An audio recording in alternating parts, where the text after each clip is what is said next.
Chapter 1 Rebirth. In the grand nation of Dian, within the imperial capital, lies the Yangxin Palace. Yeu, you have actually practiced the demonic arts. What more can you say for yourself? Yeu lifted his gaze, beholding the familiar scene before him, a flicker of ruthless determination igniting in his eyes. I have truly been reborn. In his previous life, he was betrayed by his royal brother, scorned by society, and ultimately met a tragic end at the hands of several royal sisters who conspired against him. Yet, no one anticipated that he would return from the brink of oblivion. In this life, confronted by this pack of ingrates, he vowed not to expose his heart as he had in his former existence, nor engage in foolish acts. I practice the demonic arts? You assert that I have, therefore it must be true? Yi retorted, locking eyes with the esteemed Yi Qingwan, the grand princess of Dian. This unfounded accusation, void of evidence, marked the inception of his tribulations. 5 years prior, Yi had been bestowed the title of crown prince, basking in unparalleled glory. He had devoted himself to being a benevolent prince, genuinely caring for the people of Dian. However, everything altered a year ago upon his return from the Nine Nether Blood Spring. Rumors swept through the realm, claiming that the Nine Nether Blood Spring was concocted by Yi in collusion with demonic cultivators for the purpose of cultivation. And the reason he entered the Nine Nether Blood Spring, to suppress the blood aura, was merely a ploy, a sacrifice made for the sake of the Dian throne. Elder sister, I believe our royal brother would not resort to practicing demonic arts. Surely, there must be a misunderstanding, interjected Yi Xian, his expression one of profound distress. Yi Xian, the youngest prince of the Dian royal family, had been a mere footnote before Yi Yu's departure. Yet, Yi recognized that Yi Xian was not the innocent figure he appeared to be. Rather, he harbored deep cunning. In just a year, Yi Xian had usurped Yi Yu's standing in the eyes of several royal sisters, becoming the most acclaimed prince in Dian. In his past life, Yi Yu had attempted to clarify the situation, but every member of the royal family, along with the citizens of Dian, chose to believe this duplicitous prince, disregarding the absurdity of his circumstances. For instance, in this instance, he had indeed poisoned Yi Yu's medicine with the blood demon heart-losing pill, yet he feigned innocence as if to defend him. Regardless of your status as a Dian prince, do you not recognize the distinctions of seniority and respect? Is this the manner in which you choose to address me?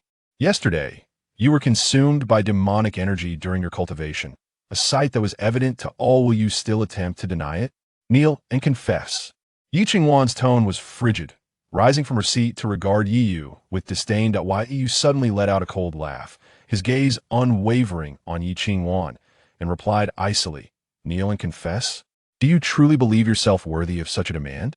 As his words fell, an intangible aura erupted from Yi Yu, causing the expressions of both Yi Qingwan and Yi Xian to shift dramatically, a surge of fear blossoming within their hearts. Yi Xian, struck with disbelief, gazed at Yi Yu in horror, lamenting internally how could Yi Yu possess such terrifying power when he had been rendered powerless, his spiritual roots destroyed? Yet, it soon became clear to both Yi Qingwan and Yi Xian that the aura emanating from Yi Yu was not derived from any cultivation. It was simply a manifestation of his very being.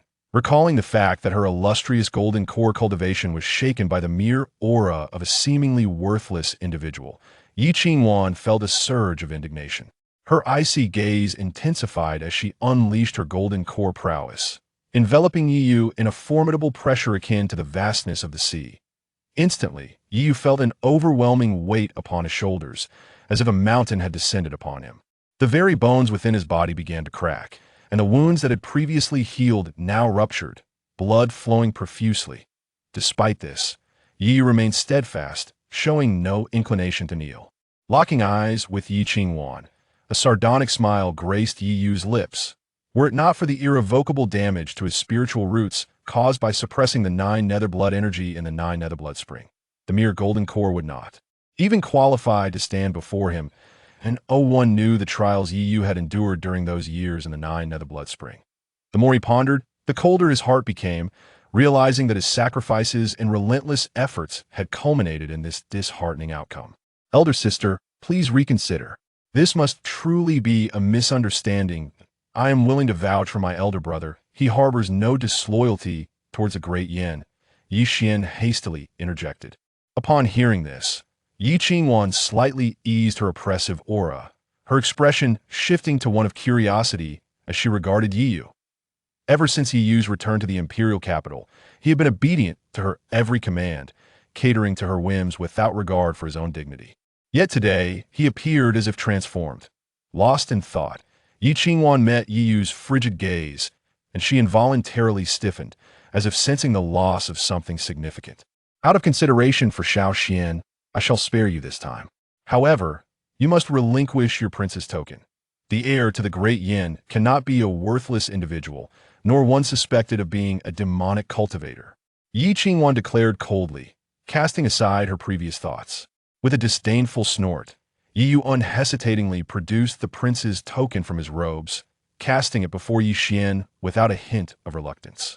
Wasn't this what he desired? In his past life, when he met his untimely demise, the entire populace of the great Yin rejoiced, relieved to be rid of a calamity. From that moment onward, his heart had turned to stone. The citizens he once cherished had become inconsequential. The position of heir was nothing more than refuse. Grandfather, Yuer has been unfilial. Seeing Yi Yu so readily surrender the prince's token, Yi Qingwan's demeanor softened. He was indeed still the obedient Yi Yu, willing to comply even with the relinquishment of the prince's token. Xiao Xian, please accept this prince's token, Yi Qingwan said, directing her gaze towards Yi Xian. Yi Xian feigned reluctance, replying, "Is this appropriate, elder sister? I am nowhere near as worthy as my elder brother. This position should not belong to me." Yi regarded Yi Xian with disdain. Were it not for his current lack of strength, he would have long since dealt with this traitorous fiend of the demonic clan. In his previous life, Yi only discovered that Yi Xian had long been in cahoots with the Blood Demon clan. The Blood Demon's heart-seeking pill was, in fact, a scheme devised by them to bring about his downfall. Ah, Xiao Xian, your kindness knows no bounds. Who else, if not you, is worthy of possessing the prince's decree? You shall henceforth be the crowned prince. You must not remain as compassionate as you are now, Yi Qingwan said, her gaze filled with warmth as she looked at Yi Xian. The more she observed her brother, the greater her delight grew. Meanwhile, Yi Yu harbored a cold smile within. He was particularly eager to witness the moment when his beloved elder sister discovers that her cherished brother is, in fact, a spy for the demon clan. He imagined the scene of her being transformed into a mere puppet for the bloodthirsty demons to toy with. Since you are so perceptive, I shall grant you a chance at survival. From this day forth, you are no longer a member of the Yin royal family, but rather relegated to the status of a commoner, Yi Qingwan declared, leisurely taking her seat and directing her gaze toward the center where Yi Yu stood. She was acutely aware of how much Yi Yu valued familial bonds. His previous defiance had displeased her, and she intended to wait until he was reduced to tears, pleading for her mercy. Chapter 2. No matter where he goes, you cannot seize him. Under Yi Qingwan's watchful gaze, a subtle smile crept upon Yi Yu's lips as he calmly nodded, saying, "All right." Yi Xian was a spy of the demonic clan. If Yi Yu remained in the great Yin imperial palace, he would inevitably fall victim to treachery once more. Given his current weakened state, it was prudent for him to depart. As for vengeance, it could wait until his strength was restored. Furthermore, he was curious to see how swiftly the great Yin would decline without his and Yi Xian's covert machinations. Upon hearing Yi Yu's acquiescence, both Yi Qingwan and Yi Xian were taken aback. They understood better than anyone the depth of Yi Yu's emotions, and they had never anticipated that he would genuinely choose to leave. Realizing that Yi Yu was still resisting, Yi Qingwan's expression darkened again. This sensation of being out of control made her uncomfortable. Gritting her teeth, she coldly declared, "Very well, this is your choice." In the next moment, Yi Qingwan produced a communication jade pendant, and a chilling voice emanated from it, echoing throughout Qingzhou. From this day forth, Yi Yu is no longer a prince of the great Yin. Any dynasty that offers him refuge shall be considered an enemy of the great Yin. Since the emergence of demonic cultivators in Qingzhou, the major dynasties and sects had exchanged communication jade pendants to ensure swift information dissemination in case of emergencies. The great Yin, now in its prime, had subtly established itself as the foremost dynasty in Qingzhou. Yi Qingwan's proclamation was intended to render Yi Yu homeless throughout the entire region. After speaking, Yi Qingwan regarded Yi Yu with derision. Resistance? Let him witness the cost of defiance. I await your plea for my assistance. In stark contrast to Yi Qingwan's demeanor, a tumult of excitement erupted across Qingzhou. The surrounding dynasties of the Great Yin began to send covert messages to one another. Did you receive the news? The Great Yin has actually expelled Yi Yu from the royal family. Indeed, I cannot be mistaken, or perhaps there are two Yi Yes in the Great Yin. Impossible. I have investigated thoroughly. The Great Yin has only two princes, one named Yi Yu and the other Yi Xian. Could it be true? Has that girl Yi Qingwan lost her mind to expel Yi Yu? Yi Yu's name had long since reverberated throughout Qingzhou, not only for his extraordinary talent, but also for his remarkable imperial acumen. During his years as crown prince, the Great Yin had flourished immensely. Beyond that, he was the sole individual capable of suppressing the 9 Netherblood Spring and emerging alive. Now, as the 9 Netherblood Springs sporadically manifested throughout Qingzhou, they were preparing to visit the Great Yin to seek Yi Yu's wisdom on the matter. Let us agree that wherever Yi Yu wishes to go, we must not forcibly seize him. If we do, we must share the method of suppressing the 9 Netherblood Spring. Hey. Damn it. These little schemers are already making their moves. The sovereign of the Great Qin dynasty, Qin Wushuang, cursed loudly as he gazed at the silent communication jade pendant. After a moment of contemplation, Qin Wushuang's eyes lit up. He turned to the eunuch beside him and commanded, "Summon the 9th princess. There is a task for her that promises great fortune." Yi Qingwan was blissfully unaware that several other dynasties were preparing to seize talent. As she sat confidently on the high platform, patiently awaiting Yi Yu's capitulation. However, before Yi Yu could utter a word, several ministers suddenly burst into the grand hall. Upon witnessing Yi Yu's woeful state, the ministers collectively gasped in shock, hastily imploring, "Your Highness, please reconsider. It would be unwise to expel Yi Yu. The achievements of the crown prince are well documented. A hasty decision could destabilize the hearts of the people. While outsiders may not recognize Yi Yu's merits, these seasoned ministers, having served through 3 dynasties, bore witness to both his ascent and his decline. Although they had previously refrained from intervening in royal matters, the prospect of expelling Yi Yu compelled them to voice their concerns. Yi Qingwan remained silent, her gaze fixed upon the only woman present in the court, Lady Lu Rian of the Lu family. "What do you think, Rian?" Yi Qingwan inquired. The ministers breathed a sigh of relief. Lu Tiannan, the head of the Lu family and a prominent minister, was a peak golden core practitioner. Furthermore, Lu Rian was betrothed to Yi Yu, and her endorsement would surely prevent his expulsion from the royal family. "I respectfully request that your Highness annul my engagement to Yi Yu before expelling him from the royal family," Lu Rian stated coolly, casting a disdainful glance at Yi Yu. The hall fell into a profound silence, with Yi Yu remaining composed, recognizing the unfolding events as a mirror of his past life. The ardent love he once harbored for Lu Rian had long dissipated, extinguished when she severed his hands with an autumn blade in a previous existence. "Miss Lu, how can you act so?" one minister exclaimed. "The crown prince has always favored your family. Without him, would the Lu family enjoy its current status?" Another added, "The engagement was established by our forebears. How can it be so easily dismissed?" In response to Lu Rian's audacity, the ministers hastily voiced their objections, disregarding the propriety of their words. "The engagement was a pact between my Lu family and the Deyan royal family, but it did not specifically designate Yi Yu. Others may fulfill the role. Besides, the current Yi Yu is but a cripple. How can he be worthy of me?" Lu Rian concluded, casting a lingering gaze towards Yi Xian, who, scratching his head, smiled and winked at her. Witnessing this exchange, the onlookers' expressions darkened, and Yi Qingwan turned her attention to Yi Yu, a cold smile creeping into her heart. "Do you not wish to lose Lu Rian? Now you seek my aid?" Yi Yu's devotion to Lu Rian was well known throughout Deyan, and it had become the sole point of criticism against him, an ardent admirer. It could be said that Lu Rian could dictate her wishes while he dared not voice a single dissent. The resources bestowed upon Yi Yu by the late Emperor Yi Zhentian had been largely gifted to the Lu family. Otherwise, they would not stand where they do today. All eyes were fixated on Yi Yu, as if they could foresee his impending agony. Yet, contrary to everyone's expectations, Yi Yu simply nodded and stated, "I agree." Lu Rian immediately cast a knowing glance at Yi Yu, as the others exchanged bewildered looks.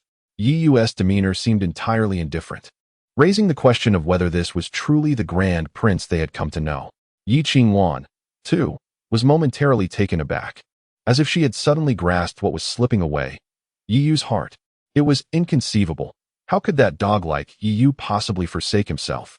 How could he be so unconcerned? Surely, this was all a fade, a ploy to compel her to relent. He was rebelling against her. Nonetheless, I hope, Miss Lu, that you will return the Qiushui sword to me. Yi Yu regarded Lu Ruyin with a faint smile, yet amidst the blood-soaked state he was in, the smile appeared rather unsettling. Chapter 3. Should have killed directly Wang Yin, and Lu Ruyin trembled all over. The Autumn Water Sword. The foremost of the renowned swords of the Great Yin was a relic of Yi Yu's mother.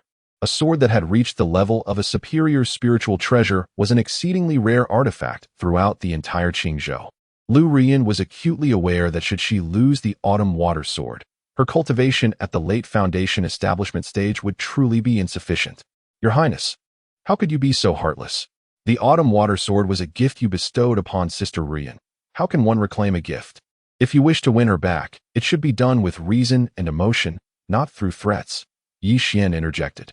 Upon hearing this, Lu Ruyin immediately realized that Yi Yu must understand the significance of the Autumn Water Sword to her, which prompted such a statement. You truly are repugnant. Feeling the intensity of Lu Ruyin's gaze, Yi Yu offered no explanation, but instead met her eyes directly and declared, I give you 2 days to return the Autumn Water Sword to me. Otherwise, do not blame me for personally coming to retrieve it. I mean what I say? Though his voice was soft, his tone was laced with undeniable authority. The many ministers present exchanged glances, their expressions shifting as if the once mighty crown prince Yi Yu had returned. Watching Yi Yu's retreating figure, Yi Qingwan's countenance darkened further. She slammed her palm onto the table and exclaimed, Ruyin, rest assured, the Autumn Water Sword, once given to you, is yours.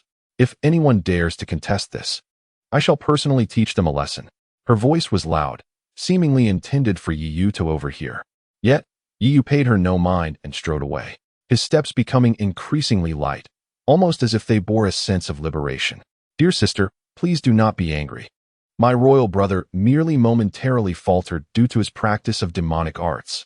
Grant him another chance to amend his ways, Yi Xian hastily pleaded. While this appeared to be a defense for Yi Yu, it inadvertently solidified the implications of Yi Yu's involvement with demonic cultivation. Hearing this, the ministers who had intended to offer further counsel fell silent. With the mention of the demon clan, they could no longer voice their opinions. Nonetheless, they were all astonished. They had not expected the usually unassuming second prince Yi Xian to possess such depth of cunning, effectively sealing Yi Yu's fate. Noticing Yi Qingxuan's silence, Lu Ruyin's face was a mask of fury. Yi Xian nodded in satisfaction, his gaze following Yi Yu's departing figure, pondering. He cannot be allowed to leave unchallenged. Though he may currently be incapacitated, his existence remains a threat. Yi Xian recalled the reports from the Blood Demon clan regarding Yi Yu's exploits in the 9 Nether Blood Spring, a flicker of fear rising within him. The Blood Demon clan held Yi Yu in high regard, stating, this one can contend with 100,000 demon cultivators.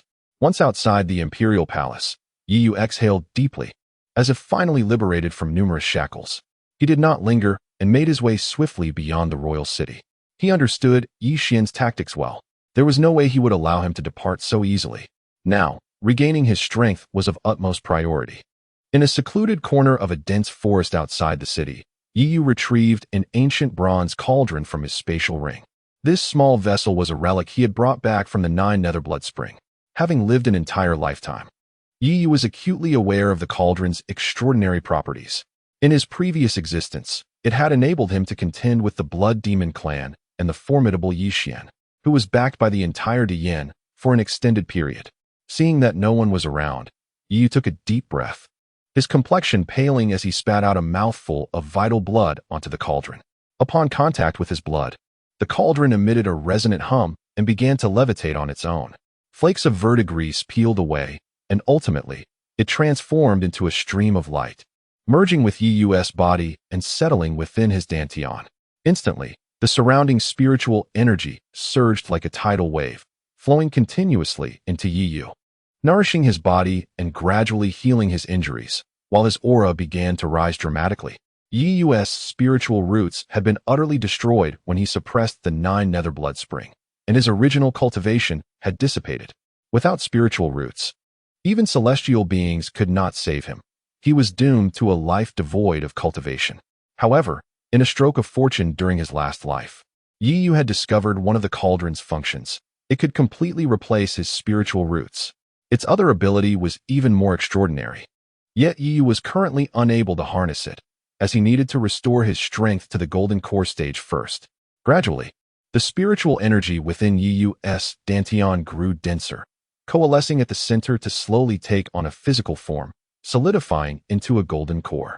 Meanwhile, Yi Xian had just dispatched assassins, powerful aides sent by the Blood Demon clan, each possessing golden core cultivation and the blood escape technique, rendering even typical nascent soul cultivators helpless.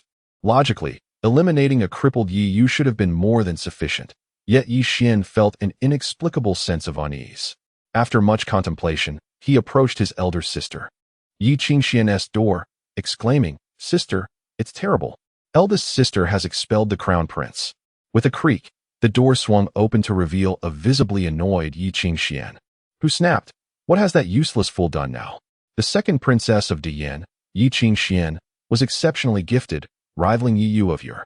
Possessing a top-tier variant ice spiritual root, and at such a tender age, she had already reached the late golden core stage, truly a prodigy among prodigies.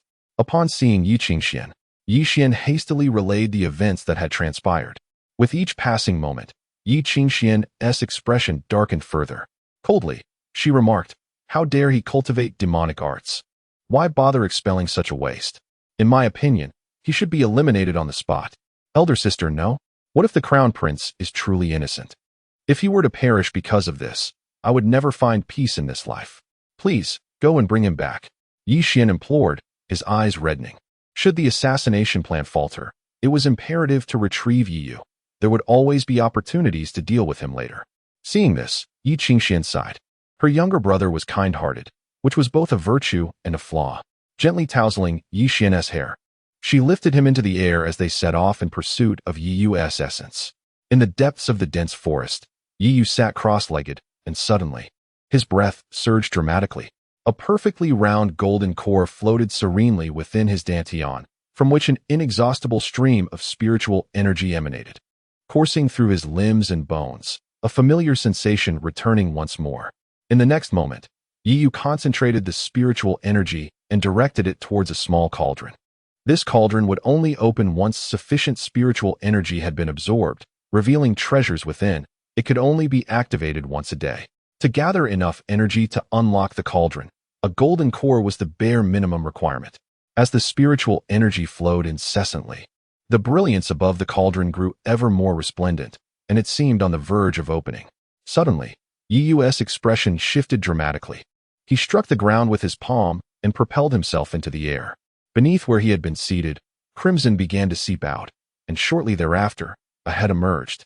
Gazing in astonishment at Yi Yu suspended in midair. "You have recovered." Chapter 4. He indeed conspired with the demon clan. Shui Li gazed at Yi Yu suspended in midair, a shadow of gravity creeping into his eyes. Over the years, he had been assigned to Yi Xian's side, yet he had witnessed Yi Yu descend into utter insignificance. However, it had been scarcely half a day since Yi Yu departed from the palace, and astonishingly, his cultivation had already reverted to the initial stage of the golden core. If given but a moment more. In an instant, Shui Li's mind conjured the battle imagery that circulated within the Blood Demon clan regarding the great Yan's 9 nether blood spring, sending a chilling shiver down his spine. Should Yi Yu be allowed to escape alive, he would likely become a formidable bane for the Blood Demon clan. No, for the entire demon race, given time. With this thought, Shui Li hesitated no longer. The power within him erupted forth, transforming into a crimson beam aimed directly at Yi Yu's face. Observing this, Yi Yu let out a cold chuckle and extended his hand, effortlessly crushing the bloodlight. Shui Li was struck with terror. His attack could have easily slain a cultivator at the later stages of the golden core, yet it bore no fruit against Yi Yu. Just as Shui Li was taken aback, a sound of rushing wind pierced the air, and Yi Yu's figure appeared before him like a specter. Seizing Shui Li by the throat and yanking his entire body from the blood pool.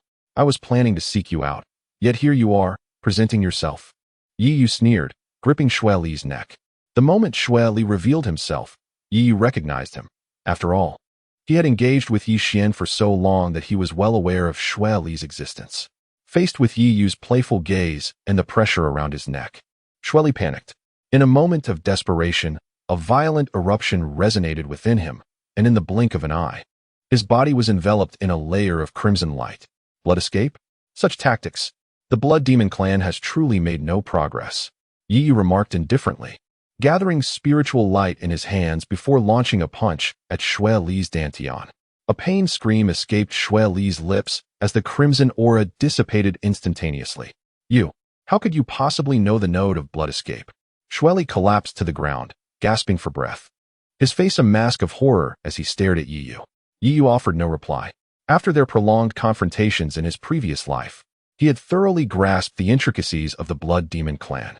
Subsequently, Yi Yu formed seals with his hands, and a dark radiance coalesced within them. The soul-devouring curse.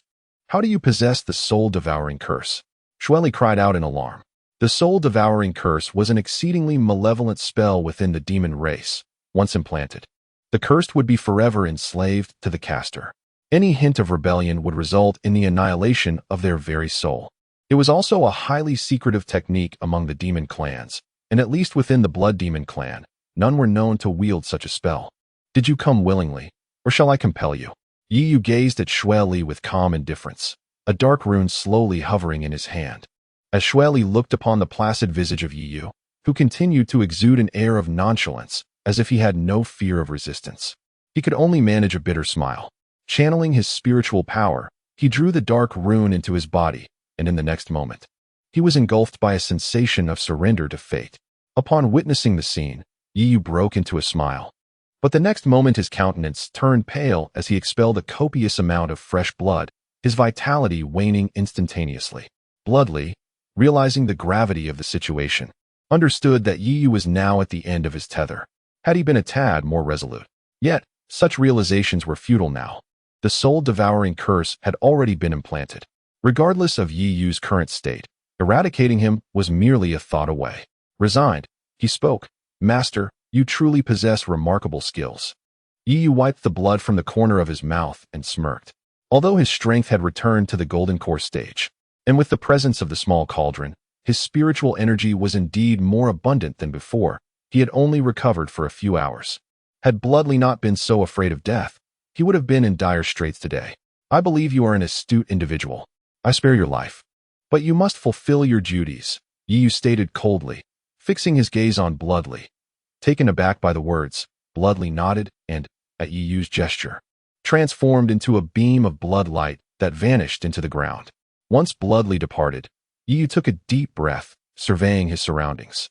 After adjusting his aura, he ventured deeper into the dense forest. Although the earlier confrontation with Blood Li had not caused much disturbance, being a member of the demonic race, it was uncertain if anyone would be drawn by the lingering demonic energy. Thus, tranquility was no longer assured. Not long after Yi Yu's departure, two figures, a man and a woman, appeared, gliding through the air. They were Yi Qingxian and Yi Xian, who had come in search of Yi Yu. Observing the bloodstains below, Yi Qingxian furrowed her brow. She had sensed demonic energy in this area, prompting her to pursue, but alas, she was a step too late. The demon cultivator had already fled. Yi Xian, looking at the pool of blood beneath them, came to a realization. It was a technique of the Blood Demon clan. It seemed that Blood Li and Yi Yu had indeed been present here. At this moment, Yi Xian felt a pang of regret for his caution. The absence of Yi Yu's corpse suggested that Blood Li might have sensed Yi Qingshuan's approach and hastily retreated. Ah, this aura, it bears some resemblance to the Crown Prince. Yi Xian mused, shaking off his regret as a plan formed in his mind. He casually remarked, Sister, don't be hasty in your judgment. It's possible the Crown Prince was attacked by members of the demonic race. At this point, you still seek to defend him. Little Xian, valuing familial ties is commendable, but I shall not hinder you. However, in the face of righteousness, you must not waver. Yi Qingxian retorted with a cold huff, turning without further ado and leading Yi Xian back to the imperial palace. After safely placing Yi Xian within the palace, she hastened to the East Palace of the Crown Prince. Since Yi Yu has colluded with the demon clan, it is inevitable that traces of his daily life will be left behind. Yi Qingxian is determined to uncover evidence of Yi Yu's allegiance to the demons, intending to teach her benevolent brother a lesson and ensure he is not deceived by Yi Yu's fade. Bang! A dull thud resonated from the East Palace as Yi Qingxian forcefully kicked open the grand door. However, upon witnessing the scene within, she was momentarily paralyzed in shock. Before her lay a sight of utter desolation. A foul, decaying aura assaulted her senses. What was once the majestic East Palace of the Crown Prince now boasted not a single intact piece of furniture. Dust blanketed the surroundings, and cobwebs were ubiquitous in every corner. This was hardly the East Palace of the Crown Prince. It was more akin to a refugee shelter. Chapter 5. The Bodhi transformation of the infant elixir. For a moment, Yi Qingxian thought she had wandered into the wrong place.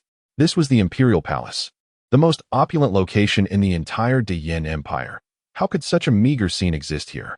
Standing in this space, she felt the flow of spiritual energy within her body falter, as if the ethereal essence of the Crown Prince's Eastern Palace could dissipate at any moment.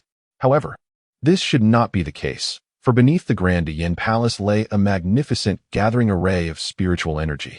Even if the Eastern Palace did not match her own abode, the spiritual essence should not be so scarce. Someone come, Yi Qingxian commanded sharply. After a brief moment, an elderly maid, frail and trembling, entered and bowed deeply, addressing her. This humble servant pays respects to the second princess. What is the meaning of this in the Eastern Palace? How will my younger brother, Yi Xian, reside here? If word of this situation spreads, what will become of the dignity of our Diyin royal family? Yi Qingxian glared at the maid with a cold huff. Upon hearing her words, the maid trembled and hurriedly replied, Second princess, this is the order of the eldest princess. Since the crown prince, oh no, since Yi Yu returned, the eldest princess has dismissed all guards and servants from the Eastern Palace and has cut off its expenses, which has led to this. At this revelation, Yi Qingxian frowned, suddenly recalling the past. When Yi Yu first returned, her elder sister, Yi Qingwan, had been concerned about Yi Xian's feelings and had summoned several of them to discuss the reduction of the Eastern Palace. At that time, she had agreed. But she never anticipated Yi Qingxian surveyed the Eastern Palace, which in her memory had been as splendid as the Emperor's chambers, yet now appeared less grand than those of common folk. The Crown Prince of Diyin resided in a place that was worse than a pigsty. Who would believe such a tale? Moreover, as far as she could remember, Yi Yu had never complained about his circumstances. Shaking her head to dispel these thoughts, Yi Qingxian coldly remarked, Even if my elder sister has halted all provisions, does he not possess his own resources? After being the crown prince for so many years, how could he be reduced to such misery? Is this not merely a fade of suffering, a disgrace to our royal family? Enough, you may leave now. With an impatient wave of her hand, she dismissed the maid. The maid, as if granted a great reprieve, quickly exited without a backward glance. Once the maid had departed, Yi Qingxian waved her delicate arm, channeling her spiritual energy to summon a gentle breeze that swiftly tidied the entire Eastern Palace. She then began to meticulously search for any evidence that might prove Yi Yu's clandestine dealings with the demonic clan. However, in this seemingly barren space, Yi Qingxian found nothing. This fool had concealed his secrets quite well. With a sullen expression, she prepared to leave when her gaze was drawn to a jade stone at the Eastern Palace's entrance, glimmering with a faint spiritual light. A reflection stone. Yi Qingxian exclaimed in surprise, suddenly recalling that each chamber possessed such a stone to facilitate the recording of cultivation processes for the princes and princesses. A slight smile graced her lips as she beckoned with her hand, causing the reflection stone to detach and float gracefully before her. Now, let us see how you will wriggle out of this. Yi Qingxian chuckled coldly, almost certain that within the recording stone lay evidence of Yi Yu's clandestine dealings with the demon clan. Resolute, she focused her spirit energy into the stone, preparing to witness the past. At that moment, however, her communication jade pendant chimed, and Yi Qingwan's voice resonated through. Elder sister, come to the Nurturing Heart Palace. Father has sent a message. Upon hearing this, Yi Qingxian furrowed her brow, stowed away the recording stone, and made her way to the palace. Inside, Yi Qingwan was engaged in lively conversation with Yi Xian. Noticing Yi Qingxuan's arrival, Yi Qingwan spoke, Elder sister, father has returned a message. During our visit to Yun Prefecture for the 100 Dynasties Conference, we encountered numerous prodigies. Some princes from various dynasties, similar in age to Xian, have even reached the mid-stage of the Golden Core. To stand out in the 100 Dynasties battle and secure greater resources for the Yin, we must expedite Xian's training, as he is still merely at the mid-stage of foundation establishment. Furthermore, Father urges us to gather as many talented cultivators as possible. Do you have any thoughts on this matter? Meanwhile, Yu had discovered a secluded cave, where he took a moment to adjust his breath before continuing to channel his spirit energy into the small cauldron. After a considerable time, the cauldron trembled, and its lid lifted. Gazing into the starry sea within, Yu marveled. Even after countless observations, his curiosity about the cauldron's origins deepened. In the next instant, a shooting star seemed to blaze through the cauldron, surging towards its opening. Yu summoned his spirit energy to its utmost limit, and, at the moment the star burst forth, seized it. Once the object was expelled, the cauldron dimmed again, its lid sealing tight. Yu was unfazed. The cauldron could only be opened once a day, rendering any excess spirit energy futile. He slowly opened his palm, and as the radiance gradually faded, the cave was soon filled with a rich fragrance of elixir. Nestled in his hand was a golden pill, roughly the size of a longan. Bodhi transformation pill. Upon recognizing the elixir, Yu gasped in astonishment. The Bodhi transformation pill, a pinnacle-grade 7th-tier pill, possessed the ability to assist in the formation of a nascent soul. It was well known that many prodigies were thwarted at this threshold, forever trapped in the Golden Core stage. The formation of a nascent soul required not merely diligent practice, but also fortuitous circumstances and luck. This pill was said to enhance a cultivator's chances of forming a nascent soul by over 50% and was also reputed to unlock one's latent potential. Legends spoke of a cultivator with inferior spiritual roots who, by mere chance, consumed a Bodhi transformation pill and saw his spiritual roots grade leap 3 levels to the pinnacle, accelerating his cultivation speed exponentially. With such thoughts in mind, Yi resolved not to hesitate further and swallowed the pill in one gulp. Before his spiritual root was lost, Yi had already reached the nascent soul stage. However, he had only formed a blood nascent soul. While the combat prowess of a blood nascent soul surpassed that of a typical nascent soul, it forever barred him from stepping into the god transformation stage. At that time, within the depths of the 9 nether blood spring, Yi had no other choice. Now granted a chance to start anew, Yi naturally intends to seize the opportunity, forsaking the blood infant method in pursuit of a higher tier of yuaning. As the elixir enters his abdomen, Yi feels a surge of pure spiritual energy coursing through his limbs and bones. This sensation differs markedly from the absorption of the world's spiritual essence. The energy contained within the Bodhi transforming infant pill is imbued with subtle threads of Tao insight. Although this insight is faint, perhaps nearly imperceptible, it represents an invaluable opportunity. In the next moment, Yi experiences a profound clarity, as if his mind has been liberated, akin to being beneath the Bodhi tree, where the Tao of the universe becomes strikingly lucid. Thus, Yi sits quietly in meditation, diligently pursuing that elusive and ethereal sensation. However, immersed in this epiphany, he remains unaware of the colossal silhouette gradually rising behind him. Chapter 6. The Humanitarian Sage in an Instant. A resonant hum echoed through the heavens and the earth as a towering figure, exceeding 100 feet in height, gradually materialized beyond the great Yin imperial city. The assembled cultivators were struck with astonishment, even rousing many reclusive elders who were in seclusion. All eyes turned towards this phenomenon. Though they could not discern the precise nature of the occurrence, they were acutely sensitive to the fluctuations in the spiritual energy of the world. It soon became evident to them that a momentous event was unfolding within the great Yin dynasty, or perhaps an extraordinary opportunity was emerging. In stark contrast to the turmoil within the cultivation realm of Qingzhou, the commoners in the great Yin imperial city witnessed this spectacle with clarity. The majestic figure elicited an instinctive sense of reverence, compelling one after another to kneel in heartfelt devotion. Within the palace, as Yi Qingxian and her companions engaged in conversation, their expressions shifted dramatically. They hurriedly made their way to the Yangxin Hall's entrance, gazing at the figure coalescing outside the city. Upon recognition, Yi Qingxian inhaled sharply, exclaiming, "The humanitarian sage?"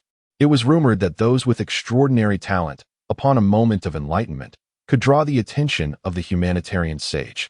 Anyone capable of provoking such an extraordinary phenomenon would possess an unfathomable future. Since records began in Qingzhou, only one individual had ever attracted the gaze of the humanitarian sage. This individual had once ruled over Qingzhou for a millennium. Though their ultimate fate remains unknown, they were undeniably a figure of immense terror. Exchanging glances with Yi Qingwan, Yi Qingxian nodded in unison, offering reassurance to Yi Xian before they all soared towards the city's outskirts. Witnessing their departing figures, a flicker of envy crossed Yi Xian's eyes. First, it was Yi Yu, and now another cultivator capable of enticing the humanitarian sage had emerged. Should Yi Qingwan manage to win them over, his position would be perilously threatened. With this thought, Yi Xian summoned Shueli, instructing him to seek an opportunity for a clandestine assassination. Shueli agreed verbally, but found a quiet place to conceal himself. He had been afflicted with the soul-devouring curse planted by Yi Yu, and while others speculated about the identity of this extraordinarily gifted cultivator, Shueli was acutely aware. Who else could it be but Yi Yu? Gazing at the towering humanitarian sage, a complex emotion flickered in Shueli's eyes. He felt gratitude for Yi Yu's strength, yet simultaneously harbored concerns for the future of the demon clan. When Yi Qingxian and her companion arrived at the outskirts of the dense forest, they encountered two others, an elder and a youth. Qin Ruoxian, what brings you to the great Yin dynasty? Yi Qingxian inquired, her expression darkening as she fixed her gaze on Qin Ruoxian. The latter, the ninth princess of the great Qin dynasty, bore a public faade of diplomatic relations with the great Yin, yet privately, they were engaged in a subtle rivalry. As the most gifted princess of the great Yin royal family, Yi Qingxian was frequently compared to Qin Ruoxian. In terms of both beauty and cultivation talent, the two were often seen as equals, fostering a mutual animosity. I've come to seek someone. Is that not permissible? Qin Ruoxian replied coolly, casting a disdainful glance at Yi Qingxian, her eyes betraying an unmistakable loathing. When she received the command from the sovereign of the Qin kingdom, Qin Wushuang, to seek out Yi Yu, her heart brimmed with joy at the prospect of reuniting with the idol she had long cherished. However, as she journeyed and the intelligence she gathered increased, her elation transformed into a fervent desire to exact vengeance upon the members of the Daiyin royal family upon learning of Yi Yu's plight. Second sister, do not be hasty. This is not the moment for verbal sparring. The priority now is to ascertain the identity of the individual who has captured the attention of the esteemed sages of humanity. Yi Qingwan stated with gravity.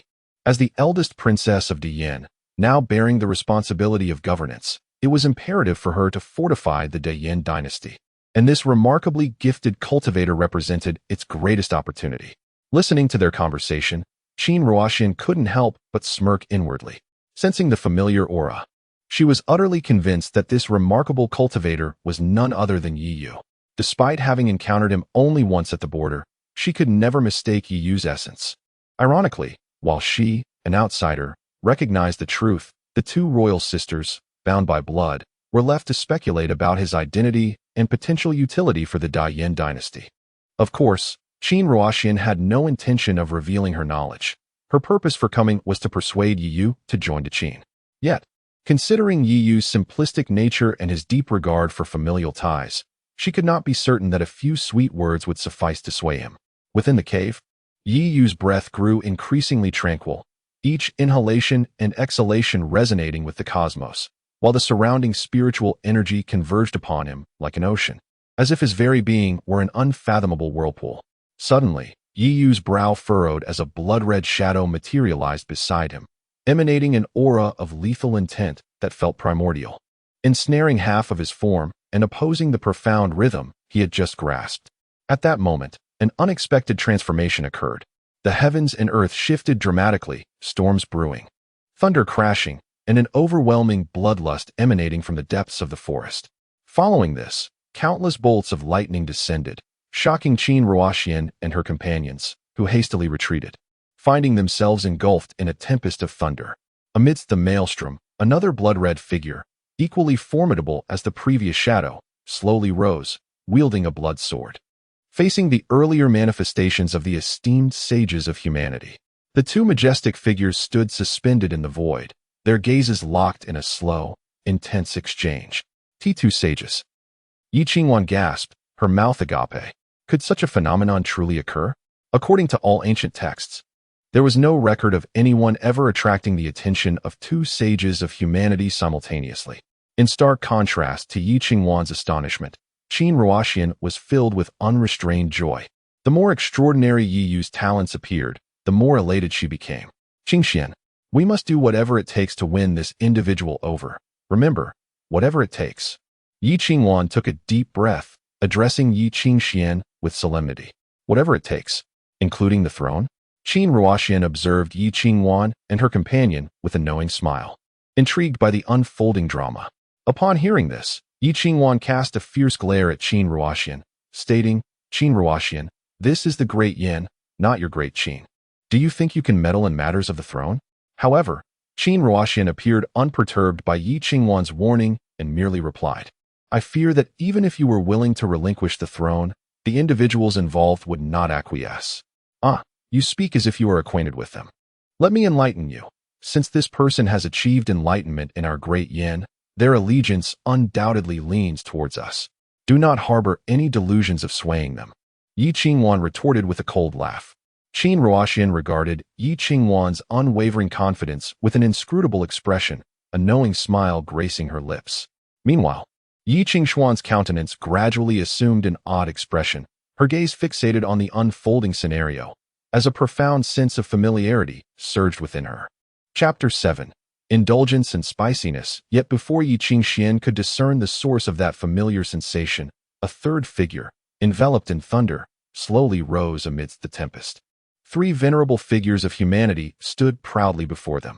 Before the others could recover from their astonishment, a terrifying pressure surged forth, rendering the faces of the four, even those positioned far from the epicenter, pallid with fear as they hastily retreated. Many powerful beings hastening to this location felt an inexplicable weight bearing down upon them, causing each to halt in their tracks, gazing in horror at the three illustrious silhouettes standing resolute in the distance. To summon a single venerable figure could govern Xingzhou for millennia. What did the presence of three signify? In the eye of the storm, Yi Yu's complexion turned ashen. Surrounded by a chaotic swirl of silver, white light, and blood energy, each seemingly vying for dominance. Soon, fine fissures appeared upon Yi Yu's body, with blood seeping forth. Suddenly, a resonant hum erupted from the small cauldron within his dantian, its lid flinging open to absorb the three beams of light entirely. In an instant, tranquility enveloped the realm, the sun shining brightly as if the preceding chaos had never transpired. Yi Yu's previously sealed eyes gradually opened, blood trickling from the corner of his mouth. A wave of dread washing over him. The excruciating agony that had torn through him was still fresh in his memory, and had it not been for the timely intervention of the cauldron, he would undoubtedly have perished on the spot. Awakening to clarity, Yi Yu grasped the events that had just unfolded. Three extraordinary techniques now resided within his mind, far surpassing ordinary spells, and his affinity for the spiritual energy of the world was markedly heightened.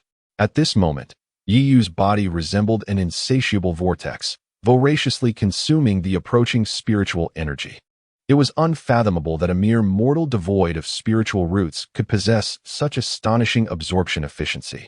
Taking a deep breath, Yi Yu gazed at the small cauldron in his dantian, which now trembled, emitting three beams of light that transformed into luminous orbs, floating within his dantian. Silver, blood, and white light intricately intertwined and melded into the spiritual power coursing through his body. Instantly, Yi Yu felt his spiritual power ascend to a new echelon, imbued with an even greater force, comparable to that of a nascent soul. His cultivation had rekindled to the pinnacle of the golden core stage. A mere step away from the Yuaning, Yi Yu exhaled, concealing his aura and reverting to a semblance of a mortal devoid of spiritual power as he strode forth from the cave. Outside, Qin Ruoxian and the others furrowed their brows, bewildered by the recent events. Just as the oppressive weight of the three venerable figures had begun to suffocate them, it abruptly vanished from the realm. Had they failed? Yi Qingxian murmured. According to ancient texts, the awakening that summoned a venerable figure would result in the descent of celestial light, encapsulating profound truths and supreme techniques. However, no celestial light had appeared moments ago. Yi Qinghuan sighed at this realization, a look of resignation upon her face, evidently concluding that they had indeed failed. Originally, she had hoped to win over some individuals for the glory of the great Yin Empire, to shine brilliantly in the forthcoming 100 Dynasties battle, thus securing greater benefits for the empire and finding a worthy aid for Yi Xian. However, to her dismay, she faced failure. Comparatively, Qin Ruoxian's expression was evidently more intricate. She recognized that it was Yi Yu. Had he succeeded in capturing the attention of the 3 sages of humanity, he would undoubtedly have gained renown across the continent. Yet, he had failed. She could only hope that Yi Yu would not be disheartened. Lost in thought, the sudden sound of footsteps echoed through the dense forest, prompting all 4 to turn their gazes downward, where a figure emerged. It was none other than Yi Yu. Instantly, the expressions on Yi Qingwan and Yi Qingxian's faces transformed into a spectacle of incredulity. They could hardly believe that the one who had previously attracted the attention of the sages was this so-called waste. Yi Qingxian finally confirmed the inexplicable sense of familiarity she felt. In the blink of an eye, Yi Qingwan's initial disappointment dissipated, replaced by a sigh of relief that he had not succeeded. A mocking smile crept onto her face as she remarked, "So it is you, this waste, still foolishly yearning to defy fate? It seems you are still coveting the throne, your thieving heart unyielding. As a waste, you ought to accept your station and refrain from desiring that which does not belong to you." As her words fell, the elder beside Qin Ruoxian furrowed his brow, finding it hard to fathom that such disdain could emanate from one of his own bloodline. Not only was there no comfort offered, but there was also an infliction of further harm. Yi Yu paid no heed to Yi Qingwan's derision. Instead, his gaze settled upon Qin Ruoxian. Her familiar countenance evoked memories of their past life, as vivid as if they had transpired yesterday. In that previous existence, while all rejoiced at Yi Yu's demise, it was this 9th princess of the great Qin who, defying opposition, erected a memorial for him, weeping inconsolably before his spirit tablet, even exchanging a significant portion of the great Qin's territory to reclaim his body for a proper burial. It was then that Yi Yu realized the depth of her feelings, forged through a mere encounter. Under Yi Yu's unwavering gaze, Qin Ruoxian felt her cheeks flush, hastily turning her head away. Observing this scene, the elder couldn't help but click his tongue, fully aware of his princess's tempestuous nature. To call her a devil incarnate would be an understatement, yet here she displayed the innocence of a young girl.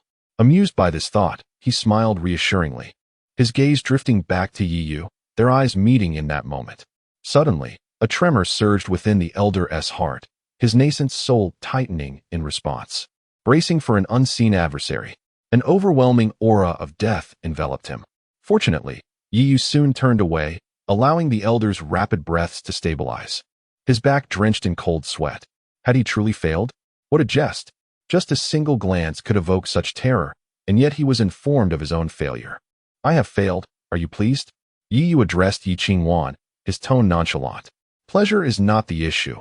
You are merely a discarded waste of the royal family. What merit do you possess to attract the attention of the sages of humanity? Only Xiao Xian holds that qualification." Yi Qingwan smiled gently and remarked, "Although you have failed, I can offer you an opportunity to convey your insights to Xiao Xian. You must then kneel before him and confess your mistakes.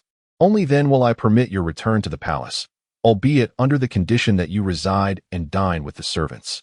Upon finishing her words, Yi Qingwan regarded Yi Yu from a position of superiority, her tone dripping with condescension and confidence. She firmly believed that as long as she could facilitate Yi Yu's return to the palace, he would acquiesce to any terms set before him. At that moment, Yi Qingxian, unusually silent, fixated her gaze on Yi Yu. Possessing extraordinary talent and a heightened sensitivity to spiritual energy, she sensed that Yi Yu was no longer the same as before. He exuded an aura of danger.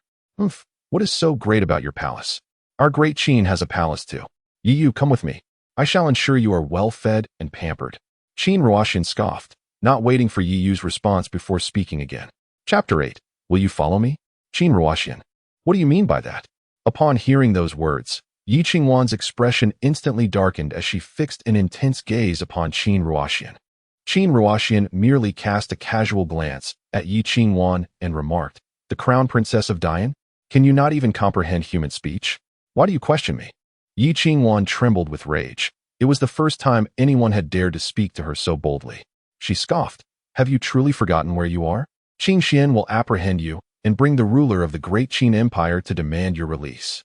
Are you implying that you do not regard me? At her words, the old man beside Qin Ruoxian's countenance darkened, and he stepped forward, unleashing a terrifying pressure characteristic of the nascent soul stage. Feeling this oppressive force, both Yi Qingwan and Yi Qingshuan's expressions shifted, yet they remained largely unperturbed. Yi Qingwan produced a jade talisman and crushed it, summoning a streak of luminous energy that swiftly arrived at their location. Nangong Laogui, you're still alive. Upon seeing the newcomer, the old man's expression grew grave, and he spoke coldly. Since you are not dead, how could I bear to perish? Nangong Wuxing replied with a mocking smile, effortlessly dispelling the pressure exerted by Situ Guang with a mere wave of his hand. Nangong Wuxing, a protector of the Dian royal family and a mid-nascent soul cultivator, held a rank above Situ Guang, who was at the initial nascent soul stage. In the realm of cultivation, the higher one ascends, the greater the disparity between each stage becomes. Despite Nangong being merely one minor realm above Situ, for an average nascent soul practitioner, such a difference could feel insurmountable. You dare to act recklessly in Dian. You have chosen the wrong place. Fear not. I have no intention of taking your life. I will let your father come to collect you in a few days, commanded Yi Qingwan. Nangong Protector, seize her. Nangong Wuxing turned his gaze towards Situ Guang, inquiring, will you surrender, or shall we engage in battle? Situ Guang chuckled coldly. It has been over a decade since we last fought. I am curious to see if your cultivation has progressed. As he spoke, he extended his hand, releasing a surge of spiritual light that surged towards Nangong Wuxing. Nangong Wuxing, however, merely smiled faintly, forming a hand seal that conjured a luminous shield to entirely block the spiritual attack. He then stepped forward, vanishing and reappearing before Situ Guang in an instant. Situ Guang's expression changed drastically. He attempted to retaliate, but it was too late. Nangong Wuxing seized Situ Guang's pulse gate, instantly suppressing the tumultuous spiritual energy within him. Are you on the verge of a breakthrough to the later stage? Situ Guang gazed at Nangong Wuxing with a grim countenance. Nangong Wuxing nodded with a proud smile, his demeanor exuding arrogance. He then shifted his focus to Qin Ruoxian, waving his sleeve to release an unseen wave of spiritual power intended to bind her. Yet, in the next moment, a thunderous sound echoed, and Nangong Wuxing felt a flash of lightning before him. Yi Yu, with a solemn expression, stood protectively in front of Qin Ruoxian and delivered a punch that dispersed Nangong Wuxing's spiritual energy.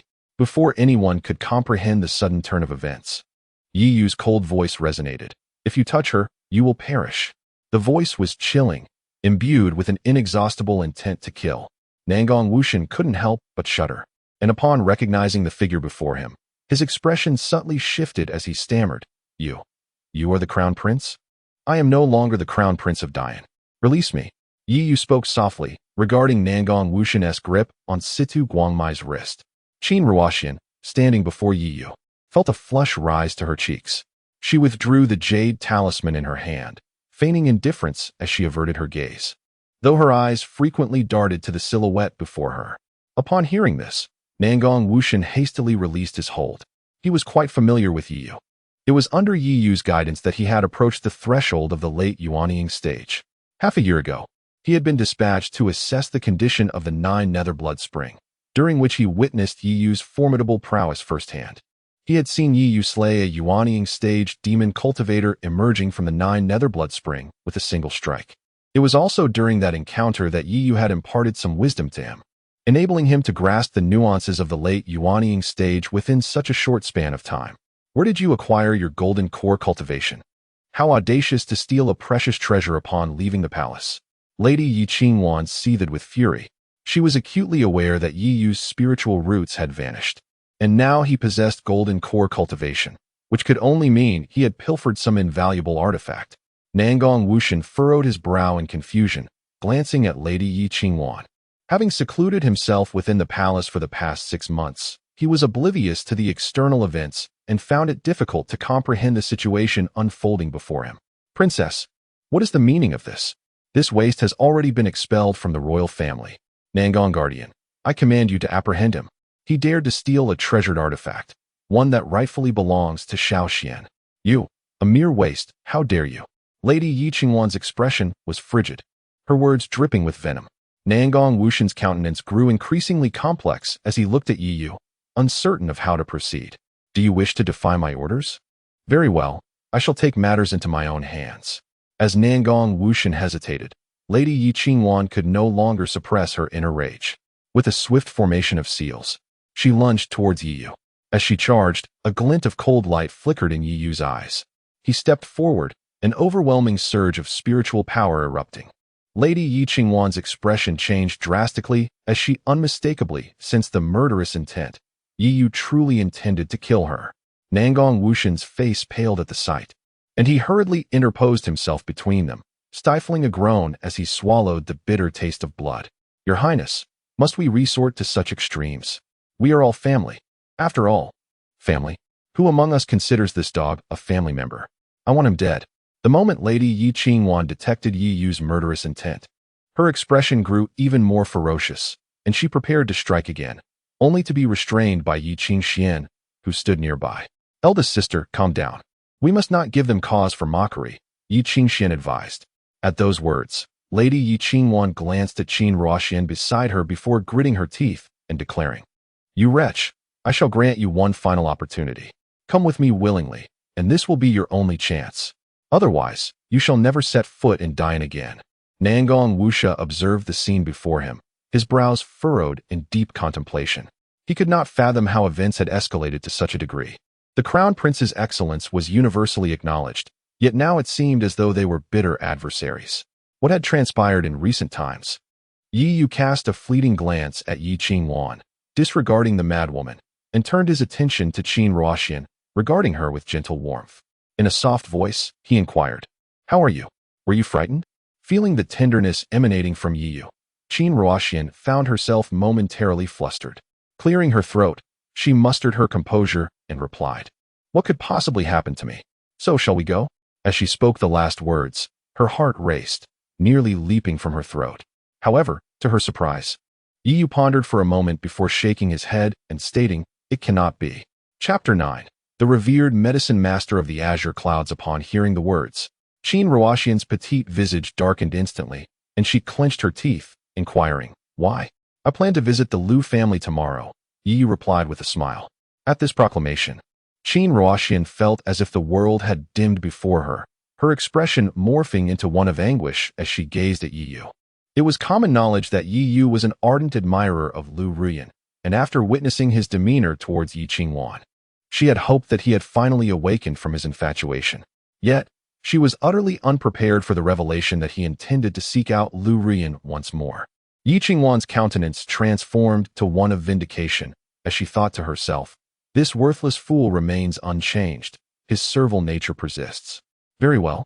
I shall await your humble request at my doorstep. With such thoughts occupying her mind, Yi Qingwan ceased her lingering and called upon Yi Qingxian and Nangong Wusha to head toward the imperial palace. However, at that moment, Yi Qingxian was fixated on Yi Yu, her heart aching at the memory of his concern for Qin Ruoxian. Years prior, during a time when the Great Yin was not yet formidable, their father had brought them to entertain envoys from foreign nations. The Zhou dynasty, being significantly stronger than the Great Yin at that time, sent haughty emissaries. On that day in the garden, a youthful Yi Qingxian had caught the attention of a Zhou envoy, who, in a playful mood, unleashed a spirit beast to chase her. The beast, however, became aggressive and threatened to attack her. In a moment of bravery, the not yet 7-year-old Yi Yu had rushed forth to shield her, nearly losing an arm in the process. Yet, he had paid no heed to the danger, instead forcing a smile and reassuring her, Second sister, are you all right? You weren't frightened, were you? Now, however, the sentiments had shifted. The warmth in his gaze had been replaced by an overwhelming disdain. Qingxian, what are you still doing here? Let us return. Yi Qingwan's voice broke through Yi Qingxuan's reverie, leading her back to the imperial palace, her mind clouded with thoughts. Very well. It seems I have misread the situation. Do as you wish. Qin Ruoxian sighed bitterly, turning to leave. Sima Guang also sighed repeatedly, pondering how such a powerful individual could become ensnared in the web of love. Yi Yu grasped Qin Ruoxian's arm, frowning as he queried, Where are you going? None of your business. Go pursue your Liu Ruyan. Qin Ruoxian retorted through gritted teeth, her eyes reddened with emotion. Realizing the misunderstanding, Yi Yu hastily clarified, "You are mistaken. My intention in seeking Lu Ruyan is solely to retrieve the Qiushui's sword, a relic of my mother. I have no desire to leave it in her possession." Qin Ruoxian paused, taken aback, and turned to regard Yi Yu with skepticism. "Is that truly the case?" "Indeed it is. You may have someone investigate if you wish." Yi Yu shrugged, chuckling lightly. At this, Qin Ruoxian recalled the truth of the matter, though she had momentarily forgotten. Embarrassed, she slipped from Yi Yu's grasp and remarked, "I have no interest in your affairs. It does not concern me. As a discarded prince of the Great Yin, you are hardly indispensable to our Great Qin."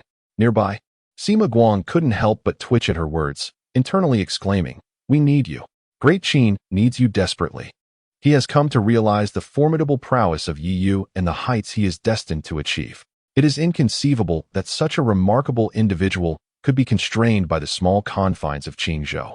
If he could cultivate a good relationship with such a person, the future of the Great Qin would undoubtedly be promising. "Princess Jiao, you must not mess this up. But how might I join the Great Qin?" Yi Yu gazed at the haughty Qin Ruoxian, a fond smile gracing his lips. "Well, I require your assistance in suppressing the 9 nether blood spring," Qin Ruoxian declared. "Consider it done," Yi Yu replied without a moment's hesitation. Surprised by Yi Yu's swift agreement, Qin Ruoxian continued, "I also need you to help the Great Qin win the 100 Dynasties War." All right, whatever you wish. Just say the word, and it shall be done." Yi Yu regarded the young girl before him, his mind flooded with memories of the sorrowful Qin Ruoxian upon learning of his demise in his previous life. Seeing Qin Ruoxian deep in thought, Situ Guang interjected, "Why don't we find a place to rest first? We can ponder these matters later." Situ Guang was genuinely alarmed. Qin Ruoxian's requests were increasingly outrageous. The 9 nether blood spring? That was the very place that had destroyed Yi Yu's spirit root. And as for winning the 100 Dynasties War, that was an absurdity, despite Yi Yu's extraordinary talent and combat capabilities. Situ Guang remained skeptical that he could triumph over the prodigies of those superlative empires. "Very well, let us proceed thus for now.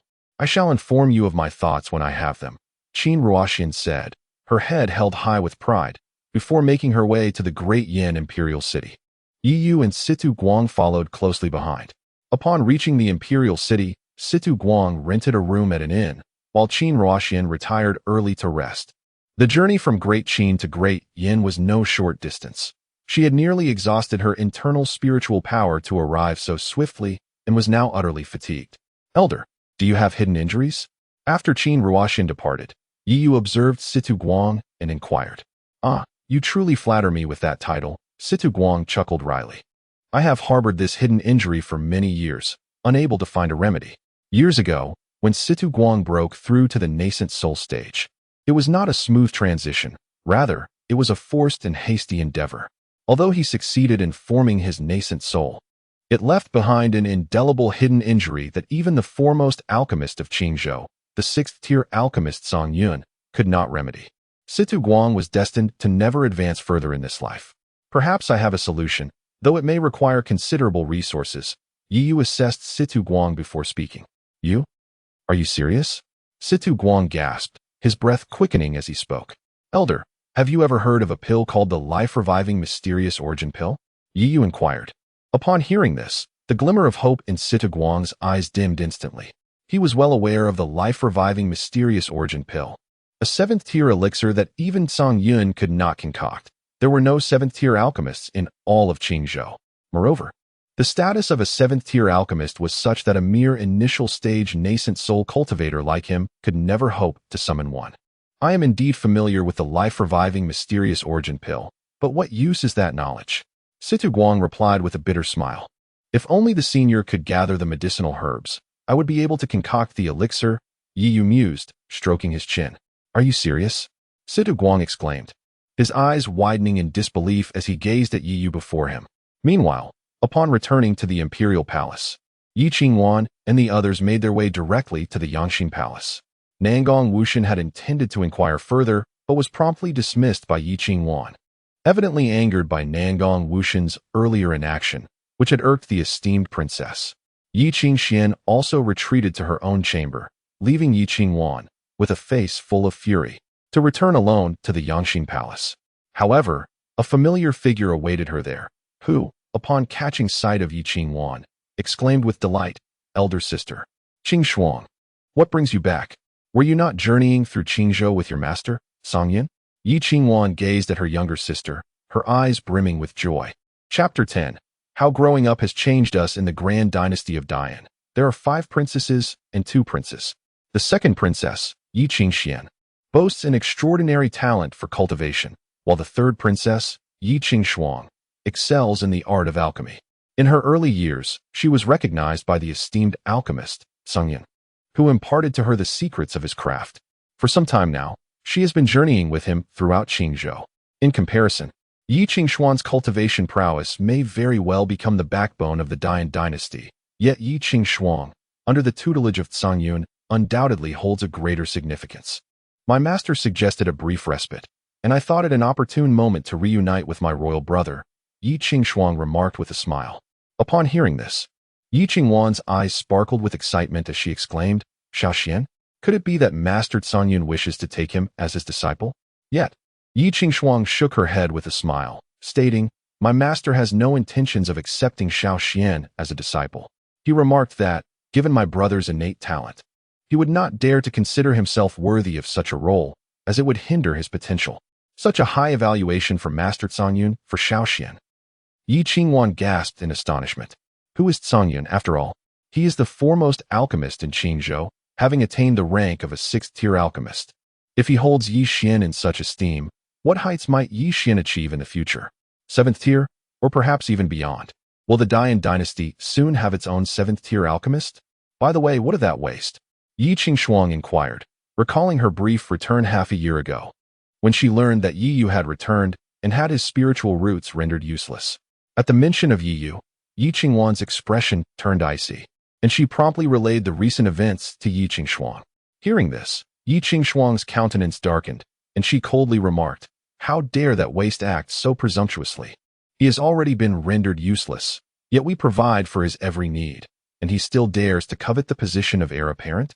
He should reflect on whether he is even worthy of such a title. Indeed, it is baffling how that scoundrel harbors such vile thoughts," Yi Qingwan added. "It seems that his true nature has always been this way. As a child, he somehow won the favor of the emperor, seizing the cultivation resources that rightfully belonged to Xiaoxian. Now, even in his diminished state, he still yearns for the position of heir. Enough of that waste. The thought alone is repulsive. What of Master Songyun? I wish to host a banquet in his honor," Yi Qingwan inquired. "He should be with Xiaoxian at the moment." "Let us wait a while before we join them," Yi Qingshuang replied. Meanwhile, in Yi Xian's palace, he sat somewhat uneasily before Songyun, the renowned alchemist of Qingzhou, feeling a twinge of fear. After all, his close affiliations with the Blood Demon clan meant that his aura could inadvertently betray him, and alchemists are notoriously sensitive to such energies. Songyun furrowed his brow, observing Yi Xian with curiosity. How is it that just a few years have brought about such a transformation in this boy?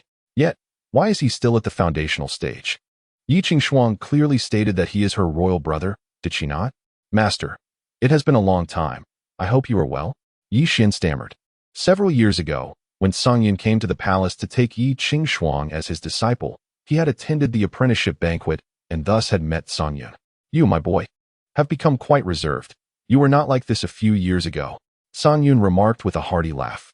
During his travels, he had passed through the grand city of Dian and, with a mere glance, discerned Yi Yu's extraordinary talent, stubbornly pursuing the idea of taking him as a disciple. However, Yi Yu's aptitude exceeded his expectations, leading him to abandon the notion of apprenticeship. Each alchemist's path is unique, and as a 6th-grade alchemist, he could only impart the basics. The future, he believed, must be explored by Yi Yu himself. Having entered the palace under the pretense of taking on a disciple, he ultimately settled for the gifted Yi Qingshuang instead. Little did he know that many years later, Yi Yu would present himself in such a manner. Not only was his cultivation lacking, but he also exuded a faint aura that Songyun found distasteful. "Enough of this. Let us forge a pill and see if your alchemy skills have regressed," Songyun declared, waving his hand, summoning a verdant alchemical furnace to the center of the grand hall. Yi Xian's expression shifted slightly, a flicker of panic crossed his face, but internally he was elated. Could Songyun be inclined to impart his alchemical knowledge? Otherwise, he would not have invited him to refine pills. Yi Xian possessed some knowledge of alchemy and could concoct second-grade pills. He smiled, sending someone to fetch the necessary spiritual herbs. Soon, various herbs were brought forth, and at that moment, Yi Qingwan and Yi Qingshuang entered the grand hall. Upon witnessing the scene before them, they exchanged glances, each recognizing the surprise reflected in the other's eyes.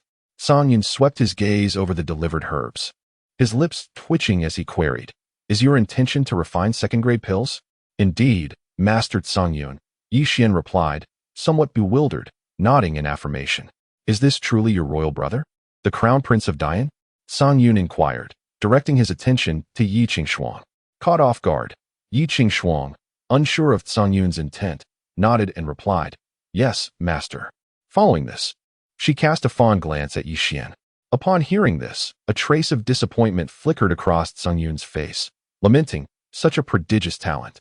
What a pity it has come to this. Very well, you shall continue your duties as crown prince."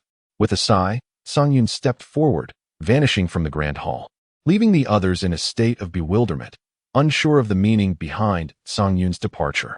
Meanwhile, in the inn, Situ Guang stared incredulously at Yi Yu, struggling to comprehend what he had just heard. Yi Yu could actually concoct seventh-grade pills, the Shengxian pill. Not only was this young man's combat prowess formidable, but he was also a seventh-grade alchemist. "You must be joking," Situ Guang blurted out instinctively. While he was uncertain about other states, he knew that in Qingzhou, there was no one who could master both alchemy and martial arts. Even Song Yun, with his proficiency in alchemy reaching the 6th grade, had only attained the pinnacle of the golden core stage. It was exceedingly rare for anyone to excel in both disciplines simultaneously. Yi Yu cast a glance at Situ Guang and remarked with a smile, "As the guardian of Ruoxian, I would never deceive you." In the past, at the blood spring of the 9 hells, Yi Yu had single-handedly battled the demonic forces, sustaining countless injuries each day. It was precisely due to his extraordinary alchemical skills that he managed to endure for so long. Situ Guang gazed deeply at Yi Yu, and after a moment of hesitation, he gritted his teeth and handed over the storage ring in his possession. Yi Yu was taken aback upon receiving it. He looked at Situ Guang in astonishment to find it filled with the spiritual herbs required for the Shengxing Xinyuan Dan, which he had already prepared. "However, is this permissible?" Situ Guang swallowed hard, his nerves evident. Yi Yu chuckled softly and replied, "Of course it is, though the age of the herbs is slightly lacking. Nonetheless, it poses no significant issue." With that, Yi Yu extracted one of the 5 colored flowers, which fell short in age, but in the next moment, his expression shifted dramatically. Chapter 11. Alchemy. At the moment when Yi Yu held the 7-colored flower, a white pillar of light within his dantian began to operate involuntarily, emanating a rich aura of vitality that flowed through Yi Yu's meridians and gathered in his palms. In the next instant, the originally young 7-colored flower, illuminated by the white light, aged remarkably, ultimately reaching 200 years, which was the requisite standard for refining the Shengxing Xinyuan pill. Unfamiliar with the art of alchemy, Situ Guang could not discern the changes in the 7-colored flower. He only noticed the shift in Yi Yu's demeanor, which immediately tightened his heart. Sensing Situ Guang's anxiety, Yi Yu offered reassurance, saying, "Do not worry, it is possible to refine it, but I must trouble you to guard me." Upon hearing this, Situ Guang exhaled deeply, filled with elation, yet soon regained his awareness and inquired, "Do you intend to refine it now? Do you not have matters to attend to tomorrow?" Alchemy is an exceedingly time-consuming and labor-intensive endeavor. Generally, refining a 7th-grade pill requires at least half a month. However, Yi Yu was different. In the 9 Nether Blood Spring, the demonic clan would not afford him such luxury. Not even a day was available. With an entire night at his disposal, there was naturally no issue. "There is still time. I ask you not to let anyone disturb me." Yi Yu smiled, and then proceeded to the backyard alone, retrieving a black alchemical furnace. Upon witnessing this, Situ Guang's expression turned grave, as this pertained to his own hidden injuries. He took a deep breath, unleashing the oppressive aura of his nascent soul stage, which radiated from the inn as its epicenter. The surrounding common folk and minor cultivators, sensing this pressure, instinctively retreated, daring not to approach. As Yi Yu gathered the medicinal materials, he formed seals with his hands, and waves of spiritual fire erupted from within him. However, this spiritual fire, influenced by the white pillar of light in his dantian, transformed from its previous red hue to a brilliant white. Feeling the potency of the white flames, Yi Yu's heart leaped with joy. This fire was far more potent than before. It was not simply about destructive power, rather, the flames were imbued with a rich essence of vitality, capable of maximizing the medicinal properties of the materials, thus enhancing both the quality of the resultant pills and the rate of success in alchemy. Subsequently, Yi Yu commanded these flames to envelop the multitude of medicinal materials. In an instant, the temperature in the entire backyard surged dramatically. Observing this scene, Situ Guang furrowed his brow. Although he was unversed in alchemy, he had witnessed the process before. Typically, alchemists would introduce each medicinal herb into the furnace for refinement individually. According to their explanations, the alchemical furnace serves not only to concentrate heat, but also to lock in the spiritual essence of the materials, preventing it from dissipating.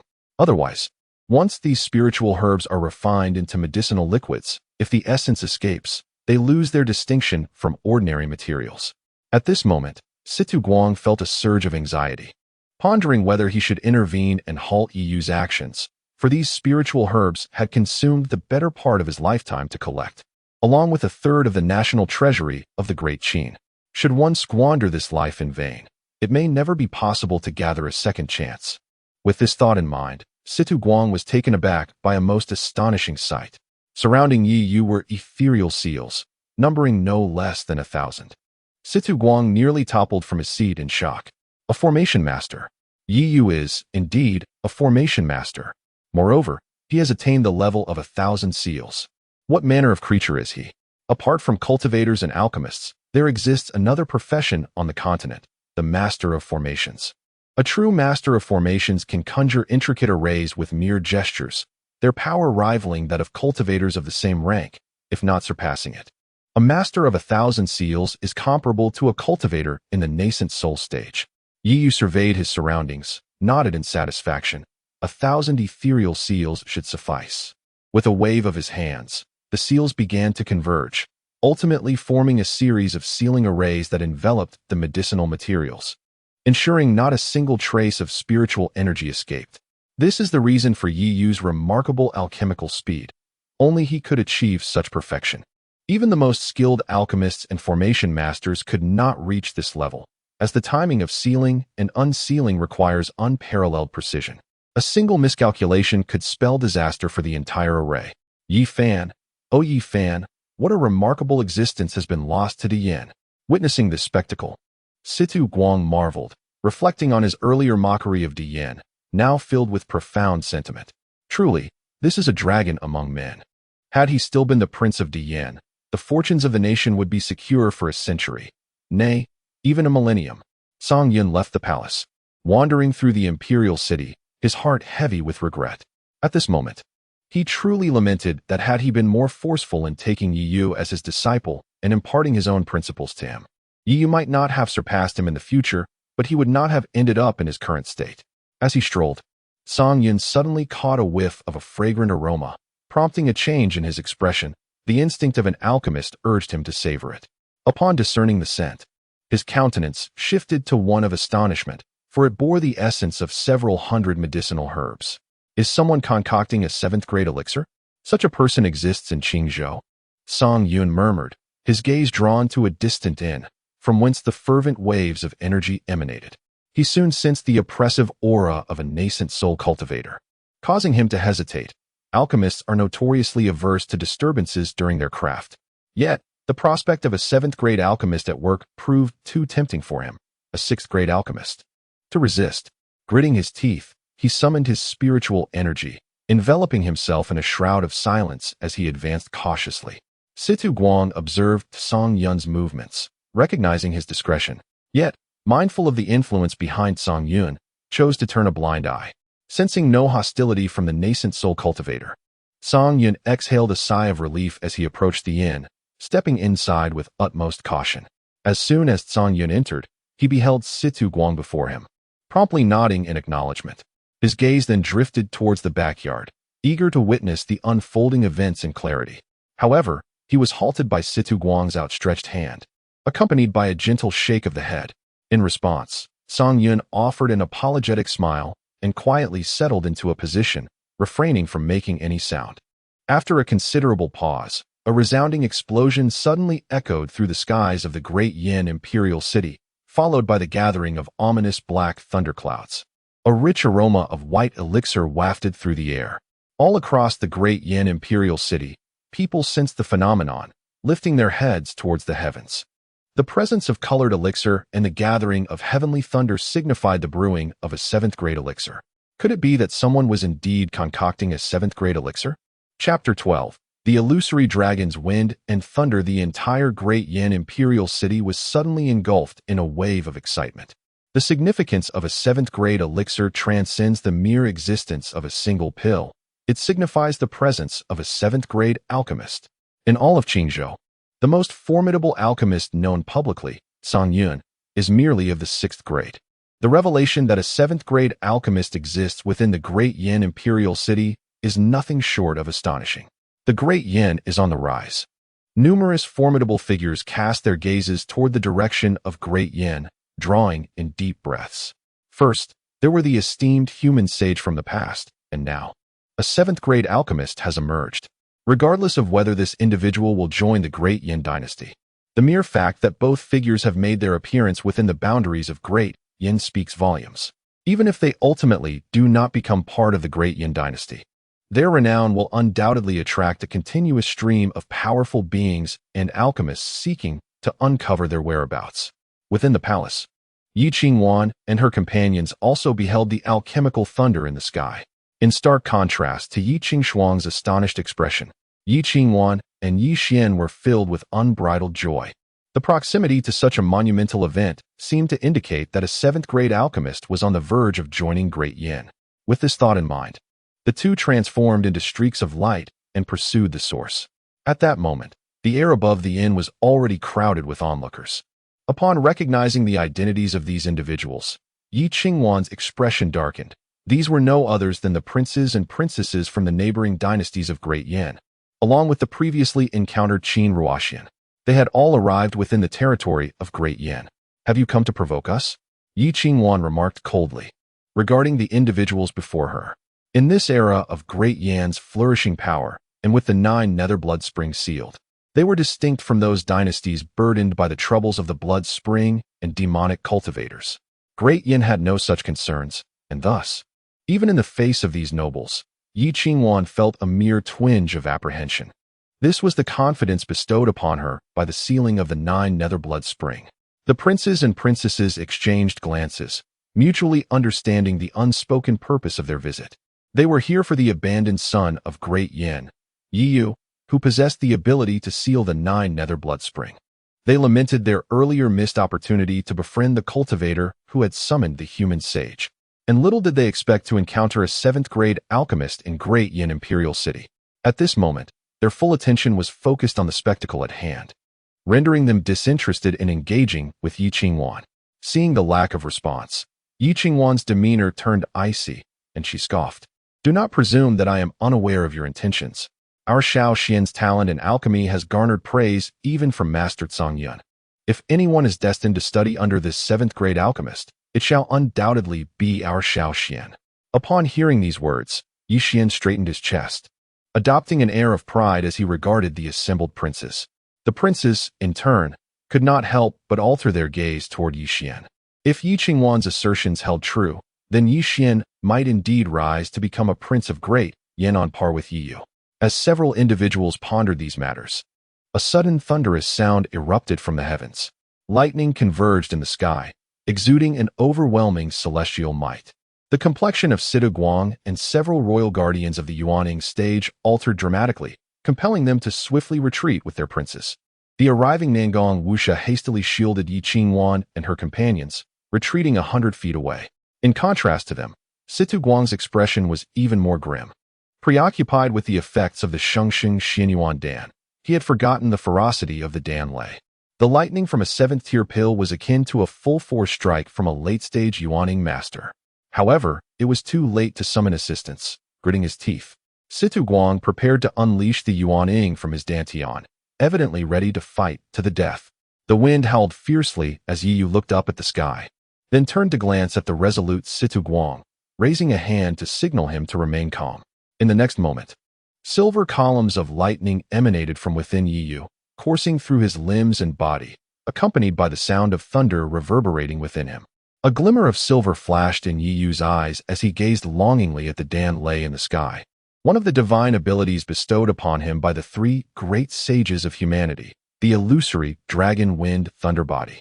Sustained by thunder, it tempered his physique. Suddenly, a resounding explosion echoed as a thick bolt of lightning descended, sending a tremendous wave of spiritual power that altered the expressions of all present. Positioned at the heart of the thunder, Yi felt a searing pain coursing through his body, yet in the next instant, a wave of comfort washed over him. As the celestial lightning surrounding him transformed into delicate arcs that nourished his form.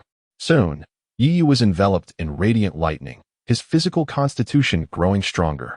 Boom, boom, boom. More bolts of lightning struck down as the thunderclouds above gradually dispersed, revealing a luminous moon. Once the Dan lay had passed, all eyes were fixated on the inn. The atmosphere laden with tension. Despite their curiosity, they dared not intrude without the express consent of those inside, for they were aware of the seventh-tier alchemist's stature.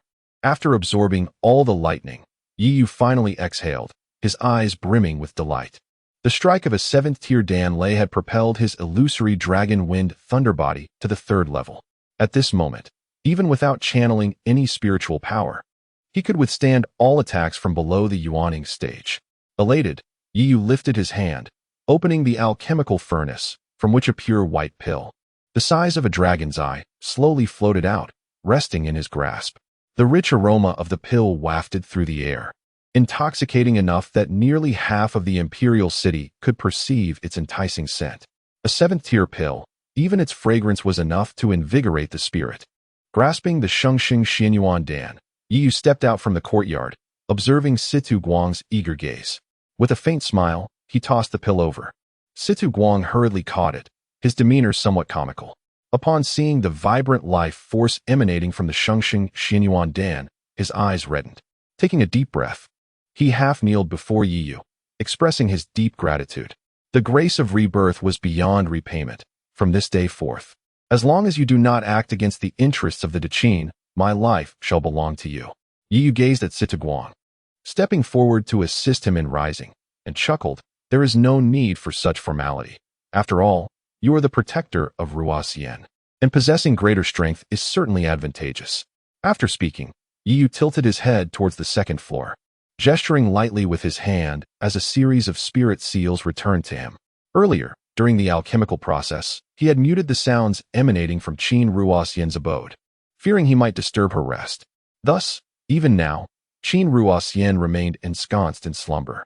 Situ Guang nodded earnestly, and without further pretense, took his place at the side. Only then did Yi turn his attention to Song Yun, his brow furrowing as he inquired, "What brings you here, old man?" Song Yun was about to step forward to pay his respects, but the familiar tone caused him to pause in surprise. He then lifted his gaze, fixing it intently upon Yi's face, and after a lengthy moment, he exclaimed in astonishment, "You are that rascal, aren't you? But wait, who is that in the palace?" Chapter 13. The curmudgeonly old man, are you out of your mind? Yi furrowed his brow as he regarded Song Yun. It was only then that Song Yun grasped the situation, looking at Yi with tears welling in his eyes, exclaiming, "You rascal, I thought you were finished. You nearly scared me to death." "What?" Yi replied, bewildered. Song Yun then recounted the incident in the imperial palace where he mistook Yi Xian for Yi.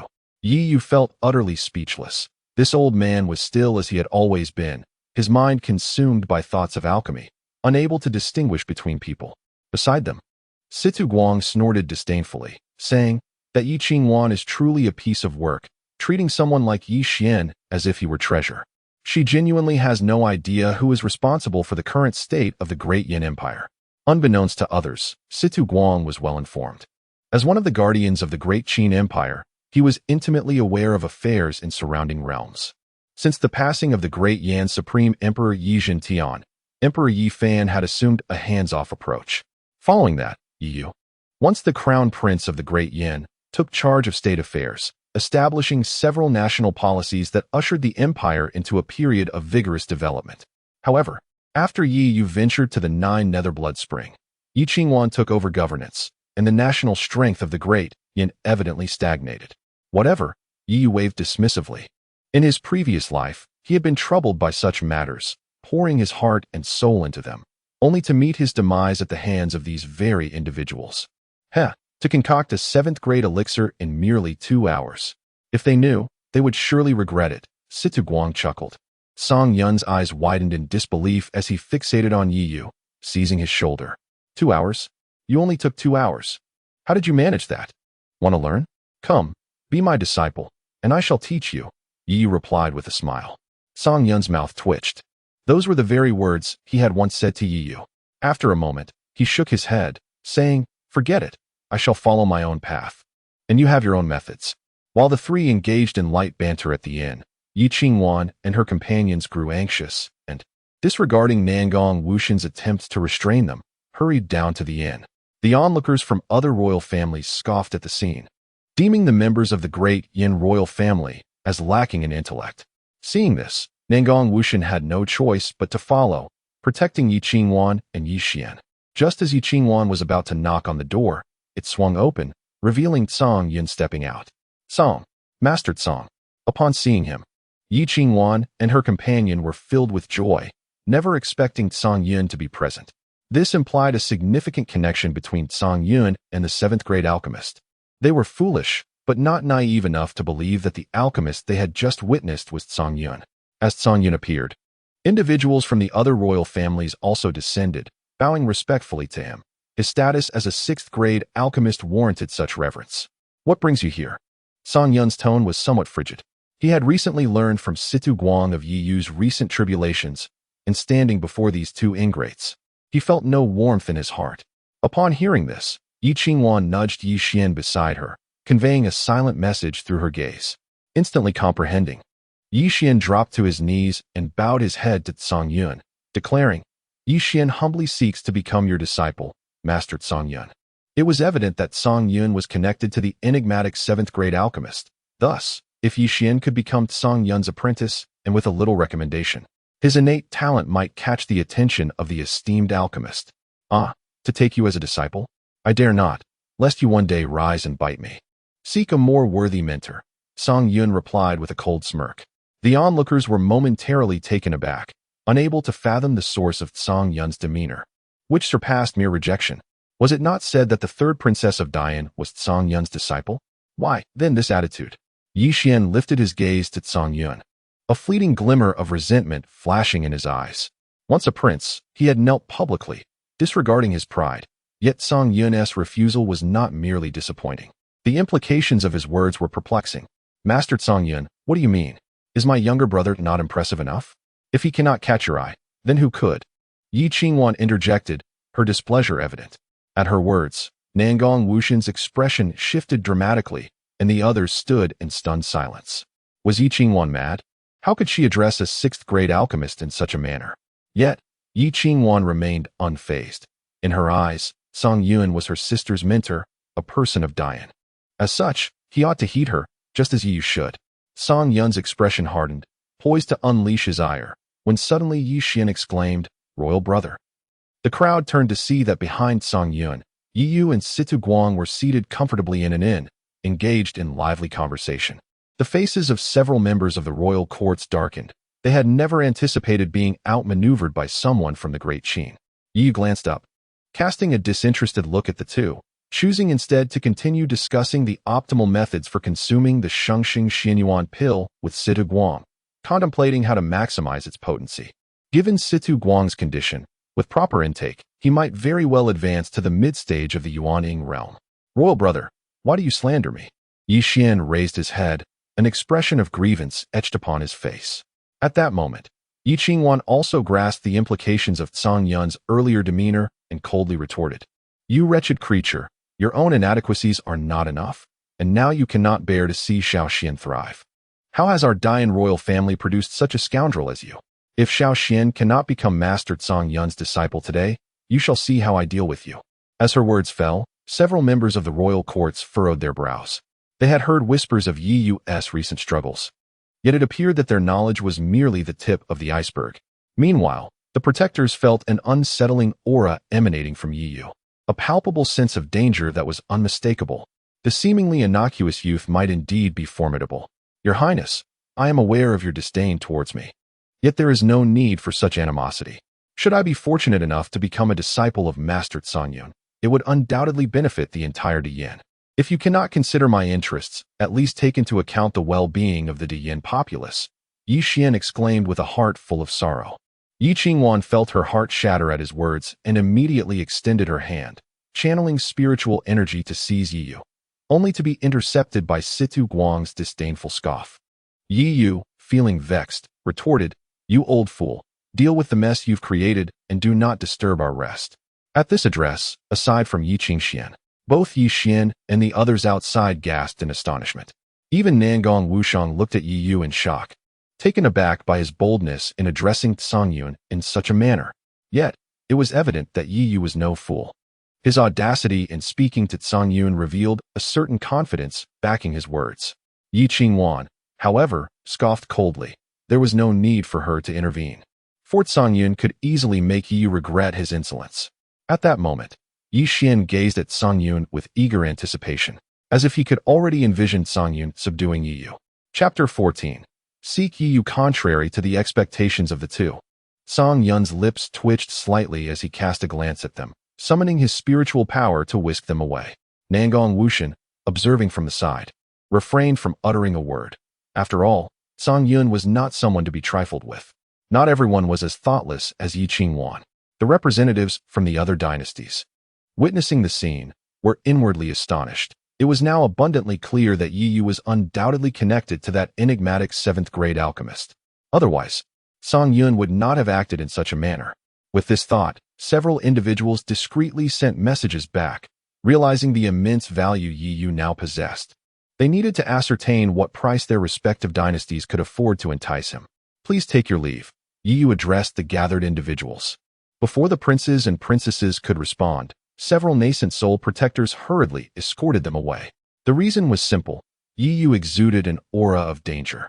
The matter of enticing him could wait, especially with Situ Guang present. Once the inn fell silent, Yi Yu exchanged a few words with Situ Guang before retreating to his room for rest, as he had an appointment at the Lu residence the following day. Songyun returned the two to the imperial palace, unceremoniously depositing them in the Yangxin Hall. Yi Qingshuang, witnessing the scene, appeared thoroughly bewildered and approached to inquire about the situation. Songyun regarded her with a profound gaze, uttering not a word before turning to leave. With his departure, the confinement of spiritual power on Yi Qingwan and the others dissipated, allowing Yi Qingwan to spring to her feet, glaring fiercely at Nangong Wuxian. "This is the second time." Nangong Wuxian sighed at her words, unwilling to elaborate further, and turned back toward the protector hall. "Elder sister, what on earth is happening?" Yi Qingshuang asked, having closely observed Songyun's temperament over the years. It was evident that Songyun had been exceedingly furious. "Third sister, this is not the elder sister's fault. It is mine. I never anticipated that my imperial brother would harbor such disdain for me, even going so far as to conspire with Master Songyun against me. I have not done well enough." Yi Xian lamented, her head lowered in dejection. Yi Qingwan watched this scene with a heavy heart before coldly remarking, "That scoundrel, having been expelled from the royal family, still dares to flaunt himself under the guise of the crown prince of Dian." In Yi Qingwan's view, Yi Yu's audacity in offending Songyun, yet receiving no repercussions, clearly indicated that Songyun was sparing him for the sake of the Dian royal family's reputation. Ultimately, he had taken them away to preserve the family's dignity before that 7th-grade alchemist, avoiding a public humiliation. "Qingshuang, return and inform your master that Yi Yu is no longer a member of the Dian royal family. There is no need for us to show him any courtesy in the future. Tomorrow, gather your second sister and the other attendants. We shall go to the Lu residence together. This time, I want that scoundrel to perish," Yi Qingwan declared through gritted teeth, her eyes brimming with hatred. Yi Qingshuang, upon hearing this, chose not to speak further. At this moment, any words from her elder sister would be futile.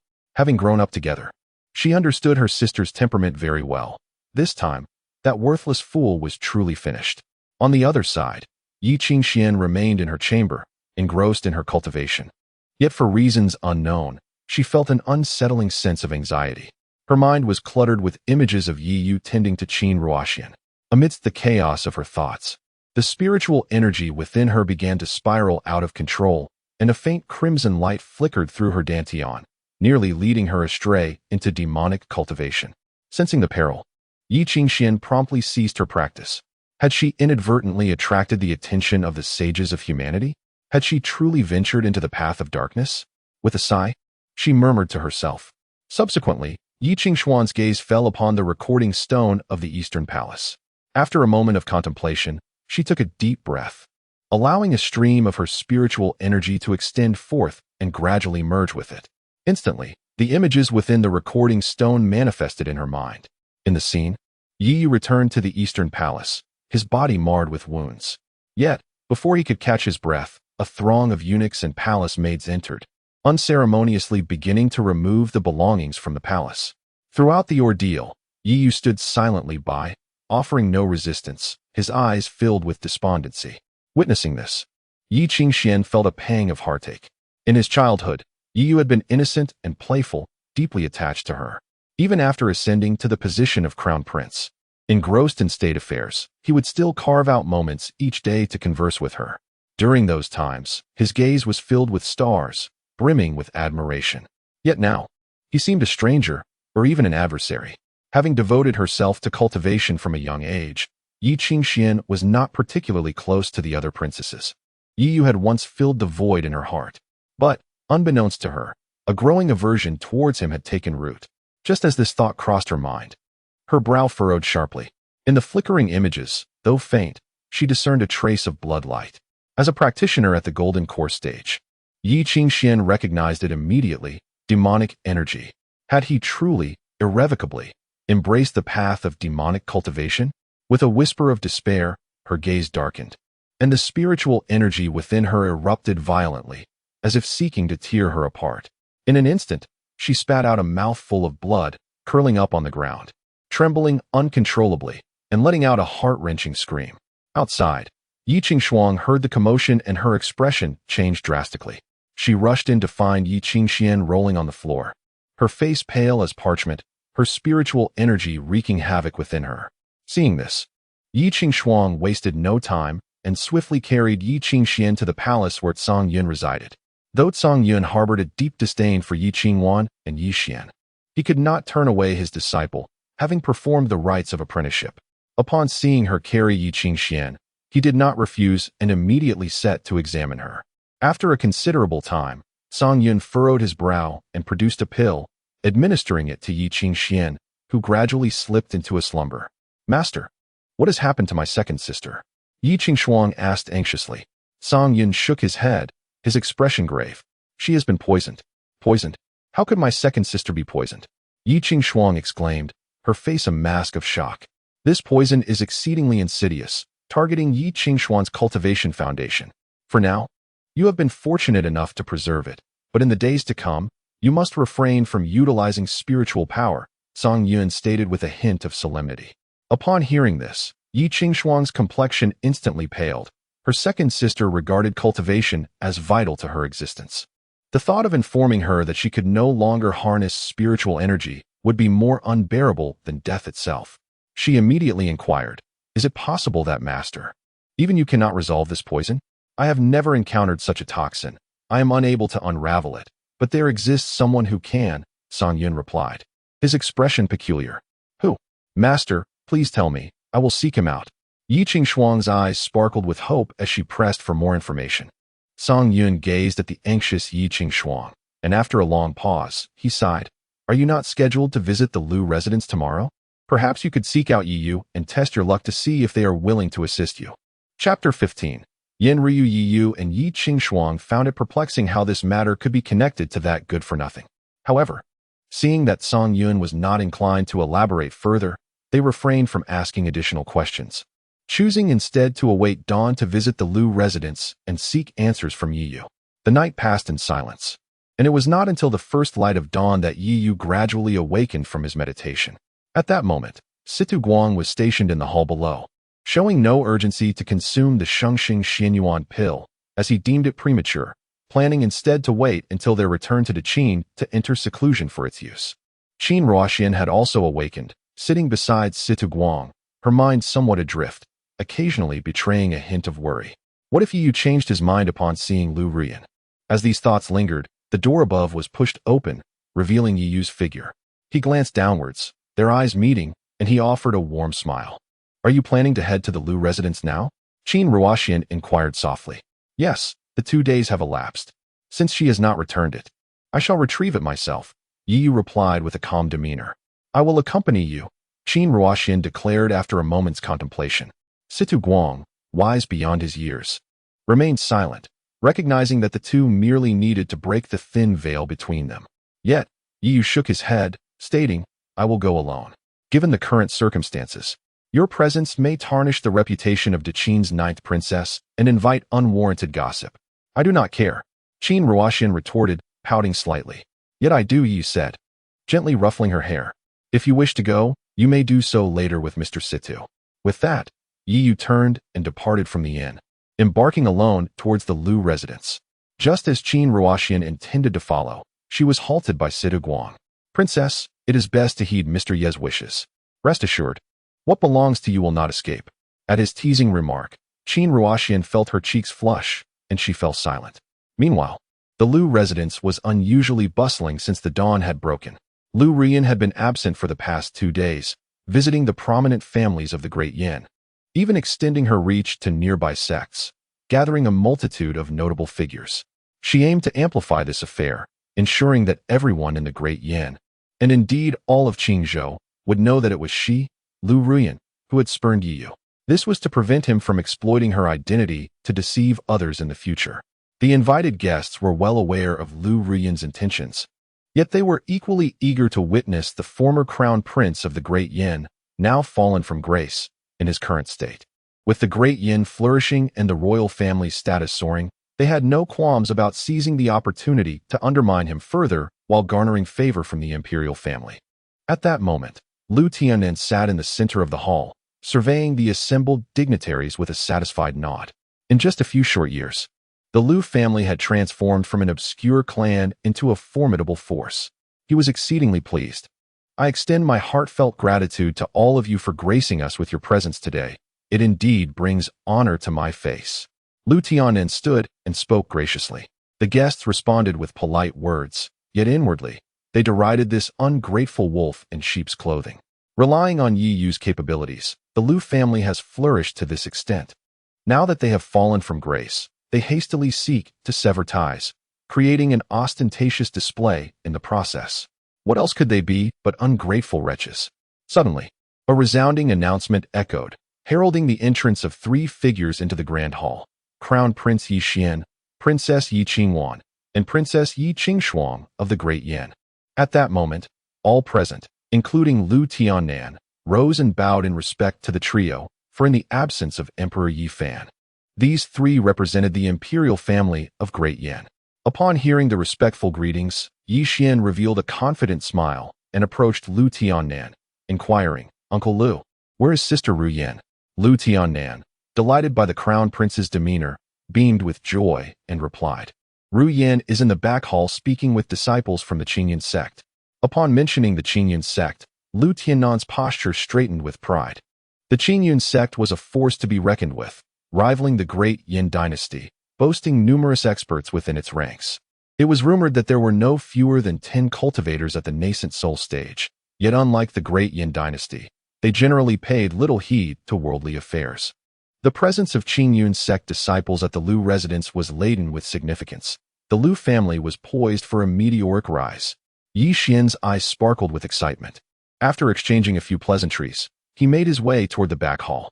After all, these were disciples of the Qingyun sect, and cultivating a good relationship with them would bring nothing but advantages. Upon entering the back hall, Yi Xian indeed spotted Lu Ruyan conversing with a woman clad in white seated in a pavilion. Eagerly, he approached and exclaimed, Sister Ruyan, I have arrived. Upon seeing Yi Xian, Lu Ruyan's face lit up with a radiant smile, and she promptly introduced him, saying, Little Xian, allow me to introduce you to Yen Ruyu, the chief disciple of the Qingyun sect. Sister Yen, this is Crown Prince Yi Xian. Yen Ruyu glanced at Yi Xian, offering a slight nod as a greeting. After merely a glance, Yi Xian was struck by her ethereal beauty. The 5 princesses of the Great Yin, and even Lu Ruyan, were renowned for their grace. Yet in comparison to Yen Ruyu, they appeared diminished. The otherworldly aura that enveloped Yen Ruyu was unparalleled. Moreover, should he succeed in winning her favor, it would serve as a tremendous asset to his ambitions. Regaining his composure, Yi Xian detected the crux of Lu Ruyan's words, and his face lit up with astonishment as he exclaimed, "Sister Ruyan, you referred to Sister Ruyu as your senior. Have you joined the Qingyan sect?"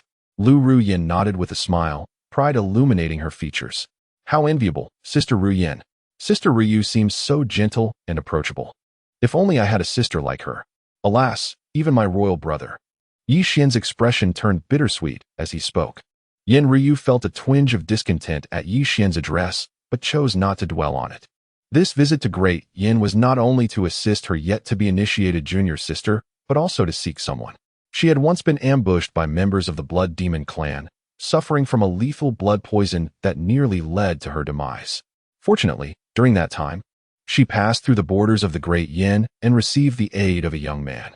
However, the treatment had not completely eradicated the poison, and throughout the entire year since her return to the Qingyan sect, no remedy had been found. Now, she sensed the ominous resurgence of the blood poison within her, prompting her journey to the Great Yin dynasty. In the rear courtyard, conversations flowed amiably, yet the front hall was enveloped in an eerie silence. Aside from the esteemed Yekingwan and Yikingshuang, the princes and princesses of the vast dynasty were also present. While the attendees marveled at the influence of the Lu family, an unsettling realization dawned upon them. Yekingwan seemed to be at odds with them. The atmosphere in the grand hall became charged with tension. At that moment, as the ambience thickened with unease, a slender figure gradually approached the entrance of Lu Manor, under the watchful eyes of the assembly. This figure slowly made their way into the hall, none other than Yi Yu. Observing the scene, Yi Yu felt no surprise and calmly addressed Lu Tiannan, stating, "I kindly request the return of the Qiushui sword." Chapter 16. Am I consulting with you? Yi Yu's voice was calm, neither servile nor arrogant. Entirely unaffected by the imposing scene before him, the representatives from the major dynasties present were not surprised. Rather, they found the atmosphere somewhat familiar. However, the various influential figures invited to the Lu family gathered were noticeably perturbed, having sensed a dangerous aura the moment Yi Yu appeared. Observing Yi Yu's seemingly nonchalant demeanor in the face of the top powers of the Great Yin, which represented a significant portion of the realm, they could not help but feel a twinge of apprehension. A question arose in their minds. Had the former crown prince of Great Yin truly been rendered powerless? He hardly appeared to be so. Little Yu, the autumn water sword was a gift to Ru Yin. Once given, one cannot simply reclaim it, Lu Tiannan said with a forced smile. As for the cultivation resources I previously bestowed upon you, I have no use for them. However, it is well known that the autumn water sword is an engagement token.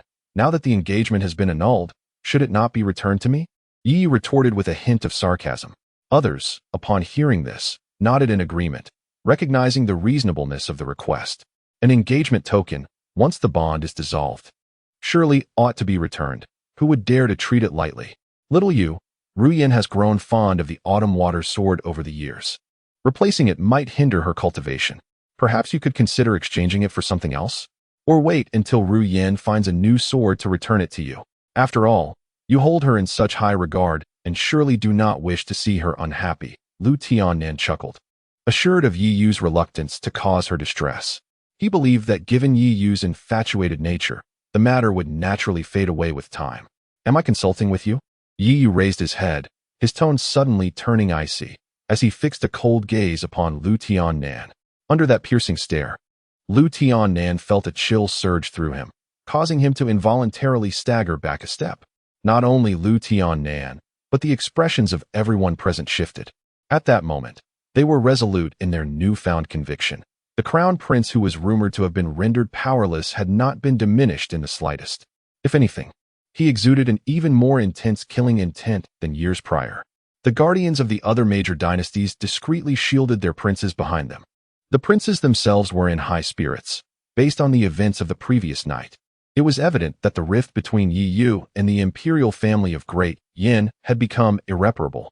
The more assertive Yi Yu appeared, the more favorable the situation became for them. Enough. What is your attitude?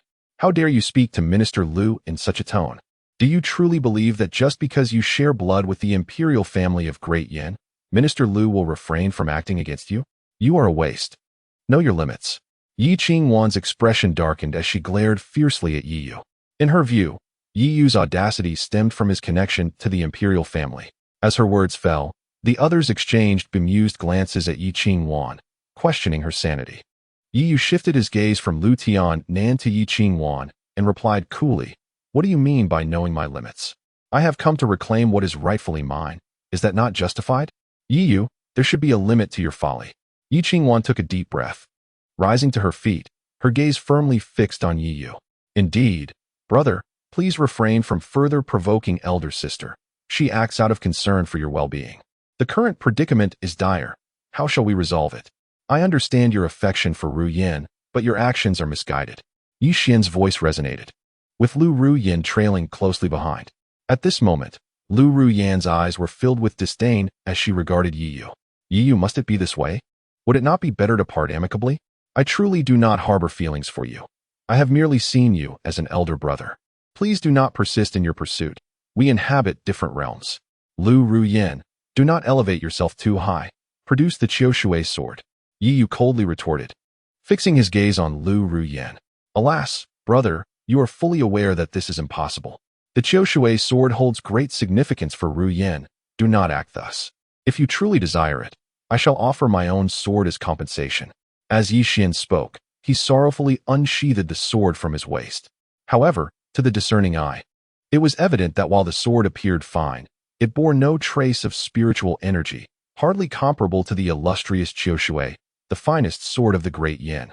Moreover, was it not rumored that Yi Xian's sword was one of the renowned swords of Great Yin, the Liuguang sword? How had it become this inferior blade? Those present were astute. Even Lu Tiannan sensed something amiss, recognizing the depth of Yi Xian's scheming.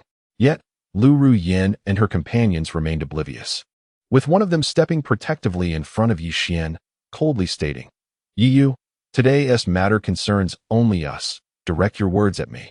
Do not involve Xiaoxian." Yi Yu felt a sense of helplessness. These three women combined lacked even a single ounce of wisdom. Nevertheless, he chose to remain silent. "I shall state this once more. Produce the Qiushui sword, or do not blame me for my lack of courtesy." "Lack of courtesy? Huh. I am most curious to see how you intend to demonstrate this. Guards, seize this wretched creature and imprison him in the dungeons." Yi Qingwan, infuriated, slammed her hand onto the table. A squad of golden armored guards suddenly burst in, each radiating a formidable aura of spiritual energy. These were the inner guards of the Great Yin royal family, once assembled by Yi Yu himself, representing one of the strongest forces of the royal family. Aside from the worship hall, Yi Yu scanned the faces of the golden armored guards, recognizing several familiar visages, and then exhaled deeply, saying, "There is still time to leave." The guards exchanged glances, showing no intention of retreating, and instead drew their long swords. "Seize him."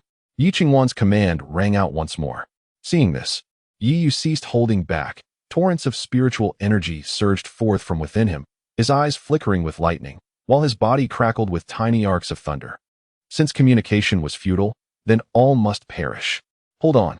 Just as tensions escalated, Yi Qingshuang suddenly spoke, capturing the attention of everyone present. Even Yi Yu turned to her in confusion. "Yi Yu, I offer you a chance. Tell me what poison has afflicted second sister and how it may be resolved, and I shall intercede on your behalf with elder sister." Yi Qingshuang took a deep breath and spoke. She was acutely aware of the formidable power of the golden armored guards and understood that should Yi Yu dare to exhibit even the slightest hint of resistance, he might very well meet his demise on the spot. Thus, she had no choice but to call for a halt, especially considering the matter concerned her second sister. "Yi Qingxian, second sister? Second sister has been poisoned? Who did this?" Yi Qingwan exclaimed, her eyes wide with disbelief. Yet, Yi Qingshuang offered no reply, her gaze fixed intently on Yi Yu. Song Yun had once declared that Yi Yu could provide salvation. However, Yi Qingshuang could not fathom how Yi Yu could save someone whom even Song Yun could not.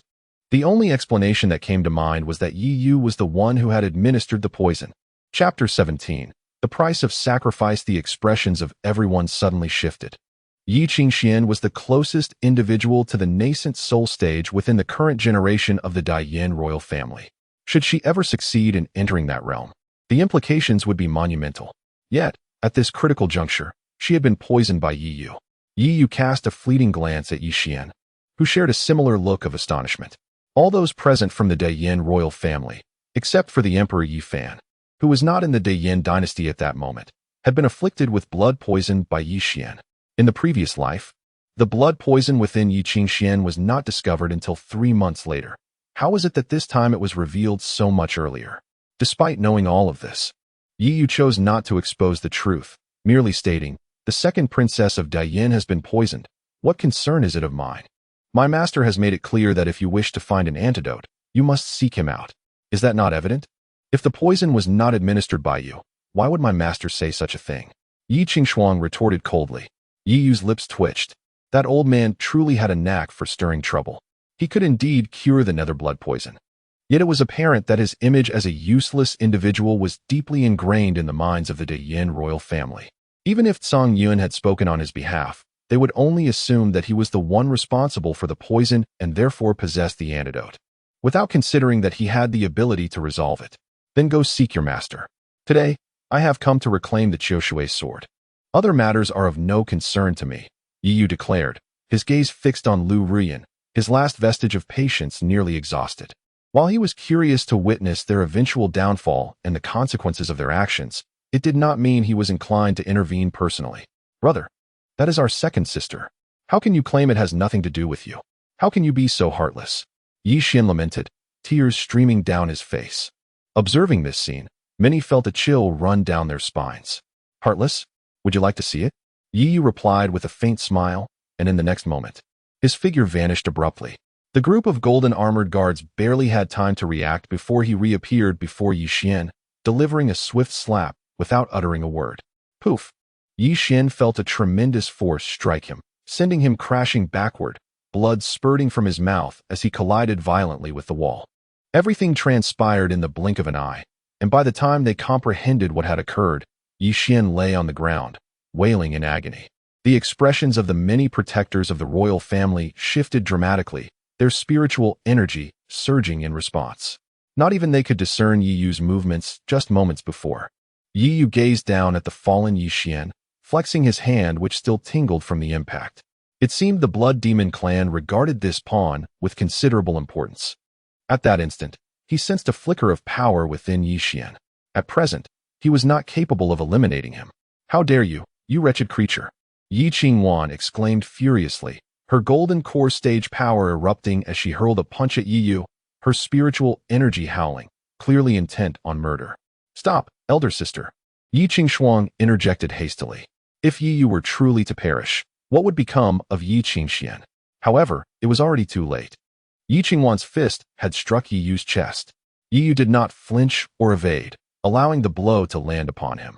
A resounding thud echoed, accompanied by a cry of anguish. Yet Yi Yu remained unscathed, as a surge of thunder coursed through him. The illusory dragon thunder body was indeed formidable, rendering Yi Qingwan's golden core strength inadequate. "How dare you harm my elder sister?" Yi Qingshuang exclaimed furiously. "What? Should I offer my neck to be slain just because she wishes to kill me?" Yi Yu scoffed. Yi Qingshuang, disregarding his retort, declared, "How could my elder sister ever kill you? After what you have done, is it not reasonable for her to teach you a lesson? Moreover, if she truly intended to kill you just now, how could you still be standing there unscathed?" Her bizarre assertion left all present with peculiar expressions. Did the people of the Daiyin royal family truly lack common sense? I shall say this one last time. Hand over the Qiushui sword. Yi Yu ignored Yi Qingshuang, turning his gaze towards Lu Ruyan, his murderous intent unmistakable. Lu Ruyan immediately felt as if plunged into an icy abyss, trembling uncontrollably before collapsing to the ground. "Today, you shall not leave Daiyin alive. Where are the protectors?" Yi Qingwan, now frenzied, disregarded her own pain and shouted. In the next moment, an overwhelming pressure enveloped the entire Lu residence, causing even Yin Ruyu in the courtyard to furrow her brows slightly. Above the Lu residence, 5 figures emerged, each exuding the unique aura of the nascent soul stage, with Nangong whooshing at the forefront. The 5 individuals looked down at Yi Yu with complex expressions, never imagining that one day they would lay hands on the former prince of Daiyin. "Kill him," Yi Qingwan commanded coldly. Yi Qingshuang remained silent, contemplating that if necessary, she could extract Yu's memories using the soul refinement technique. Although this technique was cruel, it was all of Yu's own making. I dare anyone to lay a hand on him. A cold snort echoed as Qin Ruoxian appeared outside the Lu residence, her expression frigid. Situ Guang also ascended into the air, facing the 5 nascent soul protectors without a hint of fear. Qin Ruoxian, does your great Qin truly intend to interfere in the affairs of my Yin royal family? Yi Qingwan glared icily at her. Before Qin Ruoxian could respond, another voice interjected. Isn't Yu already banished by you? This no longer concerns your family. Everyone turned to see the prince of the Deliang dynasty speaking with an indifferent demeanor. At that moment, the protector of the Deliang dynasty also began to rise, positioning himself beside Sita Guang. Soon, the protectors of the 5 royal dynasties, seemingly in unison, began to traverse the air, encircling the 5 protectors of Diyan, each bearing a hostile gaze. The situation on the ground had shifted dramatically. Upon witnessing the scene, Yi Qingwan's expression turned ashen. Although the great Yin dynasty currently held significant power and was unafraid of any individual among them, facing the 6 prominent dynasties, including the great Qin, rendered the great Yin insufficient. Are you truly willing to confront the great Yin to the bitter end over a worthless individual?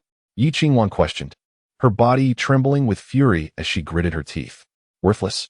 The princes exchanged glances, each perceiving the mockery reflected in the other's eyes. Judging by Yu's performance, if he were deemed worthless, then what did that make Yi Qingwan? The most worthless of the worthless? As long as we are present, you shall not lay a single hair on Yu. If you doubt this, feel free to test us, declared Liang Chun, the prince of the great Liang. Very well. I shall see just how great a price you are willing to pay for this worthless individual. Yi Qingwan retorted coldly, retrieving a jade seal from her bosom. In the next moment, a resounding chime echoed throughout the imperial city. Chapter 18. Have I truly erred? The sovereign's order. Are you insane? Liang Chun exclaimed, his expression darkened. A pact had been established among the great dynasties. Should one party invoke the sovereign's order, the others were obliged to lend their support. Failure to do so would constitute a breach of the covenant. Consequently, the offending party would be expelled from the dynasty alliance. Not only would they lose access to cultivation resources, but even the civilian trade between nations would be severed. Thus, they were compelled to deliberate. Although Yu possessed the means to suppress the blood spring of the 9 hells, was it truly worth their treachery against the covenant? The most pressing concern was that if they all chose to forsake the agreement and one party remained loyal, what then? After all, the resources of a nation would incite envy in anyone. Today, I shall witness whether the covenant of the great Yin holds more significance in your eyes than this waste. Yi Qingwan spat, her face twisted with fury. Yu is but a worthless creature, a mere hound at our side. Yet now, so many factions vie for his favor, even daring to turn against the great Yin dynasty. Why should this be tolerated? This stark disparity was something she could neither accept nor comprehend. The representatives of the great dynasties fell into silence. After a lengthy pause, Liang Chen exhaled deeply, nodded at his guardian, and slowly returned to his seat. While suppressing the blood spring of the 9 hells was undoubtedly vital, the price and peril involved were exceedingly steep. No one had anticipated that Yi Qingwan would become so frenzied as to invoke the sovereign's order to eliminate Yu. With Liang Chun leading the way, the other dynasties gradually took their seats, their thoughts aligned with his. Although Yu's worth was considerable, it did not merit such extreme measures. Only Qin Ruoxian remained steadfast at Yu's side, her gaze disdainfully sweeping over the assembly. Situ Guang observed the descending guardians with a mocking smile. A 7th-grade alchemist, possessing combat prowess comparable to that of a Yuanian cultivator, under the scrutiny of 3 revered sages of the literary path and a master of the 1,000 imprints formation. Any one of these identities would suffice to elevate one to the pinnacle of the cultivation world in Qingzhou. Yet, these individuals only recognized Yu's value in suppressing the blood spring of the 9 hells. Does the great Qin wish to interfere? Yi Qingwan's icy gaze fell upon Qin Ruoxian. At that moment, the representatives of the other dynasties cast ambiguous glances toward her. Should Qin Ruoxian persist, it would signify a betrayal of the covenant, allowing them to unite against the great Qin dynasty and seize its vast resources. Qin Ruoxian offered no reply. The turbulent energy radiating from her was response enough. Observing this, Yi felt a flicker of gratitude and reached out to restrain her, saying, "I shall handle this myself. You may accompany Master Situ to the side and observe." But Qin Ruoxian hesitated, wishing to voice her concerns.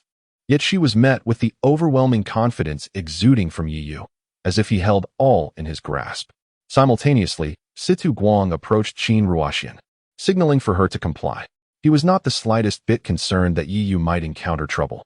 He had personally witnessed Yi's terrifying prowess. Although he might not be able to defeat the 5 infant transformation offerings, escaping unscathed was certainly within reach. Seeing Yi's determination, Qin Ruoxian ceased her objections, slowly moving aside to lift the slumped Lu Tianin and unceremoniously toss him aside before sitting down peacefully. "Useless, let us see who else can assist you," Lu Qingwan sneered, her gaze shifting to the 5 offerings hovering in the air. The 5, led by Nangong Wushan, exchanged glances and sighed softly. As offerings of the great Yin, they were duty-bound to serve it. Otherwise, who in the entire Qingzhou would be willing to support them? Although they once shared a close camaraderie with Yi, and Nangong Wushan had even benefited from his insights, all of that paled in comparison to the resources provided for cultivation. In unison, the 5 unleashed their power, weaving 5 strands of spiritual energy into a massive net that descended upon Yi. The guardians of the several imperial dynasties observed the approaching net with resigned sighs. Even a fellow infant transformation cultivator would struggle to escape the combined might of 5, let alone Yi.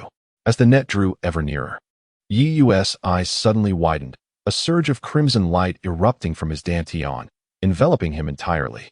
A fierce sword intent ascended skyward. Everyone felt as though their very beings were being torn apart, and they staggered backward in shock. In the next moment, Yi brought his fingers together, and a long sword, forged from the condensed bloodlight, materialized in his hand. He then slowly raised his head, a barely audible whisper escaping his lips. Heaven-slaying sword technique. The bloodlight around Yi intensified, and a colossal sword of overwhelming spiritual power, measuring over 10 zhang in length, descended upon the net woven from spiritual energy. In an instant, sword energy surged forth, countless beams of light flooding the majority of Lu's estate, causing many of its structures to collapse in the wake of such ferocity. In the back courtyard, Yin Ryu was lifted into the air, her eyes wide with shock as she beheld the tempest at the center of the spiritual energy. To her astonishment, there existed within the great Yin someone on par with her master in the way of the sword. The spiritual net met the sword light, and after merely a moment of resistance, it was shattered into countless fragments. The expressions of Nangong Wushan and his companions turned grave, their faces flushing as they simultaneously coughed up blood and were sent reeling backward. The other guardians looked on, their faces ashen.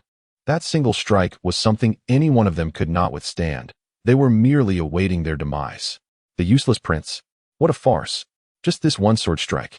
Not to mention the proud talents of Qingzhou, even many seasoned warriors from the previous generation would likely find it insurmountable. Amidst the bloodlight, Yi was not in an ideal state either. The heaven-slaying sword technique, much like the illusory dragon wind thunder body, was a divine ability bestowed by the venerable sages of the literary path. The power of this strike rivaled that of an ordinary late-stage infant transformation cultivator.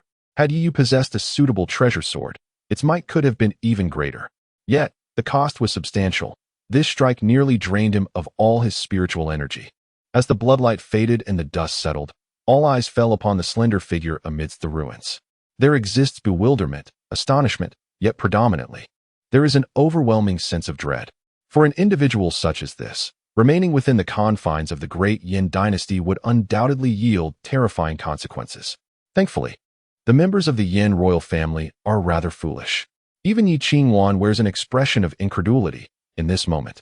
She seems to have glimpsed the return of the former Yi, that younger brother, who had overshadowed her since childhood, lavished with affection and praise, possessing everything that she, as the eldest princess, could never attain.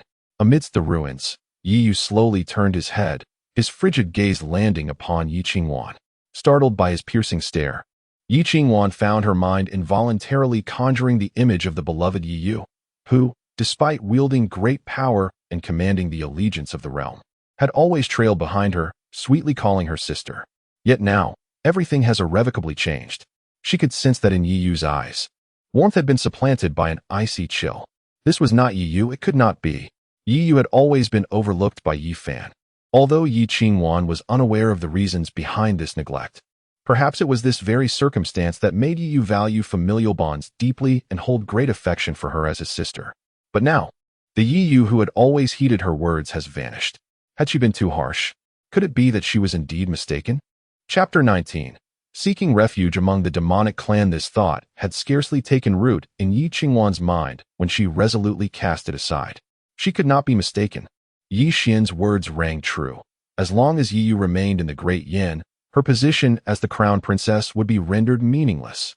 Moreover, given Yi Yu's malicious nature, should he ever seize power, both she and the entire imperial family would likely face dire consequences. With this realization, Yi Qingwan commanded several of the guardians to take action once more. Although the 5 guardians were injured, their wounds were not grave, and their gazes towards Yi Yu were filled with trepidation. While they were acting under orders today, they had effectively severed ties with Yi Yu. And with the power he had displayed, it was likely that if he chose to retreat peacefully, they would face severe repercussions in the future. In the next moment, the 5, including Nangong Wushan, no longer hesitated. Their spiritual energy surged forth, and a terrifying aura enveloped much of the Great Yin Imperial City.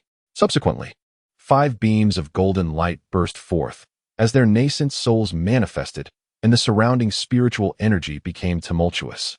As the 5 activated their powers, spiritual energy coalesced in the air, forming a massive spiritual light over 100 feet tall, surging like a tidal wave. Yi Yu lifted his gaze to behold the oncoming tide of spiritual energy, and in that instant, the blood sword in his hand dissipated. He then formed seals with his hands, and from the ruins, numerous spiritual seals ascended like raindrops, gathering in the sky. Upon closer inspection, there were no fewer than 1,500 spiritual seals. This number had already surpassed the mid-stage of the nascent soul realm. Even a late-stage cultivator would emerge severely weakened from such an encounter. Witnessing this scene, the faces of those present turned ashen. Yi Yu's earlier display had already astonished them, but the power he now exhibited was beyond their comprehension. At such a young age, a late-stage golden core cultivator was already fearsome. Yet he was also a master of formations. How could they possibly accept this? In that moment, whether they were princes or guardians, it seemed as if all their pride was shattered before Yi Yu. The things they once held dear appeared utterly insignificant in the presence of this youth. With a flick of his finger, the 1,500 spiritual seals surged forth, instantaneously transforming into an enormous formation map over 100 feet wide. The spiritual energy howling within, causing the onlookers to pale in fear. The next moment, the spiritual light collided violently. Boom! A deafening explosion echoed, and the terrifying shockwave swept across the entire Great Yin Imperial City. Both Yi Yu and the 5 guardians emitted muffled groans as they were thrown back. Even Yi Yu, possessing the illusory dragon wind thunder body, felt his mind shake violently, a trickle of blood escaping from the corner of his mouth. The 5 guardians fared even worse, their faces ashen, as their nascent souls retreated back into their dantian. As they beheld this spectacle, all eyes were drawn to Yi Yu, who stood amidst the ruins, with none paying heed to the blood seeping from his lips. They all understood that after today, Yi Yu would become renowned throughout Qingzhou.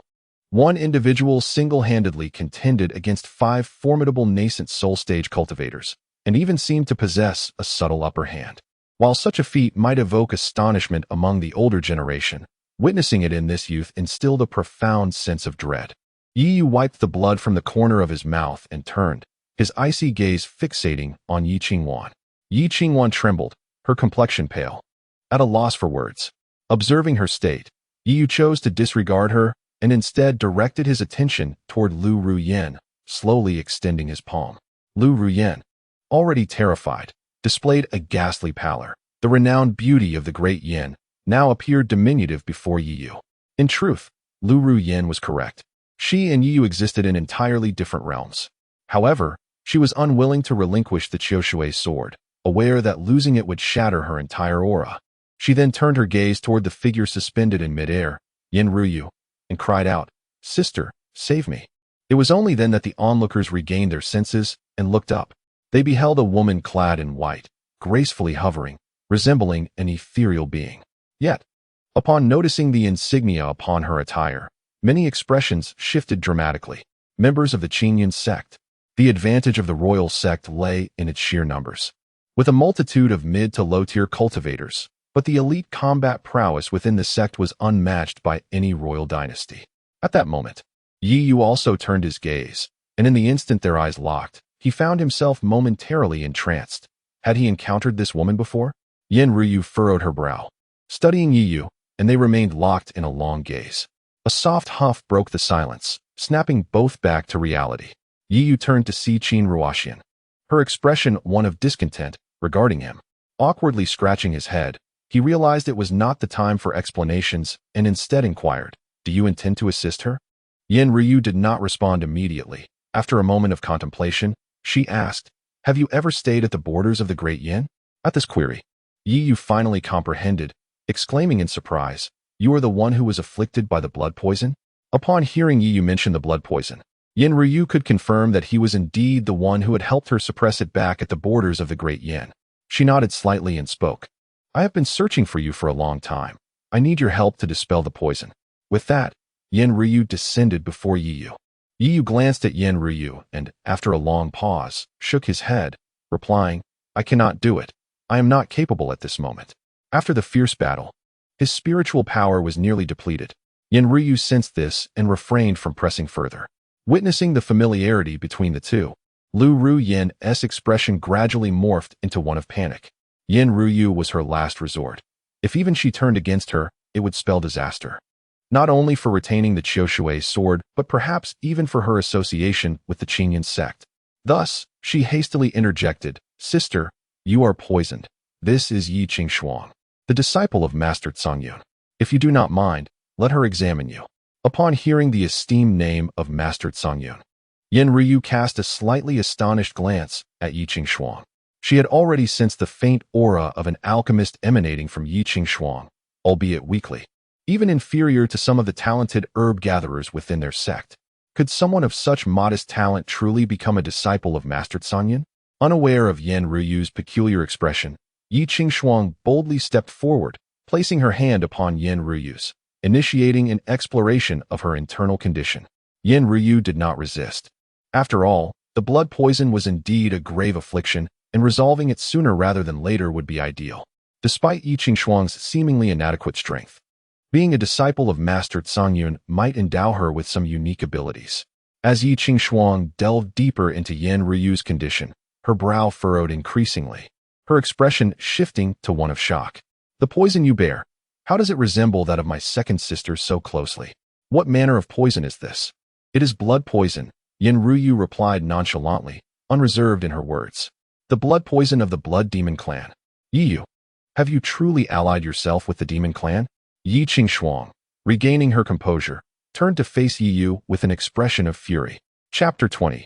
The Emperor of the Great, Yi Qingxuang fixed her gaze intently upon Yi Yu.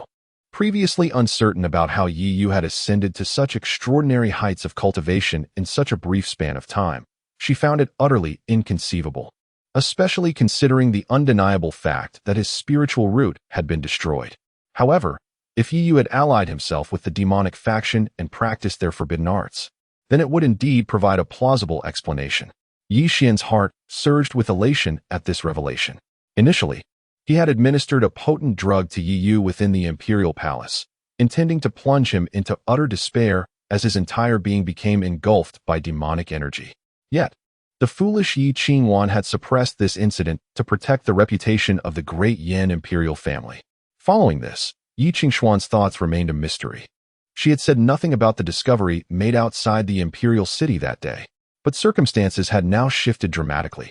Not only were numerous factions from the Great Yin present, but members from surrounding dynasties were also in attendance. If they could solidify Yi Yu's association with the demonic realm, he would be forever doomed to his fate.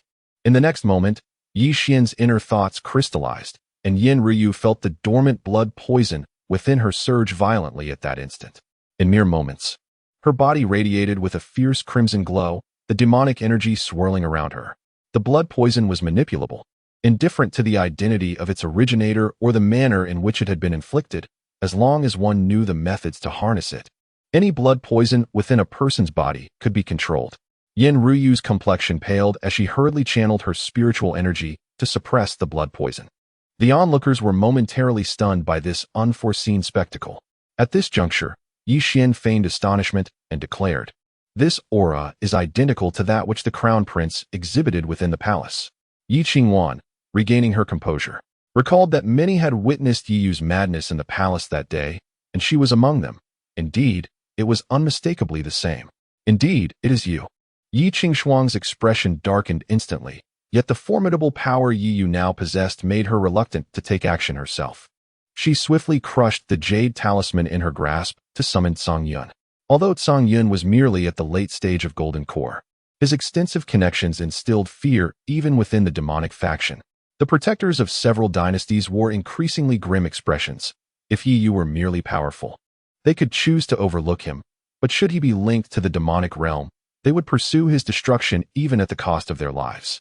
The dynamics within the hall shifted dramatically, as those previously intimidated by Yi Yu's might began to stir restlessly.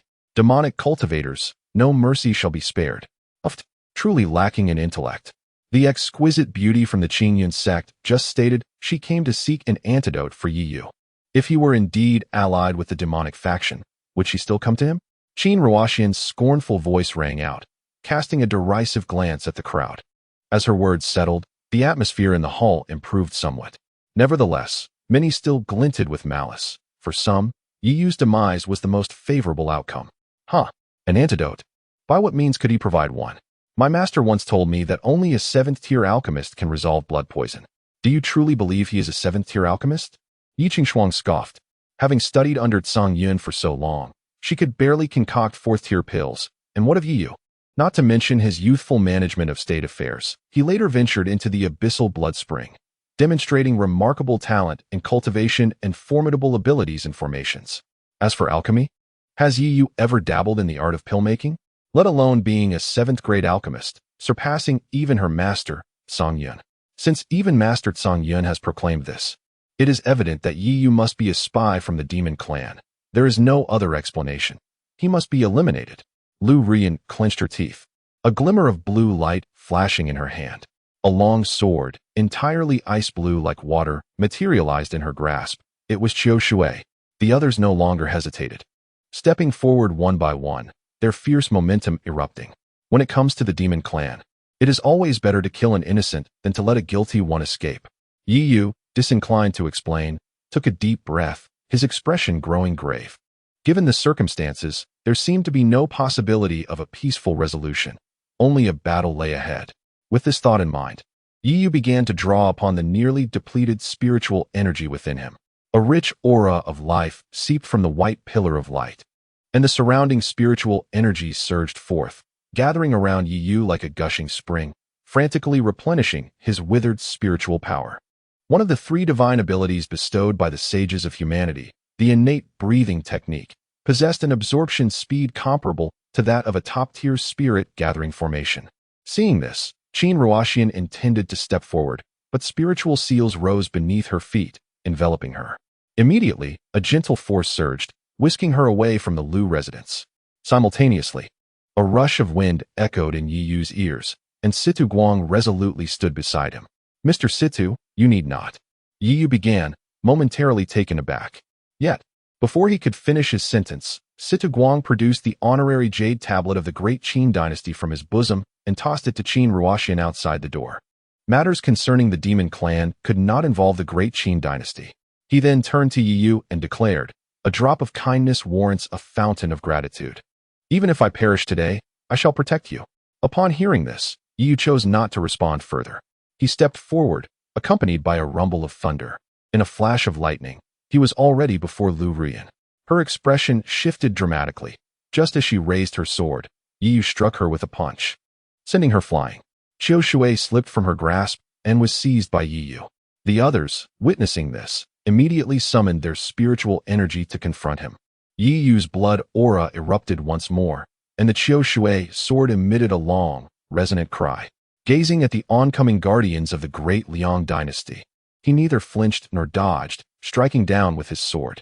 In an instant, the sword light surged forth, albeit considerably weaker than before. Despite the innate breathing technique's ability to absorb spiritual energy, it was still insufficient to fully replenish him in such a short time. The guardian, witnessing this, gasped for breath and hastily sidestepped. Although these guardians were powerful and held high ranks, they had never faced an opponent willing to fight with such reckless abandon as Yi. Yet Yi had long since grown accustomed to it. In the abyssal blood spring, it was either his death or theirs. Meanwhile, Guang was similarly resolute. He formed seals with his hands, and his nascent soul emerged before him, soon enveloped in a flame of purple fire. Burning the nascent soul? Are you insane? Do you truly intend to go to such lengths? Nangong Wushan exclaimed in shock as he observed Guang. Burning the nascent soul could grant immense power in a short time, but for a practitioner in the nascent soul stage, it was tantamount to self-destruction. Guang, indifferent to the chaos around him, unleashed a surge of spiritual energy that momentarily repelled everyone. Observing the situation, Yi hastily summoned all his spiritual power, intending to tear open a gap and force his way out. However, at that very instant, an unexpected turn of events occurred. A beam of spiritual light descended, enveloping the entire Lu residence, and the formidable aura of a late-stage nascent soul practitioner became palpable. Everyone involuntarily halted their actions and gazed upwards. Within the luminous radiance, a figure materialized, and upon catching sight of this apparition, Yi Yu's expression soured dramatically. Yi Qingwan and the others trembled, promptly kneeling on the ground as they fervently proclaimed, "We humbly welcome your majesty." As the light dissipated, the face Yi Yu recognized all too well emerged. It was none other than the Emperor of Dian, Yi Fan. Chapter 21. I am his fiancé. Yi Fan's capabilities and governance have long been criticized, and he is certainly not deemed a competent emperor. However, it must be acknowledged that Yi Fan is an exceptionally gifted cultivator, ranking among the elite within the Qingzhou dynasty. Long before Yi Yu's birth, he had already reached the late stage of the nascent soul realm, and now he stands at the peak of it, merely a step away from the transformation stage. In his previous life, Yi Fan was expected to return only a few days later. This rebirth seems to have subtly altered many matters. Esteemed guests of the great Yin dynasty, such uproar is rather unbecoming, Yi Fan remarked, his gaze sweeping over the crowd below, his voice devoid of warmth as an immense pressure enveloped the surroundings. The myriad protectors quickly offered their apologies, well aware that he was not one to be trifled with. "Father, it is all my fault for failing to dissuade my elder brother," Yi Xian said, a glimmer of joy in his heart as he stepped forward. Unlike Yi Yu, Yi Xian's birth mother was Yi Fan's favored concubine. Had it not been for the great efforts of the late Emperor Yi Tian in promoting Yi Yu to the Eastern Palace, the title of Crown Prince would have belonged to Yi Xian. "Is it you who causes the disturbance?" Yi Fan regarded Yi Yu with indifference, as if facing an inconsequential being rather than his own child. "And if it is I?" Yi Yu took a deep breath, meeting Yi Fan's gaze unflinchingly, as spiritual seals surged around his feet. Witnessing this, many in the crowd stared in astonishment, wondering if he intended to take action. Yi Fan's eyes flickered with surprise at Yi Yu's audacity in addressing him in such a manner. Nevertheless, it mattered little, with Yi Tian deceased. He felt no obligation to hold back. He then casually pointed at Yi Yu, channeling a formidable surge of spiritual power, more potent than the combined efforts of the previous 5 guardians. Upon seeing this, Yi Yu clasped his hands together, and 1,500 spiritual seals began to tremble violently, coalescing into an enormous formation in mere moments. 9 divine fire array. Flames surged forth in 9 streams, ultimately converging into a dazzling pillar of fire at the center of the formation, painting the sky above the great Yin imperial city of vivid crimson. The searing waves of heat struck like a blast. Yi Fan observed Yi Yu below, raising an eyebrow. It was evident that Yi Yu's abilities exceeded his expectations. But that was all there was to it. The fire pillar and spiritual power collided with a thunderous roar, and unlike their previous equal confrontation, this time, the flames were swiftly overwhelmed by the spiritual energy, the formation shattering in an instant. Yi Yu felt a surge of bitterness rise in his throat as he coughed up blood, his body flung backward. In stark contrast, Yi Fan remained unscathed. This strike had cost him nothing. Yi Xian's heart soared with delight, believing that his greatest concern would finally be eradicated. Witnessing Yi Yu's plight, Yi Fan showed no intention of relenting and pointed once more. Yi Yu inhaled deeply, channeling the spiritual energy towards his small cauldron. While 3 beams of light from his dantian began to merge, cracks appeared on the surface of his body, clearly indicating his willingness to fight to the death. Yet at that moment, Qin Ruoxian rushed forward, arms outstretched to shield Yi Yu. Princess. Upon witnessing the unfolding events, Situ Guang hastily attempted to pursue. But it was already too late. As the ethereal light drew ever closer, a resigned sigh echoed through the air, and a figure materialized, neutralizing Yi Fan's assault. Yi Fan furrowed his brow, gazing at the newcomer, and remarked with a slight smirk, Qin Wushuang, have you finally been unable to restrain yourself? Qin Wushuang's expression bore a hint of exasperation. Long before Qin Ruoxian was dispatched from the Lu residence, she had already shattered the Jade Talisman, arriving at the Great Yin Imperial City. However, she had no intention of intervening, as it was not prudent to confront Yi Fan solely for Yi Yu's sake. You truly are reckless, Qin Wushuang admonished Qin Ruoxian with a glare, her gaze soon shifting to Yi Yu behind her. Frankly, Yi Yu's performance today was astonishing enough to leave her in awe. He was undoubtedly a prodigy capable of overshadowing all the youth of Qingzhou. Yet, prodigies require time to mature, and as the ruler of a dynasty, she was unwilling to place the future in uncertain hands. She had not anticipated that. In the final moments, Qin Ruoxian would resort to such measures to compel her to reveal herself. Well then, Lord of Yi, how about a favor? Qin Wushuang inquired, tilting her head toward Yi Fan with a smile. Yi Fan narrowed his eyes, scrutinizing Qin Wushuang, who was also a late-stage nascent soul cultivator. However, in a true contest, Qin Wushuang would undoubtedly fall short against him. After a prolonged silence, Yi Fan replied, I can grant this favor. But the great Qin dynasty must relinquish half of its quota in the upcoming 100 Dynasties War to my Great Yin. Qin Wushuang's expression shifted dramatically. The 100 Dynasties War was not merely a competition among the dynasties of Qingzhou, but a grand event encompassing the realms of Qing, Yun, and Lei. The rankings in this contest would dictate the allocation of resources among the major dynasties for the next 50 years, marking a pivotal turning point in a dynasty's trajectory. The Great Qin dynasty possessed only 10 quotas in this forthcoming war. Surrendering half would undoubtedly be a tremendous blow. I fear I cannot. Qin Wushuang began to decline, but her expression suddenly transformed as she turned to Situ Guang, her face a mask of disbelief, as if seeking confirmation. Noticing her gaze, Situ Guang nodded earnestly. Moments prior, he had conveyed to Qin Wushuang, via sound transmission, that Yi Yu possessed the ability to concoct 7th-grade elixirs. The weight of a 7th-grade alchemist was sufficient to offset half of the 100 Dynasties War's quota. Taking a deep breath, Qin Wushuang finally acquiesced. Very well. I accept this condition. Upon her pronouncement, not only Yi Fan, but also several other princes from different dynasties displayed expressions of incredulity. They all understood the significance of the 100 Dynasties War, yet none had anticipated that Qin Wushuang would be willing to sacrifice 5 quotas for Yi Yu. Could it be that Yi Yu possessed hidden talents they had yet to uncover? Then, this ungrateful child may accompany you, but only for today. Should I lay eyes upon him again in the future, do not blame me for my lack of mercy. Yi Fan cast a cold glance at Yi Yu after speaking, then waved his hand grandly, departing with Yi Qingwan and others. Qin Wushuang also ceased further discussion. With a surge of spiritual energy, she whisked away Yi Yu and her companions. By the time Yin Ryu successfully subdued the blood poison coursing within her body, the scene was left in ruins. With only the disheartened Lu Rian remaining, the autumn water sword was gone. Her once bright future had vanished as well.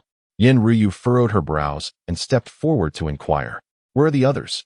Upon seeing Yin Ryu, Lu Rian's eyes suddenly sparkled. She was her last ray of hope. She replied earnestly, they have left, but senior sister. He will return for me. I am his betrothed.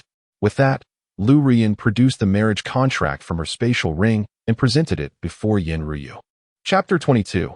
Come to the Great Qin to be my son-in-law. Yin Ryu's gaze swept over the marriage certificate, and after a prolonged moment of contemplation, she finally nodded and said, then you shall accompany me back to the Qingyun sect. After some time has passed, we will seek him out. Yi Yu had already departed, and pursuing him now seemed impractical. Moreover, the blood poison within her had just resurfaced. It was imperative to return to the sect and seek assistance from its members to subdue it.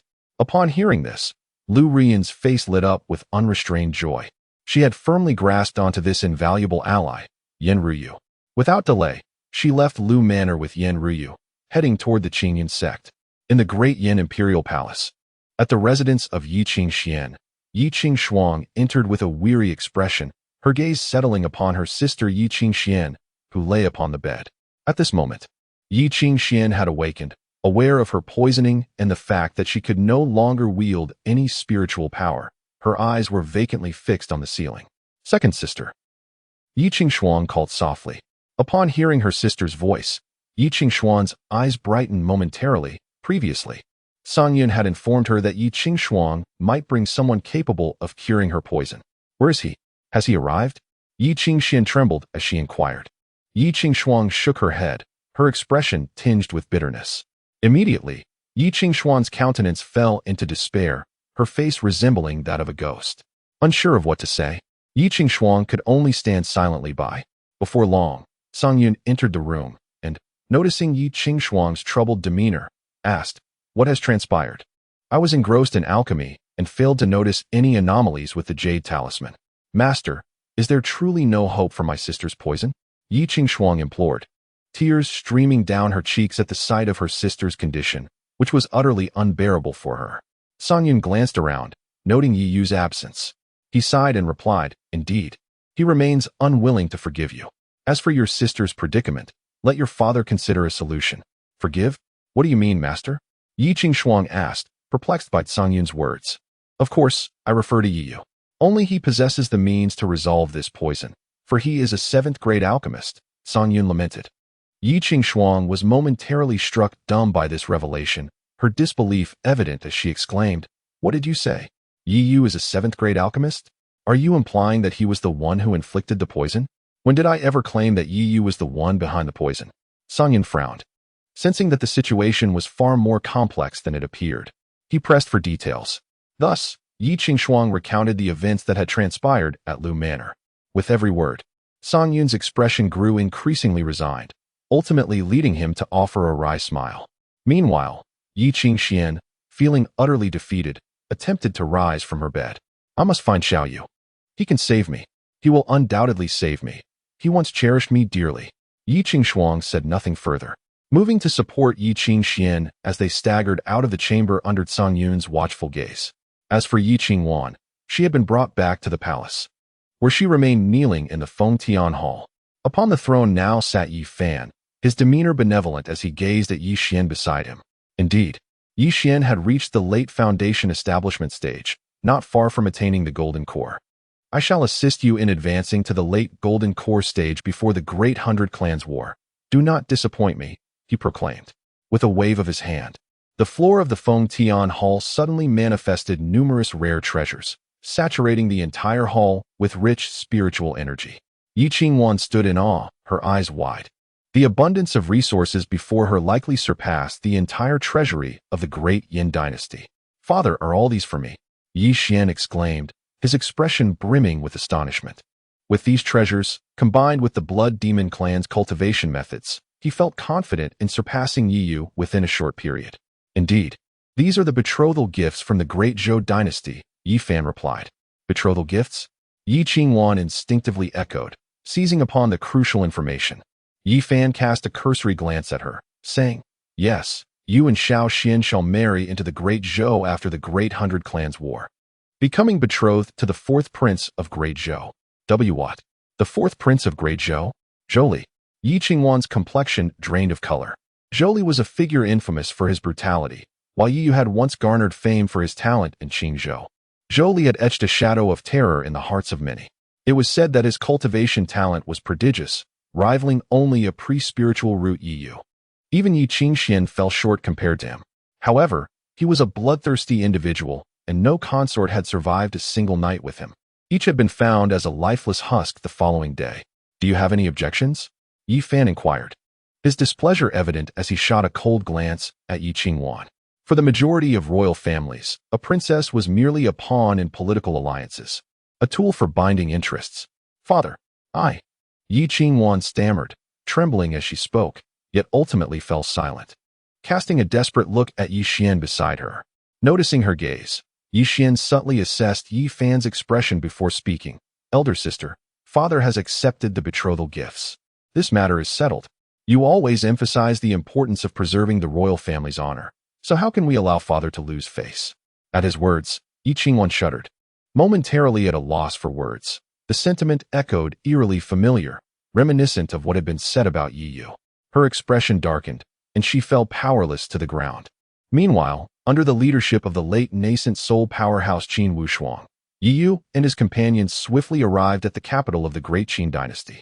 Without hesitation, Qin Wushuang led them directly into the inner palace, and with a wave of her hand, an invisible wave emanated, sealing the entire chamber. What C2 said is true. Can you truly concoct 7th-grade elixirs? After ensuring all was in order, Qin Wushuang fixed her gaze intently upon Yi Yu, inquiring. Yi Yu turned to glance at C2 Guang standing nearby. Sidu Guang grasped Yi Yu's intention and, with a swift motion of his hand, conjured the life-infused 7th-grade elixir, the Shengsheng Xianyuan Dan, which materialized before Qin Wushuang's eyes. Regardless of the grandiose claims one might make, it is essential for such an imperial figure to witness the reality firsthand.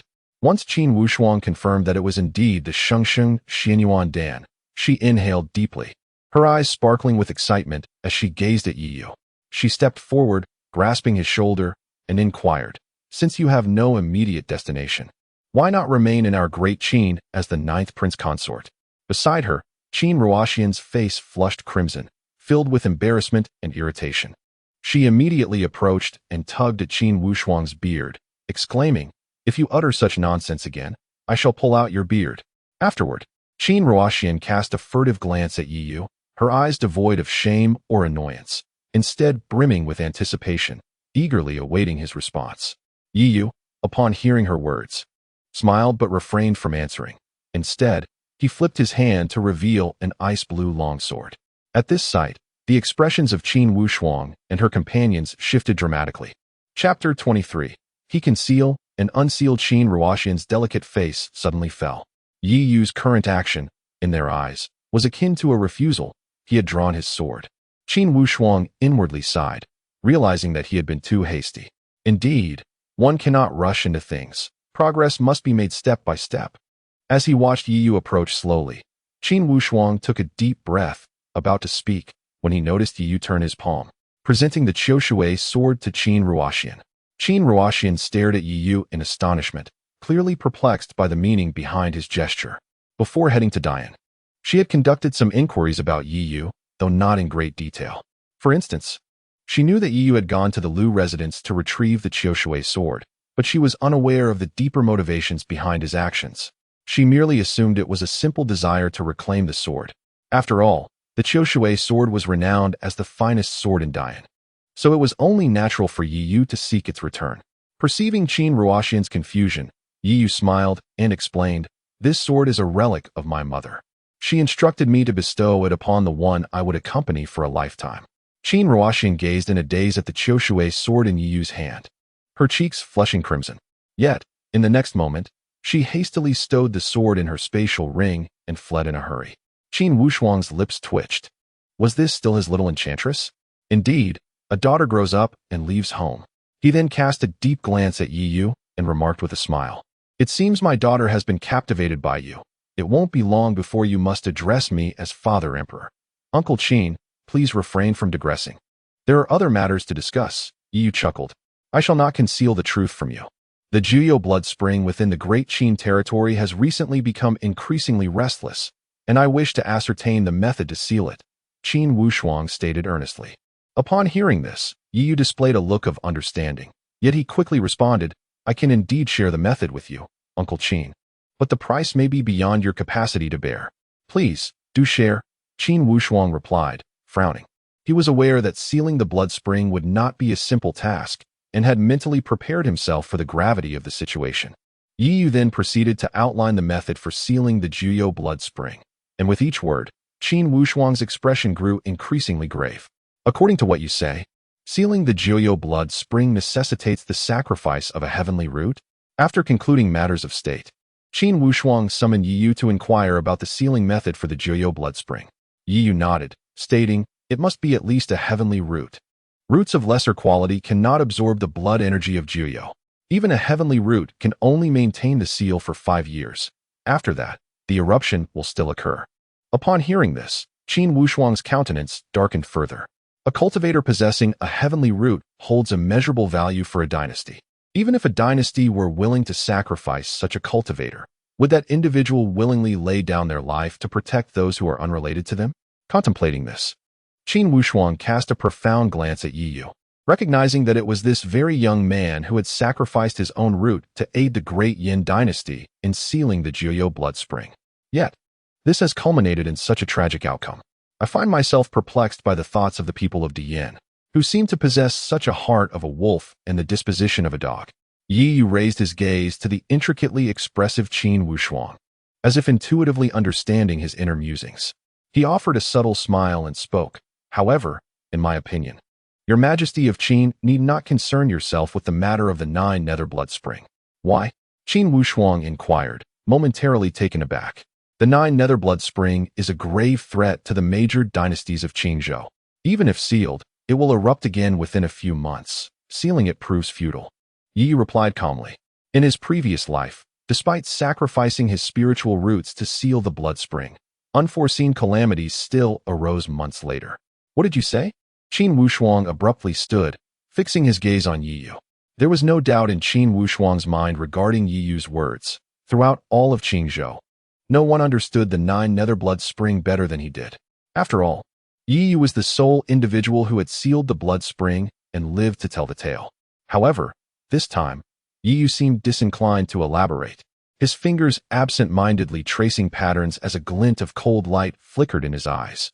Not pursuing further answers, Qin Wushuang returned to his seat, letting out a deep sigh. "It appears we must devise a strategy promptly. Unnecessary. Let things unfold as they will, without concern for the eruption of the 9 nether blood spring." Yi Yu waved his hand dismissively, then turned to the puzzled Qin Wushuang and added, "Because I am into Qin." Such formidable confidence drew Qin Wushuang's attention. It was hard to fathom the heights this young man might eventually reach. If he were an adversary, he would indeed be a source of great unease, but fortunately, he was destined to be his future son-in-law.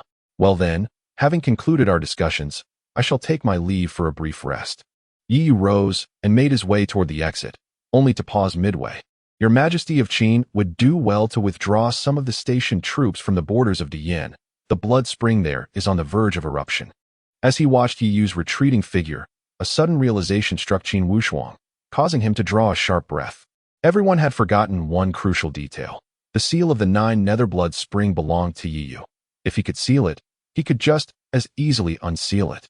Without hesitation, Qin Wushuang issued several edicts, instructing the station army to be prepared for immediate evacuation. Upon reaching the quarters he had arranged for himself, Yi Yu sat cross-legged, beginning to regulate the spiritual energy within him. According to his memories from his previous life, a secret realm was set to emerge in the untamed lands of Qinzhou within the coming days. Due to various reasons, including his physical condition, Yi Yu had been unable to visit that secret realm in his past life. Now, having been granted a second chance, he certainly could not let this opportunity slip by. Before long, Yi Yu completed his meditation, feeling the abundant spiritual energy within his dantian. He couldn't help but marvel once more at the extraordinary capabilities of the small cauldron. Because of the 9 nether blood spring, he had lost his spiritual roots, and now, his ability to absorb the world's spiritual energy depended entirely on the small cauldron, which absorbed energy at a rate even swifter than his former sacred spiritual roots. Having only recently reached the later stages of the golden core, the spiritual energy within his dantian was already sufficient for him to strive towards the nascent soul realm.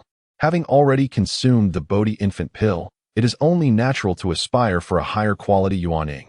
After all, once a cultivator successfully crystallizes their yuaning, they must embark upon the cultivation of techniques, transforming the spiritual energy within into a force imbued with attributes. This power is far superior to mere spiritual energy. Thus, the yuaning stage represents a pivotal juncture for cultivators. As these thoughts crossed his mind, the small cauldron trembled, signaling that a day had elapsed, and it was time to unveil the treasures within. With that, Yi took a deep breath, and the spiritual energy within began to converge towards the small cauldron. Chapter 24 Xiaoyu, Return with your sister.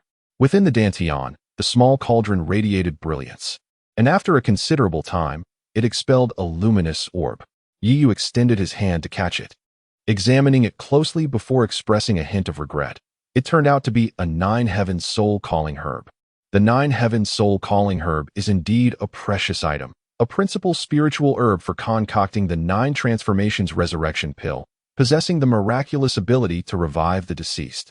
With the nine transformations resurrection pill, one could be said to gain an additional life without exaggeration. However, for Yiyu at this moment, it held little significance.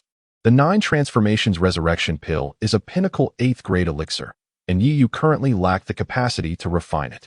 Moreover, the other materials required for its preparation are exceedingly rare. After pondering for a while, Yiyu placed the nine-heaven soul-calling herb into his spatial ring and settled down to rest. 3 days passed in an instant. During this time, Qingzhou was abuzz with excitement. In the western region of Qingzhou, a sudden disturbance in spiritual energy suggested the emergence of a secret realm. On the eve of the 100 Dynasties War, the unexpected appearance of this secret realm stirred various imperial dynasties into action. Even news from Yunlei and other states indicated their intent to compete for this secret realm. Over the course of 3 days, Yiyu opened the small cauldron daily. Yet each time yielded only high-level spiritual herbs that were currently of no use. Having never ventured into that secret realm in his past life, Yiyu was unaware of the events that might unfold within. Understanding the wisdom and being prepared, he resolved to refine some elixirs to bring along. With this thought in mind, Yiyu made his way outside the palace. The capital of the Great Qin was bustling with activity. Although it lacked the splendor of the Great Yin, the people living here appeared relatively carefree.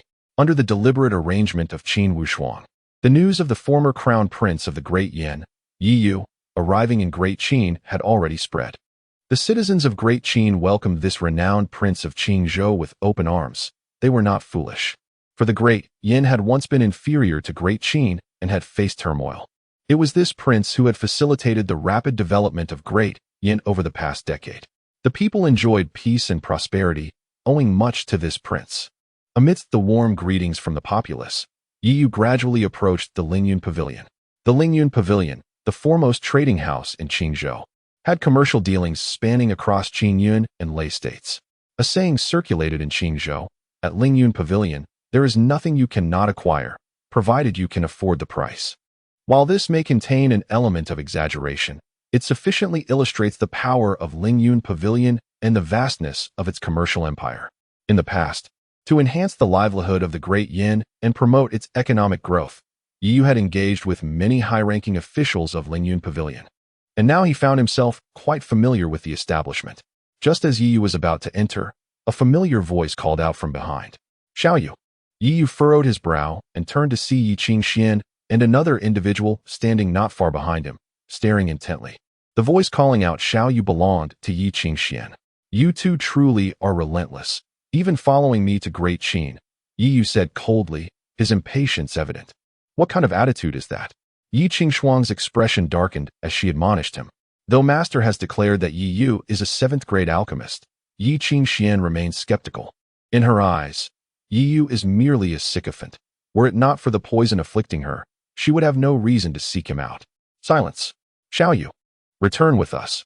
Only you can cure the poison afflicting my second sister. Will you assist her this once? Yi Qingxian admonished Yi Qingshuang, then turned her attention to Yiyu. Yiyu scoffed at her words, a playful glint in his eyes as he retorted, had you not been poisoned, would you truly seek my help? What kind of talk is that? You are my brother. Regardless of the circumstances, I would come for you, Yi Qingxian replied, her expression betraying a hint of discomfort. Do you not feel any guilt when you utter such words?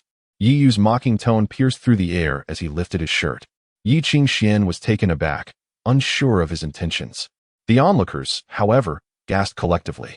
Beneath his thin garment lay a multitude of grotesque and horrifying scars. Though the marks left by the 9 Netherblood spring had faded, many fresh wounds marred his skin, each a testament to the abuse he had suffered over the past year at the hands of these so-called sisters, who had sought every excuse to inflict pain. The illusory dragon-winged thunderbody may have enhanced his physical form, but it could not mend the scars of humiliation and suffering he bore. Is it that my second sister believes I have not endured enough suffering? Do you wish to take me back to add to my wounds? Yiyu derided. Yi Qingshuan's brow furrowed as she retorted, is this not a consequence of your own misdeeds? Had you not erred, would I treat you in this manner? Ah, yes. Yes, you are entirely correct, Yi replied, lowering his garment and feigning agreement. He then turned his back on them, walking towards the Lingyun pavilion without a glance back. Stop right there. Is this display merely a ploy to elicit an apology from us, to beg you to return? Yi Qingshuang clenched her teeth, her expression filled with indignation, as if uttering these words had inflicted a grave insult upon her. Yi Qingxian inhaled deeply, declaring, Yi Yu, my patience is limited. Do not push your luck. Is the role of the benevolent sister becoming too burdensome for you? Yi Yu mused, observing the icy demeanor of Yi Qingxian with intrigue. Do you truly wish for me to unveil your secret? I warn you, do not provoke me. Should I speak, none will enjoy their days henceforth. Yi Qingxian threatened, recalling the fleeting crimson light she had glimpsed in the recording stone before losing consciousness. Though she had not seen it clearly, she believed it to be irrefutable evidence of Yi Yu's collusion with the demon clan. Oh, my secret? Pray, do enlighten me, Yi responded, intrigued, eager to discover what incriminating evidence Yi Qingxian believed she possessed against him. Very well. You have invited this upon yourself, so do not blame me for my ruthlessness. Yi Qingshuan's tone turned frigid as she retrieved the recording stone from her spatial ring and handed it to Yi Qingshuang. At present, Yi Qingxian is unable to harness her spiritual energy, thus entrusting the task of projecting the visual display to Yi Qingshuang. Yi Qingshuang, with a hint of skepticism cast towards Yi Qingxian, hesitated only briefly before commencing the infusion of spiritual energy into the device. Soon, the recording stone radiated a brilliant light, and an image began to materialize above the heads of the gathered crowd. Observing the increasing number of onlookers, Yi Qingxian glanced at Yi Yu and remarked, If you have any regrets, now is the time to voice them. Will you or will you not provide me with the antidote? Please proceed. I, too, am quite curious. Do not dawdle. In response to her words, Yi Yu looked towards the image, waved his hand dismissively, and said, Enough. Hearing this, Yi Qingxian shot a resentful glance at Yi Yu and then gestured for Yi Qingshuang to continue with the display. To ensure that the audience comprehended, she kindly elaborated. This is the recording stone from the East Palace of the Crown Prince of Dian. Observe closely and discern what sort of person Yi Yu truly is, the one you all hold in such high esteem. Chapter 25. Half human, half demon. Yi Qingqing. Before the scene could commence, voices from the crowd interjected. Who do you think you are to come here and slander Lord Yi? The impact of these words left not only Yi Qingwan, but even Yi Yu taken aback as they glanced around at the people. All these years, the deeds Yi Yu has performed for Da Yin have not gone unnoticed by us. We hold deep admiration for Lord Yi. Another voice chimed in. Who in Qingzhou is unaware of Lord Yi's character? It is only you people from the Yin who are blind to his merits. Even Yi Yu himself was astonished to find such a multitude supporting him in this grand qin. The very citizens of Da Yin he risked his life to protect were being incited against him by mere words from Yi Xian. In that moment, despite his indifference to public opinion, he couldn't help but feel a swell of emotion. Lord Yi's character? You will understand once you witness the truth. Yi Qingxian scoffed, raising her chin defiantly at Yi Qingshuang. Nodding in agreement, Yi Qingshuang infused her spiritual energy, and the scene began to unfold. As the images played, the audience gasped at the dilapidated state of the prince's eastern palace, their gazes towards Yi Yu laden with disbelief. Many commoners from Deqin, witnessing the spectacle, were shocked to discover that the residence of the esteemed heir of Diyin was in such disarray, far worse than their own abodes. Even Yi Qingshuang wore an expression of astonishment. Since her travels with Song Yun, she had seldom returned to Diyin, and even when she did, she never visited the eastern palace. She never anticipated it had fallen to such ruin. Listening to the murmurs of the crowd, Yi Qingshuan's expression soured. Yet she quickly gritted her teeth and proclaimed, Continue watching, and you will see that Yi Yu is unworthy of sympathy, for he consorts with the demon race. At her words, the faces of those present shifted dramatically, each one aghast as they turned to gaze at Yi Yu. The demon race was a common enemy of all humanity. If Yi Yu were indeed in collusion with them, no matter his talents or accomplishments, he would become a universal pariah. In contrast, Yi Yu maintained an air of nonchalance, for he recalled the significance of this footage. It concerned another individual. With a peculiar expression, he turned to Yi Qingxian and advised, I recommend you refrain from continuing this. Are you beginning to feel fear? It's too late. Even if you were to kneel and beg for an antidote now, I would not acquiesce. I shall ensure the world knows your true nature." Yi Qingxian sneered, interpreting Yi Yu's demeanor as fear. After that, she commanded Yi Qingshuang to impose a restriction, ensuring that no one could interrupt the playback before it concluded. Yi Yu shrugged in response, recognizing that it was futile to reason with someone so obstinate. After all, the one who would be embarrassed would not be him. The scene advanced rapidly, and soon, a flash of blood appeared in one corner of the image. The onlooking commoners remained unfazed, but those with some cultivation experienced a palpable shift in their expressions. Although the image captured by the stone is merely a visual representation, those with profound insight can still perceive the ethereal fluctuations within it. The moment the blood light emerged, an overwhelming sense of revulsion and dread enveloped them, undeniably. It was the aura of malevolence. Upon witnessing this, Yi Qingshuang could not help but exhale a sigh of relief, realizing that her master had been deceived by Yi Yu. The blood poison was indeed instigated by Yi Yu, and the claim that he was a 7th-grade alchemist seemed utterly implausible. Yi Yu, unfazed by the unusual gazes directed at him, continued to observe the unfolding scene with quiet composure as memories surged forth. In the image, the blood light grew increasingly bright, and the aura of malevolence thickened, as if it were about to burst forth from the confines of the picture.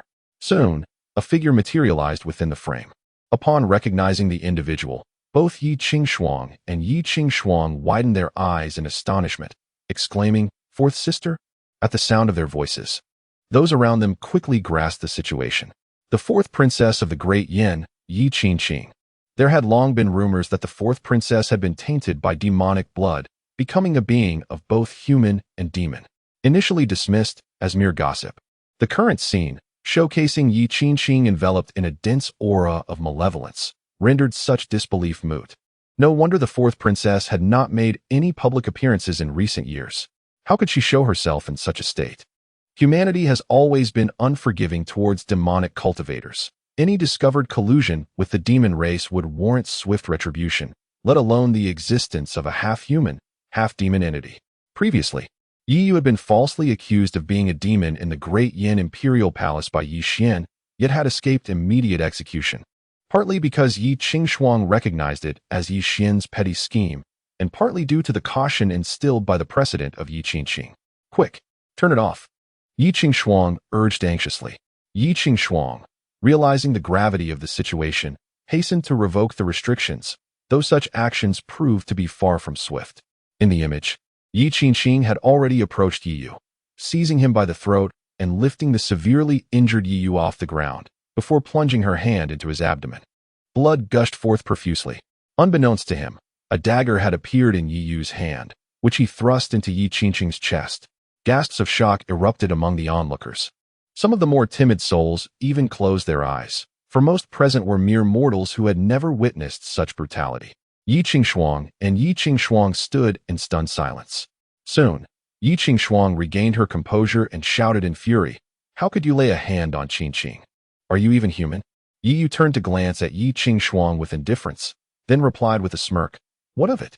She wishes to kill me. Should I simply stand still and allow it? Am I not entitled to defend myself? What gives you the right to compare yourself to Qingqing, you worthless fool?" Yi Qingshuang continued her tirade, only to be restrained by Yi Qingshuang. As Yi Qingshuang recalled the events of that day, her expression became complex as she cast a meaningful glance at Yi Yu, ultimately fixing her gaze on the unfolding scene. When she had arrived that day, Yi Qingqing was in a state of unconsciousness while Yi Yu lay gravely injured on the ground. Yet, she remained utterly oblivious to the circumstances that had transpired. In the scene, Yi Qingqing winced in pain, releasing Yi Yu, who fell to the ground, blood gushing from his abdomen. Yet, Yi Qingqing's wound began to heal, only for her to grasp her head and emit a tormented howl, repeatedly striking her head against the ground, as the demonic energy surrounding her thickened, threatening to plunge her into true madness. Meanwhile, the fallen Yi Yu unexpectedly smiled faintly. Suddenly, the dagger in his hand emitted a radiant glow, and runes began to rise from its surface. The wound on Yi Qingqing, which had initially healed, shattered once more, but this time, a stream of dark golden blood was drawn forth, merging into the dagger. After absorbing the last drop of golden blood, the dagger abruptly dulled, falling to the ground and breaking into several pieces. At that moment, Yi Qingqing's complexion turned pale, as if she had lost all her strength, collapsing to the ground with her breathing growing increasingly faint. Chapter 26. Want to enter? Give me the antidote. In the scene, Yi Yu, despite his own injuries, painfully crawled to Yi Qingqing's side and drew another small knife, making a cut on his own chest. The onlookers gasped in shock, utterly bewildered by Yi Yu's actions. However, Yi Qingxuang soon realized what was happening, looking at Yi Yu in disbelief and exclaiming, "You can't possibly be." Yi Yu remained silent, merely watching as the scene unfolded. Before long, a surge of blood was forced from his chest and flowed into Yi Qingqing's body. At that moment, her complexion began to improve, and the overwhelming demonic energy surrounding her gradually dissipated. Witnessing this, Yi Qingxuang trembled, for she had followed San Yun for many years and understood precisely what that blood was. It was heart blood, also known as essence blood, the very foundation of human life. Without essence blood, bodily functions would rapidly decline, wounds would heal more slowly, and one would become frail and weak. It dawned on Yi Qingxuang why Yi Yu had been frequently unwell since his return and why her efforts to treat him had yielded little improvement. Initially, she thought Yi Yu was merely acting, seeking sympathy to distract them from Yi Xian. Yet the truth was stark. How could Yi Yu's health recover after losing his essence blood, especially when his body had already been corroded by the blood of the Nine Nether? Under such dual afflictions, his survival was nothing short of miraculous. The gazes of all present shifted toward Yi Yu, filled with sympathy, but even more so with admiration.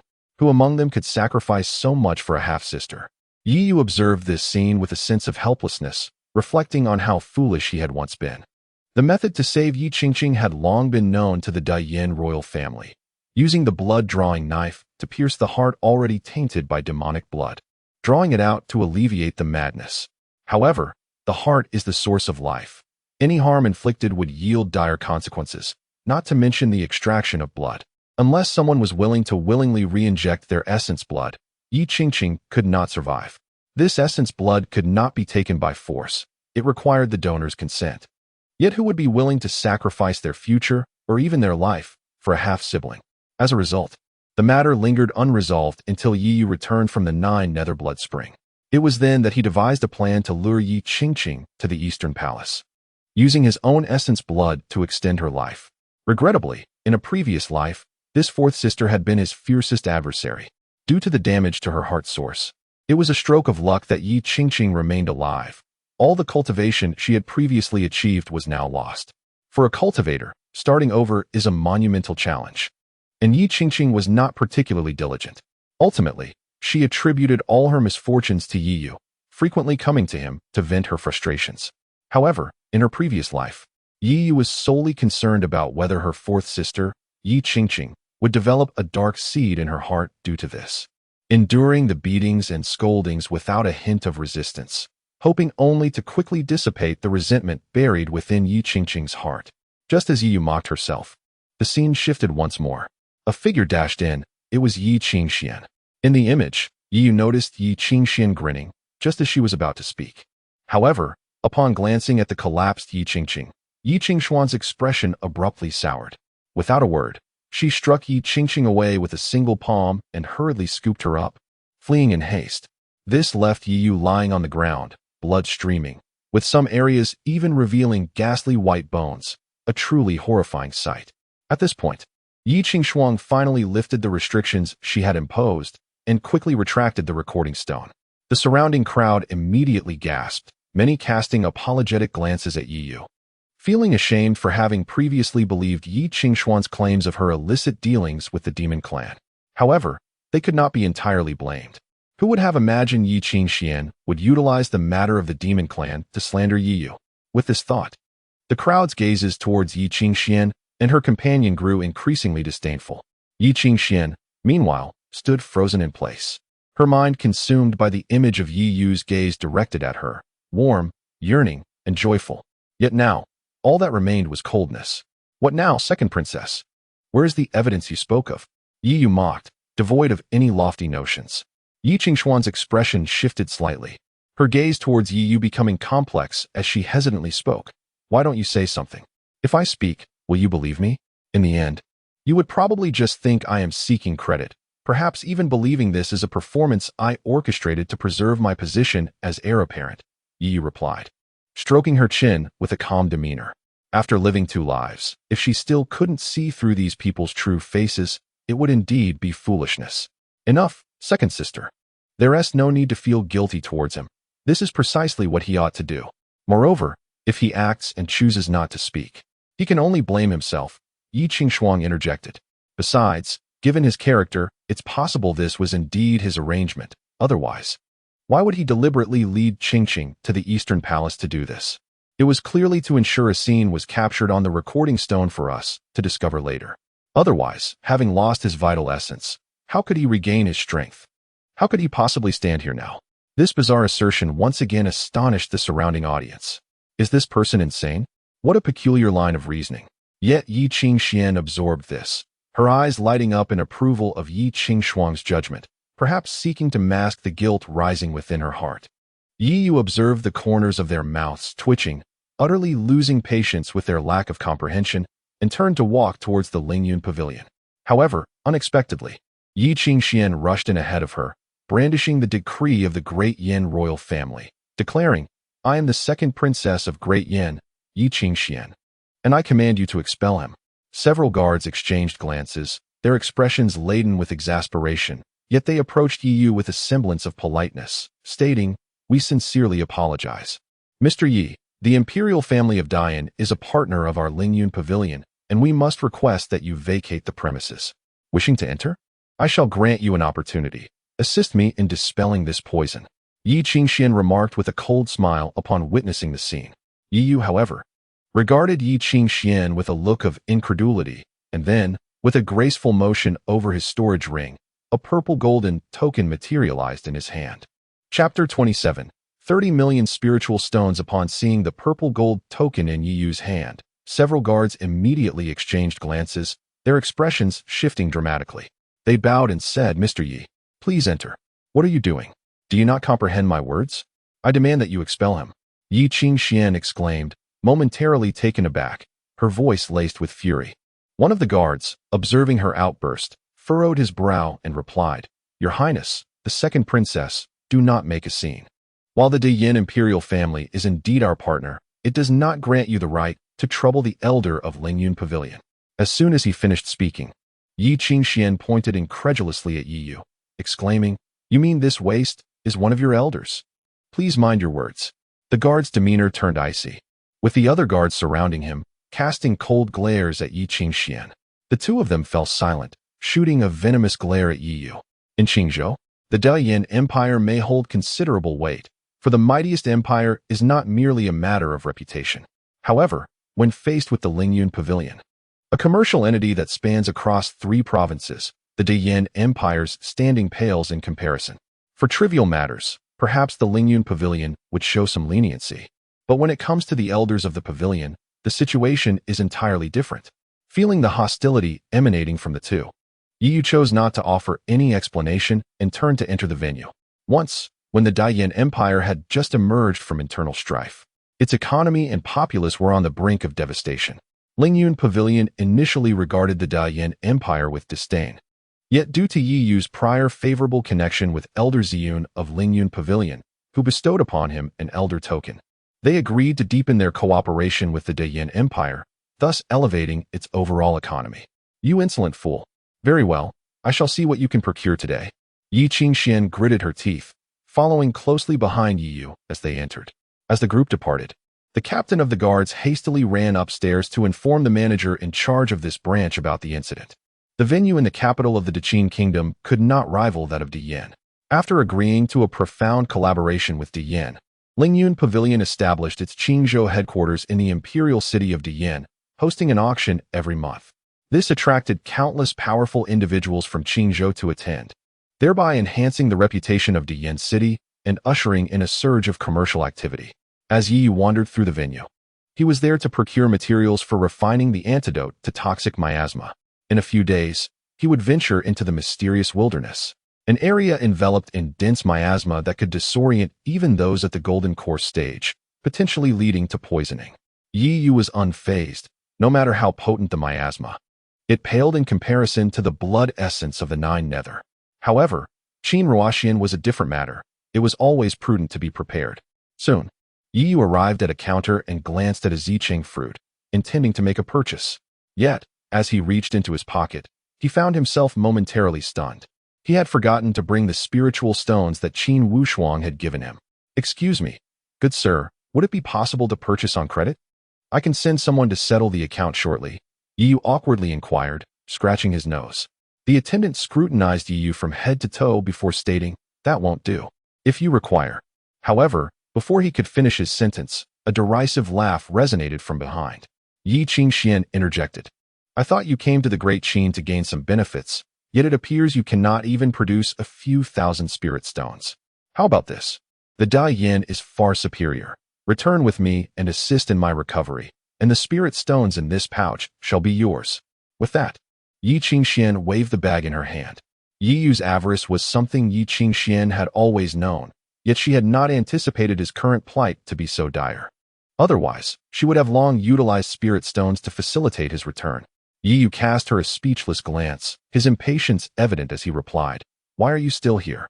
Once this opportunity is lost, it will not return. I tell you, there are 100,000 spirit stones within this pouch."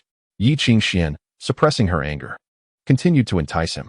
During his tenure as prince, Yi Yu would investigate any discrepancy in the treasury, no matter how minor, and in Yi Qingshuan's eyes, this was irrefutable proof of his greed and pettiness, lacking in magnanimity. One must understand that the treasury of the Dai Yin was not merely in the millions of spirit stones. Yet, there was that one occasion when Yi Yu had dismissed 3 high-ranking officials over a single spirit stone. Before Yi Yu could respond, the attendant, unable to contain himself, interjected coldly, "Esteemed guest, is 100,000 spirit stones a substantial amount? This gentleman possesses an elder's token from my Lingyun pavilion, allowing for the unfettered use of items valued at under 30 million spirit stones." He continued, "My previous refusal was not due to your need for credit. Rather, it was because you do not require it." At this proclamation, the crowd erupted in astonishment. Lingyun Pavilion was indeed affluent, permitting the use of items worth 30 million spirit stones at will. All eyes turned enviously towards Yi Yu. For the entirety of the treasures in the Great Qin's Lingyun branch scarcely exceeded 30 million spirit stones. Did this not imply that Yi Yu could essentially empty the place? Even Yi Yu was inwardly astonished. He had not anticipated that Elder Ziyun's token held such significance.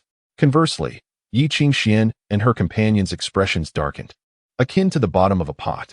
Though the Daiyan dynasty was currently strong and its treasury abundant, its annual income was merely 800,000 spirit stones, and it was on the decline. Yet, Yi Yu could freely access 30 million spirit stones, exceeding their combined total by more than tenfold. Given this, prepare 2 copies of the items on this list. As for the spirit stones, I shall send someone to deliver them shortly. With that, Yi Yu produced a list and handed it to the attendant. The attendant eagerly accepted it and hurried off to gather the items. Yi Yu, do not harbor the delusion that you can obtain something for nothing. I advise you against it. Yi Qingxian warned with a cold smile. In response, Yi Yu turned around and gave Yi Qingxian and her companion a deep, scrutinizing look. Indeed, things acquired without cost will eventually demand recompense. Guards, expel these 2. They offend my sensibilities. Upon his command, a group of guards from Lingyun Pavilion emerged, weapons in hand. You dare! You worthless! Yi Qingxian began. But her words were abruptly silenced by 2 sharp slaps from Yi Yu, leaving her utterly speechless. Following this, the guards of Lingyun Pavilion escorted her away. Soon, everything was prepared, and Yi Yu turned to leave Lingyun Pavilion. However, Yi Qingxian and her companion trailed closely behind him, not relenting until he entered the imperial palace. Sister, what shall we do? Yi Qingshuang inquired, watching Yi Yu's departing figure. Yi Qingxian wiped the blood from the corner of her mouth, inhaling deeply before responding. We shall wait here. I refuse to believe that this outsider can withstand the might of the Qin royal family. One day, he will regret his actions today. Come, let us return to the inn and sift through the images captured in the recording stone. I refuse to believe we cannot find some incriminating evidence against this fool. At her words, Yi Qingshuang nodded, recognizing that this was their only course of action for the moment. Upon arriving at the inn, Yi Qingxuang cast restrictive spells around them before channeling her spiritual energy into the recording stone once more, causing the images to reappear before them. The scene froze on Yi Yu being struck and sent flying, then continued to unfold. Inside the Eastern Palace, Yi Yu was covered in blood and soon lost consciousness. Shortly thereafter, a tall figure clad in golden armor entered the room. Both of them recognized him as Yin Ji, the commander of the Golden Armor Guards. Yi Qingxian furrowed her brow. Although the Golden Armor Guards had been established by Yi Yu, Yin Ji was a trusted confidant of Yi Xian. And now he appeared in the images. A thought surged in her mind. Could it be that Yin Ji is an informant planted by Yi Yu beside Yi Xian? Chapter 28. I truly consider you my son-in-law. Yi Qingxuang also came to realize the depth of this fool's cunning. She never anticipated that he had secretly won over Yin Jidu. Her elder sister's judgment was indeed correct. This worthless individual harbored malicious intentions, fixated solely on the position of the crown prince. Yi Qingxuan's gaze turned icy, filled with murderous intent. Yet, in the next moment, both were left in a state of shock. They witnessed Yin Ji approaching the unconscious Yi Yu, kicking his face to confirm his state of unconsciousness. To their astonishment, he then retrieved a completely white spirit fruit from his bosom. Noticing the absence of onlookers, he hastily rubbed it in Yi Yu's blood before departing. This is the white spirit fruit. Yi Qingxuang immediately recognized the fruit depicted before her. Suddenly, her expression shifted, and a memory surged within her mind. Approximately 6 months prior, Yi Qingxuang had returned to the Great Yin.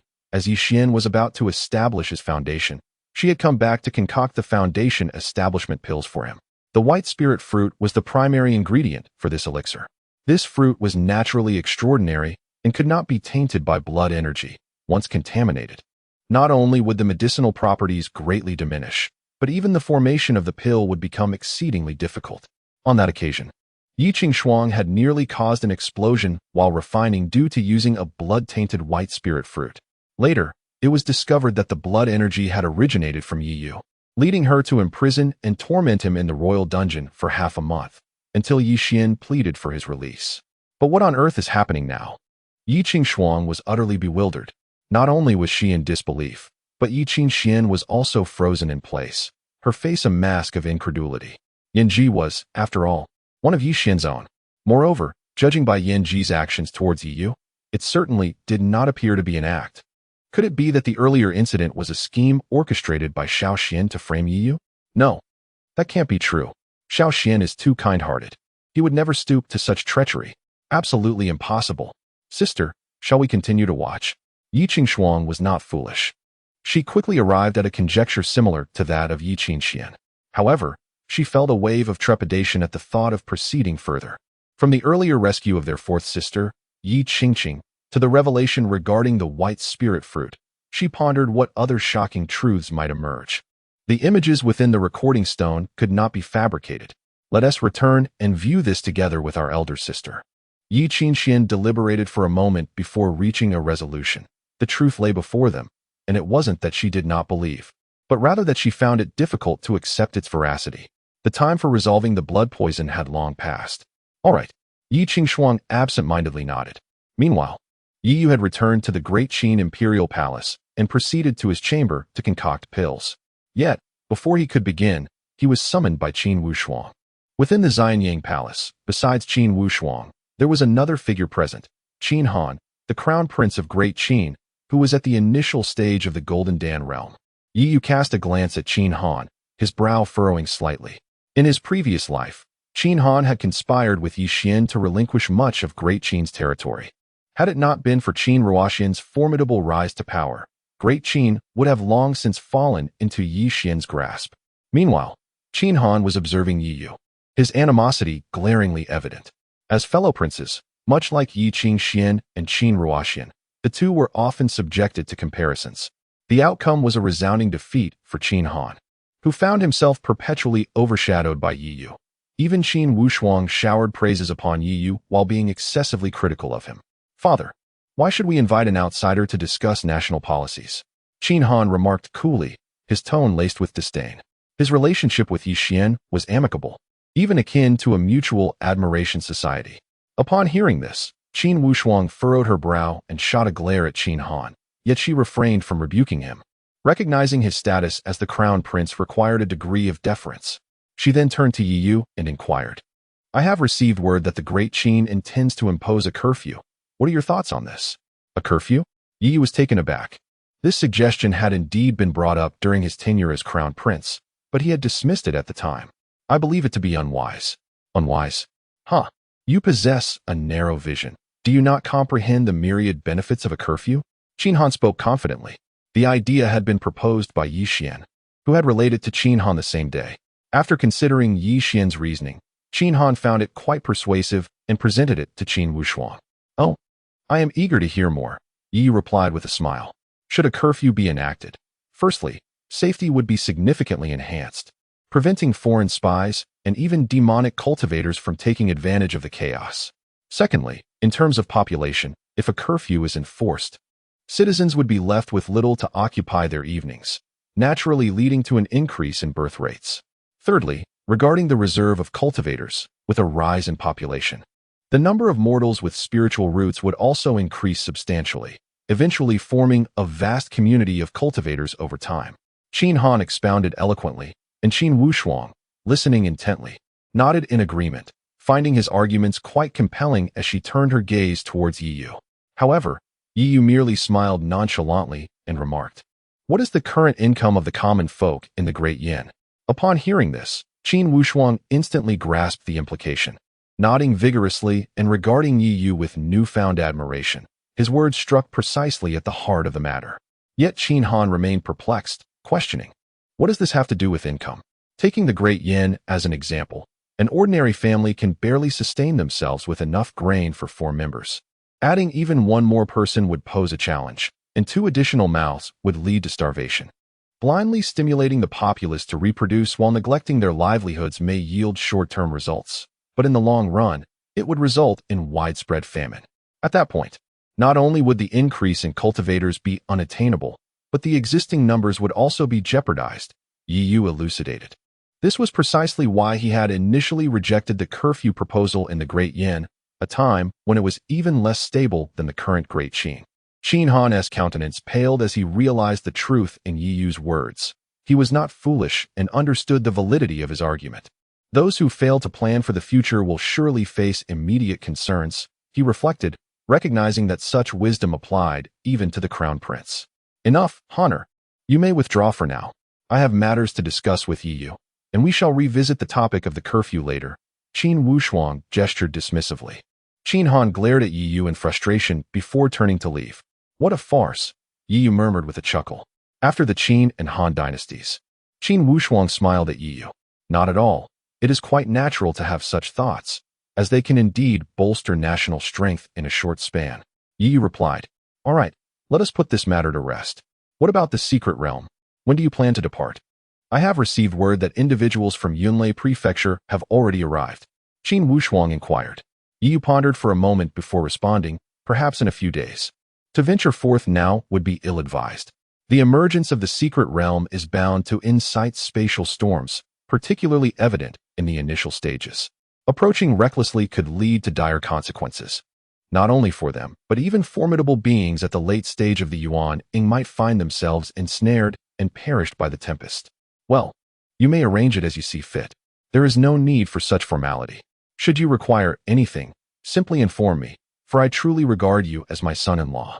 Qin Wushuang chuckled, patting Yi Yu on the shoulder. After bidding farewell to Qin Wushuang, Yi Yu returned to his chamber. Just as he settled down, a voice echoed in his mind, a voice filled with urgency. Master, trouble has arisen. Chapter 29. The house arrest of Yi Qingwan Shueli, bound by the soul-devouring curse planted by Yi Yu, became Yi Yu's servant.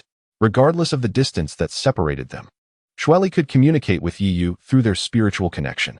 The methods of the demon clan were not entirely devoid of merit. What has transpired? What has happened? Yi Yu inquired, furrowing his brow. In the recesses of his memory, it seemed that the Dian dynasty would not make any significant moves during this period. It is as follows. Yesterday, the eldest princess Yi Qingwan attempted to leave Dian, but was apprehended and placed under house arrest. It is said that she is currently enduring a rather dismal existence. Should I discreetly offer her some assistance? Shueli suggested. Upon hearing Yi Qingwan's name, Yi recalled the matter concerning her engagement to Prince Zhou Li of the Zhou dynasty.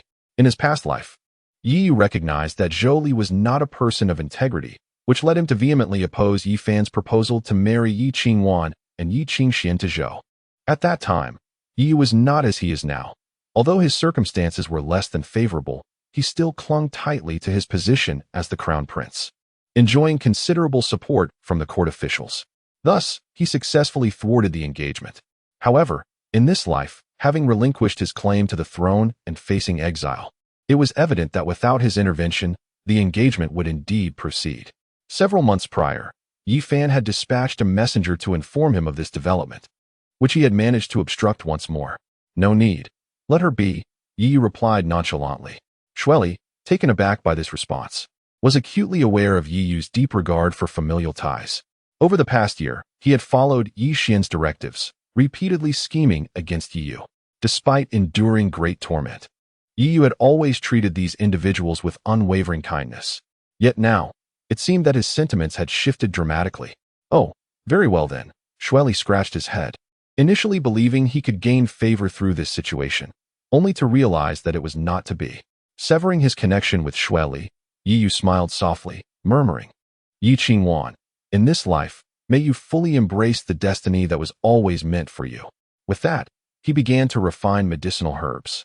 In his previous existence, he had been unable to venture into that secret realm, having only heard whispers about it. Thus he resolved to prepare thoroughly. In addition to the purging miasma pill, he needed to stockpile other elixirs as well. With this thought, Yi Yu retrieved his alchemical furnace from his spatial ring and commenced the process of pill refinement. This time, with no urgency weighing upon him, Yi Yu opted not to employ any formations, choosing instead to refine the pills slowly in pursuit of the highest quality. He devoted an entire 2 days to this endeavor. During the time Yi Yu was engaged in alchemy, Yi Qingxian and her companion had returned to the Dian Imperial Palace. Song Yun had departed, leaving behind a letter instructing Yi Qingshuang to manage the affairs of the Dian royal family before seeking him out. Although he harbored dissatisfaction toward Yi Qingshuang, he could not entirely disregard her, as she was publicly acknowledged as his disciple. However, he wished to distance himself from the affairs of the Dian dynasty. After paying their respects to Yi Fan and learning that Yi Xian was in seclusion, the two hastily set off to find Yi Qingwan. Sister, have you noticed there are many more people around the vicinity of the eldest princess's palace? Moreover, their cultivation levels are quite impressive, Yi Qingshuang remarked in surprise as they approached the palace of the eldest princess. Upon hearing those words, Yi Qingxian furrowed her brow, sensing something amiss. The look in Yi Fan's eyes had been distinctly unusual, yet she could not articulate precisely why. Under the watchful gaze of the guards, they entered the palace. The once resplendent princess's residence now exuded an air of desolation. The maids and eunuchs had long vanished, and apart from a few essential furnishings, nothing remained within the palace walls. Eldest sister, what has happened? Yi Qingwan exclaimed, her heart startled at the sight before her, rushing forward to inquire. In that moment, the regal demeanor Yi Qingwan had displayed during her tenure as regent was nowhere to be seen. Her hair was disheveled, tears were clearly visible on her face, and there were even traces of blood at the corner of her mouth, hastily left uncleaned. Upon seeing Yi Qingxian, she could no longer contain herself and collapsed into the embrace of the two women, weeping uncontrollably. Yi Qingxian and Yi Qingshuang exchanged bewildered glances, utterly perplexed by the unfolding situation. After a considerable time, Yi Qingwan finally ceased her cries, her sobs subsiding as she attempted to divulge the matter of the marriage alliance to Yi Qingxian, only to be interrupted by the latter. Eldest sister, we need your assistance with something. Qingshuang and I are utterly confounded, Yi Qingxian stated. With that, Yi Qingshuang activated the recording stone, and the images of the crown prince's eastern palace re-emerged. After witnessing the events involving Yi Qingqing and Yin Ji, Yi Qingwan's eyes widened in disbelief. She could hardly fathom that things had transpired in such a manner. Eldest sister, what is your perspective? Is this a scheme meticulously crafted by Yi Yu? Or have we truly misjudged him? Yi Qingxian inquired, her gaze intense, eagerly yearning for an answer from Yi Qingwan. The latter found herself struggling to accept the scenes presented before her, lost in thought for a considerable duration. Just as she was about to speak, the voice within the images resonated once more. In the footage, A week had passed, and Yi's injuries had significantly healed, yet he still appeared frail and weak. Fixated intently on the silhouette before him, the figure was familiar to the three women. It was Gao Kun, the personal eunuch beside Yi Fan. Gao Kun regarded Yi with a slight smirk, remarking, "I never imagined that the esteemed crown prince of Dian would find himself in such a predicament. Speak plainly, and let your words fly," Yi retorted, his voice feeble yet laced with a chilling demeanor. When Yi was first declared the crown prince, Gao Kun was already a favored servant of Yi Fan, wielding considerable influence in the court. They had been engaged in a clandestine rivalry for some time, ultimately resulting in Yi's triumph, which forced Gao Kun to vacate the power center and accompany Yi Fan on a journey away from Dian. With a faint smile, Gao Kun continued, "Your Highness remains as formidable as ever. If it were not for my nature, I would be tempted to eliminate you on the spot, but the Emperor forbids it. This time, His Majesty has instructed me to return to inform you of a matter. The union between Dian and Zhou requires your careful arrangement." As these words fell, not only did Yi tremble, but the three observers were also taken aback. With Yi Qingwan's countenance turning exceedingly grim, it became evident that he was the orchestrator of this affair. If Yi were to stand before Yi Qingwan at that moment, she would have yearned to tear him apart with her own hands. The other daughters wore expressions of dismay. Marry off? To whom? Who would go to such lengths? They were utterly oblivious, and this wretched creature truly had an audacious spirit. Just as the three sisters were engulfed in indignation, Yi suddenly interjected with a question. "Princess Yi Qingwan, Princess Yi Qingxian, and the fourth prince of Dezhou." "Zhou Li," Gao Kun replied nonchalantly, as if discussing a matter of little consequence. Upon hearing this, Yi Qingxian turned pale, finally grasping the reason behind Yi Qingwan's transformation. The truth was so shocking. This wretched creature. Did Zhou Li not understand the gravity of the situation? How could he consent to such a ludicrous arrangement? Yi Qingshuang, too, was struck by realization, her body trembling with fury, wishing she could tear Yi to shreds. Yet, in the next moment, Yi uttered a statement that none of them had anticipated. Chapter 30. Who dares to harm my sister? I shall take their head in the scene. Yi raised his pale face, his gaze unwaveringly resolute, his tone increasingly chilling.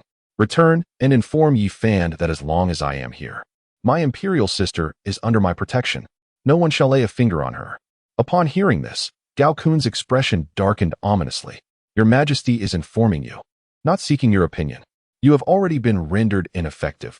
Do you truly believe yourself to be the genius you once were? Do not overestimate your worth." "Huh.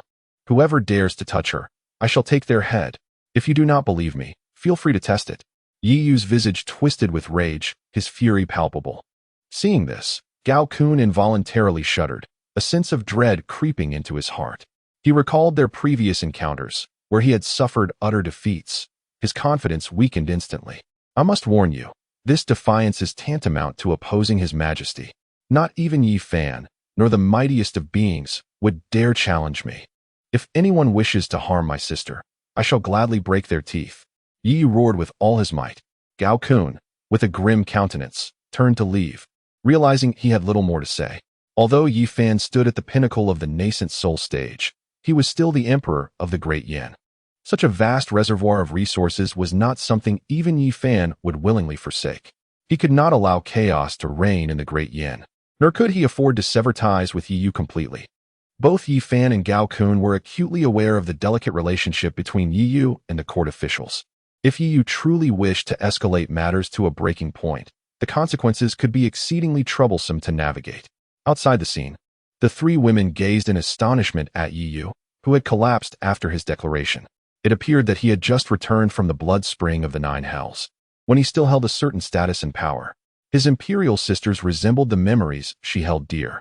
At that time, he had no inkling that events would unfold in such a manner. They never anticipated such a turn of events, especially Yi Qingwan and Yi Qingxian. Their esteemed father, Emperor Yi Fan, intended to use them as pawns to forge an alliance with the great Zhou dynasty, yet it was their brother, Yi, whom they had least regarded, who thwarted those plans. As Yi Qingwan replayed the vivid image of Yi's fierce determination to protect them, her heart twisted in anguish, tears streaming down her cheeks like a broken string of pearls.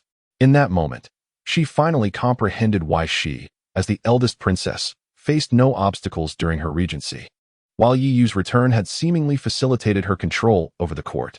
All of this was merely Yi Yu quietly paving the way for her.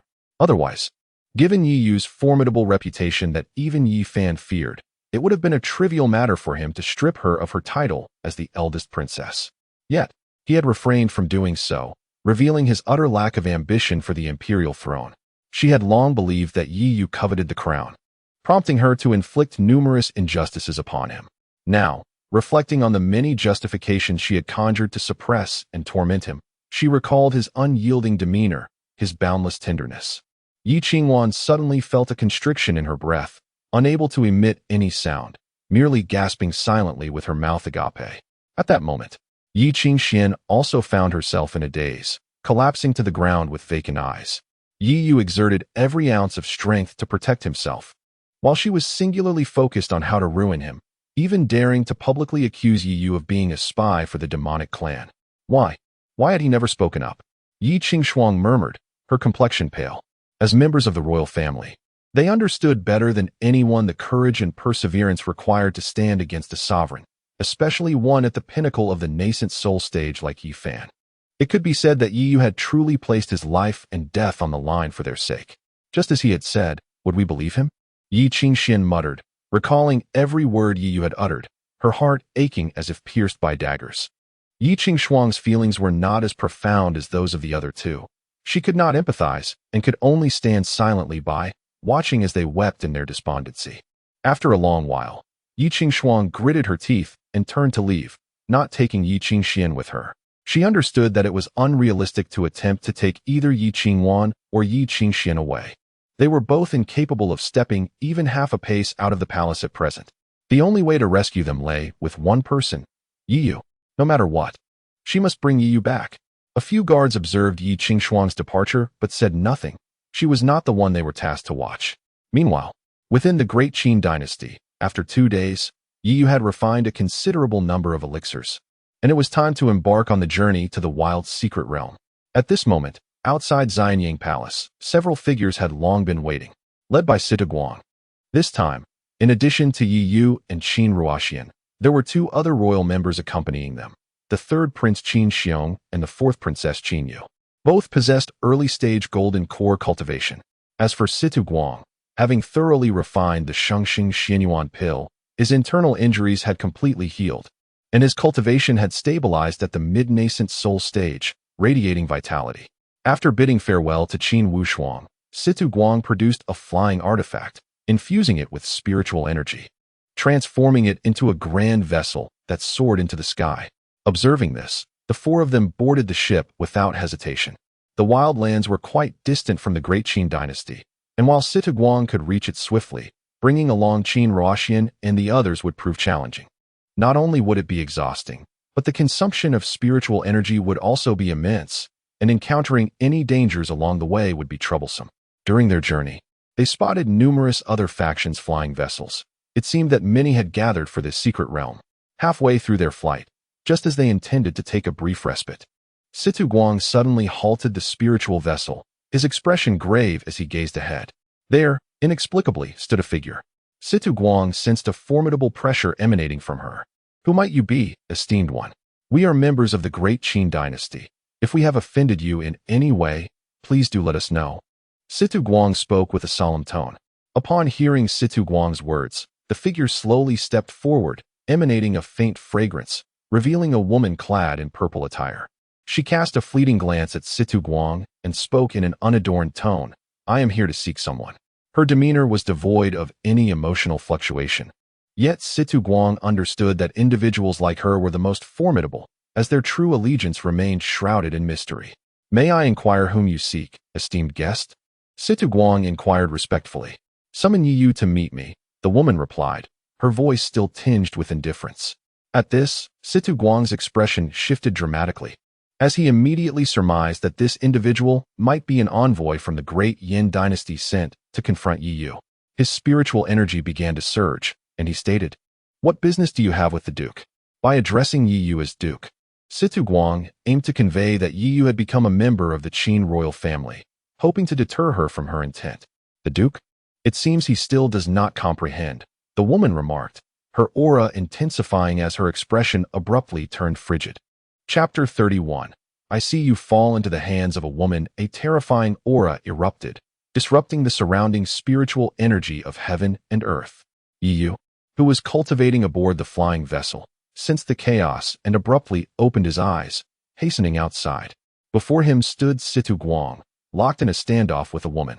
And it was evident that Situ Guang was not faring well. His complexion was pale, and cold sweat dripped from his brow, clearly under immense pressure. Yiyu's first instinct was that trouble had arisen. However, upon seeing the woman's face, he could not help but smile wryly and approached, clasping his hands in greeting. Elder Ziyun, what brings you here? The woman was none other than Elder Ziyun of Lingyun Pavilion, who had bestowed the Elder's token upon Yiyu. Upon noticing Yiyu, the formidable aura around Ziyun diminished significantly, allowing Situ Guang to exhale in relief, though he soon regarded Ziyun with astonishment. Within Lingyun Pavilion, countless powerful figures abound, and some speculate that its might could easily sweep across much of Qingzhou. While Ziyun might not rank among the strongest, her talent is undoubtedly unparalleled. Otherwise, she would not have ascended to the position of elder at such a young age. I had no idea you had become the prince consort of the great Qin. What of the promise you made me? Ziyun smiled lightly, her gaze fixed intently on Yiyu, causing him to feel a chill run down his spine. Prince consort? Yiyu furrowed his brow and glanced at Situ Guang, who appeared somewhat embarrassed, leading Yiyu to surmise the situation. Situ Guang's eyes darted back and forth between them, pondering whether Ziyun was a rival for the 9th princess's affections. Surely not. I will fulfill the promise I made to you, Elder Ziyun, but it will require some time. Yiyu replied. Upon hearing this, Ziyun stepped closer to Yiyu and stated calmly, it won't be long now. You were so adamant about proving me wrong. Yet here I see you ensnared by a woman, bound by so-called love. This time, I will not be mistaken. I will show you, Yiyu declared, raising his head to meet Ziyun's gaze with determination. Ziyun appraised Yiyu for a moment, a faint smile gracing her lips as she responded, then prove it to me. I will.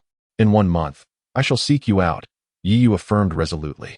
Ziyun said nothing further, her lips curling slightly before she turned and made her way back into the vessel. Are you coming with us? Yiyu inquired, furrowing his brow at her actions. What? Are you afraid? Do not worry. The time has not yet come. Ziyun turned back, offering Yiyu a knowing smile. With a sigh, Yiyu waved his hand dismissively. Do as you wish. Once Ziyun had entered the cabin, Situ Guang approached and asked, What shall we do, Mr. Yi?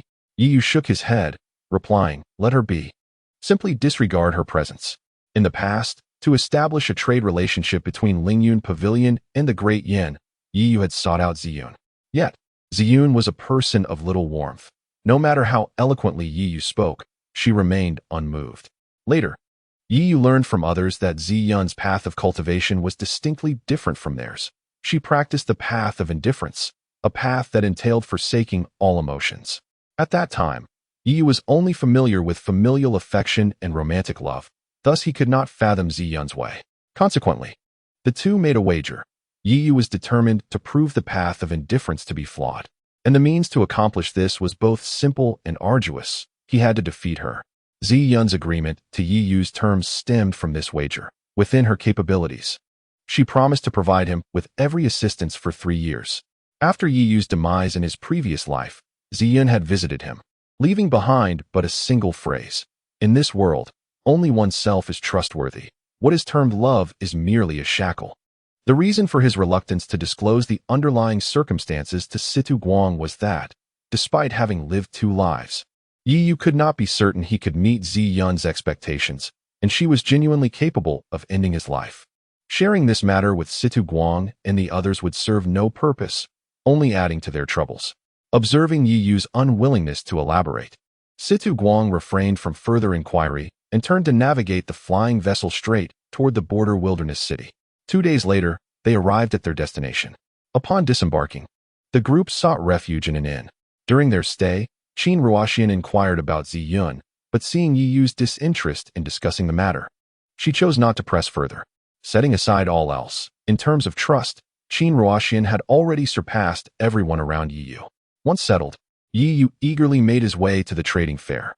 Whenever a secret realm opened or a significant gathering occurred, Wandering cultivators would converge to exchange cultivation items or sell unnecessary possessions for cultivation resources. However, such trading fairs typically yielded little of value, as they were predominantly frequented by wandering practitioners. Unless one encountered extraordinary fortune, it was unlikely to procure anything remarkable. Yet this time was different. Yu distinctly remembered that in his previous life, a secret treasure had surfaced during this very trading fair. It was a sword, though its origins were unknown. Yu had witnessed its formidable power. A cultivator in the early stages of the nascent soul realm had effortlessly slain 3 mid-stage demonic beings with a single strike from that sword, a testament to its might. As Yu stepped outside, he sensed something amiss. Passers-by seemed to be observing him intently. Although the events in the Great Yin Imperial City should have spread, it was unlikely he had attained such notoriety. Moreover, the disdain and even hostility reflected in the gazes of the cultivators were perplexing. However, despite the oddity, Yu chose not to dwell on these matters and proceeded directly to the trading fair, for locating that sword was of paramount importance. Before long, he spotted the sword at a stall tucked away in a corner. Although the blade was marred with dark stains and emitted little spiritual energy, Yu recognized it immediately. For that one strike from his past life had been truly breathtaking. "How much for this sword?" Yu inquired of the stall owner. Upon noticing a potential customer, the female vendor turned around with a cheerful demeanor. However, upon glimpsing Yu's face, her expression suddenly shifted to one of coldness. She inquired, "Are you Yu?" At this, Yu furrowed his brow. In such transactional gatherings, asking for someone's name is often considered taboo. Most items here have been acquired through nefarious means, and to prevent any retribution, inquiries about one's origins are generally avoided. Yet, the sword was something Yu was determined to obtain, and to avert any unforeseen complications. He nodded slightly. "It truly is you. Leave at once, for I shall not engage in business with you," the female vendor replied, her tone now frosty. Taken aback, Yu raised his head and asked, "What do you mean by that?" "What do I mean? You dare to question me? After what you did to Ruyen, you still have the audacity to ask?" She retorted, her countenance as frigid as ice. "Ruyen? Lu Ruyen? What does she have to do with this?" Yu was left bewildered, prompting him to inquire further. Chapter 32. Do you not have the slightest fault? What does it matter to her? You seem to be playing your part quite well, or have you swiftly forgotten how you cast aside Lu Ruyen for the sake of wealth and glory? How could you repay her kindness, after all she has done for you, with such a fate? The stall owner cursed at Yu. Upon hearing this, Yu finally understood why the cultivators of Bianhuang City had been regarding her with such strange expressions. The issue lay here. Lu Ruyen conveyed this to you? Yu stroked her chin and chuckled. "How dare you still laugh? I have lived for decades and have never encountered such a despicable man." The stall owner, incensed by Yu's smile, erupted in fury. Her voice was loud enough to attract a crowd, and as soon as they realized it was Yu, they began to point and gossip. Yu, uninterested in explanations, snorted coldly, unleashing the aura of her late golden core cultivation stage, which swept across a significant portion of the trading fair. Some individuals, regardless of explanations, would only believe what they wished. Yu was acutely aware of this. Most attendees at the fair were scattered cultivators, few of whom possessed profound skills. Under the pressure of Yu's late golden core might, their faces turned pale. The scene fell into a profound silence. Even the stall owner, who had been the most vociferous, now bore a face of alternating shades of green and white, too intimidated to utter another word. "I will ask one last time. Is this sword for sale?" Yu fixed her gaze upon the stall owner, speaking calmly. The stall owner, after a moment of hesitation, ultimately lacked the courage to refuse, biting his lip before sighing. 500 spirit stones. If you want it, take it." Without further ado, Yu tossed the 500 spirit stones and retrieved the sword into her spatial ring, turning to leave. Yi Duke, what great authority you wield. Do you think that now, as the Duke of the Great Qin dynasty, you can roam freely in Qingzhou?" A cold laugh rang out, drawing the attention of those around. A woman clad in golden attire regarded her with a mocking smile. It was none other than the third princess of the Great Qin dynasty, Sun Qing. "What is it? Princess Sun?" Yu turned to face her, speaking with indifference. The Great Qin and the Great Yin share a border, and exchanges between the two nations are quite frequent. Sun Qing'er is also a close friend of Lu Ruyen. In the past, when Yu was enamored with Lu Ruyen, She had often endured Sun Qing'er's scornful jabs.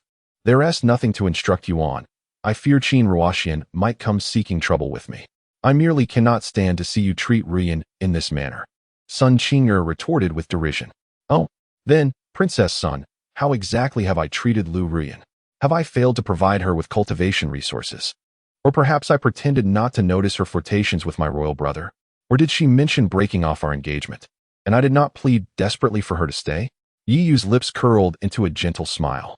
Though her words were spoken lightly, they carried significant weight.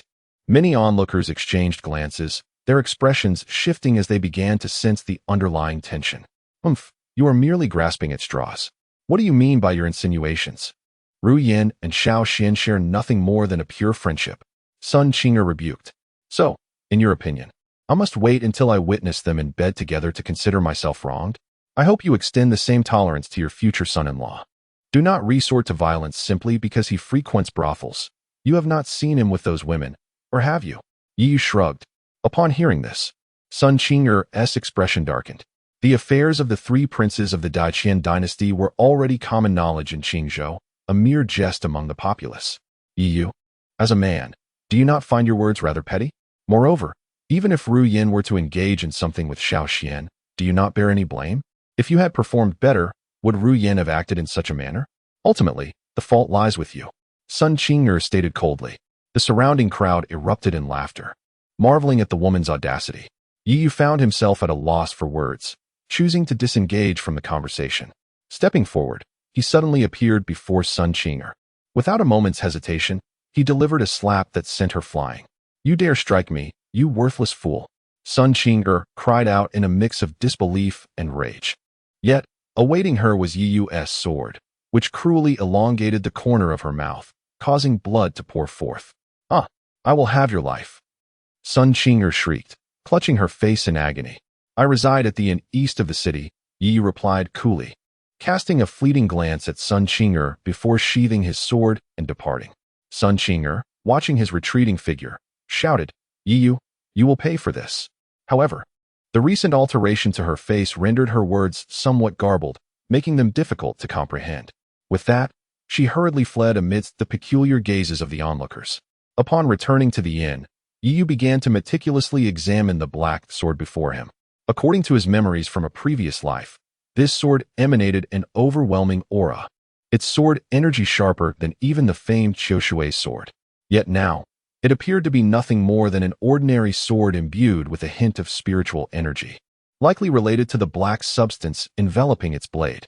Upon closer inspection, Yi Yu detected a faint scent of blood emanating from it, causing his expression to darken. This blood scent was eerily familiar, not resembling that of the human race. Could it be demonic blood? Yi Yu furrowed his brow, murmuring to himself. With a wave of his hand, he conjured a spiritual seal that sealed the entire room. Then, flipping his palm, he summoned a small cauldron and placed it atop the sword's blade. In the next moment, a resonating hum erupted, causing the cauldron to tremble and gradually levitate. Followed by a beam of light, the black substance on the sword visibly peeled away, revealing a purple blade beneath. Indeed, it was demonic blood. Yi Yu inhaled deeply.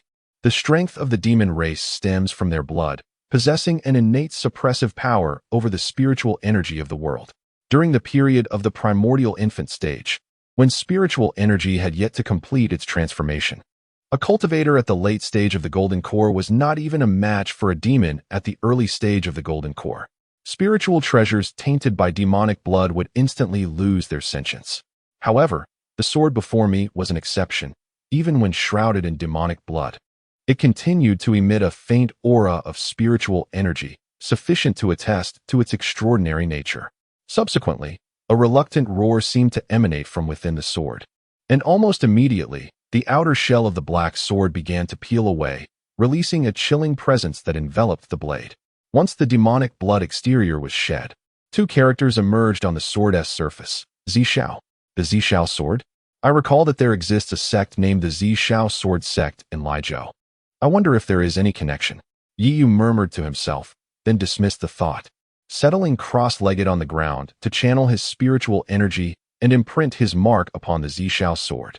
Unbeknownst to him, a flash of dark light flickered across the Zishao sword. Meanwhile, Thousands of miles away, the Zhixiao sword sect was plunged into chaos. Chapter 33. You must stand for Royan. The entire Zhixiao peak trembled violently, with rocks cascading down in a disarray. Within the Zhixiao sword tomb, a sudden eruption of swords took to the sky, their clashing sounds echoing incessantly, resembling a jubilant celebration, as if honoring the return of their king.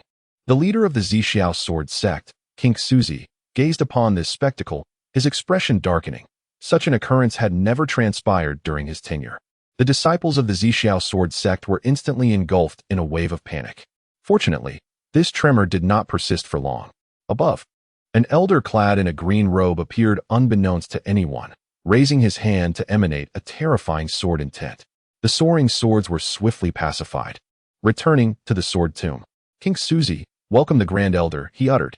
Upon recognizing the elder's visage, King Suzi promptly knelt, speaking with utmost reverence.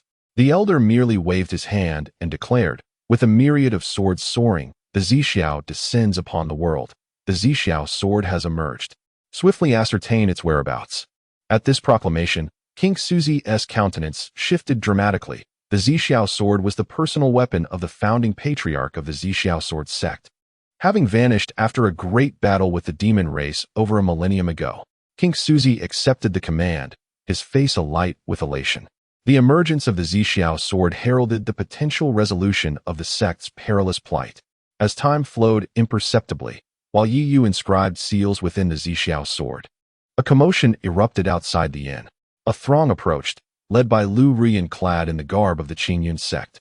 At this moment, she strode forth with an imposing presence, surrounded by a multitude of cultivators. Lu Rian held her head high, brimming with pride, entirely shedding the embarrassment she once felt at the Lu residence. Since joining the Qingyun sect, she had been well cared for, and unbeknownst to her, her true nature had resurfaced, instilling her with newfound confidence. Royan, this time, you must not let him off easily, Sun Qinger said fiercely from behind. Sister Royan, is this truly wise? After all, the crown prince has only just recovered from his injuries and may not withstand the provocation, Yi Xian interjected, frowning. Upon hearing this, Lu Rian gently ruffled Yi Xian's hair, saying, Little Xian, your kindness remains unchanged, but Yi Yu is unworthy of it. As they spoke, the group arrived at the Eastern Inn. Without hesitation, Lu Rian kicked open the door and strode inside, coldly declaring, Yi Yu, if you dare to bully Qingqing, come out at once. Inside the inn, Yi Yu, who was descending the stairs with Qin Ruoxian, froze momentarily. He had never anticipated that Lu Rian would dare to confront him directly. However, upon seeing her attire, he realized she had sought the Qingyun sect as her backing. Among cultivators, there existed a so-called hierarchy of disdain. Generally, sect cultivators looked down upon imperial cultivators, while imperial cultivators dismissed loose cultivators, as sect members typically possessed superior combat prowess. In simpler terms, it is quite commonplace for disciples of sects to surpass one or two minor realms and defeat those of the imperial dynasty, with some extraordinarily talented individuals even transcending major realms to vanquish imperial cultivators. This is largely due to the fact that imperial cultivators do not devote themselves to rigorous training, and the depth of the imperial legacy pales in comparison to the long-standing traditions of established sections. Upon seeing Yi Yu and Qin Ruoxian walking side by side, Lu Ruyan felt a surge of joy. Now everyone could witness her fabricated lies, further solidifying her deceit. She immediately exclaimed, Indeed, you are with this vile woman. How could you betray me? The expressions of the many female cultivators who had come to support her darkened, their faces twisted with rage, as if they longed to pounce and devour Yi Yu alive. Are you insulting me? Qin Ruoxian's countenance turned frosty, and in an instant, the azure autumn water sword manifested in her hand, appearing before Lu Ruyan to strike down with a single, decisive blow. Lu Ruyan, caught off guard, only perceived a flash of cold light and instinctively shut her eyes in terror. Fortunately, a cultivator behind her reacted in time to intercept the attack.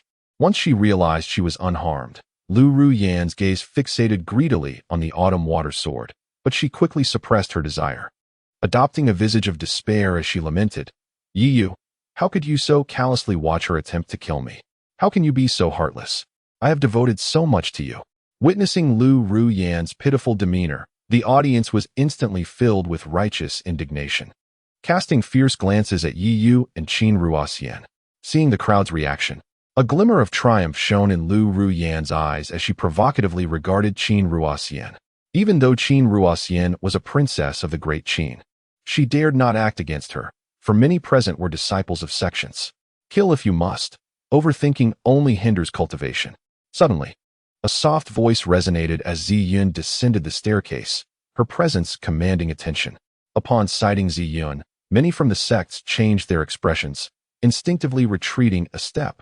Few among the imperial cultivators had encountered her, yet she was renowned across the major sections. This battle fanatic had once challenged the top talents of Qingzhou, leaving them in disarray, and even some elders were no match for her.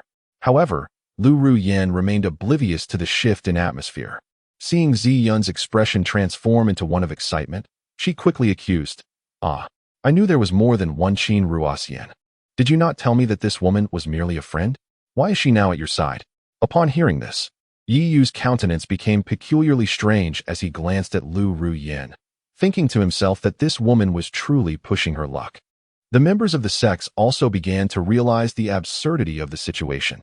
They could believe that Qin Ruoxian was entangled with Yi Yu, but with this female demon? What a farce! Ziyun cast a calm glance at Lu Ruyan, and with a wave of her hand, a torrent of spiritual power erupted forth. Lu Ruyan felt a sharp pain in her chest as she was propelled backward, crashing to the ground and coughing up blood, utterly humiliated. Observing the scene, Yi Yu cast a glance at Ziyun. He was well aware of her ruthless nature, known for her cold-bloodedness in taking lives without a flicker of hesitation. Yet, to his astonishment, she had spared Lu Ruyan. However, upon meeting the playful glint in Ziyun's eyes, Yi Yu comprehended her true intention. She relished in tormenting him, compelling him to witness the triviality of what she termed love. As long as Lu Ruyan drew breath, it served as a repudiation of his past beliefs. With great effort, Lu Ruyan rose to her feet, enduring the pain, her gaze fixed in disbelief upon Ziyun. She had never anticipated that this woman would dare to strike. Meanwhile, those around them exchanged apprehensive glances, none daring to voice their thoughts, many even too fearful to lift their heads. Just as Lu Ruyan pondered the peculiar atmosphere, a group of individuals emerged from around the corner, all clad in garments identical to hers, making their way toward her. Upon seeing them, Lu Ruyan felt a surge of hope, rushing forward. "Senior brothers and sisters, you must stand up for me." Chapter 34. Brother Yu, save me. Upon witnessing Lu Ruyan's state, the members of the Qingyun sect were visibly alarmed. Lin Jingfeng, the leader among them, wore an especially grim expression. Prior to his departure, Sect Master Leng Qianxiu had earnestly instructed him to protect Lu Ruyan at all costs, ensuring that no mishaps occurred. The poison-afflicting senior sister Yen Ryu still required Yi Yu's intervention to be resolved. With a stern countenance, Lin Jingfeng approached the inn, exuding an aura of menace. Upon his arrival, the crowd instinctively parted to allow him passage. How could they not recognize Lin Jingfeng, the esteemed senior brother of the Qingyun sect? Who did this? Do they truly believe the Qingyun sect to be easy prey? He demanded as he strode through the inn's entrance. Senior brother, it was him, Lu Ruyan exclaimed, entering behind him. Not seeing Ziyun, she pointed triumphantly at Yi Yu. Meanwhile, Feng Qing'er gazed at Lin Jingfeng with starry-eyed admiration. Not only was he of formidable lineage, but his talent was also exceptional. Rumored to be but a step away from the Yuanying stage, making him the epitome of her ideal prince consort. As Lin Jingfeng followed Lu Ruyan's, his expression shifted dramatically upon spotting Yi Yu, and he hurried over, inquiring, "You must be Yi Yu, correct?" Yi Yu regarded Lin Jingfeng with a hint of peculiarity, sensing that this fellow did not seem to be there merely to defend Lu Ruyan. "Indeed, I am," he replied. "Wonderful. Fellow Taoist Yi, I have been searching for you for quite some time," Lin Jingfeng exclaimed, his face alight with joy. The Qingyun sect's affection for Lu Ruyan stemmed from their desire to connect with Yi Yu. Realizing the hopeful look in Lin Jingfeng's eyes, Yi Yu finally grasped the situation and asked, "Is this about Yen Ryu?" Eagerly, Lin Jingfeng nodded, saying, "Precisely. We were contemplating asking your fiancée, Yi, to guide us to you, if we failed to encounter you." "My fiancée, Yi? Are you referring to her?" Yi Yu pointed at the dazed Lu Ruyan. At Yi Yu's gesture, Lu Ruyan trembled. her face draining of color as the realization struck her. She had been accepted into the Qingyun sect due to her claim of being Yi Yu's fiancée. Indeed. Is it not so? Lin Jingfeng echoed, catching on to the implication. Yi Yu shook his head with a smile, just as he was about to speak, when Lu Rian suddenly lunged toward him, declaring, "What are you saying, senior brother? I am, of course, brother Yu's fiancée." Witnessing Lu Rian's rapid shift in demeanor, her supportive sisters exchanged bewildered glances, struggling to comprehend the unfolding scenario. Meeting Lin Jingfeng's inquisitive gaze, Lu Rian leaned close to Yi Yu's ear and whispered, "Yi Yu, I forgive you. From this moment on, we shall restore our engagement." With a pitiful expression, she gazed at Yi Yu, knowing that in the past, he had always been swayed by her displays of vulnerability, willing to acquiesce to her every request. However, this time, Lu Rian was met with Yi Yu's disdain. In the next moment, a surge of spiritual energy erupted around Yi Yu, propelling her away as he remarked with a smile, "She is certainly not my fiancée. I am unaware of where fellow Taoist Lin has acquired such information." Lin Jingfeng's countenance darkened upon hearing those words. He turned to Lu Rian and inquired, "Have you been deceiving us all along?" Under Lin Jingfeng's piercing gaze, Lu Rian suddenly felt parched, and a wave of inexplicable dread surged within her. The repercussions of deceiving the Qingyun sect were too daunting for her to contemplate. She could only look to Feng Qing'er for assistance. "This is not Rian's fault. It is that scoundrel Yi Yu's fickleness that has victimized her," Feng Qing'er interjected hastily. Many in the crowd began to grasp the situation, snickering derisively at the notion of being wronged by a cad and yet claiming to be his fiancée. Was this reasonable? Realizing they had been duped, the onlookers cast cold, disdainful glances at Lu Rian. Feeling the weight of their scrutiny, Lu Rian trembled, and in a fleeting moment, she spotted the autumn water sword in Qin Ruoxian's grasp. She rushed forward to seize it, declaring to Yi Yu, "Did you not say that whoever possesses the autumn water sword is the one you cherish most? Now that it is in my hands, I am your fiancée, right? Yi Yu, speak to me." Yi Yu merely glanced at the frenzied Lu Rian with indifference.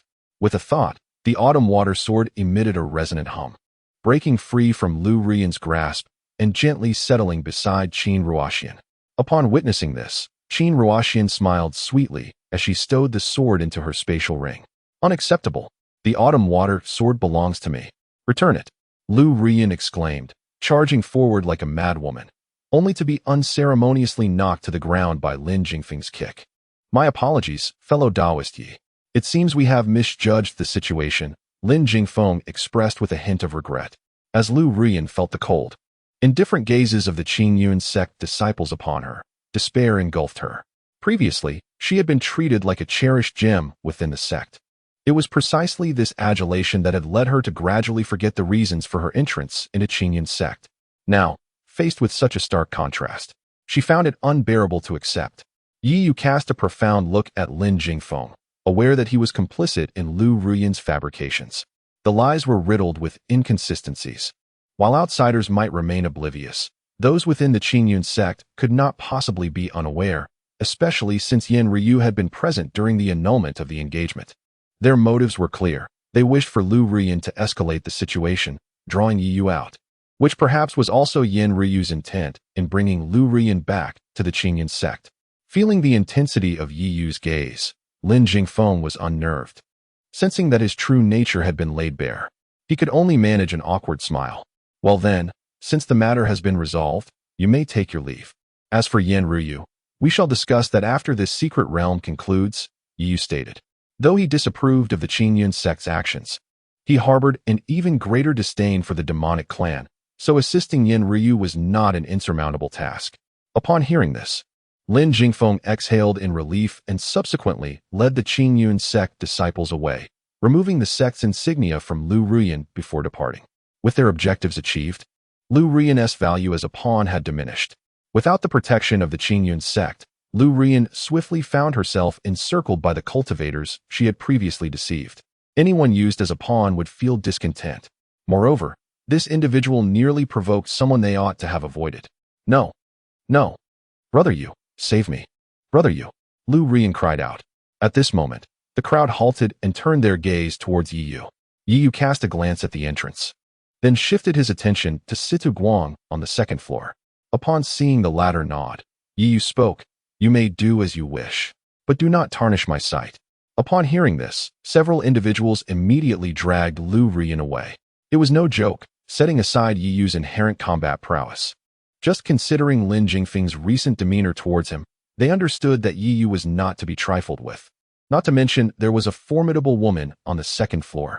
"Stop!" A sudden voice echoed as Lu Rian was being taken away. Chapter 35. Yi Qingxuang. Do you dare to call my elixirs worthless? At the street corner, a youthful figure dashed toward them, radiating urgency. Above, Yi Yu observed the approaching individual with a faint smile. "I recall this person is the prince of the Wu dynasty. Are you attempting to draw him out?" Qin Ruoxian inquired beside Yi Yu. Yi Yu shot a surprised glance at Qin Ruoxian. Sensing his gaze, she smirked and replied, "I'm not foolish." "Not entirely, I suppose. Whether Wu Lei comes or not is of little consequence. It would be best if he does, but if he does not, Lu Ruyan will not fare well either." Yi Yu chuckled lightly. "Didn't you have a decent relationship with him during your time as prince? Why are you now plotting against him?" Qin Ruoxian questioned, puzzled. Lu Ruyan is not to be trifled with. Once she latches onto someone, it's no laughing matter. Yi Yu has orchestrated all of this to entangle Wu Lei with Lu Ruyan. Back then, in the Great Yin, the Wu dynasty was a neighboring nation, and it was necessary to appease them. But now, as the prince consort of the Great Qin, I must consider your interests, Yi Yu said gently, gazing at Qin Ruoxian. Her face flushed instantly, yet she nodded, realizing the underlying implications. They were not merely cultivators, they were also members of the royal family, often neglecting court affairs due to their cultivation pursuits. Lu Ruyan, now without support, would undoubtedly cling to Wu Lei, the prince of the Wu dynasty. A prince lacking virtue would lead to chaos in the court, at which point they could strike decisively to seize the Wu dynasty. Yi Yu's eyes narrowed slightly, a smile forming on his lips. "All right, focus on your cultivation. The secret realm will open tomorrow. Make sure to rest well." Yi Yu affectionately ruffled Qin Ruoxian's hair, losing interest in the spectacle, and turned to leave. Back in his room, Yi Yu sat cross-legged on the bed, suppressing the spiritual energy within him. The small cauldron absorbed the essence of heaven and earth at a pace surpassing even that of the sacred spirit root. After more than half a month, the spiritual energy accumulated within him was sufficient to challenge the Yuaning stage. However, Yi Yu felt uncertain about condensing a high-grade Yuaning, so he continued to suppress his energy, deliberately slowing his cultivation speed. Early the next morning, news arrived that the spatial storm surrounding the secret realm was gradually dissipating. Moments later, streaks of light soared from the border town, heading straight for the heart of the wilderness. The once lively border town transformed once more into a desolate scene. At the center of the wild territory, visible to the naked eye, were dark spatial fissures, from which relentless storms surged forth, though they had diminished in intensity compared to the previous days. At the heart of these fissures, a luminous circle emerged, marking the entrance to the secret realm. At that moment, the periphery was filled with people, all factions maintaining a respectful distance from one another. As Yi Yu gazed at the glowing circle, an inexplicable sense of unease enveloped him. He grasped Qin Ruoxian's small hand and whispered, "I sense something amiss. Stay close to me." Qin Ruoxian nodded sweetly, her heart filled with warmth. Not far away, Lu Rian observed the scene between the two, her teeth grinding in frustration as she wished she could tear Yi Yu and his companion apart. Yet, she was acutely aware of her own limitations. "Sister Rian, I possess a method that can enhance your cultivation speed. Would you care to try it?" Yi Xian, noticing Lu Rian's demeanor, ventured to speak. "Little Xian, are you serious?" Lu Rian exclaimed, her eyes widening in astonishment. Yi Xian glanced around cautiously, then discreetly retrieved an ancient tome from his robe, presenting it to her. The title emblazoned on the cover read Blood Refinement Technique. Unbeknownst to them, Yi Qingxuang, who stood aside, remained oblivious to their clandestine exchange, her gaze fixed intently on Yi Yu, her expression a tapestry of conflicting emotions. Having just arrived at Border Wilderness City after the Great Qin dynasty sought out Yi Yu, she was eager to converse with him but had not yet seized the opportunity. "It seems I shall have to find you in the secret realm for a proper discussion," she mused, redirecting her attention. However, an unexpected turn of events transpired. As the spatial storm began to subside, a noxious, dark green miasma emanated from the passage. carrying with it a pungent, metallic odor. Nearby cultivators, caught in its embrace, let out blood-curdling screams before being instantaneously reduced to pools of crimson. Witnessing this horrifying spectacle, a collective gasp echoed through the crowd, and they instinctively recoiled. Several nascent soul protectors acted in unison, unleashing their spiritual energies in a futile attempt to disperse the miasma. But their efforts were as ineffective as a stone cast into the ocean. "This is blood source miasma," one individual exclaimed in shock. Many others soon grasped the gravity of the situation, their faces paling. This was no ordinary miasma, and even those at the nascent soul stage could fall victim if they were not careful. Yi Qingshuang furrowed her brows, flipping her palm to retrieve a substantial supply of pills from her storage ring, distributing them among the crowd. "These are my third-grade pills, Tranquil Heart pills, which offer some resistance against blood source miasma. Be cautious and make haste through the miasma." Upon her words, numerous gazes turned towards her, their eyes shimmering with an inscrutable light. This was the first occurrence of miasma in a secret realm, and thus, none had prepared antidotes for it. To return and fetch them would mean losing their advantage.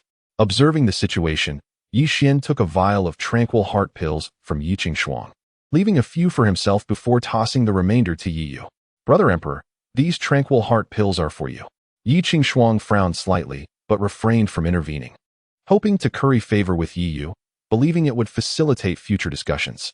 Yet, Yi Yu merely sneered, recognizing the vial of Tranquil Heart pills as a hot potato at this juncture. Without hesitation, he extended a finger, unleashing a surge of spiritual light that shattered the porcelain vial, obliterating the pills within. "Brother Emperor, what are you doing? These are precious pills that Sister Qingshuang painstakingly concocted. If you don't want them, you could give them to others. Why destroy them?" Yi Xian implored, his expression one of grievance. "You wretched fool. You truly fail to recognize kindness. Shao Xian, with his magnanimity, chooses not to hold it against you, yet you persist relentlessly." Upon witnessing Yi Xian's distress, Lu Ruyan could no longer contain her fury and erupted in a barrage of invective.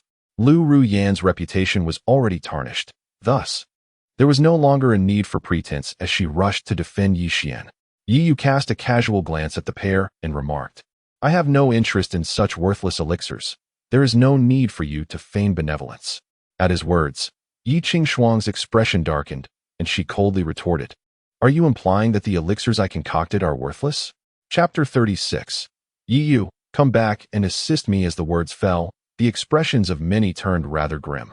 Just as Yi Xian had articulated, if he deemed it worthless, he could simply allocate it to others. What did it signify to destroy it without a second thought? Yi Xian observed the gradually hostile gazes of those around him, his eyes shimmering with a keen light. Although Yi Yu's abrupt destruction of the Clear Heart pill took him by surprise, the intended purpose had nonetheless been achieved, rendering the difference negligible. Yi Yu cast a nonchalant glance at Yi Qingshuang, flipping his palm to reveal a porcelain vial. Upon its opening, an intense fragrance of elixir wafted forth. Those with a modicum of knowledge regarding medicinal pills understood that for an elixir to emanate such a potent aroma, it must at least be of the fourth grade. Fourth-grade elixirs are exceedingly precious. For instance, the Breaking Realm pill that Feng Xian had previously given to Lu Rian was priced at several tens of thousands of spirit stones each. "Is that the Breaking Pestilence pill?" someone exclaimed in astonishment. Yi Qingshuang's countenance darkened, having been by Zhang Yun's side for many years. She could undoubtedly discern that the aroma belonged to the Breaking Pestilence pill. Instantly, the hostility in the gazes of those present intensified. They were now utterly incapable of entering. Yi Yu had not only destroyed the Clear Heart pill, but he was now producing the Breaking Pestilence pill. How could they possibly accept this? While the first individual to enter the secret realm would face greater dangers, the opportunities that accompanied it were equally vast. Sensing the crowd's scrutiny, Yi Yu glanced at the distant Ziyun, tossing a Breaking Pestilence pill in her direction, and said, "Let us strike a deal. I offer you this Breaking Pestilence pill in exchange for your assistance in resolving my troubles. What say you?" Ziyun received the Breaking Pestilence pill, her gaze sweeping indifferently over the crowd below, and she nodded calmly. Upon witnessing Ziyun's acquiescence, the expressions of those from various factions shifted slightly. While they might have dared to obstruct Yi Yu and his companions, confronting this formidable woman was an entirely different matter. It was not that so many combined could not contend with Ziyun, but rather that no one wished to become the scapegoat. With no alternative but to watch as Yi Yu and his companions consumed the breaking pestilence pill and ventured into the miasma, they could only dispatch someone to retrieve more elixirs. Upon entering the miasma, bolstered by the effects of the breaking pestilence pill, Yi Yu and his companions advanced directly to the entrance of the passageway. After exchanging glances, they stepped in unison. The moment they crossed into the spatial passage, Yi Yu was enveloped in a blinding white light, followed by a force that forcibly separated him from Qin Ruoxian. His expression shifted dramatically, and when he reopened his eyes, he found himself amidst towering mountains, surrounded by an atmosphere of desolation. The air was thick with a putrid scent, tinged with a faint metallic tang of blood. Looking up, he beheld a grand palace atop the mountains. However, the hand he had held tightly with Qin Ruoxian moments ago was now empty, her whereabouts unknown. Similarly, Situ Guang and Zi Yun encountered an odd occurrence. They were ejected from the spatial passage by a sudden force, rendering any attempt to approach futile. Not only him, but subsequent Yuan Ing stage experts faced the same predicament, as if the spatial passage had been ensnared by some sort of restriction, preventing Yuan Ing stage cultivators from entering. Instantly, the countenance of all the nascent soul cultivators turned grim, for the perilous nature of this secret realm may exceed their wildest imaginings. Without a moment's hesitation, they simultaneously retrieved their communication jade talismans to relay news of the situation. The three states of Qingyun erupted into turmoil. This was reminiscent of a previous occurrence when a formidable being in the void refinement realm had met their demise within this very secret realm. Should a similar fate befall the current situation, the reclusive, God transformation elders would undoubtedly swarm to the scene. Ziyun, standing at the entrance of the passage, furrowed her brow. Since entry was not an option, she decided against it and turned to Situ Guang, saying, "If he emerges alive, do remember to inform me." With that, Ziyun transformed into a streak of light and departed. In stark contrast to the outside world, Yi Yu found himself enveloped in an eerie silence, the unsettling feeling in his heart intensifying. In the next moment, peculiar sounds emanated from beneath the scattered stones, as if something was crawling beneath. Shortly thereafter, a bloodied arm emerged from below, followed by a horde of blood corpses, their eyes glowing a sickly yellow as they lunged directly at Yi Yu. Simultaneously, the secret realm erupted with a cacophony of anguished cries. With a flourish of his hand, the Zixiao sword materialized in Yi Yu's grasp. He beheld the throng of blood corpses before him and unleashed a single, decisive strike. In an instant, the sword chi surged forth, cleaving the encroaching blood corpses into disarray. Approaching the remnants of the blood corpses, Yi Yu's expression soured dramatically as he inhaled deeply, exclaiming, "Could it be that the 9 nether blood spring exists within this secret realm?" These blood corpses were all too familiar to Yi Yu. Practitioners tainted by the 9 nether blood chi would, over time, transform into such ghastly forms, neither human nor ghost, driven solely by a desire for slaughter. Their physical prowess far surpassed that of an average golden core cultivator, and even ordinary nascent soul cultivators would find themselves outmatched in terms of raw strength. Yi Yu's efficiency in dispatching them was entirely attributed to the razor sharpness of the Zixiao sword. "Yi Yu." The voice of Yi Qingshuang resonated. Turning, Yi Yu beheld Yi Qingshuang, who had appeared at his side, seemingly having just arrived. She soon noticed the blood corpses strewn across the ground, her face paling. As a Dan master, she had never encountered such a gruesome scene before. "Did you kill all of these? When did you become so bloodthirsty? Can't you be a little kinder like Xiaoxian?" Yi Qingshuang pressed, struggling to suppress her discomfort. Yi Yu lowered his gaze to the ground, sensing the residual 9 nether blood chi, indicating the presence of other blood corpses. "I am asking you a question." Seeing that Yi Yu ignored her, Yi Qingshuang gritted her teeth. "Speak to them yourself." Yi Yu replied coolly, then attuned his senses toward the direction of the Qiushui sword and pursued it. Yi Qingshuang, determined to follow, suddenly felt a hand grasp her ankle from beneath her feet. Startled, Yi Qingshuang swiftly summoned her longsword, channeling her spiritual energy with great effort until she finally severed the binding. Just as she exhaled in relief, she beheld a multitude of grotesque blood corpses surging forth from the ground. Her expression shifted dramatically, and she promptly ascended into the air, only to discover that the blood corpses were relentlessly pursuing her. "What manner of fiend is this?" Yi Qingshuang exclaimed. hastily unleashing her inner spiritual power as she engaged in a struggle against the horde of blood corpses. However, being primarily an alchemist, her combat prowess was rather lacking, and soon, numerous wounds marred her body as she cast a glance at Yi Yu's retreating figure. Yi Yu, come back and assist me. Chapter 37. Is Yi Yu really a Dan master? Yi Yu disregarded Yi Qingshuang's pleas for help and quickened his pace. His connection to the Qiushui sword was waning, indicating that Qin Ruoxian was in dire straits. Seeing that Yi Yu showed no intention of assisting her, Yi Qingshuang gritted her teeth and swallowed a few healing pills from her spatial ring. An incessant surge of spiritual energy flowed within her, enabling her to escape from the blood corpses. However, she remained oblivious to the faint crimson aura seeping from her wounds, as the blood corpses relentlessly pursued her. When Yi Yu arrived near the Qiushui sword, he was met with a scene strewn with blood corpses, yet Qin Ruoxian was nowhere to be seen. The surroundings bore witness to a fierce battle. With a grim expression, Yi Yu looked down, forming hand seals as spiritual seals surged around him, intending to locate Qin Ruoxian. At that moment, Yi Qingshuang rushed toward him, closely followed by a swarm of blood corpses. Not wanting to be disturbed, Yi Yu frowned and casually slashed out with his sword, dispatching the blood corpses without hesitation. Yi Qingshuang was in a poor state, her body marred with wounds, blood streaming forth, and faint traces of blood energy entangled around her. Yi Yu recognized it as the 9 nether blood qi. Upon seeing the blood corpses defeated, Yi Qingshuang hastily consumed several healing pills, then stared blankly at Yi Yu, enveloped in spiritual seals. Remembering how he had effortlessly slain those blood corpses, a chill ran down her spine. As a disciple of Tsangyun, though primarily focused on alchemy, her cultivation was not insignificant, being at the early stage of the Golden Core. Despite her best efforts and the assistance of pills, she could barely escape. Just how formidable was Yi Yu's strength? Yi Yu, how dare you abandon me? Yi Qingshuang exclaimed. Yi Yu ignored her accusation, letting the spiritual seals dissipate as he dashed in a particular direction. Yi Qingshuang stood in shock for a moment before hastily pursuing him. As Yi Yu's figure grew increasingly distant, she gritted her teeth and consumed a few more pills, barely managing to catch up. Finally, they arrived at the entrance of a cave, where Yi Yu halted. Gazing down at the throng of blood corpses, numbering no less than 100, Yi Qingshuang's face paled, nearly prompting her to flee. Some of those possessed the fluctuations of the Yuanying stage. Don't be reckless. We must leave.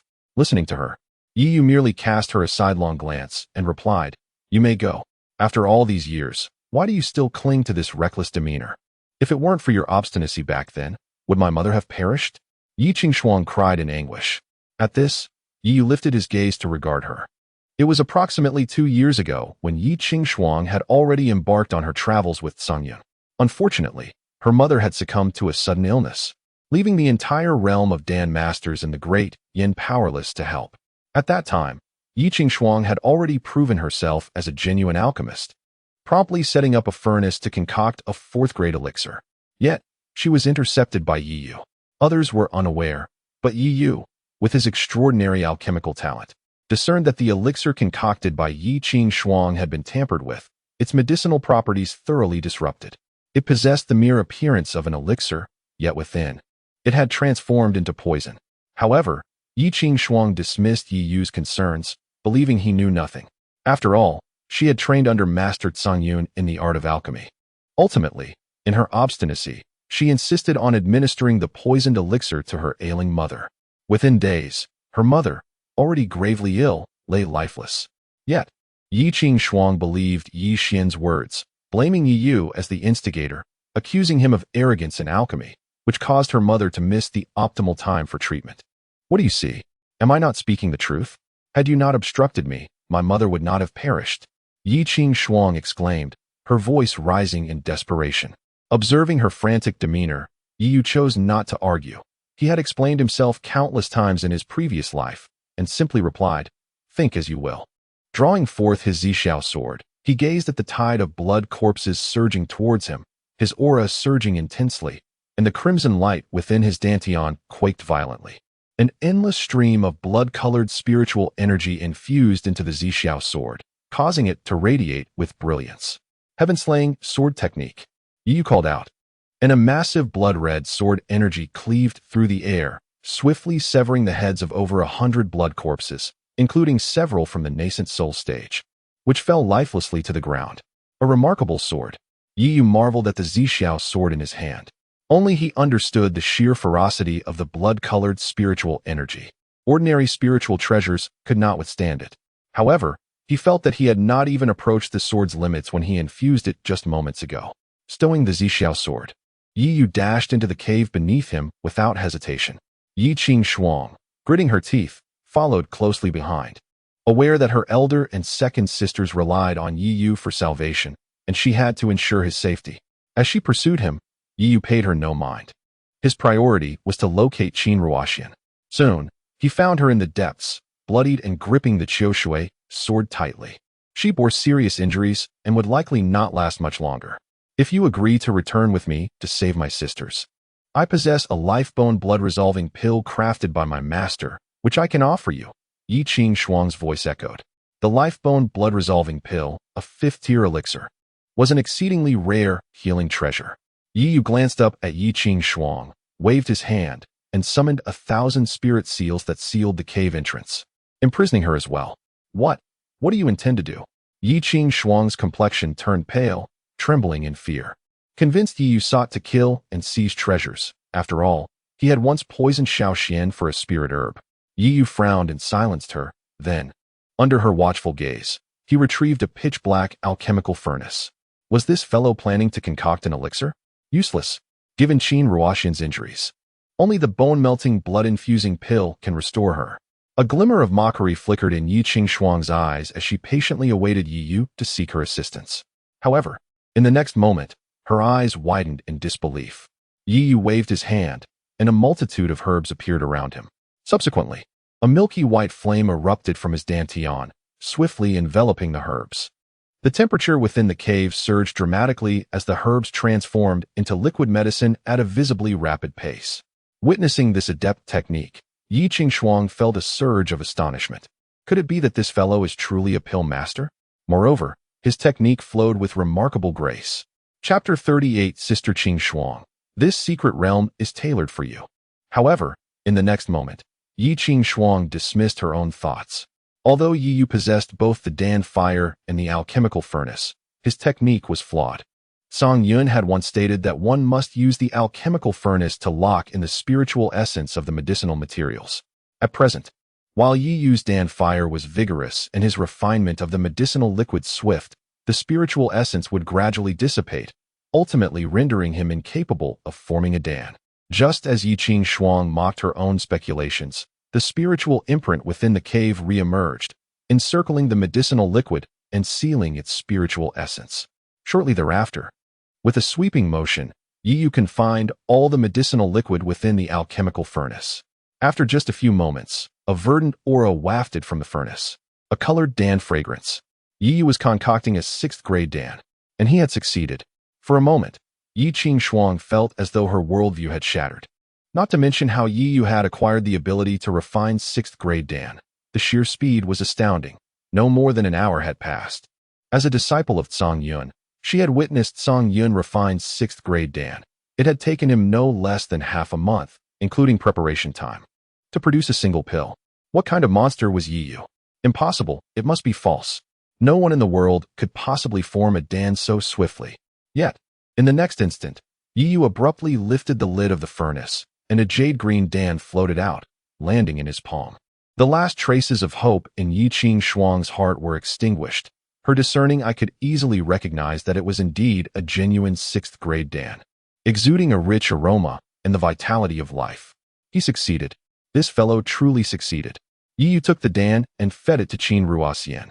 In the next moment, she emitted a soft moan, the pallor of her face beginning to fade, and her wounds started to heal. Yi Yu focused intently on Qin Ruoxian's injuries. Witnessing the strands of 9 nether blood essence being expelled and utilizing his small cauldron to absorb it all before finally exhaling a sigh of relief. Before coming here, Yi Yu had concocted numerous healing Dan, but he had not anticipated the presence of a 9 nether blood spring in the secret realm, rendering those pills uncertain. As Qin Ruoxian's condition improved, Yi Yu finally relaxed and lifted the seal surrounding the cave. Meanwhile, Yi Qing Shuang stood frozen in place, astonished as she gazed at Yi Yu. After a long moment, she murmured, You are truly a 7th-grade Dan master? Upon witnessing Yi Yu effortlessly concocting a 6th-grade Dan, Yi Qing Shuang no longer harbored any doubts regarding Song Yun's words. Yi Yu genuinely possessed the capability to cure the poison afflicting Yi Qing Xian. How is it? Only you and your dear brother Yi Xian can be Dan masters? With Qin Ruoxian now safe, Yi Yu felt a sense of relief and spoke. Then, does that mean my mother? Hearing Yi Yu's mocking tone, Yi Qing Shuang seemed to suddenly comprehend and quickly interjected. Yi Yu glanced at Yi Qing Shuang without answering, sitting cross-legged to adjust his internal spiritual energy. He had to act as such, drawing upon his spiritual power. If he did not suppress it soon, he feared he would inadvertently condense a nascent soul. Impossible. This cannot be. If Yi Yuzhen were indeed a Dan master, then what of my mother? At this moment, Yi Qing Shuang began to meticulously reflect upon a chapter of her past she had long wished to forget. With her current abilities, she swiftly deduced from her memories that the 4th-grade elixir she had concocted back then had not fully formed. A tremor coursed through Yi Qing Shuang, causing her to suddenly collapse to the ground, her countenance pale as she gazed at her own hands. Could it be that my mother perished at my hands? Overwhelmed by sorrow, Yi Qing Shuang failed to notice that the wounds she thought had healed were now showing signs of reopening. With a barely perceptible trickle of blood energy entwining around the injuries, hindering their recovery. The flesh around the wounds even began to decay. Such is the terrifying nature of the 9 nether blood qi. Yi Yu, who was in the midst of recuperation, also perceived this alarming situation. Yet he chose to remain silent, setting aside his inclination to assist. Within the cave, Yi Yu completed his meditation, and Qin Ruoxian awakened. However, upon seeing Yi Qing Shuang, she nearly struck her down with a sword, only to be halted by Yi Yu. Presently, Yi Qing Shuang was tainted by the 9 nether blood qi. What awaited her would be a future more dreadful than death itself. Let her experience for herself what she perceives as feigned illness and pitiable pretense. Within the cave, shimmering lights flickered as Yi Yu and Qin Ruoxian emerged, making their way toward the palace at the heart of the mountain. Regaining her composure, Yi Qing Shuang pursed her lips and followed closely behind, her gaze towards Yi Yu's back filled with complexity. On their journey to the palace, they encountered several blood corpses, effortlessly dispatched by Yi Yu. The trio soon arrived at the palace entrance, where numerous others had also gathered, each bearing varying degrees of wounds, all tainted by the 9 nether blood qi. Qin Ruoxian anxiously scanned the surroundings until she spotted Qin Yu and Qin Xiong arriving, at which point she breathed a sigh of relief. Yi Yu discreetly activated the small cauldron to absorb the 9 nether blood qi from the two, then lifted his gaze to the mottled mountain gate. Beyond the gate, 3 grand characters were inscribed, Sacred Dan Sect. The revelation prompted an exclamation from the crowd. Not only the others, but even Yi Yu's expression changed dramatically. His previous understanding of this secret realm had been woefully insufficient, and he could never have anticipated that this domain was the relic of the Sacred Dan Sect. According to ancient texts, the Sacred Dan Sect once flourished magnificently in Qingzhou, reaching its zenith with 5 divine transformations within the sect, and there were even rumors of the existence of those in the Void Refinement realm. Within the sect, 6th-grade Dan Masters were countless, and even the now missing 7th-grade Dan Masters in Qingzhou numbered at least 5. Yet, despite such a formidable sect, it had vanished without a trace overnight, becoming an unsolved mystery of the past. Yi Yu, however, understood that the current circumstances suggested the downfall of the Sacred Dan Sect was likely intertwined with the 9 nether blood spring. What wonderful news, Qing Shuang! If this is indeed the relic of the Sacred Dan Sect, it is tailor-made for you. Yi Xian's voice rang out in excitement. All eyes turned toward Yi Qing Shuang, the disciple of the Zhanyun Dan Master. Indeed, the Holy Dan Sect is renowned for its alchemical prowess, and within its ruins, one might suspect the existence of a legacy pertaining to alchemists.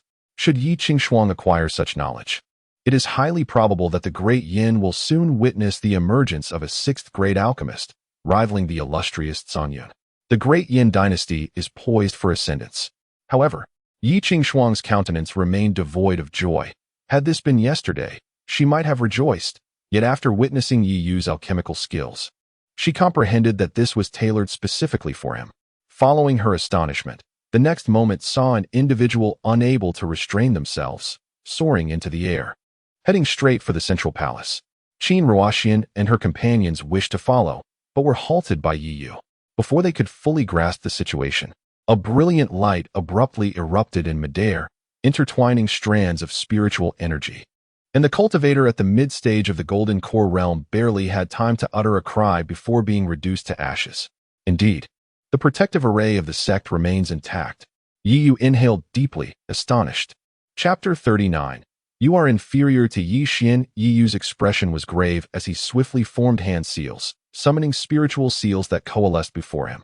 In the next moment, a glimmer of light flickered in Yi Yu's eyes, revealing the intricate flow of the protective array of the sect in its entirety. After observing for a while, he took a deep breath, his brow furrowing increasingly. Can it be breached? Qin Ruoxian inquired. Yi Yu shook his head, preparing to respond, when suddenly, a gasp echoed nearby. The two turned to see Yi Xian surrounded by an array of spiritual seals, densely packed, numbering no less than 1,000. A trace of astonishment crossed Qin Ruoxian's face, but that was the extent of her reaction. Yi Yu, however, appeared unperturbed, as if he had anticipated this outcome. After all, Yi Xian's talent was remarkable, merely concealed until now. After a brief pause, Yi Xian's voice, filled with excitement, broke the silence. Although this protective array is formidable, it has diminished over the ages, now a mere fraction of its former glory. As long as my elder brother cooperates, I am confident we can unravel it. At his words, all eyes turned to Yi Yu, filled with anticipation. Before them lay the remnants of a sect that once dominated Qingzhou, who could remain unmoved. Even Qin Yu and Qin Xiong were stirred by excitement. I shall not breach the array. I advise you all to refrain from attempting it as well and seek alternative methods to ascend, Yi Yu stated, gazing at the imposing mountain before him. Indeed, as Yi Xian had asserted, the protective array had succumbed to the ravages of time and was on the verge of collapse. Had he wished to dismantle it, Yi Yu undoubtedly could. Yet, while observing the array's dynamics, he sensed no trace of Juyo blood energy. Given the multitude of blood corpses below, the absence of such energy atop the Shengdan sect was inherently suspicious. Yi Yu surmised that the protective array of Shengdan sect was likely not merely a safeguard, but perhaps a seal upon the Juyo blood spring. I know my elder brother harbors disdain for me, but this matter pertains to everyone's welfare. I beseech you to lend me your strength, Yi Xian implored earnestly. Upon witnessing Yi Xian's earnest demeanor, the onlookers turned their gaze to Yi Yu with increasing seriousness, even Qin Yu and Qin Xiong's expressions darkening. What do you seek from him? I see nothing but malice in him. He lacks the ability to breach the protective array and wishes for you to fail. Such a person is steeped in darkness, Lu Rian scoffed. Say what you will, but I must warn you that the cost of breaching the array may be beyond your capacity to bear, Yi Yu replied, stepping back with Qin Ruoxian. At this juncture, he had extended all the advice he could. If they chose to proceed with their plans to breach the array, there was little he could do. Qin Ruoxian, unwavering in her support for Yi Yu, stood silently by his side. So you can't breach the array after all, yet you still indulge in alarmist rhetoric. It's merely an ancient relic. Could it truly pose any danger? Lu Rian remarked disdainfully. Yi Qingshuang furrowed her brow at Yi Yu, instinctively stepping back. Since my elder brother is so resolute, I shall acquiesce. However, should the array be breached, I hope you do not rely solely on your superior cultivation to claim the foremost position. If you require the foremost position, do let me know, and I shall gladly concede it to you, Yi Xian remarked with a smile directed at Yi Yu.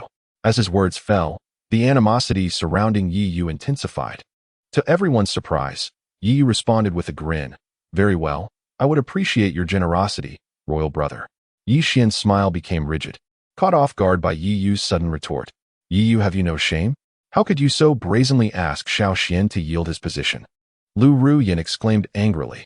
What? Did he not offer it willingly? Surely, royal brother would not be reluctant, Yi Yu replied with a teasing glint in his eyes. Fixing his gaze on Yi Xian's lips twitched as he feigned difficulty, stating, I am indeed willing, but I fear the rest may object. Oh, who among you would oppose my royal brother yielding his position to me? Yi Yu's gaze swept over the crowd, his tone indifferent. Those who felt his gaze were startled into silence, instinctively closing their mouths. Their guardians had not entered for reasons unknown, and without any yuaning cultivators present.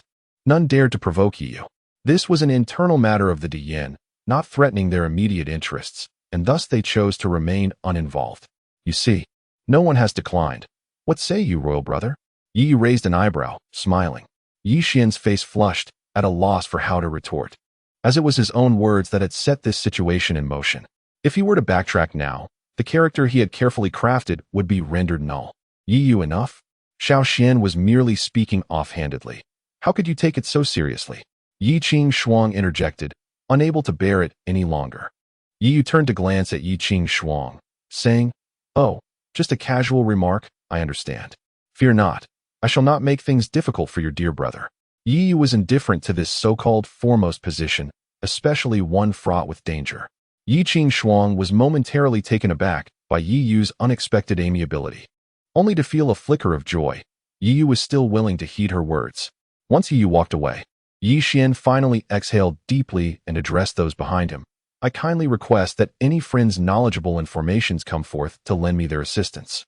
As his words echoed, thousands of spiritual seals coalesced around Yi Xian, merging into the grand array before him. A few individuals emerged from behind him, their spiritual seals manifesting. Though not as many as Yi Xian's, each possessed only around 300 spiritual seals. Suddenly, a resonant hum filled the air. An luminous barrier illuminated the entirety of Shengdan Mountain, revealing the protective array of the sect, which began to dissipate at a visibly rapid pace. Observing this, Qin Yu could not restrain herself, saying, "Ninth sister, is there truly danger? In such secret realms, lagging behind even a moment can mean a significant setback.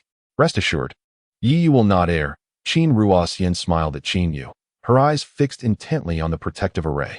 As time passed, the once encompassing barrier over Shengdan Mountain diminished to merely a portion at the mountain's peak, with the remaining areas having been cleared away. Suddenly, a faint sound of cracking resonated, and the entire mountain trembled.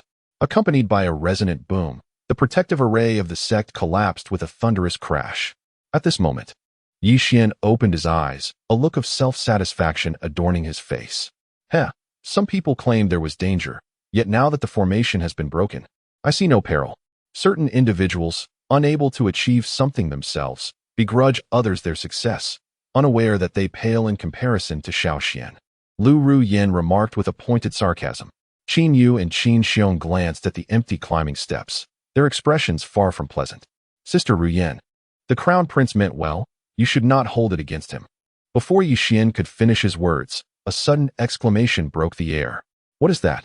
The crowd looked up, only to witness a surge of crimson mist rising within the forest, which soon began to envelop those below.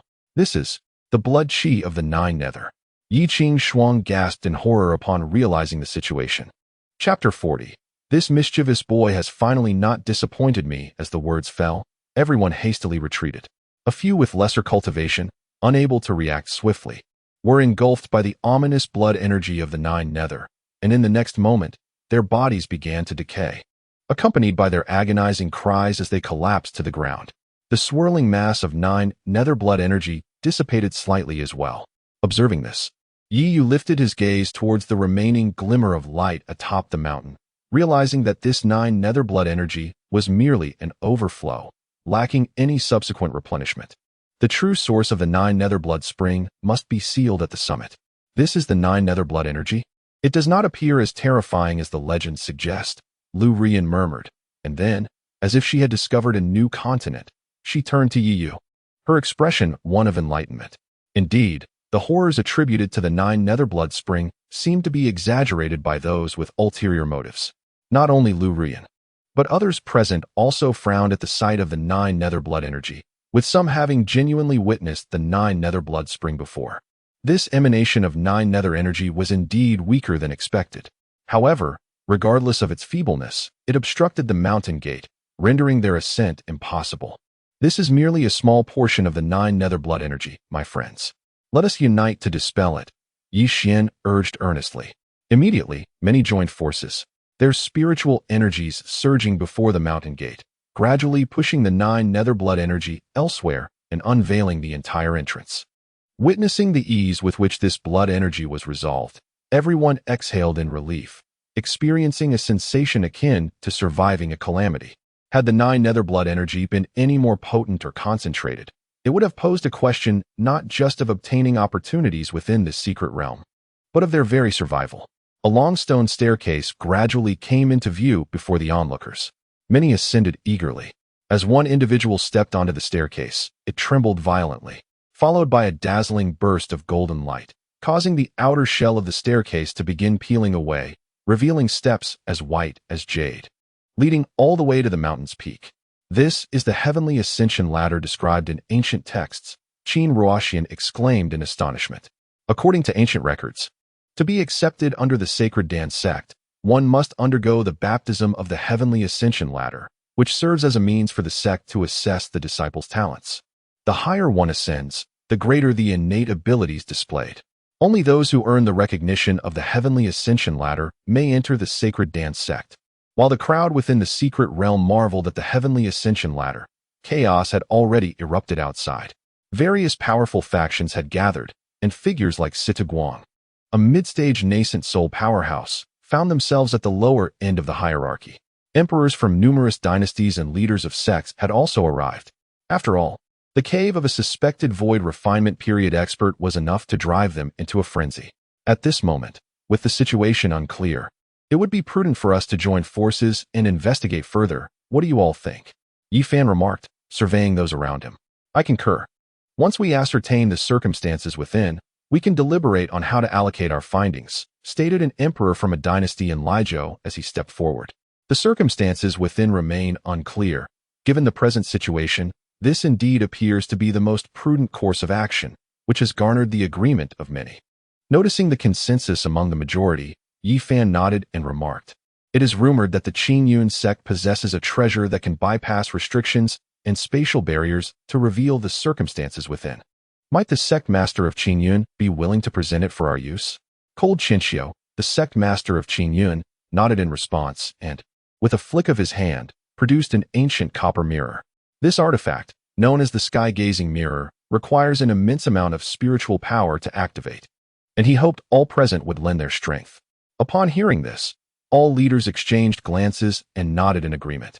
Anyone who would volunteer to single-handedly expend their spiritual energy to operate the mirror would surely be foolish. Yi Fan's gaze swept across the sky-gazing mirror, a fleeting glimmer of greed flashing in his eyes. Before he spoke, "If that is the case, I kindly ask Sect Master Cold to activate this treasure."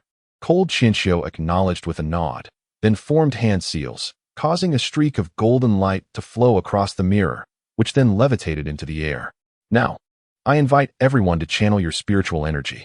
The leaders of the various factions collectively engaged, their formidable spiritual power pouring into the sky-gazing mirror.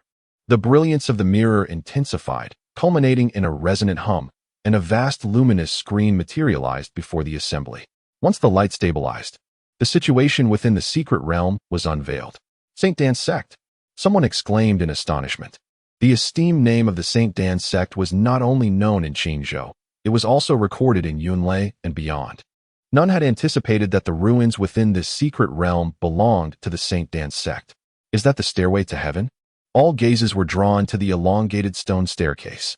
Soon, Yiyu and others at the mountain gate were also revealed to the onlookers. Qin Wushuang exhaled in relief upon seeing that they were unharmed. "I observe that your descendants or disciples are attempting to ascend the staircase. If we were to forcibly break the seal at this moment, it could provoke spatial turmoil, endangering those within. Shall we first observe?" Cold Chinchio proposed.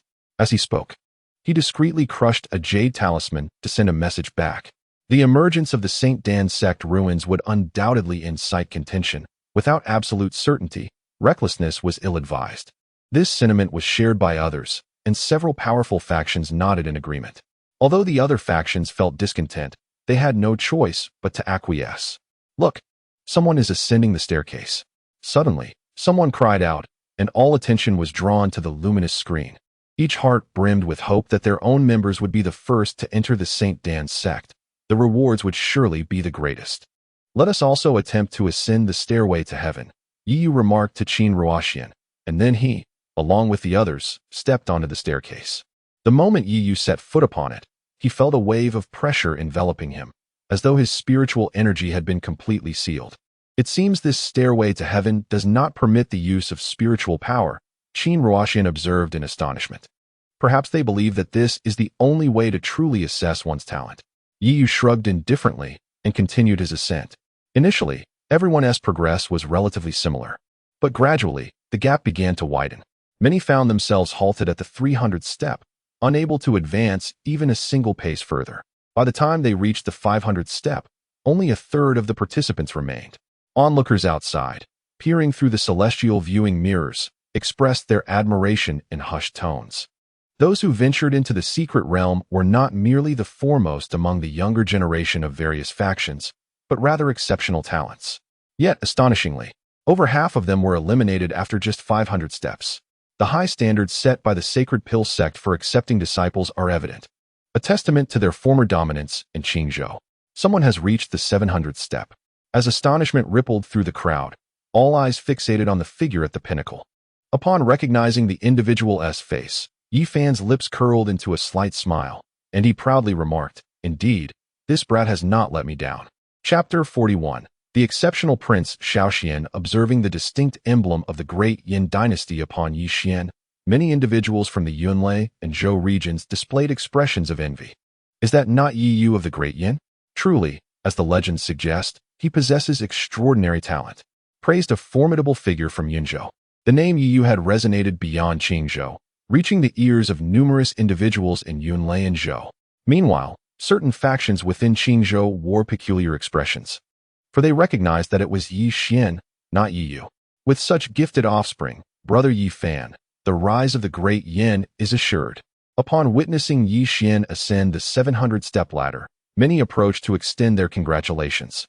Ancient texts record that those who ascend 700 steps are deemed worthy to enter the inner sanctum of the Sacred Pill sect, illustrating the sheer terror of their innate abilities. "That is my son, Yi Xian, not Yi Yu," Yi Fan remarked coldly, casting a dismissive glance at the throng of well-wishers. The crowd stood momentarily stunned, rendered speechless, and could only muster awkward smiles. "Lord Qin, how would you assess my son's talent? In the grand contest of 100 nations, the name of the great Yin shall undoubtedly echo throughout the 3 provinces." Yi Fan continued with a smile directed at Qin Wushuang. Qin Wushuang's lips twitched in a forced smile as he nodded. The people of Yunlei and Zhou were perplexed. Yet those from Qingzhou understood that Yi Fan was mocking Qin Wushuang, solely because he had accepted Yi Yu, who had been expelled by the imperial family of the great Yin. It shouldn't be so, given Yi Yu's combat prowess. His talent ought not to be inferior to Yi Xian's, someone murmured, their words falling into Yi Fan's ears. Yi Fan's expression darkened as he replied, "It is merely the exploitation of potential, though it may yield a momentary surge, that is all it amounts to." Lung Qianxiu regarded Yi Fan's eloquence with skepticism, recalling that Yen Ryu had previously informed her of Yi Yu's circumstances. According to Yen Ryu, Yi Yu's strength did not appear to stem from merely tapping into latent potential. Watching Yi Fan's smug demeanor, Qin Wushuang felt a growing discontent, fixating intently on the luminous screen, awaiting the appearance of the people from the great Qin. As time elapsed, the number of individuals ascending the ladder gradually dwindled. The celestial ladder served not only to assess the disciples' qualifications, but also rewarded those who reached higher elevations, particularly beyond the 500-step mark. Many, upon surpassing 500 steps, found themselves unable to ascend further, settling down to meditate and receive the enlightening energies of the ladder. At that moment, Lu Rian found herself stranded at over 400 steps. Her gaze filled with envy as she observed those ahead receiving the illuminating energy and experiencing significant growth. Alas, her legs felt as though they were laden with lead, refusing to move a single inch. Standing at the 600-step mark, Yi Qingshuang found herself equally unable to advance. Her eyes filled with pride as she beheld Yi Xian's solitary figure ahead. "Indeed, my Shaoxian possesses remarkable talent." With this thought, Yi Qingshuang could not resist glancing back to see where Yi Yu stood. She noted that Yi Yu, alongside Qin Ruoxian, had already reached the 400-step mark, appearing unfazed and unaffected in the slightest. At the 400th step, Yi Yu and Qin Ruoxian spotted Qin Yu. Yi Yu immediately tossed a qi-gathering pill to them and explained the method of refining it. Although there were no rewards of spiritual energy bestowal below the 500th step, The concentration of spiritual energy was indeed rich, making it a favorable place for cultivation. Humph. I truly thought your talent was remarkable, yet you are no different from me, unable to ascend even to the 500th step. Lu Rian turned around and, upon seeing Yi Yu standing not far behind her, sneered coldly. Yi Yu cast a nonchalant glance at Lu Rian, strode forward, and seized her collar, lifting her effortlessly. Yi Yu, what are you trying to do? Lu Rian panicked, struggling fiercely. However, Yi Yu merely smiled faintly, casually tossing her off the heaven ascension ladder, where she landed heavily on the ground. Lu Rian's expression changed drastically. She realized that she could no longer ascend the ladder, as one could only ascend it once in a lifetime. For Lu Rian, this was undoubtedly the loss of a precious opportunity. Yi Yu, may you meet a miserable end. Lu Rian's face turned pale as she spat out a mouthful of blood, glaring at Yi Yu with a vengeful expression. Yi Yu, you have gone too far, Wu Lei, who was not far ahead, remarked with a serious face upon witnessing this scene. Yi Yu cast a dismissive glance at him and replied, "What's wrong? Do you wish to join her?" At his words, Wu Lei immediately shut his eyes. The 500th step was within reach, and he did not want to forfeit this opportunity for Lu Rian. Observing this, Yi Yu said nothing further and continued upwards with Qin Ruoxian, quickly reaching the 600th step. Yi Yu, upon hearing footsteps behind her, Yi Qingshuang turned around and exclaimed in surprise. Yi Yu glanced at the disheveled Yi Qingshuang but said nothing, leisurely walking past her, as if he were completely unaffected by the pressures of the heaven ascension ladder. Yi Qingshuang watched Yi Yu pass her by, her face filled with astonishment. Earlier, when she had arrived here with Yi Xian, he had not been able to ascend so effortlessly. Was it an act, or did Yi Yu's talent truly surpass even that of Xiao Xian? As Yi Yu and Qin Ruoxian continued upward, upon reaching the 700th step, Qin Ruoxian was already panting heavily. Witnessing this, Yi Yu frowned, for the spiritual energy within her was beginning to spiral out of control. A distinct force was struggling within her. It seemed that the higher they ascended, the greater the pressure on Qin Ruoxian, and the seals within her became increasingly loosened. Ruoxian, do not ascend any further. You should rest here, Yi Yu advised.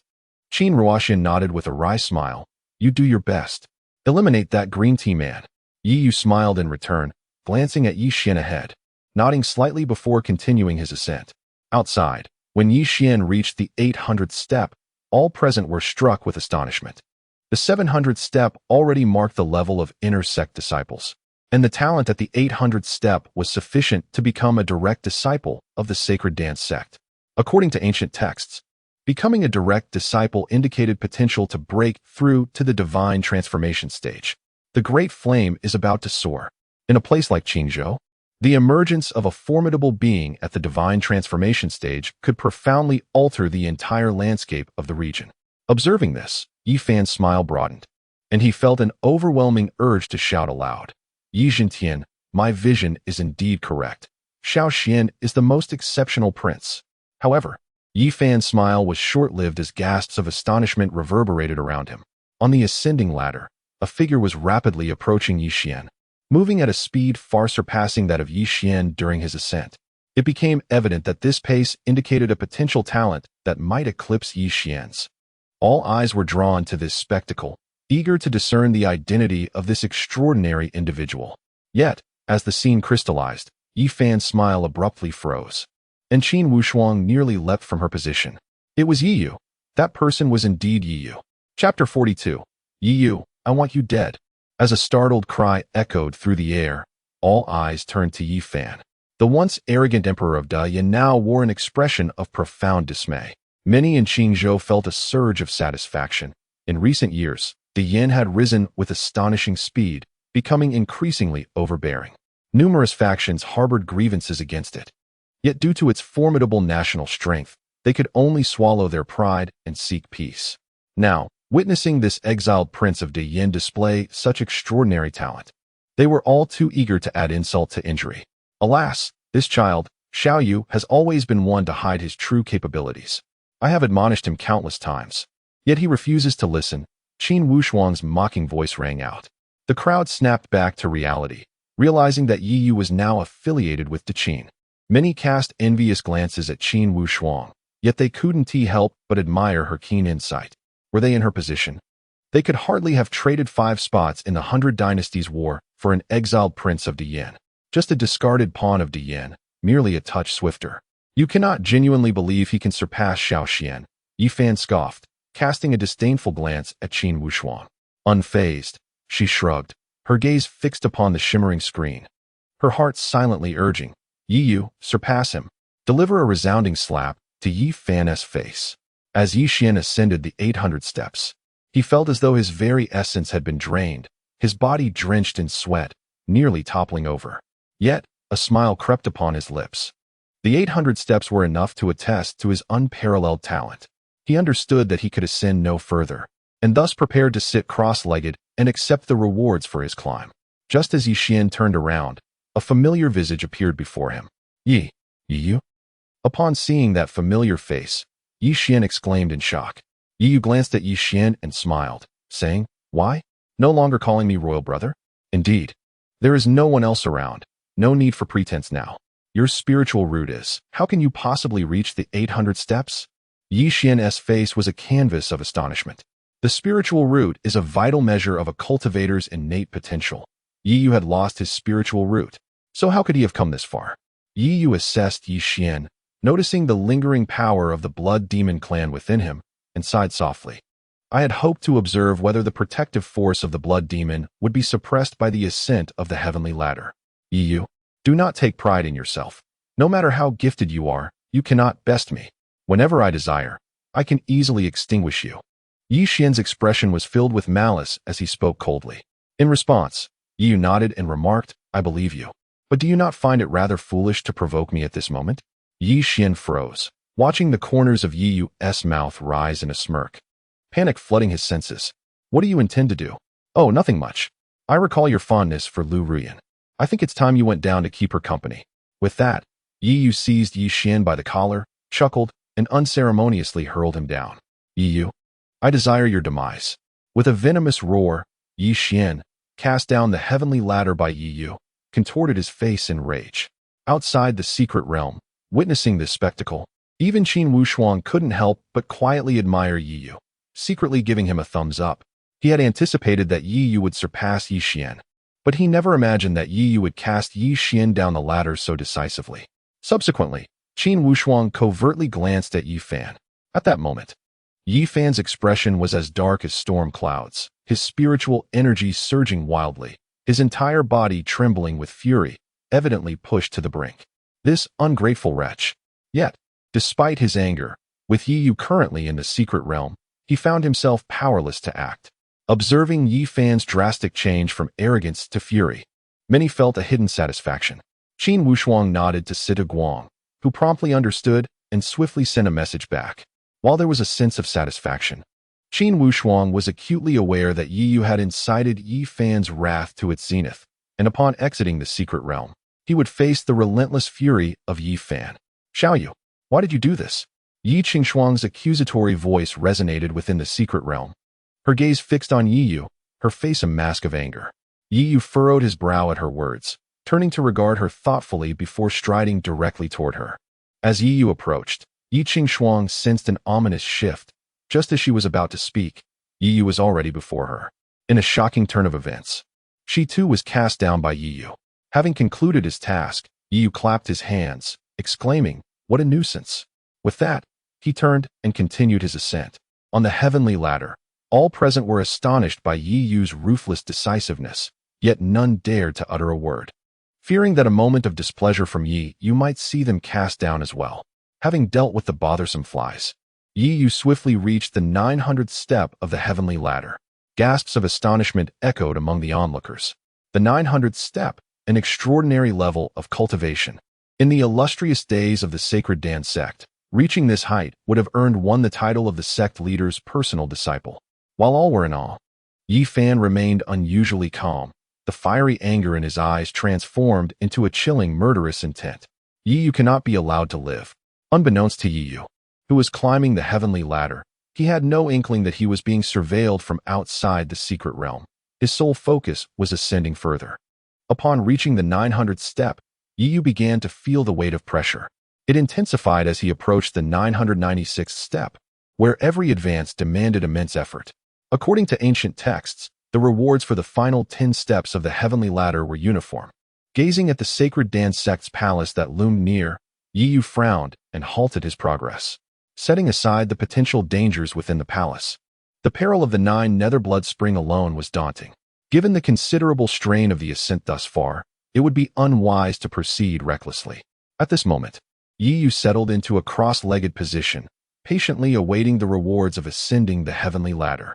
In the next instant, a resonant hum erupted throughout the entire secret realm, and a brilliant beam of light descended from the peak of the Holy Dan sect, enveloping Yi's figure within its radiant embrace. Soon thereafter, Yi felt an immense and pure source of spiritual energy continuously flowing into his body. Yet, he did not rush to refine this exquisite energy. Under such a torrent of spiritual force, he quickly approached his limit, even sustaining blood marks upon his body, but he remained steadfast in his weight. Just as Yi was on the verge of exploding, a pure white aura emerged. Sensing this presence, Yi broke into a smile, immediately forming hand seals to commence the refinement of this overwhelming spiritual energy. With a sound reminiscent of shattering, a fissure appeared upon his golden core, and soon after, a miniature version of Yi began to coalesce, with the surrounding spiritual power beginning its transformation. Outside the luminous barrier, a gathering of nascent soul experts observed this spectacle. Instantly comprehending the significance, Yi was striving to break through to the nascent soul realm. Chapter 43 today, history will be witnessed at this moment. The anticipation outside overshadowed that of Yi, who was in the midst of condensing his nascent soul. Everyone was eager to behold what sort of nascent soul this prodigy, endowed with the talent for void refinement, would ultimately forge. The quality of a nascent soul can be categorized from highest to lowest as chaotic, celestial awakening, earthly fiend, purple mansion, and blood soul. Each quality bestows varying degrees of enhancement to spiritual power. The majority of cultivators in the nascent soul stage typically achieve the purple mansion nascent soul. The least esteemed is the blood soul, which, while offering a slight advantage over the purple mansion, severely limits a cultivator's potential. Those who condense a blood soul are destined never to transcend to the divine transformation stage. As for the chaotic nascent soul, it is merely referenced in ancient texts and has not been seen in Qingzhou for nearly a millennium. Even the celestial awakening nascent soul has only appeared 8 times. Within the 9 Netherblood Spring, Yi's condensed nascent soul was indeed a blood soul. In pursuit of enhanced combat prowess, he had no other option. Now that he had the chance to start anew, he was determined not to repeat past mistakes. Encased in a radiant beam, Yi formed hand seals, infusing a thread of pure white essence into the nascent soul that was just coming into being. This thread of pure essence, known as ethereal qi, was a reward for ascending the 900 steps of the heavenly ladder, capable of purifying the body and spiritual power, thereby striving for a higher quality nascent soul. Within his dantian, Yi's nascent soul grew increasingly solid, nearing complete manifestation. He cast an anxious gaze, aware that although the Bodhi transformation pill had laid the groundwork and the ethereal qi was cleansing him, the chaotic nascent soul remained an enigma. No one knew how to condense it. Suddenly, the atmosphere shifted dramatically. Dark clouds converged overhead, and the air resonated with low thunder. A formidable celestial presence was palpable. At this moment, both those within the secret realm and those observing from outside were fixated on the silhouette enveloped in spiritual light. The tribulation of the nascent soul had arrived, but what kind of nascent soul would it be? In the next instant, Yi let out a piercing howl, unleashing a burst of purple light from within, soaring towards the heavens. Witnessing this, Yi Fan exhaled sharply, followed by a mocking smile. Such a commotion, I expected something extraordinary. Yet it is merely a purple mansion nascent soul. Qin Wushuang, upon seeing this, involuntarily twitched her lips and sighed, but quickly regained her composure. A purple mansion was still a success in its own right, after all. Many gifted individuals spend their entire lives without ever condensing a nascent soul.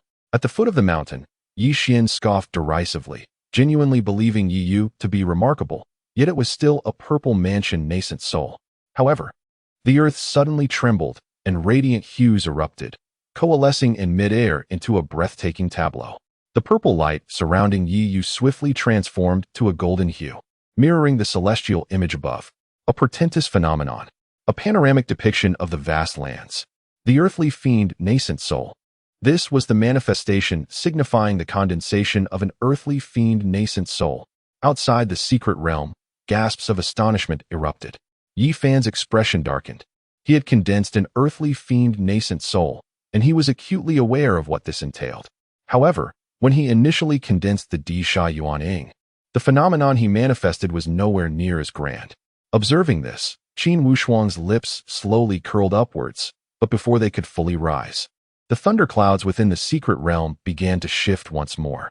Suddenly, a cascade of colorful rays descended from the heavens, enveloping the entire sky, within which a sea of thunder was gestating. From this tempestuous sea, azure lotuses began to emerge, swirling around Yi Yu's form. Within the secret realm, all present felt a terrifying pressure, as the azure lotuses, seemingly born of nature itself, incited an instinctive urge for reverence upon mere sight. The emergence of azure lotuses from the sea of thunder signified the arrival of a celestial enlightenment Yuanying. At this moment, both inside and outside the secret realm fell into a profound silence, as this celestial phenomenon, recorded only in ancient tomes, vividly unfolded before their eyes. They were about to witness history, the ninth celestial enlightenment Yuanying of Qingzhou, returning from his astonishment. Qin Wushuang could no longer suppress the exuberance at the corners of his mouth. From this day forth, De Qin would possess a celestial enlightenment Yuanying of extraordinary caliber. The rise of De Qin was imminent. In stark contrast, Yi Fan's countenance darkened ominously, and many gazes directed towards him were tinged with pity. Although Yi Xian possessed commendable talent, he paled in comparison to Yi Yu. Moreover, he had missed the enlightening experience and failed to pass the trials of the heavenly ladder, thus barred from entering the sacred dance sect. Having lost the initial opportunity, it could be said that the Daiyin dynasty would leave this secret realm empty-handed. Many in Qingzhou were perplexed as to why Daiyin would forsake Yi Yu in favor of Yi Xian, as it appeared that the two bore no semblance of comparability. At this moment, Yi Yu was intently focused on the Yuanying within his dantian, the once restless spiritual energy now gradually calming. Sighing, Yi Yu realized that condensing the chaos Yuanying was indeed no simple feat nonetheless. The celestial enlightenment Yuanying was already more than sufficient. Just as Yi Yu prepared to cease his cultivation to confront the Yuanying tribulation, the small cauldron within his dantian unexpectedly ascended above his Yuanying, casting down a radiant light. The three beams of light within Yi Yu's dantian seemed to be drawn by an unseen force, slowly merging into the Yuanying. In the next moment, the previously subdued spiritual energy surged forth once more, even more vigorously than before. The onlookers, witnessing the azure lotuses ceasing their bloom within the sea of thunder, collectively exhaled in relief, believing that this was the culmination. However, the celestial enlightenment Yuanying was enough to command their attention, and several hearts began to stir with intent to kill. To sever the future of a prodigy, one must extinguish their flame before it fully ignites. Now was the time to act, while they still held the power. Qin Wushuang had sensed the shift in the atmosphere, and, realizing the implications, his expression grew increasingly grim. He turned to consult with Situ Guang on how to proceed, only to find him gaping in astonishment at the luminous spectacle in the sky, his face a portrait of terror. Around them, a chorus of gasps filled the air. Qin Wushuang regained her composure and turned to gaze at the luminous screen, and upon her glance, she was instantly struck with astonishment. Within the screen, the ethereal manifestation of the Thunder Sea Blue Lotus surrounding Yi Yu had dissipated, replaced instead by three colossal figures, those of the three revered sages of humanity. At this moment, anyone witnessing this spectacle could hardly remain oblivious. The very cultivator who had once drawn the attention of the three great sages in the Daiyin dynasty, only to subsequently vanish from sight, was none other than Yi Yu. Among those present, perhaps only Qin Wushuang and Situ Guang were aware of the underlying truth. Yet, even with such knowledge, they could not entirely suppress the profound impact of witnessing the event firsthand. As for Yi Fan, he remained utterly unaware of this matter. Neither Yi Qingwan nor the others had disclosed it to him. Furthermore, the notion of invoking the sages of humanity while condensing one's nascent soul was unprecedented. What could this signify? In an instant, many faces paled and breaths became rapid. Could it be? Chapter 44. The Death of Yi Yu? The individuals from the three states were seized by an absurd thought. The chaotic primordial infant.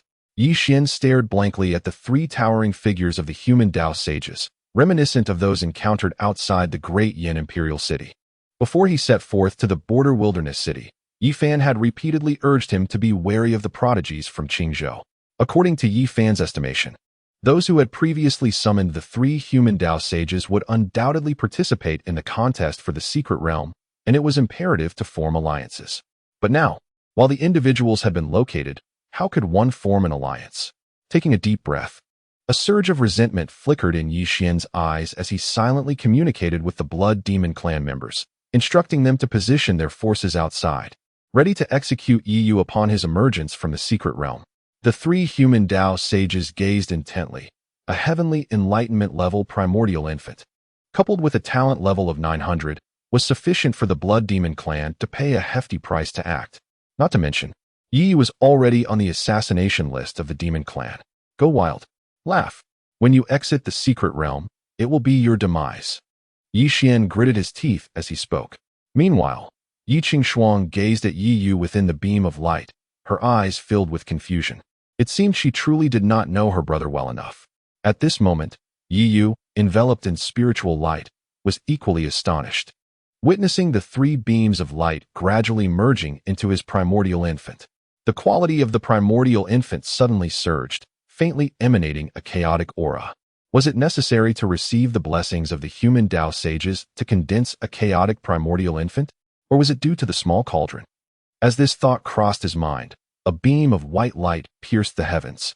The three human Dao sages simultaneously opened their eyes, gazing upward at the streak of white light, and to the astonishment of the onlookers, they slowly knelt on one knee. The sages were paying their respects. What was happening? In that instant, Yi Yu felt himself enveloped by a sanctified power at the center of the white light. He seemed to behold the presence of a grand cauldron, from which the radiance emanated. Just as Yi Yu sought to observe it closely, the white light, the figures of the sages, and the grand cauldron vanished simultaneously. The secret realm reverted to its previous state, as if nothing had transpired. Outside the secret realm, the crowd exchanged bewildered glances, utterly unable to comprehend what had just occurred. What had transpired? What was the quality of Yi Yu's primordial infant? Before they could ponder further, a thunderous roar erupted from within the secret realm. Instantly, Qin Wushuang's expression turned exceedingly grim. The earlier excitement over Yi Yu condensing a heavenly enlightenment primordial infant evaporated in an instant. Everyone had been captivated by the extraordinary phenomenon, forgetting one critical matter, the primordial infant tribulation. Only those who had endured the primordial infant tribulation understood its terrifying nature. The primordial infant tribulation was a calamity aimed at the primordial infant. The higher the quality of the primordial infant, the more fearsome the calamity that descended. A geocentric level primordial infant tribulation required at least 10 primordial infant stage experts to assist in overcoming it. And regarding a heavenly enlightenment level primordial infant tribulation, no one knew, for none present had witnessed it. Numerous formidable beings merely glimpsed a fraction of the calamity of the nascent soul tribulation through the celestial mirror. Yet they could all sense the terrifying fluctuations contained within. This was even more pronounced for those within the secret realm, particularly for Yi Yu, who stood at the epicenter of the tribulation. What of a celestial-level nascent soul? I refuse to believe that this wretched creature can transcend it. Yi Fan scoffed. It is hard to fathom that such words could emerge from a father's lips. However, those present understood well that the likelihood of Yi Yu overcoming this nascent soul tribulation was exceedingly slim. At the foot of the mountain, Yi Xian observed this scene with a look of astonishment, realizing that it might not even require the intervention of the demonic race. Only Yi Yu, gazing at the dark thunderclouds above, wore a look of elation. He promptly formed a hand seal, and currents of electricity coursed across his body. Phantom Dragon Wind Thunder Body. Crack! A brilliant golden lightning bolt crashed down, seemingly cleaving the sky in twain, as a torrent of thunderous power surged into Yi Yu's being. The Phantom Dragon Wind Thunder Body operated frantically, voraciously absorbing what appeared to be an overwhelmingly formidable heavenly might.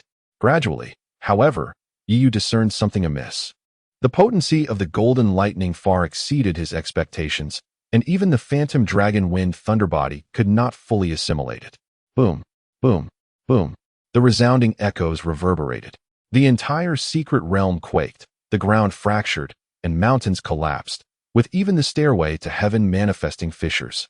The ferocious, thunderous energy coursed wildly within Yi, causing a faint golden pattern to emerge on his skin, a sign that the phantom dragon wind thunderbody was on the verge of breaking through to the 5th level. After a prolonged moment, Yi could not contain a roar, just as he prepared to employ the small cauldron. Suddenly, a spatial rift appeared behind him. An enormous hand reached out, pulling Yi inside. In the next moment, the tribulation clouds dissipated, and the terrifying celestial might vanished without a trace. Qin Ruoxian stared blankly at the now empty stairway to heaven, her body giving way as she knelt on the ground, for Yi's figure had vanished. Yi Xian and Lu Ruyan erupted into laughter. Yi Qingshuang's expression was complex as she murmured, "You still insist on being so stubborn." Outside the secret realm, Qin Wushuang's countenance darkened like a pot's bottom, while, in contrast, Yi Fan laughed heartily, for this was the best outcome for him. "TSK, TSK, TSK, you little rascal. You truly are reckless." Within a pitch-black palace, an ancient voice resonated. Yi Yu, suppressing his pain, stood up and surveyed his surroundings, inhaling deeply as he expressed, "Thank you, esteemed elder. There is no need for gratitude. If you were to continue unchecked, even the final barrier of the sacred pill sect would be breached," the voice replied. Following this, an elder appeared before Yi Yu, scrutinizing him intently. "Dare I inquire, esteemed elder, which illustrious figure of the sacred pill sect do you represent?" Yi Yu asked. The elder's expression turned melancholic as he gazed at the dilapidated palace, bitterly stating, "I am but a sinner. How can I be deemed a high figure? I am Dan Shinzi." Upon hearing this, Yi was taken aback. Dan Shinzi was recorded in ancient texts as the last sect leader of the Sacred Pill sect and one of the most prodigious talents in its storied history. The 8th-rank alchemist, a master of the void refinement, once reigned supreme in an era long past. "May I inquire, esteemed Dan Shinzi, what transpired within the Sacred Dan sect that may be linked to the 9 Nether Blood Spring?" Yi Yu pondered for a moment before posing his question. Upon hearing this, Dan Shinzi turned around, casting a surprised glance at Yi Yu, and remarked, "You are indeed aware of the 9 Nether Blood Spring? Your intuition serves you well. The origins of it all trace back to that very spring." With that, Dan Shinzi waved his hand, and the floor of the palace suddenly split apart, releasing a thick, foul odor that wafted into the air. In the blink of an eye, a colossal blood pool, measuring several hundred feet in diameter, materialized before Yi Yu. It was none other than the 9 Nether Blood Spring, which Yi Yu knew all too well. "Young man, I present you with an opportunity of great fortune. Do you wish to accept it?" Suddenly, Dan Shinzi turned to gaze at Yi Yu, speaking once more. Chapter 45. Marrying Ruoxian to Xiaoxian. Upon hearing those words, Yi Yu merely turned to Dan Shinzi with a smile and inquired, "What do you require of me, esteemed senior?" Dan Shinzi scrutinized Yi Yu before responding. "I am aware that you possess a method to restrain the blood essence of the 9 Nether. My current vessel can endure no longer. To prevent the eruption of the 9 Nether Blood Spring, you need only remain here and suppress this spring for a century. In return, I shall grant you all that remains of the Holy Dan sect." How does that sound? Since their entry into the secret realm, Dan Shinzi had been observing them, fully cognizant of Yi Yu's capability to control the 9 Nether Blood Spring, which was not entirely surprising. Moreover, a century is indeed a brief span for a cultivator at the nascent soul stage. Not to mention, the acquisition of all remaining resources of the Holy Dan sect could prove invaluable. The conditions set forth by you, esteemed senior, are indeed generous. However, a century feels rather prolonged for me, Yi responded with a smile. What if I were to compel you to stay? Dan Shinzi's gaze sharpened, his tone cool. In that case, esteemed senior, you may certainly attempt it. Yi inhaled deeply, discreetly grasping the small cauldron in his hand. Even though Dan Shinzi currently existed only as a soul, he had once been a formidable figure at the void refinement stage. It was likely that even a cultivator at the divine transformation stage would tread carefully in his presence. Dan Shinzi regarded Yi Yu intently, and after a moment, chuckled softly and waved his hand. "Very well, you are a puzzle I cannot decipher. In that case, let me propose an alternative. My frail body can endure for another decade. Return within this time frame to resolve the matter of the blood spring. How does that sound?" After pondering for a moment, Yi Yu nodded in agreement. "I accept." Seeing Yi Yu's acquiescence, Dan Chinzi removed the spatial ring from his hand and tossed it to him, saying, "Within lies the fruits of my lifetime's labor.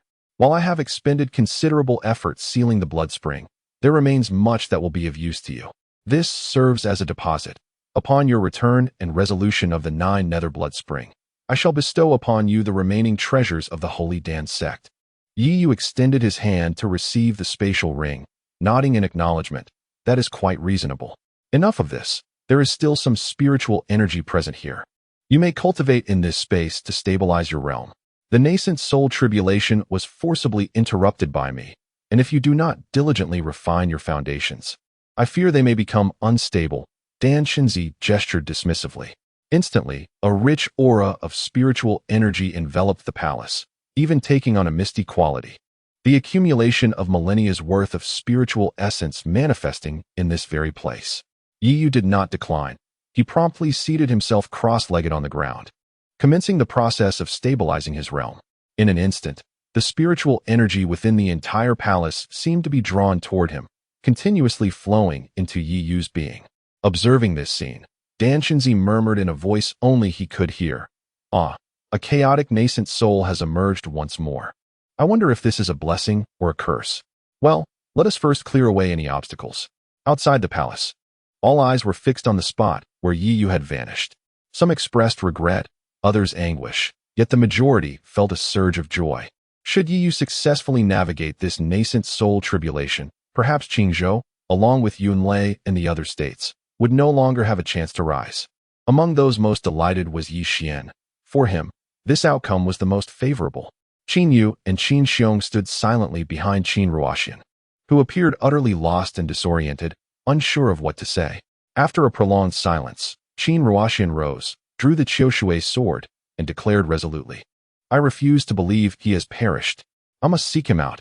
With those words, she hastened towards the palace of the Sacred Pill sect. Due to the influence of the nascent soul tribulation, the pressure of the ascending stairs had dissipated, and the ruins of the Sacred Pill sect now lay wide open. Observing Qin Ruoxian's determined stride, the others quickly followed suit, racing towards the Sacred Pill sect, eager to claim whatever treasures lay within. However, as they approached, the figure of Dan Chinzi materialized before them. With a grand gesture, he summoned a plethora of pills, which appeared before the onlookers.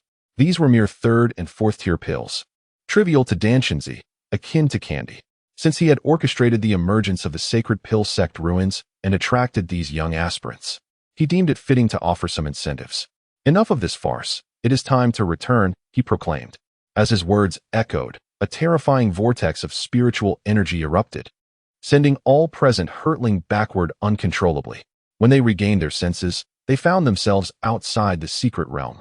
Dan Chinzi then gazed skyward, casually gesturing, causing an immense surge of spiritual light to coalesce.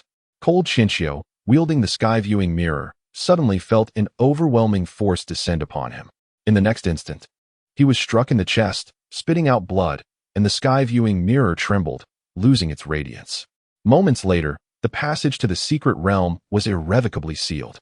All the powerful figures exchanged glances, their expressions filled with dread. There was no mistaking that sensation. It was the aura of a formidable being at the refining void stage. Instantly, the desire to explore the secret realm evaporated. Who would dare entertain such thoughts with a refining void powerhouse guarding it? Within the palace, having absorbed all the spiritual energy, Yi Yu firmly established his cultivation at the early nascent soul stage.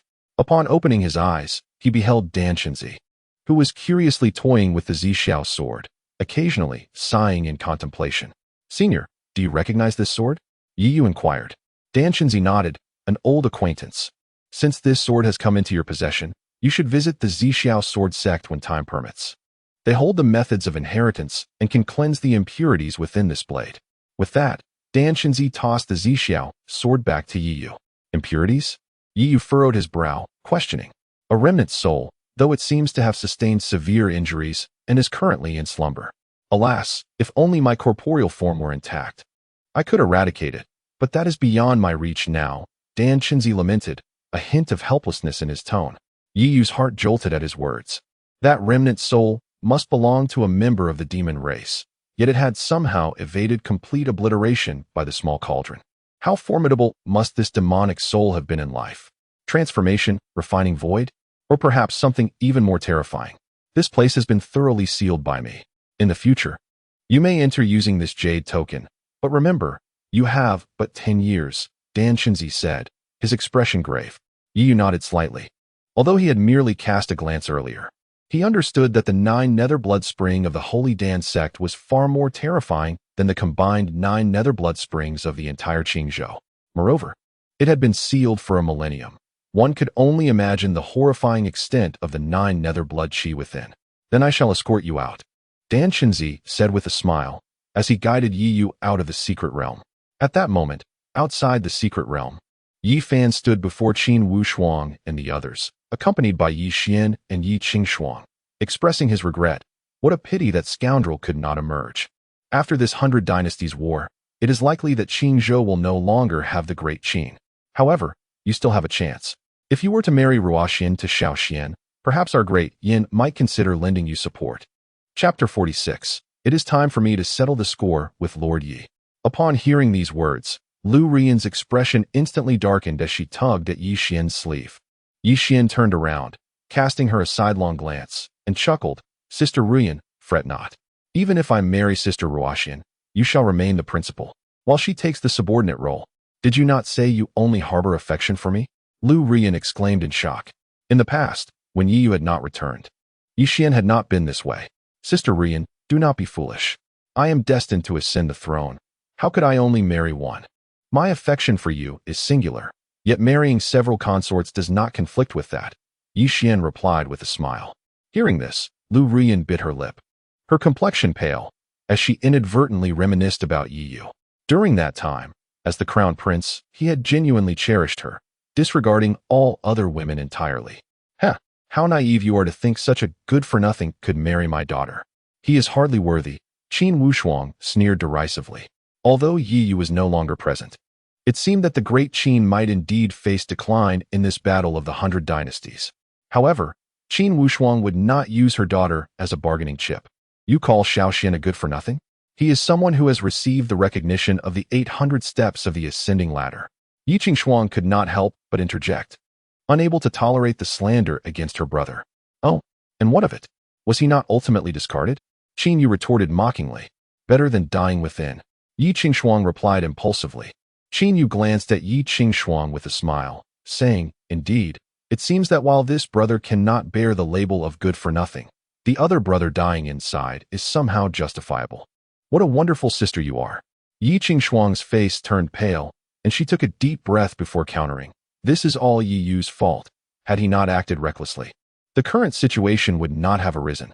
Ruoxian, heed my advice. Shaoxian is truly remarkable, far more suitable for you than Yi Yu. I am speaking for your benefit. Having said this, Yi Qingshuang turned to Qin Ruoxian, earnestly imploring her. Upon hearing this, Qin Ruoxian's vacant gaze gradually sharpened, restoring her former demeanor. She lifted her head to glance at Yi Xian and coldly remarked, A good-for-nothing? He is hardly worthy. Such an undisciplined individual is beyond Qin Wushuang's control. I shall take it upon myself. The royal consort of our great Yin cannot be as disrespectful as that good-for-nothing, Yi Fan declared coldly. Then, Yi Fan pointed a finger, summoning a tremendous surge of spiritual power that surged forth towards Qin Ruoxian. Observing this, Qin Wushuang's expression shifted dramatically as she stepped forward to shield Qin Ruoxian, declaring, My daughter is not someone you can speak of so casually. Oh, is that so? Yi Fan responded with a cold laugh, and in an instant, the air around them was filled with the sound of slicing winds, as more than a dozen cultivators at the nascent soul stage appeared, all disciples of the great Yin dynasty. Seeing this unfold, Qin Wushuang's expression soured, realizing that the great Yin had unexpectedly amassed such a formidable contingent. What is the meaning of this? Qin Wushuang inquired coldly. Nothing much. I intend to claim all of your great Qin slots in the battle of the 100 Dynasties, Yi Fan replied. Yi Fan let out a sinister laugh. The original plan had been to encircle and eliminate Yi Yu, but unexpectedly, Yi Yu did not emerge alive. In that case, he might as well annex the great Qin. I shall see if you possess the capability. Qin Wushuang exclaimed coldly, and behind him appeared 5 figures. Is it truly necessary to go to such lengths for a daughter? Yi Fan's eyes narrowed slightly as he smiled. Then with a grand gesture, Over a dozen attendants acted in unison. Qin Wushuang was not to be outdone, as the attendants of the great Qin surged forward, while he himself confronted Yi Fan. Ruoxian, you all depart first.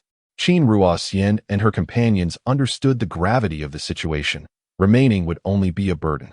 Observing the unfolding scene from a distance, the surrounding factions watched intently. The conflict between the two great dynasties would undoubtedly benefit them, regardless of the outcome. Thinking of leaving? It's not that simple. Just as Qin Ruoxian and the others took a few steps back, they were blocked by Yi Xian, who had brought two mid-stage nascent soul attendants. Qin Wushuang noticed this, his heart racing with anxiety, but facing Yi Fan left no room for distraction. Sister Ruoxian, come with me. I shall cherish you more than my royal brother ever could. A sickly smile spread across Yi Xian's face. You make me nauseous. Qin Ruoxian retorted coldly, brandishing her autumn water sword as her spiritual power surged forth. Having received enlightenment, her cultivation now approached the nascent soul stage. Merely awaiting a suitable environment to coalesce her nascent soul, the power she unleashed was formidable. Given this, Sister Ruoxian, do not blame me. Attack. Disable her and bring her back. I want this wretched girl to understand my might. Yi Xian scoffed, and the two attendants behind him charged forward. In an instant, two beams of spiritual light struck, causing Qin Ruoxian and her companions to grunt in pain and be sent flying, blood spewing from their mouths. Nangong Wuxing stepped closer, seizing Qin Ruoxian by the throat, and declared, I apologize. With that, he intended to twist her hands apart. Whoever dares to touch her shall die. A sudden, chilling voice rang out. Nangong Wuxing felt the voice was eerily familiar, but before he could react, he saw his own body severed. In the next moment, Yi Yu appeared, wielding the Zixiao sword, glancing at the attendant dealing with Qin Yu and Qin Xiong, and struck again. That attendant was instantly cleaved in two. Panic gripped Nangong Wuxing as his nascent soul attempted to flee, but Yi Yu seized it firmly. Your Highness, please don't. Nangong Wuxing's nascent soul pleaded desperately. But this time, Yi Yu offered no mercy. With a slight squeeze, he crushed the nascent soul entirely. The unexpected turn of events caused both sides to involuntarily cease their actions. The surrounding factions gasped in astonishment. In the blink of an eye, two mid-stage nascent soul powerhouses had been slain. Yi Yu was defying the heavens. Ruoxian, are you all right? Yi Yu stepped forward to support Qin Ruoxian, noticing the blood trickling from the corner of her mouth, and felt a pang of guilt. I knew you wouldn't die. Tears glistened in Qin Ruoxian's beautiful eyes. And at that moment, she paid no heed to the pain coursing through her body as she embraced Yi Yu tightly. Yi Yu gently patted her back, saying, Allow me to resolve matters here first. Upon hearing this, Qin Ruoxian obediently nodded and released him. Yi Yu then turned to face the terrified Yi Xian, and before the latter could utter a word, he swung the Zixiao sword downwards. A terrifying wave of sword energy surged forth, causing Yi Xian, who was merely at the golden core stage, to turn and flee in panic. Yet, his agility was no match for the impending strike. Just as the blow was about to land, Yi Fan suddenly appeared before him, intercepting the attack. Observing Yi Fan's intervention, Yi Yu addressed Qin Wushuang, who hovered in the air, and declared, Tell the people of the great Qin to withdraw. I must settle accounts with the Lord of the Yi Kingdom. Chapter 47. Yi Fan shook his numb hands, his expression grave as he gazed intently at Yi Yu. Qin Wushuang descended from midair, regarding Yi Yu with a hint of concern. Are you certain you can manage alone? We old fellows still possess some combat prowess. Just moments ago, Qin Wushuang had observed that singular sword strike with clarity. It was evident that Yi Yu had executed it effortlessly, without exerting his full strength. Nevertheless, that very strike had instilled a sense of peril in Qin Wushuang, a peak Yuanying practitioner. Indeed, the Yuanying of Tianqi is fearsome beyond measure. Rest assured, just ensure the safety of Ruoxian, Yi Yu replied with a smile, then turned to face Yi Fan. Let us settle the score, Yi Fan. How dare you speak to me in such a tone? Yi Fan retorted with a frosty demeanor. What? Do you wish to slay me yet expect me to converse softly? Yi Yu shrugged, as arcs of lightning began to manifest across his body. The illusory dragon wind thunder body was operating at full throttle. In the face of Yi Fan, Yi Yu understood that he must unleash his utmost potential. For he was acutely aware that Yi Fan's true strength far exceeded appearances. Very well, I shall witness the extraordinary prowess of your Tianqi Yuanying. Yi Fan scoffed, as his spiritual energy surged wildly around him. Soon, his spiritual force transformed into flames. This showcased the authentic power of a Yuanying stage practitioner, converting pure spiritual energy into elemental force. Yi Fan, possessing a heavenly-grade fire spirit root, had cultivated advanced fire attribute techniques upon entering the Yuanying stage, coupled with the earthly fiend Yuanying, endowing him with combat capabilities that vastly surpassed those of his peers. Faced with such pure fire attribute spiritual energy, Qin Wushuang's countenance shifted subtly. His own energy was also of the fire attribute, yet it paled in purity compared to Yi Fan's. This discrepancy stemmed not only from the Yuanying stage, but was significantly attributed to their respective techniques. The Great Qin's fire attribute techniques were merely of intermediate Xian grade. Yi Yu inhaled the searing air, a flash of crimson igniting in his eyes as the Zixiao sword emitted a resonant cry, unleashing torrents of blood-red sword energy. Fire Cloud Palm, Yi Fan bellowed, as a torrent of flames coalesced before him, swiftly transforming into over 100 colossal palm imprints that surged toward Yi Yu like a wave of heat. The onlookers recoiled in shock, astonished that Yi Fan, despite being his father, resorted to employing a spiritual technique. Spiritual techniques, akin to cultivation methods, could only be learned upon reaching the Yuanying stage and condensing attribute-infused spiritual energy. Thus, it was only upon attaining the Yuanying stage that one could truly be considered a proficient practitioner.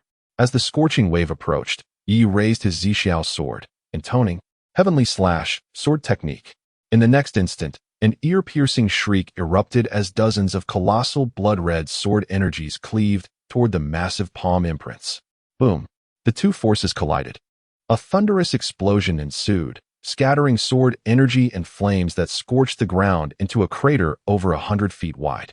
In that singular clash, neither combatant emerged superior. The expressions of numerous powerful figures grew solemn. A nascent soul cultivator, newly entered into the embryonic stage, managing to hold his ground against a peak nascent soul strongman employing spiritual techniques, is indeed a terrifying feat. Moreover, from the recent skirmish, it appeared that Yi Yu's spiritual energy had yet to crystallize into its true attributes. Contrary to appearances, Yi Yu stifled a groan, forcibly suppressing the metallic taste that surged in his throat. He understood well that Yi Fan had exerted his utmost strength. Had it not been for the formidable nature of the illusory dragon wind thunder body, coupled with the ceaseless replenishment from the innate breathing method, that strike would have left him gravely injured. The chasm between the early and peak nascent soul stages was far greater than one could imagine. With his initial attack thwarted, Yi Fan transformed into a fleeting shadow, charging directly at Yi Yu. In response, Yi Yu neither retreated nor evaded, brandishing the Zixiao sword to meet him head-on. In a flash, the two engaged in a fierce exchange, their clash echoing with muffled thuds. However, it soon became apparent that Yi Yu was struggling to withstand the onslaught. Despite the full operation of the illusory dragon wind thunder body, Yi Fan managed to inflict numerous wounds upon him. With a resounding impact, Yi Yu was struck squarely in the chest by a punch from Yi Fan, sending him reeling and causing him to spit blood. Yi Yu, cease your bravado. Apologize to father. There is still a chance for redemption, Yi Qing Shuang implored, unable to bear the thought of Yi Yu's demise. For his death would leave no one capable of neutralizing Yi Qing Xian's poison. Ignoring her plea, Yi Yu wiped the blood from the corner of his mouth and slowly rose, fixing his gaze upon Yi Fan with a grin.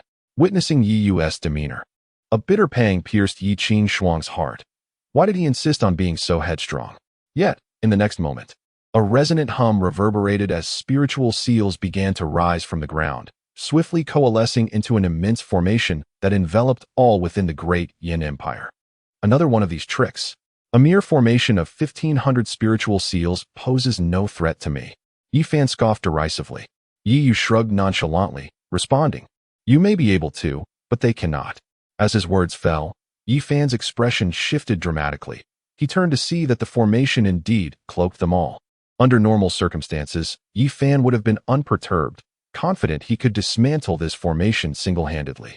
However, at this moment, while Yi Yu could not harm him through the formation, it could certainly delay him, preventing him from unraveling its intricacies.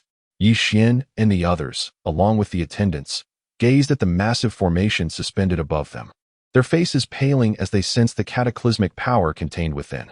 Blue Lotus Sword Formation. Yi Yu shouted, the array spinning wildly as sword energies took shape within. You dare! Yi Fan exclaimed in alarm. Yet Yi Yu's hands did not falter. Nearly 1,000 sword energies cascaded down like rain. Yi Fan's spiritual power surged, as a colossal inferno enveloped the members of the great Yin Empire in a fiery net. But in the next instant, Yi Fan heard the piercing cry of a sword. Yi Yu had appeared beside him in the blink of an eye, bringing the Zixiao sword down with a mighty swing. Sky-splitting sword technique. Sea-cleaving style.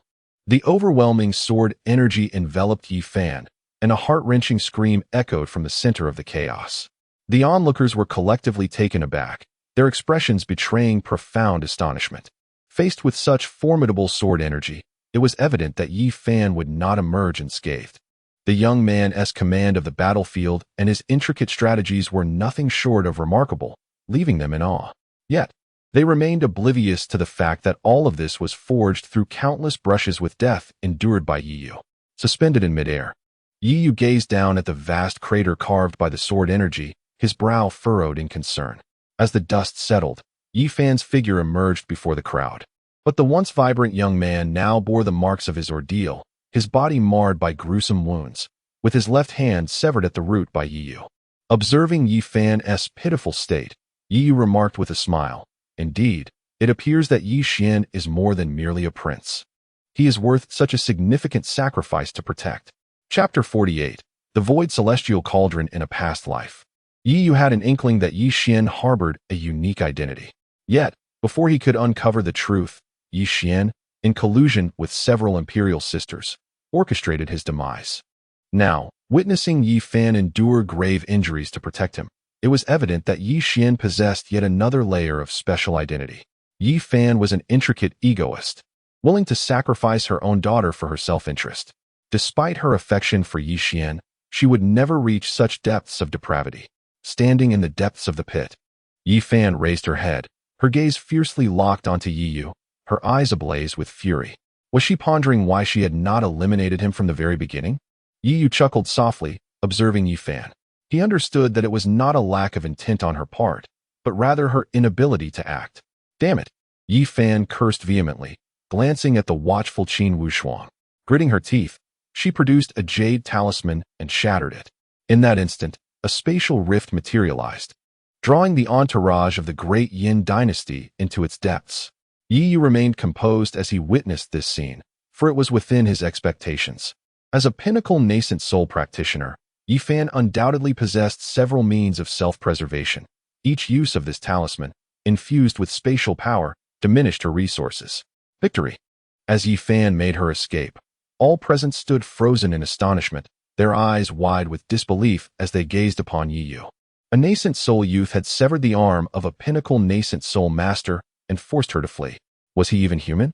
Yi Yu surveyed the onlookers before slowly approaching Qin Wushuang, whispering, "We must leave."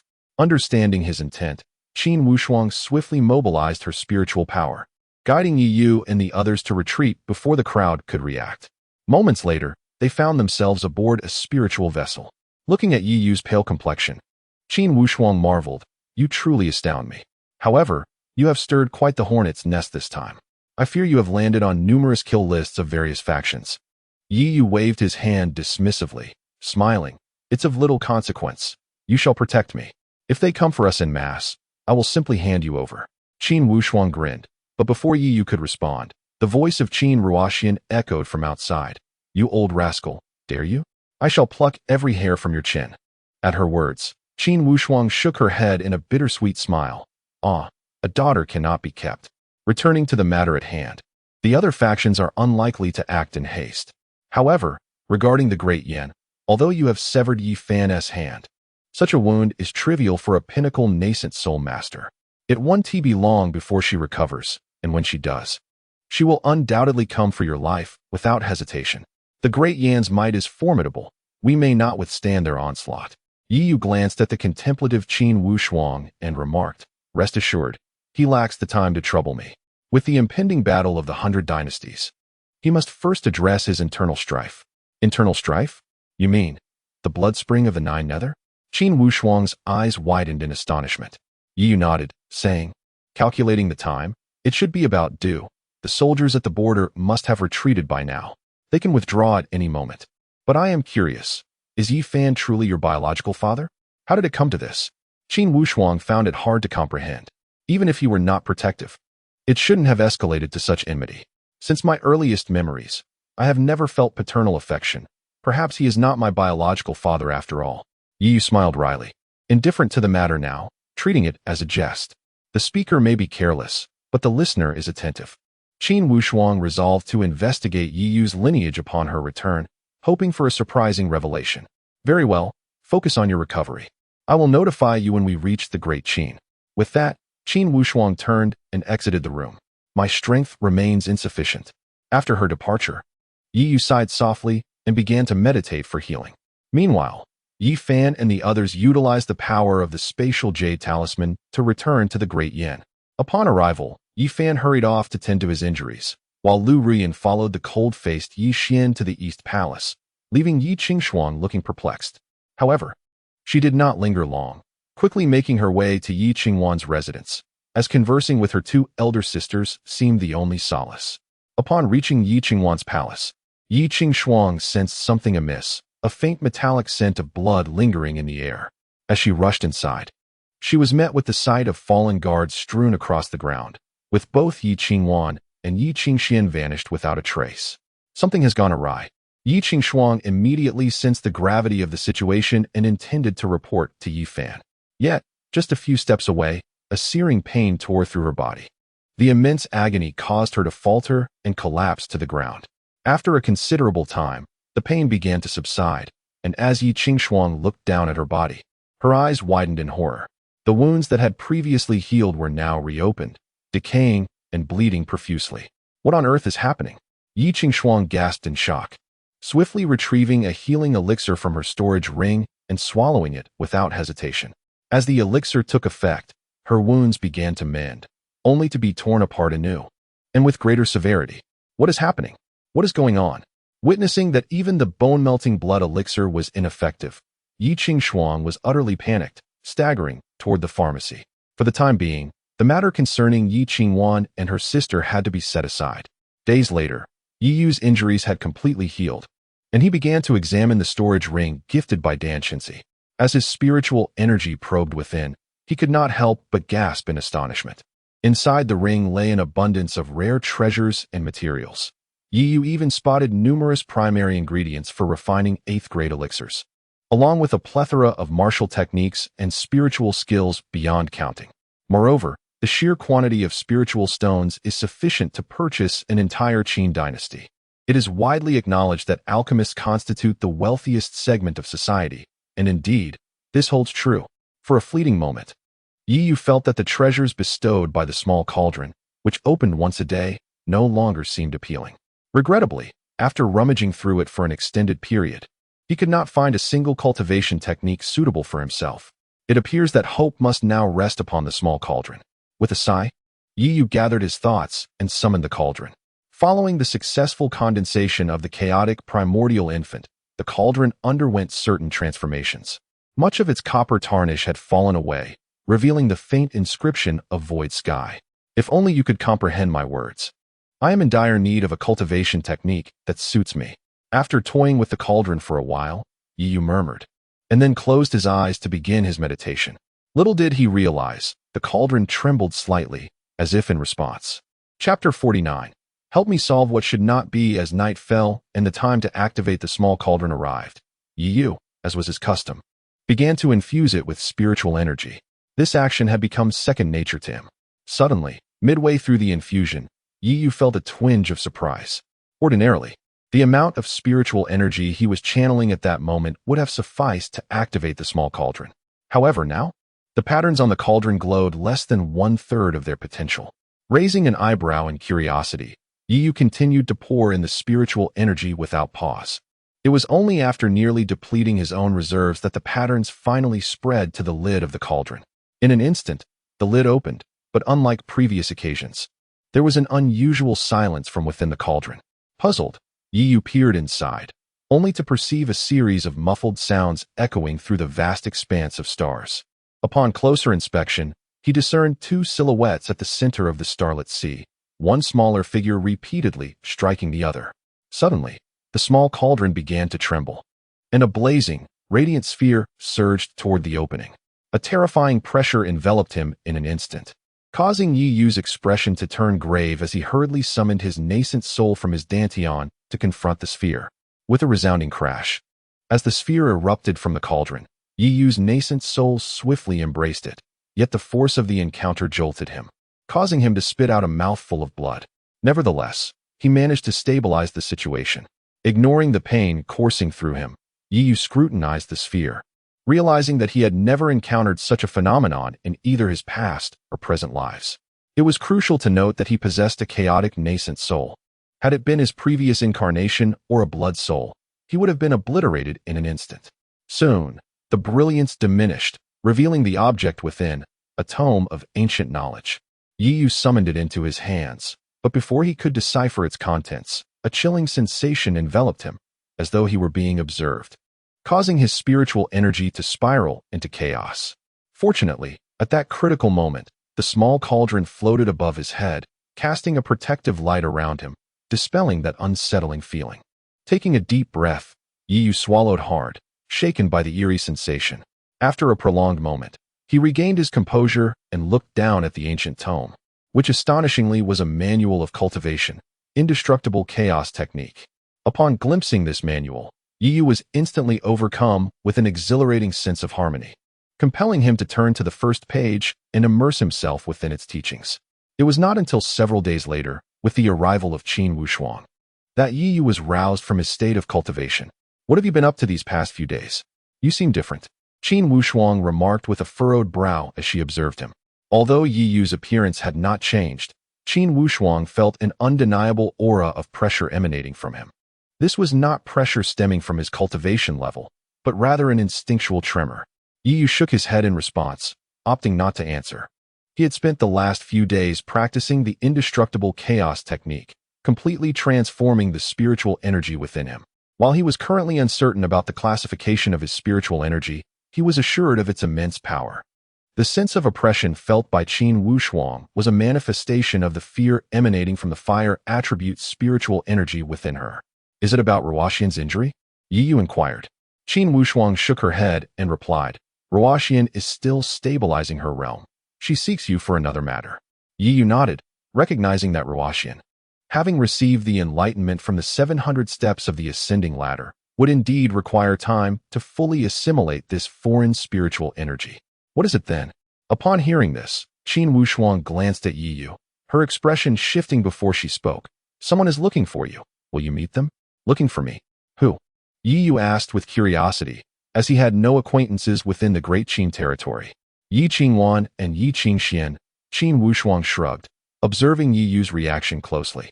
She was well aware of how much Yi Yu valued familial ties, despite the numerous events that had transpired. She found it hard to believe that he could completely sever those emotional connections. "I shall meet them," Yi Yu pondered for a moment before responding. Qin Wushuang's expression changed, and she instinctively remarked, "You have not let go yet?" Yi Yu cast a surprised glance at her, and then smiled. "It is not about letting go. Although Yi Qingwan is foolish, she has cultivated a considerable amount of power over the years in the Great Yin. This power may not be sufficient to upheave the Great Yin entirely, but it is enough to cause them considerable discomfort. To conquer the Great Yin, one must first induce internal strife." With that, Yi Yu rose from his seat, stretched lazily, and made his way out of the palace. Upon exiting the grand doors, he spotted two familiar figures, Yi Qingwan and Yi Qingxian. At that moment, their condition was far from commendable. It was hard to believe they were princesses of a nation, as they appeared more akin to refugees. Particularly Yi Qingxian, who looked dazed and disoriented, likely suffering from the blood poison that impeded her cultivation. It was only upon seeing Yi Yu that a spark illuminated her eyes, and she rushed towards him in a frenzy. Yi Yu furrowed his brow at the sight, his spiritual energy coalescing into a barrier that kept Yi Qingxian at bay. "What do you need from me?" "Xiao Yu, sister knows she was wrong. Will you return to the Great Yin with me?" Yi Qingwan gazed at Yi Yu, her expression deeply complex.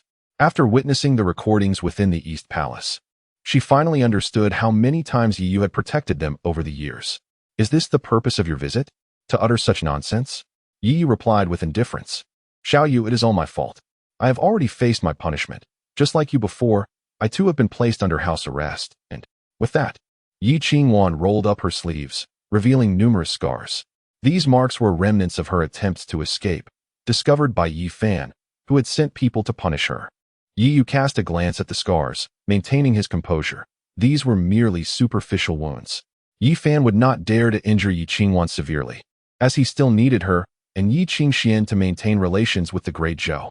Observing Yi Yu's calm demeanor, Yi Qingwan felt a pang of anguish, recalling how, just a few years prior, even the slightest injury she sustained would cause him great distress, prompting him to care for her tenderly. How could it be like this now? Little Yu, I have traveled thousands of miles to come here solely to apologize to you. Look at my current appearance. Who could possibly recognize me as the Princess of Dian? Yi Qingwan forced a bitter smile. Yi Yu scrutinized her for a moment before finally speaking. Do not indulge in self-pity. What you have endured pales in comparison to the countless grievances you inflicted upon me in the past. Moreover, your visit is undoubtedly related to the matter of our engagement, is it not? Not at all. I came here solely to apologize. Yi Qingwan hastily shook her head. Of course, now that you have forgiven me, it would be fitting for you, as my younger brother, to assist me in resolving the issue of our engagement. Would it not? Chapter 50. Have you all forgotten?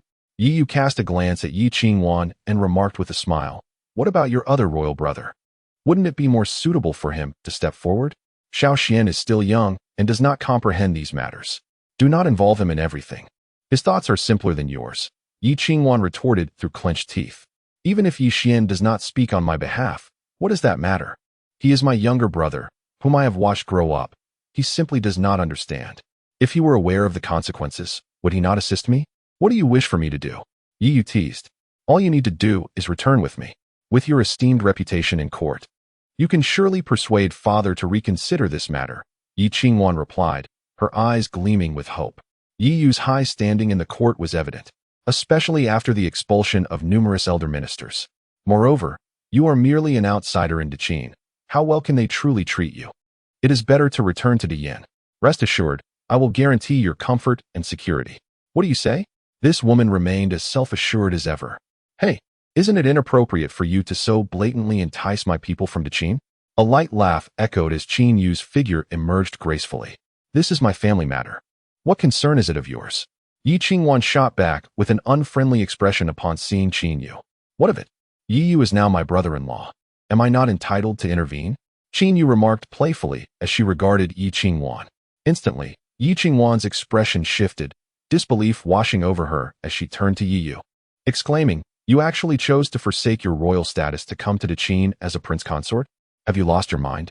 Dethrone and Dian are fundamentally different.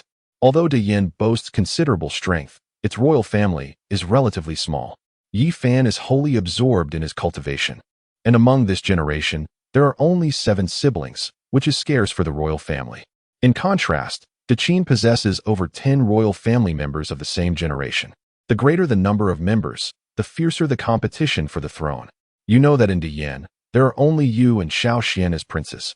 As long as you do not vie for the position of heir, you are guaranteed to become a prince in the future. How could you be so foolish? Yi Qingwan adopted a sisterly tone filled with concern. Yi Yu noticed an increasing number of onlookers, all curiously glancing in their direction. It was evident that the events of the day would soon reach Dian, prompting him to declare loudly, I genuinely have no interest in the throne. If this is how you feel, then I can no longer engage in this conversation. With that, Yi Yu turned and returned to the palace, leaving no room for further dialogue with Yi Qingwan. Yi Qingwan stood there, momentarily stunned, unable to grasp what had transpired, as Qin Yu also departed. Who would have thought, brother-in-law, that you could act so convincingly? Qin Yu remarked with a smile, following closely behind Yi Yu. Yi Yu shrugged, appearing nonchalant as he replied, I speak sincerely.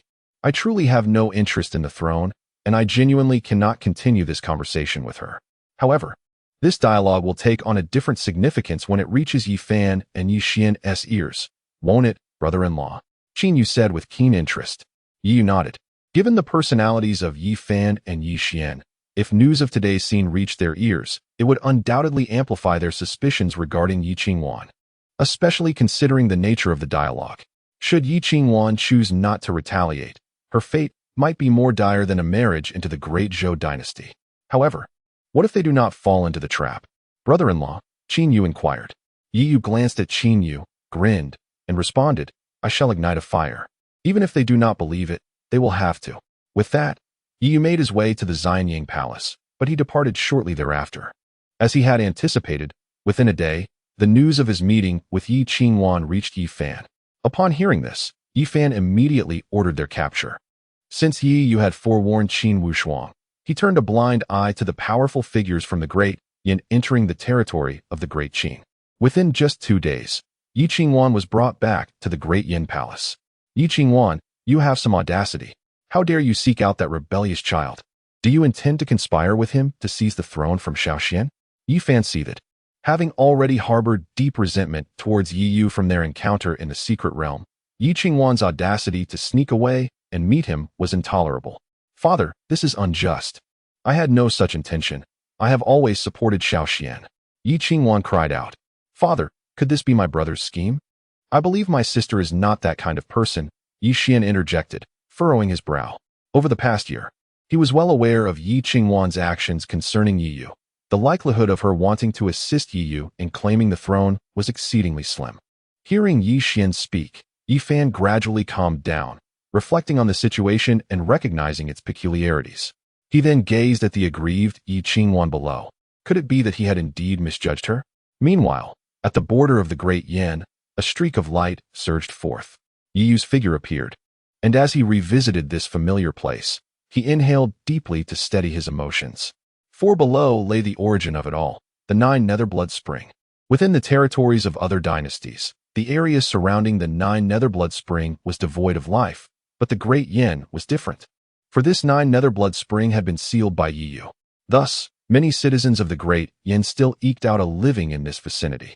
After pondering for a while, Yi Yu descended into the town, channeling his spiritual energy to assume a different appearance, making his way to the small tavern etched in his memory. After a year's absence, the once modest tavern had transformed into a grand inn, bustling with patrons. Among them were numerous cultivators and experts from other dynasties, all drawn here to study the sealing techniques of the 9 Netherblood Spring. Upon entering the inn, Yi Yu settled into a corner and soon spotted a familiar figure, albeit in a rather unfortunate state. Shirley, come here and berate Yi Yu for me, and I shall reward you with a meal. A customer laughed heartily. Others observed the scene with keen interest, yet it appeared rather mundane in their eyes, lacking any semblance of the extraordinary. Shirley gazed at the man, and despite his gnawing hunger, he refrained from approaching, his eyes filled with anguish. It seemed that, at some point, the inhabitants had forgotten the individual who had rescued them from their endless trepidation. Not only was there no trace of gratitude, but they also took pleasure in berating Yi Yu throughout the day. Are you going to curse or not? Seeing Shirley's lack of response, the man appeared somewhat incensed, abruptly slamming his hand on the table and rising to his feet. Have you forgotten who sealed the 9 Netherblood Spring, allowing you to live as you do now? Who, disregarding all else, constructed this border town to shield you from the incursions of other dynasties? Have you all truly forgotten? Shirley gritted his teeth and replied, that was merely a performance for fools like you. If the 9 Netherblood Spring were truly so formidable, how could Yi Yu seal it alone? You may be foolish, but we are not. Indeed, even if the blood spring were to erupt again, with the current crown prince Yi Xian's capabilities, could he not seal it? Is his assistance even necessary? Chapter 51. The eruption of the blood spring. Upon uttering these words, not only did Shirley scoff, but several other cultivators from different dynasties also expressed their disdain. They were oblivious to the true nature of the highly praised new prince of the Great Flame, Yi Xian. However, they understood that once the blood spring erupted, it was beyond Yi Xian's capacity to resolve. Otherwise, how could it be that over the years, only Yi Yu had succeeded in sealing it in Qingzhou? Shirley intended to say more, but a figure appeared before him, helping him to his feet. Sure too, it's been a long time, Yi Yu remarked, gazing at Shirley with a complex expression. He was taken aback by the transformation of the once robust man into a frail shadow of his former self. The past year had evidently not been kind to Shirley. Upon hearing this familiar address, Shirley cast a surprised glance at Yi Yu. The man's appearance felt somewhat unfamiliar, yet his aura was unmistakably familiar. After a lengthy pause, he exclaimed in delight, You are. Ta. Before he could finish his sentence, Shirley halted, fully aware that Yi Yu's name had become a taboo in this place. With a warm smile, Yi Yu gently patted Shirley's shoulder, infusing him with a surge of pure spiritual energy. Instantly, Shirley felt a wave of warmth coursing through him, and his complexion improved significantly. Who are you to meddle in our affairs? The man who had mocked Shirley questioned angrily, preparing to strike. However, he was abruptly sent flying by an invisible force, crashing heavily to the ground. Witnessing this, the surrounding cultivators instantly wore solemn expressions. They could also shield themselves with spiritual energy, but none could control it with such finesse. The young man before them must possess at least a late-stage golden core cultivation. Realizing Yi Yu was a practitioner, the man fell silent, stifling even his cries of pain. Goodness is often taken for weakness. Merely enduring is not a wise approach, Yi Yu said earnestly, looking at Shirley. Hearing this, Shirley lowered his head, bitterly replying, If we were to strike at those we once fought so hard to protect, wouldn't that render all our efforts futile? If you remain passive, isn't that equally in vain? Yi Yu surveyed the crowd, speaking candidly. For a moment, Shirley was left speechless, unsure of how to respond. Although the small town had been sparsely populated due to the blood spring, its inhabitants had once shared a bond of love and kinship. Now, with life improved, the blood spring sealed and external threats quelled, it had devolved into this state. Yi Yu understood that all of this had been orchestrated by Yi Xian. This was the source. Once the townspeople began to doubt Yi Yu's actions, what reason would others have to believe otherwise? Come, I will take you away from here, Yi Yu said to Shirley, then turned to the other cultivators around them. With a surge of spiritual energy, the pressure of his nascent soul cultivation enveloped the area in an instant. Ordinary people remained oblivious, but the cultivators felt their hair stand on end, gazing at Yi Yu in horror. Nascent soul. The young man is, astonishingly, at the nascent soul stage. My friends, I offer you a piece of advice. Depart swiftly. Upon concluding his statement, Yi Yu retracted his oppressive aura and began to walk away with Shirley. These cultivators are not foolish. Their placement here to study the 9 nether blood spring indicates their considerable prowess and the trust bestowed upon them by their respective factions. In all of Qingzhou, there is likely but one nascent soul cultivator of such youth. Yi Yu. Over the past few days, news of Yi Yu's exploits within the secret realm has circulated among the major powers. The directives issued to their subordinates have been remarkably consistent. If encountered, one should seek to befriend him. If unable to do so, do not offend. Should conflict arise with Yi Yu, retreat is permitted. Now, with Yi Yu's presence here, coupled with his recent words and the fact that the 9 nether blood spring is sealed by him, a singular thought surged within the minds of these cultivators. Yi Yu has come to unseal it. Upon this realization, no one dared to linger. They hastily departed. For if the 9 nether blood spring were unsealed, their escape would be impossible. Yi Yu and Shirley continued toward the 9 nether blood spring. Along the way, Shirley seemed to sense Yi Yu's intentions and inquired, You do not intend to unseal the blood spring, do you? What harm could it possibly bring? Yi Yu replied, casting a glance at Shirley. Taken aback, Shirley regarded Yi Yu with a complicated expression. Once, this prince of Deyin truly cared for the populace as if they were his own kin, yet now he contemplated unsealing the 9 nether blood spring. Over the past year, Shirley had faced his own hardships, yet he surmised that Yi Yu had endured far more. Before long, Yi Yu arrived at the periphery of the 9 nether blood spring, where numerous guards stood vigilant, their strength not to be underestimated. All at the initial stage of the Golden Core realm. Their duty was to safeguard the seal, preventing anyone from approaching. Observing this, Yi Yu's form abruptly vanished, only to reappear moments later, the heads of the 10 or so Golden Core guards severed from their bodies. Shirley, witnessing this scene, felt a tempest of emotions. Yi Yu's power had undoubtedly reached a terrifying apex.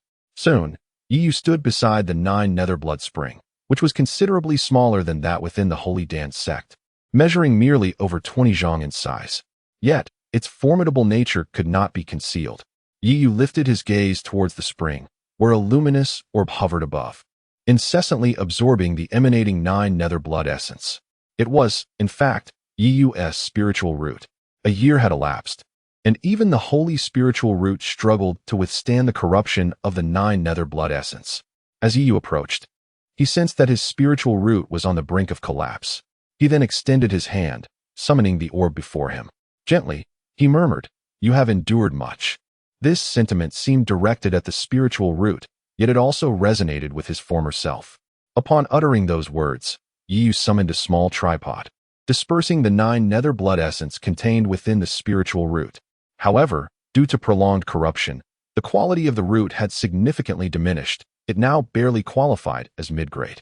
As the spiritual roots were retracted, a luminous barrier enveloping the 9 nether blood spring materialized, beginning to dissolve at a pace perceptible to the naked eye. Gradually, an abundance of 9 nether blood chi began to seep forth. It was palpably evident that the blood spring was churning violently, seemingly eager to unleash the torment it had been sealed away from for an entire year. This impending eruption promised to be utterly terrifying. Let us depart.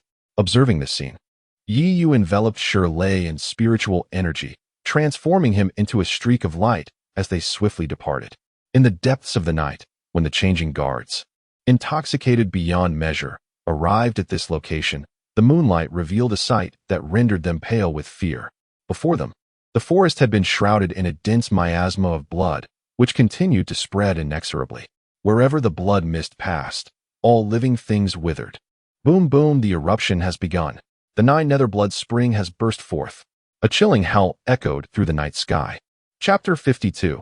That despicable I Ching when the crisp sound of bells echoed continuously throughout the border town. Strangely, it took quite some time before a few lights flickered to life within the town. In the past, even the slightest disturbance would rouse these inhabitants from their slumber. Yet now, even the ringing of alarms failed to elicit their attention. It was astonishing how their vigilance had diminished in just a year. Shirley hovered above, gazing downwards, and let out a deep sigh. Under Yi Xian's influence, they had grown accustomed to a life of indulgence and extravagance, thus losing their former alertness. Yu, with a gentle smile, reflected on the past. Formerly, Yu prioritized the welfare of the people, not only cherishing them, but also equipping them with the means to thrive. However, Yi Xian was different. In his haste to unseat Yu, numerous residents of this border town had been financially supported by Yi Xian. With their backs against a mountain of gold, it was natural that their fundamental abilities began to deteriorate. Subsequently, Yu ceased to observe further and returned to Deqin with Shirley. It was not until the sun had climbed high the next day that the townsfolk, bleary-eyed, emerged from their homes to collect their wages at the post station. Upon arrival, they discovered the station was utterly deserted. Ordinarily, the guards stationed at the 9 nether blood spring would arrive each morning to distribute gold and silver, yet today, not a soul was in sight. As confusion spread among the crowd, the sky suddenly darkened.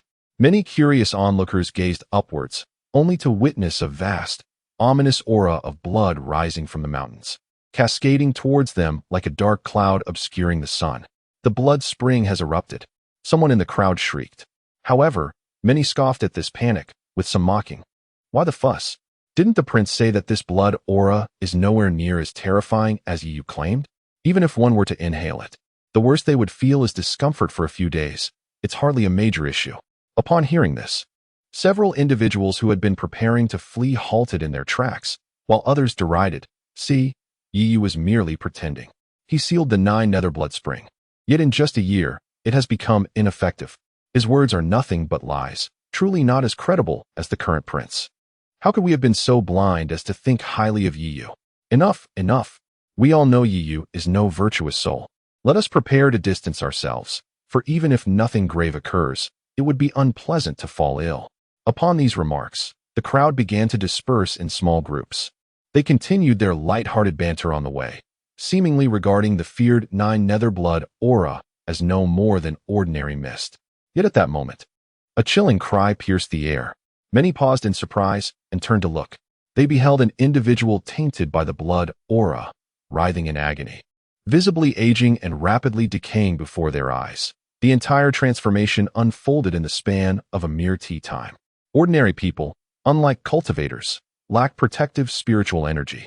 When cultivators were tainted by the 9 nether blood aura, they ultimately transformed into blood corpses, monstrous beings. Conversely, ordinary individuals would simply rot away. Witnessing this, the faces of many turned ashen as they observed the person dissolving into blood and the crumbling city walls, finally realizing the gravity of the situation. Amidst the chaos, individuals cried out in terror, fleeing in panic, with many unfortunate souls trampled beneath the frenzied crowd.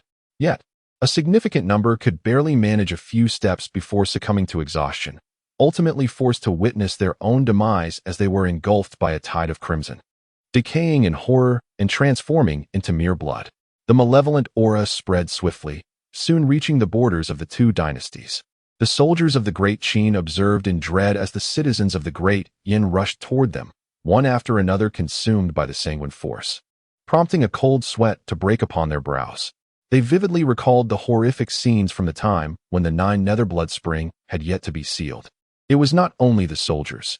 Even the citizens within the city of Great Qin trembled at the sight of the ominous dark cloud advancing toward them. Memories of the gruesome fate that the blood aura had once wrought still fresh in their minds. As the blood aura surged threateningly close, a brilliant azure light suddenly illuminated the air, repelling the malevolent essence back. The soldiers then noticed a figure suspended in the air, the very individual who had harnessed the power to control the blood aura. It was Yi Yu. The name echoed among the ranks, and a collective shiver coursed through them. They gazed upward, beholding the familiar silhouette of the one who had descended like a celestial savior to rescue the border of Great Yin, now standing proudly amidst Great Qin. Many were moved to tears. At last, their Great Qin had a guardian deity. In the span of mere incense sticks, a stark contrast emerged between the realms of Great Qin and Great Yin. The city thrived in peace, while the land outside lay barren, echoing with the chilling cries of despair. Despite the extensive spread of the Nine Nether Blood aura, its potency had diminished somewhat, slowing the pace of decay. Yet the prolonged suffering only deepened their torment. Numerous escapees from Great Yin pounded frantically at the gates of Great Qin, yearning for sanctuary, but they were all turned away. Before long, news of the Blood Springs eruption reached the imperial city of Great Yin. Many cultivators, upon hearing the tidings, were struck with grave concern and departed without hesitation. Even from a considerable distance, the threat was too dire to ignore. Furthermore, not only the imperial city but individuals across all cities of Great Yin, familiar with the Nine Nether Blood Spring, scattered in fear. Within the palace of Great Yin, Yi Fan's expression darkened upon receiving the news. He had been poised to take action against Great Qin, but now, at this critical juncture, the Nine Nether Blood Spring had erupted. Although the distance from the imperial city was vast, the repercussions of inaction would be unbearable for Great Yin. What infuriated Yi Fan further was the unresolved matter of Yi Qingwan's plot to usurp the throne with Yi Yu's return. The eruption of the Blood Spring had complicated matters significantly. When he had returned to Great Yin, he had noted that although Yi Yu's seal was waning, it should have endured until after the 100 Dynasties War. The premature eruption could only be the result of Yi Yu's machinations. Xiao Xian, gather our forces and proceed to contain the Nine Nether Blood Spring. As for that wretched Yi Qingwan, I shall ensure she suffers for her transgressions, Yi Fan declared, his countenance cold and resolute. Upon hearing this, Yi Xian refrained from pleading for Yi Qingwan. At this moment, he harbored a deep-seated resentment towards her, wishing for her demise. Yet he understood that the timing was not opportune. Father, but the blood energy of the Nine Nether is not easily controlled, Yi Xian hesitated to express. Fear not. You may take the people from the worship hall with you. Merely controlling them is not as troublesome as it seems. As for the rest, we shall discuss it after the 100 Dynasties War concludes. Yi Fan waved his hand dismissively. He then produced a token and handed it to Yi Xian. The instant Yi Xian laid eyes on the token, his gaze brightened with excitement. It was the worship token. Possessing this token granted him the authority to summon the Great Yan's worshippers, the true backbone of the Great Yan. This also signified that the throne was now a certainty. Upon learning this news, Yi Qingwan became engulfed in anxiety and trepidation. In her desperation, she sought the assistance of Yi Qingshuang. After all, Yi Qingshuang was a disciple of the Tsunyan alchemist, and her intervention would at least ensure her safety. However, as she stepped into Yi Qingshuang's palace, she was immediately frozen in place. Chapter 53. The invitation of Qingyun's sect. In a dim corner, Yi Qingshuang huddled, trembling, and continuously wailing in despair. The entire palace was suffused with a nauseating stench of blood and decay. Yi Qingxuang instinctively pinched her nose and approached, inquiring, "Third sister, what has happened to you?"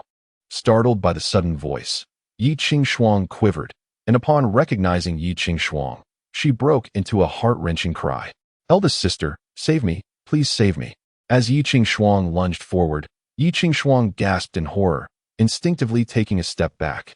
At that moment, Yi Qingxuang was a ghastly sight, her body marred by grotesque wounds that oozed blood incessantly. Yet, simultaneously, the wounds appeared to heal, only for fresh flesh to rot away. This bizarre spectacle sent a chill of dread coursing through Yi Qingxuang's heart, but she steeled herself against her discomfort and asked, "Third sister, what has befallen you?" "I do not know. Ever since I returned from the secret realm, I have become like this." "Eldest sister, you must save me." Yi Qingxuang trembled uncontrollably, clearly overwhelmed by terror. "Have you consulted Master Cangyun?" Yi Qingxuang inquired. Yi Qingxuang shook her head in confusion. "I cannot reach my master. He may be in seclusion refining pills." "Eldest sister, what should I do?" "Woo. This is the blood aura of the Nine Nether." Upon hearing the mention of the Nine Nether blood aura, Yi Qingxuang's expression darkened. Just as she was about to utter words of comfort, a figure entered from outside. "Third sister, Father has sent me to contain the spread of the Nine Nether blood aura. Could you provide me with some elixirs?" Yi Xian spoke as he stepped inside. When he beheld Yi Qingxuang's tragic state, he was momentarily frozen in shock. "Xiao Xian." Seeing Yi Xian, Yi Qingxuang called out, but Yi Xian merely glanced at her without a word, instead asking, "Third sister, what has happened to you?" Observing the despondent Yi Qingxuang shared the ordeal regarding the Nine Nether blood aura. Upon learning that Yi Qingxuang had been tainted by it, Yi Xian quickly retreated to the palace entrance. His expression clouded with fear. Witnessing Yi Xian's reaction, a flicker of profound disappointment crossed Yi Qingxuang's face, as if she felt deeply betrayed. Third sister, Father needs me for something else. I must take my leave," Yi Xian said awkwardly, retreating hastily without looking back. A profound sense of despair engulfed Yi Qingxuang.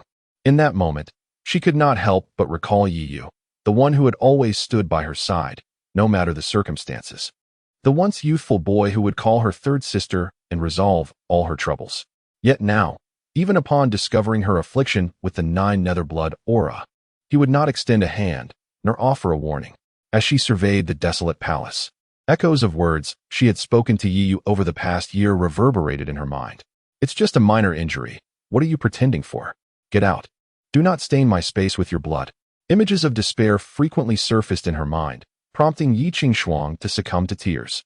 The rapid spread of the Nine Nether blood qi swiftly engulfed the 3 cities and 8 counties of Dian, resulting in an immediate influx of refugees.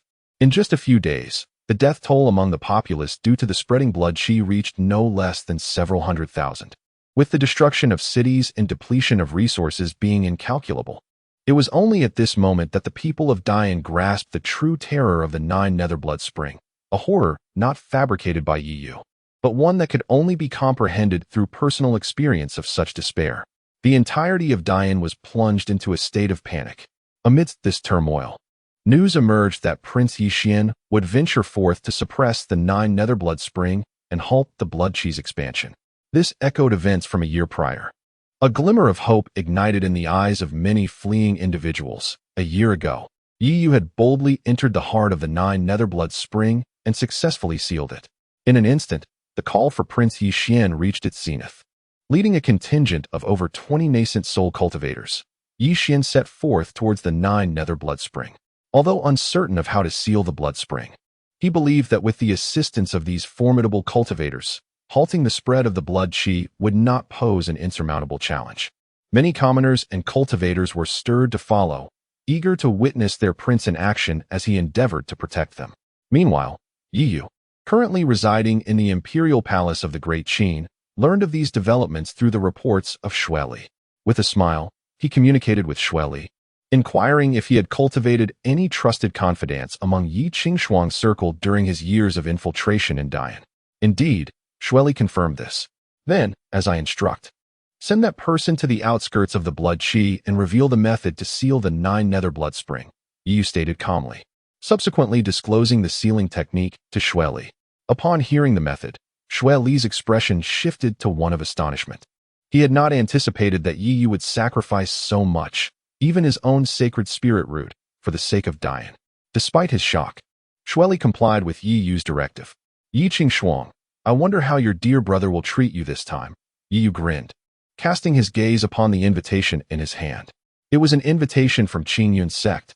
He knew the invitation was a facade, but the antidote was genuine. To be frank, Yi Yu's impression of Yen Ryu was favorable, despite their brief encounters.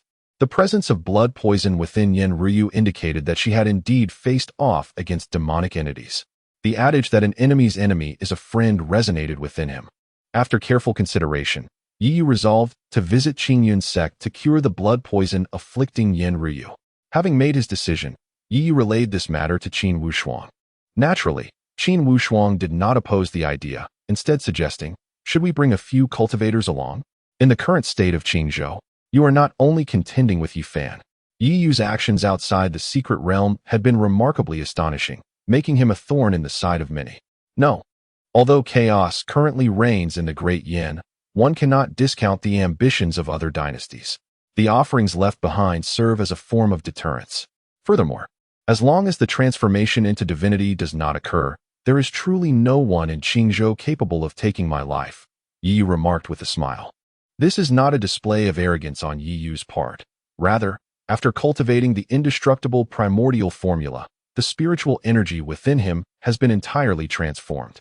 Coupled with the three venerable divine abilities, the illusory dragon wind and thunder body, the innate breathing technique, and the heaven-slaying sword technique, he is more than equipped to maintain an invincible stance during the nascent soul stage.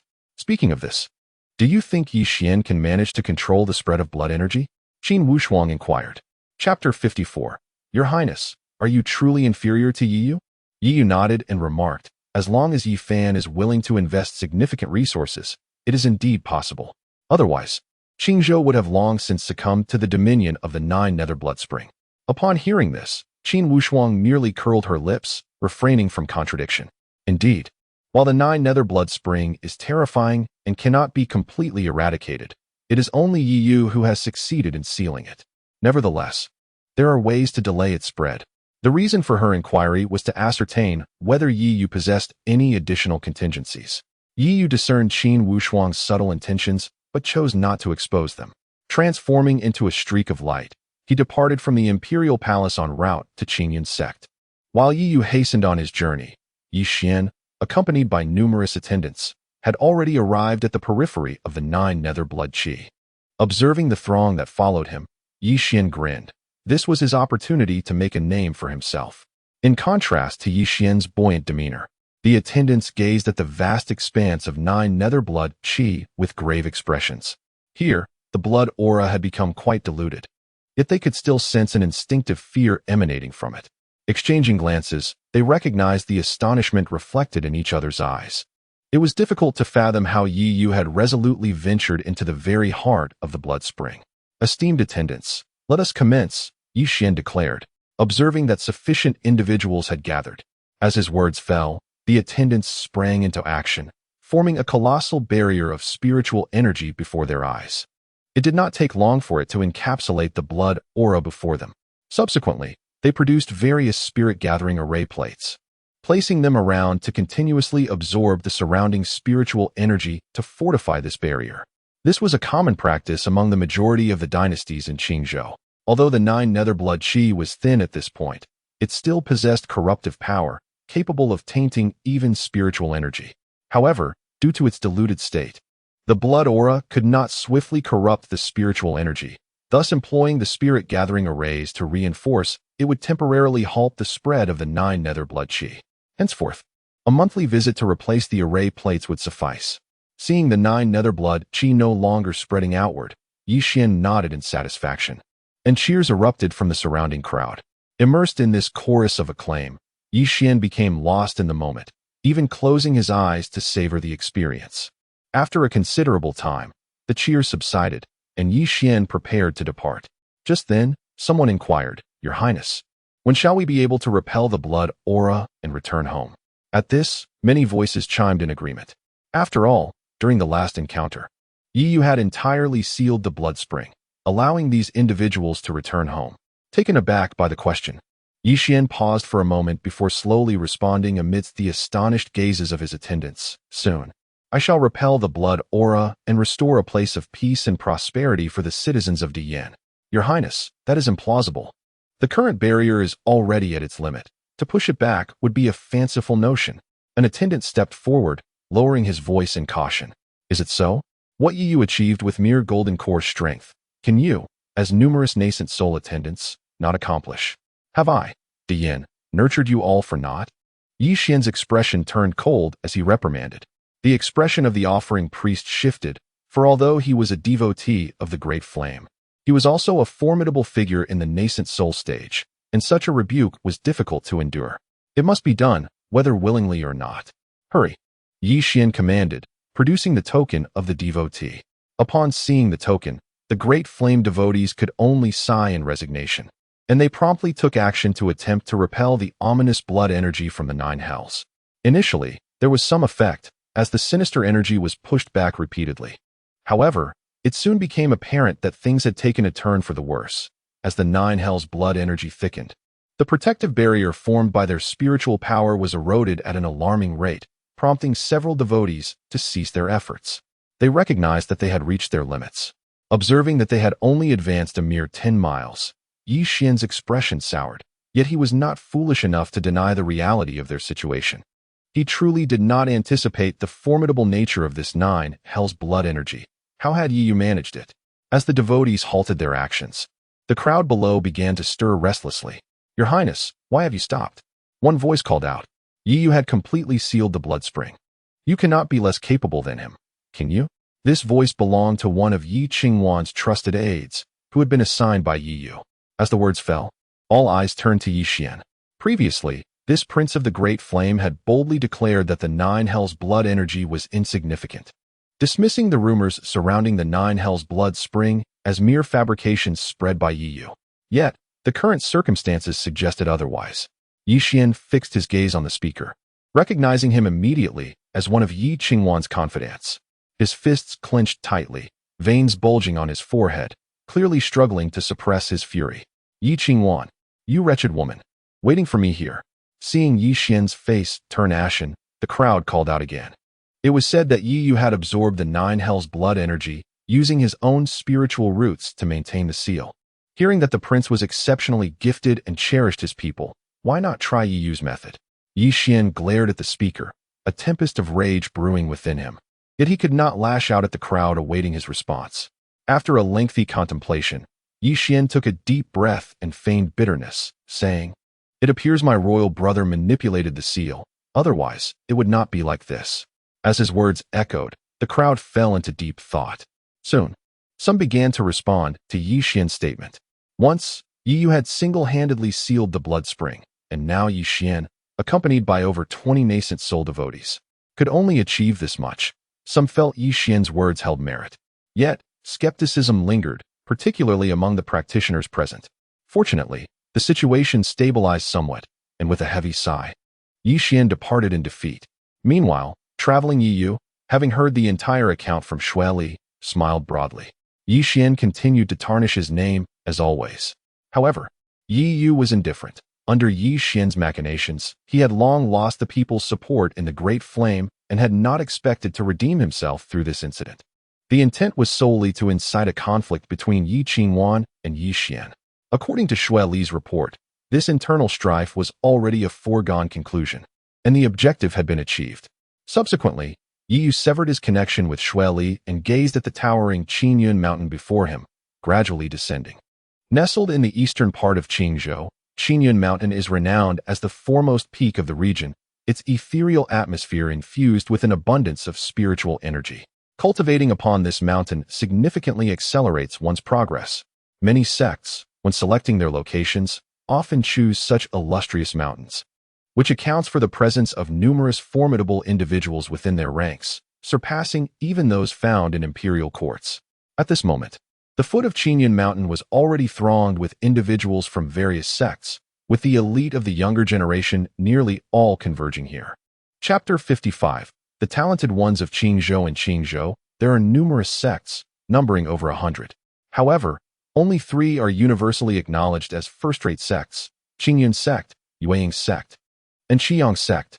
The leaders of these 3 prominent sects have all reached the pinnacle of the nascent soul stage, and it is rumored that within their ranks, there are even cultivators at the god transformation stage. Yiyu has no doubt about this, for in his previous life, he had witnessed the formidable prowess of the god transformation ancestors from these 3 sections. Upon arriving at the foot of the mountain, Yiyu proceeded to the registration office. As one of the grand events in Qingzhou, the sect conference requires all attendees to register to prevent any uninvited individuals from infiltrating. Name and affiliated faction. Inquired a disciple at the entrance without lifting his gaze. Yiyu handed over his invitation and replied, "Yiyu, of the Great Qin dynasty." At the mention of his name, the registering disciple paused mid-action, then abruptly raised his head, his eyes sparkling with awe. It was not just him. Those surrounding Yiyu turned their attention toward him as well.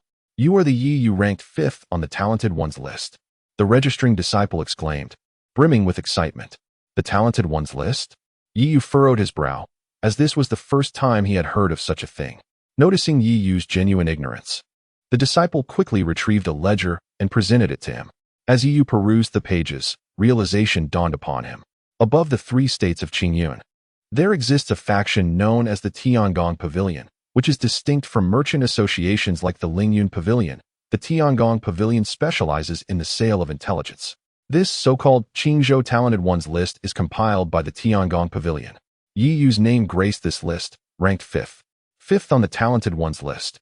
Yiyu, affiliated with the Great Qin dynasty at the early nascent soul stage, possesses the Tianqi nascent soul, and has ascended to the 996th step of the Sacred Dan sect's heavenly ladder. Achievements: engaged in battle with the peak nascent soul monarch of the Great Yin dynasty, Yi Fan, outside the secret realm, severing one of his arms. As it was not a direct confrontation, he is thus ranked 5th. Observing the information about himself, Yiyu couldn't help but marvel at the speed of the Tiangong Pavilion. It had scarcely been a while since the events in the secret realm, and they had already uncovered every detail about him. "Brother Yi, did you know? You are the first imperial cultivator to ascend the Qingzhou Talented Ones list in nearly a century." The registering disciple gazed at Yiyu with admiration.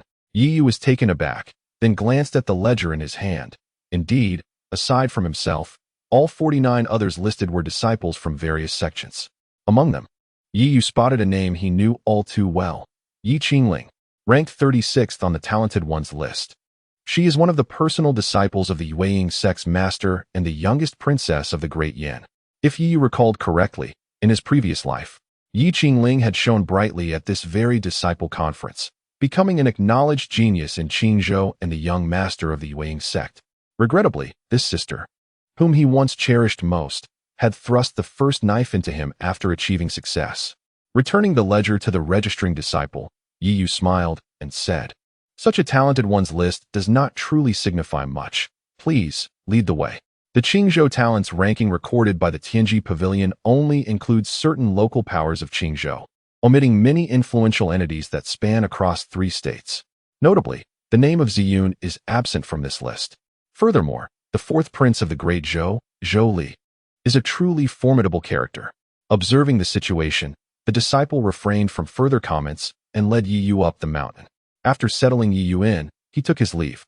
Yiyu wandered around the room and then remarked with a smile, "Master Long, this is your domain, yet you conceal it so?" As his words echoed, a dry chuckle resonated within the room, and the figure of Lung Qianqiu materialized, grinning. "Indeed, young friend Yi is extraordinary. You have discerned this. There is no need for pleasantries. Where is Yen Ryu? Take me to see her current condition," Yiyu stated. Seeing Yiyu's directness, Lung Qianqiu did not hesitate and led him to the summit of Qingyun Peak. Soon, Yiyu beheld Yen Ryu with her eyes tightly closed. Her condition was even worse than when he first saw her in the Dayan Empire, her breath revealing faint traces of dark red energy. Clearly, the blood poison had penetrated her very marrow. After observing for a moment, Yiyu furrowed his brow and said, "The good news is that the poison is deep but not beyond salvation. The bad news is she will miss this sect conference." Upon hearing Yiyu's words, Lung Qianqiu sighed.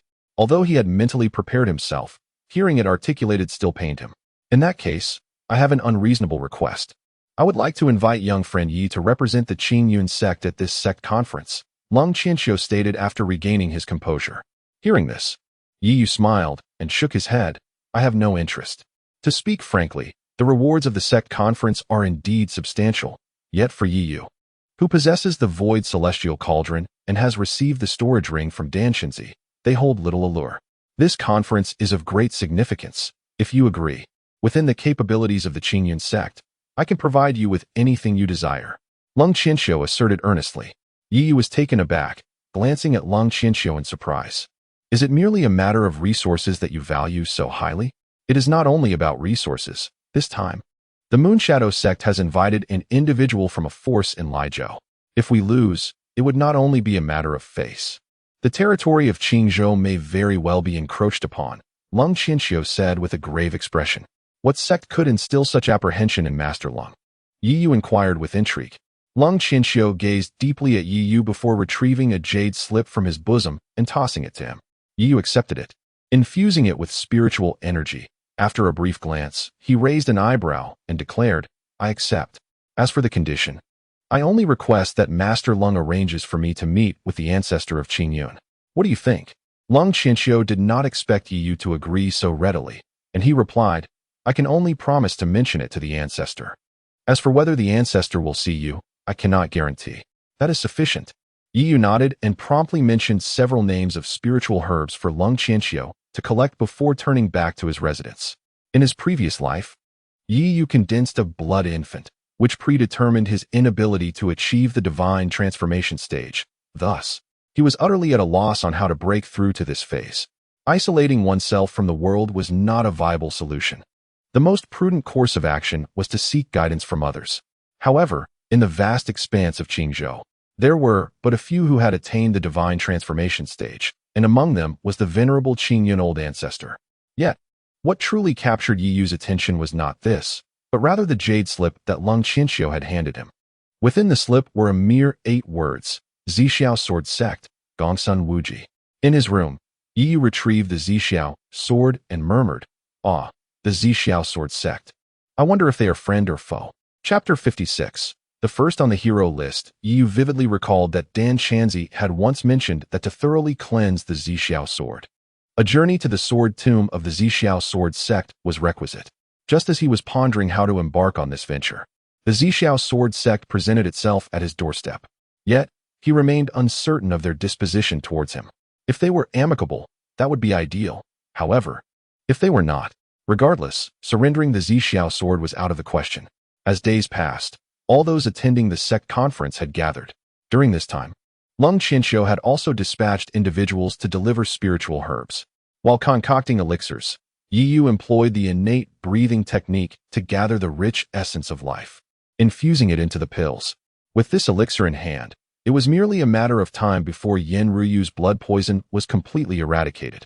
The sect conference commenced as scheduled, and the square of the Qingyun sect was already teeming with people. Yi was escorted by a disciple to this venue, taking a seat among the disciples of the Qingyun sect. Upon seeing Yi, Lin Jingfeng recalled his extraordinary performance in the secret realm, and the flicker of pride in his heart was swiftly extinguished. He took the initiative to greet him, saying, I must trouble you this time, fellow Taoist Yi. The news of Yi representing the Qingyun sect in battle had long been conveyed by Lung Qianxiu, and there were no objections from any of the disciples. It was merely a matter of mutual benefit. Yi smiled and replied to Lin Jingfeng. Lin Jingfeng nodded and began to introduce the various factions surrounding them. To their left stood a group of disciples from the Qiang sect. Among those participating in the sect conference was a person named Qi Hu, ranked 3rd on the Qingzhou hero list, possessing mid-stage nascent soul cultivation. It was said that he had slain a late-stage nascent soul beast in direct combat. Hearing this, Yi raised an eyebrow, glancing curiously at Qi Hu. Yi was relatively unfamiliar with demon beasts. The empire was situated in a flat region, suitable for ordinary habitation, and encounters with such beasts were rare. The sect, however, was different. Every element of nature possessed spirituality and could cultivate. Demon beasts sought out areas rich in heavenly and earthly spiritual energy for their cultivation, making encounters with sects quite common. In his past life, Yi had once faced a golden core demon beast, whose physical prowess was not inferior to that of a nascent soul cultivator. Unlike cultivators, demon beasts, prior to developing intelligence, engaged in lethal combat without hesitation. The ability to slay a late-stage nascent soul beast demonstrated Qi Hu's exceptional skills. Next was the eldest disciple of the Moonshadow sect, Yun Piayue, who ranked second on the hero list, also at mid-stage nascent soul. Following Lin Jingfeng's gesture, Yi Yu spotted a familiar face, Yi Qingling. Perhaps sensing someone observing her, Yi Qingling turned her head and, upon noticing Yi Yu among the crowd of the Qingyun sect, frowned and averted her gaze with an unmistakable expression of disdain, engaging in conversation with a young man beside her. Brother Gongsun, if we encounter each other on the arena later, do let me have the upper hand, Yi Qingling pouted. As he gazed at Yi Qingling, a flicker of desire flashed in Gongsun Wuji's eyes. He had never anticipated that his mission to Qingzhou, assigned by the sect to search for the Zixiao sword, would lead him to encounter such an exquisite beauty. No problem. I shall provide anything that my dear sister Qingling desires, he proclaimed. Upon hearing this, Yi Qingling smiled sweetly and inquired, So, has Gongsun Dage agreed to the matter I mentioned? She continued, Trust me, Gongsun Dage, my brother is truly remarkable. If he could study at the Zixiao sword sect, he would certainly not bring shame to you. Of course. It's merely a matter of allowing him to join the Zixiao sword sect as a disciple. It is but a word from me, Gongsun Wuji declared grandly. Yi Yu's gaze lingered on Gongsun Wuji. As a fellow swordsman, he could sense an overwhelming sword aura emanating from Gongsun Wuji, which explained cold Qianqiu's concerns. It appeared evident that neither Qi Hu nor Yun Piayue could rival Gongsun Wuji. So this is Gongsun Wuji of the Zixiao sword sect. If Yin Shimi had not been poisoned and had continued her cultivation, she might not necessarily be defeated by him, Lin Jingfeng remarked, observing Yi Yu's focus on Gongsun Wuji. Yi Yu found no reason to doubt this. Yin Ryu had made no progress in her cultivation over the past year, yet she remained fourth on the talented youth rankings, ahead of Yi Yu, highlighting her exceptional talent. I wonder where the first-ranked Ji Wuming has gone, Lin Jingfeng sighed. I believe you shall see him soon, Yi Yu replied, directing his gaze downward, where a man carrying a long knife was seated, exuding an aura that could rival Gongsun Wuji's. With the ringing of a bell, the sect conference officially commenced. Disciples from the Qingyun, Yueying, and Qiyang sects were exempt from participating in the initial arena matches. They would await the selection of 10 disciples from other sects before contending with the disciples from the 3 sections. Typically, such an appetizer would not garner much attention. But this time, many found themselves drawn to the man with the long knife. Who is that? How impressive. Blood Knife Sect. I've never heard of this sect before, Lin Jingfeng remarked in surprise as he noticed the individual. That person should be Ji Wuming, the first on the talented youth rankings, Yi Yu observed, casting a deep glance at Ji Wuming. While the Tianji Tower boasts comprehensive intelligence to identify everyone, the others could not claim the same. Not to mention, none of the young disciples present recognized Ji Wuming. Under the watchful eyes of the crowd, Ji Wuming effortlessly dispatched his opponents, leaving no one daring enough to challenge him further. A mocking smirk appeared on Gongsun Wuji's face as he disdainfully remarked, Is this truly the first on Qingzhou's talented youth rankings? With such strength, he wouldn't even rank within the top 30 in Liezhou. Qingzhou is indeed a barren land. Though his words were audacious, none dared to dispute them, for Gongsun Wuji spoke the truth. In comparison to the Yun and Lei prefectures, Qingzhou fell short in terms of spiritual energy and various other aspects. Thus, within the 3 states, it remains ambiguous as to which among Yun and Lei is superior. However, it is irrefutable that Qingzhou is the weakest. Soon, 10 disciples were selected, and apart from Ji Wuming, the strongest among the others barely reached the late Golden Core stage. With even 2 at the mid-Golden Core stage mixed in, the disparity among the sects is evident. The square was cleared, and shortly thereafter, a grand arena emerged at the center. Under the gaze of the crowd, Ji Wuming stepped forward, ascending the arena, his eyes sweeping across the remaining 19 individuals as he declared, Come forth. His voice was not loud, yet it brimmed with arrogance. Excellent. I have long heard of your divine swordsmanship, Ji Wuming. Today, let me experience it firsthand. A hearty laugh resonated as Qi Hu of the Qiyang sect leapt onto the arena. The attention of the crowd was instantly captivated. Thus, the foremost and second-ranked talents of the heroic rankings faced off, an exhilarating encounter no one anticipated at the onset. Chapter 57. Is this the first prodigy of Qingzhou? Without uttering a word, the red tiger summoned forth a torrent of spiritual power, which swiftly transformed into flames, clearly indicating his affinity for fire. In stark contrast, Ji Wuming maintained an air of calmness, showing no intention of drawing his blade, and instead charged directly towards the red tiger with determination. The red tiger, known for his aversion to weaponry, shouted, "Transform, mystic fire!" Instantly, flames enveloped his entire being, morphing him into a fiery figure that surged forward. Bang! Bang! Bang! The resounding thuds of flesh meeting flesh echoed, leaving many onlookers pale with trepidation. It was difficult to fathom the fate of anyone caught between these two titans. They would surely be reduced to mere pulp. Indeed, the red tiger, ranked second among the prodigies, wields an overwhelming force with his fiery spiritual power. Lin Jingfeng marveled. Yi Yu gazed at the arena, now nearly engulfed in a sea of flames, and remarked, "He is about to lose." What? Lin Jingfeng stared incredulously at Yi Yu. For the situation on the field seemed to favor the red tiger overwhelmingly. Yet, in the next moment, a sharp sound of a blade rang out, and a figure was hurled from the inferno, crashing heavily to the ground. Simultaneously, the flames that had consumed the arena extinguished in an instant. The figure was none other than the red tiger, who had been knocked unconscious, while Ji Wuming remained standing atop the arena, seemingly unscathed aside from a few scorch marks on his clothing. A wave of astonished gasps erupted from the spectators. Who could have anticipated such a lopsided confrontation between the first and second-ranked prodigies? How is this possible? Could it be that Ji Wuming has already reached the late stage of the nascent soul realm? Lin Jingfeng inhaled sharply. "You should withdraw. There is no need to continue," Yi Yu advised Lin Jingfeng. Acknowledging the soundness of Yi Yu's counsel, Lin Jingfeng realized that if the red tiger had met such a dire fate, he would merely be offering himself up as a sacrifice by persisting in the contest. "Thank you, Taoist Yi," he said, clasping his fists in gratitude before departing. With Lin Jingfeng leading the way, all disciples below the nascent soul realm turned to leave, recognizing the futility of a direct confrontation. Soon, aside from Yi Yu, only 3 members of the Moonshadow sect remained: Gongsun Wuji, Yun Piayue, and Yi Qingling.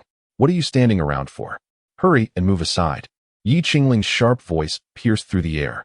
The crowd was taken aback, quickly turning their attention to Yi Yu. Many recognized that Yi Qingling was Yi Yu's sister. Recalling the considerable uproar Yi Yu had caused to secure her entry into the Moonshadow sect. Seeing Yi Yu's indifference, Yi Qingling took a step forward, but was halted by Yun Piayue, who reminded her, "We have more pressing matters to attend to." Only then did Yi Qingling pause. Her face contorted with disdain as she directed her ire at Yi Yu. "I advise you to abandon your petty schemes. Don't even think about reaping the rewards. We are not like brother Yi Xian, who would show you leniency. You shameless wretch." Yi Yu cast a fleeting glance at Yi Qingling, a cold smile gracing his lips. Before Yi Yu ascended to the position of crown prince, he knelt for an entire month before the gates of the Moonshadow sect, beseeching them to allow Yi Qingling to cultivate in her dream sect. This act of devotion ultimately garnered the sympathy of the sect master. The disciples within the sect were inherently reluctant to associate with those from the imperial dynasty, perceiving them as burdensome and detrimental to the sanctity of their practice.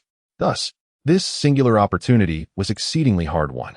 However, before Yi Yu could return to share this fortunate news with Yi Qingling, Yi Xian had already learned of it and stealthily made his way to the Moonshadow sect, intent on joining. Naturally, the sect master refused his request, ultimately granting admission to Yi Qingling instead. In her eyes, this opportunity was a result of Yi Xian's pleading, as she had witnessed him in a disheveled state upon arriving at the sect. When the former emperor, Yi Zhentian, became aware of Yi Xian's actions, he was incensed and sought to expel him from the palace, only to be stopped by Yi Fan. Thus, Yi Yu was elevated to the position of crown prince of the great Yin dynasty, while Yi Qingling believed that it was precisely because Yi Xian sought the opportunity for her that he had been overlooked, allowing Yi Yu to claim the title. Yun Piayue cast a peculiar glance at the two. She had witnessed Yi Yu's desperate appearance outside the gates during his quest for that opportunity. Moreover, Yi Qingling's joyous mentions of her brother now seemed somewhat strange in light of the current circumstances. While Yun Piayue pondered this oddity, Gongsun Wuji made his move. folding his fan and gracefully stepping onto the arena. Addressing Ji Wuming with an amused demeanor, allow me to discern the true caliber of this so-called number one on the Qingzhou talents list. Ji Wuming regarded Gongsun Wuji with a solemn expression, inhaling deeply as he unsheathed the long blade from his back. Observing this, Gongsun Wuji raised an eyebrow and remarked, "Consider it a testament to your keen perception." In the next moment, both figures transformed into fleeting shadows, rushing toward one another. Gongsun Wuji brandished a long sword that had seemingly appeared in his hand, and they engaged in a fierce battle. In an instant, the air was filled with the clash of blades and the fury of sword energy, causing the arena to crack and fissure, the damage extending outward. Yun Pieyue hastily pulled Yi Qingling back, her expression wary as she observed the duel unfolding on the stage. As the third-ranked talent on the list, she possessed the discernment to recognize that either combatant could effortlessly defeat her. Yi Qingling watched the combatants with admiration sparkling in her eyes, particularly for Gongsun Wuji. However, many, including Yun Pieyue, had their gazes fixed on Yi Yu. He stood steadfastly, surrounded by the fissures created by the scattered sword and blade energies, seemingly unaffected by the chaos around him. Just as Yun Pieyue marveled at Yi Yu's fortuitous luck, a sword energy hurtled towards him with lethal intent. "Watch out," she instinctively began to warn, but in the next instant, she witnessed the sword energy dissipate upon contact with Yi Yu, causing her to gasp in astonishment. This individual was not merely fortunate. What is truly terrifying is Yi Yu. His gaze follows the two combatants on the arena, both wielding weapons of extraordinary caliber. Otherwise, they would not be in such a fierce deadlock. Yet, Yi Yu discerns that Ji Wuming is gradually exhausting his strength. Profound King Sword Chi, Gongsun Wuji roars, azure spiritual energy surging around him, coalescing at the tip of his sword as he strikes towards Ji Wuming. In response, Ji Wuming emanates a rich brown spiritual aura, gripping his massive blade tightly, and counters with a powerful slash, dominant blade. Boom. At the very moment the sword chi and blade light collide, a thunderous explosion reverberates, unleashing a terrifying wave of spiritual force, sending Ji Wuming hurtling off the stage. Huh. Is this truly the so-called number one prodigy of Qingzhou? Such fragility is utterly disappointing. Gongsun Wuji remarks disdainfully, observing Ji Wuming being thrown from the arena. Chapter 58. Deserved death. As the words fell, the expressions of the cultivators from Qingzhou turned grim. Gongsun Wujia's statement indiscriminately assailed them all. Yet, they found themselves at a loss for words. Even Ji Wuming had succumbed to him, leaving no room for rebuttal. Regardless of their inner discontent, acceptance was the only recourse. Lung Qianxiu's visage was similarly troubled. Should Gongsun Wujia truly seize the top position today, it would be a resounding slap to the faces of the three great sects of Qingzhou. However, a wave of helplessness surged within Lung Qianxiu. She had intended to place her hopes on Yi Yu, convinced that he would not fall short of either Qi Hu or Yun Pieyue. Yet after witnessing Ji Wuming's performance, she no longer believed that Yi Yu would outshine Ji Wuming. After all, Yi Yu was merely at the initial stage of the Yuaning realm. Gongsun Gij, you are simply magnificent. You are truly remarkable, Yi Qingling exclaimed, rushing to the edge of the arena, her cheeks flushed with excitement. Gongsun Wujia smiled at her and replied, "Sister Qingling, come up and push me off. You will be the first then." To utter such words in front of all the sects of Qingzhou was undoubtedly a slap in their faces. This was a sect competition, yet it had devolved into a playground for their antics. Many high-ranking members of the sects clenched their fists in frustration, wishing they could personally deal with Gongsun Wujia. "Hey, it's not over yet, and you're already celebrating?" A voice filled with exasperation suddenly rang out. The spectators turned to see Yi Yu regarding Gongsun Wujia with a peculiar expression. "Yi Yu, you truly came to pick up the spoils. Seeing that Gongsun Gij has just fought fiercely and is exhausted, you've decided to enter now. How shameless," Yi Qingling remarked coldly. Yet Yi Yu paid her no heed, turning instead to Gongsun Wujia and inquired, "So, do you need a moment to rest?" Not at all. If the first of Qingzhou is merely of this caliber, then you, claiming to be the fifth of Qingzhou, cannot even withstand a single sword strike from me. If you wish to be a hero, then come up." Gongsun Wujia scoffed, regarding Yi Yu with disdain. Naturally, Gongsun Wujia had heard of Yi Yu, the recently acclaimed prodigy of Qingzhou. Yet in Gongsun Wujia's eyes, Yi Yu's victory over Yi Fan was not a testament to his strength, but rather an indication of Yi Fan's inadequacy. In the end, what cultivators truly competed in were their techniques and spiritual skills. Someone like Yi Fan could possess little in the way of formidable techniques. Upon hearing Gongsun Wujia's scornful remarks, Yi Yu shrugged off any pretense, exerting force beneath his feet to ascend the arena. Instantly, a chorus of cheers erupted from below, with Lin Jingfeng's voice rising above the rest. Regardless of the fact that many had once regarded Yi Yu as a thorn in their sides, at this moment, they saw him as a champion fighting for the honor of the Qingzhou sections. How does it feel to be the center of attention? Do you want to savor it a little longer? Gongsun Wujia remarked with a smile, surveying the bustling square. Yi Yu shook his head and replied, "No need. Let us get started." Such scenes were not new to him. During his days as the crown prince, the cheers of the people from Dian had been far more fervent than those of these cultivators. Simultaneously, Yi Yu comprehended that such glory and cheers were merely ephemeral, poised to transform into daggers, piercing his very soul.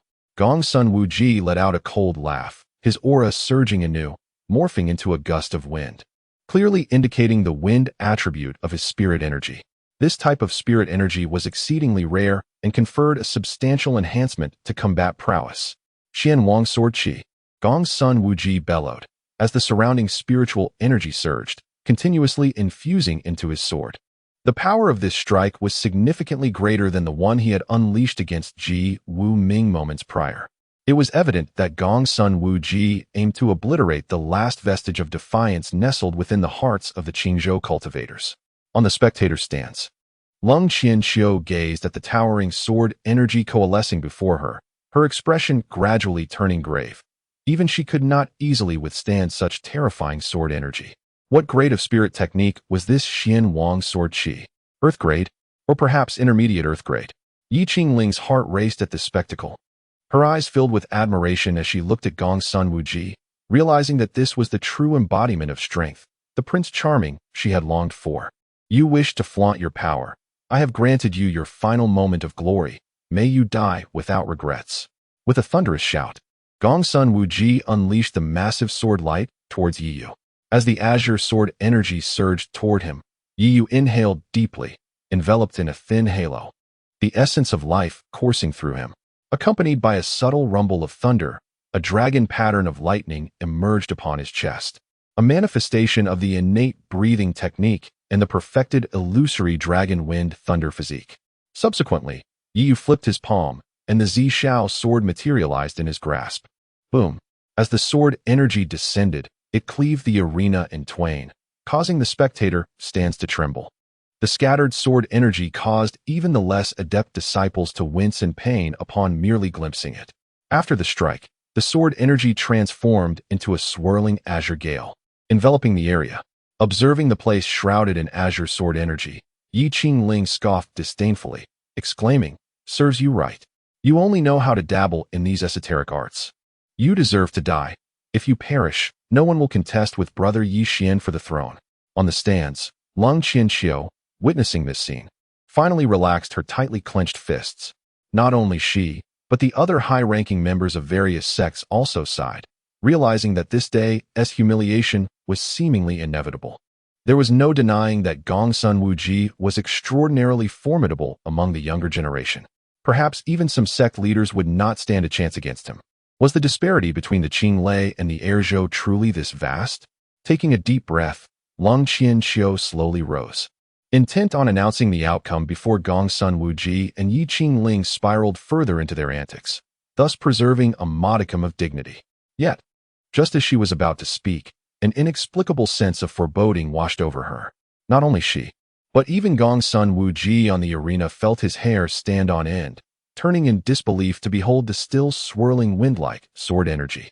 Soon, a voice echoed ominously, heaven-slaying sword technique, parting the sea.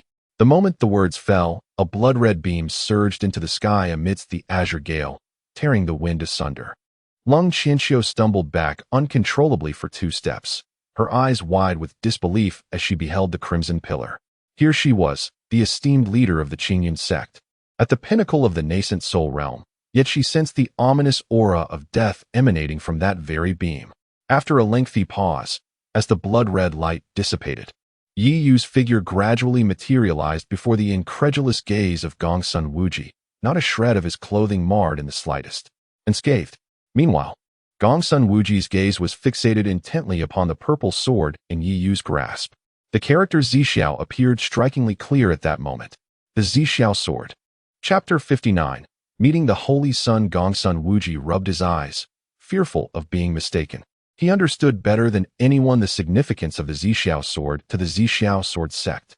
Simultaneously, Yi Yu was observing Gongsun Wuji's transformation. Should the latter reveal even a hint of murderous intent, Yi Yu would not hesitate to strike him down. However, it was not long before Yi Yu noticed an expression of ecstatic joy gradually manifest on Gongsun Wuji's face. When he turned his gaze back to Yi Yu, his eyes sparkled with clarity, and he began to rush towards him. Yi Yu promptly signaled him with a glance. Gongsun Wuji was not a fool. He halted his steps and, under the incredulous gazes of the crowd, leaped to the edge of the arena. I have lost. The utterance of these 3 words instantly sent shockwaves through the entire square. Yi Yu had truly won. Although Gongsun Wuji's manner of retreating was peculiar, it was evident to all that the crimson beam of light had the power to obliterate him. This victory signified more than merely a contest. It proclaimed that the geniuses of Qingzhou were not inferior to those from the other 2 states. Yet, amidst the jubilant atmosphere, Yi Qingling's sharp voice abruptly halted the celebration. She glared at Yi Yu with venomous disdain and shouted, "You cannot win. You cannot win. You must have employed some despicable means. Brother Gongsun was not well rested, and you rushed into a war of attrition. Yi Yu, do you have no shame? Brother Gongsun, this match does not count. You must go again." Gongsun Wuji, witnessing Yi Qingling's almost frenzied tirade against Yi Yu, barely restrained himself from delivering a slap. Though he was lecherous, he knew well the importance of the Zixiao sword's heir over a mere woman. A loss is a loss. Go away. Gongsun Wuji brushed Yi Qingling aside and returned to his seat, yet his trembling body betrayed the excitement he felt. No, no, the first place is mine. The first place is mine. Senior sister, you go. Yi Yu has just fought a fierce battle and must be exhausted. He is shameless, and we need not adhere to any sense of honor, Yi Qingling urged as she pulled Yun Piaoyue closer. However, Yun Piaoyue cast a deep glance at Yi Yu, shook her head, and replied, I am not his match. He lacks the capability to defeat Brother Gongsun. He merely takes advantage of circumstances. Senior sister, trust me. Yi Qingling, anxious, continued to plead. Yet, no matter how she implored, Yun Piaoyue remained unmoved. Fine, fine, if you will not go, I shall. With a determined grit of her teeth, Yi Qingling dashed onto the arena, drawing her sword and lunging toward Yi Yu. But Yi Yu effortlessly caught her strike with one hand and, with a swift motion, sent her tumbling off the stage with a slap. Yi Yu, how dare you strike me? Yi Qingling clutched her face, glaring at him with malice. Yi Yu, however, paid her no mind and turned his attention to the high platform where Cold Qianqiu stood. Cold Sectmaster, may we announce the results? Cold Qianqiu, finally regaining his composure, looked at Yi Yu with a smile of approval and proclaimed, the champion of this sect conference is Deqin's Yi Yu, representing the Qingyun sect. As the echoes of cheers filled the air, Yi Yu sheathed the Zixiao sword and cast a glance at Gongsun Wuji before silently making his way towards the back mountain of the sect. Observing this, Gongsun Wuji discreetly slipped away as well. Upon reaching a secluded spot, Yi Yu finally halted his steps, and shortly thereafter, Gongsun Wuji hurriedly arrived. Just as Yi Yu was about to inquire about the Zixiao sword, he witnessed Gongsun Wuji suddenly kneel before him, proclaiming, Inner disciple Gongsun Wuji pays respects to the Holy Sun. The title of Holy Sun left Yi Yu momentarily bewildered. What is the meaning of this? He pondered. The Zixiao sword sect has a regulation, Gongsun Wuji explained. Anyone who gains the recognition of the Zixiao sword is deemed the Holy Sun within the sect, holding a position of power only subordinate to the Supreme Elder and the Sect Master. Thus, Yi Yu gleaned certain secrets regarding the Zixiao sword sect from Gongsun Wuji. Are you implying that the Zixiao sword sect is in grave trouble? Yi Yu furrowed his brow. Gongsun Wuji eagerly nodded, exclaiming, Indeed, Holy Sun. When shall we depart? Not just yet. I have matters to attend to, Yi Yu replied, shaking his head. He could not venture into an unfamiliar realm solely based on Gongsun Wuji's words. That would be tantamount to risking his life. Upon hearing this, Gongsun Wujie scratched his head in confusion. What then? I came out specifically to seek the Holy Sun. The elders in the sect are in a state of panic. Stay in Qingzhou for a few more days. Once I have resolved my affairs, I will return with you. Yi Yu contemplated before speaking. Then it must be so. I shall abide by the Holy Sun's command. Gongsun Wujie responded earnestly. Very well. But keep the matters of the Zixiao sword under wraps, Yi Yu instructed. Gongsun Wujie nodded, then awkwardly added, Holy Sun, I assure you, I have not laid a hand on Yi Qingling, truly. Suit yourself, Yi Yu remarked, glancing at Gongsun Wujie before waving him off, his indifference towards Yi Qingling evident. In the Great Yin dynasty, Yi Xian returned to the palace with a heavy heart and relayed the situation to Yi Fan. Upon learning that Yi Qingwan had arranged for individuals to malign Yi Xian, Yi Fan's expression darkened to the point of near fury. You shall handle this matter yourself. He instructed Yi Xian, fully aware of the character of his most favored son. Yi Xian nodded. His face set in a stern expression as he made his way to the princess's hall. At that moment, inside the hall, Yi Qingwan was lamenting over the pitiful states of Yi Qingxian and Yi Qingshuang, who were both in dire straits. Just as she was lost in her worries, the grand doors were abruptly pushed open, and a sullen Yi Xian strode in. Xiaoxian. Upon seeing him, Yi Qingwan's heart leapt with joy, and she rushed forward to embrace him. These past days had been exceedingly difficult for her, and only Yi Xian could offer her some solace. However, Yi Xian forcefully pushed her away and coldly declared, Princess, how is it that I failed to perceive your duplicitous nature until now? Initially, I believed you were aligned with me. However, it has become evident that you, dear sister, are not in allegiance with anyone but are, in fact, coveting the throne for yourself. From my perspective, it appears that you, Yi Qingwan, have been skillfully maneuvering between Yi Yu and myself, only to incite conflict between us, thereby reaping the benefits for yourself. Xiaoxian, what are you saying? Yi Qingwan exclaimed, momentarily taken aback, her brow furrowed in confusion. You know you are my most cherished brother. How could I possibly vie for the throne against you? Ah, the pretense. Sister, you truly excel at deception. Yi Xian scoffed, and then proceeded to recount the events that had transpired. Chapter 60. It appears there is something within you. As she listened, Yi Qingwan's complexion grew increasingly pallid. She never anticipated that her most trusted subordinate would publicly humiliate Yi Xian. No, little Xian, please allow me to explain. This matter is truly not of my doing, Yi Qingwan hastily asserted. However, upon meeting Yi Xian's incredulous gaze, a chill gripped her heart. In that moment, she felt as though her heart were being torn asunder. How could her most cherished brother harbor doubts about her? She had committed numerous unsavory deeds for him, even cooperating with Yi Xian on several occasions to tarnish Yi Yu's reputation. At the thought of Yi Yu, Yi Qingwan trembled. Was this the same sensation Yi Yu experienced when she felt mistrusted back then?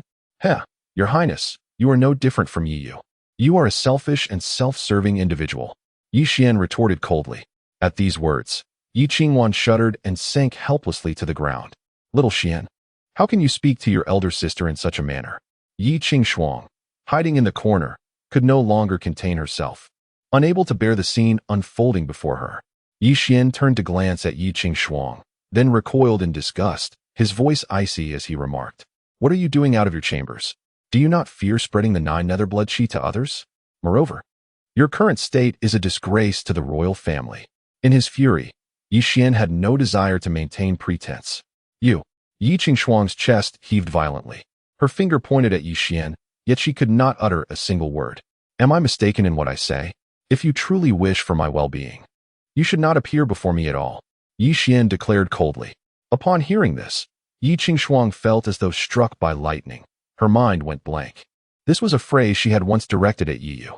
Now, experiencing the sting of those words firsthand, she understood their profound hurt. Was this how you felt, little Yu? Yi Xian's icy gaze swept over the 3 of them, and with a wave of his hand, a contingent of golden-armored guards entered, his tone commanding. From this day forth, they are not to step outside this place. After the 100 Dynasties War, send them both to the Great Zhou. Little Xian, do you truly intend to treat your sister with such cruelty? Yi Qingwan trembled, her voice filled with sorrow. Cruelty? I learned this from the royal sister. She was far harsher to Yi Yu than I am, Yi Xian coldly stated before turning on his heel to leave. As she watched Yi Xian's retreating figure, Yi Qingwan felt a wave of desolation wash over her, but she quickly regained her composure. A glimmer of determination flickered in her eyes as she clenched her teeth and declared, "You have forced my hand." Turning to Yi Qingshuang, she instructed, "Qingshuang, attempt to contact your master and have him come to take you away. Then, find a way to bring little you back. Our chance for a turnaround hinges upon him." Yi Qingshuang looked at Yi Qingwan in astonishment and inquired, "Elder sister, do you truly intend to vie for the throne against little Xian? You do not wish to perish here, do you?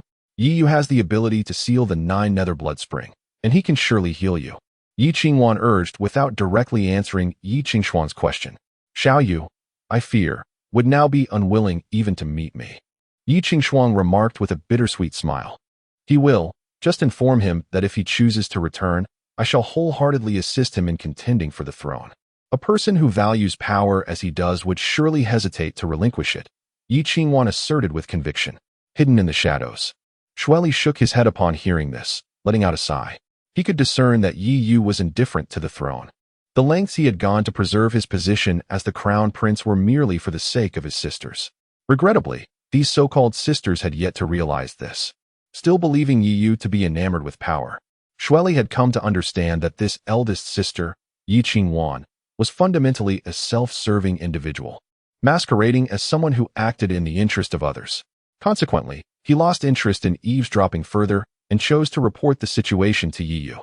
Upon learning of these developments, Yi Yu, who had just cured Yin Ryu of her poison, nodded in satisfaction. Everything was progressing according to his design. Next, he merely needed to wait for Yi Qingshuang to arrive and perform another act for her. The internal strife of the great Yin dynasty was about to commence. Thereafter, Yi Yu closed his eyes, absorbing the spiritual energy of the heavens and earth. In such a rich environment as Qingyun Mountain, failing to cultivate would be an utter waste. He practiced while awaiting news from Lung Qianxiu, curious whether the revered ancestor of Qingyun would grant him an audience. 3 days passed swiftly, during which the participants of the sect conference had already departed. Originally, Gongsun Wuji wished to linger, but Yi Yu had sent him away, leaving him to depart in a dejected manner alongside the people of the Moonshadow sect. Faced with the formidable Gongsun Wuji, the Moonshadow sect dared not voice any objections, recognizing his powerful background and remarkable strength, and continued to treat him with the utmost hospitality. However, Yi Yu felt somewhat vexed, for since the last time he had received the primordial indestructible scripture from the Shutian Ding, it seemed to have malfunctioned. Despite his efforts to infuse it with spiritual energy over the past few days, it showed no signs of activating. Such an occurrence had never happened in his previous life. The Shutian Ding was exceedingly mysterious, and Yi Yu was at a loss regarding what had transpired, leaving him with no choice but to set it aside for the time being. "Young friend Yi, are you comfortable?" Lung Qianxiu's voice resonated, and in the next moment, he appeared before Yi Yu. Yi Yu looked up and smiled. "I find it somewhat dull. I hope Sect Master Lung brings me good news." Upon hearing this, Lung Qianxiu offered a faint smile, saying, "The ancestor wishes to see you. Come with me." With that, Lung Qianxiu led Yi Yu to a bamboo grove atop Qingyun Peak, where a small thatched cottage soon came into view. Inside the cottage, an elderly man was laboriously weaving a basket. However, this sight caused Yi Yu's nerves to become taut. As a cultivator at the nascent soul stage, he was constantly employing his spiritual sense to survey his surroundings, and the small cottage had long been within his perception. Yet, this elderly man had completely evaded Yi Yu's scrutiny. "The ancestor is inside. You may go in," he said. Cold Qianxiu turned to Yi Yu and spoke. Yi Yu nodded, took a deep breath, and approached the thatched cottage to knock on the door. "Come in, why put on an act?" An aged voice echoed. Yi Yu chuckled awkwardly and stepped inside the cottage. The moment he entered, all the tension in his body involuntarily dissipated, allowing him to gradually relax. "Sit down and speak. Young man, what brings you to this old man?" The venerable Qingyun ancestor did not look up, merely weaving a bamboo basket in his hands. Yi Yu glanced at the earnest Qingyun ancestor and, feeling no need to be coy, promptly said, "Senior, I wish to learn how to break through to the transformation stage." Upon hearing this, the Qingyun ancestor paused his hands, lifted his head, and scrutinized Yi Yu closely before replying, "It seems there is something within you." Chapter 61. The Imperial Clan. Upon hearing those words, Yi Yu, who had initially relaxed, suddenly felt a tension enveloping him. The Shu Tianding was his greatest secret, the sole entity within him. After speaking, the elder of Qingyun set down the bamboo basket he held and turned his gaze to Yi Yu, slowly pointing a finger at him. Yi Yu's countenance drastically changed. Instinctively, he sought to retreat. Yet the spiritual energy of the world around him seemed to be drawn in at that moment. The surrounding bamboo grove grew wildly, enveloping Yi Yu entirely in the blink of an eye, confining him within its grasp. As the elder of Qingyun's finger drew closer, the chaotic spiritual force within Yi Yu instinctively stirred, causing the green bamboo that had ensnared him to recede. Noticing this, a flicker of surprise crossed the elder's eyes, and his gaze towards Yi Yu shifted from indifference to a frown. However, Yi Yu soon realized that the elder's actions bore no malice. He quickly quelled the tumultuous energy within and calmed his mind. At that moment, Yi Yu discerned that the elder's spiritual force appeared to meld with the bamboo grove itself. Was this the distinction between the Yuan-Ing and Huashan realms? In an instant, Yi Yu felt as though he had grasped something profound and closed his eyes to seek that fleeting enlightenment. Days passed in a blur. The various imperial dynasties atop Qingzhou began to stir restlessly, for the 100 Dynasties War was imminent. In due course, all invited dynasties would converge at the junction of the Qingyun, Lei, and San provinces to participate. This grand imperial event attracted considerable attention, as it promised to alter the dynamics among the dynasties. The participants of the Great Qin dynasty had arrived numerous times, yet Yi Yu showed no signs of awakening. What should be done? Cold Qianqiu furrowed her brow as she observed Yi Yu, who remained in a meditative state within the bamboo grove. I believe he knows in his heart, the elder of Qingyun remarked, observing Yi Yu with closed eyes. Over the past few days, he sensed the previously tranquil spiritual energy within Yi Yu beginning to churn, indicating that a moment of transformation was imminent. As his words fell, the spiritual energy within the bamboo grove grew agitated, causing Cold Qianqiu to change her expression and look towards Yi Yu. Cold Qianqiu intended to inquire about the situation, but was interrupted by the elder of Qingyun, who gestured for her to remain silent and observe. Yi Yu was now enveloped in a pure white spiritual energy, while the green bamboo surrounding him retreated as if wary of that power. Elder, what is this?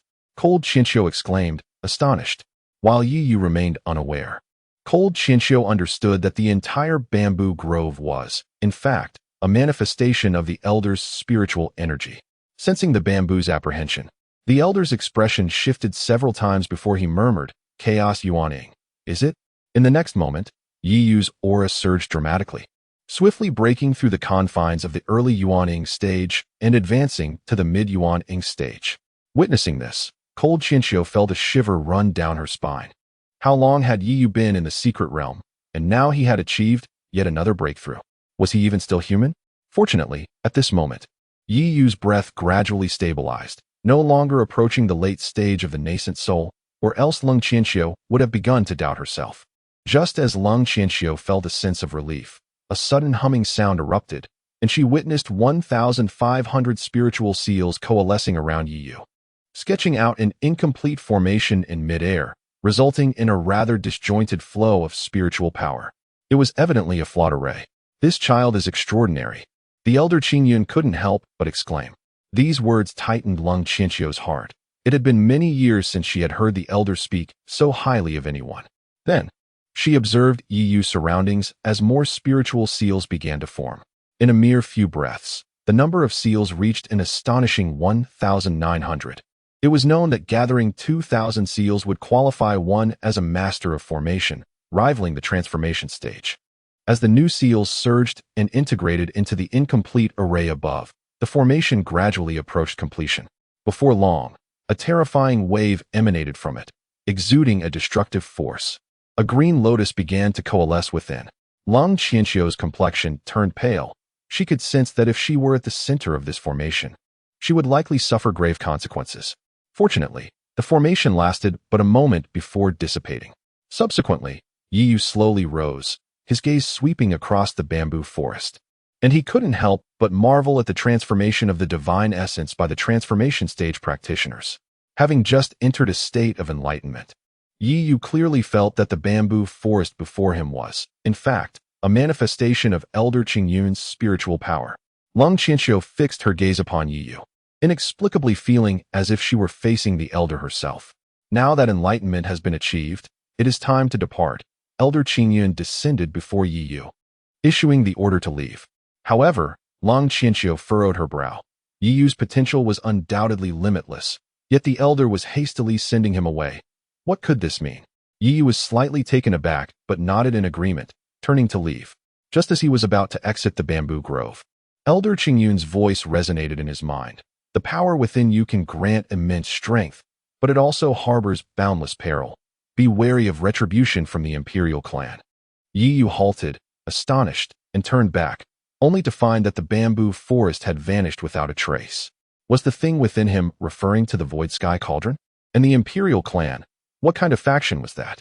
At this moment, Yi Yu began to realize that Elder Qingyun's urgency in sending him away stemmed from a fear of being implicated, entangled with the so-called imperial clan.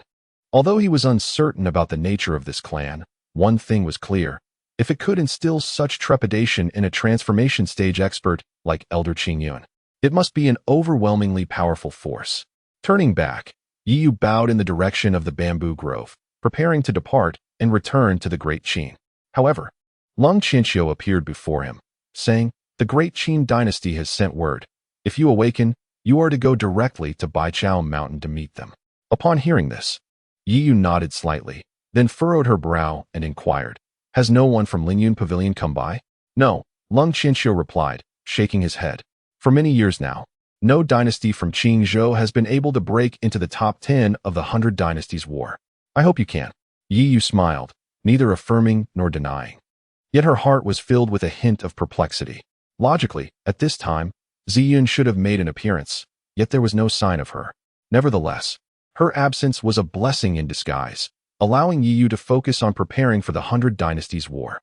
With this thought in mind, she bid farewell to Long Qianqiu and turned towards 100 Dynasties Mountain.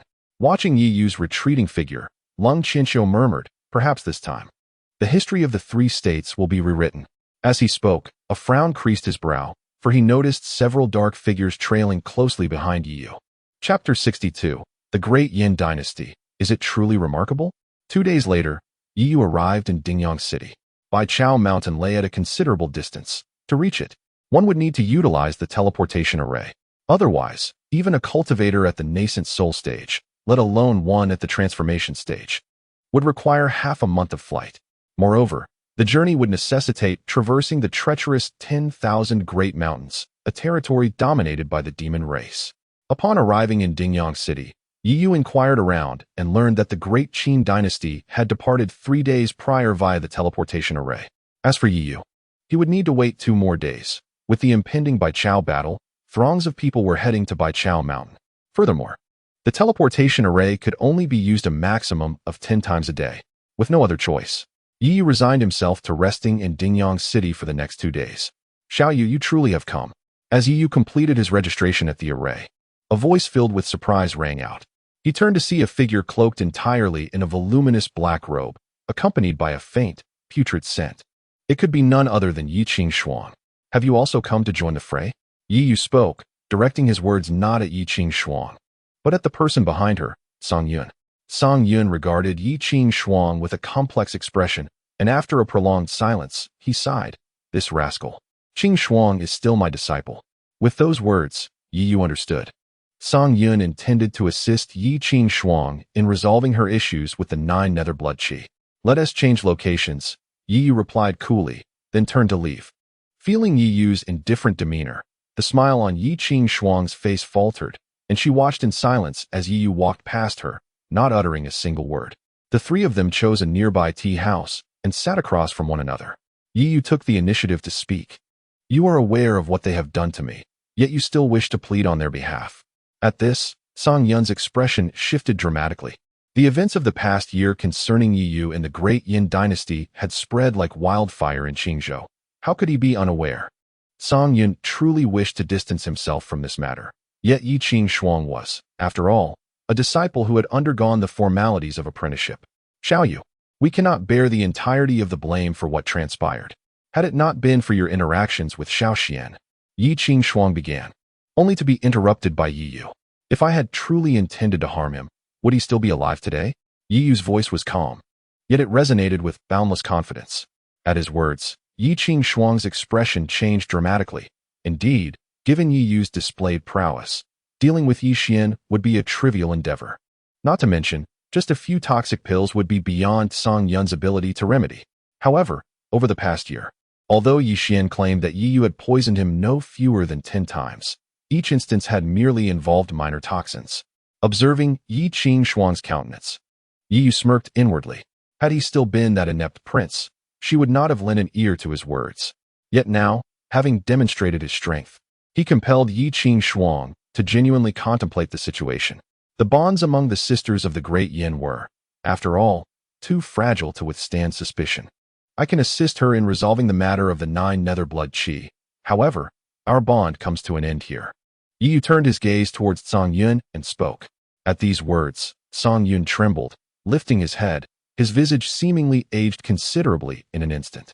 Even Yi Qing stared at Yi Yu in disbelief. The name Song Yun resonated throughout Qingzhou. To secure Song Yun's assistance would indeed be tantamount to garnering the support of half of Qingzhou. Yet, Yi Yu relinquished this opportunity so readily. Has he truly grown to despise himself to such an extent? Yi Yu observed Song Yun, awaiting his response. He understood Song Yun well. Since Yi Qing had already become his disciple, this fact remained immutable regardless of who intervened. Eventually, Yi Yu would confront the great Yin, and he wished not to place this mentor, who had introduced him to the art of alchemy, in a position of dilemma. Moreover, he desired to avoid a scenario where Song Yun would side with the great Yin. This time, it is I who have wronged you, Song Yun sighed deeply, his tone desolate and imbued with bitterness. In response, Yi Yu nodded, then placed a finger upon Yi Qing's forehead. In the next moment, wisps of blood qi emanated from her body, dissipating under the influence of Yi Yu's chaotic spiritual power. Without the consolidation of chaotic spiritual energy, the 9 nether blood qi would likely pose a considerable challenge. However, now even the 9 nether blood qi could not resist the chaotic spiritual force. Instantly, Yi Qing felt a lightness throughout her being, her gaze towards Yi Yu increasingly filled with astonishment. The 9 nether blood qi, which had rendered all of Qingzhou helpless, seemed but a trifling matter in Yi Yu's hands. Upon witnessing the resolution of Yi Qing's affliction, Song Yun rose, bowed respectfully to Yi Yu, and strode away, his figure appearing somewhat stooped. Regardless of Yi Qing's cries, he did not turn back. She sensed Song Yun's sorrow and wished to pursue him. But she had her own matters to attend to.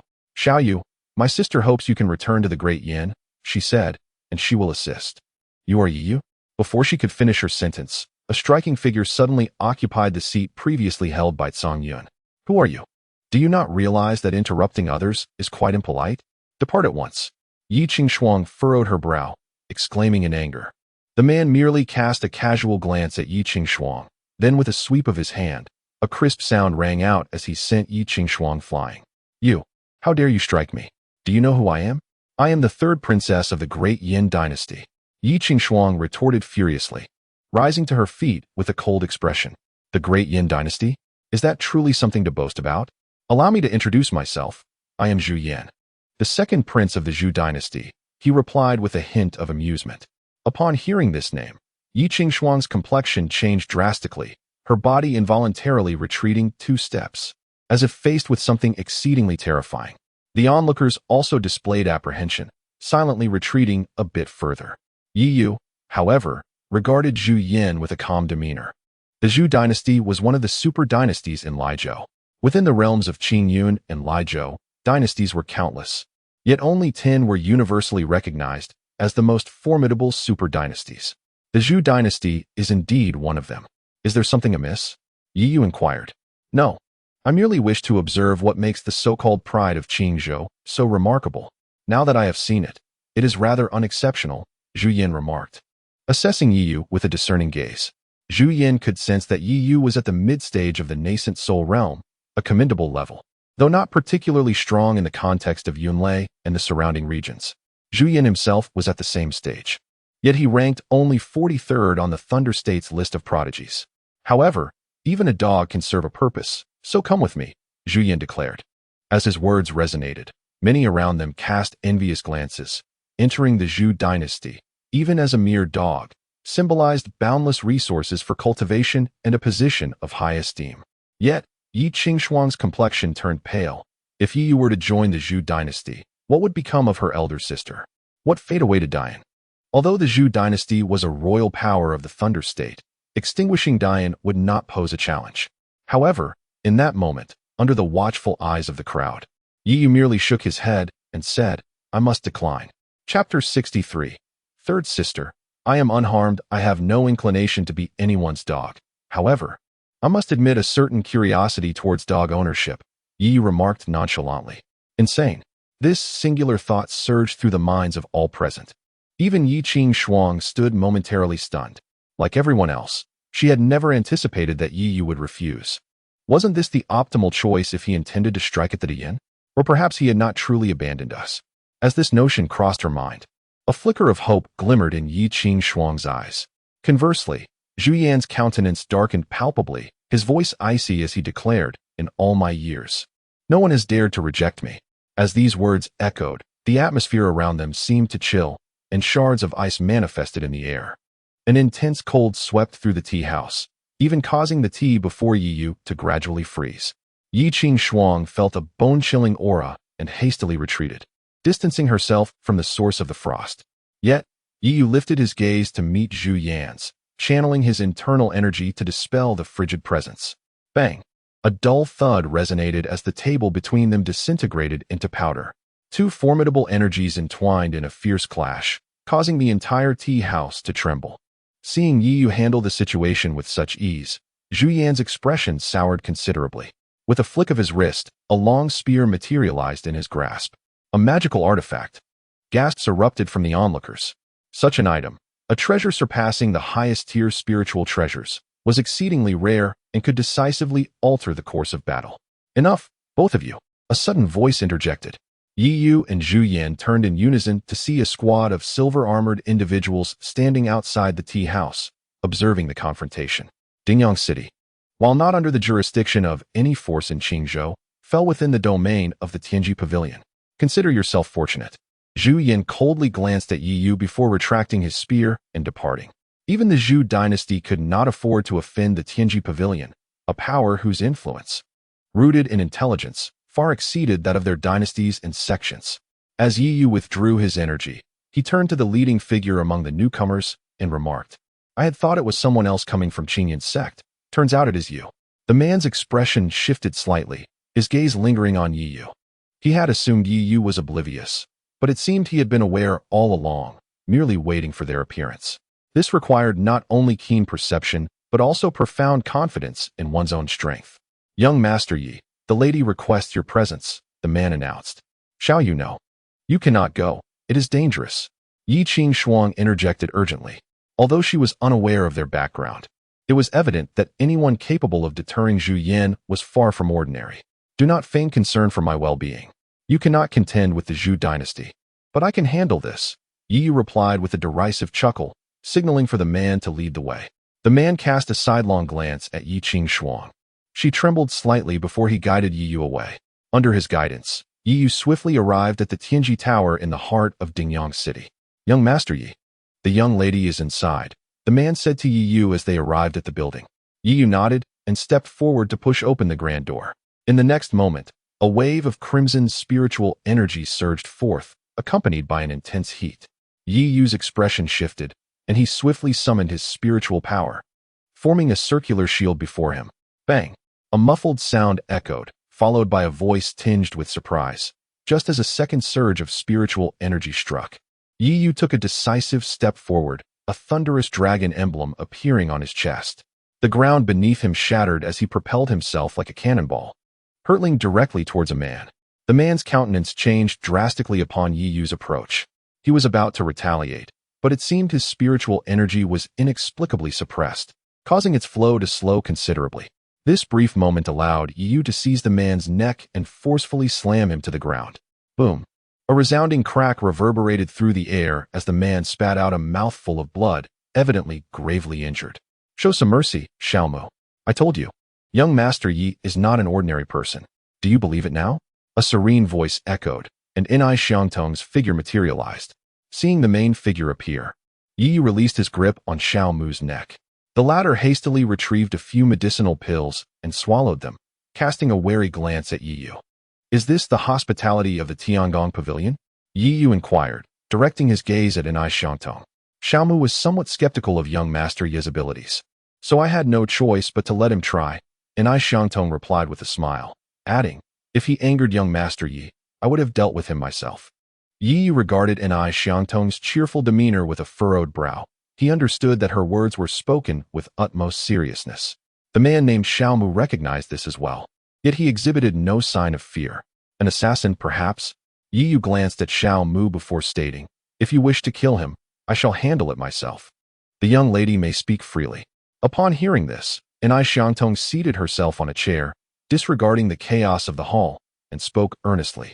I wish to propose a transaction with young Master Yi. During the upcoming 100 Dynasties War, young Master Yi is needed to retrieve a certain item for me. Regardless of whether it can be obtained, I will provide you with any information you desire as compensation. What do you say? Yi Yu pondered for a moment before finally nodding. I accept. Just tell me what item you seek. And I will also require intelligence on the Zixiao sword sect and the Imperial clan. Upon hearing the mention of the Imperial clan, Enai Xiangtong's expression visibly shifted, her brow furrowing as she asked, has young Master Yi drawn the attention of the Imperial clan? Not at all, merely intrigued. Yi Yu shrugged. That is for the best. Otherwise, I may have to seek cooperation elsewhere, Enai Xiangtong said with a smile, though her eyes betrayed a deep apprehension toward the so-called Imperial clan. Afterward, Enai Xiangtong produced a jade slip and tossed it to Yi Yu. This contains information about the Zixiao sword sect and an introduction to that item.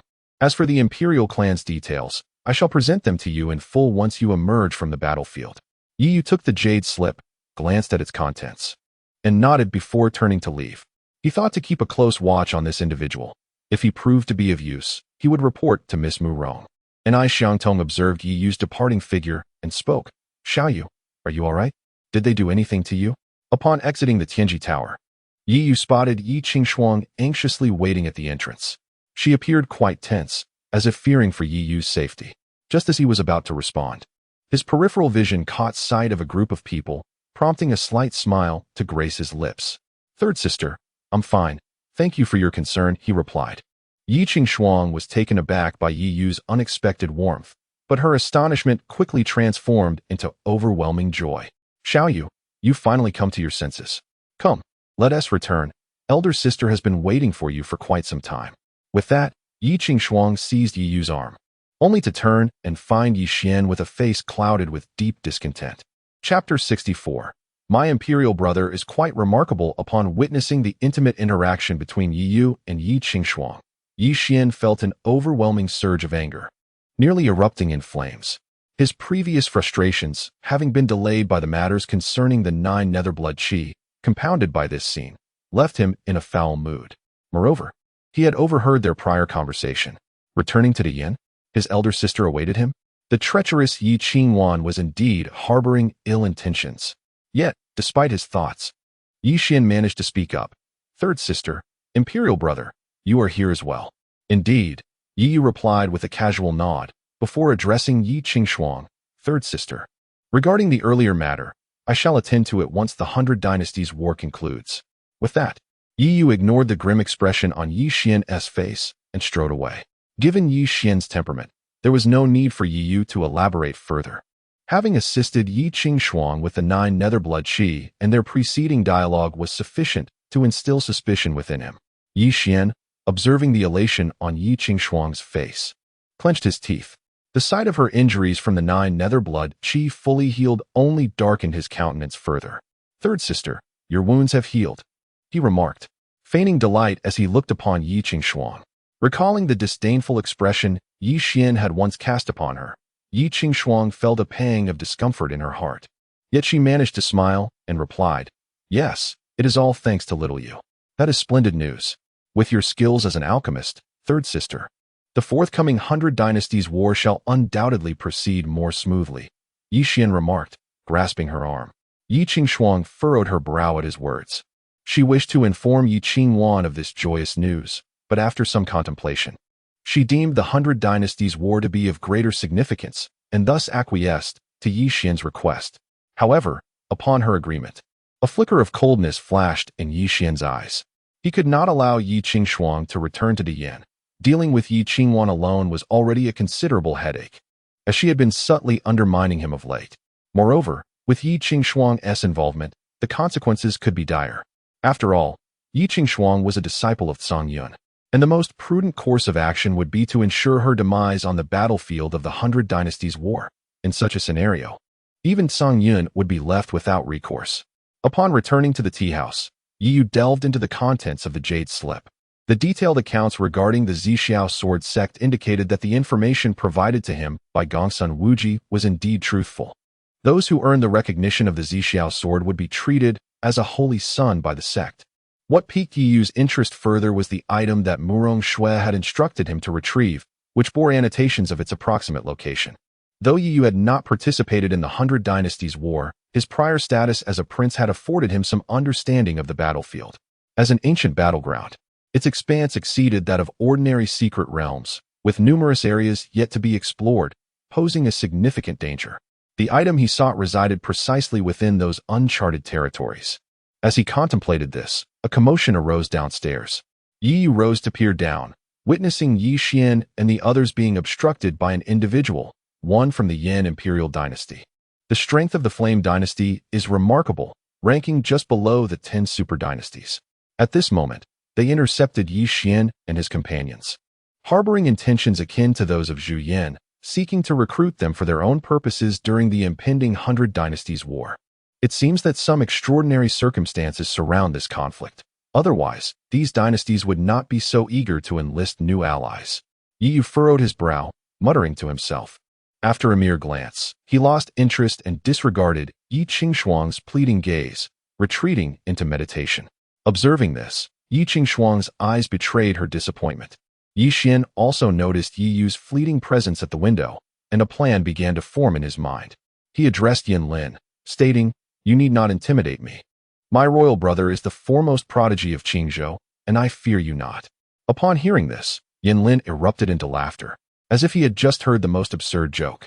The foremost prodigy of Qingzhou? In my eyes, the prodigies of Qingzhou are of no consequence. The surrounding Qingzhou individuals remained silent, aware that, in the eyes of these prodigies from Yunlei and Erzhou, the Qingzhou talents truly paled in comparison. My royal brother is quite formidable. You are no match for him. I advise you to recognize your own limitations. Yi Xian retorted with a slight smirk. Yi Qingshuang, however, looked at him with a furrowed brow, puzzled by his words. After hearing Yi Yu's remarks, she sensed an unsettling feeling in Yi Xian's seemingly complimentary words, as if they were leading to a calamity. Very well, where is your royal brother?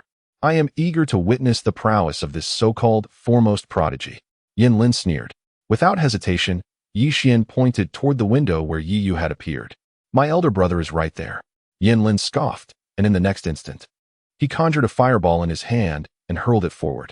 A resounding crash echoed as the fireball struck, creating a large hole in the inn's exterior wall. In a flash, Yin Lin gathered his spiritual energy beneath his feet, propelling himself inside.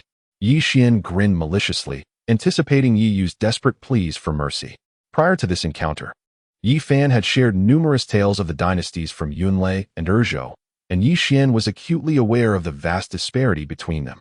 In his view, no matter how formidable Yi Yu might be, or how high he ranked in Qingzhou, he could not possibly contend with these individuals.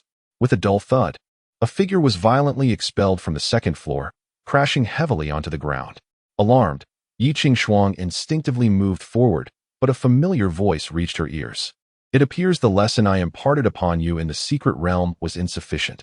Even now, you persist in employing such tactics. The voice was soft, yet Yi Xian's countenance shifted dramatically upon hearing it.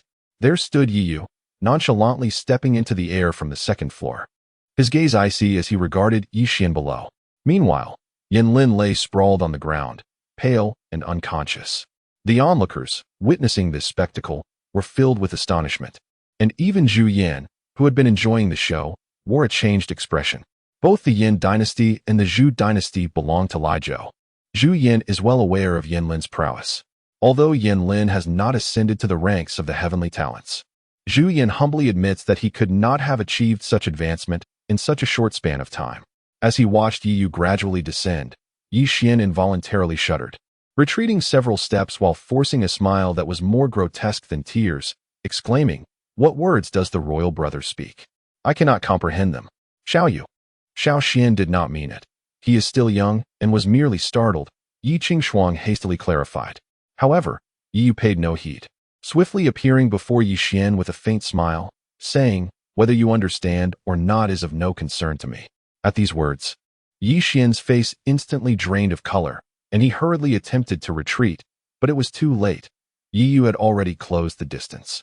With a thunderous roar, he delivered a powerful punch directly to Yi Xian's chest. Chapter 65. Lu Rian is the true genius. A dull thud echoed as Yi Yu frowned at the figure before him. "Yi Yu, you are as arrogant as ever." A chilling voice emerged. It was Lu Rian. "Surprised, aren't you? I have also condensed my yuaning. I am the true genius." Yi Yu gazed at Lu Rian, who had intercepted his punch, and a playful smile crept onto his lips as he turned his attention to Yi Xian, who cowered behind Lu Rian. It appeared that this fellow had already begun to take action. Feeling the weight of Yi Yu's stare, Yi Xian became flustered and instinctively shrank back. Observing Lu Rian's condition, Yi Yu deduced that Yi Xian had imparted the blood refinement technique to her. This sinister method would rapidly elevate a practitioner's realm in a short span of time, but it exacted a heavy toll on the practitioner's vitality. Typically, after such an enhancement, one's lifespan would not exceed a month. Lu Rian was so engrossed in the exhilaration of her newfound power that she remained oblivious to her increasingly aged appearance. It seemed that Yi Xian intended to use Lu Rian until after the 100 Dynasties War before discarding her. In his previous life, Yi Xian had similarly cultivated a group of death warriors using this technique, though not so prematurely. After all, the blood refinement method belonged to the demonic clan, and being discovered would not be taken lightly. "Rian, your progress is truly astonishing," exclaimed Yi Qingshuang, marveling at Lu Rian's rapid advancement. "It is all thanks to Xiao Xian teaching me the technique," Lu Rian replied with a radiant smile, brimming with confidence. For she believed she now possessed the strength to stand toe-to-toe with Yi Yu. Yi Yu merely scoffed. This woman remained as foolish as ever. In this world, there are no benefits to be gained without paying a price. Casting a glance at the encroaching members of the Great Yin, he abandoned any notion of reprimanding Yi Xian. With the 100 Dynasties War imminent, it was unwise to expend excessive energy here, especially with the uncertainties that lay ahead at 100 Dynasties Mountain. He turned on his heel and departed. As Yi Yu left, Lu Rian sneered, a flicker of disdain in her eyes as she took her leave with Yi Xian. 2 days, for practitioners, passed in the blink of an eye, and soon it was time for Yi Yu to utilize the teleportation array. After presenting the spirit stones, he stood within the array, and as the light enveloped him, he opened his eyes to find himself at 100 Dynasties Mountain. At that moment, 100 Dynasties Mountain was already teeming with people. Yi Yu scanned his surroundings briefly before soaring toward the foot of the mountain. Given the foundation of the Great Qin Dynasty, it was impossible to ascend to the peak or even the midsection of the mountain. The hierarchies among dynasties were strictly enforced, even more so than among sections. Before long, Yi Yu located the Great Qin Dynasty's encampment, but as soon as he landed, he sensed something amiss. A faint scent of blood wafted from within the tents. His expression shifted as he hurried inside. To his dismay, everyone inside bore injuries, and several Yuaning stage attendants were noticeably weakened. "What has happened? Where is Su Xian?" Yi Yu inquired urgently. Upon the arrival of Yi Yu, a glimmer of joy suddenly illuminated Situ Guang's countenance as he exclaimed, "Your Highness, you have finally arrived. No, you must leave at once and head to the residence of the Phoenix Empire. They are about to arrive, and the princess is there as well." "Who are they?" Yi Yu inquired, furrowing his brow. No sooner had he spoken than a cacophony erupted outside the encampment. Situ Guang's face turned ashen, prompting Yi Yu to step outside. To his astonishment, a considerable crowd had gathered. Their insignias varied, indicating they hailed from different empires. "Hey, have you all made your decision? Will you join us or not?" The leader of the group spoke coldly. Seeing Yi Yu emerge from the tent, Situ Guang hastily followed, attempting to elucidate. "These individuals are from the lower-tier empires of Yunzhou. They have formed an alliance and are recruiting from all quarters. We are unwilling participants, hence this situation." "And what of the empires from Qingzhou?" Yi Yu asked, his brow still knit in concern. Alliances among empires within the same province are not uncommon during the 100 Empires War, as they seek to maximize their gains. But what of the Qingzhou alliance? Yi Yu pressed.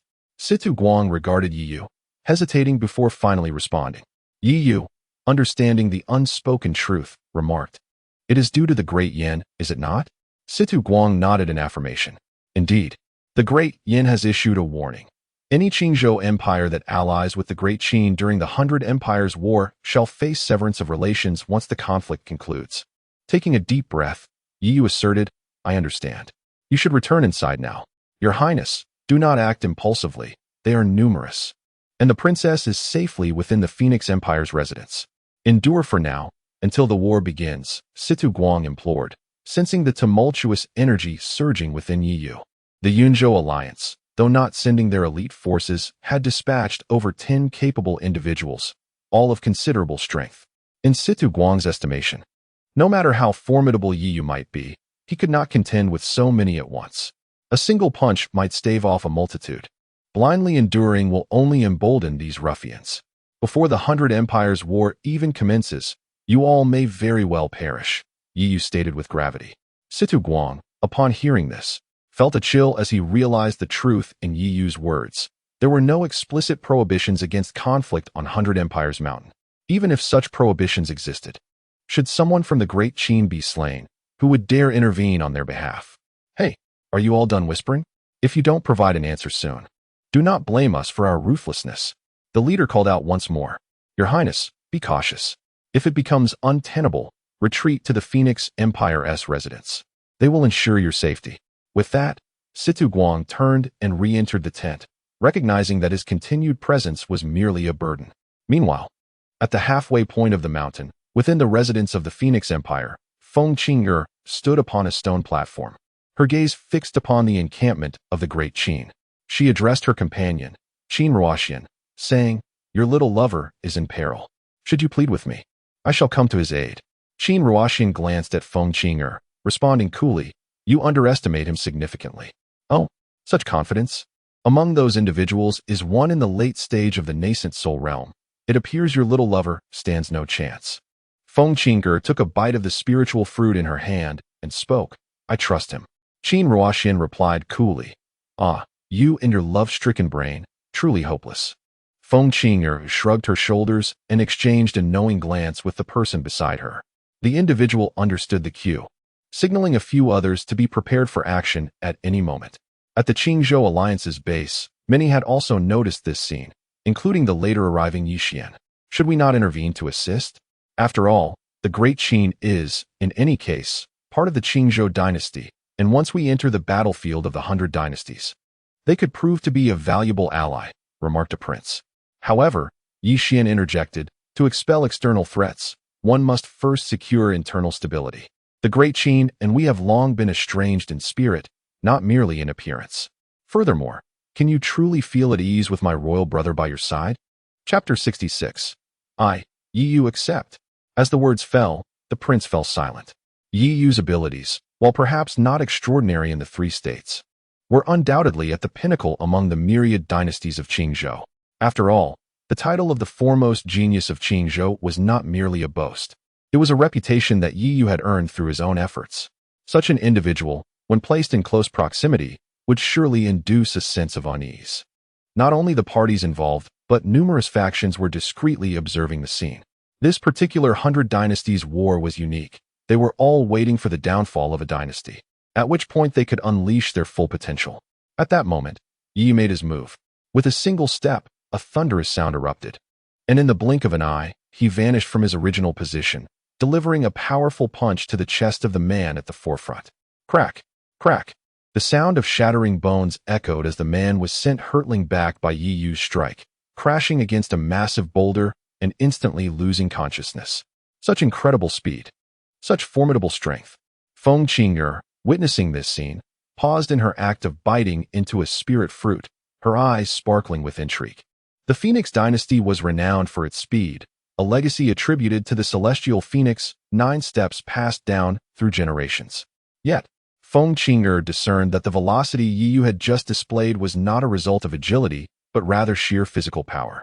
To achieve such swiftness solely through physical prowess was astounding. If he were to incorporate a technique of movement, would it not render him beyond her reach? Instantly, a flicker of interest sparked within Feng Qing'er. It appeared that the man her friend had chosen possessed some remarkable qualities. You dare to act fiercely. The members of the Yunzhou alliance, recovering from their shock, glared at Yi Yu and, in unison, unleashed their attacks, releasing a barrage of vividly colored spiritual lights in an instant. Yi Yu, undeterred, summoned the chaotic spiritual energy within him, suppressing the onslaught of spiritual lights, which slowed considerably. Following this, he formed seals with his hands, and a series of spiritual imprints surged around him, swiftly establishing 3 formations that obstructed the incoming lights. What a masterful arrangement!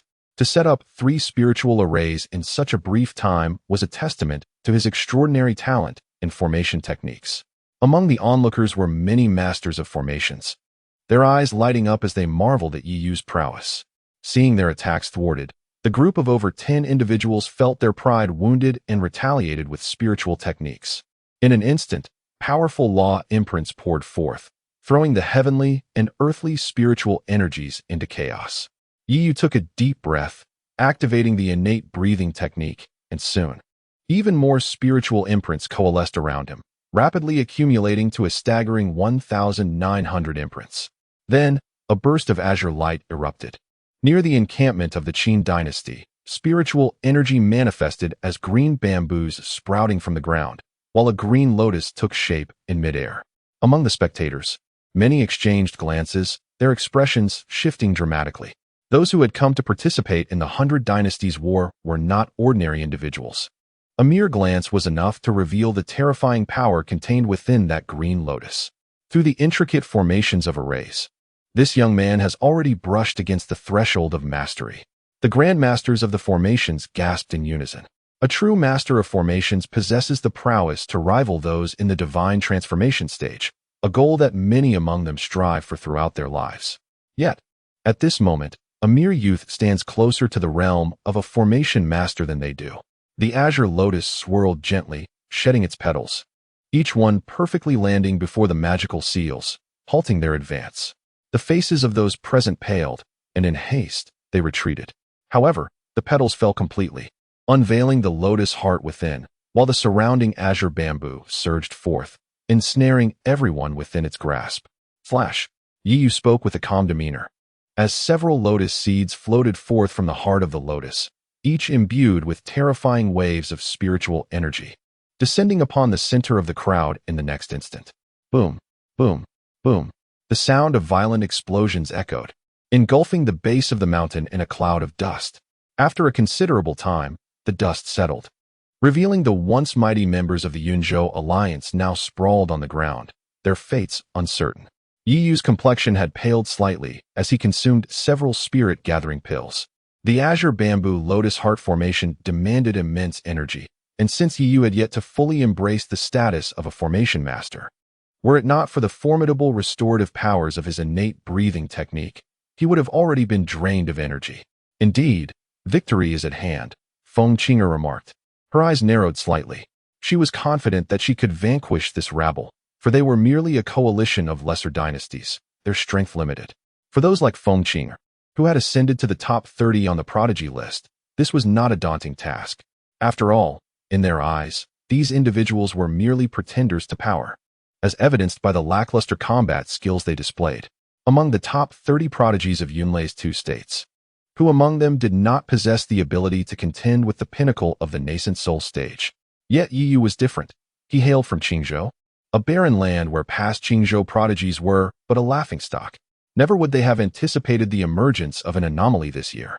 Feeling the gazes directed at him, Yi Yu proclaimed, "If there are any who wish to seek trouble, I, Yi Yu of the Great Qin, shall accept the challenge." With that, he turned and returned to his tent to tend to the injuries of Situ Guang and the others. No one had foreseen that this time the Great Qin would triumph over the Yunzhou alliance. Everyone understood that this battle would be enough to instill fear within the 3-state alliance. As for the dynasties stationed halfway up the mountain, or even at its peak, they naturally held their pride and looked down upon attacking the Great Qin. Before the grand conflict among the 100 dynasties officially commenced, no one would dare to provoke the Great Qin again. Such losses were burdens they could not afford. Yi Yu truly was formidable. Within the Qingzhou alliance, exclamations of astonishment arose, as many felt regret in their hearts.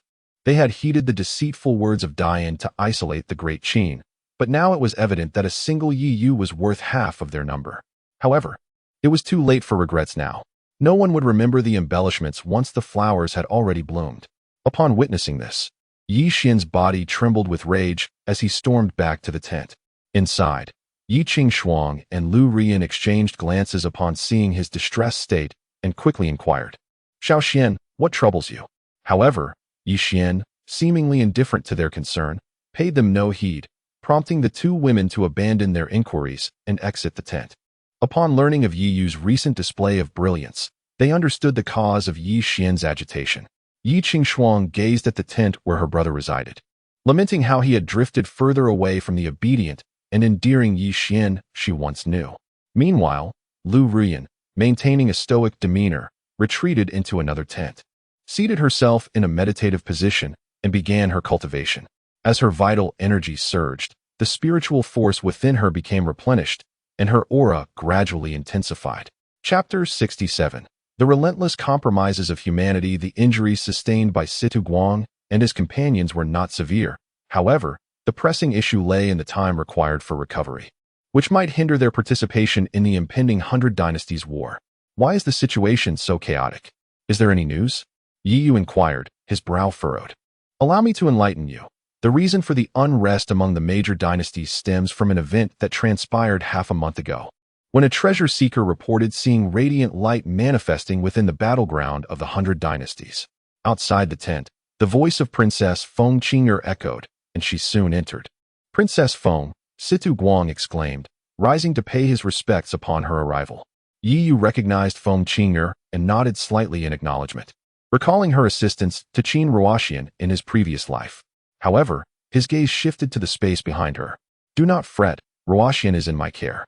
And this place is too tumultuous," Feng Qing'er reassured, sensing Yi Yu's unspoken thoughts as she waved her hand dismissively. Yi Yu refrained from responding to her words, instead inquiring about the recent developments. From Feng Qing'er, he learned that, on the eve of the 100 Dynasties War, treasure seekers had discovered an unexplored region within the battleground, where celestial light descended. The phenomenon signified the presence of something extraordinary. Moreover, the area surrounding the light was tainted, harboring a force that ordinary individuals could not absorb. Following the assessments made by the various dynasties, it was concluded that the object within was likely a Dao artifact. After sharing this information, Feng Qing'er produced a stone from her storage ring and tossed it to Yi Yu. He sensed the profound spiritual energy she had infused into it as he effortlessly caught it. Noticing Yi Yu's ease in handling the stone, Feng Qing'er raised her eyebrow, clearly surprised. Previously, Yi Yu had utilized formations to defeat the members of the Yunzhou alliance, but the extent of his spiritual cultivation remained uncertain. It now appeared that his abilities were likely far from lacking. As Yi Yu examined the stone, which shimmered with a verdant glow, he recognized it contained a remarkably uncommon power that was beyond absorption. What about the location? He soon recalled the item that Murong Shui had asked him to retrieve. Feng Qing'er, unreserved, divulged the coordinates, as this matter was no longer shrouded in secrecy. Upon hearing the location, Yi Yu furrowed his brow.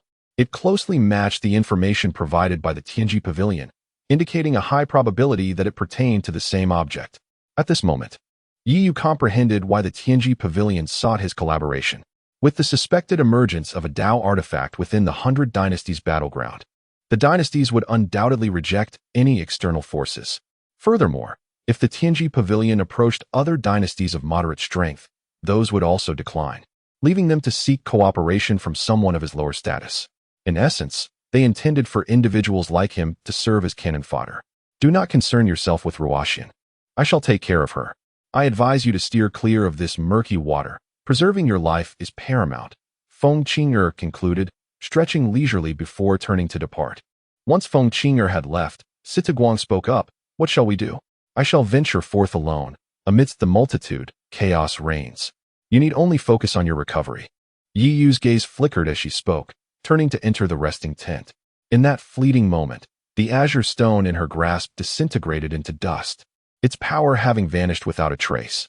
Upon returning to the tent, Yi Yu could hardly contain her excitement. The force within the azure stone had been absorbed by the void celestial cauldron. For the first time across 2 lifetimes, she sensed the cauldron's yearning. The radiant phenomenon that had occurred was undoubtedly linked to the cauldron, perhaps even serving as the catalyst to awaken it. This opportunity must not be squandered. Meanwhile, at the Blue State Alliance's encampment, the expressions of the gathered individuals were grim. The people from the Thunder State Alliance had recently approached them, under the pretense of seeking an alliance, yet their terms were clearly intended to make the Blue State serve as scouts. How dare they, a group of lowly dynasties, treat us with such disdain? A prince exclaimed in anger, inciting a chorus of agreement among the crowd. Many turned their gazes toward Yi Xian, who occupied the high seat, the de facto leader of the Blue State Alliance, which was primarily comprised of the Great Yin. At that moment, Yi Qingxuang looked at Yi Xian with eager anticipation. As soon as he gave the command, she would distribute all her medicinal resources, for they were all lowly dynasties, and there was nothing to fear. She yearned to bolster Yi Xian's authority. Yet, Yi Xian surprised everyone with a response they had not anticipated. Perhaps we should refrain from rash actions. If they wish to ally with us, let us accept their offer. In an instant, the hope on Yi Qingxuang's face froze. Such a perspective might be deemed reasonable for the average person, as life is often navigated through a series of compromises. However, Yi Xian was no ordinary individual. He was the crown prince of the Great Yin, the heir to the dynasty, and this was not a decision befitting his station. Yi Qingxuang could not help but recall Yi Yu, who had stood resolute against the Yun State Alliance. In comparison, the disparity was evident. For Yi Xian lacked the commanding presence expected of a crown prince. While she did not expect him to confront adversaries as Yi Yu did, she believed he should at least exhibit some fortitude. Observing the faces of the gathered dynasties, she noted the growing dissatisfaction in many of their gazes directed at Yi Xian. Unity among their ranks was beginning to fray. When it became known that the Blue State Alliance was willing to serve as vanguards for the Thunder State Alliance, several dynasties could not suppress their scornful laughter. The Blue State remained the same as ever, akin to the Great Qin, merely an aberration. Feng Qing'er shook her head upon hearing the news, remarking, Yi Yu has once again shattered the backbone of the Blue State. This time, they are bound to suffer grievously. Both Yi Yu and Feng Qing'er, along with Qin Ruoxian, understood that in such circumstances, any sign of weakness would leave them utterly devoured. Just a fool, Qin Ruoxian remarked indifferently. However, Ruoxian, you are aware of the current situation. Bringing you along is already the maximum tolerance of the emperor. As for the rankings of the 100 Dynasties War, I may not be able to assist you significantly. Feng Qing'er replied. Upon hearing this, Qin Ruoxian responded with a serene smile, saying, I understand. You need not worry about the matters of the Great Qin. I have faith in Yi Yu. Love-struck fool. Feng Qing'er mumbled, yet recalling Yi Yu's nonchalant acceptance of the task at hand filled her with a sense of anticipation. In the blink of an eye, the day to commence the 100 Dynasties battlefield had arrived. After giving instructions to Situ Guang and the others, Yi Yu ascended the mountain alone. Upon reaching the summit, he beheld the fabled entrance to the 100 Dynasties battlefield, much like the ruins of the sacred dance sect. It was a spatial portal, however, it was distinct in nature. Despite the considerable distance, Yi Yu could still detect the sanguinary scent emanating from the portal. Simultaneously, the Su Tian Ding within his dantian, after a prolonged period of dormancy, finally stirred to life. Sensing the urgency conveyed by the Su Tian Ding, Yi Yu smiled and murmured, Do not fret, I shall procure what you desire. Chapter 68. The Great Battle of the 100 Dynasties begins. A resonant hum echoed through the air as 3 radiant pillars of light illuminated the summit of Baichao Mountain. One by one, the leaders of various dynasties emerged, with the foremost being representatives from the Lijiao dynasty. At first glance, it was evident that a significant number of them were at the transformation stage, with at least 8 present. Yunzhou boasted 7, while Qingzhou was represented by a mere single individual, Zhou Qitian, the sovereign of the Great Zhou dynasty, who was not even a native of Qingzhou.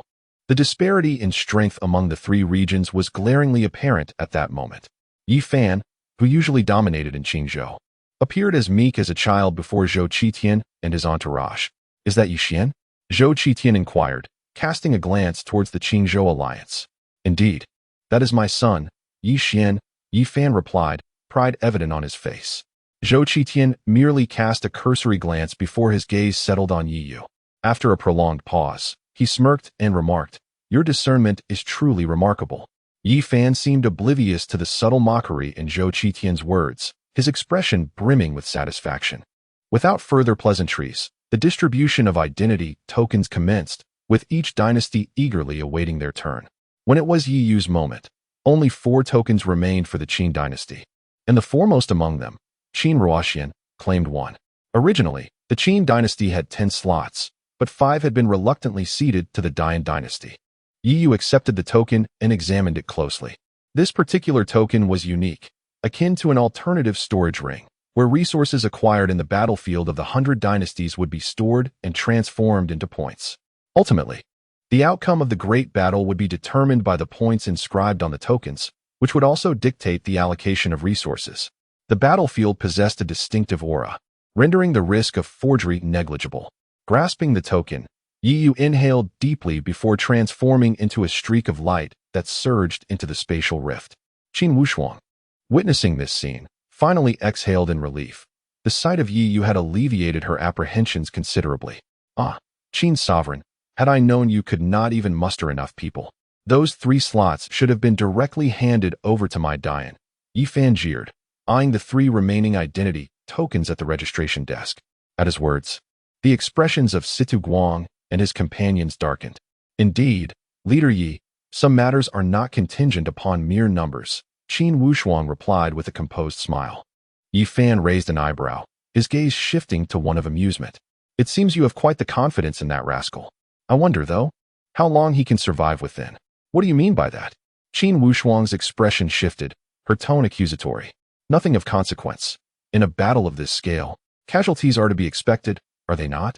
Yi Fan replied with a nonchalant smile, leaving behind the visibly agitated Qin Wushuang as he turned to depart. As soon as he stepped into the spatial rift, Yi Yu was greeted by an overwhelming stench of blood. Upon emerging, the scene before him took his breath away, for it was his first glimpse of this ancient battlefield, one he had not entered in his previous life. As far as the eye can see, the remnants of a great battle lay scattered across the land, devastated ground, collapsed structures, and an abundance of stark white bones, all bathed in a crimson hue. The ferocity of the conflict that once erupted here is beyond imagination. Presently, Yi Yu has yet to encounter any records pertaining to the battle of the 100 dynasties, leaving him in ignorance about the events that transpired in this very place. Adjusting his mindset, Yi Yu sought his bearings and made his way towards the area where a mystical artifact was rumored to have manifested. It appeared that the various dynasties had lost interest in gathering resources. Indeed, upon his arrival, he found the perimeter of the marked area teeming with people, all gathered before a stone tablet that indicated the expanse ahead remained unexplored. Scanning the surroundings, Yi Yu noticed the absence of any figures from the 10 super dynasties. Not even the formidable Feng Wang dynasty. Had they already ventured inside? Yi Yu murmured to himself, just as a commotion erupted below. He observed that the members of the Qingzhou alliance had been pushed to the forefront by others, compelled to enter first. Among the crowd, Yi Qingshuang's face was ashen. Mere moments ago, she had witnessed a cultivator from a Yuan-ing period dynasty swallowed whole by a monstrous beast the instant he stepped into the designated area. The speed of the event leaving no room for reaction. Understanding the implications of this scene, Yi Yu realized that the powerful dynasties would not deign to send someone to scout. They were confident in their strength and sought to seize the initiative. For the remaining, less powerful dynasties, however, the feeble Qingzhou alliance had become the perfect sacrificial lamb for this dangerous endeavor.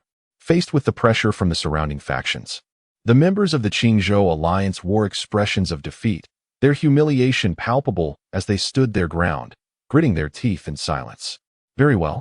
Everyone has graciously yielded the advantage to us. We shall proceed," Yi Xian declared with a broad smile. The individuals from the Yunlei and Erzhou could not help but express their astonishment, quickly followed by amused smiles, recognizing his shrewdness. "All right, the Dian dynasty has spoken. What are you all hesitating for?" A cultivator from Lijiao interjected.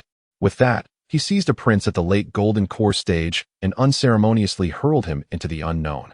A roar erupted from below the instant the prince landed, and a colossal beast, measuring several dozen feet in length, sprang forth, consuming him whole without allowing a single cry to escape his lips. The crowd's faces turned pale, trembling uncontrollably at the sight. Yi Yu regarded the beast with a frown. Its strength was merely at the mid-Yuaning stage, and it posed little threat to these individuals. Fear was the only adversary they faced. The crucial question remained. How many such beasts lurked within? No. No. I refuse to die here without understanding. A prince from Qingzhou screamed in terror, attempting to flee. Yet, his escape was thwarted.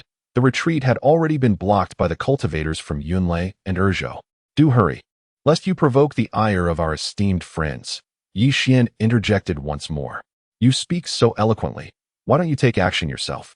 One individual gritted his teeth. Yet, Yi Xian merely waved his hand, for his thoughts aligned closely with those of the people from Yunlei Prefecture. They were but cannon fodder. The inhabitants of Yunlei Prefecture would rally behind their own, as they required someone capable of voicing their concerns within the Qingzhou alliance. The people of Qingzhou dared to harbor their anger but remained silent, until suddenly, a prince caught sight of Yi Yu hovering in midair and urgently exclaimed, Yi Yu, come save us. At this, all eyes turned towards Yi Yu. Yi Qing also glanced over, her lips moving as if to speak, but ultimately, she chose to remain silent. Yi Yu cast a calm glance at the individual and inquired, Who are you? Chapter 69. Yi Yu, you deserve death. As the words fell, the prince's expression stiffened momentarily, yet he hastily replied, As long as you can provide a solution, we shall heed your counsel. Let us sever ties with the great Yin. This declaration garnered the approval of many, though Yi Xian's countenance darkened. Yi Yu cast a glance at the assembly. Realizing that the spines of these individuals from Qingzhou would likely never straighten again, as they, being of royal lineage, were consumed by thoughts of compromise and submission. Indeed, brother, why not take the lead yourself? After all, you have successfully repelled the forces of the Yunzhou alliance. Yi Xian feigned sincerity. The faces of the Yunzhou alliance members shifted, as such words laid bare their vulnerabilities. Unsurprisingly, the people of Liezhou regarded them with mocking glances. However, not all were as foolish as the timid souls of the great Yin, easily swayed by mere words. Although the dynasties of Yunzhou had formed alliances, they remained in competition. No one wished to be the scapegoat. In such circumstances, preserving one's strength was paramount. Seeing that the Yunzhou members were not easily provoked, Yi Xian's expression turned ashen. He was convinced that Yi Yu would accept the prince's proposal. While not as formidable as the alliances of Yun and Lei, the Qingzhou alliance still boasted several dozen nascent soul cultivators. Who could possibly refuse such a potent force? To his surprise, Yi Yu merely responded indifferently, I am not interested. Let us proceed inside to scout. With that, Yi Yu swiftly approached the proposing prince, seized his collar, and unceremoniously hurled him into the fray. Unsurprisingly, the prince met a grim fate, devoured whole. Moreover, Yi Yu distinctly sensed that this time, the aberrant beasts were somewhat weaker than the last.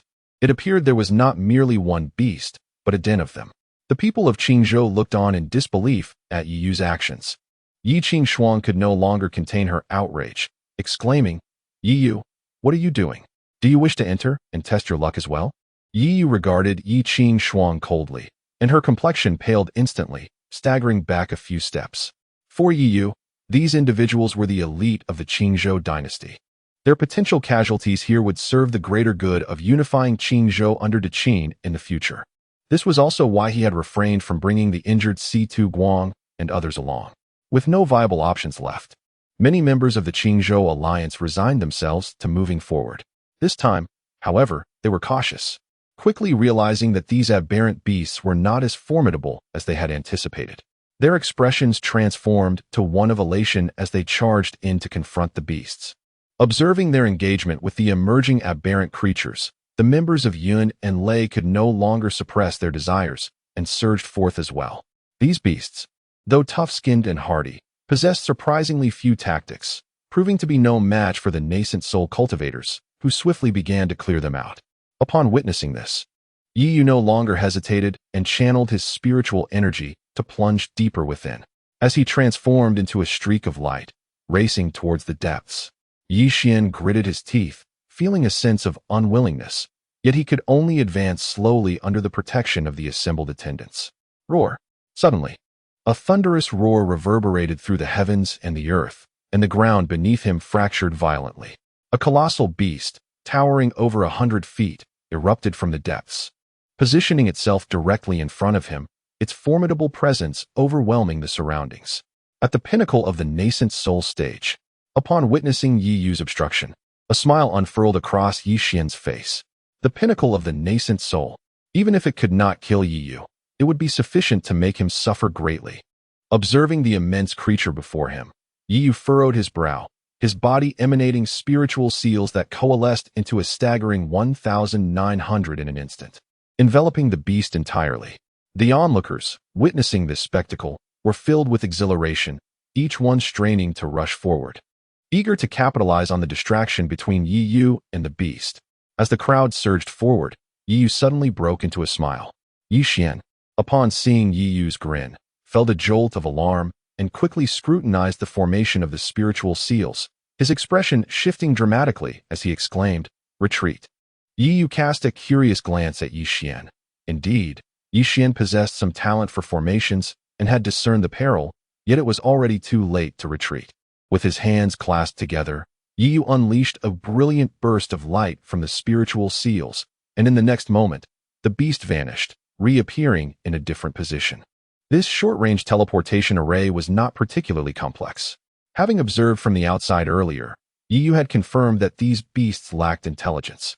In essence, they were a horde of mindless creatures, fixated not on a singular target, but rather on the immediate prey before them. Although the distance of teleportation was merely a few hundred feet, it was sufficient to redirect their attention. Upon encountering the nascent soul beast now positioned directly before them, many individuals turned ashen-faced, for among them were skilled practitioners of formations. However, in their haste to confront the beast before them, they had overlooked Yi Yu's movements. "Yi Yu, you shall pay for this." Shouts of fury erupted, not only from those of Qingzhou, but also from the alliance of Yunlei and other states, all cursing in unison. Yi Yu merely cast a fleeting glance at the tumultuous crowd, choosing to disregard them as he ventured deeper into the fray. In such a critical moment, those who opted to confront the beast head-on were either mentally impaired or seeking to showcase their prowess. Both were foolish choices. After flying for a while, Yi Yu halted, his gaze turning serious. With a flicker of his form, he concealed his presence and nestled within the ruins. Shortly thereafter, several streaks of light approached, scanning the surroundings as if in search of something. Observing the two individuals, Yi Yu furrowed his brow. Their insignia was familiar to him. Not belonging to any imperial dynasty, but rather to a sect from Lizhou, the Dueling Sword sect. Indeed, these forces from beyond the dynasties had found ways to infiltrate. However, he had not anticipated encountering the Dueling Sword sect so swiftly. Yi Yu murmured to himself. His familiarity with the Dueling Sword sect's insignia stemmed from the intelligence provided by the Tiangong Pavilion, which had mentioned them as the greatest adversaries of the Zixiao Sword sect. The two factions in Lizhou have been embroiled in continuous friction. The Zixiao Sword sect, once dominant, has gradually been overshadowed by the Dueling Sword sect in recent years. It is peculiar. Despite sensing fluctuations of spiritual energy in the vicinity, the area seems devoid of any presence upon arrival, remarked a disciple of the Dueling Sword sect. Exercise caution. There are formidable individuals among these imperial cultivators. They likely sensed our approach and have concealed themselves, another disciple stated, casting a wary gaze over the desolate ruins below. However, we need not be overly concerned. Those bold enough to land here are unlikely to belong to a major imperial dynasty. It is more prudent to return and keep a close watch on those individuals. With that, the two turned and departed. Yi Yu furrowed his brow, perplexed by their words. What did they mean by daring to land here? As he pondered, a sudden wave of unease washed over him, as if he were being scrutinized by an unseen force. A pair of crimson eyes had materialized behind him, silently observing his every move. Chapter 70. At last, someone has arrived. In that moment, Yi Yu's spiritual powers surged wildly, and the Zixiao sword materialized in his grasp in the blink of an eye. Without a moment's hesitation, he swung it horizontally behind him. Clang! A crisp sound echoed as Yi Yu swiftly retreated, only to discover a humanoid monstrosity had emerged behind him, clad in armor. The creature's skeletal form was all that remained beneath. Yet, within its hollow eye sockets glowed a pair of crimson orbs, fixed intently upon him. Yi Yu regarded the creature with a grave expression, tightening his grip on the Zixiao sword. Although his initial strike lacked spiritual energy, the fact that it could withstand the sword's blow unscathed was a testament to its formidable nature. The skeletal jaw moved as if attempting to speak, but the hollow mouth emitted no sound. Furrowing his brow, Yi was suddenly startled by a voice resonating around him. "Intruders of the royal tomb shall perish." Was it a soul? Yi's countenance darkened. The soul is an innate aspect of every being, but if one could cultivate it to the extent of offensive capability, they would at least be a cultivator at the transformation stage. Thus, the skeletal figure before him must have been a formidable entity in life. Whoosh! Suddenly, a rush of wind signaled the skeletal being's swift approach, its broken long knife descending toward Yi's face. How swift! Yi's heart raced. The creature's speed evaded all his senses, prompting him to instinctively raise the zixiao, sword to parry. Clang! A sharp sound resonated as the impact shattered Yi's grip, sending him staggering backward for several dozen paces, leaving a long scratch upon the ground. Drawing a deep breath, Yi attempted to harness his spiritual energy to ascend, but as soon as his power reached the ground, it dissipated without effect. Yi's expression darkened. He finally comprehended the words of the Jiuling sword sect disciple. The land beneath him, akin to the bamboo forest behind the Qingyun sect, was infused with the spiritual energy of a transformation stage cultivator. As long as the skeletal figure refused to relent, Yi would be unable to escape this realm. "Intruders of the royal tomb shall perish." The voice echoed once more as the skeletal figure closed in again. Its strikes were devoid of flourish, yet their overwhelming power instantly suppressed Yi. "Haha, Yi, look at you now." As Yi struggled to fend off the skeletal attacks, a mocking voice rang out from above. He looked up to see Yi Xian and others had arrived, their appearances disheveled, evidently having faced considerable trouble from the pinnacle Yuaning beast. Yi Xian fixed a steely gaze upon the struggle between Yi and the skeletal creature, weighing the possibility of eliminating Yi amidst the chaos. Sensing Yi Xian's scrutiny, Yi promptly formed hand seals, summoning a surge of spiritual energy once more. Upon witnessing this, Yi Xian's expression shifted, recalling the earlier encounter with the beast, and he quickly led his companions to retreat. Yet he was unaware that the spiritual seals surrounding Yi had just emerged, only to mysteriously vanish. This exemplifies the absolute suppression encountered upon entering the realm of transformation. As he received another blow from the skeletal figure, Yi shook his nearly numb arm, inhaled deeply, and a flash of white light flickered in his eyes. At that moment, the spiritual energy within him surged violently. "Primordial immortal technique," Yi exclaimed, abruptly raising his head, as the chaotic spiritual energy continuously emanated from his body. The spiritual essence within a radius of several dozen feet was instantaneously assimilated, transforming into torrents of spiritual power that flowed into Yi's being. His aura surged dramatically, reaching the late stage of the nascent soul.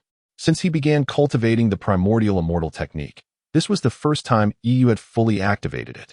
An unending stream of power surged from within, enveloping him in chaotic light. In the next instant, clarity washed over Yi's mind. The inexplicable suppression he had felt upon entering this place vanished in an instant. Realizing this, Yi comprehended that the chaotic spiritual energy exerted a suppressive force over other forms of spiritual power, even rendering him immune to the pressures of the transformation phase. The reason the green bamboo, transformed by the spiritual energy of the Qingyun ancestor, was forced back was due to this very phenomenon. "Intruders in the imperial tomb shall perish." At that moment, the skeletal figure's roar echoed once more, brandishing its weapon again. It was evident that this skeleton possessed no intellect, merely a relentless obsession to guard this place. However, devoid of its previous suppressive strength, this skeleton was nothing more than a mere shell. As the skeletal figure charged towards him, Yi raised the zixiao, sword in his hand. With a flash of bloodlight, the surrounding ruins dissolved into spiritual brilliance, and the skeleton was cleaved in two, collapsing to the ground. The crimson glow within the hollow skull gradually faded. The conflict among cultivators fundamentally revolves around the contest of spiritual energies.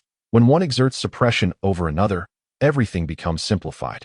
However, the ease with which Yi dispatched this skeleton was largely due to the fact that it was a lifeless entity, reduced to mere instinct.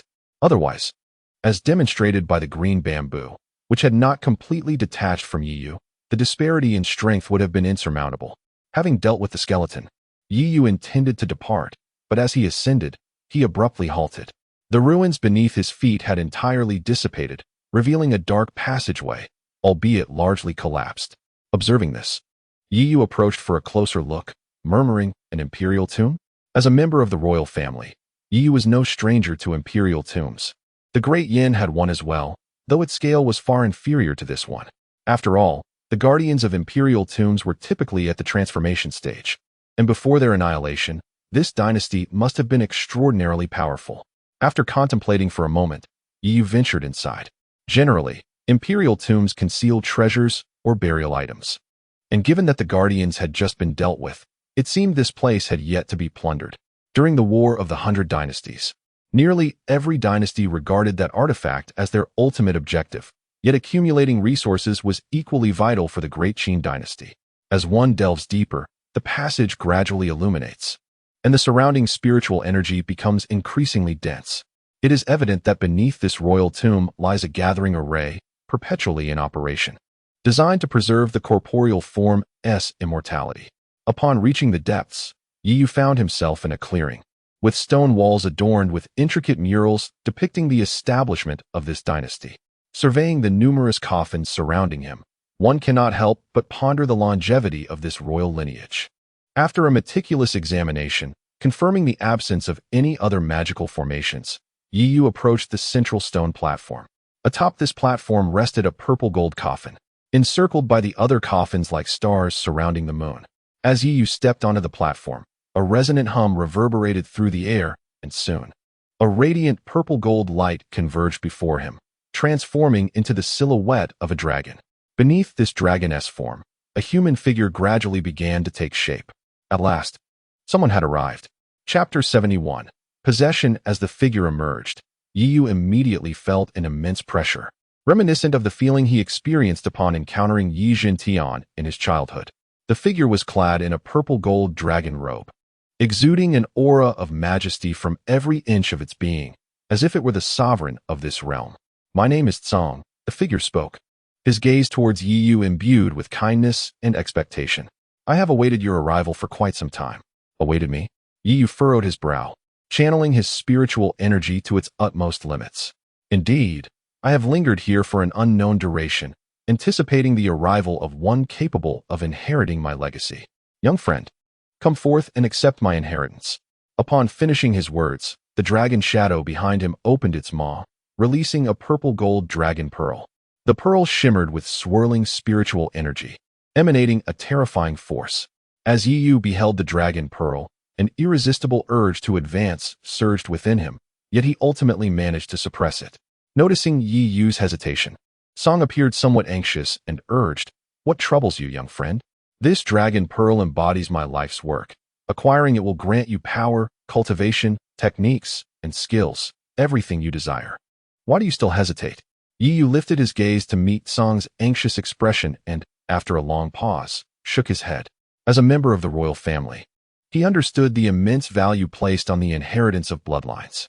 In essence, should an imperial ruler pass without an heir, they would rather obliterate everything than allow it to fall into the hands of outsiders. "Do you look down upon my inheritance?" Song's countenance darkened, his voice turning cold, accompanied by a dreadful pressure that enveloped the surroundings. Yi Yu's expression shifted, his body trembling uncontrollably, yet he managed to smile, retorting, "You cannot emerge, can you? Otherwise, you wouldn't waste your breath with me." At these words, Song's gaze turned frigid, and the dragon shadow vanished, replaced by an overwhelming darkness. "Is it the demon race?" Yi Yu pondered, confronted with the abyss and the instinctual revulsion rising within him. He inhaled deeply, his expression grave. "You possess discernment." Song's face flickered with surprise. "I am of the Dark Demon clan, the Song Emperor. Take me out, and I shall fulfill any desire you have." The Song Emperor, Yi Yu mused, realizing that only one of such a title could be at least a formidable demon in the void refinement stage. "Forget it. I fear that if I were to bring you out, you would be the first to slay me," Yi Yu replied, stepping back a few paces. "Unwilling? Then you shall remain," Song declared, his voice echoing as the entire royal mausoleum trembled. Streams of black light surged forth from the ground, while the coffins erupted in a resplendent purple-gold glow, transforming into chains that sought to bind the black light. However, the black light seemed to have been gathering for ages. The moment the purple gold chains made contact, they shattered into fragments. Witnessing this, Yi Yu's expression changed dramatically. Grasping his purple sky sword, he unleashed a powerful strike, invoking the sword technique of splitting the heavens and parting the seas. A sword aura coalesced into a blood-red light, bursting forth in a cataclysmic explosion. Boom! A resounding explosion erupted, causing a tightness in Yi Yu's chest, and a metallic sweetness surged within him, only to be swallowed back down. Just a single move nearly shattered Yi Yu's concentration. The black light had already been weakened by the chains. Had it struck directly, the consequences would have been unimaginable. Realizing this, Yi Yu hesitated no longer, activating the Eternal Chaos technique once more, which caused the encroaching black light to slow significantly. Witnessing this, a surge of excitement illuminated Song's face as he cackled, "Chaos, chaos. This is the power of chaos. Boy, I shall claim your body." As his words fell, the chains began to shatter at an accelerated pace, and the previously receding black light surged back with even greater ferocity. In the blink of an eye, it engulfed Yi Yu. He felt darkness envelop him, his body ensnared, as Tsong appeared before him, pointing a finger at Yi Yu's brow. A piercing chill coursed through him as Tsong's figure gradually turned translucent. Yi Yu sensed a force penetrating his being. The chaotic primordial infant within his dantian seemed to have sensed something, autonomously forming seals. The light of chaos erupted, momentarily pushing back the encroaching darkness. Yet, the disparity in strength was too great, and soon, the chaos light was overwhelmed, causing a flood of unfamiliar memories to invade Yi Yu's mind. While his consciousness began to fade, a cry of agony escaped Yi Yu's lips as he summoned the last flicker of clarity to call forth the void heaven cauldron. What is this? Suddenly, a voice filled with terror echoed in Yi Yu's mind, and the soul-rending pain began to wane. In the next moment, a blue light erupted from his dantian, and the long-dormant void heaven cauldron trembled slightly, its lid slowly unlatching. The vast starry sky reappeared before Yi Yu's eyes. But this time, within the cauldron's cosmos, a figure became distinctly visible. The figure slowly opened its eyes and extended a hand. "No!" Song's terrified roar rang out as the black light enveloping Yi Yu receded like a tide, evidently attempting to flee. However, the void heaven cauldron emitted a terrifying force of attraction, consuming the profound black light entirely. Song's desperate screams abruptly ceased, as the cauldron's lid began to close. Having absorbed Song's power, the figure within seemed to draw closer to the cauldron's edge. Yi Yu, upon witnessing this, felt as if struck by lightning, freezing in place. For the figure bore an uncanny resemblance to his own face. With a resounding thud, the lid slammed shut, and everything around him vanished, as if the preceding events had never transpired. Yi Yu sat pale and breathless on the floor of the royal tomb, gasping for air. Why? Why was he inside the cauldron? Before he could ponder further, another anomaly unfolded within the royal tomb as the golden dragon silhouette re-emerged, revealing a figure identical to Tsong. Had he finally broken free from suppression? "Thank you, young friend," he said. The figure glanced around and let out a sigh, speaking softly. Yi Yu looked at the person before him, yet a name surfaced in his mind, and he tentatively uttered, "Ji Zhantian?" To Yi Yu's surprise, Ji Zhantian showed no signs of astonishment at his knowledge of his name. Though he was suppressed, it did not imply ignorance of the external world. He had observed everything clearly moments ago. It appeared that the Tsong Mo's attempt at possession had failed, but the memories remained, which could be considered a fortunate turn of events for the young friend. Yi Yu gazed at Ji Zhantian, somewhat perplexed. Sensing Yi Yu's confusion, Ji Zhantian spoke. Although the Tsong Mo belongs to the demon clan, he is also a formidable demon at the pinnacle of the void refinement stage. The paths of cultivation may differ, yet they ultimately converge, allowing you to avoid many unnecessary detours. I am grateful for your assistance. Please accept this humble token of my appreciation. Chapter 72. Blood Sacrifice. As the words fell, a jade tablet and a storage ring materialized before Ji Zhantian. Yi Yu extended his hand to receive them, and the storage ring was immediately absorbed by the power of the Bai Chao, with the score instantly rising to 500,000. Upon witnessing this, Yi Yu raised an eyebrow, recalling that the highest record in the history of the Bai Chao battles was 800,000. It appeared Ji Zhantian was still holding back. After all, the foundation of such a vast empire surely surpassed a mere 500,000 points. Nevertheless, Yi Yu paid little heed to this, instead focusing his gaze on the jade dragon tablet, inquiring, "What is this?" "This is a token of our empire. Here, it still carries a modicum of weight." Ji Zhantian replied with a smile. "Are there others like you around?" Yi Yu asked, startled. Ji Zhantian nodded, stating, "At our level, it requires time to truly perish. Furthermore, this dragon tablet will react to the descendants of my Ji clan. Should you encounter one, I kindly request you bring them to me." Yi Yu nodded in understanding, aware that royal families often placed great importance on bloodlines. Satisfied with Yi Yu's response, Ji Zhantian waved his sleeve, and Yi Yu exited the underground royal tomb. After glancing around to ensure there was no danger, Yi Yu soared into the sky, pursuing the direction in which the disciples of the Dueling Sword sect had departed. According to the memories of Tsang Yemo, that direction held a Sword King, and it seemed the Dueling Sword sect's objective was indeed the legacy of that Sword King. Such an opportunity was not to be missed, whether it was the Celestial Sword technique or the Zixiao Sword. Both indicated that Yi Yu was destined to walk the path of the Sword Cultivator. Outside the Sword King Hall, the members of the Dueling Sword sect had already captured a considerable number of individuals from the royal dynasty. "Master Brother, do you think this will be exposed?" One disciple of the Dueling Sword sect asked anxiously, observing the increasing number of captured royal members. Even the might of the Dueling Sword sect cannot withstand such a multitude of royal assaults. Jian Jiuchen glanced at the disciple and replied nonchalantly, "Rest assured, as long as they are not from those super empires, it matters little. Moreover, once I obtain the Sword King's legacy, even if these empires react, what is there to fear?" Having spoken, Jian Jiuchen turned his gaze toward the Sword King Hall, now shrouded in an array. "Master Emo, is this enough?" Jian Jiuchen inquired of Master Emo, who stood nearby. Master Emo was the array master of the Dueling Sword sect and had devised the blood sacrifice array using the blood of cultivators. "Almost. Let us choose a day to break the formation," Master Emo responded. Upon hearing this, Jian Jiuchen became exhilarated, completely oblivious to the fervor gleaming in Master Mo's eyes. The royal cultivators trapped below turned pale upon hearing this, fully aware of the Dueling Sword sect's intentions in bringing them here. This proclamation undoubtedly heralded their impending doom. Yi Xian and other cultivators from the Dian Empire were among them. Unlike others, Yi Xian's eyes brimmed with excitement, for he sensed a familiar essence within the Sword King Palace, including that of Master Emo. Yi Yu consumed a calming pill, suppressing his aura as he stood at a distance, feeling a sense of relief upon realizing that none of the captured individuals belonged to the Phoenix Empire.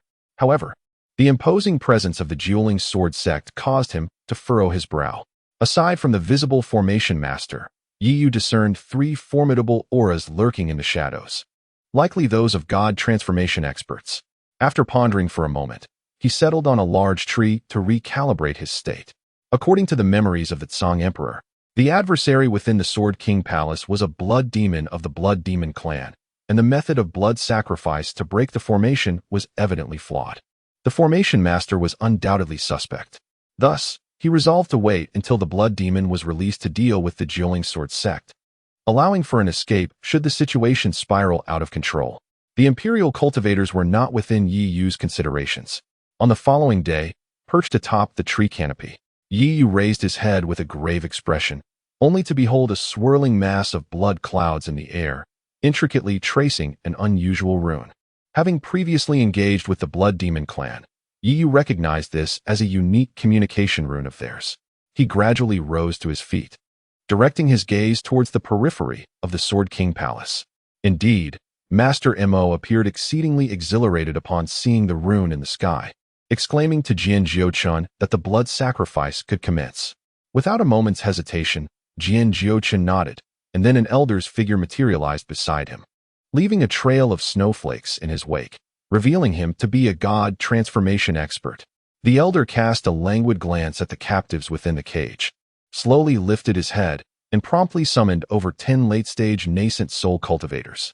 Observing their frantic struggles, the elder grinned, and in an instant, the snowflakes transformed into lethal sword energy, reducing them to mere fragments in the blink of an eye. A fully empowered god transformation expert was indeed terrifying within his domain. Unless the quality of spiritual energy surpassed his own, nascent soul cultivators were akin to fledgling chicks. A torrent of blood cascaded from the sky, resembling a waterfall.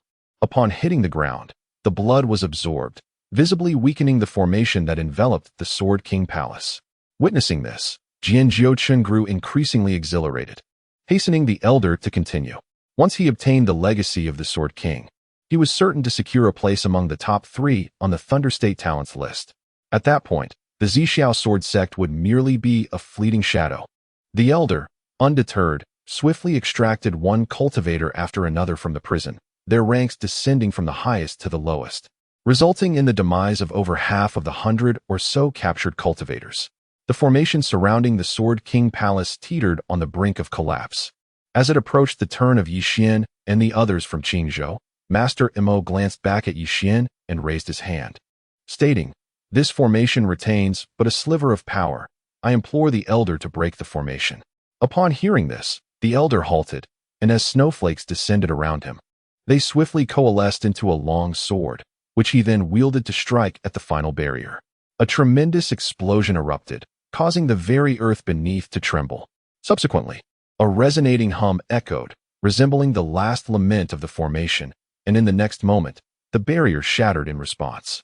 Observing this, Jian Jiuchun eagerly surged forward, and the previously binding aura surrounding the vicinity vanished, signaling his entrance into the Sword King Hall. Many figures swiftly emerged, following suit, evidently indicating that the interest in this location extended beyond merely the dueling sword sect and Yi Yu. Yi Yu noticed that Yi Xian had also entered, which piqued his curiosity, for he did not observe Yi Qingshuang. Only Lu Ruyan trailed closely behind Yi Xian. "Esteemed Lord Yuanmao, please relish this grand feast," Imo Shi remarked with a sinister grin, watching the stream of cultivators as they filed in.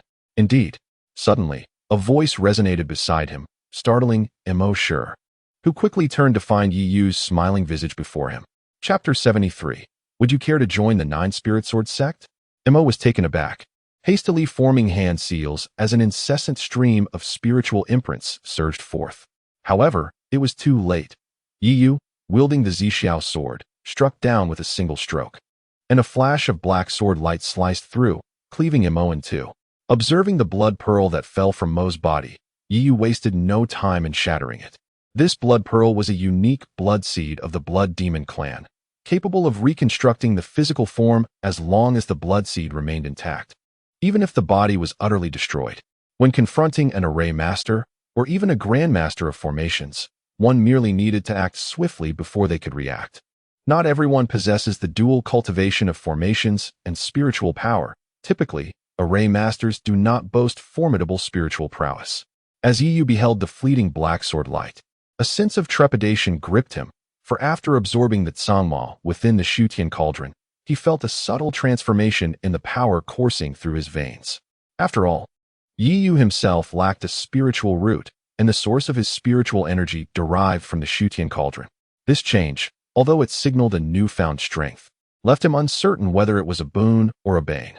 Taking a deep breath, Yi Yu resolved to set aside his concerns and, concealing his presence, ventured into the Sword King Hall. Upon crossing the threshold of the hall, Yi Yu was met with numerous drained corpses, clearly the handiwork of the Blood Demon clan. Among them were several individuals who had only recently perished, yet the floor bore not a trace of blood. Witnessing this, Yi Yu's expression darkened considerably. The power of the Blood Demon was regaining its strength. The Sword King Hall was not particularly large, and from Tsangma's memories, he learned that it was merely the residence of the Sword King, not a sect in itself. Therefore, when Yi Yu arrived at the hall's center, he found everyone congregated there. Within the grand hall, a multitude of cultivators cast wary glances at one another, knowing that any spark of conflict could ignite a chaotic battle. At the farthest end of the hall, a throne was visible, upon which sat a figure clad in golden armor, hands crossed atop a decayed sword. Even from a distance, Yi Yu felt an overwhelming pressure emanating from this figure. The Zixiao sword within his spatial ring seemed to sense a threat, emitting a series of sword cries that resonated in his mind. This Zixiao sword had once fought alongside the founding ancestor of the Zixiao sword sect, long since gaining sentience. Although the prowess of the Zixiao ancestor remained unknown, it was undoubtedly formidable. The fact that this mere corpse of the Sword King could evoke such a response from the Zixiao sword spoke volumes of its terrifying nature. Jian Jiuchun, under the scrutiny of the gathered crowd, slowly approached the remains of the Sword King, causing many cultivators to change countenance and attempt to intervene. Yet, under the watchful eyes of 3 transformation stage masters, they held their ground. Esteemed ones, the Sword King's legacy will surely seek out its destined inheritor. There is no need for contention. The legacy will choose its master in due course. Jian Jiochen's calm voice resonated, imbued with boundless confidence. As the eldest disciple of the 9 Spirit Sword sect and ranked 9th on the Thunder State's talented sword cultivator list, such confidence was indeed well placed. In his perspective, who else could be chosen for the Sword King's legacy, if not himself? Yi Yu stood at the back, observing Jian Jiochen as he approached the remnants of the Sword King, yet his gaze remained vigilant, scanning the surroundings. It was eerily quiet. The blood demon had not stirred in the slightest. This stillness was unnaturally unsettling. As these thoughts crossed his mind, Jian Jiochen had already reached the Sword King's figure and slowly extended his hand to grasp the decayed sword. The moment he lifted it, the blade erupted with a brilliant radiance, and a diminutive sword, no larger than a palm, gradually ascended, its fierce sword energy sweeping across the hall. The overwhelming sword intent caused even the 3 formidable beings at the God transformation stage to tremble involuntarily. Is this the legacy of the Sword King? Jian Jiochen stammered, feeling the boundless sword intent emanating from it, a sensation he had never experienced even from the elders of their Jiu Ling sword sect. Excitedly, he reached out to seize it, only to be unexpectedly evaded by the small sword. Jian Jiochen's expression immediately darkened. It was evident that he had been rejected by the Sword King's legacy. Not only Jian Jiochen, but the faces of the Jiu Ling sword sect members also fell. They had not anticipated that someone in attendance could possess greater talent than Jian Jiochen. Suddenly, the small sword soared into the air, circling the hall before darting directly towards Yi Yu. Yi Yu focused intently on the small sword, noticing a barely perceptible blood mark upon it. While the onlookers were captivated by the legacy, they remained oblivious to the existence of this blood mark. Yet, Yi Yu sensed boundless demonic energy emanating from it. The blood demon lurked within the legacy. As the small sword approached, Yi Yu swiftly retreated several steps. The crowd gasped in astonishment. What was happening? Was he rejecting something others yearned for? Just as they were puzzled, the small sword, instead of continuing towards Yi Yu, bizarrely veered towards the corner where Yi Xian stood. Yi Xian, overjoyed, stepped forward, but the small sword halted between Yi Yu and Yi Xian, trembling incessantly, clearly in a state of indecision. Yi Yu observed the small sword, its blood mark flickering as the concealed blood demon manipulated it to fly towards Yi Xian. In contrast to the astonishment of others, Jian Jiochen's expression grew increasingly grim. Did this not imply that 2 individuals present possessed greater swordsmanship talent than himself? Moreover, they were both from Qingzhou. After a prolonged standoff, perhaps the will of the Sword King prevailed, as the small sword gradually tilted towards Yi Yu. Yi Xian's countenance soured, resembling someone who had consumed something foul. Just as the small sword drew near, a disdainful cold snort seemed to resonate from within Yi Yu, and in the next moment, the lid of the cauldron lifted, revealing a crack from which a stream of crimson light seeped forth. A tremendous sword intent erupted from within Yi Yu, forcefully propelling the small sword away. Yi Yu was startled, suddenly recalling that during his moment of enlightenment, he had drawn the attention of 3 ancestral sages, one of whom had spoken in a similar manner. In the beginning, the Void Heaven Cauldron absorbed those 3 figures within its depths. At that time, Yi Yu remained oblivious to any anomalies, but it is now evident that those 3 sages have never departed from the cauldron. The small sword that had been flung away ultimately found its way into Yi Xian's grasp. In the next moment, the sword seamlessly integrated into his being, and a sword pattern suddenly manifested upon his forehead, an emblem of receiving the Sword King's legacy. As he sensed the boundless power coursing within him, Yi Xian could not suppress a pleasurable groan, and his aura surged correspondingly. At this moment, should Yi Xian successfully condense his nascent soul, he would ascend to the rank of a true nascent soul practitioner. The onlookers, witnessing this spectacle, could not help but exhibit expressions of envy. An elder from the Dueling Sword sect stepped forward, saying, "Since the Sword King's legacy has chosen you, it signifies that your talent in the sword path is formidable. Would you be willing to join our Dueling Sword sect?" Chapter 74. The Transformation of the Divine. Upon hearing these words, Yi Xian's expression radiated with elation. Yet he refrained from immediate assent, instead enveloped in silence. It was evident that he was engaging in a profound communion with an unseen force. Yi Yu observed this with growing concern, realizing that the primordial demon had seemingly infiltrated Yi Xian's being. Before long, a subtle smile graced Yi Xian's face, and he turned to Yi Yu, inquiring, "Brother Emperor, do you think I should join? Are you brothers?" An elder from the Nine Spirits Sword Sect interjected, his gaze glinting with intrigue. Though the Sword King's legacy had ultimately chosen Yi Xian, the earlier events suggested that Yi Yu's talents were equally remarkable. If both could be taken under the sect's wing, the future of the Nine Spirits Sword Sect would be bright indeed. Indeed, he is my elder brother, the most talented of Qingzhou, Yi Xian declared earnestly. The most talented of Qingzhou? Even the Sword King's legacy has favored you. Can he truly retain that title? Lu Ruyan remarked with a scoff from the sidelines. In response, Yi Xian tugged at Lu Ruyan's sleeve. Leaning close as he whispered, "Ruyan, refrain from speaking. Brother Emperor might think I'm coveting his possessions, and I have no desire to meet my demise." In that brief utterance lay a wealth of implications. The elder from the Nine Spirits Sword Sect's expression darkened, with Yi Xian inheriting the Sword King's legacy. His value to the sect was immense. They would not permit the existence of anyone who could pose a threat to Yi Xian's life. Yi Yu, noticing the elder's grim countenance, scanned the surroundings and sensed an unsettling anomaly.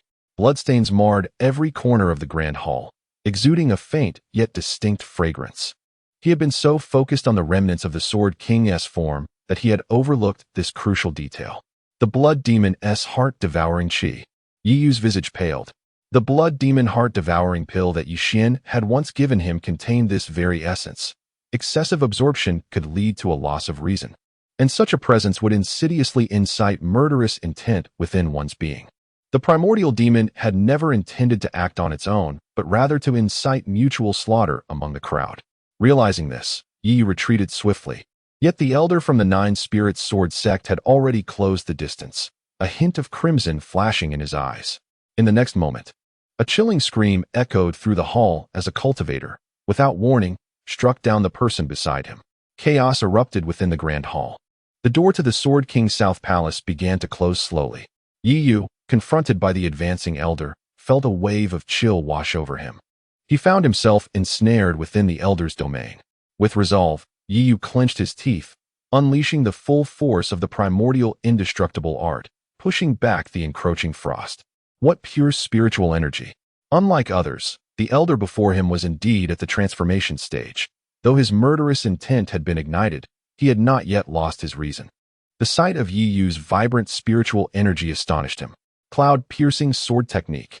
However, despite his astonishment, the elder pointed a finger, causing snowflakes to drift down within a radius of several dozen feet, coalescing into a sword-like projection that surged toward Yi Yu.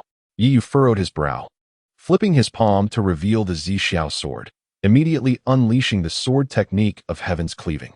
A thunderous collision ensued as two streams of spiritual energy clashed, unleashing a violent wave of force that propelled Yi Yu backward. He hastily retreated from the elder's domain. Upon exiting the elder's sphere of influence, Yi Yu glanced back, only to find the grand entrance utterly unscathed, impervious to the terrifying residual energy that had just erupted. The Zixiao sword. The elder did not pursue but instead fixated his gaze on the sword in Yi Yu's hand, his eyes widening as if he had witnessed something profoundly shocking. Yet, it wasn't long before the elder regained his composure, a sinister grin spreading across his face as he addressed Yi Yu. "So you are the new master of the Zixiao sword. What an unexpected delight." Yi Yu chose to ignore him, directing his attention to the other two elders in the transformation realm.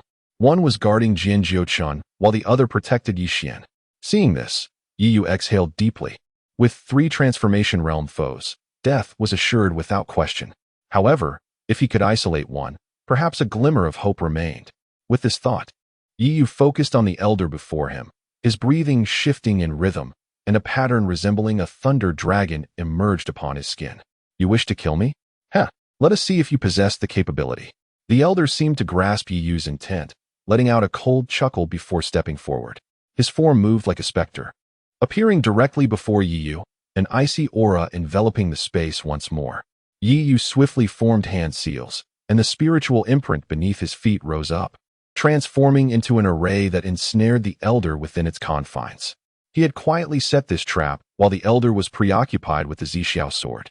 The Nanming Li fire array took shape instantaneously, surprising the elder, yet it was merely a fleeting reaction. Before a transformation realm practitioner, all tactics proved futile. The elder scoffed, and the flurry of snowflakes around him morphed into razor-sharp sword chi, effortlessly shattering the formation. However, at the very moment the formation crumbled, Yi Yu's figure flashed, appearing right before the elder, infusing his spiritual energy into the Zixiao sword. Sword technique of heaven's cleaving. Earth-shattering. Boom. A torrent of sword chi erupted forth, and it appeared as though a phantom wielding a long sword descended upon the elder with lethal intent. The piercing sword energy caused the elder's expression to shift dramatically, scattering the surrounding sword chi-turned snowflakes. In the heat of battle, Yi Yu held nothing back. Unlike others who might test the waters, he aimed for a decisive strike. The earth-shattering version of the sword technique of heaven's cleaving represented the pinnacle of Yi Yu's current abilities. Observing the oncoming wave of sword energy, the elder's demeanor grew serious. As a swordsman, he could sense the terrifying fluctuations within it. He quickly formed hand seals, golden light igniting in his eyes. Indestructible sword body.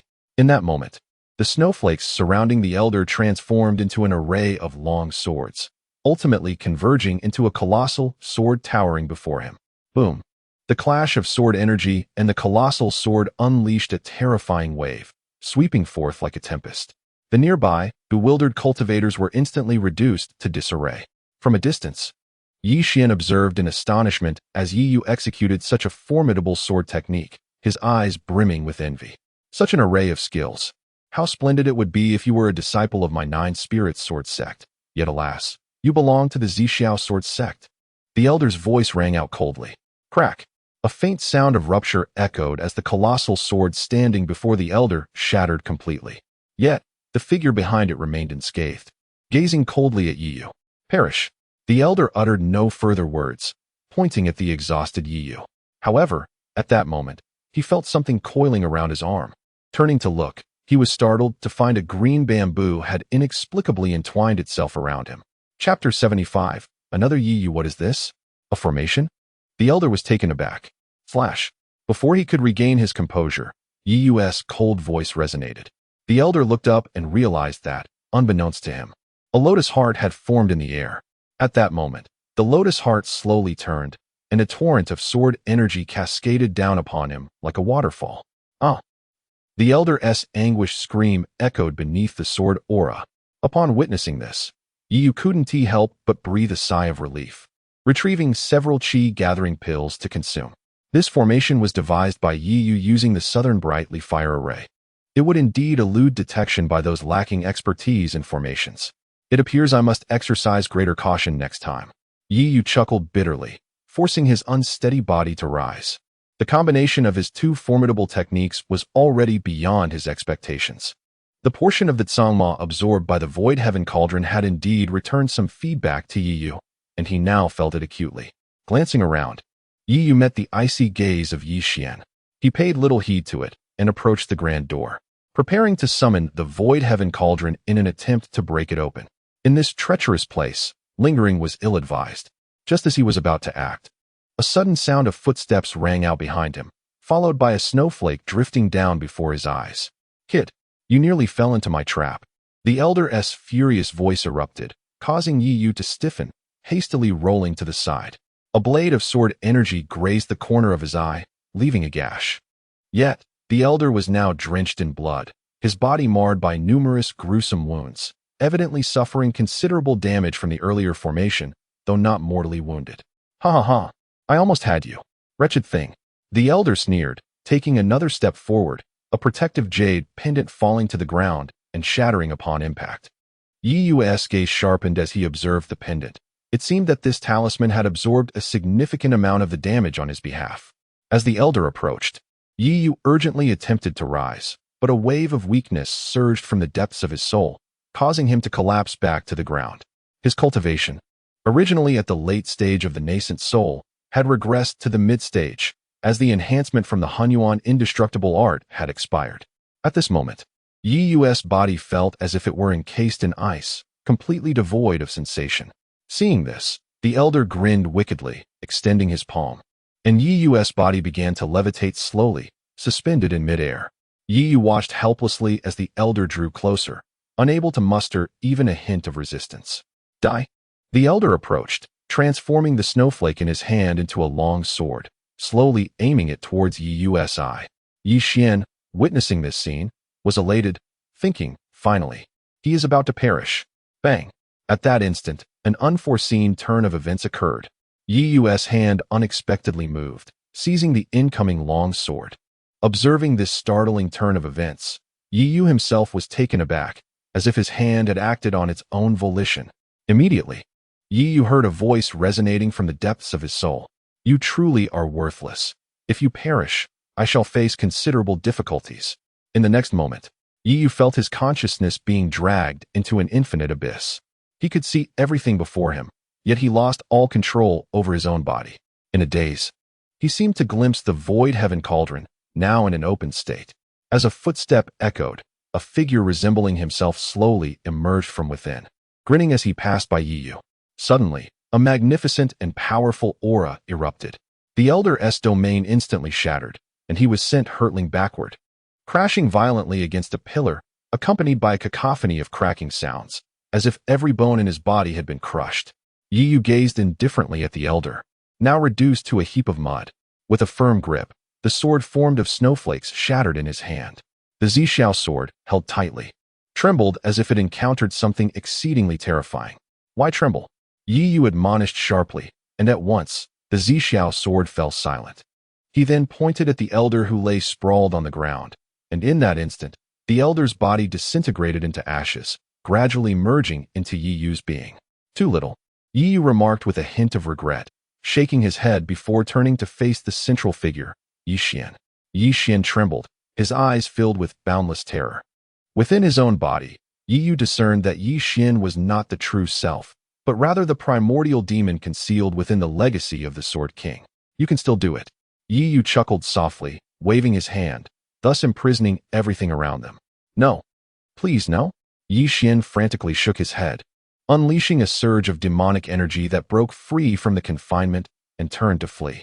Observing this, Yi Yu leisurely followed, extending his hand to grasp him. Yi Xian screamed in despair, hastening his pace. Yet, Yi Yu's hand was like a specter, drawing closer at a deliberate pace, regardless of how fast Yi Xian ran. At last, he seized Yi Xian by the throat, and with a painful cry, a humanoid shadow was forcibly extracted from him and swallowed whole. Satisfied, Yi Yu nodded, carelessly discarding the unconscious Yi Xian. Gazing at the battlefield of Baichao, he couldn't help but exclaim, after all these years, it remains unchanged. Truly, no progress has been made. Having said this, Yi Yu intended to explore elsewhere, but the void heaven cauldron emitted a resonant hum, and then he beheld the 3 human sages devoured by the cauldron, all of whom were now gazing back at him. Boring. I wonder how long you can confine me, Yi Yu scoffed, seemingly reluctant as he silently retreated back into the void heaven cauldron. Yi Yu's eyes widened at this scene. The 3 human sages appeared to sense his gaze, offering him a warm smile before the lid of the cauldron closed. Yi Yu's consciousness regained dominion over his body. The events that transpired moments ago felt like an illusion. The individuals within the Sword King Hall, now returning to their senses, gazed around with bewilderment, their memories frozen at the moment Yi Xian received the Sword King inheritance. Everything that followed was a blank slate. Yi Yu stood up, clutching his chest. The occurrences had been too bizarre. Who exactly was that other self? Moreover, it appeared that this other self was in opposition to the 3 venerable sages of humanity in the void heaven cauldron. As Yi Yu pondered these matters, a streak of azure light erupted into the sky from a distance, accompanied by waves of radiant mist. Before long, a melodious celestial voice reached Yi Yu's ears. Had it emerged? Yi Yu, captivated by the brilliance, disregarded all else and soared forth like a comet. Chapter 76. Fragments of the void celestial cauldron. Yi Yu ascended into the air, and in the next moment, a myriad of luminous streams surged around him, resembling raindrops cascading towards the radiant glow in the distance. The sheer number of individuals present clearly exceeded those involved in the 100 Dynasty War. Upon Yi Yu's arrival, he found everyone gathered outside a stone forest, with the radiant light emanating from its very heart, still some distance away. At the forefront stood the representatives of the 10 supreme dynasties. However, at that moment, no one seemed eager to advance. Noticing this, Yi Yu employed his spiritual energy to sense the surroundings, only to discover that the spiritual force within the stone forest was exceedingly turbulent. No wonder these individuals refrained from entering. As the crowd continued to swell, the expressions of the 10 supreme dynasties grew increasingly grim. Following their gaze, Yi Yu soon spotted members of the Phoenix dynasty, including Qin Ruoxian. Relieved to see her unharmed, he exhaled deeply, though he noted the presence of a strikingly sinister-looking man among them. The powerful spiritual energy radiating from him was intense, exuding a searing aura. A member of the Qinghuan clan, perhaps? Yi Yu furrowed his brow. Unlike Qingzhou, the demon clans of Yunlei and Erzhou were formidable, with many sects and dynasties having ties to these beasts. The Qinghuan clan was notably linked to the Phoenix dynasty. Moreover, it was not just the man. Numerous individuals in the surrounding crowd emanated the essence of demonkin. Before long, Yi Yu recognized several familiar figures, Yi Xian and the members of the Jiuling Sword sect. Darn it! These individuals are far too brazen. Zhu Yin of the Zhu dynasty glanced at the surrounding crowd, unable to suppress his curses. It would be impossible to completely impede their advance. Fortunately, they had yet to entirely disregard the rules, with the strongest among them merely at the initial stage of the transformation realm. Yuan Bing of the Yuan dynasty spoke up. Given this, we can only temporarily join forces. Regardless, the Dao artifact must not fall into the hands of others. Zhu Yin took a deep breath. The representatives of the 9 major supreme dynasties nearby nodded in agreement. Yi Yu regarded the radiant light, feeling the agitation of the void celestial cauldron within his dantian intensifying. Soon, the radiance began to wane, and the fluctuations of spiritual energy within the stone forest gradually stabilized. In the instant the light dissipated, nearly 1,000 cultivators surged forth like a swarm of bees. The next moment, cries of agony rang out, as spiritual light surged chaotically, and countless aberrant beasts emerged, devouring more than half of those who had rushed in first. Seeing that the attention of these beasts was sufficiently diverted, Yi Yu followed suit and entered. However, he did not join the main throng, but instead made his way towards the location indicated by the Tiangong Pavilion. Yi Yu believed that the intelligence capabilities of the Tiangong Pavilion were more precise than those of the 10 dynasties. Gradually, the number of individuals accompanying Yi Yu began to dwindle, until, before long, he found himself alone. A massive azure halo materialized before him, and the agitation of the void celestial cauldron reached its zenith. Yet, Yi Yu halted his steps, his expression grave as he gazed intently at the perimeter of the glowing circle. As he gazed beyond the luminous circle, a dozen figures emerged, and an instinctive aversion surged within Yi Yu's heart at the mere sight of them. Demonic beings. Yi Yu inhaled deeply, his countenance darkening. The group of over 10 demons united to cast a suppression array, confining the azure light and preventing its escape. It was time to make a desperate move. Yi Yu flipped his palm, revealing a fragment of spiritual root, precisely the one he had retrieved from the 9 nether blood spring. Rely on you now, he murmured to the spiritual root before forming a hand seal, leaving the root behind while he himself took refuge elsewhere. Faced with such a multitude of demonic cultivators, Yi Yu was not foolish enough to confront them head-on. Once he deemed the distance sufficient, he executed a seal, causing the stationary spiritual root to tremble violently as it began to voraciously absorb the surrounding spiritual energy. Someone is coming. The fluctuations of spiritual energy were detected by the demons, and one swiftly dashed toward the spiritual root. Yi Yu hurriedly urged the root to flee to another location. Observing the 3 remaining demons, he gritted his teeth and charged forward with all his might. The 3 demons stationed at the site grinned upon seeing Yi Yu's approach, and together they unleashed a trio of demonic lights, accompanied by a terrifying force hurtling toward him. Upon witnessing this, Yi Yu swiftly pivoted, confronting the oncoming demonic light and retrieving the void sky cauldron. Big brother, please do not fail me now, Yi Yu lamented. He then drew the purple cloud sword, positioning it defensively across his chest, activating the illusory dragon wind thunder body and the innate breathing technique to their utmost limits. Clang! Bang! A resounding collision echoed as the demonic light struck the purple cloud sword with tremendous force. Yi Yu felt a surge of power wash over him, causing a metallic taste to flood his throat as he coughed up blood, his ribcage shattering under the impact. Fool! Seeing Yi Yu stand his ground instead of evading, the three demons scoffed and transformed into fleeting shadows, rushing toward him. However, Yi Yu harnessed that very force to propel himself backward, crashing directly into the azure circle. Realizing they had been outmaneuvered by Yi Yu, the three demons understood he had leveraged their power to charge through. Yet, their expressions soon morphed into sinister smiles. That area had been completely sealed off, and with Yi Yu's meager cultivation, entering was nothing short of a fool's errand. But in the next moment, Yi Yu's right hand radiated with intense azure light, and he struck the seal with the void sky cauldron. Crack! A sound of shattering echoed as the meticulously arranged array of the demons crumbled, allowing Yi Yu to slip into the azure light. The faces of the three demons turned ashen, as if they had just tasted something foul. He had truly breached their defenses. Yi Yu felt a flash of brilliance before his senses returned, only to find himself in an extraordinary realm. This place was enveloped in radiant mist, with enchanting celestial melodies echoing continually as vibrant energies flowed forth, mending Yi Yu's injuries. Within a few moments, most of his wounds had healed, and he rose to scrutinize his surroundings with keen observation. Surrounded by what resembled a sacrificial altar, the scene was marred by decay. The stone pillars stood in a state of ruin, yet they emanated a radiant glow. At that moment, the void sky cauldron began to ascend slowly into the air. Yi Yu gazed upward, only to discover a floating object. Upon closer inspection, it revealed itself to be a battered piece of green copper. As the void sky cauldron approached, a resonant hum filled the air. Remarkably, the green copper gradually merged into the cauldron. Instantly, a blinding brilliance erupted from the cauldron, and the rust upon its surface began to shed rapidly. After a considerable time, the light finally subsided. The void sky cauldron underwent a profound transformation. Not only had much of the rust vanished, but it was also adorned with intricate new runes.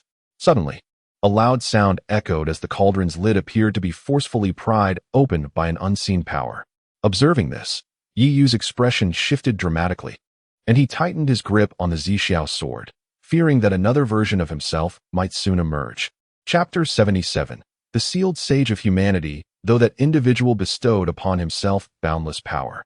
An inexplicable intuition whispered to Yi Yu that this other self was likely not a benevolent entity. Ah, little one, do not be anxious. A melodious laughter resonated, as a shadow gradually emerged from within the cauldron. This was not another Yi Yu. The figure donned a blood-red robe and bore upon his back a blood-colored sword. Are you the Sage of Humanity? Yi Yu's eyes widened in astonishment, for the man who emerged bore an uncanny resemblance to one of the sages he had encountered during his moment of enlightenment. The very sage who had imparted the celestial slashing sword technique to him. What name should I go by? Simply call me Sword Uncle. As Sword Uncle stepped forth from the cauldron and settled beside Yi Yu, he scrutinized him closely, nodding appreciatively. Indeed, a bit lacking in strength. Yi Yu's lips twitched. It was true, his strength was somewhat insufficient. Senior, how did you end up within the void cauldron?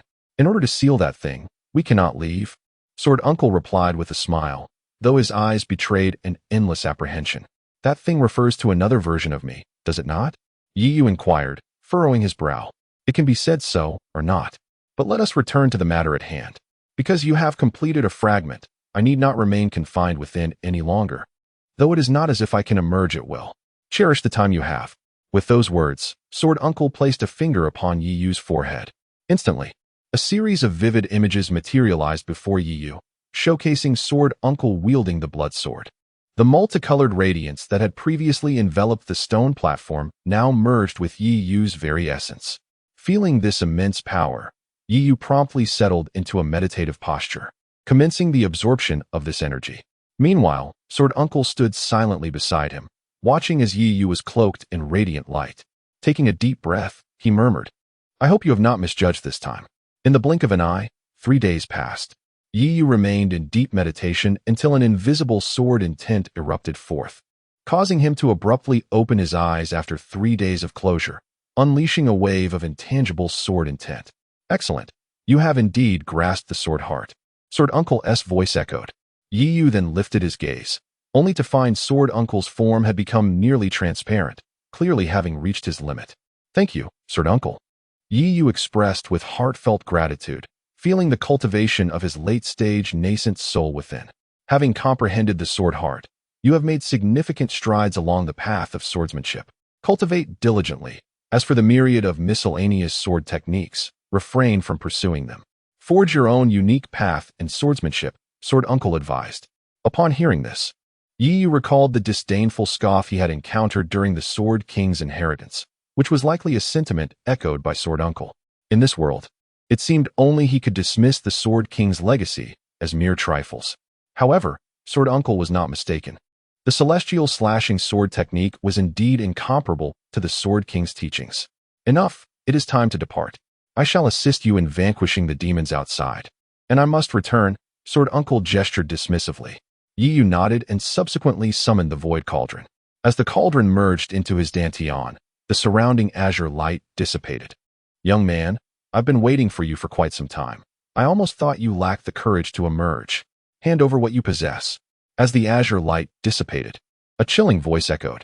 Yi Yu looked outside and beheld no less than 50 formidable figures of the demonic race, each with exceptional cultivation, the weakest among them being at the late Yuaning stage. In the past, such a formidable lineup would have posed a significant challenge. However, at this moment, a subtle smile graced Yi Yu's lips, for these demons had come seeking their demise. What are you laughing at? Did you not hear my words? The words of the demon abruptly ceased mid-sentence. A shadow emerged slowly behind Yi Yu. Though faint, its presence was undeniably real, accompanied by an overwhelming aura that instilled dread. Behold, this is the true art of the sky-severing sword technique. The authoritative voice of Sword Uncle resonated as he gradually unsheathed the blood sword from his back. In the next instant, his imposing aura transformed, standing as if capable of cleaving the heavens asunder. The demons instantly sensed the shift in atmosphere and attempted to flee. But it was already too late. In that moment, the very heavens seemed to change color. The surrounding air felt as though it could slice through anything. And then, the blood sword in Sword Uncle's hand descended slowly. Sky-severing sword technique, sever the heavens. Yi Yu perceived a flash of white light, the world falling into a profound silence. The fleeing demons were instantaneously frozen in time, and in the next heartbeat, their bodies erupted, meeting a final and irrevocable demise. Impressive. Yi Yu marveled, as the figure of Sword Uncle dissipated, returning to the void celestial cauldron. Gazing at the scattered corpses before him, Yi Yu rummaged through their spatial rings. Watching his score on the 100 Dynasty token surge dramatically, swiftly reaching a staggering 1,300,000 points. These fellows have indeed hoarded quite a number of valuable items. Yi Yu grinned, recalling the spirit root he had used as bait, and promptly made his way back to the previous location. Damn it, these wretched demons. Zhu Yin wiped the blood from the corner of his mouth, his gaze fixated on the crimson expanse above. 3 days prior, upon their arrival, they had unwittingly fallen into the trap set by the demons, ensnared within the blood transformation array of the underworld. Feng Qing'er's complexion was equally grim. Within this array, they were unable to send messages to the outside world. Everything was completely isolated, and their internal vitality gradually evaporated as the array continued to operate. If this persisted, death was inevitable. TSK, TSK, TSK. You human cultivators remain as foolish as ever. Blood Battle stood outside the array, a mocking expression directed at the group of human cultivators ensnared within the blood transformation array of the underworld. Enough with your nonsense. If you dare to break the array, we'll annihilate you. A god transformation cultivator gritted his teeth in defiance. The cultivation of Blood Battle and his companions was not high, merely at the peak of Yuaning. To avoid detection by humans, only those below the god transformation stage had come. Were it not for this array, a single god transformation cultivator could have easily dealt with them all. In response, Blood Battle merely smirked disdainfully, his gaze then falling upon Yi Xian, nodding in appreciation. If it were not for Yi Xian, the blood transformation array of the underworld would not have been located with such precision. However, this fellow was indeed quite ruthless. At this moment, in a fierce battle, Yi Qingshuang was cast aside, nearly on the brink of collapse. Had it not been for the bloodline connection between the two, It would have been impossible to so precisely relocate the blood formation of the underworld to this place. As the vital essence within him continued to be stripped away, a profound sense of despair swept over the hearts of the gathered cultivators. Yi Xian gazed disdainfully at the crowd around him. This was what they called the so-called super dynasty. If I were to obtain their resources, I could accomplish far greater feats than they ever could. It is truly a pity that Yi Yu is not ensnared. Suddenly, a light laugh resonated through the air, prompting everyone to look up, only to see a slender figure slowly emerging from beyond the blood formation. Chapter 78. Do not blame the Crown Prince upon witnessing Yi Yu's safe arrival. Qin Ruoxian let out a long sigh of relief. Yi Yu, quickly go and deliver the message. Feng Qing'er exclaimed in astonishment. Leave? How naive, Blood Battle sneered. Waving his hand, and 5 peak Yuanying members of the Blood Demon clan promptly surrounded Yi Yu. Their formidable aura instantly locked onto him, cutting off all avenues of escape. This fool, Zhu Yin said through gritted teeth upon seeing the scene. Yi Yu is just like that, coveting vanity. Since he is outside, he should have gone to send the message. His appearance now is merely an attempt to make everyone indebted to him. Now he has miscalculated, Lu Ruyin coldly remarked. She believed she had seen through Yi Yu completely. The surrounding onlookers, hearing her words, felt a wave of agreement wash over them. Their gazes toward Yi Yu gradually turning to one of anger. The opportunity to survive lay within reach, yet he had ruined it with his obstinacy. Alas, do not blame the Crown Prince too much. He merely seeks to gain more for himself, Yi Xian said with a troubled expression, though internally he was elated. My dear Crown Prince, you have delivered yourself right to me. No one can be blamed for that.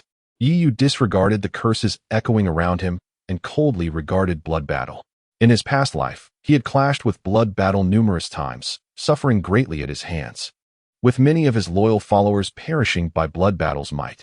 Now, facing his nemesis, Yi Yu had no intention of letting him off easily.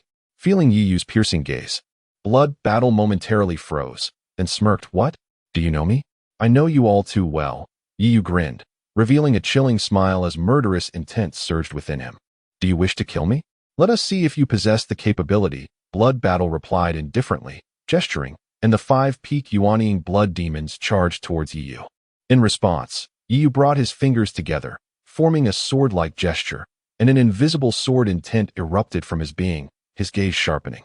Qin Ruoxian's eyes trembled in disbelief as she looked at the Qiushui sword in her hand, which suddenly emitted a resonant hum. Not only Qin Ruoxian, but all the cultivators trapped within the formation who wielded swords felt their weapons exhibiting strange phenomena, as if yearning to reach Yi Yu's side. Sword Heart. This young man has actually comprehended the Sword Heart. An elder from the Jiuling sword sect exclaimed in astonishment. At this revelation, those around him stared in shock. Although they did not practice the sword path, they possessed a modicum of understanding about it. The Sword Heart is a realm within the sword path that many masters devote their entire lives to seeking, yet few ever attain. As far as they knew, even in the most powerful sword sects, such as the Zixiao sword sect and the Jiuling sword sect combined, the number of cultivators who comprehended the Sword Heart would not exceed 5. Once a sword cultivator comprehends the Sword Heart, their prowess in sword techniques is elevated exponentially. The same sword technique, when wielded by one who has grasped the Sword Heart versus one who has not, is a distinction as vast as heaven and earth. With a decisive step, Yi Yu advanced, and boundless sword energy materialized beneath his feet, transforming him into a formidable blade. In an instant, countless streams of sword aura emanated from his hands, enveloping the 5 peak nascent soul blood demons. Blood Battle, witnessing this, furrowed his brow, and the demonic energy surrounding him surged forth towards Yi Yu. Yet, instead of retreating, Yi Yu pressed forward, unleashing a torrent of magnificent spiritual power that radiated a pure white light. Blood Battle felt an obstruction in the operation of his demonic energy. This momentary stasis significantly diminished his speed. In the blink of an eye, Yi Yu stood before Blood Battle, his spiritual power erupting and morphing into a long sword that came crashing down. Recognizing the overwhelming spiritual force approaching, Blood Battle did not dare to underestimate it. He quickly formed a seal with his hands and bellowed, Blood God Armor. The clash between the sword light and the blood armor erupted in a dazzling shower of sparks. Both combatants recoiling from the impact. Blood Battle tasted blood in his throat, staring incredulously at Yi Yu, who remained unfazed, his aura steady and unyielding. Yi Yu sighed, his gaze falling upon the disciples of the Nine Spirits sword sect ensnared within the blood transformation array. Had he employed the Zixiao sword in that strike, the outcome would have been vastly different. However, before the watchful eyes of many, he could not wield it. To do so would undoubtedly incite the frenzied pursuit of the Nine Spirits sword sect. While he could bear such consequences alone, at this moment, he represented the great Qin dynasty. I truly underestimated you. Blood Battle's expression turned grave as he surveyed the other 5 disheveled blood demons. A glint of cold light flickered in his eyes. From the array, instantly, 6 beams of blood light surged skyward, coalescing behind Blood Battle into a massive phantom, over 100 feet tall, poised to materialize. Yi Yu frowned, channeling his spiritual energy directly toward it. Blood Battle grinned widely as the phantom slowly opened its eyes, blood light erupting forth and striking Yi Yu directly. With a muffled groan, Yi Yu lost control and crashed to the ground, where, unnoticed by Blood Battle, spiritual seals began to merge into the earth beneath him. Observing Yi Yu's apparent defeat, Yi Xian's earlier worry began to dissipate, allowing him to exhale a sigh of relief. Has he lost? One voice murmured from within the blood array. The gathering phantom behind Blood Battle exuded an oppressive aura, even felt by those in the god transformation stage, indicating that Blood Battle's next strike would be nothing short of formidable. The flickering hope that had arisen within them upon witnessing Yi Yu's might now faded away. Yi Yu, you bastard, why don't you seek help? Zhu Yin shouted in frustration. As a prince of the Zhu dynasty, he was unwilling to perish here. He was still young and aspired to contend for the throne. At that moment, Feng Qing'er sighed, appearing resigned to fate, yet when she glanced at Qin Ruoxian beside her, she was taken aback. Qin Ruoxian silently observed Yi Yu, her face etched with concern, yet devoid of any sign of anxiety. Ruoxian Yu, Feng Qing'er began. I believe in him, Qin Ruoxian interjected, raising her hand to halt Feng Qing'er's words, her tone earnest. Upon hearing this, Feng Qing'er let out a bitter smile, attributing Qin Ruoxian's behavior to the folly of infatuation.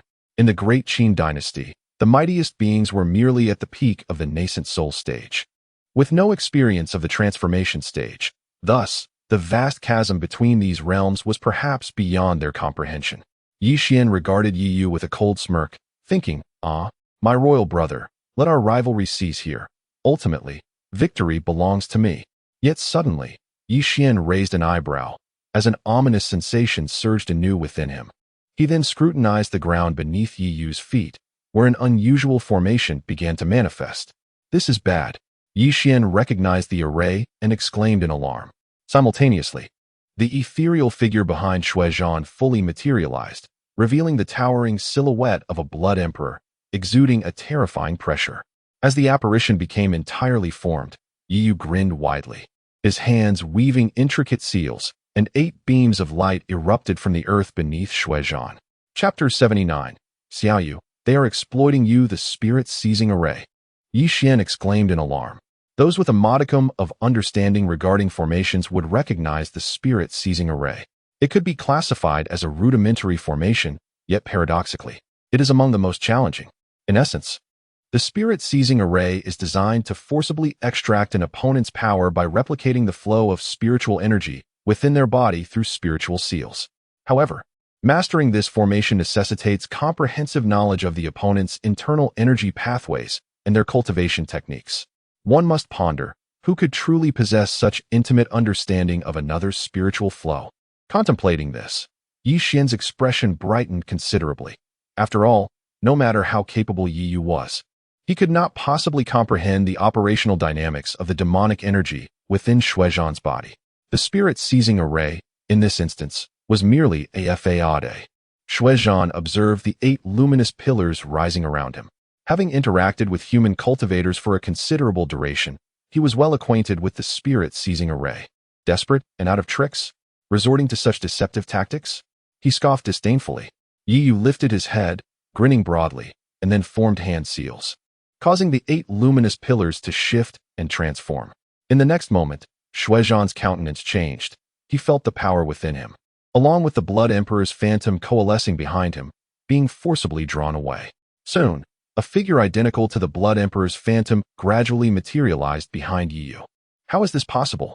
Yi Xian stood frozen in disbelief, while Shui Zhan gazed incredulously at the figure rising behind Yi Yu. In his previous life, after battling Shui Zhan for so long, Yi Yu had thoroughly studied his abilities. The spirit-seizing array may have been ineffective against others, but against Shui Zhan, it was devastatingly effective. Damn it, Shui Zhan cursed, vaguely sensing that the situation was spiraling beyond his control. He exchanged glances with the other 5, signaling them. Instantly, 6 streams of demonic energy surged forth, clearly indicating their intention to no longer hold back. Soon, they coalesced in midair, forming a massive demonic seal hundreds of feet in size, which was then hurled violently towards Yi Yu and the phantom behind him. Realizing he was targeted, Yi Yu grinned, and in the next instant, he voluntarily dissipated the Blood Emperor's phantom, transforming into a streak of light that dashed into the nether blood transformation array. Not good. Shui Zhan's complexion turned pale at this sight. He attempted to retract the demonic energy, but it was too late. The massive demonic seal, having locked onto Yi Yu's aura, pivoted and charged towards the nether blood transformation array. Boom! A thunderous explosion resonated, unleashing a terrifying shockwave that swept across the battlefield, sending Shui Zhan and the other 5 flying hundreds of feet, each spitting out blood. Crack! A faint sound of cracking echoed, and the expressions of the 6 demons shifted in unison as a fissure appeared on the surface of the nether blood transformation array. Following this, a colossal beam of spiritual energy erupted from the crack. The entire formation shattered, dispersing into wisps of blood energy that vanished into the air. Retreat! Shui Zhan bellowed hastily, turning to flee, only to be met by several beams of spiritual light that struck directly against their chests. The assault came from the several god transformation stage cultivators who had intervened. In the midst of a fierce battle, several individuals spat out blood as they beheld the approaching figures of the divine transformation. Without a moment's hesitation, one among them severed his own arm and employed a blood escape technique to flee. Observing this, the others showed no inclination to pursue, instead settling down to recuperate. Thank you. Many approached Yi Yu to express their gratitude once they had regained their composure, including several representatives from the top 10 super empires. They understood that, were it not for Yi Yu, their fates might have been sealed. However, while they were grateful, there lingered a hint of trepidation in their gazes towards Yi Yu. From the recent confrontation, they sensed that this young man could potentially become a significant threat to the 10 super empires in the future. Nevertheless, their gratitude outweighed their fears, and they refrained from any act of betrayal after having just been saved. Zhu Yin observed the scene with a cold demeanor, scoffing lightly before turning to depart. Time was of the essence. It was time to leave the battlefield of the 100 empires, and one by one, they dispersed. Yi Xian also hastily exited under the protection of the 9 spirit sword sect members. Yi Yu watched Yi Xian's hurried retreat, then glanced at the lifeless form of Yi Qing Shuang on the ground, clicking his tongue in dismay. Turning away, he requested the autumn water sword from Qin Ruoxian, intending to follow Feng Qing Air and the others to depart. As for Yi Qing Shuang, he chose to leave her to her own devices. Xiao Yu. Just as Yi Yu was about to take his leave, Yi Qing Shuang suddenly called out. Yi Yu, hearing the summons, had no intention of responding and was about to soar into the sky. Seeing him about to leave, Yi Qing Shuang summoned her strength and hurriedly added, Xiao Yu, be wary of Yi Xian. He has ties to the Blood Demon clan. Upon hearing this, Yi Yu paused, turning in surprise to face Yi Qing Shuang. You saw that? With Yi Yu's response, Qin Ruoxian hesitated momentarily, but ultimately followed suit. Yi Qing Shuang nodded, recounting how, during their escape from the outer beasts, Yi Xian had knocked her unconscious and handed her over to the Blood Demon clan. As a Dan master, Yi Qing Shuang's faculties were not entirely subdued by Yi Xian's methods, allowing her to overhear the dialogue between Yi Xian and Blood Battle clearly. Yi Yu regarded Yi Qing Shuang thoughtfully, choosing not to engage further, leaving her to her own fate. However, noticing Yi Yu's indifferent reaction, Yi Qing Shuang suddenly recalled something, taking a deep breath in astonishment. Why are you not the least bit surprised? Did you know all along? Whether I knew or not, what difference does it make? Yi Yu replied, a glint of amusement in his eyes. It is akin to a person walking down the street when someone they disdain approaches to say that their beloved younger brother is a monster intent on harming them. Would they believe it? 99% would dismiss it as nonsense. Yi Qing Shuang fell silent. Yi Yu's words struck a chord. Had she retained her previous disposition, she would have likely dismissed Yi Yu's warning as an attempt to slander Yi Xian and might have even reprimanded him. With this thought, a bittersweet smile crept across her face as she finally grasped why Yi Yu consistently held Yi Xian in such low regard. Rest assured, little Yu, I shall certainly inform Father the Emperor about this matter and provide you with a satisfactory explanation. Explanation? Just you? You should focus on surviving first. Qin Ruoxian remarked coldly as she gazed at Yi Qingshuang. Upon seeing Qin Ruoxian, Yi Qingshuang's expression also turned frigid as she retorted, "What business is it of yours? This is a matter concerning our family. She is my wife. Does that not concern her?" Yi responded with a smile. Stepping closer to Qin Ruoxian and taking her hand, a faint blush swept across Qin Ruoxian's face as she bit her lip and lowered her gaze. "Little Yu, they are merely exploiting your talents. Do not let them deceive you." Yi Qingshuang urgently interjected upon witnessing the exchange. Chapter 80. Yi Xian convenes the Yuan infants. Upon hearing this, Qin Ruoxian furrowed her brows, about to speak, but was halted by Yi Yu, who smiled and shook his head gently, saying, "Whether it is true or false, I can sense it myself without your reminders. If you were truly wise, you would not have allowed Yi Xian to manipulate you to such an extent." Yi Qingshuang stiffened, momentarily frozen in place. "Xiao Yu, please save me. Once I exit, I will certainly explain this matter to Father," Yi Qingshuang said, her voice laden with desperation. Hearing this, Yi Yu glanced at Yi Qingshuang with a faint smile, then took Qin Ruoxian and ascended into the air. As for Yi Qingshuang, she was left to her own devices. Watching Yi Yu's departing figure, Yi Qingshuang felt a pang of sorrow. It was she and her companions who had pushed Yi Yu out of the great Yin dynasty step by step. Yet, it was not too late. "Xiao Yu, wait for me to deliver justice on your behalf," she declared resolutely, her gaze fixed on Yi Yu's retreating silhouette. With determination, Yi Qingshuang retrieved a pill, gritted her teeth, and swallowed it. This was a life-saving medicine provided by Tsang Yun, which would restore her strength for a brief period. However, it came at a considerable cost, the consequences of which even Tsang Yun could not predict. Before long, Yi Yu and Qin Ruoxian caught up with Feng Qing'er and the others. Upon seeing their arrival without Yi Qingshuang, Feng Qing'er wasted no time and addressed them. "We are almost there. Please wait a moment." The location was not far from the exit of the 100 Dynasties War, and they could even see the vast spatial passageway opening before them, along with the anxious overlords of various dynasties waiting outside. With a wave of her hand, Feng Qing'er beckoned a strikingly beautiful young girl to approach. "All right, you may begin to form your Yuan infant now," she instructed. The girl nodded, settled into a cross-legged position, and began to absorb the surrounding spiritual energy of heaven and earth. "What is this about?" Qin Ruoxian inquired, frowning. The 100 Dynasties War is still ongoing. Attempting a breakthrough now seems ill-timed. Just as Feng Qing'er was about to respond, Yi Yu interjected, "They are summoning the Yuhua sect." Feng Qing'er cast an astonished glance at Yi Yu, asking, "How do you know about the Yuhua sect? The great Qin dynasty should not have access to such knowledge." Yi Yu smiled, but did not answer. He could not reveal that the memories of Tsangma resided within his mind. According to those memories, there existed a sect named Yuhua in this realm, though its precise location remained unknown even to Tsangma and his kin. What was certain, however, was that whenever a gifted disciple was born or a Yuan infant was formed in this area, the monument of heavenly connection within the Yuhua sect would respond, and they would arrive forthwith. Meanwhile, outside, Yi Fan, who had been anxiously watching, sighed in relief upon seeing Yi Xian, then turned to Yi Yu with a cold smirk. Qin Wushuang, noticing Yi Fan's expression, felt a wave of unease and wished to send a message urging Yi Yu to hurry out. However, due to the spatial passage, although they could see the situation inside, they were unable to convey any messages. Before long, radiant lights ascended from the ground, indicating that the ambitions of the Phoenix dynasty were not singular in nature.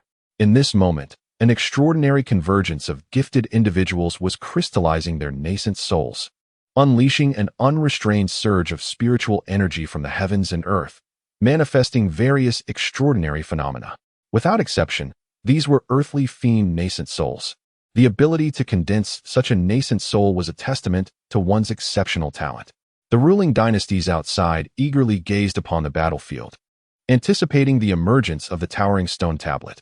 However, time passed, and there remained no sign of its arrival, eliciting a collective sigh. Observers from the lesser dynasties found this scene peculiar. They wondered why one would choose to break through within such confines when the outside seemed far safer. Yet, as this thought settled, a thunderous roar erupted, and a vast sea of thunder appeared in the sky, followed by the gradual rise of a verdant lotus. The thunderous sea birthed the green lotus. Someone had managed to condense a celestial awakening nascent soul. A sudden exclamation pierced the air. The countenance of nearly all shifted dramatically. Even among the 10 supreme dynasties, those capable of condensing a celestial awakening nascent soul were exceedingly rare, requiring not only extraordinary talent, but also the favor of destiny. Qin Ruoxian furrowed her brow as she observed the thunderous green lotus, turning her gaze to Yi Yu. Upon noticing her look, Yi Yu nodded, confirming it was Yi Xian. Given Yi Xian's innate gifts and his inheritance from the Sword King, his ability to condense a celestial awakening nascent soul still took Yi Yu by surprise. Qin Ruoxian scrutinized the thunderous green lotus, her brow slightly furrowed. She had witnessed the phenomenon when Yi Yu condensed his nascent soul. It appeared similar. Yet the oppressive aura was vastly different. As the extraordinary manifestation became increasingly apparent, another figure gradually emerged from the thunderous sea. Who could this be? It seemed there was no such individual within the 10 supreme dynasties. A ruler gasped in astonishment. "This is my son," Yi Fan proclaimed with pride, casting a glance at those around him. Upon hearing this, all eyes turned toward him, and when they realized he was from the Azure State's Great Flame Dynasty, their astonishment deepened. The prince of a small nation, Azure State, had actually condensed a celestial awakening nascent soul. Was this serious? As he felt the gazes of those around him, Yi Fan's pride swelled, completely shedding the somber demeanor he had exhibited when Yi Yu condensed his nascent soul.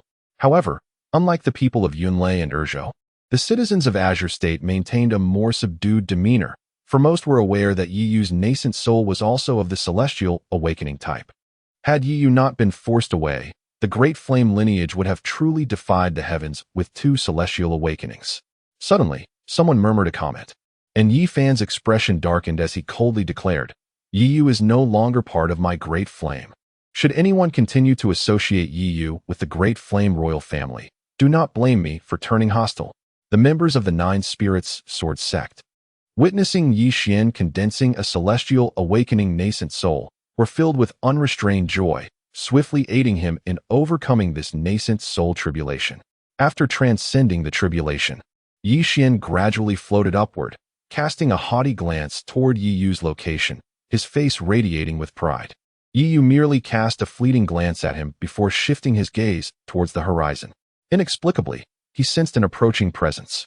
Indeed, in the next moment, a radiant beam of golden light illuminated the sky, followed closely by the gradual emergence of an immense stone tablet, towering several dozen feet high. This monument emanated a sacred aura, unmistakably the fabled celestial stone tablet. However, Yi Yu furrowed his brow as he felt a wave of repulsion emanating from the void heaven cauldron within his dantian. Upon closer inspection, he discerned that beneath the golden radiance of the celestial stone tablet lay an intricate network of purplish-black patterns, exuding a malevolent energy. This sinister essence was currently cloaked by the golden light. Were it not for the presence of the void heaven cauldron, he would not have perceived it. The celestial stone tablet. It was indeed the celestial stone tablet.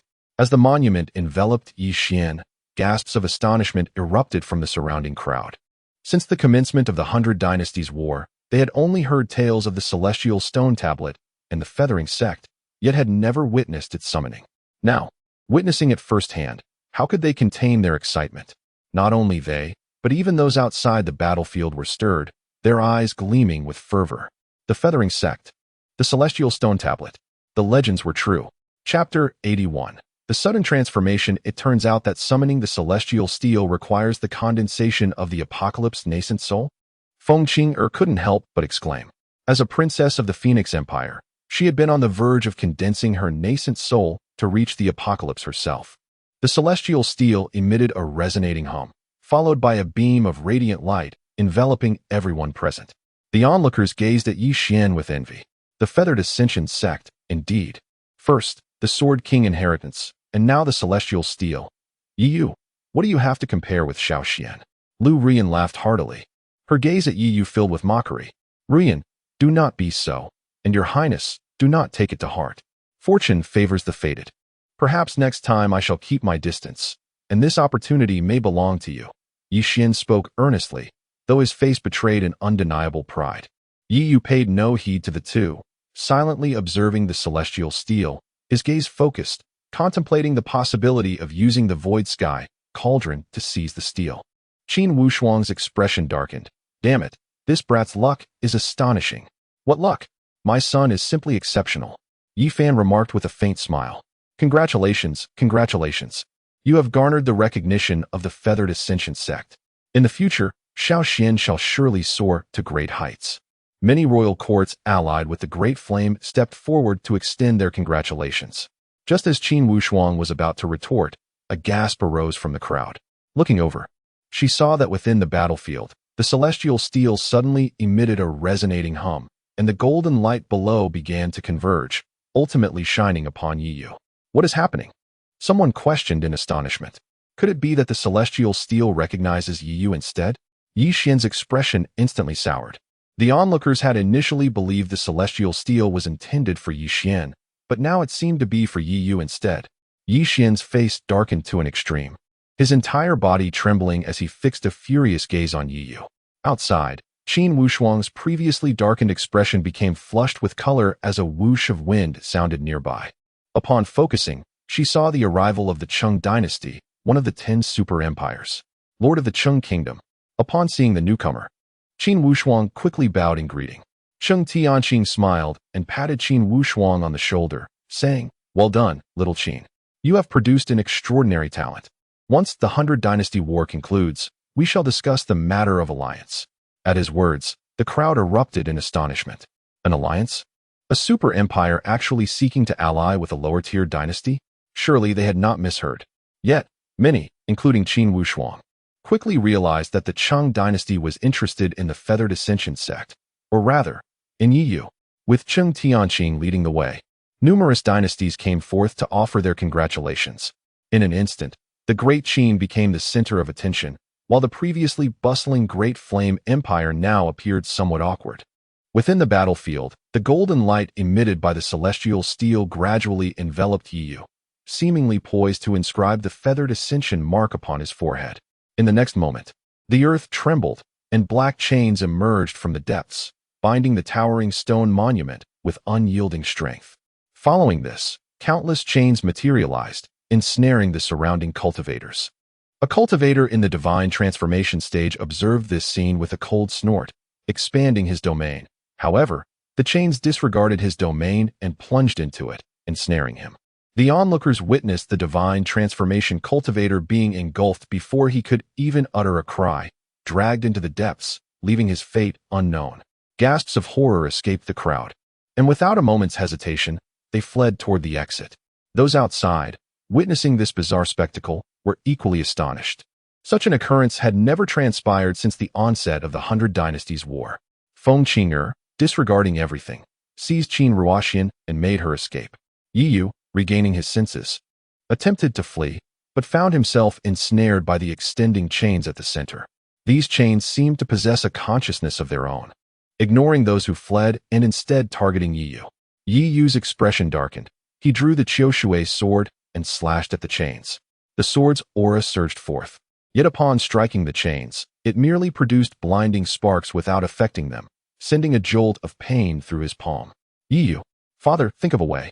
Qin Ruoxian, pulled from the battlefield, saw Yi Yu gradually being encircled by the chains and urgently called out. Qin Wushuang nodded solemnly, directing his gaze toward Qing Tianqing, the sovereign of the Super Dynasty. Qing Tianqing furrowed his brow. He could not abandon a young prodigy who might lead them to the location of the Ascension sect. Just as he was about to speak, Yi Fan's voice rang out. Everyone, those black chains are exceedingly sinister. I recommend we close the exit promptly. Are you out of your mind? There are still people inside. You can't just close it. Qin Wushuang retorted angrily. Uncle Qin, I understand your reluctance to part with the crown prince, as do I, but we cannot gamble with so many lives. If those chains re-emerge and charge out, who will take responsibility? Yi Xian replied, though his lips curled into a subtle smile. Moreover, it is evident that the chains have come because of the towering stone monument. Which is the crown princess doing? Though it pains me, for the greater good, we must take this course. Hearing this, Cheng Tianqing refrained from further argument, shaking his head at Qin Wushuang. Blast it, Yi Fan. Yi Yu is your son. Do you truly want him to perish? Qin Wushuang exclaimed in anger. Yi Fan was momentarily taken aback, but soon replied with a cold smile. The Diyin imperial family has never had a prince named Yi Yu. As his words fell, the people of Qingzhou stood frozen in shock. It was truly ruthless for Yi Fan to abandon his own child. On the battlefield, Yi Yu, surrounded by the encroaching chains, took a deep breath, recalling the image of sword uncle from the past, and then raised the Qiushui sword. The sword technique of heaven's severance. A powerful surge of spiritual energy converged. Yi Yu found it impossible to utter the words heaven's severance, fully aware that with his current abilities, he could not execute the technique. He could only grit his teeth and strike with all his might. A colossal sword aura, spanning over 200 zhang, erupted in an instant, and the encroaching chains were finally cleaved open at one point. Seizing the opportunity, Yi Yu swiftly channeled the spiritual power within him and dashed towards the opening. As he drew nearer to the exit, the chains behind him began to encircle once more. Yet it was evident that Yi Yu would break free first. Observing this, Yi Fan's expression darkened as he retrieved a jade talisman, poised to shatter it. Qin Wushuang immediately sensed something amiss and attempted to intervene, but it was already too late. The moment the talisman was crushed, 6 beams of spiritual light soared into the sky, forcefully repelling Yi Yu, who had already reached the threshold. Chapter 82. The Monument Spirit. In an instant, Yi Yu's body was ensnared by the chains, pulling him away from the exit. No! Qin Ruoxian cried out in a piercing wail, attempting to rush forward, only to be firmly restrained by Qin Wushuang. Yi Fan, you have gone too far. From this day forth, the great Qin and the great Yin shall be locked in eternal enmity. Qin Wushuang glared at Yi Fan, his teeth clenched in fury. Many witnesses had observed Yi Fan's earlier maneuvers and understood that the 6 radiant lights had been orchestrated by him as an ambush. As Yi Yu's form vanished amidst the chains, Yi Fan's expression momentarily shifted, but upon glancing at Yi Xian beside him, he exhaled deeply, his gaze resolutely steeling once more. You erred in seizing the throne that rightfully belongs to Shaoxian. The representatives of the 10 super empires exchanged glances. Recognizing that their own had returned safely while Yi Yu was engulfed in chains, their hopes for the feathered immortal sect had dissipated. In the next moment, they acted in unison. 10 beams of spiritual light surged towards the exit, visibly diminishing the spatial passage. Witnessing this, Qin Wushuang's complexion turned ashen, yet he found himself at a loss for words, collapsing weakly into a chair. Even if he desired to intervene, it was already too late. Qin Ruoxian anxiously turned to Feng Qing'er, who, understanding her unspoken plea, could only sigh and shake her head. I am powerless to assist. Those chains are too enigmatic. I cannot risk the lives of the Feng Empire's people in such a gamble. I shall send someone to the exit in hopes of locating Yi Yu. Huh. I advise you not to waste your efforts. You have witnessed the peculiarity of those chains. Escaping alive is utterly impossible. Yi Fan's voice resonated. Feng Qing'er gazed at Yi Fan in astonishment, perplexed as to why a father would harbor such expectations for his son's demise. From this day forth, we commence. Qin Ruoxian's voice suddenly rang out, her gaze fixed coldly upon Yi Fan. At her side, Feng Qing'er felt an icy chill, instinctively looking at Qin Ruoxian, only to behold a flicker of fire in her eyes. Sister Ruoxian, what do you mean by such words? We are also deeply grieved by the Emperor's death. How can you blame us? Yi Xian sighed. Moreover, there is no evidence that those 6 were dispatched by our father. In Yi Xian's eyes, Yi Yu had already been condemned to death. Yet, Qin Ruoxian disregarded Yi Xian's evasions, her icy stare fixed upon Yi Fan. The moment the chains ensnared him, Yi Yu felt an overwhelming chill enveloping him, rendering his body immobile as the chains seemed to entwine directly into his flesh. Experiencing the excruciating pain surging within, Yi Yu swiftly summoned the Void Heaven Cauldron. As the cauldron materialized, a burst of azure light erupted, causing the chains to retreat with alarming speed as if confronted by a dreadfully formidable force. Free from their constraints, Yi Yu fell heavily to the ground. However, disregarding the pain coursing through him, he hastily drew the Zixiao sword, casting his gaze around. As the chains surrounding him receded, 6 desiccated corpses remained, those who had previously compelled him back from the exit. Sensing that the danger had dissipated, Yi Yu exhaled deeply, collapsing onto the ground. He retrieved several medicinal pills, consuming them while employing the innate breathing technique to mend his injuries. After a considerable time, having restored a significant portion of his vitality, Yi Yu rose to scrutinize his surroundings. Gazing at the stone walls, he found himself perplexed regarding his whereabouts. Yet it was evident that he was no longer in the same place as before. Suddenly, the sound of footsteps echoed, causing Yi Yu's expression to shift. He swiftly turned around to discover a young girl standing behind him, her face adorned with curiosity as she regarded him. "Who are you?" Yi Yu inquired coldly. The girl examined him closely, her voice high-pitched as she exclaimed, "How come you're not dead? I've been trapped by those chains for so long. And this is the first time I've seen someone ensnared without perishing." "You are a steel spirit?" Yi Yu exclaimed incredulously, recalling her words. "Yes. I sensed a peculiar aura within you that resembled the offerings made to that group, so I came to find you. I never imagined you would surprise me so." The steel spirit replied, her demeanor cheerful as she approached him. Yi Yu regained his composure, contemplating the offerings and the altar. He realized that the missing section of the Void Heaven cauldron resembled an altar. "What are those chains?" he asked. The steel spirit shook her head. "I don't know. After that green bronze block was sealed, they suddenly appeared. For nearly a century, as the seal loosened somewhat, the chains have subsided considerably." "Was it the demonic clan's doing?" Yi Yu murmured. "The demonic clan? No. I could crush them with a single hand. These chains are far more formidable," she declared, her body swaying, revealing that she was ensnared by countless chains. "For years, I have endeavored to dispel them, hoping to restore the outside to its former state, only to find myself ensnared first." The steel spirit's frustration was palpable. Yi Yu felt a twinge of sympathy as he reflected on his own recent entry into the blood spring of the 9 hells. After a moment of contemplation, Yi Yu summoned the Void Heaven cauldron. The instant it materialized, many of the chains binding the steel spirit receded, though remnants lingered. "Oh, is this the true form of that green bronze block?" The steel spirit scrutinized the cauldron with caution, maintaining a distance. Yi Yu furrowed his brow, observing the chains still affixed to her. "Why do the chains on you remain?" Despite his injuries, he remembered clearly how the chains had retreated swiftly upon summoning the cauldron. "Oh, the chains on me are the source. They are not easily dispelled. Furthermore, they are also wounded, otherwise they could assist in their own removal." The steel spirit replied with a playful smile. However, it seemed that the spirit of the tablet discerned the thoughts within Yi Yu's heart, and with a smile, remarked, "Fear not.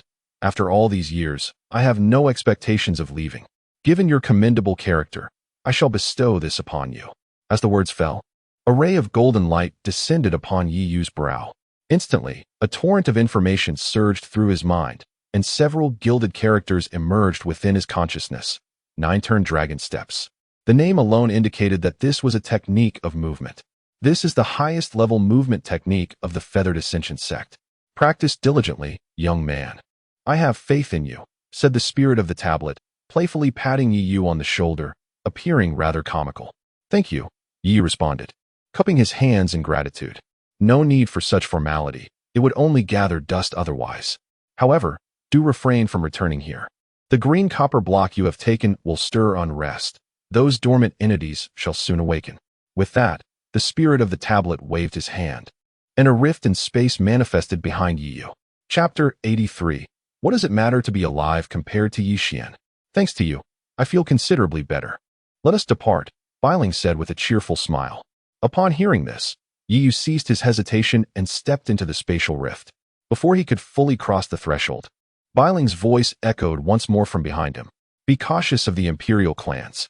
Taken aback by her words, Yi Yu turned around, only to realize he had returned to his previous location. The Imperial clans again. Outside the battlefield, as the spatial passage closed, the 100 Dynasties War entered its second round, the ranking competition. First, the points of each dynasty needed to be tallied to select the top 20 based on their scores. Subsequently, these 20 dynasties would draw lots to compete against one another, ultimately determining the top 20 and the top 10. These 20 dynasties would then share the majority of the resources from this 100 Dynasties war. With the sound of a bell tolling, a stone platform emerged in midair, displaying a projection featuring the names of the major dynasties. Soon, Zhu Yan stepped forward, placing his 100 Dynasties token atop the platform. In an instant, a flash of light signaled a change in the projection, Zhu Dynasty, with a score of 260,000 points. A chorus of astonishment erupted among the crowd, for this was likely the lowest score ever recorded by the Zhu Dynasty. Feeling the weight of the gazes directed at him, Zhu Yan let out a disgruntled snort and turned to leave. Following Zhu Yan's lead, representatives from the other dynasties approached in turn. It soon became apparent that something was amiss. This time, the scores were generally low, even among the top 10 super dynasties, the highest being the Daizhou dynasty with only 380,000 points. Leading the pack was the Fenghuang dynasty with 540,000 points. Then, Yi Xian strode forward confidently, placing the Da Yin token upon the stone platform. A beam of light illuminated the score, revealing the Yin dynasty, 590,000 points. This score surpassed that of the Fenghuang dynasty, securing the top position. The announcement sent shockwaves through the crowd, 590,000 points. Was this a figure that a lower-tier dynasty could realistically achieve? A low-level dynasty ranking first in the 100 Dynasties war was unprecedented. Instantly, all eyes were drawn to Yi Xian. This time, due to the influence of artifact-level weapons, the scores of all dynasties were relatively lower. However, this did not diminish Yi Xian's remarkable ability. Many recalled the celestial infant he had manifested earlier, and it became increasingly clear that this young man possessed extraordinary talent. Envy stirred in the hearts of many. This young man truly embodied the essence of a dragon among men. Following this, under Yi Fan's careful orchestration, news of Yi Xian receiving the Sword King inheritance and being recognized by the Nine-Spirit Sword sect spread swiftly. A fresh wave of excitement surged through the crowd. De Yin was poised for greatness. Many murmured in awe. Subsequently, Yi Fan directed a challenging gaze towards Qin Wushuang, the intent evident in his eyes. According to the current ranking of the Great Yin, securing a position within the top 20 is virtually assured. Even if the final ranking competition yields less than desirable outcomes, it would still suffice to allow them a share of the spoils in this grand contest of the 100 Dynasties. For these lesser empires, even the 20th position is sufficient to catalyze a qualitative leap in their national strength. Indeed, to the Great Yin, the Great Qin is merely meat on the chopping block. Qin Wushuang disregarded Yi Fan and took the Great Qin's 100 Dynasties order from Qin Rua Xian's hand. Father, I had warned you of the importance of befriending Yi Xian, yet you refused to heed my counsel. Now look at the situation. That useless leaf you whom you so eagerly accepted is of no value at all. Qin Han, standing nearby, gritted his teeth. As the crown prince of the Great Qin, he had naturally come to witness the event. Your Highness, it is not as simple as that, Si Tu Guang interjected, only to be cut off by Qin Han. Do you have the right to speak here? If you hadn't incited father to bring that leaf you back, would we be in this predicament now? Qin Han glared at Si Tu Guang coldly. Si Tu Guang, upon hearing this, clenched his jaw but ultimately refrained from countering. With Leaf Yu now deceased, he found himself at a loss for words. Silence, elder brother, and wait quietly, Qin Ruoxian said languidly. Wait for what? To see that useless one astonish everyone with 1,000,000 points? Enough of that. He is dead. What is there to wait for? Qin Han retorted angrily. The thought of the Great Qin's imminent downfall and his own position as crown prince vanishing filled him with unbridled fury. He felt that all of this could have been averted. If you are unhappy, you may choose to distance yourself from the Great Qin royal family, Qin Wushuang remarked. Casting a glance at Qin Han, the latter's expression shifted, struggling to suppress the rage boiling within him as he retreated to his seat. Distance myself? What a joke. I am the crown prince. If I were to detach from the royal family, what kind of life would I lead? Does everyone think they can simply discard their royal status like that foolish Leaf Yu? Seeing Qin Han cease his complaints, Qin Wushuang placed the 100 Dynasties order upon the stone platform. Soon, the Great Qin's points began to fluctuate, ultimately settling at 120,000, ranking them 36th. This was quite substantial. For a lesser dynasty, it would have brought Qin Wushuang considerable excitement in times past. Even if they failed to advance to the second round of the ranking competition, the Great Qin would still receive 10% of that score in resources, which was ample. However, that was no longer the case. Taking a deep breath, Qin Wushuang returned to his seat, her expression icy and silent, while Qin Han directed a sycophantic smile towards Yi Xian. As the tally of points was completed, the monk responsible for the scoring prepared to announce the results. Suddenly, a muffled sound resonated from the location of the previously sealed spatial passage. Everyone's expressions shifted dramatically, and the sovereigns of the 10 super empires rose, their faces grave as they gazed apprehensively at that spot, fearing the eerie chains might truly emerge. Bang, bang, bang. The resounding thuds echoed continuously, and the once sealed spatial passage now revealed a fissure. At that moment, the hearts of everyone present raced, with many already contemplating a hasty retreat. Suddenly, a faint crackling sound pierced the air, and a radiant azure light erupted forth. Gradually, a figure materialized before the astonished crowd. It was Yi Yu. Ah, he has finally emerged. With a gaze fixed upon the astonished onlookers, Yi Yu stowed away the Su Tian Ding and descended to the grounds of the Great Qin dynasty amidst their incredulous stares. Qin Ruoxian gazed at Yi Yu in a daze, tears welling in her eyes. In the next moment, disregarding everything else, she leapt into Yi Yu's embrace, weeping uncontrollably. Yi Yu, witnessing her distress, gently patted her back to offer consolation, and after a while, Qin Ruoxian managed to stifle her sobs. Huh, what does it matter to be alive? Does it elevate our scores? Can it even compare to Yi Xian, who has inherited the Sword King's legacy and caught the attention of the Jiuling sword sect? Qin Han remarked with a sneer. Chapter 84. The confident Yi Xian. Upon hearing those words, Yi Yu suddenly recalled, indeed, I almost forgot that. Consequently, Yi Yu released Qin Ruoxian from his embrace and turned to the individual on the stone platform, who was about to announce the results, exclaiming, Senior, the Great Qin dynasty still has a share of points.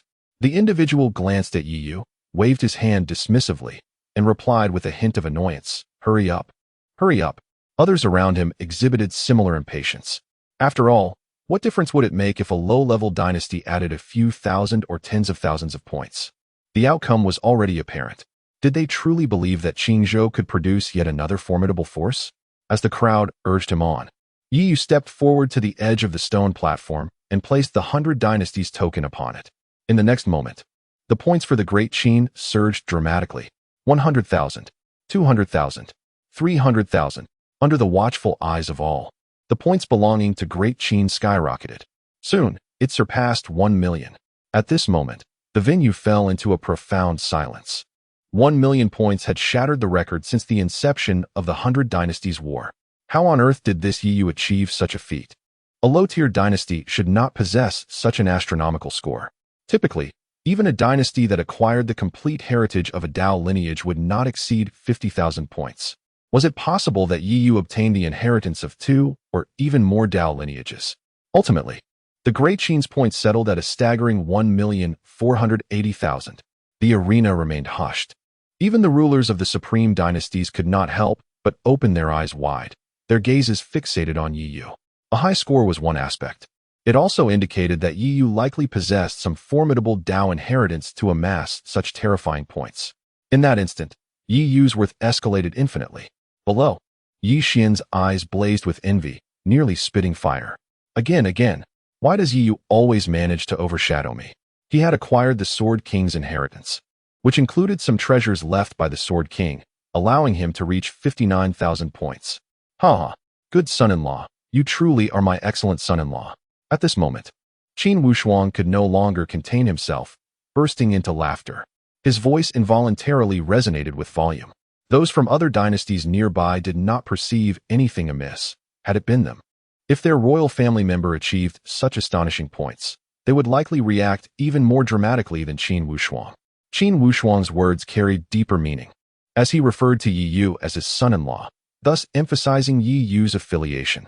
It was a clear declaration to all that Yi Yu had already become part of their family, discouraging any ulterior motives. However, despite understanding the implications in Qin Wushuang's words, many could not conceal the fervor in their eyes. Could they not even take a concubine? Moreover, gaining favor did not necessarily require a woman. In stark contrast to Qin Wushuang's exuberance, Yi Fan's despondent demeanor painted a vivid picture of despair. Zhou Qitian's gaze shifted between Yi Yu and Yi Xian, his fingers lightly tapping on the back of the chair. After a prolonged moment of contemplation, he wore a subtle smile, as if having made a momentous decision. When the leaderboard was finalized, Yi Yu turned with an air of composure and returned to the heart of the great Qin dynasty. First place on the leaderboard. A low-tiered dynasty claimed the top spot. Moreover, they shattered the long-standing record of the tournament. A low-tiered dynasty achieved this feat. Great Qin accomplished it. Yi Yu accomplished it. At this juncture, the history of the 100 Dynasties War embraced a new turning point. Should Yi Yu secure victory in the subsequent ranking matches, it is conceivable that the champion of this 100 Dynasties War may be claimed by a low-tier dynasty. However, all were acutely aware of the challenges that lay ahead. While the ranking matches featured the younger generations of various dynasties, their training durations were relatively comparable. Yet, the foundational strength of the dynasties differed significantly. For the youth of a low-tier dynasty to triumph over the prodigies of super dynasties was undoubtedly a fanciful notion. Nevertheless, having witnessed numerous miracles today, a spark of excitement lingered in their hearts. Qin Wushuang, with a look of satisfaction, patted Yi Yu on the shoulder and encouraged him. Rest well. Do not bear too much pressure in the upcoming ranking matches. As long as you enter the ranking matches, the worst outcome will still place you between 10th and 20th, which will yield considerable resources. Since the inception of the 100 Dynasties War, only a handful from the Qingzhou dynasty have managed to reach the top 20. I am already immensely pleased. Yi Yu merely smiled, his gaze fixed upon the so-called drawing box. He sensed a subtle thread of spiritual energy emanating from it, a detail easily overlooked without careful attunement. If Yi Yu's instincts were correct, the forthcoming top 10 super dynasties would be strategically separated to monopolize the top 10 positions. Indeed, the moment the matchups were announced, the representatives of the 10 super dynasties were distinctly divided. Yi Yu faced the Zhou dynasty, Yi Xian confronted the Cheng dynasty, while Feng Qing was pitted against the Yuan dynasty. This arrangement was a familiar occurrence, and despite any underlying doubts, no one dared voice them, mindful of the intimidation exerted by the super dynasties. Soon, the first match commenced, with the Great Yin facing the Cheng dynasty. Under the watchful eyes of the crowd, Yi Xian stepped forth, his demeanor radiating pride as he ascended the stage. Observing Yi Xian's appearance, Qin Wushuang frowned and remarked, "What on earth is Yi Fan thinking? Allowing Yi Xian to compete? The youth of Great Yin has dwindled to just Yi Xian." Qin Ruoxian interjected, casting a glance at Yi Yu, pondering that had Yi Yu not been forced away, he might have been the representative for Great Yin. From the Cheng dynasty, a young man leapt forward, landing squarely before Yi Xian. Upon recognition, gasps erupted among the spectators. He was Cheng Dong, the third prince of the Cheng dynasty, ranked 23rd on the Yunzhou prodigy list. To the onlookers, this was an encounter devoid of suspense, for Cheng Dong was in the late stage of the nascent soul realm, mere moments away from reaching its pinnacle. Cheng Dong glanced at Yi Xian with disdain, remarking, "I have heard that you have inherited the legacy of the Sword King. Allow me to see if there is any substance to it." With that, Cheng Dong unleashed a powerful punch, gathering his immense spiritual energy into a formidable fist imprint, clearly employing a spiritual technique.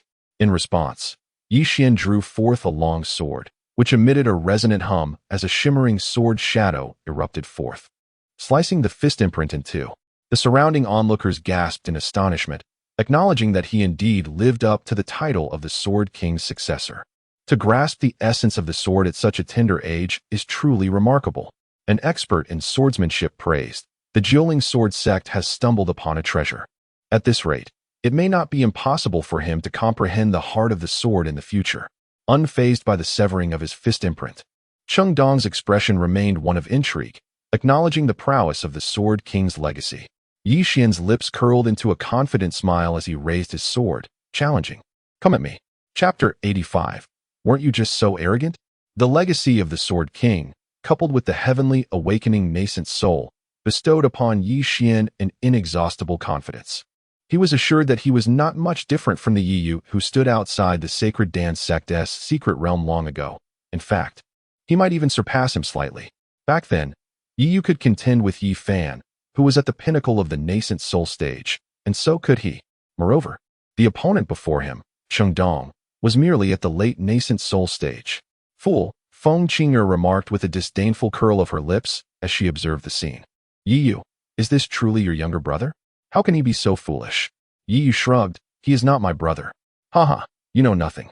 A sword cultivator must possess such unwavering spirit, Yi Fan retorted coldly, having overheard Feng Qing'er's mutterings.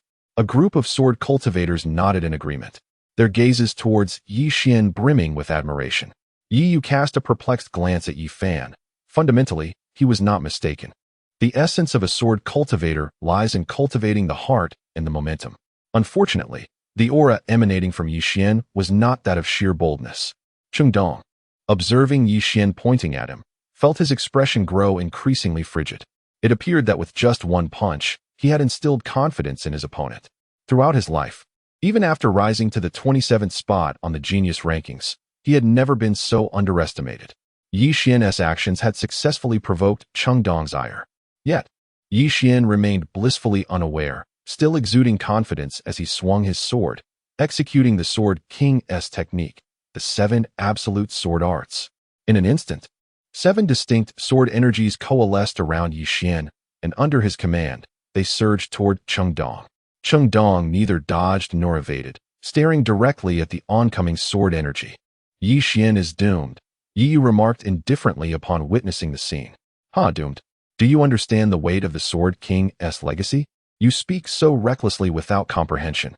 I know you are envious of Xiao Xian, but I did not expect such ignorance from you, Lu Ruyin scoffed. Having witnessed Yi Xian's Sword King technique, a sensation she could not forget, it was certainly not something a late nascent soul cultivator could withstand. On the battlefield, sword energies crisscrossed, stirring up clouds of dust. Suddenly, a purple light flashed, and Dong seized Yi Xian by the neck, lifting him effortlessly before slamming him onto the arena. Boom! The entire platform trembled violently as Yi Xian coughed up a mouthful of blood, staring incredulously at Dong. How is this possible? You are merely at the late nascent soul stage. How could you possibly withstand my 7 absolute sword arts? Xiao Xian, Yi Fan and Lu Ruyin cried out in unison, rushing forward, only to be restrained. No disturbances were allowed during the ranking matches. Weren't you just so arrogant? Dong smiled at Yi Xian, then raised his palm, gathering a tremendous amount of spiritual power once more. I concede, Yi Xian cried out in despair, his body trembling uncontrollably. This is the unwavering spirit you speak of? How laughable! Feng Qing'er mocked. Yet, at that moment, Yi Fan had no mind to heed her taunts. Wholly focused on Yi Xian on the stage, Dong observed Yi Xian, who trembled in fear, and promptly lost interest, casting him aside from the arena. Witnessing Yi Xian's disheveled state, those sword cultivators who had previously regarded him with admiration furrowed their brows. What significance did comprehending the essence of the sword hold if one's mental fortitude as a sword cultivator was so inadequate? Feeling the disdainful gazes surrounding him, Yi Xian's countenance darkened considerably as he belatedly realized his earlier lapse in composure. What a disgrace for a member of the royal family to be so easily intimidated by such a trivial scene, Feng Qing'er remarked with scorn. Yi Xian gritted his teeth, unable to utter a single word, and could only cast an indignant glance at Yi Yu before turning back to the position of Diyan. Yi Yu, accustomed to such treatment, understood that within the Diyan royal family, any misfortune would ultimately be attributed to him, a lesson he had long since grasped. The defeat of Diyan was anticipated by all. Although Yi Xian's Sword King decision had briefly astonished them, it was merely fleeting. The ranking matches resumed shortly thereafter, swiftly concluding 8 rounds. With no exceptions, victory belonged to the individuals from the top 10 super dynasties. Feng Qing'er lost to Tai Xin of the Yuan dynasty by a narrow margin. In the final match, Deqin faced the Zhu dynasty, and Yi Yu rose slowly under the watchful gaze filled with concern from Qin Wushuang. Little Yu, if it becomes too difficult, concede.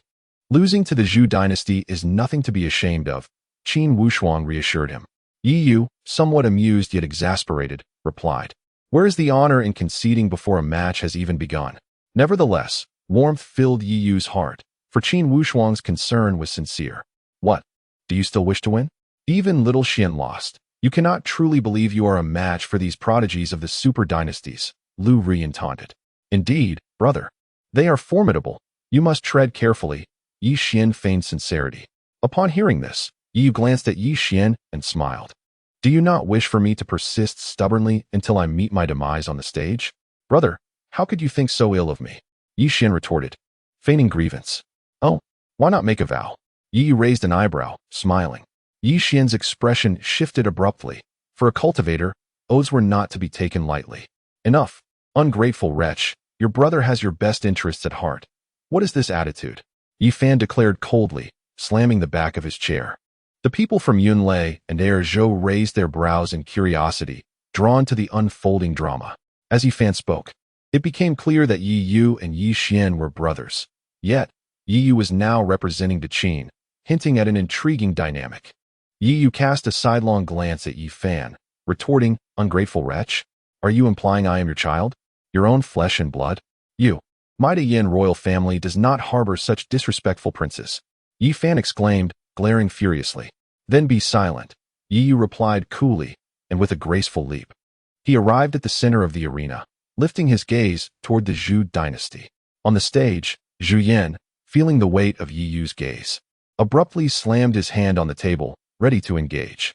Wait, let your elder brother take the lead. Zhu Lin gazed intently at Yi Yu on the arena, his eyes narrowing slightly. As his words fell, not only Zhu Yin but also the surrounding members of other supreme dynasties were taken aback. Could it be that Zhu Lin would actually send Zhu Huan? This seemed implausible. Whether it was Cheng Dong or Tai Exine, they were indeed prodigies of the dynasty. Yet neither stood as the foremost. In contrast, Zhu Huan truly represented the vanguard of the younger generation in the Zhu dynasty. Ignoring the astonishment of those around him, Zhu Lin's unwavering gaze remained fixed on Yi Yu, as he sensed that Zhu Yin was not his match. Zhu Yin attempted to voice his objections. Yet under the weight of Zhu Lin's authoritative stare, he begrudgingly took his seat, feeling that summoning his elder brother for this confrontation was akin to using a sledgehammer to crack a nut. Nevertheless, amidst the crowd from the Zhu dynasty, one individual had already leaped onto the arena. Chapter 86, Thunder Spirit Root, Zhu Huan. It is indeed Zhu Huan. The moment he appeared, gasps of astonishment echoed through the crowd. Their surprise was entirely justified, for Zhu Huan ranked 13th on the thunderous talents list of Lai Zhou, possessing a peak stage of the nascent soul realm. Rumor has it that he once successfully eluded a divine transformation cultivator, hinting at his formidable combat prowess. Yi Yu regarded the armored Zhu Huan before him, his brow furrowing slightly. He sensed a rumble of thunder emanating from Zhu Huan. Typically, spiritual roots are categorized into the 5 elemental types: metal, wood, water, fire, and earth. However, there exist extraordinary individuals endowed with mutated spiritual roots, such as those of wind, thunder, and cloud. The true might of these mutated roots unveils itself after the nascent soul is formed, when the internal spiritual energy undergoes an elemental transformation. Upon Zhu Huan's arrival, Qin Wushuang's expression darkened. In his view, while Yi Yu was indeed powerful and possessed unparalleled talent, he was fundamentally inferior to the legacies of both the Great Yin and Great Qin. No matter how strong Yi Yu might be, he would not stand a chance against Zhu Huan. In stark contrast, Yi Xian and his companions were elated, eagerly anticipating Yi Yu's downfall.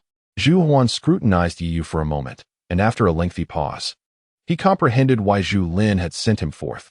He sensed a faint aura of danger emanating from Yi Yu. The ability to evoke such a feeling of peril was not something mere figures like Zhu Yin could achieve. You are quite formidable.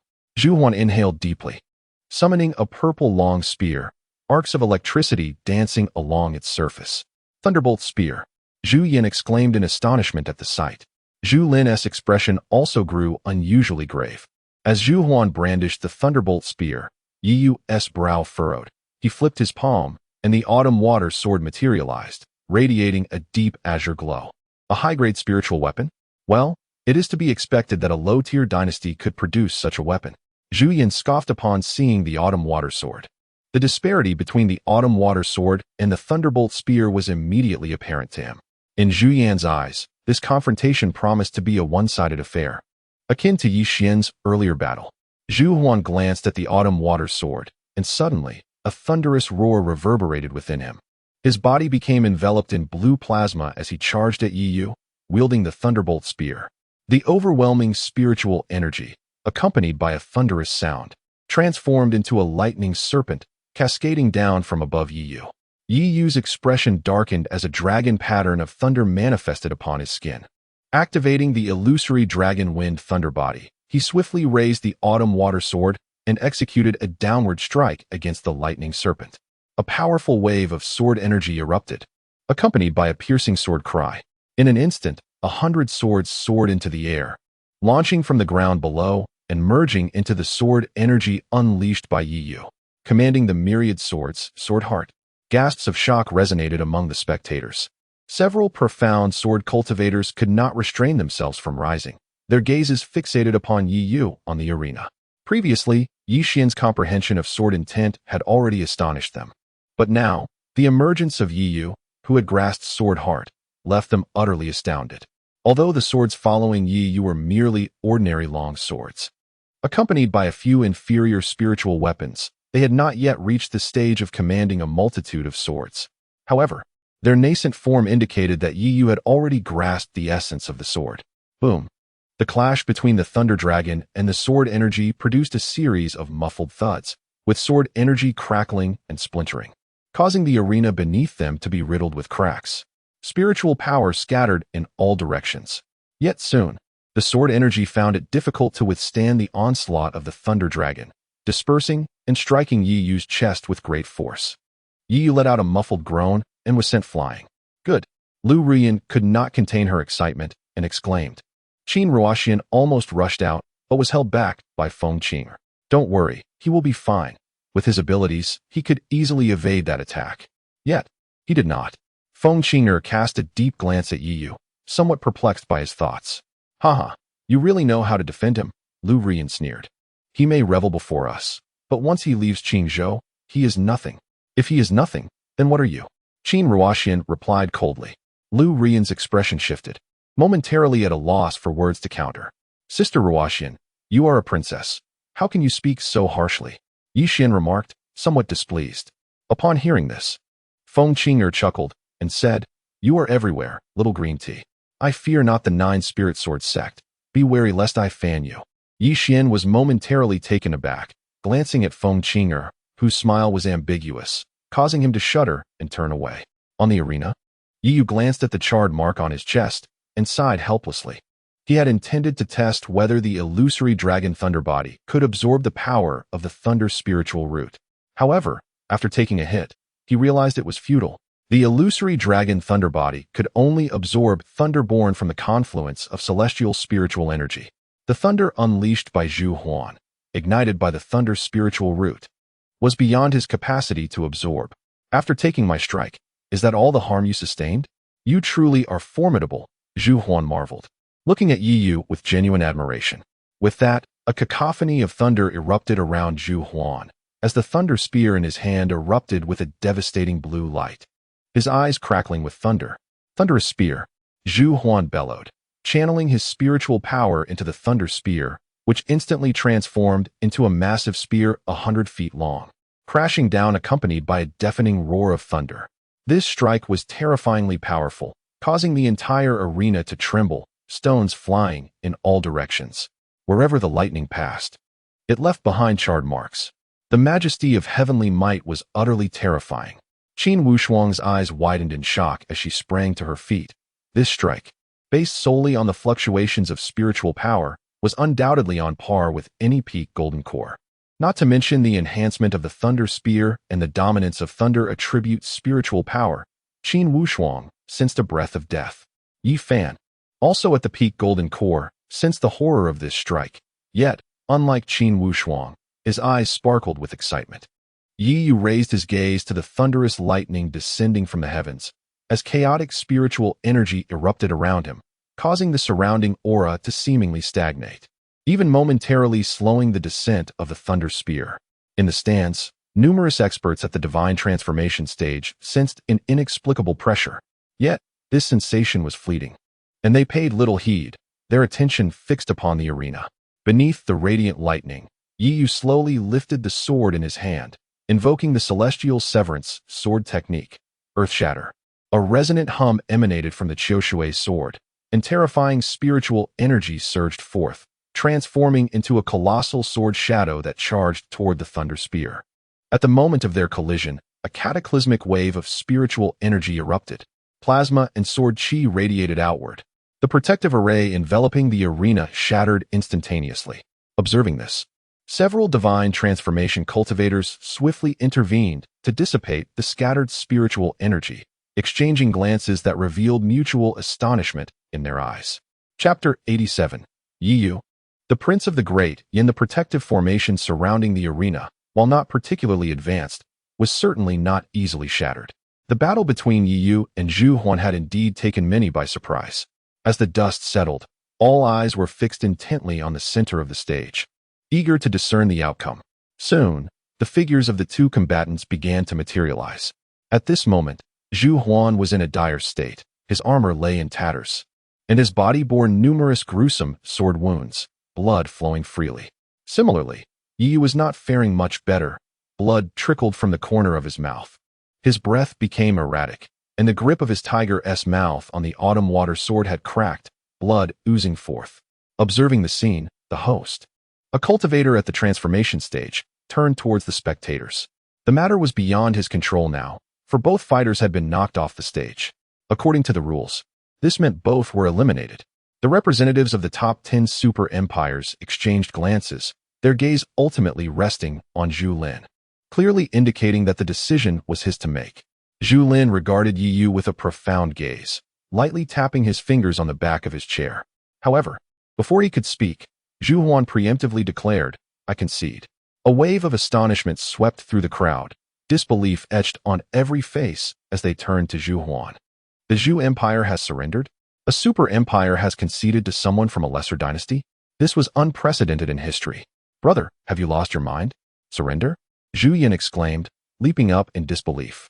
Zhu Huan raised a hand, gesturing towards the distance between them, stating, "It is evident that I was sent flying further than he was, thus I have lost." Zhu Lin cast a deep glance at Zhu Huan, then waved his hand, saying, "Since Huaner has spoken, then this match goes to Yi Yu." A loss in the battle of 100 dynasties was not a crippling blow for a super empire like the Zhu. Zhu Lin understood Zhu Huan's innate pride. He would never humiliate him. He needed Zhu Huan to one day inherit the mantle of the Zhu Empire, and his resolve must remain unshaken. Seeing Zhu Lin's stance, the representatives of the other 9 super empires remained silent, pleased to witness the Zhu Empire's setback. The host, observing the developments, then proclaimed, "The Great Qin emerges victorious." With those words, the arena erupted in cheers, the individuals from the lesser empires rejoicing and chanting Yi Yu's name. Yi Yu had shattered the long-standing tradition of the Battle of 100 Dynasties. This was the first time a lesser empire had entered the top 10. This ignited a flame of hope and a vision of the future. They realized they too could strive for a place among the elite. Yi Yu gazed upon the jubilant crowd, then lifted his eyes to the high platform where the representatives of the 10 super empires stood. Even Zhu Lin wearing a faint smile at that moment. Yi Yu sighed. His emergence had instilled a glimmer of hope in these lowly dynasties. Yet, transcending class barriers was no simple feat once ignited. The fervor would likely lead them to toil relentlessly for these colossal entities during the next 100 Dynasties war. Qin Wushuang's eyes widened as she fixated on Yi Yu on the arena. At that moment, she was so overwhelmed with excitement that words escaped her. He had truly triumphed. It was only when the sounds of congratulations reverberated around her that Qin Wushuang was jolted from her astonishment. Observing the people of Qingzhou, who had previously shunned the Great Qin due to the influence of the Great Yin, she noted how shamelessly they now flocked to him. At that moment, Qin Wushuang could no longer contain her laughter, tears welling at the corners of her eyes. The Great Qin was poised for ascendance. Indeed, it was on the verge of soaring. The hearts of the Qingzhou populace surged with this thought, all thanks to Yi Yu. How foolish they had been to misjudge him. Many in Qingzhou had once held high hopes for Yi Yu, and when Yi Qingwan announced his exile, several had contemplated reaching out to him, yet none persevered. Who could have foreseen that the Yi Yu of yore would evolve into this? As this realization dawned, numerous individuals surreptitiously glanced toward the direction of the Great Yin. Yi Yu had once been their prince, and all this glory should have belonged to the Great Yin. Yet, he had been forcefully driven away by the royal family. At that moment, Yi Fan's countenance darkened, his breaths growing heavy as he struggled to maintain composure. However, the fluctuations of spiritual energy emanating from him betrayed his turbulent emotions. Meanwhile, Yi Xian spat a mouthful of blood and fainted. Wait! Suddenly, a resounding voice echoed. Everyone paused, turning to discover that the voice belonged to Yi Fan. Just as the crowd was left bewildered, Yi Fan strode forward and addressed the representatives of the 10 super dynasties. Yi Yu is the prince of the Great Yin, not a citizen of the Great Qin. The rewards from this 100 dynasties war should be bestowed upon the Great Yin. As his words hung in the air, Qin Wushuang sprang to her feet, pointing an accusatory finger at Yi Fan, exclaiming, "Yi Fan, you old fool, do you have no shame?" Not only Qin Wushuang, but even the representatives of other dynasties in Qingzhou bore expressions of shock. So, Yi Yu was once again their prince of the Great Yin? Who were those who had previously conspired to make Yi Yu unwelcome in Qingzhou? The representatives of the 10 super dynasties stood frozen, astonished by Yi Fan's audacious declaration. They had witnessed clearly how Yi Fan had vehemently insisted that no prince named Yi Yu existed within the Great Yin royal family. He had even resorted to employing assassins to eliminate Yi Yu when he attempted to escape. And now he boldly proclaimed Yi Yu as their prince. Yi Fan disregarded Qin Wushuang's vitriol and turned to Yi Yu, saying, "Little Yu, come back." Regarding the previous incident, father offers his apologies. "Your sisters are awaiting your return." Upon hearing this, Yi Xian seethed with resentment, but recognized that now was not the time for him to speak. Should the Great Qin secure a place among the top 10, it would undoubtedly deal a devastating blow to the Great Yin. At this moment, the atmosphere was hushed, with everyone eagerly awaiting Yi Yu's decision. Yi Yu, however, cast a sidelong glance at Yi Fan, a faint smile playing on his lips as he spoke. "I am returning. What will happen to him?" Was this a concession? The members of the Qingzhou dynasty were taken aback, and Qin Wushuang's expression darkened. Only Qin Ruoxian remained composed, her faith in Yi Yu unwavering. As Yi Yu gestured towards Yi Xian, Yi Fan's countenance soured considerably. "Little Xian is your brother. We are all family. Why must you be so antagonistic? Blood is thicker than water." The moment his words fell, many were left astounded. Blood is thicker than water? While such a sentiment might be acceptable coming from others, when it emerged from Yi Fan's lips, it was utterly nauseating. He, a spy from the demon clan, was not my kin. You may share a bond with him, but does that imply you too are a spy of the demon clan, Lord Yi? Yi raised an eyebrow, intrigued. Chapter 88. Yi Qingwan rekindles hope upon hearing the words. Yi Xian turned pale with fright, his entire body trembling uncontrollably.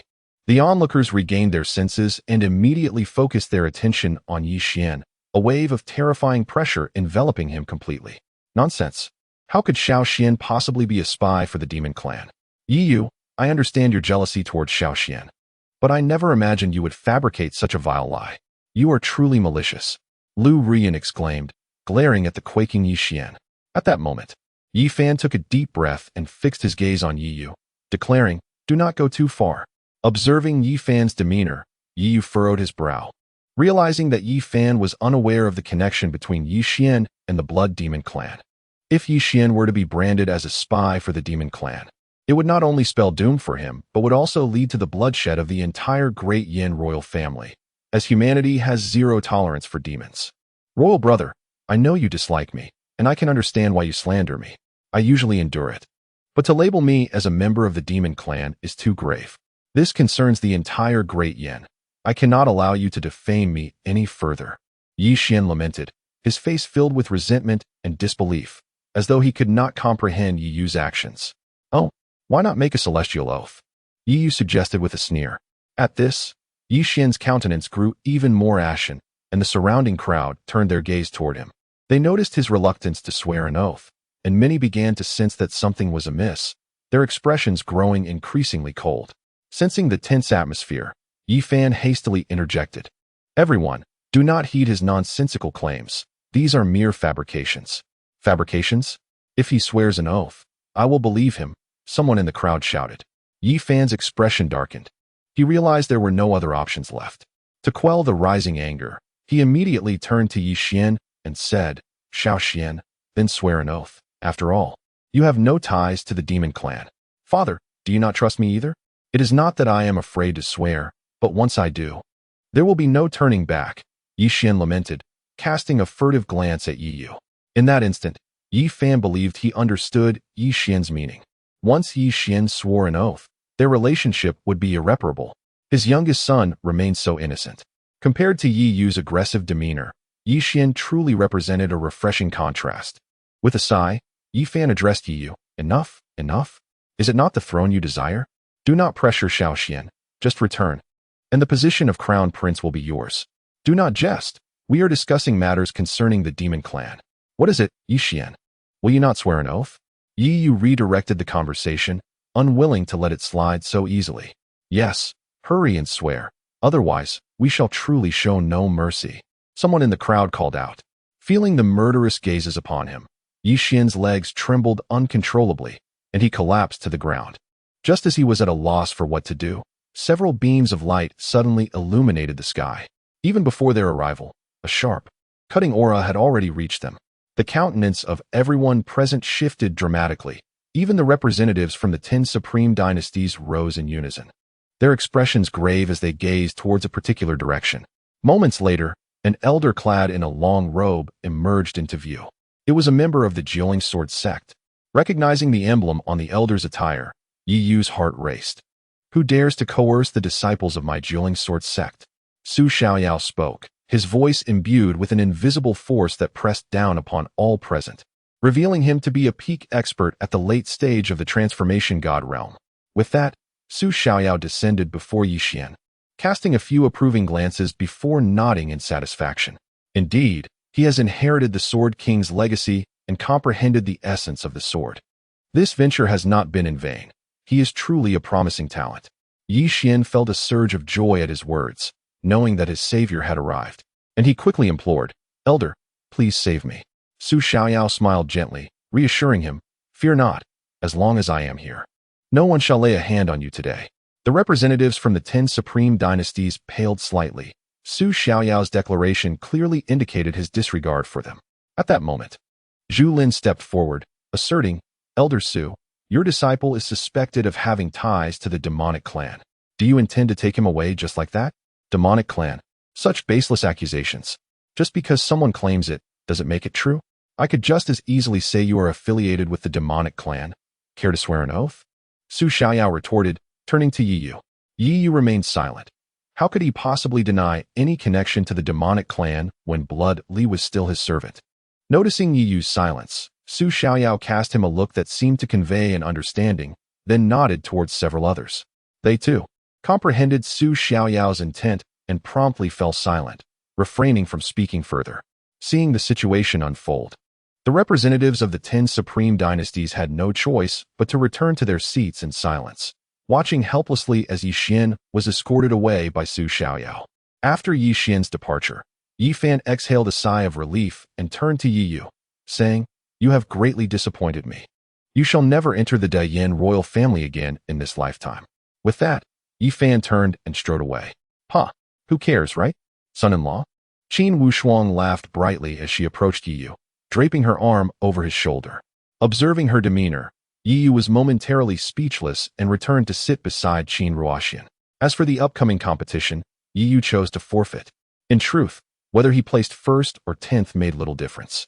The rewards for the top 10 dynasties were relatively similar, as the distribution was determined by the 10 supreme dynasties themselves, ensuring that no one would gain undue advantage.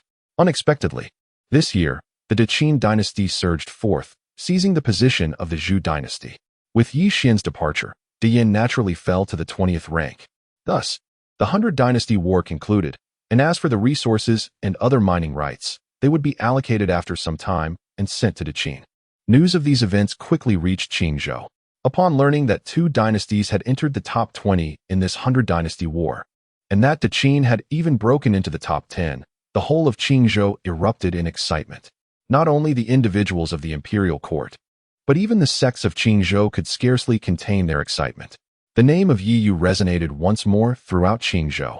The youngest cultivator in the late stage of the nascent soul realm in Qingzhou, who comprehended the heart of the sword, vanquished the prodigy Zhu Huan of Lijiao, and led the Great Qin to secure a place among the top 10 in the 100 Dynasties War. Each piece of news sent tremors through the cultivation community of Qingzhou, spreading rapidly and becoming common knowledge. Even Yi Qingwan, who was under house arrest, became aware of it. Upon receiving this news, Yi Qingwan was utterly astonished. She could hardly fathom that merely a few months after leaving the Great Yin, Yi Yu had grown to such heights. Now, with Yi Yu's return, she need not marry into the Great Zhou. The eyes that had dimmed in despair now sparkled with renewed brilliance. Chapter 89. Uncertainty of Father's Regret. Eldest Sister. I have returned. As Yi Qingwan pondered, the voice of Yi Qingshuang echoed through the air. Observing that the ominous aura enveloping Yi Qingshuang had dissipated, Yi Qingwan's countenance radiated with joy, and she hastily inquired, "Where is Yi Yu?" "Only I have come back." Yi Qingshuang grasped Yi Qingwan, who had been gazing outside, and replied, "The battle of the 100 dynasties has only just concluded. He likely has not yet returned." "Did he mention when he would be back?" Yi Qingwan pressed anxiously. She could not afford to be calm. Yi Fan had once proclaimed that once the battle ended, he would arrange for her and Yi Qingxian to be wed to the great Zhou dynasty. Taking a deep breath, Yi Qingshuang began, "Eldest sister, I sought you out concerning Yi Xian." After departing the battlefield, she initially intended to approach Yi Fan and clarify the situation regarding Yi Xian and the demonic clan.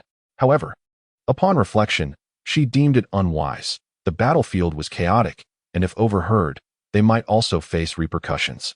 After much contemplation, she ultimately decided to return to discuss the matter with Yi Qingwan.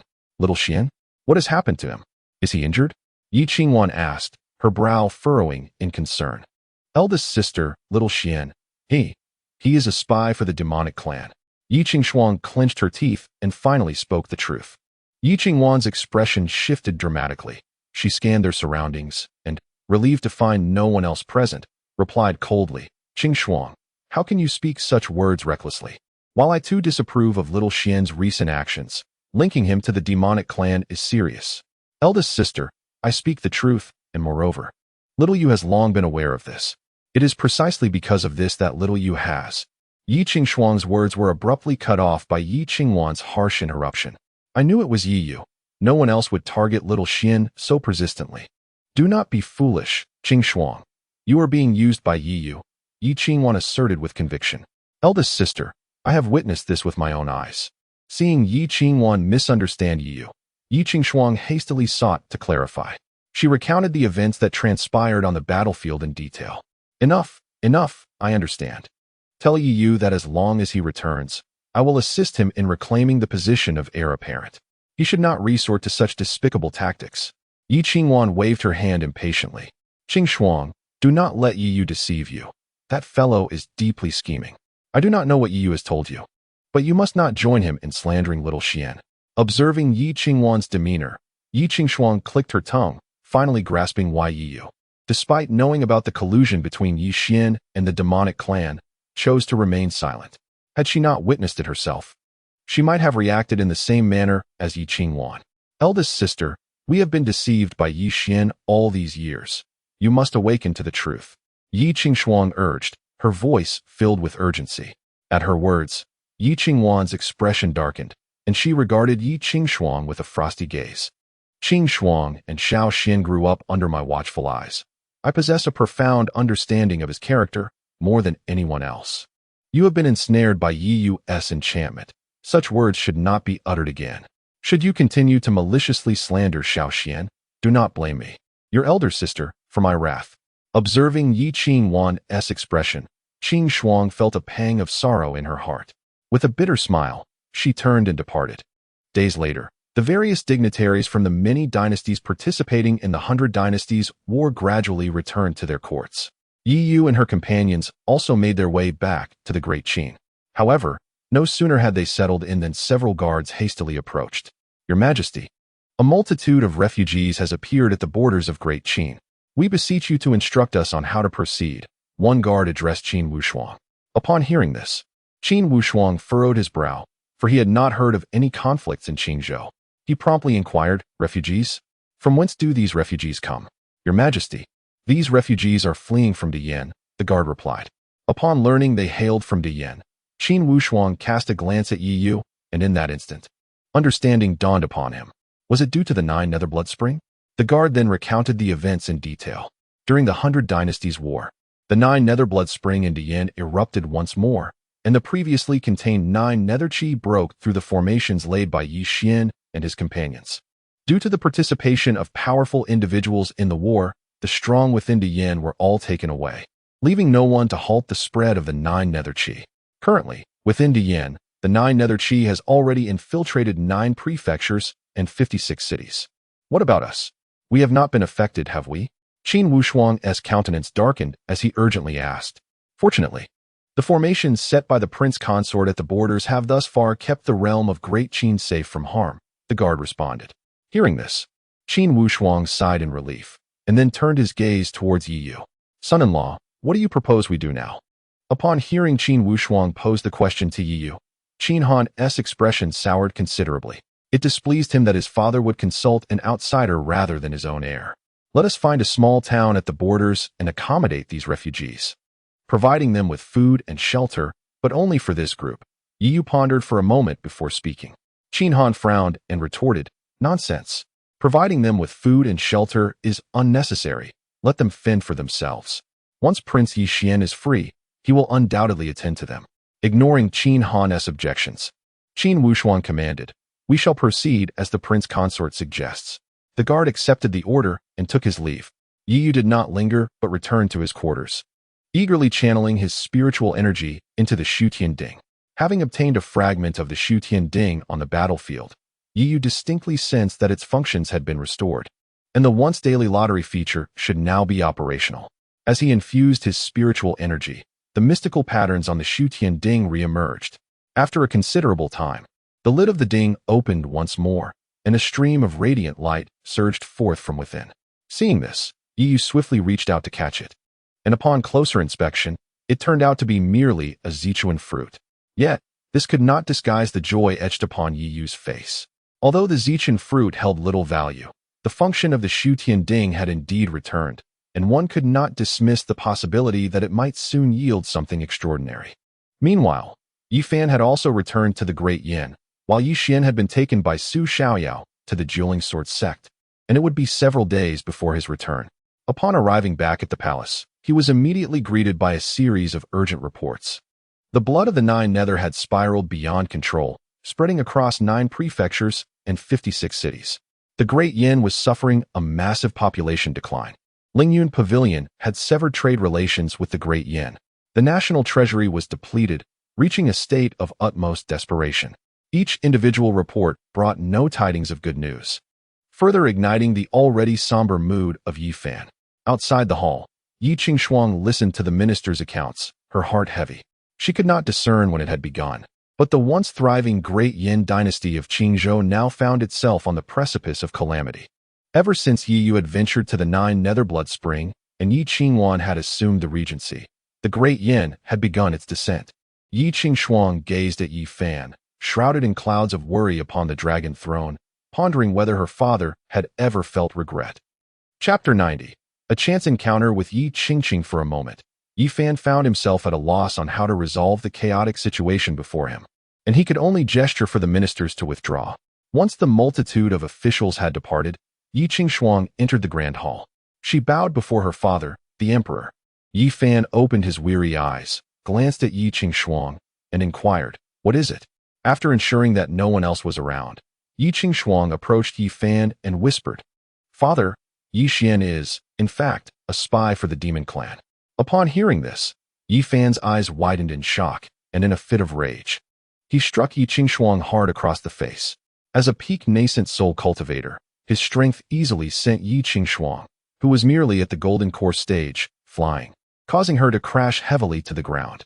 Clutching her face in disbelief, Yi Qingshuang stared at Yi Fan, momentarily forgetting the pain. "Father? Who told you this?" she exclaimed. "That ungrateful son, Yi Yu, has already slandered Xiao Xian. How could you, as his elder sister, also harm him?" Yi Fan fumed. He was already infuriated by Yi Yu's public denouncement of Yi Xian, and now he was astounded that upon returning to Dian, the matter was still being brought up. "Father, I speak only the truth," Yi Qingshuang cried out in desperation. "Enough. Silence her. Guards, take this unfilial daughter away and confine her in the dungeons for reflection," Yi Fan commanded, uninterested in further discussion with Yi Qingshuang. Several golden-armored guards entered and dragged the despondent Yi Qingshuang away. Yi Yu, as long as I am here, the throne will forever belong to Shaoxian. Do not even dare to dream otherwise. Yi Fan shouted in rage, smashing the dragon table before him into splinters. In the dungeons, Yi Qingshuang was consumed by despair, finally understanding the feelings Yi Yu must have experienced. The betrayal and mistrust from a loved one, the sense of helplessness. Just once, this depth of pain struck her, and yet, during the year Yi Yu returned, she had treated him in the same manner. How many times had he endured this kind of despair? Little Yu, sister is sorry. Yi Qingshuang sank to the ground, tears streaming silently down her cheeks. Meanwhile, as this palace drama unfolded, Yi Yu had arrived at Tianji City, discussing the situation on the battlefield with Ni Shuedong while also gathering information regarding the imperial clan. Given the circumstances, there is little that can be done. The demon clan is cunning. One cannot place blame on Yi Xianxing, Ni Shuedong remarked with a smile after listening to Yi Yu's account. Yi Yu nodded, acknowledging that the information from Tianji Pavilion was indeed accurate, as it contained a fragment of the Su Tian Ding. However, he could not present the Su Tian Ding to her, thus he would owe her a favor for the time being, which he would find a way to repay later. All right, here is the intelligence regarding the imperial clan. As she spoke, Ni Shuedong produced a piece of paper and handed it to Yi Yu. Yi Yu was taken aback as he accepted it, noticing that it bore 4 characters, with heaven, share longevity. Miss Morong, what does this mean? The origins of the imperial clan remain shrouded in mystery, with scant information available. It is known, however, that they appear inexplicably and vanish like phantoms, each time uttering a specific phrase. Indeed, Ni Shuedong remarked with a grave expression. Upon hearing this, Yi Yu fell silent. The fact that even the Tianji Pavilion could uncover no information about the imperial clan underscored their formidable nature. In that case, I shall not intrude any further, Yi Yu said, rising and cupping his hands in farewell, intending to take his leave. Wait, I have something else that I believe Mr. Yi would find intriguing. Ni Shuedong smiled, retrieving a jade slip and handing it to Yi Yu. After a moment of contemplation, Yi Yu recognized this as Ni Shuedong's method of placing him under obligation.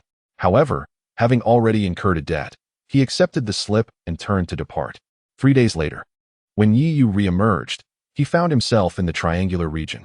This area, situated at the confluence of 3 states, spans roughly 1/3 the size of Qingzhou.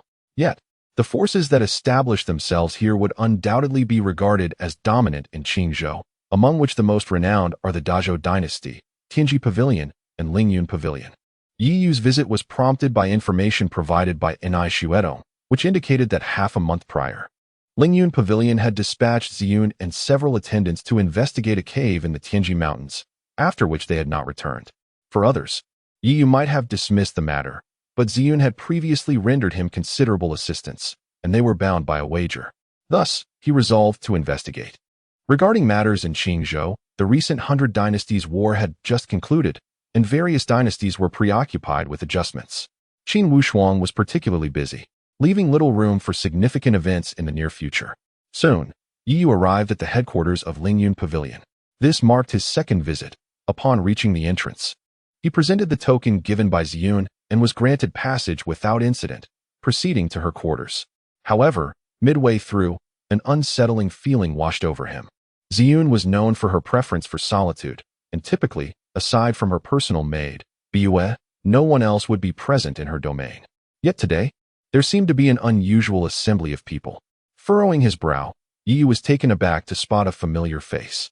There stood Yi Qingqing beside a man, while before them, Bue lay sprawled on the ground, her expression one of fury directed at the man. Look, what are you staring at? That despicable Ziyun is no longer here. Now, all affairs of Qingzhou are under Brother Tingyun's control. Hand over the elder's token. Yi Qingqing berated, inching closer to Tingyun, nearly pressing against him. Bue wiped the blood from her face and shot a derisive glance at Yi Qingqing. What audacity! You commoners dare to act so brazenly here. When Elder Ziyun returns, I will certainly report the truth. Ha! Don't speak as though Ziyun's fate is known. Even if she were alive, what could she do to me? Tungyun sneered, stepping forward and delivering a kick to Bue, sending her flying across the room. However, Bue soon found herself colliding with something warm. Looking up, she was astonished to see Yi Yu. Yu. Two voices resonated simultaneously. One belonged to Bai Yu, while the other was that of Yi Qingqing.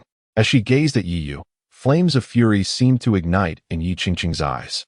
According to Yi Xian's younger brother, it was precisely because Yi Yu had extracted the blood essence from her that she had lost all her cultivation, reduced to a mere mortal, forever estranged from the path of immortality, and sent by Yi Fan to engage in such menial trade. Yi Yu retrieved a pill and administered it to Bai Yu, then glanced at Tung Yun, inquiring, "What is happening?" However, Bai Yu suddenly seemed to recall something and urged, "Yi Yu, you must leave at once." Leave? What a fanciful notion. Since this was related to that wretched woman, there was no way he would be allowed to escape. Tung Yun sneered, his figure flickering as he approached Yi Yu with a speed that was almost ghostly. Chapter 91. Yi Yu, you are truly disgusting. Bua was momentarily taken aback as Tung Yun suddenly appeared before her, brandishing a blade with alarming swiftness. As the edge of the sword drew near, she instinctively closed her eyes, yet after a prolonged stillness without any sensation of pain, she cautiously opened them, only to find Tung Yun's face a ghastly shade of ashen. A long sword, the Zixiao sword, was poised dangerously against his neck. A mere flick of Yi Yu's wrist would sever his head from his body. "You lunatic! Put down the sword." Tung Yun had yet to utter a word when Yi Qingqing, witnessing the scene, turned pale and shouted urgently. The severance of ties between Ziyun and Dian had prompted Tung Yun's arrival, dispatched from the headquarters of Lingyun Pavilion to replace Ziyun. Yi Fan had tasked her with the mission of charming Tung Yun by any means necessary to restore the collaboration between Lingyun Pavilion and Dian. Bua tugged at Yi Yu's arm, signaling him to refrain from any rash actions. Observing Bua's demeanor, Yi Yu furrowed his brow and sheathed the Zixiao sword. After all, they were on Lingyun Pavilion's territory, and it was prudent not to act with lethal intent until the situation was fully comprehended. As Yi Yu retracted the sword, Tung Yun shot him a fierce glare before turning away in silence. He was no fool. His most prized skill, the Feiyun movement, had proven ineffective against Yi Yu, and he had no desire to meet his demise unwarranted. Those endowed with power and wealth often fear death more than anything else, a truth that resonates universally. Not all influential individuals are as mindless as certain members of the Dian royal family. Tung Gu, are you all right?" Yi Qingqing called out, hastily pursuing him. Tung Yun halted and seized her by the throat, demanding, "Do you know him?" Panic-stricken, Yi Qingqing stammered, He is Yi Yu." "Yi Yu? Your brother? The one who previously signed a collaboration agreement with Ziyun?" Tung Yun's eyes narrowed suspiciously. Yi Qingqing nodded in affirmation. Only then did Tung Yun release his grip on her neck, his gaze sharpening. "I recall that the Qin individual who triumphed over Zhu Huan in the Baichao War was also named Yi Yu." "Indeed, that is him. He has been expelled from our Dian. I swear, he is no longer associated with us. Tung Gu, believe me," Yi Qingqing fervently explained. In that moment, she harbored a profound resentment towards Yi Yu. Had she retained her powers, her exceptional talents would have spared her from such demeaning tasks. "Interesting. You will follow him and seek a way to extract the whereabouts of the elder token from that wretched Bua," Tung Yun commanded. He recognized that if the opponent had indeed bested Zhu Huan, he would undoubtedly be no match, and would need to report back to his elder sister. After all, Tung Ying was renowned within Lingyun Pavilion, on par with Ziyun. "Me?" Yi Qingqing hesitated, but upon meeting Tung Yun's icy gaze, she quickly nodded in agreement. After Tung Yun and his entourage departed, Yi Yu learned the full account of events from Bua, a narrative far more detailed than that provided by the Tianji Pavilion. "She truly is reckless, daring to intrude upon the Yinshan Cave as well," Yi Yu sighed. "The Flame Morning Cave is no ordinary cavern. It is renowned throughout the Triangle region and the Three States, primarily due to the perilous nature that resides within. Once, 3 experts at the transformation stage ventured inside together, but none returned alive. Were it not for the elder's desire to procure the spirit infant fruit for the family head, she would never have taken such a risk." Bai Yu sighed deeply. Yi Yu also sighed, reflecting on the fact that Ziyun, who professed to practice the path of detachment, had not truly let go, as evidenced by her willingness to risk herself for the head of the Z family. With this thought, Yi Yu pondered for a moment before speaking. "I have matters to attend to and cannot linger here for long. I shall find a way to bring her back." Bai Yu was momentarily taken aback by his words, and as she was about to dissuade him, she noticed Yi Qingqing returning and promptly closed her mouth. "Why are you back again?" Yi Yu furrowed his brow, lacking the inclination to engage with her. You ruined my cultivation and drained my vital essence. Is it so strange that I seek you out? Yi Qingqing retorted through gritted teeth upon seeing Yi Yu. Did Yi Xian tell you that? Yi Yu felt no surprise at her words. In his previous life, it had indeed been the demonic blood within her that saved her life. Yet she chose to believe Yi Xian. What? Is that not the case? Are you suggesting that little Xian deceived me? He is not like you, brimming with schemes. Yi Yu, uninterested in this mad woman, arranged for Bai Yu's safety before turning to leave for the celestial mountain range. Where are you going? Have I struck a nerve, making you unable to face me? If you feel guilty, help me retrieve the Ziyun token and resolve the issues with Lingyun Pavilion. And I might consider pleading with my father to allow you back to Diyan. Get lost. Yi replied coldly. Yi Qingqing was taken aback by the shout, her disbelief evident as she stared at him. Despite her often aimless days in recent years, there were moments of clarity, and she remembered that this was the first time Yi Yu had spoken so harshly to her. Indeed, your true nature has been revealed. I knew that your initial attempts to curry favor with me and my sister were motivated by your desire for the throne. Now that you realize your chances are gone, you cease pretending? Yi Yu, you are truly repulsive. Taking a deep breath, Yi Yu unleashed his spiritual power, causing Yi Qingqing to cough up blood and be sent flying several dozen feet, landing awkwardly on the ground. He then chose not to spare her another glance, soaring upwards towards the celestial mountain range. Yi Yu, how dare you treat me this way? Yi Qingqing shrieked in despair as she watched his retreating figure. Yet, the only response was the increasingly distant glow of the sky. Upon reaching the outskirts of the celestial mountain range, Yi Yu retrieved the Ziyun token and deftly formed a seal with his hands, causing a spiritual imprint to rise. This token had been carried by Ziyun for a long time, inevitably absorbing some of her unique spiritual energy. Soon, a spiritual thread emerged from the token, leading deep into the heart of the celestial mountain range. So, she truly ventured to the Flame Morning Cave? Yi Yu sighed, putting away the token as he prepared to delve deeper. However, he halted his steps upon seeing a group of individuals nearby, their attire unmistakably marking them as people from the Great Zhou. After a moment of contemplation, Yi Yu descended. The territory of the Great Zhou was quite distant from the Tianji Mountains, making the appearance of a group of individuals at the Golden Core stage rather peculiar. Moreover, their trajectory pointed directly towards the Yanshang Cave. In the presence of these Golden Core cultivators, Yi Yu merely restrained his aura slightly, evading their spiritual perception. Yet, he overheard the leading man remark, I truly do not comprehend what misfortune has befallen us, compelling us to venture into the Tianji Mountains. Another voice interjected, Hush, boss, refrain from complaining. If word of this reaches the fourth prince, we are doomed. Upon hearing this, the leader's expression shifted, and he sighed, Let us all exercise caution. Once we locate that woman from Lingyun Pavilion, we must return promptly. She is injured and should not have strayed far. Chapter 92, Yi Yu versus Zhou Li. Upon overhearing the conversation between the two, Yi Yu furrowed his brow and extended his spiritual sense. Indeed, he soon detected an exceedingly faint fluctuation of spiritual energy in the distance. Under normal circumstances, Yi Yu would not have bothered. But given that the individual was from Lingyun Pavilion and had appeared in this location, there might be news regarding Ziyun. With this thought in mind, Yi Yu swiftly approached the source and, as expected, found an injured woman concealed within a thicket. After scrutinizing the woman, Yi Yu felt an inexplicable sense of familiarity. Just as he contemplated approaching her for a closer inspection, the unconscious woman suddenly opened her eyes and struck out with a palm. A peak nascent soul. From the solidity of her spiritual energy, Yi Yu quickly assessed the situation. Instantly, he mobilized his own spiritual power and met her palm with his own. Bang! A muffled sound reverberated, and the surrounding bushes were instantly flattened by the released energy. Seeing that Yi Yu had withstood her strike, a flicker of despair crossed the woman's face. Zhou Li's lackey. I shall eventually have my revenge on you. Zhou Li.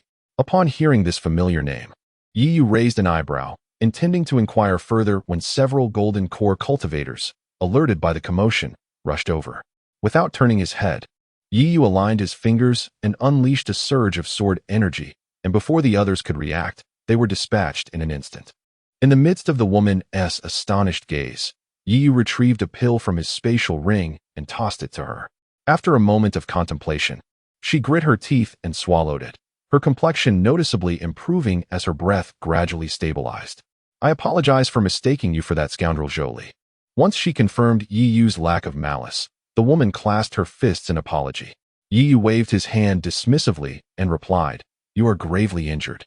That pill will only provide temporary relief. I have matters to attend to, so please leave on your own." "Leave? Where to?"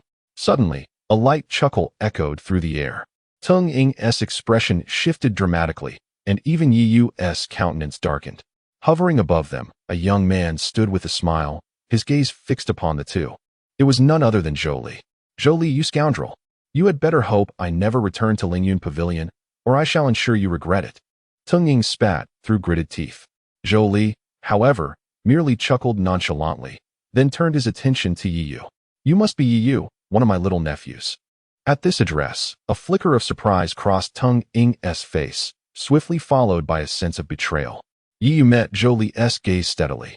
He was not surprised that Jolie recognized him, as the recent 100 Dynasty War had concluded, and most within the imperial court should be familiar with him. However, Yi Yu had not anticipated that Jolie could evade his spiritual sense and appear here unnoticed. Although Yi Yu was currently at the late stage of the nascent soul realm, his spiritual sense was significantly stronger than others due to his chaotic spiritual energy, surpassing even those at the transformation stage. "You two scoundrels, I will never let you escape my vengeance." Tung Ying's expression was one of utter despair. Just moments ago, she had consumed the elixir offered by Yi Yu, and she could only wonder if it had been tampered with. Yi Yu glanced at Tung Ying and then spoke. "Do not attempt to forge connections carelessly. I am not affiliated with the Diyan. It was I who may have overstepped." Jolie smiled, yet his gaze remained fixed. "Your intention lies with this woman, does it not? You may take her and depart from this place," Yi Yu stated, his eyes narrowing slightly. Tung Ying was taken aback, incredulously staring at Yi Yu. "Is it merely for a few harsh words that you're reacting this way?" she exclaimed. Yi Yu offered no response, but instead directed his attention to Jolie, quietly channeling his spiritual energy. While he was willing to assist, he would not act against his own interests for someone so unrelated to him. "Rumor has it you are a man of sentiment. However, it seems you are rather heartless now." Jolie paused for a moment, then spread his palm, revealing a folding fan that appeared in his grasp. "I admire your awareness of the situation, yet I am equally keen to witness how one without spiritual roots has managed to cultivate to such a level." As his words fell, the fan in Jolie's hand radiated vibrant spiritual light, summoning a tempest that surged toward Yi Yu. Yi Yu was prepared. The Zixiao sword materialized in his hand, and with a swift stroke, he cleaved the tempest in two. Tung Ying stood frozen, fully aware of Jolie's terrifying prowess from their previous encounters, astonished that Yi Yu, a late-stage nascent soul cultivator, possessed such combat strength. "Your physique is indeed exhilarating." Jolie's eyes sparkled with intrigue as he fixated on Yi Yu. Most who learned of Yi Yu's current accomplishments naturally dismissed the notion of his lack of spiritual roots as mere gossip. However, Jolie, closely linked to Diyan, knew it was no fabrication. Yi Yu furrowed his brows at Jolie, only to see a flame coalesce anew upon the fan, merging with the prior gale to form a colossal firestorm that engulfed the surroundings. Under the intense heat, the area was swiftly reduced to ashes. "Be cautious. This individual possesses more than one type of spiritual energy within him," Tung Ying warned, struggling against the rising temperatures. Yi Yu raised an eyebrow.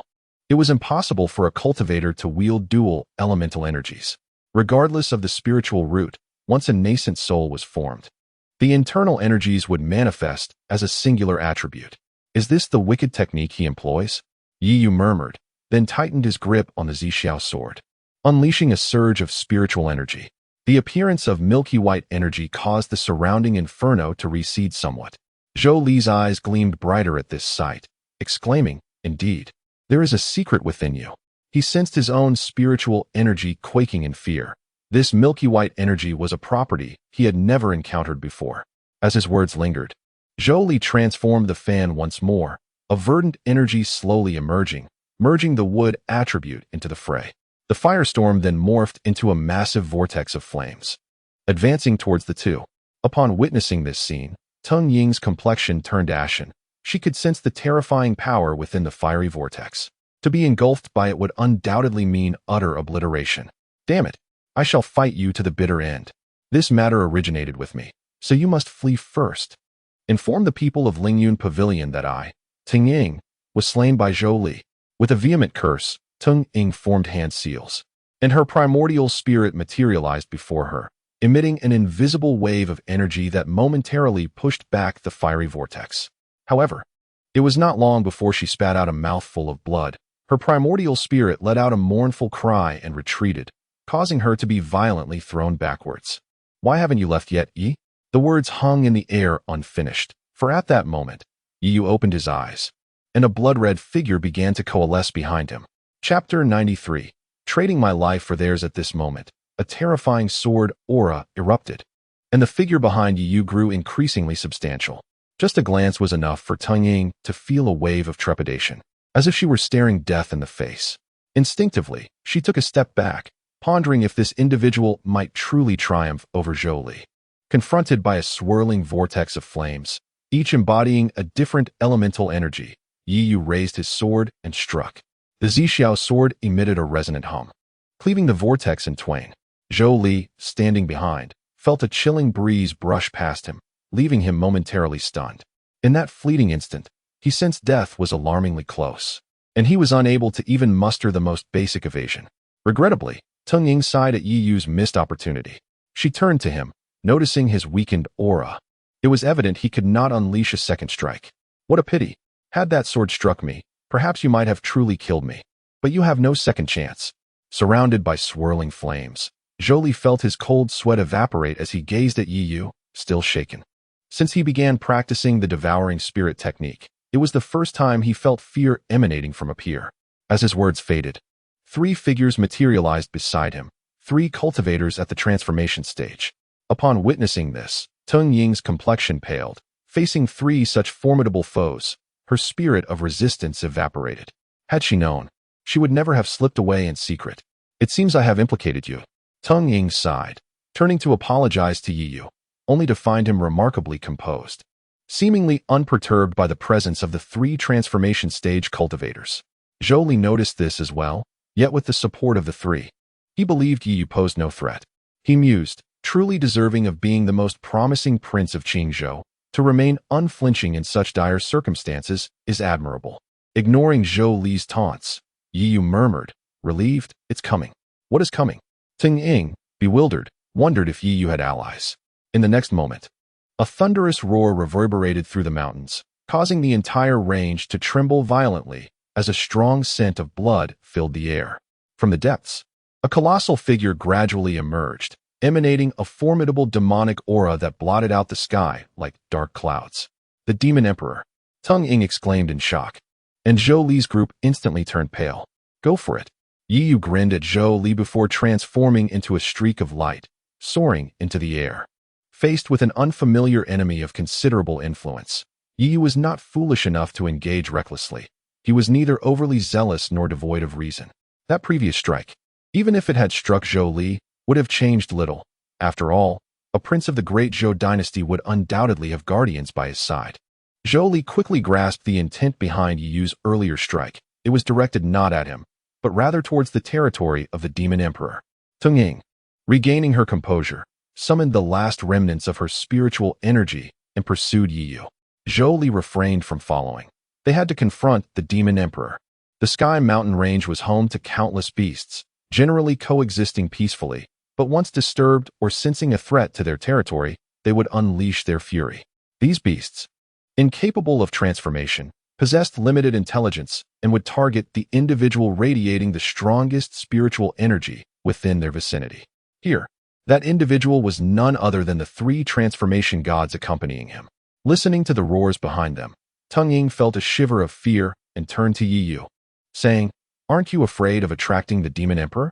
It could charge into the triangular domain, leading to many deaths."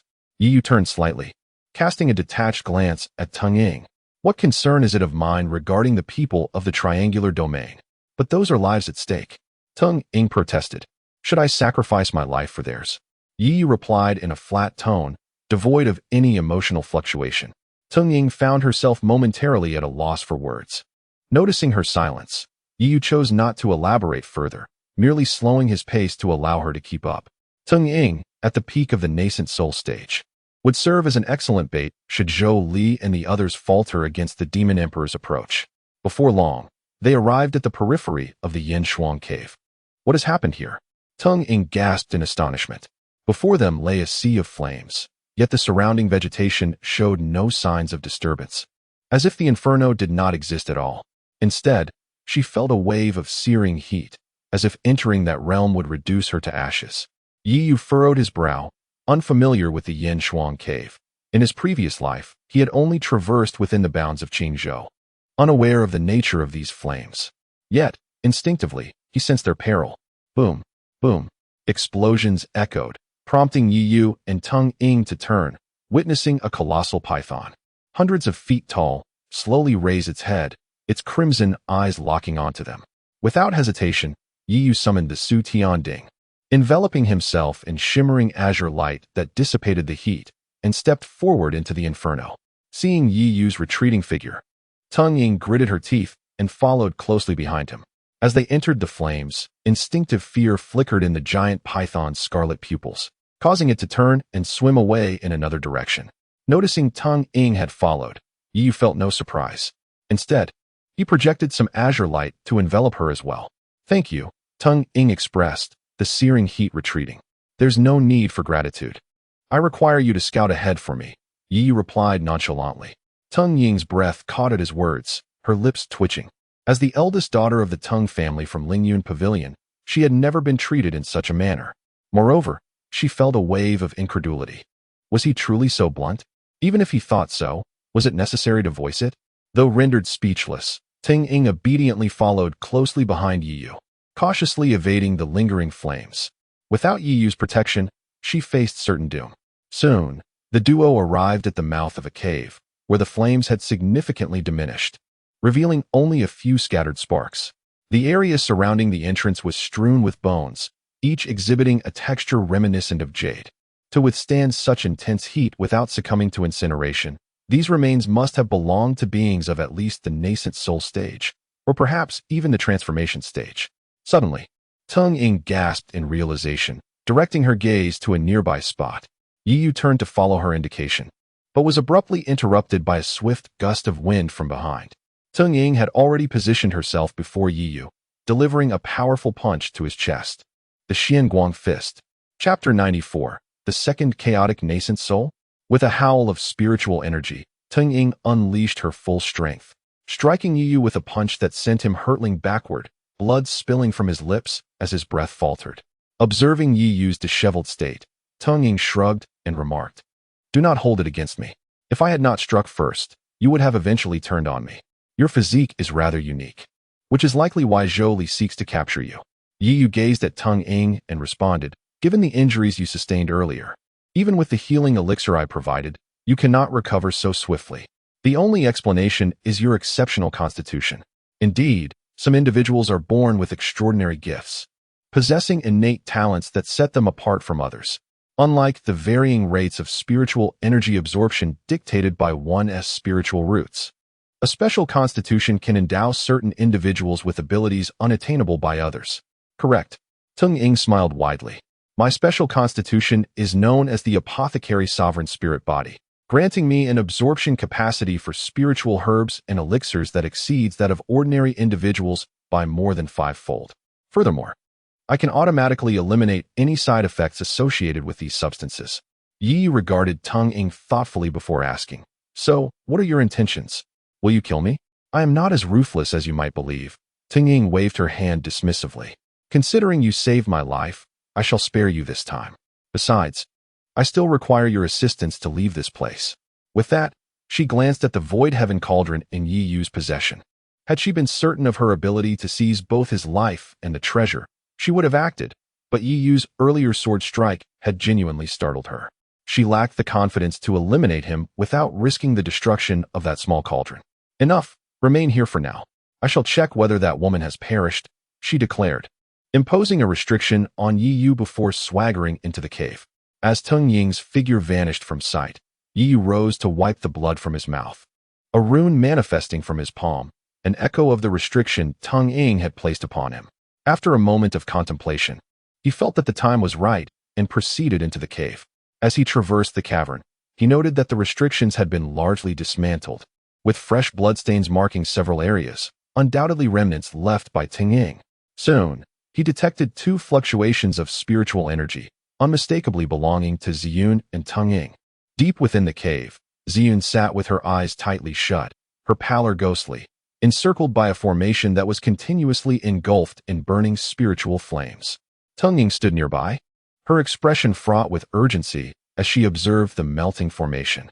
In her current state, Tingying's aura was diminished, her body marred with wounds. Curse that wretched woman. Had I known, I would not have sought you out. This has cost me dearly, she exclaimed, before producing a stone array disc from her pocket, its energy resonating with the formation beneath Ziyun. Do not act recklessly. If you merge the formation from that disc into the one below, she will perish even faster. Yi Yu cautioned, witnessing Tingying's startled reaction. Turning to him in disbelief, she quickly deduced, upon sensing his stable aura, "You are deceiving me." Yi Yu cast a fleeting glance at Tingying, remarking, "Was it not you who struck first?" Tingying, momentarily at a loss for words, conceded the truth in Yi Yu's statement. Gritting her teeth, she chose not to dwell on the matter further and inquired, "What do you suggest we do? I can barely hold on any longer." Yi Yu surveyed their surroundings, gathering a sphere of spiritual energy in his palm, yet it yielded no response. Frowning at this perplexity, he concentrated once more, his eyes sparkling with insight as he scanned the vicinity. Strange, this should not be the case, he mused. What is so strange? Are you even capable? Tingying questioned, anxiety evident in her voice. Turning to her, Yi Yu suddenly entertained a possibility and instructed, "You, follow my lead and gather your spiritual energy as I did." Though unaware of Yi Yu's reasoning, Tingying complied without hesitation. A sphere of spiritual energy coalesced in her palm, and the ethereal flames that once encircled Ziyun abruptly shifted course, hurtling towards Tingying. Observing this, Yi Yu swiftly executed the 9 turns dragon step, transporting himself to a different location in the blink of an eye. Meanwhile, Tingying found herself encircled by the scorching flames, their intense heat overwhelming her. She quickly activated a formation plate to shield herself from the fiery onslaught. Indeed, these flames are drawn to the spiritual energy, Yi Yu remarked, stroking his chin thoughtfully. Yet, they seem indifferent to the chaotic spiritual energy, suggesting that the architect of this trap is likely a possessor of the chaotic Yuanying.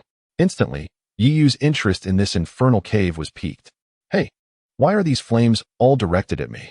You must think of a way out. Tingying shouted in distress. Just lead the flames away for now. I will assist you shortly. Yi Yu waved his hand dismissively. Since the flames bore no hostility towards the chaotic spiritual energy, resolving this predicament seemed manageable. You are deceiving me. Tingying protested, but Yi Yu paid no heed to her frantic cries. Instead, he approached Ziyun, producing a pill and placing it in her mouth. Under the influence of the elixir, Ziyun's complexion swiftly returned to normal, her eyes gradually fluttering open, and the stone plate in her hand shattered into fine powder. Upon seeing Yi Yu, a flicker of surprise crossed Ziyun's eyes, yet she refrained from further dialogue, rising to venture deeper into the cave. Hey, you reckless woman, are you throwing away your life? After how that old man treated you, you still intend to save him? Tingying implored urgently as Ziyun pressed onward. Were it not for the flames restraining her, she would have charged ahead by now. Ziyun paused momentarily, turning to Tingying and stating, "Only by freeing myself from my debts can I sever ties with him." Hey Yi, you must stop her, Tingying cried out. Yi Yu glanced back at Tingying, contemplating for a moment before following closely behind Ziyun into the depths of the cave. The two traveled in silence, and after a considerable period, they arrived at a clearing that appeared to exist in stark contrast to the outside world. Here, the air was filled with the melody of birds and the fragrance of flowers, rich in spiritual energy, resembling a paradise untouched by time. At the center of this enchanting place stood a small tree, towering over 10 feet, laden with crystal-clear fruits, none other than the spirit infant fruits. Upon encountering the linging fruit, Ziyun approached without hesitation. Yi Yu did not intervene.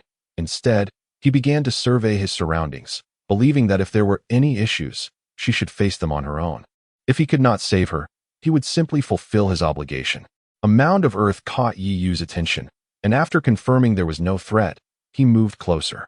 With a sweeping gesture of his hand, A surge of spiritual energy accompanied by a whirlwind erupted, clearing away the dust. Before him stood a stone tablet, and upon a mere glance, Yi Yu's expression darkened instantly. The tablet bore 4 prominent characters, with heaven, share longevity, imperial lineage. Yi Yu muttered under his breath, and suddenly, his countenance shifted as he gazed at Ziyun, who was about to reach for the fruit. Wait. Chapter 95. I desire your blood essence. Upon hearing Yi Yu's call, Ziyun instinctively halted, turning around with a perplexed expression directed at him. Just as Yi Yu was about to elucidate, the ground beneath them trembled violently. The entire cavern began to sway, and the once abundant spiritual energy swiftly diminished. Surrounding flora dissipated like ashes in the wind. Tung Ying, who had been cursing Yi Yu within the array, suddenly noticed the ethereal flames around them extinguish in the blink of an eye. Crack! A sound of rupture echoed beneath their feet. Both of them, alarmed, glanced downward to witness stones erupting from the earth, a relentless stream of deathly energy seeping forth. After a considerable pause, they discerned the grim truth. This was no paradise, but a graveyard. A profound unease surged within Yi Yu, as if something dreadfully ominous lurked beneath him. We must leave, he urged. Ziyun, sensing the abnormality of the situation, swiftly plucked a spirit infant fruit and dashed out. Encountering Tung Ying en route, they exchanged no words, simply seizing her hand and racing towards the cave's exit. Once outside, the trio discovered that the fiery chaos they had witnessed prior had reverted to an eerie calm. Yet, this tranquility felt increasingly sinister. They exchanged glances, then ascended into the air together. At last, we have you. A voice rang out, and they turned to see Zhou Li, his crimson eyes gleaming. Damn it! Tung Ying cursed, her gaze falling upon the 5 god transformation experts behind Zhou Li, her expression darkening considerably. Ziyun, however, maintained her composure, observing as Zhou Li shattered the jade talisman of Lingyun Pavilion. In an instant, 3 figures emerged from the shattered talisman, all members of the Z family, who had been lingering near the Tianji Mountains since Ziyun's entry into the Yanshang secret realm in search of the spirit infant fruit. Is the great Zhou dynasty attempting to challenge Lingyun Pavilion? One of the Z family members remarked icily. Regarding Zhou Li, Tung Ying smirked at this. She knew well that these 3 had been aware of her peril but had chosen not to intervene. I have no interest in your Z family. I only desire him, Zhou Li declared, pointing a finger at Yi Yu. At this, the expressions of the Z family members softened slightly. Very well, do as you wish, they replied. Zhou Li's lips curled into a cold smile, his gaze towards Yi Yu brimming with avarice, as if he had laid eyes upon an exceedingly rare treasure. Ziyun opened her mouth to protest, but the 3 god transformation experts from her family obstructed her, forcibly leading her and Tung Ying away. To them, it was not worth jeopardizing their relationship with the great Zhou over Yi Yu. Now, who can assist you? Zhou Li grinned, as the 5 god transformation experts stepped forward in unison. I shall claim the secrets within your body. Faced with the 5 formidable god transformation experts, Yi Yu's countenance darkened. Yet he had no choice. Gripping the void heaven cauldron in his hands, he prepared to force it open. Boom. Suddenly, a tremendous explosion resonated. Yi Yu felt a tremendous wave of energy surging from behind him. The 6 individuals, originally standing before him, now gazed skyward with expressions of disbelief. A chill ran down Yi Yu's spine as an enormous shadow enveloped him. Instinctively, he turned to behold a colossal hand floating in the air. This bizarre scene sent a shiver through him. Before any of them could react, the hand moved first, reaching out towards the 7. In that moment, neither Yi Yu nor Zhou Li, nor the 5 nascent soul practitioners had any intention of fighting back. They promptly turned to flee. Yet, in the next instant, they felt the space around them constrict, rendering them immobile. The members of Lingyun Pavilion, who had already vacated the area, gasped in astonishment at the uncanny spectacle, something they had never encountered before. Ziyun, however, wore a solemn expression, although the enormous hand emitted no spiritual energy. Its aura was identical to that of the entity beneath the Yanshang cave. Yet, before she could ponder further, she witnessed Yi Yu and the others being seized by the colossal hand and dragged underground. The earth, which had cracked due to the hand's emergence, began to mend itself as if the preceding events had been nothing but a fleeting dream. Hey, that Yi fellow can't truly be dead, can he? Tung Ying nudged Ziyun, her countenance grim. Regardless of their past encounters, Yi Yu was her savior. Zi Yun remained silent, her gaze icy as it swept over the three nascent soul members of the Zi family, her expression resolute as she headed towards the Lingyun pavilion. Yi Yu felt as if the world was spinning around him, and when he regained his bearings, he discovered himself back in the cemetery of the Yinshang cave, surrounded by 5 lifeless bodies of nascent soul cultivators. He gasped in horror.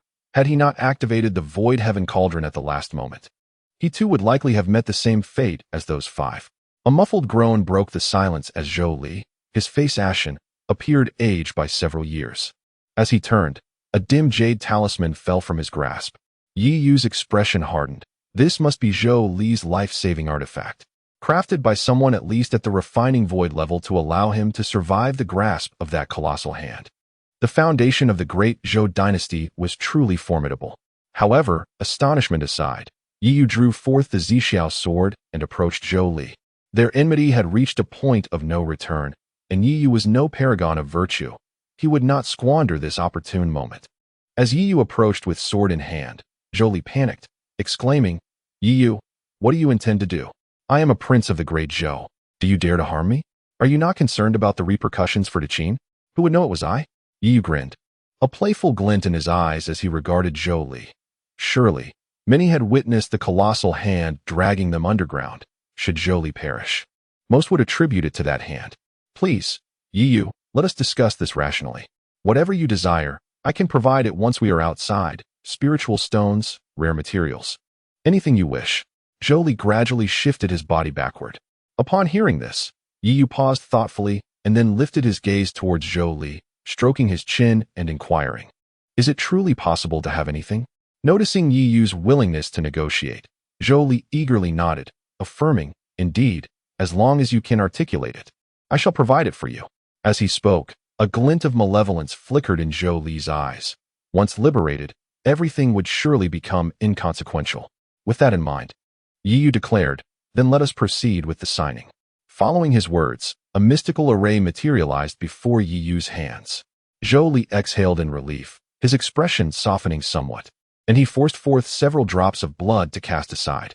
However, Yi Yu evaded the offering, shaking his head and stating, "No, no, no. I require the essence of your blood." Chapter 96. The new servant Zhou Li, upon hearing the term blood essence, quickly comprehended Yi Yu's intentions. He wished to bind Zhou Li to a master-servant pact. "What? Are you unwilling?" Yi Yu remarked with a hint of amusement. Zhou Li's expression darkened. Yet he ultimately extracted his own blood essence. In the face of life itself, notions of royalty, pride, and dignity became trivial. As he observed the blood essence merging into the magical array, Yi Yu's gaze towards Zhou Li grew increasingly indifferent. Now, with merely a thought, he could obliterate his target from afar, just as he had done with the bloodthirsty Prince of the Great Zhou, Yi Yu said, shaking his head. Upon hearing this, Zhou Li's complexion paled, yet he dared not utter another word. At this moment, his life was firmly in Yi Yu's grasp. Yi Yu felt a pang of nostalgia. In his previous life, when the demonic army invaded Qingzhou, countless cultivators rose in defiance. However, those who truly fought on the front lines were predominantly unassisted rogue cultivators, lacking background or power. In contrast, the princes of the dynasties and the elite of sects, often possessing capabilities inferior to those of the common cultivators, remained sheltered in the rear, fleeing at the first sign of danger.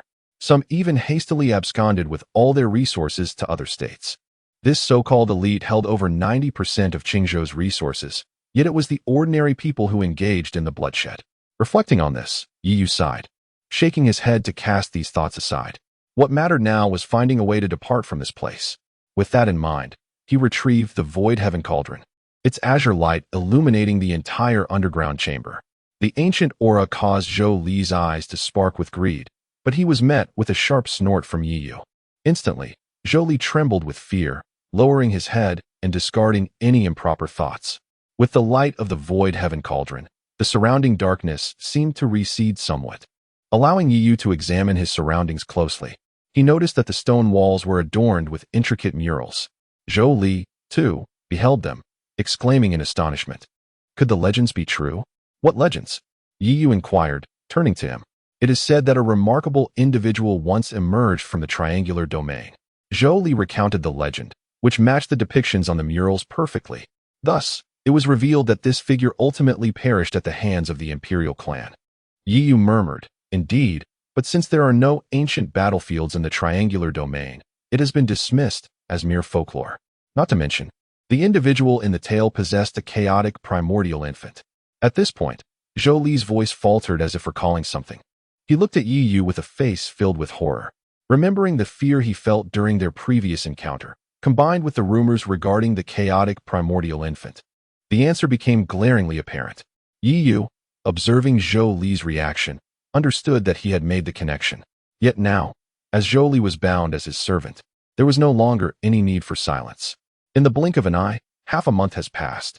The return of Ziyun has invigorated the Qingzhou branch of Lingyun Pavilion, and after delivering the spirit infant fruit back to the Ji family, Ziyun commenced her actions. Initially, she severed all trade relations with the Dian dynasty, subsequently announcing an alliance with the Daqin. This series of maneuvers left the major factions in Qingzhou in a state of uproar. An alliance, indeed.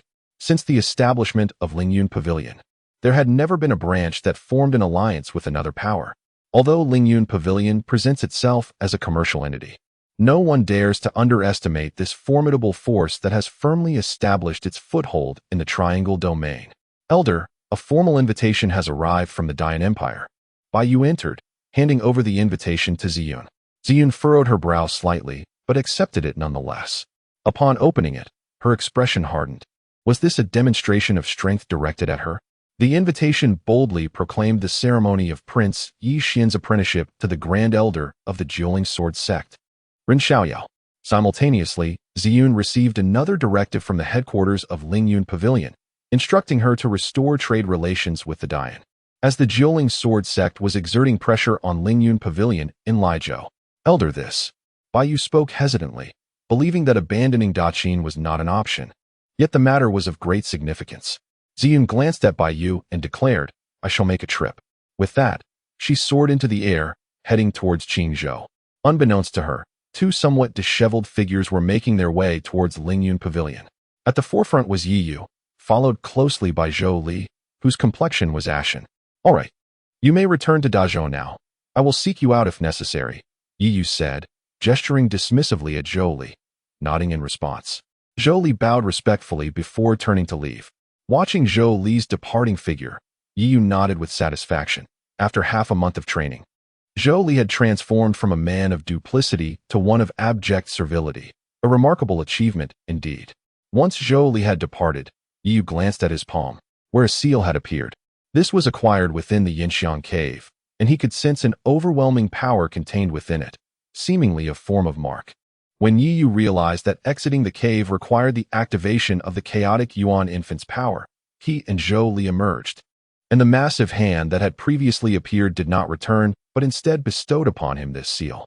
Taking a deep breath, Yi Yu turned towards Lingyun Pavilion, prepared to discuss the unfolding events with Ziyun before returning to Daqin. He had been away for half a month and wondered how Daqin was managing the logistics for the 100 Dynasties War, as well as Yi Xian. Considering the timeline, he should have returned from the Dueling Sword Sect by now. Before long, Yi Yu arrived at the entrance of Lingyun Pavilion, where he encountered a visibly distressed Teng Yun, who was leading Yi Qingqing outside. Yi Qingqing's expression mirrored her companion's discontent. Her plans had backfired, failing to sway Lingyun Pavilion, which had instead allied with Daqin. She was at a loss as to how she would explain this to Yi Fan upon her return. Just when she was at a loss for an outlet for her frustration, she stumbled upon a confrontation. Yi Qingqing was in a state of irritation when suddenly Teng Yun spoke up beside her. Yi Qingqing was taken aback and looked up to see Yi Yu. In her exasperation, she exclaimed, "Yi Yu, this is all you're doing. You've caused Teng Yun to be in such a predicament." Yi Yu cast a fleeting glance at her, uninterested in engaging, and turned to walk away. "I am speaking to you. Did you not hear me?" Teng Yun said coldly. "Leave." Yi Yu replied with an air of tranquility. "I know you are formidable, and I am no match for you, but my elder sister has returned. Do you still dare to act so arrogantly?" Teng Yun sneered, pulling a jade talisman from his pocket and shattering it in his grip. Yi Yu sighed and shook his head, realizing that these fools needed to be subdued. Chapter 97. Subjugation to the Great Flame. As Teng Yun prepared to shatter the jade token, Yi Yu's patience had waned. He was no longer willing to indulge these individuals in their trivial games. Moreover, with Ziyun's return, Yi Yu found himself devoid of any restraint. In an instant, he transformed into a fleeting shadow, appearing before Tingyun. Tingyun was taken aback. Yi Yu's speed had surpassed that of their previous encounter. Before he could react, Yi Yu delivered a powerful kick to Tingyun's chest. A resounding crack echoed as Tingyun was propelled backward like a cannonball, spewing a mouthful of blood before crashing violently against the wall. Boom! The grand wall of Lingyun Pavilion collapsed significantly. Such a ruckus inevitably attracted a number of guards from Lingyun Pavilion. Upon witnessing the scene, the guards quickly surrounded Yi Yu. Yi Yu, you possess an extraordinary audacity. Do you even comprehend who Tingyun is? How dare you strike him with such ferocity? Yi Qingqing exclaimed in shock, snapping back to reality. Yi Yu turned to glance at her, causing Yi Qingqing to instinctively retreat several steps. However, it wasn't long before realization dawned upon her, and she exclaimed, "Ah, so you have learned of Xiaoshuan's intention to join the Dueling Sword sect, which has emboldened you. You're delusional. Even if Xiaoxian joins the sect, it bears no relevance to you. Do not expect the Great Flame to intervene on your behalf. I am eager to see how many lives you possess." At her words, Yi Yu raised an eyebrow. In his past life, such an exchange had never transpired. It was evident that his reincarnation had indeed altered many trajectories. Xiaoxian was on the verge of joining the Dueling Sword sect. Noticing Yi Yu's silence, the derision on Yi Qingqing's face deepened. Clearly, she felt she had struck a nerve. Kill him. Tingyun struggled to rise, gritting his teeth against the pain, and bellowed furiously. At his command, several guards surged forward in unison. Over a dozen peak nascent soul guards unleashed their spiritual energy. Although Tingyun was not affiliated with the Qingzhou branch, he was nonetheless a member of the Lingyun Pavilion headquarters, and thus they were inclined to obey his orders. Yet, Yi Yu merely cast a glance at them before retrieving the elder token bestowed upon him by Ziyun and tossing it forth. The guards froze momentarily upon seeing the elder token. After confirming its authenticity, their expressions shifted, and they retreated in unison. Clearly, the authority of the elder token outweighed the intimidation of Tingyun, the privileged heir. As the guards withdrew, Tingyun's countenance darkened, while Yi Qingqing appeared incredulous. As Yi Yu approached with an aura of lethal intent, Yi Qingqing's face paled, and she stumbled backward, while even Tingyun felt a pang of fear. "Why you? Do not act recklessly.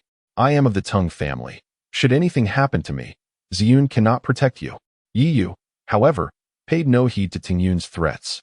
His spiritual energy surged forth, a formidable pressure overwhelming Tingyun, causing his legs to buckle as he sank to the ground.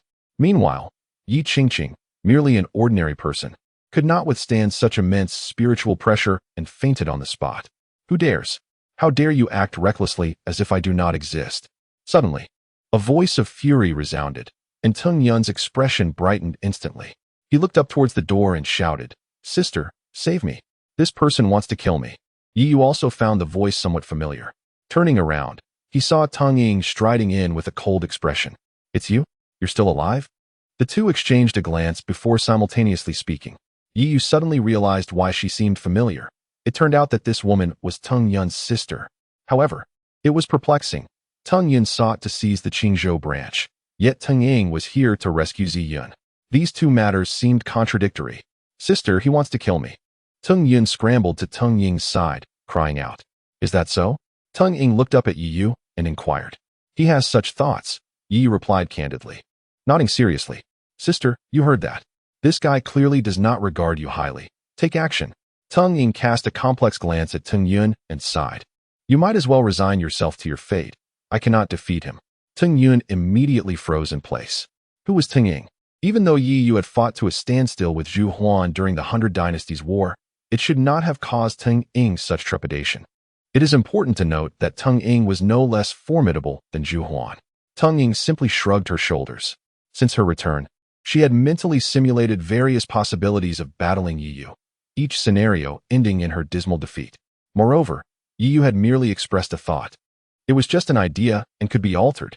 Yi Yu glanced at Tung Ying, furrowed his brow, and his murderous aura gradually dissipated as he turned to leave. "You owe me a favor." Tung Ying narrowed her eyes upon hearing this and agreed. Regardless, Yi Yu was worth cultivating, even if it meant sacrificing Tang Yun to win him over. After all, She had witnessed that bizarre hand clearly. Anyone who could survive beneath it likely harbored secrets unknown to her. Upon learning that Zi Yun had set out for the Great Yin to attend Yi Xin's master-disciple ceremony, Yi Yu departed from the triangular domain, heading straight for the Great Qin. The capital of the Great Qin had transformed significantly in just half a month. The prosperity of the capital had escalated to an entirely new level. Countless powerful individuals flocked to the Great Qin after hearing about its top 10 ranking in the 100 Dynasties War. Over 100 strong warriors from Yunlei and other regions arrived. As the Great Qin gradually took over the rewards from the 100 Dynasties War, it welcomed the expansion of its vassal numbers with open arms. Among them was even a nascent deity-level warrior seeking to pledge allegiance. With the presence of a nascent deity, the Great Qin now possessed the foundation to aspire to be the mightiest dynasty in Qingzhou. However, before Qin Wushuang could revel in this success, an invitation from the Great Yin plunged his spirits into despair once more. My esteemed ministers, how do you believe we should respond to this master's ceremony? In the Xianying Palace, Qin Wushuang sat upon the dragon throne, addressing the officials below. In an instant, the halls of the Xianying Palace fell into a profound silence. This matter was indeed a delicate one. Currently, the foremost dynasty of Qingzhou was poised to determine its fate between the grand empires of Qin and Yin, a truth evident to all discerning minds. However, should the Qin attend the grand ceremony of apprenticeship, it might be construed as a sign of weakness, potentially undermining the morale of the Qin. Conversely, choosing not to attend would leave the formidable four characters of the Jiuling sword sect looming over the Qin like a mountain. Father, I believe we should attend, and we ought to prepare ample gifts. Given the strength of the yen, submitting and biding our time could prove to be a prudent strategy, proposed Qin Han. I concur. Upon the conclusion of Qin Han's words, an elder standing nearby nodded in agreement. Chapter 98. A palm's regression. Upon hearing the elder speak, Qin Wushuang's expression visibly shifted. Were it merely Qin Han, he would have undoubtedly responded with reprimand, for as the crown prince of the Great Qin, such cowardice was intolerable. However, with the elder's interjection, the circumstances transformed. This elder was none other than Nie Xing, the newly appointed divine offering of the Great Qin, a being of considerable power. Qin Wushuang cast his gaze across the assembly of officials, fervently hoping for someone to rise and contest this viewpoint. Bowing to the Great Yin was simply beyond his capacity. Regrettably, the officials chose silence, paralyzed by the imposing presence of the crown prince and the formidable divine practitioner, leaving them unable to voice dissent. With a heavy sigh, Qin Wushuang contemplated letting the matter slide when an unexpected voice rang out. The illustrious crown prince of the Great Qin chooses to display weakness at such a critical juncture. How commendable! Qin Ruoxian strode confidently into the chamber. For both the realm of the Great Qin and for Yi Yu, she could not allow the Great Qin to yield to the Great Yin. What business is it of yours? Step aside. Qin Han's voice was icy as he addressed Qin Ruoxian. In his capacity as crown prince and as an elder brother, he would not allow his authority to diminish before her. I had heard that the 9th princess of the Great Qin was a woman of intellect. Now it seems she is merely a fool, Nie Xing retorted with a mocking smile. Nie Xing, you may not be a fool, but having fled from Lizhou to exert your influence in Qingzhou, I advise you to recognize your standing.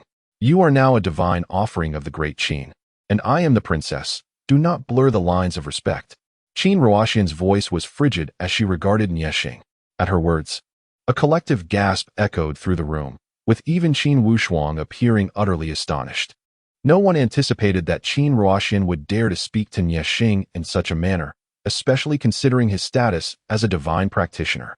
With old wounds reopened, Nie Xing's countenance darkened, and a chilling intent to kill gleamed in his gaze as he focused on Qin Ruoxian. Despite being an early-stage divine practitioner, he was regarded as a top-tier expert in Qingzhou, if not in Lizhou. Nie Xing snorted disdainfully, raising his hand as a surge of spiritual light erupted forth. Observing this, Qin Wushuang's expression changed drastically, and he rushed to intervene, only to find himself immobilized by the oppressive aura of the divine practitioner. Rest assured, my lord, I shall not take her life, merely administer a slight punishment. As the spiritual light surged toward her, Qin Ruoxian scoffed, her eyes flickering with a fierce light, and her aura transformed instantaneously. Yet, this imposing presence lasted but a moment before it dissipated entirely. Suddenly, A sharp gust of wind pierced the air as a blade of sword energy erupted, cleaving Nie Xing's gathered spiritual light in twain. Yi Yu's figure materialized within the grand hall. Witnessing his technique dismantled, a flicker of surprise crossed Nie Xing's eyes as his gaze fixated on Yi Yu. With the Zixiao sword in hand, Yi Yu cast a glance at Nie Xing before turning to Qin Ruoxian. Upon sensing the aura emanating from her, a complex expression flashed in his eyes. Seemingly aware of Yi Yu's thoughts, Qin Ruoxian offered him a reassuring smile, gently grasping his hand to convey that all was well. You must be Yi Yu. Indeed, you possess some measure of skill. Nie Xing, with an air of arrogance, spoke. If you can capture my attention, I shall take you as my disciple. Now, pay your respects. Upon hearing this, Qin Wushuang's face lit up with excitement. Yi Yu's talent was evident to all.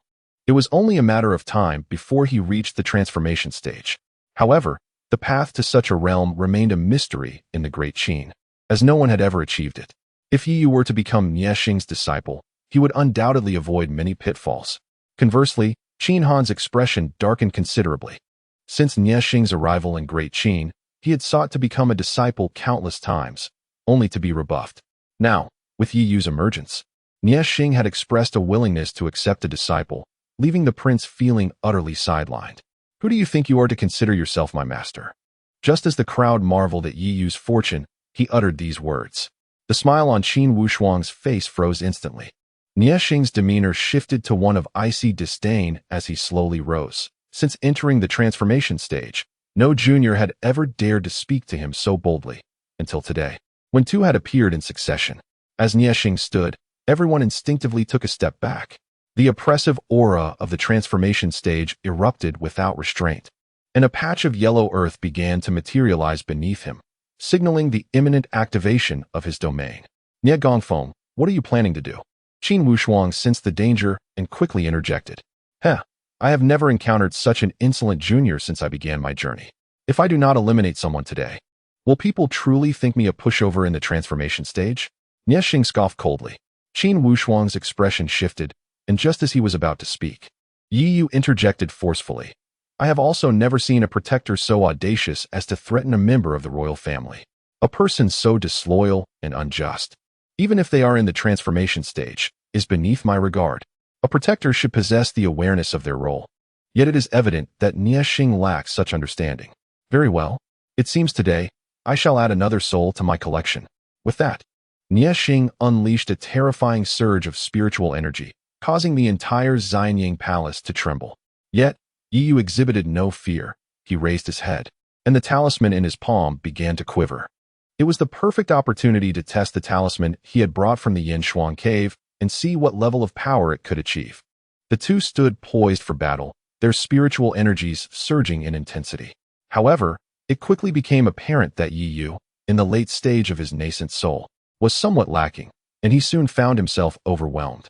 Junior, prepare to die? Nie Xing sneered, his figure flashing before Yi Yu, and without further ado, he struck down towards Yi Yu's crown. Yi Yu summoned the Shu Tian Ding, and a barely perceptible green light seeped from his dantian, instantly dispelling Nie Xing's suppression. He then raised his hand and struck back at Nie Xing. A resounding crash echoed. To everyone's astonishment, the one sent flying was none other than the previously arrogant Nie Xing. His mind reeling, he spat out a mouthful of blood, gazing at Yi Yu in shock. In the instant their palms had met, he had sensed a terrifying force emanating from Yi Yu's hand, a sensation that rendered him utterly powerless to resist. Yi Yu gazed at Nie Xing, who had been sent flying, and could not help but inwardly exclaim in astonishment. He had already prepared to activate the array, yet he never anticipated that the seal of the Yinshuang cave would prove to be so fearsome. However, Yi Yu also discerned a weakness in this seal. It required physical contact with the opponent to be effective. At this moment, all eyes were fixated upon Yi Yu, as if they were beholding a monster. They had long heard tales of Yi Yu's formidable combat prowess. Otherwise, he would not have secured a place among the top 10 in the 100 Dynasties War. Yet, no one had ever mentioned that his strength had escalated to the point where he could repel a transformation god with a mere palm. Is this individual truly human? Chapter 99. A grand gift for Yi Xian. Yet, before Yi Yu could revel in the joy brought by the Yinshuang seal, an icy chill surged through his palm, spreading like a venomous poison creeping up his arm. A wave of excruciating pain enveloped him, and the world before his eyes turned a vivid crimson. With a ferocious roar, he clutched his left hand, desperately attempting to harness external forces to halt the malevolent energy's ascent. Alas, his efforts proved futile. Even his spiritual power was repelled upon contact with that ominous aura. Fortunately, at a critical juncture, the Su Tian once again emitted a radiant azure light, effectively staving off the spread of that sinister energy. Yet, it merely impeded its advance. Even the Su Tian could not entirely dispel the frigid essence contained within the seal. Soaked in cold sweat and trembling with trepidation, Yi Yu gazed at the seal in his palm, which had slightly expanded.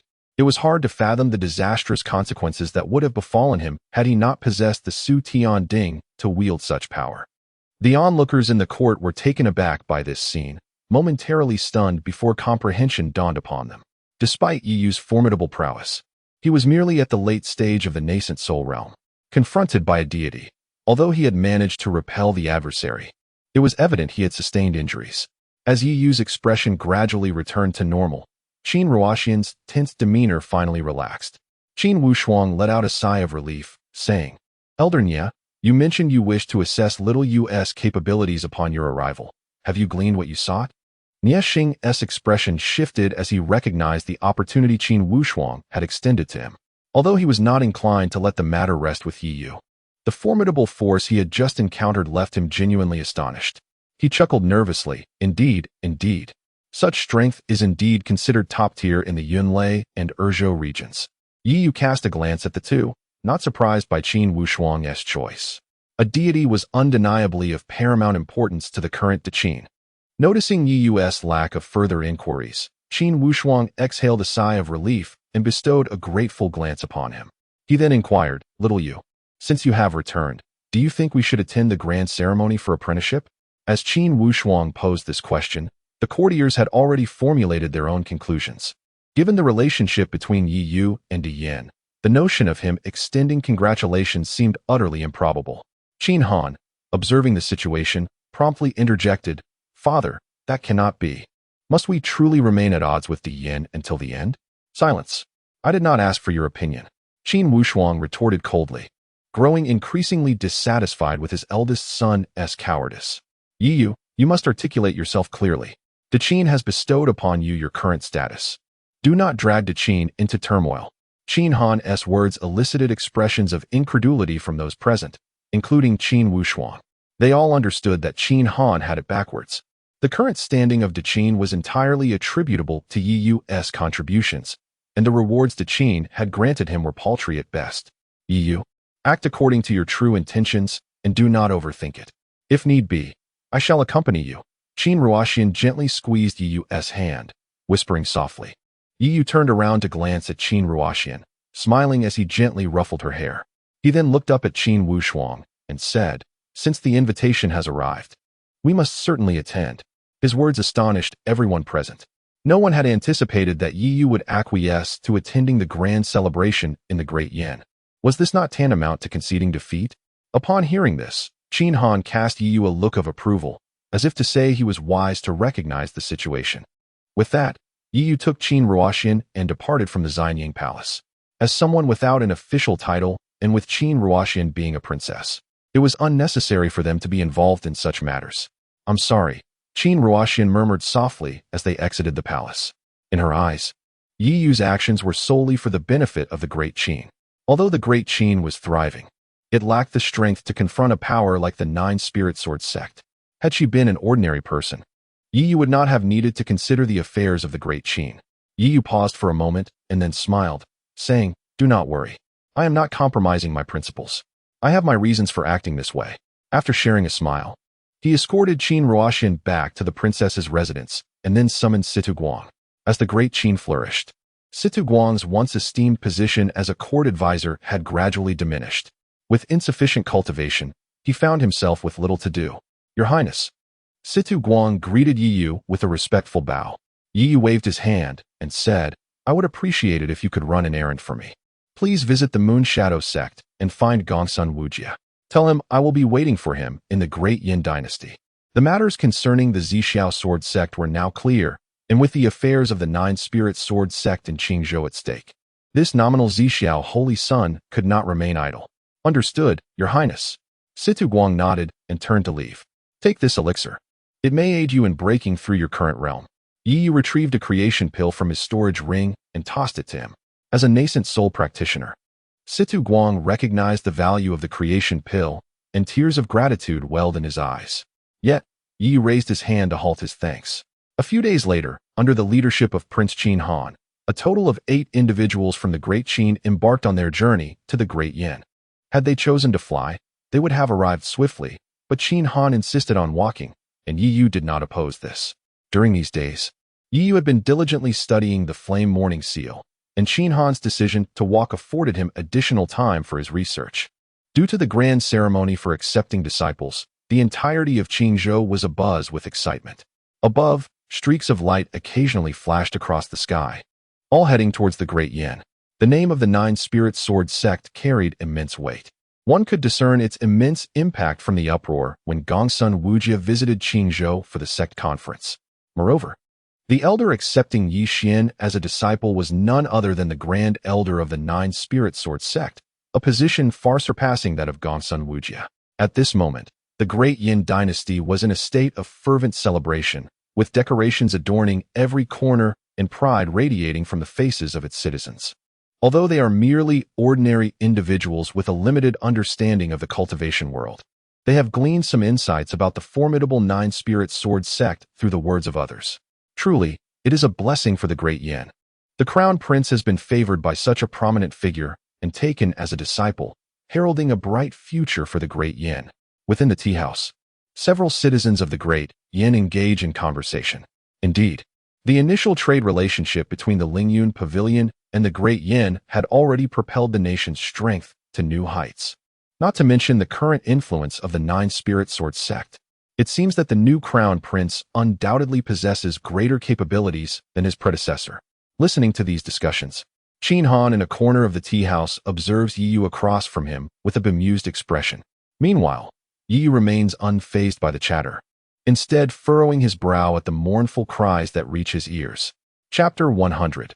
Your arrival in Dethrone is for the throne in stark contrast to the bustling city. The outskirts are teeming with countless refugees. These individuals, once proud citizens of the Great Yin, have lost their homes due to the rampant emergence of the Nine Netherblood Qi. Yet, as the city revels in celebration, the officials of Yushui County are keen to keep these displaced souls from entering, fearing their presence might tarnish the county's splendid facade. Yi Yu, however, is not preoccupied with the fates of these refugees. His concern lies with the increasingly pervasive Nine Netherblood Qi. Despite the passage of time, the Nine Netherblood spring has not been effectively contained and continues to overflow. With a profound understanding of its dangers, Yi Yu is alarmed by the unnaturally slow rate at which this ominous energy spreads. This defies all logic. Having traversed a day's journey from the capital of the Great Yin, Qin Han suggests, Ninggong, let us rest here for a moment. Hearing this, Niexing casts a worried glance at the nearly imperceptible crimson glow on the horizon. As a cultivator of the transformation realm, he is acutely aware of the terror that the Nine Netherblood spring embodies. However, with the distance still considerable, he observes Yi Yu, and upon seeing no objection, he nods silently in agreement. As night falls, the group finds refuge in an inn, while Yi Yu makes his way to Qin Ruoxian's chamber. What do you intend to do? She exclaims, hastily drawing the quilt around her as she notices Yi Yu's unexpected presence. Yi Yu, seemingly undeterred, approaches her and gently caresses her cheek. Instantly, Qin Ruoxian's face flushes crimson, and she instinctively seeks to withdraw, only to hear Yi Yu's voice resonate in her ears. I understand you wish to assist me, but it would be wise to refrain from wielding that power. At his words, Qin Ruoxian freezes, lifting her gaze to meet Yi Yu's gentle eyes. After a prolonged silence, she nods in acquiescence. Observing this, Yi Yu vanishes from her room in a flash. Once he departs, Qin Ruoxian relaxes her grip on the quilt, revealing fiery red patterns now adorning her delicate form, emanating from her dantian. On the rooftop, Yi Yu gazes up at the luminous moon and tosses a flask of wine aside, declaring, "Come forth." As his voice echoes, a figure materializes in the previously empty space. Catching the flask Yi Yu had thrown, the individual gazes deeply at Yi Yu before raising the flask and drinking heartily. Your Highness, Yuan Xiang begins, only to be silenced by a gesture from Yi Yu. Do not call me that, Yi Yu responds with a smile, turning his attention to Yuan Xiang. Once a diligent aide of Yi Yu, Yuan Xiang had been dispatched to various locales during the tumultuous times that followed the pacification of the feudal lords. This led to a significant dilution of Yi Yu's control over the court, allowing Yi Qingwan to seize the opportunity and dominate the political landscape. Now, Yuan Xiang serves as the lord of Yushui County. Brother Yu, it has been a long time, Yuan Xiang sighs. Indeed, you have already reached the Yuanying stage. Yi Yu replies. Yi Yu smiled as he assessed Yuan Xiang, who had now become a cultivator in the early stage of the nascent soul. It is merely a blood infant, hardly worth mentioning, Yuan Xiang remarked with a smile. Upon hearing this, Yi Yu gazed deeply at Yuan Xiang, acknowledging, "It is I who have brought you to this." With Yuan Xiang's exceptional talent, he could have easily coalesced a purple mansion nascent soul, even harboring the potential to strive for a earthly fiend nascent soul, yet he opted for the blood infant. This choice was evidently made to swiftly gain control over the Yushui County and fulfill the task Yi Yu had entrusted to him, a feat he had indeed accomplished. I chose this path myself. Yes, I have now fathered children. I shall bring them to meet you when the time comes, Yuan Xiang chuckled, suddenly recalling something, his eyes gleaming with intensity. Observing this former comrade, Yi Yu felt a surge of nostalgia, but was interrupted as a frown creased his brow.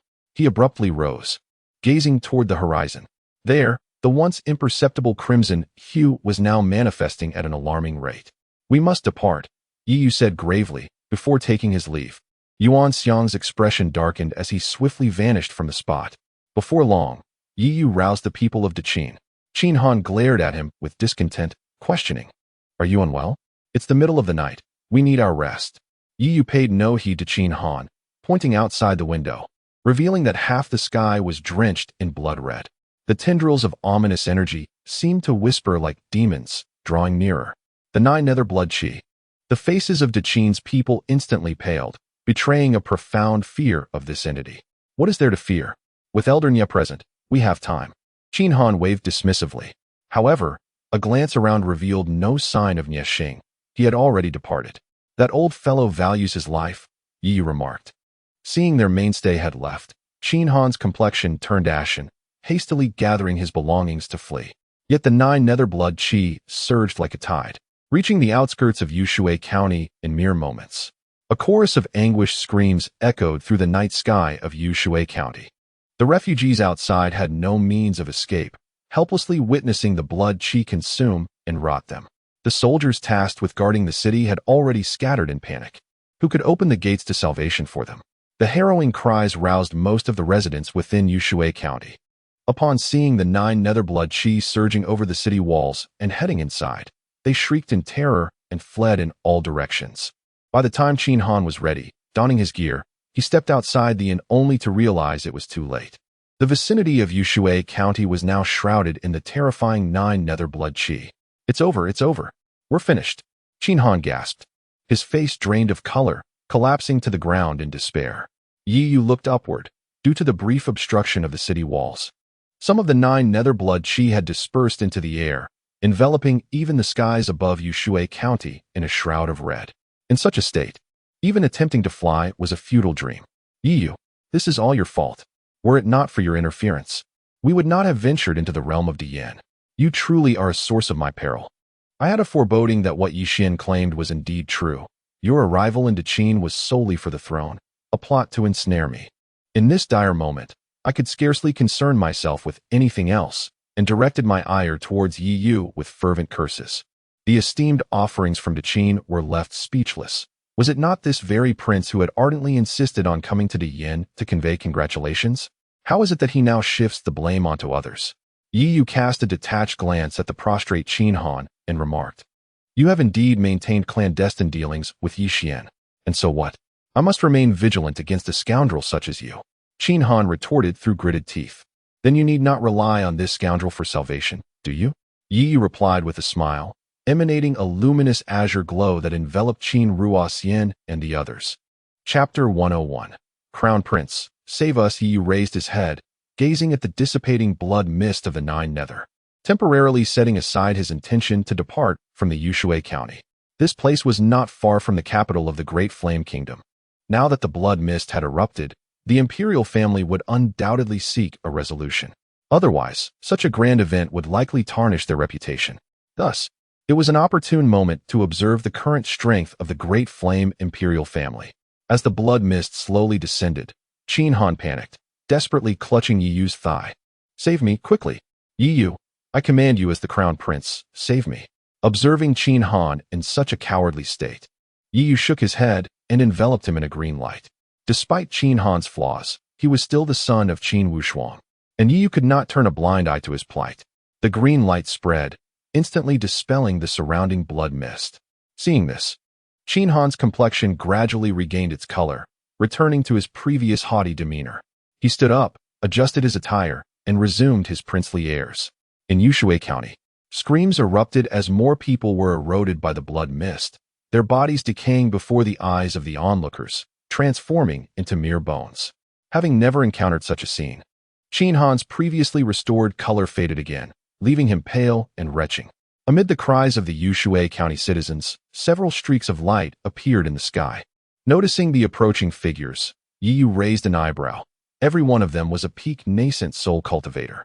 Although the Great Flame had not entered the top 10, it had at least secured a ranking, and thanks to the 9 Spirit Sword sect, it appeared that the Great Flame had gathered numerous formidable individuals. They arrived quite swiftly, remarked Qin Ruoxian. The journey from here to the royal city required a day by carriage, but for these peak nascent soul cultivators, it would take no time at all. As those peak nascent soul guardians approached, the citizens of Yushui County, seeing their saviors, hastily knelt and bowed, pleading for salvation amidst their suffering. The peak nascent soul cultivators stood several hundred yards away from Yushui County, frowning as they looked down, exchanging glances filled with shock. However, they quickly regained their composure, and together, they unleashed streams of spiritual light, weaving an immense net in the air. The once rampant blood mist of the 9 Nether was instantly suppressed. Upon witnessing this, the citizens of Yushui County erupted in cheers, as if they had glimpsed a glimmer of hope. Indeed, Yi Xian's speed of rescue is commendable. Such efficiency would be hard to find in other dynasties. Qin Han could not help but exclaim, watching the cultivators' orderly actions. He then turned to Yi Yu. "I recall that when certain individuals held the title of Crown Prince, this blood mist was not so easily controlled." Yi Yu, uninterested in Qin Han's taunt, focused his gaze on the area where the cultivators had descended. Noticing Yi Yu's silence, Qin Han let out a cold laugh, interpreting it as a sign of Yi Yu's embarrassment. The others from the Great Qin shook their heads, realizing that they had seldom encountered the Crown Prince. However, it became apparent that this Qin Han was remarkably foolish. Setting aside the fact that Yi Yu had effectively resolved the issue at its source regarding the 9 Nether Blood Spring, one could not help but compare the state of the Great Yin when Yi Yu first assumed control of its court to its current condition. Back then, the Great Yin could scarcely muster 10 initial-stage Yuanian cultivators. How could they possibly hope to halt the spread of the 9 Netherblood Qi? The encroaching 9 Netherblood Qi surrounding the Yushui County was being compressed and visibly diminishing at an alarming rate. By the decree of the Crown Prince, "We have come to suppress the blood Qi in this area," a powerful voice resounded, belonging to several peak Yuanian cultivators. Upon hearing this, tears welled in the eyes of the common folk. "Long live the Crown Prince! Long live the Crown Prince!" They cried out spontaneously, without any need for encouragement. Indeed, it was the Crown Prince. Had it been Yi Yu, the speed of rescue would not have been so swift. The new Crown Prince truly cares for us common people. With such a prince, I have no regrets living in the Great Yin.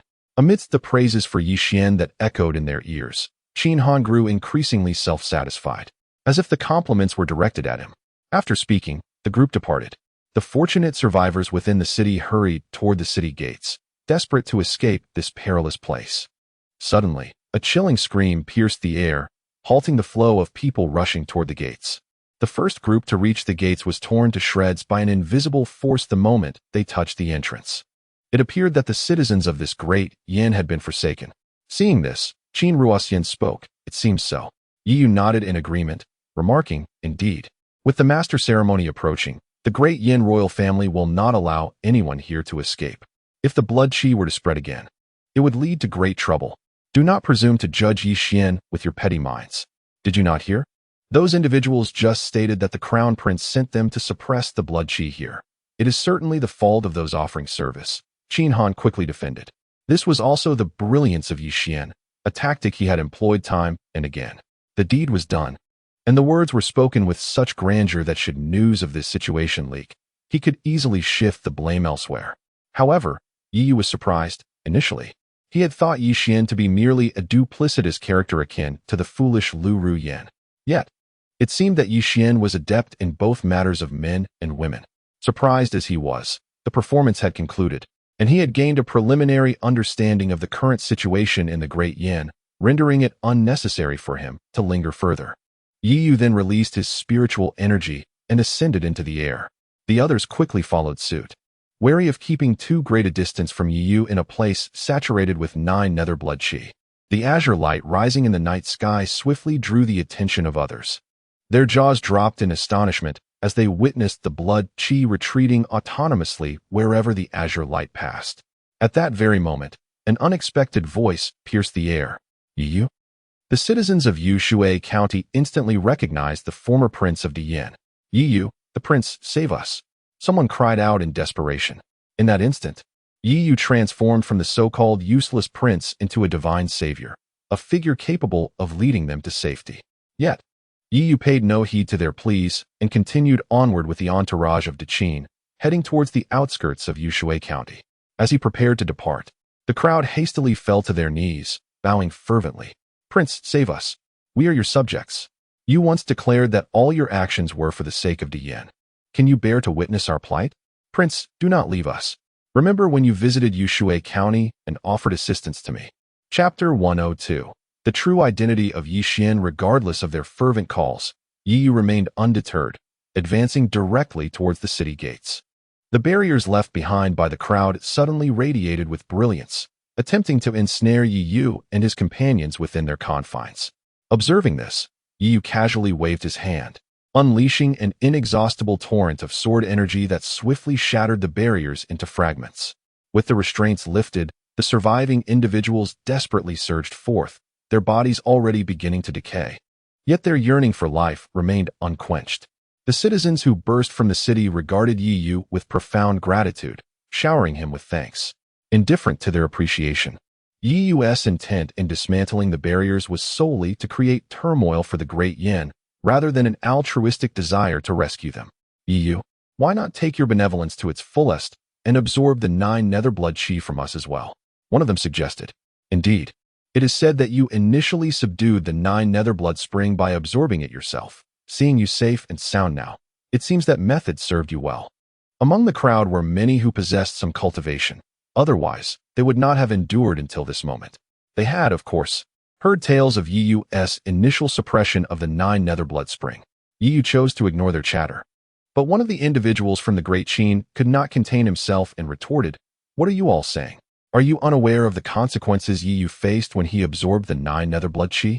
His spirit roots were utterly destroyed, rendering him a cripple. And yet, what of it? Is he not still unscathed now? Perhaps it is precisely because he absorbed the 9 nether blood qi that he has achieved such greatness today.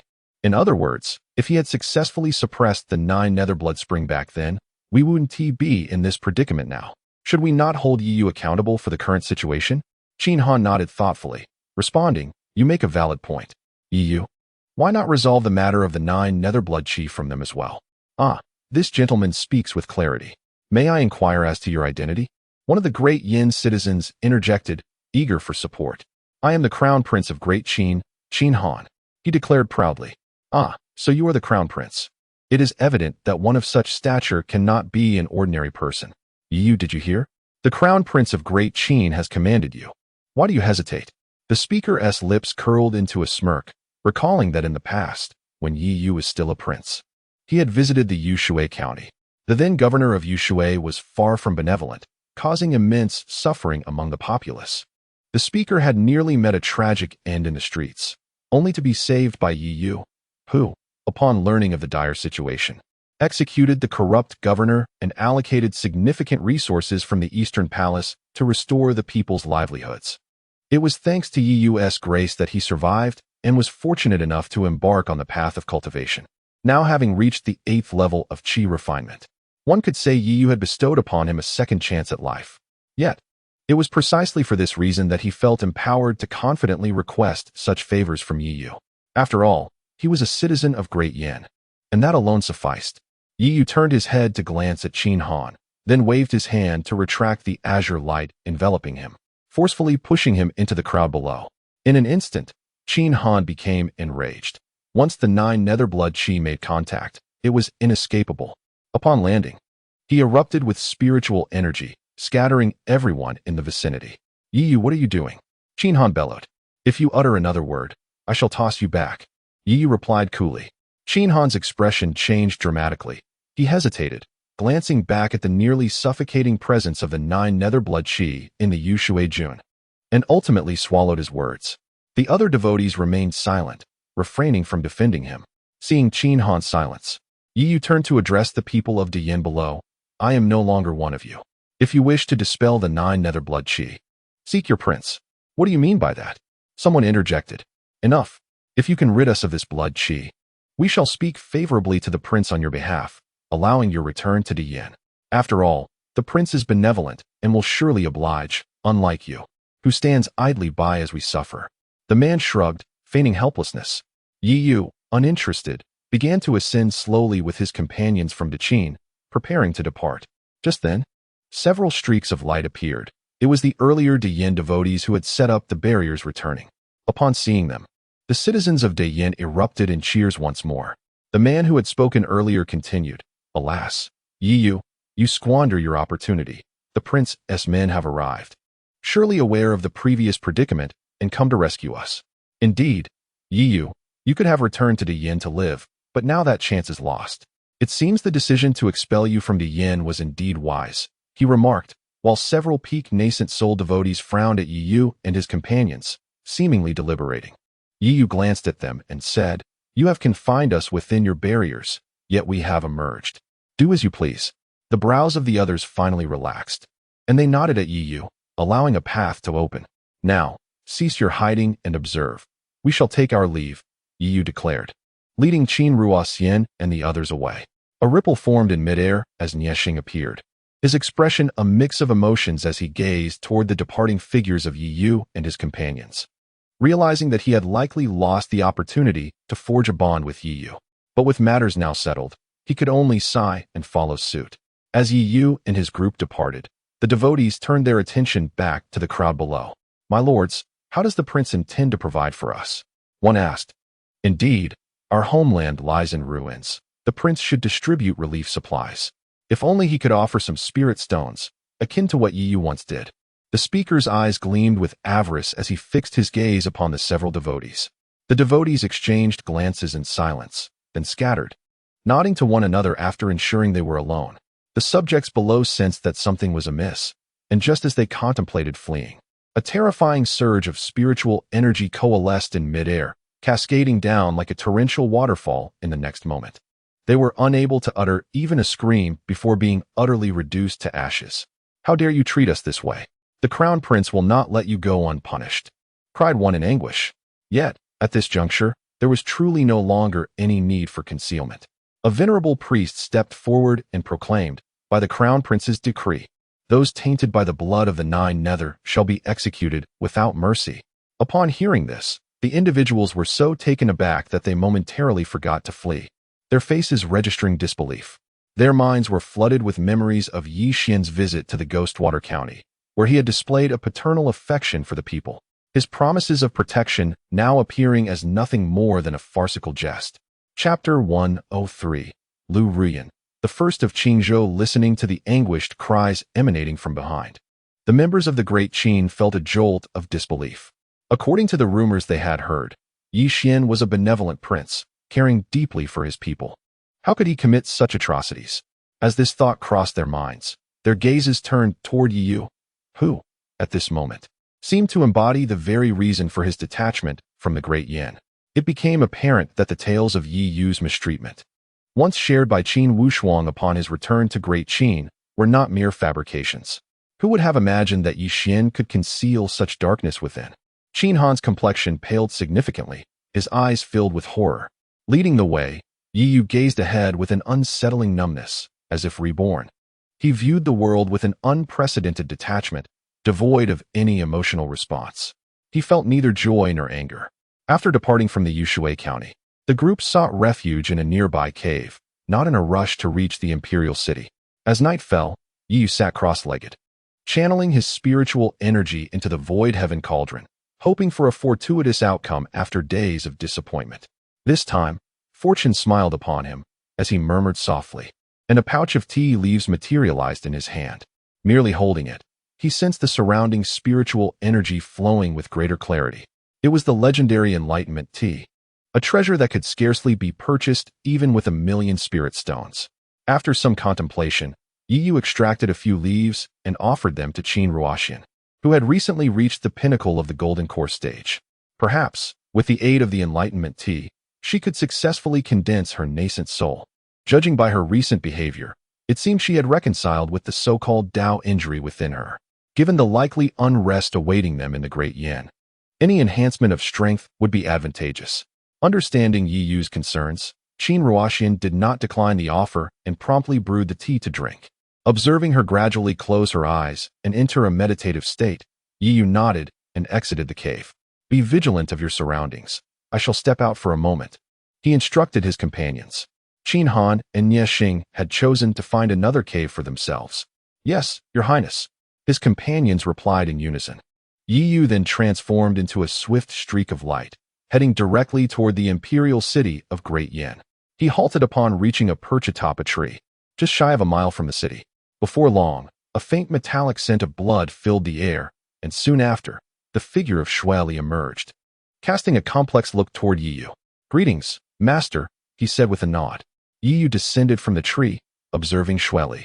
It seems that despite this passage of time, you have yet to condense your nascent soul. You are rather slow, he remarked. Shueli grimaced in response. Who can compare to your extraordinary talent? Moreover, we are in Xingzhou. As a member of the demon clan, I dare not cultivate too conspicuously.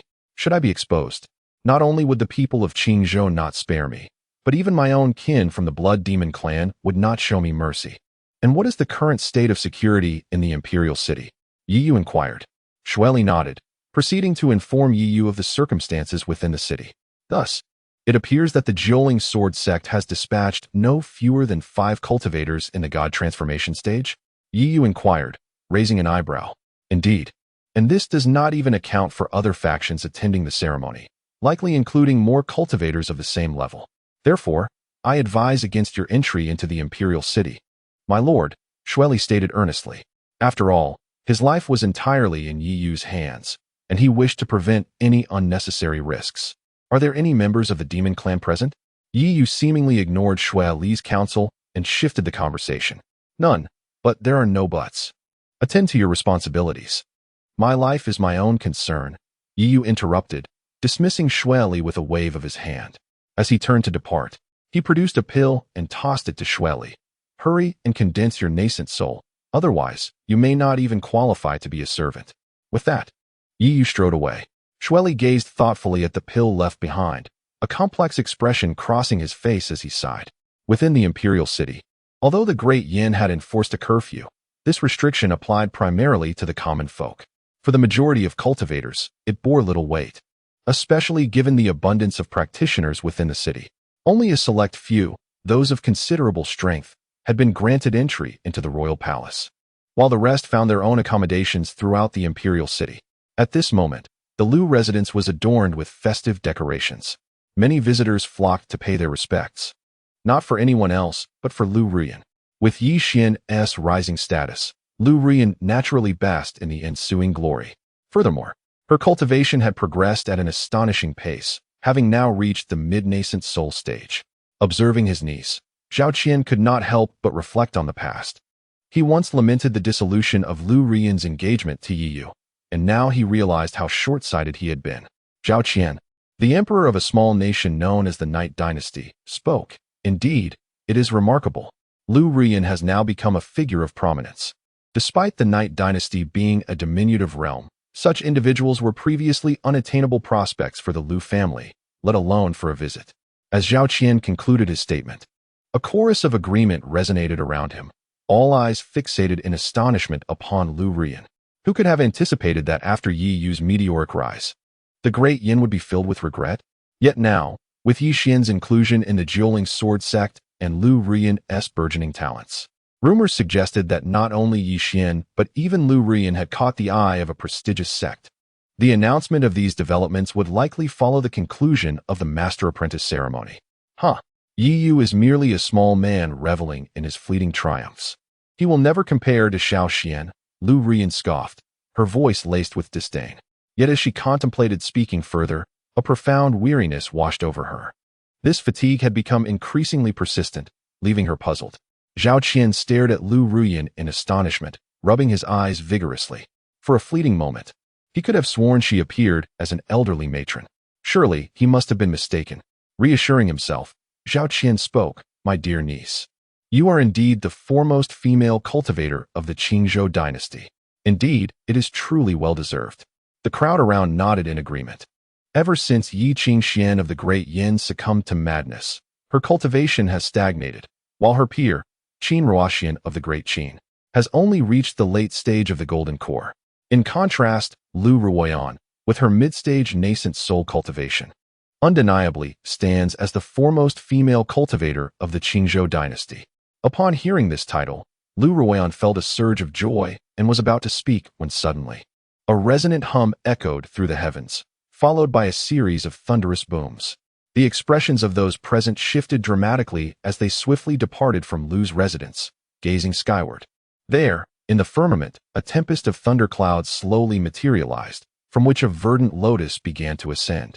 The thunderous sea birthed a green lotus. Someone is condensing a celestial nascent soul. Let us go and witness this. In an instant, the once tranquil Great Yin imperial city became abuzz with excitement. Chapter 104. Yi Yu arrives to offer congratulations. At this moment, the entire imperial city was in an uproar. Countless beams of light shot up from the city, resembling meteors racing towards the site of the emerging phenomenon. Lu Ruyan hurriedly joined the throngs of people. "Gentlemen, please be quiet and do not disturb," echoed the voice of Nie Xing from the night sky. The appearance of a powerful figure at the god transformation stage calmed the restless hearts of the crowd considerably. Nevertheless, they still craned their necks to peer into the cave, eager to discover the identity of the one who had condensed the heavenly enlightenment nascent soul. In the land of Qingzhou, there were already two heavenly enlightenment nascent souls, Yi Yu and Yi Xian. Was a third about to emerge? If it were yet another youth, the younger generation of Qingzhou could indeed be deemed a golden generation. Accompanied by the rumbling of thunder, a figure slowly ascended from the night sky, and the crowd discerned its form. Hiss! That must be the 9th princess of the Great Qin, Qin Ruoxian. Someone recognized her, gasping in astonishment. Everyone was aware that with Yi Yu's presence, the Great Qin had now added Qin Ruoxian, further bolstered by a protector at the god transformation stage. The many factions that had originally set their sights on the Great Yin found themselves reconsidering. This selection was proving to be quite challenging. Even if there's another heavenly enlightenment nascent soul, it's merely an early-stage nascent soul, Lu Ruyan scoffed. Yet, her words fell on deaf ears, as even those who had previously flattered her chose to ignore her now. While such remarks might be tolerated in private, to voice them before such a crowd indicated a level of ignorance that was alarming. With Nie Xing's assistance, Qin Ruoxian's tribulation was flawlessly navigated, and soon she would complete the transformation of her spiritual attributes, becoming a true nascent soul cultivator. Excellent, excellent. Might you consider joining my dueling sword sect? Just as the crowd contemplated approaching her, a voice rang out. Upon hearing this, the surrounding individuals' expressions shifted, instinctively parting to make way for an elder, who was none other than Chu He, one of the 5 god transformation experts sent by the dueling sword sect. Qin Ruoxian raised her head to glance at Chu He, first bowing respectfully before stating, "I have no intention of joining the dueling sword sect." Her words left the audience in shock. They had not anticipated such a rejection. However, upon seeing Yi Yu, who was meditating below, they understood. The relationship between Yi Yu and the Great Yin had become irreconcilable, and it was clear that Qin Ruoxian would not align herself with Yi Xian in the same sect. Hiss, what a fool! To turn down such a splendid opportunity for the sake of a worthless individual, Lu Ruyan couldn't help but sneer. Qin Ruoxian cast a glance at Lu Ruyan and replied with a smile, not everyone is like Miss Lu, who believes that milk is the source of all sustenance. In my heart, the sentiment I hold for Brother Yu is enough for me to refuse all temptations." As these words fell, the gazes of those around her turned towards Yu, now tinted with envy. What more could a husband desire than to have a wife like this? Lu Run bit her lip, fully aware that Qin Ruoxian was mocking her, yet found herself at a loss for words to counter such ridicule. With a cold snort, she turned and departed. A flicker of displeasure crossed Chu Hie's face. It was the first time he had been rejected. However, with so many people present, he refrained from expressing his frustration and simply sighed in disappointment before returning to the imperial city. Once Chu Hie had left, the others approached to exchange pleasantries before taking their leave as well.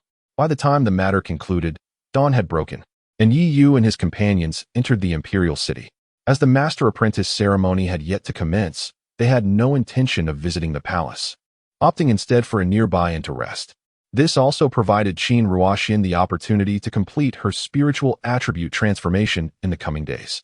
In contrast, Qin Han clandestinely made his way to the palace to seek out Yi Xian. Returning to familiar ground, Yi Yu felt a pang of nostalgia. Though only a few months had passed, it felt like ages since he had been received with such adoration during his previous visits. Now, it seemed that every person who laid eyes on him was eager to spit in his direction. Previously, these individuals had approached him unperturbed by his guards, even seeking alms. Now, standing in the street without a single guard, they were deterred by his status, reluctant to approach even with disdain. The stark contrast was indeed astonishing.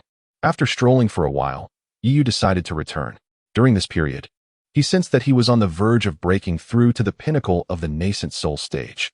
If all went as anticipated, he would soon achieve this breakthrough, a feat attributable to the extraordinary spiritual energy absorption capabilities of the Su Tian Ding, akin to carrying a high-level spirit-gathering array with him. As days passed swiftly, the great Yin did not send anyone to trouble Yi Yu and his companions, likely preoccupied with the impending master-apprentice ceremony. The day of the ceremony soon arrived, and the entire imperial city was abuzz with excitement, with countless citizens of Great Yin taking to the streets to chant Yi Xian's name, filling Qin Han with envy. As waves of spiritual energy surged, the palace gates gradually opened, revealing a resplendent golden passageway. All attendees were required to enter through this passage, after which they would be seated based on their influence and connections. Shortly thereafter, the elegantly dressed Yi Qingqing emerged, adorned with her signature smile, though her eyes were filled with bitterness. As a princess, she felt a profound sense of disparity being assigned to such a menial welcoming task by Yi Fan. The more she contemplated, the deeper her animosity towards Yi Yu grew. Were it not for him, she would not have fallen to such a lowly state. Furthermore, even Tung Yun, who had previously agreed to attend the ceremony with her, had suddenly rejected her, leaving her feeling utterly insignificant within the Great Yin royal family and the entire court. "Thank you all for attending my royal brother's master-apprentice ceremony," Yi Qingqing stated as she stepped forward to deliver a few formalities before entering the venue. Those who were barred from entry were primarily local powers from Qingzhou or factions of mediocre strength, and they bore no resentment towards this arrangement, as they were merely there to curry favor with Great Yin. The esteemed sect master Hong Qianshan of the Hong clan arrives with 1,000,000 spirit stones to extend his congratulations. The sovereign of the Night Dynasty, Zhao Qian, presents 10 fourth-grade elixirs as a token of celebration. As the announcements resonated through the air, a significant number of guests had already entered. Qin Han, upon hearing these proclamations, wore a countenance of displeasure and shot a glare at Yi Yu. Initially, he had prepared a gift of his own, but Yi Yu had intervened, and Qin Wushuang had also advised against it. Yet now, it seemed that every faction had come bearing gifts, rendering the great Qin dynasty's absence of customary decorum rather conspicuous. Soon, it was Yi Yu and his companion's turn. Yi Yu produced the invitation and presented it to the guard. The guard, upon glancing at the name inscribed, trembled slightly and, after a brief look at Yi Yu, announced, "Yi Yu of the Great Qin Dynasty comes to offer his congratulations." Chapter 105. "Brother, is that truly you?" A resonant voice echoed, instantly silencing the previously raucous entrance of the palace. Countless gazes converged, and the significance of the name Yi Yu from the Qin Dynasty was unmistakably clear to all present. In the current era of Qingzhou, None were oblivious to the relationship between Yi Yu and Di Yin.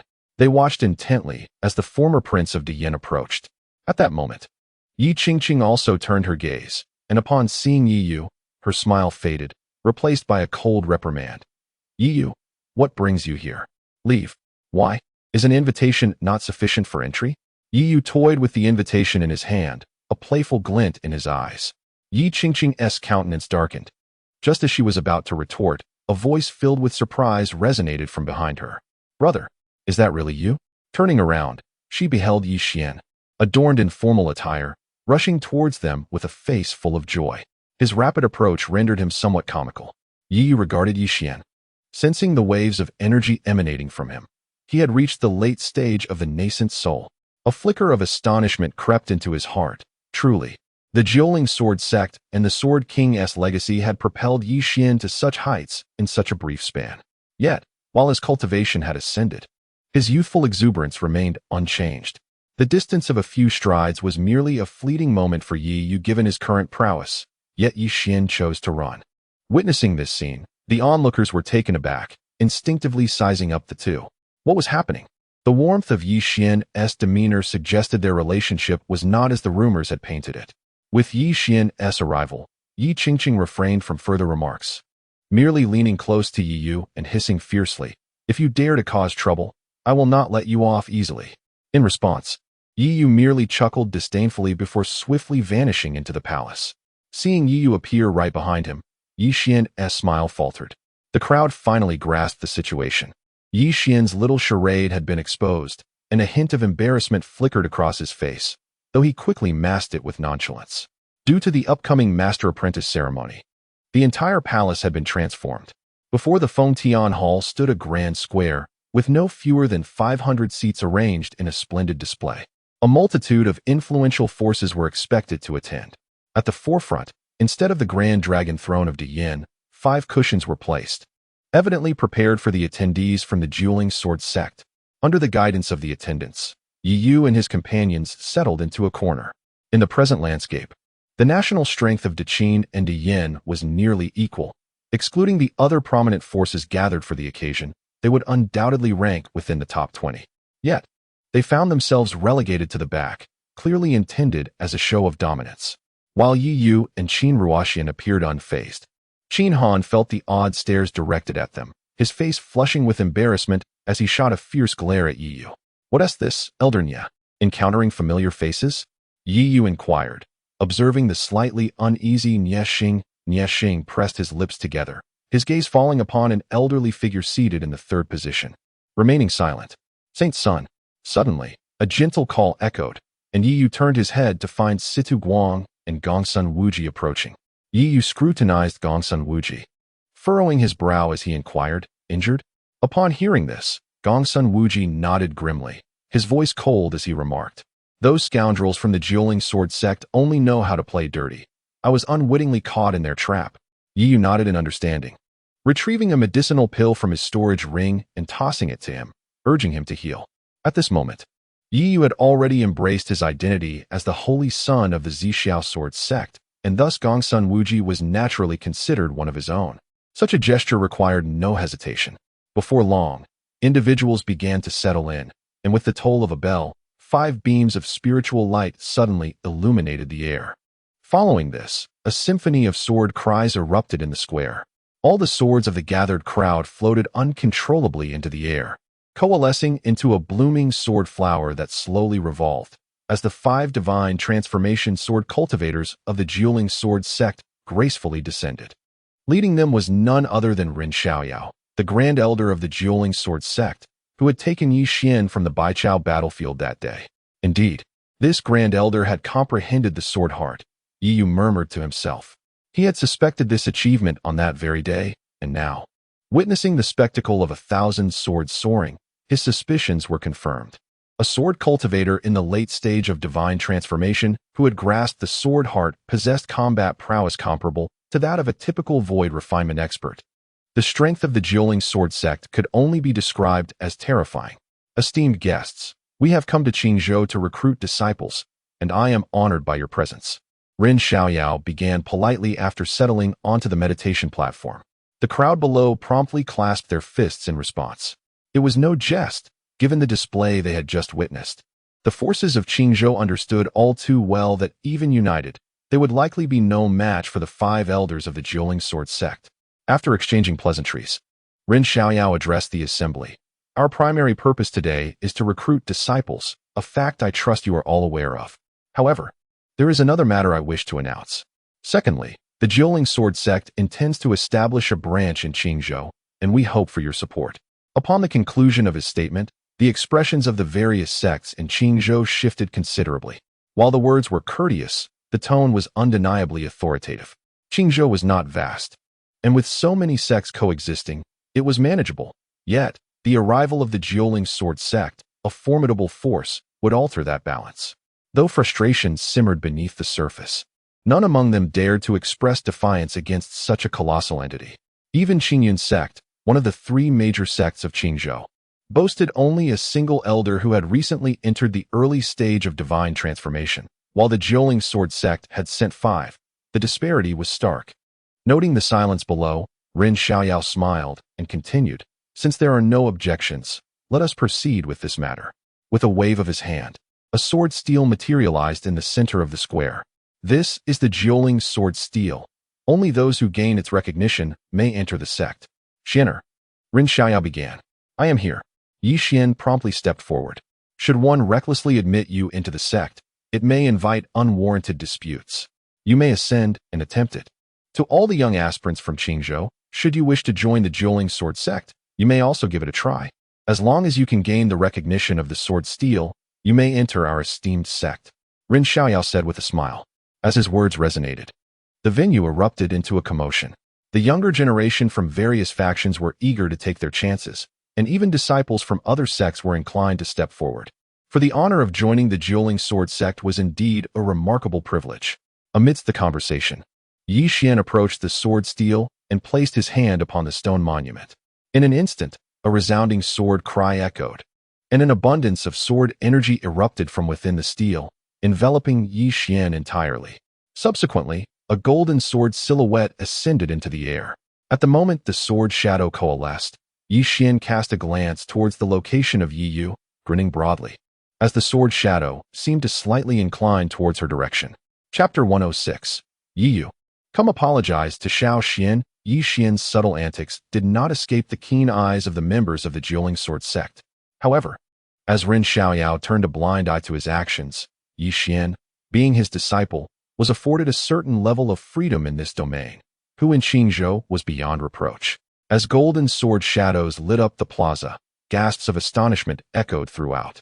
The attendees had come drawn by the illustrious reputation of the Jiuling Sword sect, inevitably conducting their inquiries.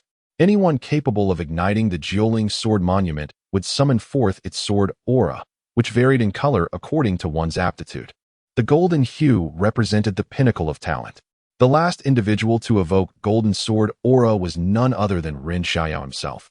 Thus, observing Yi Xian's future potential could be measured against Ren's illustrious example. A cultivator who had comprehended the essence of the sword and reached the late stage of the transformation god realm. A sovereign of Qingzhou. Even in the realms of Yunlei, he would be regarded as exceptional. Witnessing this, a smile graced Yi Fan's face, as the dignity lost during the 100 Dynasties War was wholly restored in that moment. Yi Qingqing's eyes also sparkled with brilliance. How she yearned to be the one standing at the center of the plaza. Alas, her own blood essence had been squandered, and all blame lay upon Yi Yu. Yet, the formidable rise of Yi Xian bestowed upon her a glimmer of hope. This younger brother, who had always shown her affection since childhood, remained steadfast even during her tumultuous period of madness due to the demonic blood. In those chaotic times, though her mind was clouded, she distinctly remembered a figure who frequently visited her and engaged her in conversation. Despite her erratic behavior, he never uttered a word of complaint, unwavering for over a decade. How he contrasted with the cold-hearted and indifferent Yi Yu. Lu Ruyan, witnessing the spectacle, broke into a broad smile, her heart overflowing with joy. Casting a glance at Qin Ruoxian, she murmured, "Did you see that? Qin Ruoxian, my choice was not in vain. Though Yi Yu may rise temporarily, he is no match for Xiao Xian." Just as the crowd was lost in their reflections, the golden sword shadow suddenly erupted with a resonant hum, surging forth toward the end of the plaza. The expressions of those present changed dramatically as they hastily retreated to evade the oncoming sword aura. It was crucial to note that while this sword aura was unbound, it was nonetheless born from the dueling sword monument, and this strike could rival that of a peak nascent soul cultivator. Few among the crowd at the rear possessed such formidable strength. As the sword shadow advanced, the spectators finally discerned the figure at the plaza's edge. It was Yi Yu. The sword shadow was aimed directly at him. With the impending sword shadow nearly upon him, Yi Yu slowly raised his hand, emanating a peculiar wave of energy. In an instant, Ren Xiaoyao, seated in a high position, changed countenance, standing up in disbelief. The once razor-sharp golden sword shadow now appeared to be paused, suspended in midair a mere distance from Yi Yu, no longer advancing. A wave of astonishment rippled through the crowd, although they had heard tales of Yi Yu's immense strength and the miraculous feats he had achieved. They were now witnessing it firsthand. However, few have truly witnessed Yi Yu's prowess, believing that the rumors surrounding him are, to some extent, embellished. Yet now, all such notions are swiftly dispelled. Sword Heart, Ren Xiaoyao exclaimed in astonishment, his expression gradually darkening. The other 4 elders of the Nine Spirit Sword sect also displayed incredulous expressions upon hearing these 2 words. No one understands the difficulty of comprehending Sword Heart better than they do. None of the 4 divine transformation elders have managed to grasp it. To attain such mastery at a tender age, what heights might his swordsmanship reach in the future? As the sword shadow came to a halt, Yi Xian's initial smile was replaced by shock, soon transforming into a visage of concern. Royal brother, are you all right? Yi Yu's gaze, piercing through the sword shadow, fell upon Yi Xian. Thankfully, the sword energy within the Nine Spirit Sword steel is a formless entity, susceptible to the suppression of Sword Heart. Otherwise, Yi Yu would never have been able to handle it so nonchalantly. Under Yi Yu's scrutiny, Yi Xian felt a jolt in his heart, instinctively retreating a step and awkwardly chuckling. I'm sorry, royal brother. It's all my fault. I should have controlled the Nine Spirit Sword steel better, which disturbed you. Is that so? Yi Yu replied with a playful smile. Yi Xian has already apologized to you. What more do you want? Yi Qingqing could no longer restrain herself from rebuking Yi Yu upon witnessing Yi Xian's predicament. There are so many places to go. Yet you chose to confront Yi Yu. What a remarkable coincidence, isn't it, prodigy of the sword, Yi Xian? Qin Ruoxian's voice rang out, disdain evident in her glance at Yi Xian. What? Do you think Yi Xian acted intentionally? Truly, those with tainted hearts see everything as foul. Yi Xian is not Yi Yu. He is forthright and honorable. Yi Qingqing retorted scornfully. Enough. Silence. Yi Fan's thunderous voice echoed, before he turned to regard the 5 elders of the Nine Spirit Sword sect. Noticing that their gazes were fixed on Yi Yu without any sign of dissatisfaction, he sighed in relief. But father, he tarnished Yi Xian's reputation, and I cannot let this go unchallenged. Yi Qingqing insisted stubbornly. Today is the master-apprentice ceremony. We shall address this later. Yi Yu, come forward and apologize to Yi Xian, and let this matter rest. Yi Fan waved his hand, eager to move past this incident to avoid becoming the subject of ridicule. However, Yi Qingqing rushed to stand before Yi Xian, addressing Yi Yu. How naive. You think a mere apology will suffice for such slander against Yi Xian? He is the crown prince of our great Yin and a disciple of the esteemed elder of the Nine Spirit Sword sect. His honor cannot be restored by a single apology. Oh, and what do you propose? Yi Yu raised an eyebrow, a smile playing on his lips. Simple. In addition to an apology, you must kneel and confess your wrongdoing. The royal family of great Yin cannot be sullied by just anyone. Yi Qingqing declared defiantly, her head held high. Enough, fourth sister. Royal brother did not mean it. I can endure a little grievance, as long as royal brother does not blame me. It's fine, Yi Xian said, tugging at Yi Qingqing's sleeve, his face a mask of earnestness. Yi Xian was acutely aware that if Yi Yu were to kneel, the reputation he had painstakingly built over the past days would crumble in an instant, rendering him no longer a threat in Qingzhou. The reason Yi Xian dared to act so boldly was that he understood the profound affection Yi Yu had for Yi Qingqing among the 5 sisters of the royal family. Not only had he sacrificed himself to help her purge the demonic blood, but he had also tirelessly cared for her during her moments of madness. In Yi Xian's eyes, Such a deep-seated bond was not something Yi Yu could easily relinquish. The sword energy contained within the sword monument was, after all, an entity without a master. And losing control was entirely to be expected. Yi Yu, do not make a mountain out of a molehill and hinder Xiao Xian's affairs. Let us proceed as Qingqing suggested. Yi Fan remarked, lightly tapping his fingers with indifference. You claim this is uncontrolled sword energy, and that losing control is normal, correct? Yi Yu's lips curled into a subtle smile. Yi Xian's heart skipped a beat. In the next moment, he witnessed Yi Yu's finger gently lift, causing the golden sword shadow hovering before him to abruptly change its course. Chapter 107. You sever your own arms. Cease this at once in an instant. Yi Xian felt himself ensnared, a cold sweat breaking out all over his body. During this period, Ren Xiaoyao had administered numerous heavenly treasures, propelling him to the late stage of the nascent soul realm. Yet, he had yet to fully master this newfound power, confronted with the shadow of a sword. Akin to a peak nascent soul swordsman's full-force strike, he found himself utterly defenseless. Yi Fan sensed something amiss and bellowed in fury, "Unfilial son, what do you intend to do? It is of no concern to me. I merely sense that the sword shadow is about to spiral out of control." Yi replied calmly. The moment those words fell, the sword shadow erupted with a resonant cry, transforming into a fleeting specter that hurtled toward Yi Xian. Alarmed, Yi Xian swiftly grasped Yi Qingqing, who was still in a daze, and pulled her in front of him. Yi Qingqing, caught off guard, felt a rush of sharp energy assail her, an agonizing sensation slicing through her body from all directions. The sword shadow had yet to arrive, yet the sword qi was already sufficient to inflict harm. Moreover, Yi Qingqing was presently nothing more than a helpless waste devoid of any cultivation. "How dare you, wretched child!" Suddenly, a voice filled with wrath resonated, imbued with a robust spiritual force that swept across the area like a tidal wave. Even Yi Yu felt a constriction in his chest, staggering back several steps. A figure darted across the square, swiftly arriving before Yi Xian.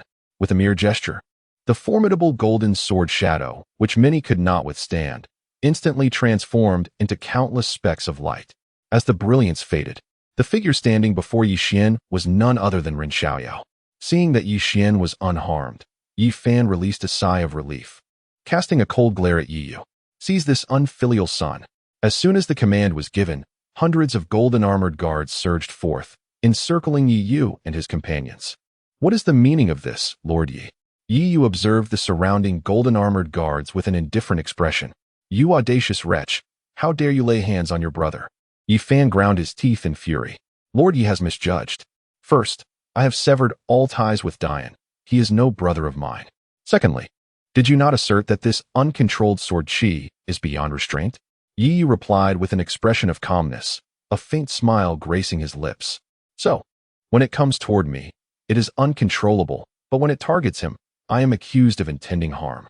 As his words echoed, Yi Fan surveyed the guests present, his face contorted with displeasure, momentarily at a loss for words, turning instead to Ren Xiaoyao in a plea for assistance. Ren Xiaoyao's expression was now frigid, his gaze fixed on Yi Yu, his chest heaving violently, betraying the tumultuous emotions roiling within him. "What? Does Elder Ren also believe I controlled that sword qi while Yi Xian could not?" Yi Yu inquired, directing his gaze toward Ren Xiaoyao.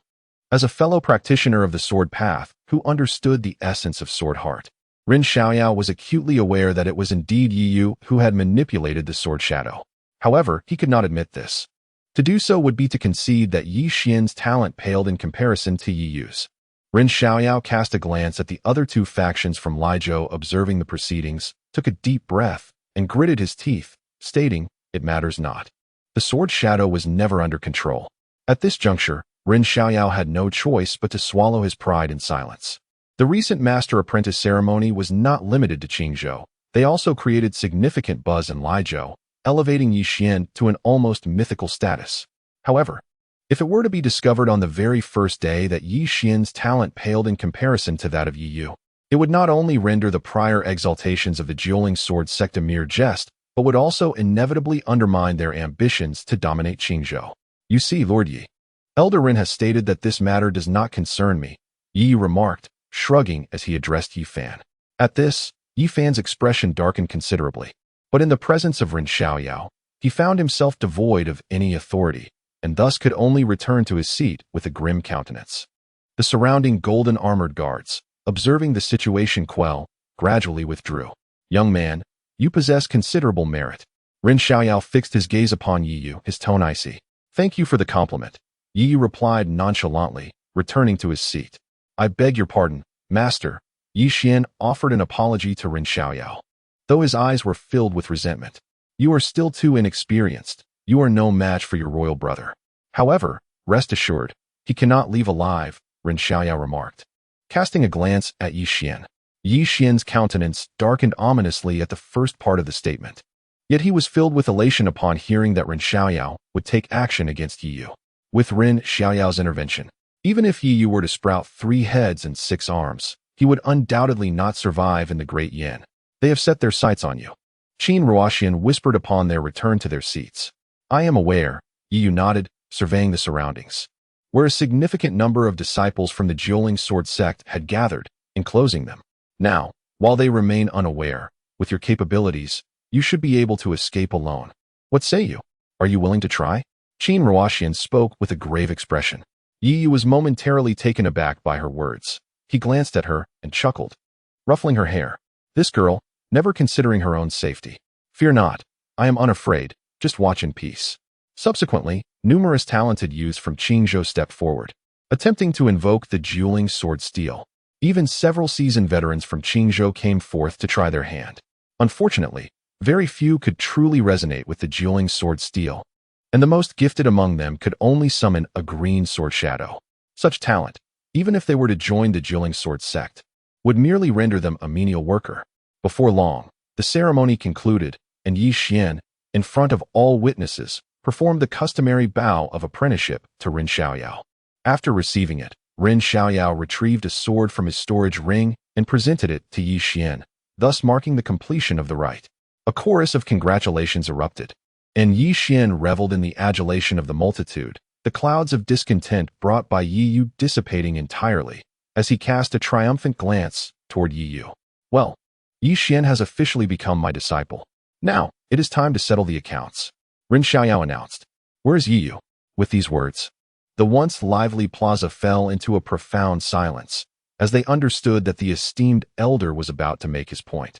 "Elder Ren, do you have any guidance?" Yi Yu rose, maintaining a posture of respectful defiance.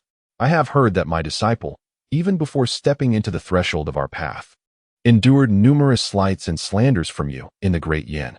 While such grievances might have been left in the past, my protective instincts compel me to reclaim honor for my disciple, who now stands as a student beneath my tutelage.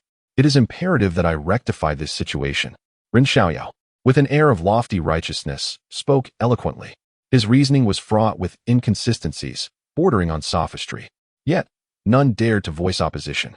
"Oh, then, according to Elder Ren's perspective, what course of action do you propose?" Yi replied with a calm demeanor.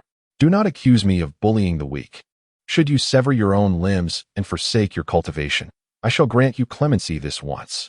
Of course, if you find this beyond your capability, I would not hesitate to offer my assistance." Chapter 108. The brother who accompanies me is Yi Yu. As the words fell, a palpable tension enveloped the entire square, rendering the crowd breathless. It was evident to all that Ren Xiaoyao was merely exploiting the situation. What a show of favoritism.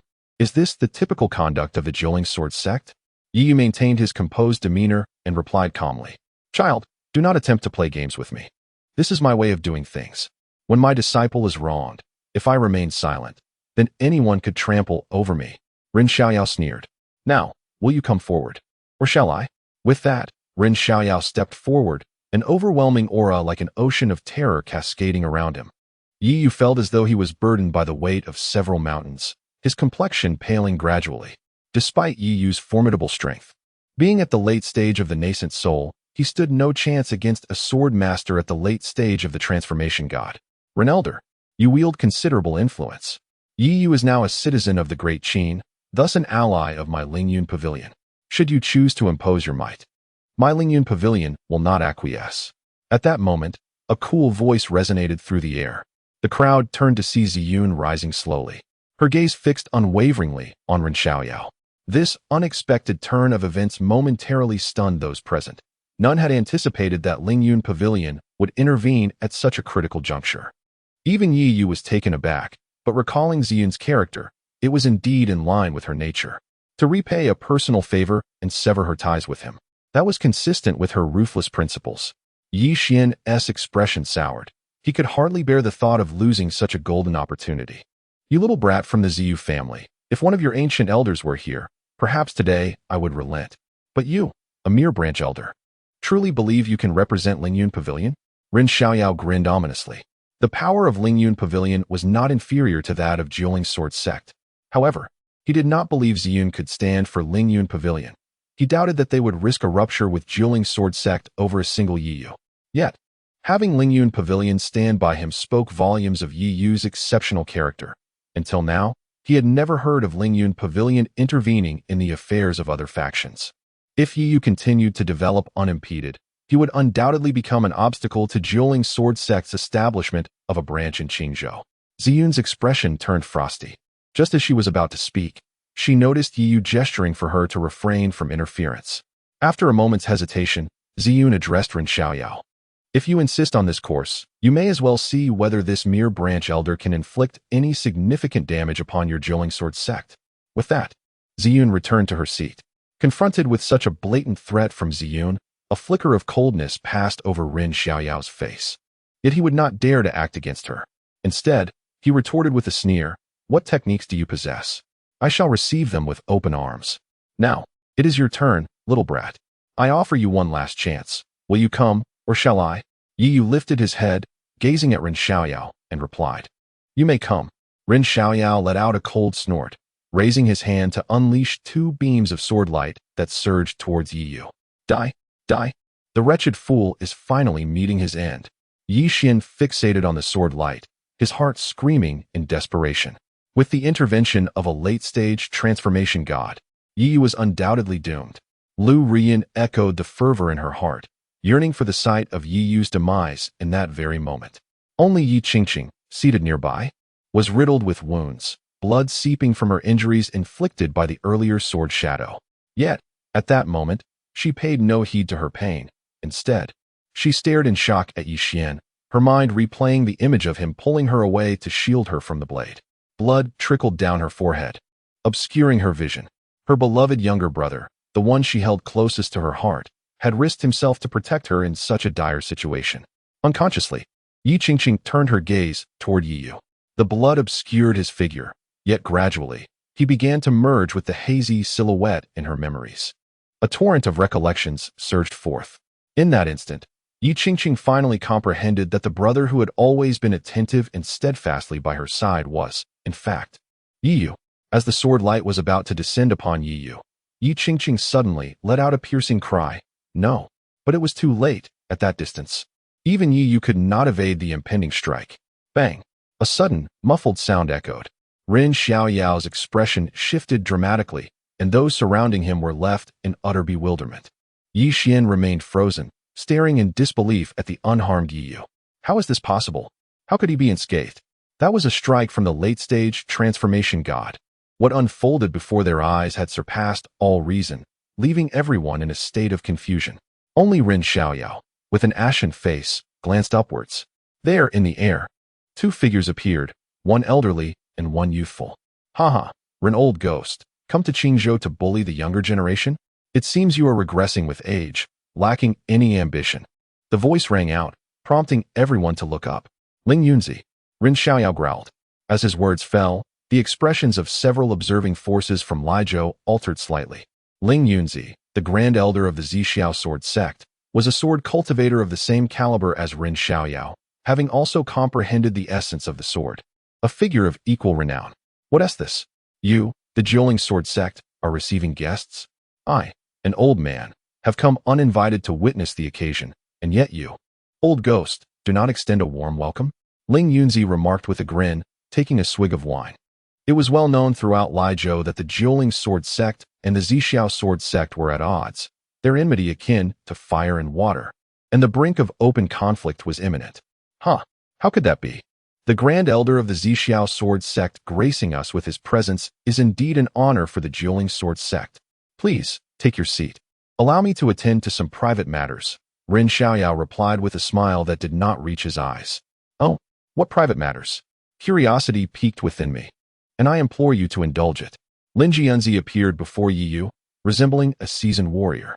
Ren Xiaoyao's expression was frosty, yet he suppressed his ire and remarked, "This youth has insulted my disciple. Do you intend to defend him?" "Ah, I see," Lin Jianzi replied, nodding earnestly. He then shifted the conversation, stating that it was only reasonable for a master to stand up for his disciple when they were wronged. "Very well, then, step aside." However, he continued, "If your disciple is being bullied and you rush to their defense, what then should I do if someone from the Zixiao sword sect is wronged? Should I not take action?" Lin Jianzi mused, and as his words fell, an invisible pressure suddenly enveloped the entire scene, altering the atmosphere dramatically. Chapter 109. Yi Yu. The holy son of Zixiao. Upon hearing these words, Ren Xiaoyao cast a glance at Yi Yu and remarked with a faint smile, "Young lad, you possess quite the charm to have the disciples of the Zixiao sword sect vouch for you. Although I am unaware of the means you employed, you have not performed the customary initiation rites, thus it holds no weight here. Moreover, even should you gain entry, you would merely be an ordinary disciple. Yi Xian is my direct disciple. Do you genuinely believe that this old man would sever ties with me for your sake?" After speaking, Ren Xiaoyao turned his attention to Ling Yunzi. At that moment, Ling Yunzi refrained from contradicting him and instead fixed his gaze upon Yi Yu, seemingly awaiting something. Yi Yu was naturally aware of Ling Yunzi's intent. With a flick of his hand, a long sword shimmering with a purple-golden light materialized in his grasp. The instant the Zixiao sword appeared, the nine spirits' sword steel in the square emitted a resonant hum, as if confronted by a formidable adversary. Upon witnessing the Zixiao sword, Ren Xiaoyao's expression darkened significantly, his gaze fixed on Yi Yu with such intensity that if looks could kill, Yi Yu believed he would have been reduced to mere fragments. Not only Ren Xiaoyao, but the other four elders of the Nine Spirits Sword sect also advanced, their murderous intent palpable. The five god transformation experts exuded a menacing aura, causing the surrounding air to chill, instilling a sense of dread within the hearts of all present. They instinctively stepped back, seeking to distance themselves from this tumultuous scene. Ling Yunzi, upon beholding the Zixiao sword in Yi Yu's hand, stood momentarily frozen, tears streaming down his face, devoid of any semblance of a dignified master. "Elder Ren, why do you not take action? This individual has insulted Xiaoxian. He must not be allowed to go unpunished." Lu Ruyan, having been pushed forward by Yi Xian, spoke up. Meanwhile, Yi Xian sensed the shift in atmosphere and subtly retreated a few steps. "Who do you claim cannot be spared?" Ling Yunzi's cold voice resonated, imbued with boundless fury. "What of it if I cannot spare Yi Yu? Do not presume that your elevated cultivation renders you invincible, no matter how powerful you are. You are but one man, while we have five god transformation experts at our disposal." Lu Ruyan trembled, yet managed to voice her thoughts. As soon as her words left her lips, Ling Yunzi's aura erupted suddenly, his body transforming into a blade, and a jet of sword energy surged forth, aimed directly at Lu Ruyan. Terrified, Lu Ruyan's legs buckled, causing her to collapse to the ground. Fortunately, Ren Xiaoyao acted swiftly to intercept the sword energy. "Today is the initiation ceremony of my disciple. Should you continue to act recklessly, do not blame me for lacking courtesy," Ren Xiaoyao stated coldly. Ling Yunzi glanced at Lu Ruyan with a sneer. "Finding the holy son of Zixiao today is indeed a momentous occasion. I shall not hold a dying man accountable." The holy son of Zixiao? The utterance of these four words sent shockwaves throughout the assembly. Such a title is exclusive to powers like the Zixiao sword sect or the Nine Spirits sword sect. In essence, this designation is akin to a crown prince within a dynasty, yet it holds even greater authority within the sect. The power embodied by the title of Holy Son could even surpass that of the sect leader. But who, pray tell, is the Holy Son of Zixiao? Could it be that? All eyes were now fixated on Yi Yu. Every indication suggested that Yi Yu was indeed the Holy Son of Zixiao. Yet, how could this be possible? Those present were well acquainted with Yi Yu, a native of Qingzhou.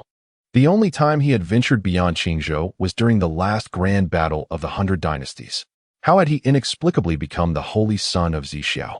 But in the next moment, the crowd witnessed Ling Yunzi slowly kneeling before Yi Yu, declaring, "Elder Ling Yunzi of Zixiao pays respects to the Holy Son." An eerie silence enveloped the room. Yi Fan and Lu Ruyan stared at Yi Yu, their eyes wide with disbelief, struggling to comprehend the unfolding events. The other factions surrounding them were filled with regret, lamenting their failure to assist Yi Yu during his times of hardship, regretting their lack of friendship with him before he ascended to greatness. The grand ceremony of a senior elder from the Jiuling sword sect had already stirred Qingzhou.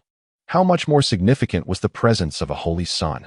Now, in terms of status, Yi could look down upon everyone in attendance, including the esteemed elder Ren Xiaoyao from the Jiuling sword sect. At this moment, Yi Xian gritted his teeth, lowering his head, trembling with a myriad of emotions, resentment, jealousy, and countless others surged within him. Why was it that he, who had seemingly taken everything from Yi Yu, ultimately could not surpass him? Yi Yu helped Ling Yunzi to his feet and turned to Ren Xiaoyao. Elder Ren, will you not join us? Ren Xiaoyao's face was ashen, his fists clenched tightly, his eyes burning with fury, veins bulging on his forehead. With a twitch of his lips, he replied, then let this matter rest. With Yi Yu's identity as the holy son of Zixiao now publicly acknowledged, he could neither dare nor wish to harm Yi Yu any further, especially not in such an open manner. With Ling Yunzi present, he had lost his chance. Had he known this would be the outcome, he should have eliminated Yi Yu during the grand battle of the 100 dynasties. Yi Yu glanced at him before his gaze fell upon Yi Xian, whose face was a portrait of despair. A faint smile played on his lips. His objective had been achieved. He did not expect to eliminate Yi Xian under the guise of the Holy Sun, nor did he anticipate significant benefits from this encounter. Instead, this experience would undoubtedly strike a severe blow to Yi Xian's spirit, and for a swordsman, the unwavering heart is paramount. Moreover, the prestige of the Great Qin would ascend to new heights. It could be said that despite the elaborate efforts of Diyin to orchestrate such a grand event and invite numerous dignitaries, it ultimately served merely as a ceremonial garment for Yi Yu. This would deal a substantial blow to the morale of Diyin. With that said, we shall take our leave. Brother Huang, congratulations on joining the Jiuling sword sect. Yi Yu smiled at Yi Xian and turned to depart. Neither Ren Xiaoyao nor the others made any attempt to stop him. They had already lost face enough. Lu Ruyan collapsed to the ground, watching Yi Yu's retreating figure. For the first time, she felt that his back was radiantly brilliant. She murmured, have I truly made the wrong choice? As her words fell, she coughed lightly, a few strands of white hair falling unnoticed. Beside them, Yi Xian also heard these words, and his gaze towards Lu Ruyan suddenly turned chillingly cold. Yi Yu and the others had not walked far when a streak of luminous light suddenly illuminated the air, swiftly descending into the center of the square. Upon recognizing the newcomer, Ling Yunzi's expression froze in surprise as he remarked, what brings this fellow here? Who is he? Yi Yu, observing the tattered old man who carried a broken sword and held a pale little girl in his arms, inquired, Elder Ren, I implore you, save my granddaughter. I am willing to pay any price to ensure her safety. The old man rushed forward, his tone laced with urgency. Chapter 110. The supreme being below the void refinement Ren Xiaoyao regarded the elderly man with a countenance tinged with helplessness. Lu Qi, he stated, I have reiterated countless times. That elixir is my safeguard for survival. It is impossible for me to part with it. Furthermore, where in this world is there a mortal capable of extending life with an 8th grade elixir? Heed my counsel and allow your granddaughter to depart in peace. Upon hearing this, Lu Qi's face contorted with sorrow as tears streamed down his weathered cheeks. The little girl nestled in his arms reached out, gently caressing his aged visage. Her voice weak yet comforting, Grandfather, do not weep. Little Inger feels no pain. Witnessing Lu Qi's plight, Ling Yunzi could not help but express his sympathy. He turned to Yi Yu and remarked, Lu Qi is a solitary cultivator. His only son perished during an expedition into a secret realm, leaving behind only this grandfather-granddaughter pair. Alas, the granddaughter suffers from a peculiar ailment that not only prevents her from cultivating, but also renders her frail. For some time now, he has been scouring the land for a remedy, yet to no avail, and can only continue to prolong her life. In Ren Xiaoyao's possession was a golden body-blood transformation pill, capable of extending her life for 3 more years. Yi Yu nodded, having recognized Lu Qi the moment Ren Xiaoyao uttered his name. Lu Qi, a wandering cultivator from Lijiu, was renowned as the foremost practitioner below the void refinement stage. Otherwise, Ren Xiaoyao would not have treated him with such courtesy. Had a mere ordinary cultivator from the transformation of spirit stage sought the golden body blood transformation pill, they would have likely been swiftly dismissed. Casting a glance at Lu Qi, Yi Yu's attention shifted to the young girl, Lu Ying, in his arms. The more he observed, the deeper his frown became. The chaotic spiritual energy could sense all forms of spiritual power. According to Ren Xiaoyao, Lu Ying was unable to cultivate. Yet Yi Yu distinctly sensed a trace of spiritual energy within her, which evidently defied reason. After comforting Lu Ying, Lu Qi raised his head to meet Ren Xiaoyao's gaze. A hint of crimson igniting in his aged eyes, clearly contemplating a forceful acquisition. Ren Xiaoyao, perceptive to the shift in Lu Qi's aura, furrowed his brows as his own spiritual energy began to surge in response. The atmosphere became exceedingly tense. May I inquire, esteemed elder, has your granddaughter previously exhibited rapid cultivation, only to experience these peculiar symptoms after reaching the golden core stage?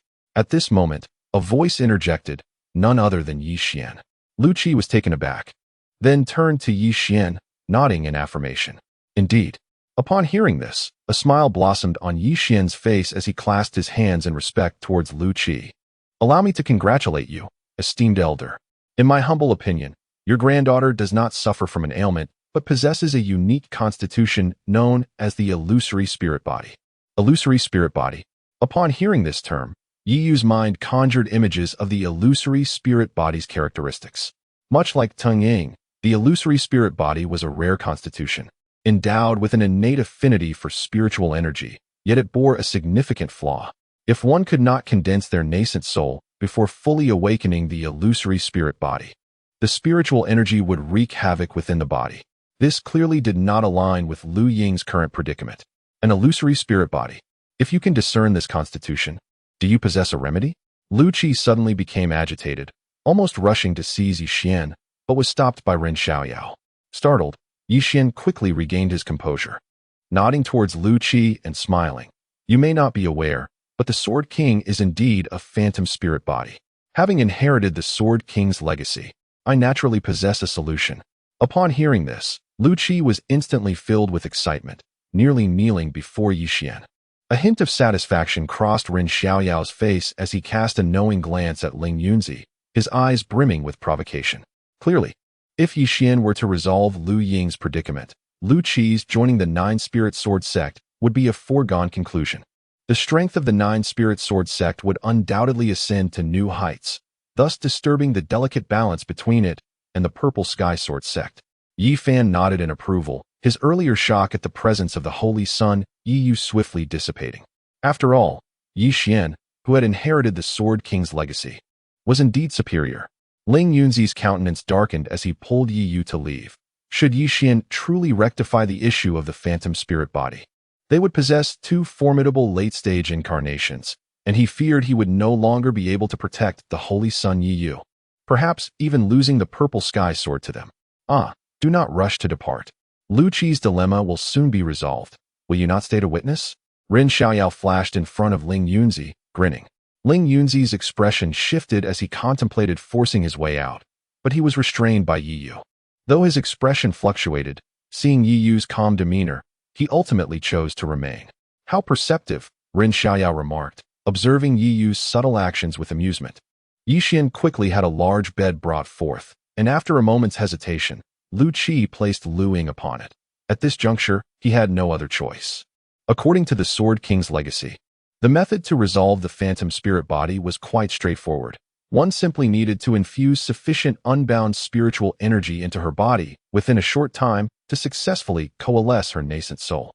However, as the optimal time frame had already lapsed, they could only condense a blood infant. Yi Xian explained, and the onlookers nodded in sudden understanding. This requirement seemed uncomplicated. It was indeed quite challenging. The difficulty lay in procuring a sufficient quantity of unbound spiritual energy. The amount required to coalesce a nascent soul was no trivial sum. Senior Lu Qi is truly fortunate. There happens to be a divine object capable of providing ample unbound spiritual energy, Yi Xian elaborated, directing his gaze toward the Nine-Spirit Sword Monument. Utilizing the Nine-Spirit Sword Monument to house Lu Ying's soul would be most ideal.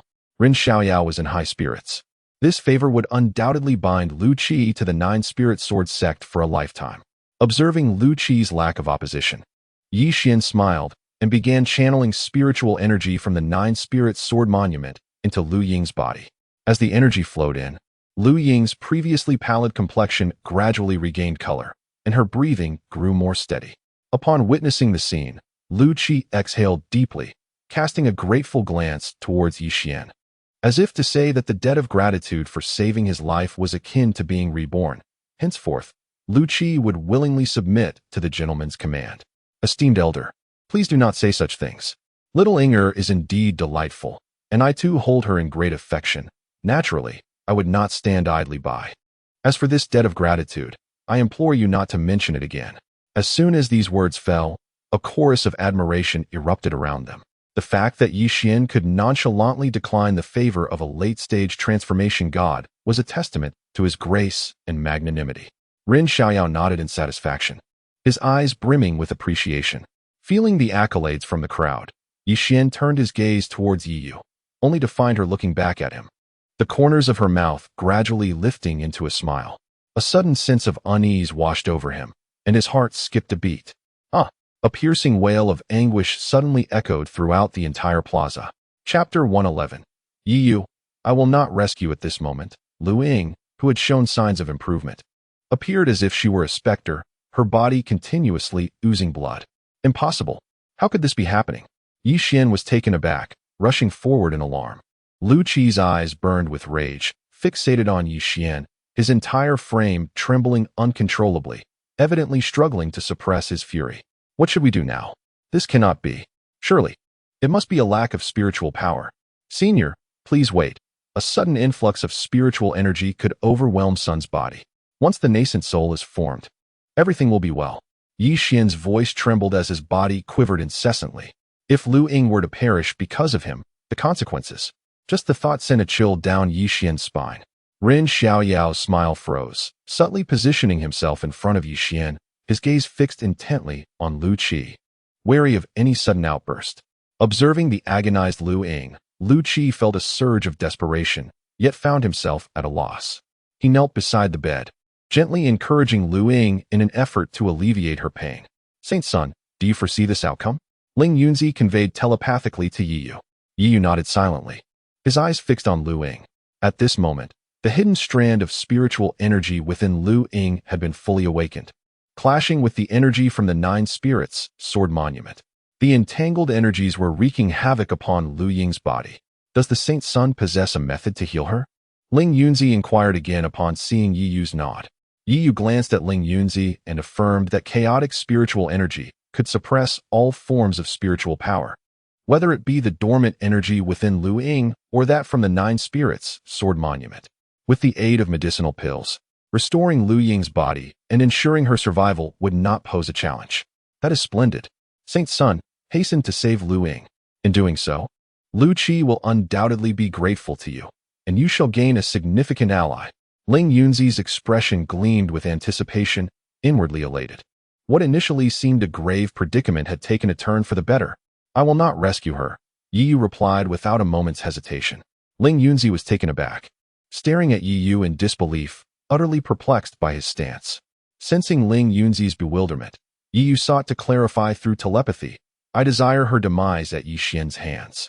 Gasp! Ling Yunzi inhaled sharply, now understanding Yi Yu's reasoning for refusing to intervene. Given Lu Ying's standing in Lu Qi's heart, should an untoward incident befall her, Lu Qi would only have one course of action, an unrelenting vendetta against Yi Xian.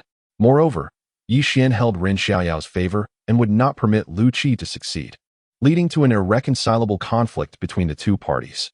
After contemplating this, Ling Yunzi still felt uneasy and promptly remarked, Saint Sun, Lu Qi is formidable, and our adversary is not merely the Nine Spirits Sword sect. I am aware of the irreconcilable conflict between you and Yi Xian. Yet I still hope that the Holy Sun could contemplate the matters concerning the Zixiao Sword sect. Yi Yu cast a sidelong glance at Ling Yunzi and transmitted another message, declaring that he possessed a method to retain her soul, ensuring it would be in his grasp for eternity. In comparison to bestowing favors, I place greater faith in possessing leverage. Upon hearing this, Ling Yunzi trembled, sealing his lips in silence. During their journey, Gongsun Wuji had apprised Ling Yunzi of Yi Yu's circumstances, making him acutely aware of the deeds Yi Yu had executed over the years in Qingzhou and the subsequent betrayal he had suffered. At this moment, he comprehended Yi Yu's actions entirely and found himself in agreement. However, a flicker of regret for Lu Ying stirred within him. To merely preserve her soul was tantamount to death, a notion undeniably cruel for the young girl. Yet, to fully command Lu Qi, the foremost figure beneath the realm of virtual refinement, this was indeed the most prudent approach. As Yi Yu conversed with Ling Yunzi, Lu Ying's condition deteriorated further. The unceasing influx of spiritual energy began to overwhelm her frail form. Her body started to crack, revealing gaping wounds that exposed bone, rendering her unable to even struggle. What to do now? What should be done? Lu Qi bellowed as he rushed toward Yi Xian. Calm down. Let us observe a while longer, Ren Xiaoyao interjected. Intercepting Lu Qi, he cast a glance at Yi Xian, whose face was pale and legs trembling, and sighed inwardly. This situation had escalated considerably. I await your mother. Lu Qi roared, unleashing a torrent of spiritual energy that altered the very heavens, as endless raindrops cascaded down, manifesting his own domain. Ren Xiaoyao's expression shifted as he emitted a suppressed grunt, expanding his own domain to envelop himself and Yi Xian. Waves of sword energy surged forth, transforming into a landscape of shattered remnants. The two domains clashed violently. Soon, onlookers realized why Lu Qi was deemed the foremost individual beneath the realm of virtual refinement. In that instant of collision, Ren Xiaoyao's domain experienced clear suppression. Ling Yunzi regarded the scene with a grave countenance. He understood that switching positions with Ren Xiaoyao would yield the same result. Even these two formidable sword cultivators were no match for this rogue cultivator. The secrets concealed within Lu Qi remained a mystery.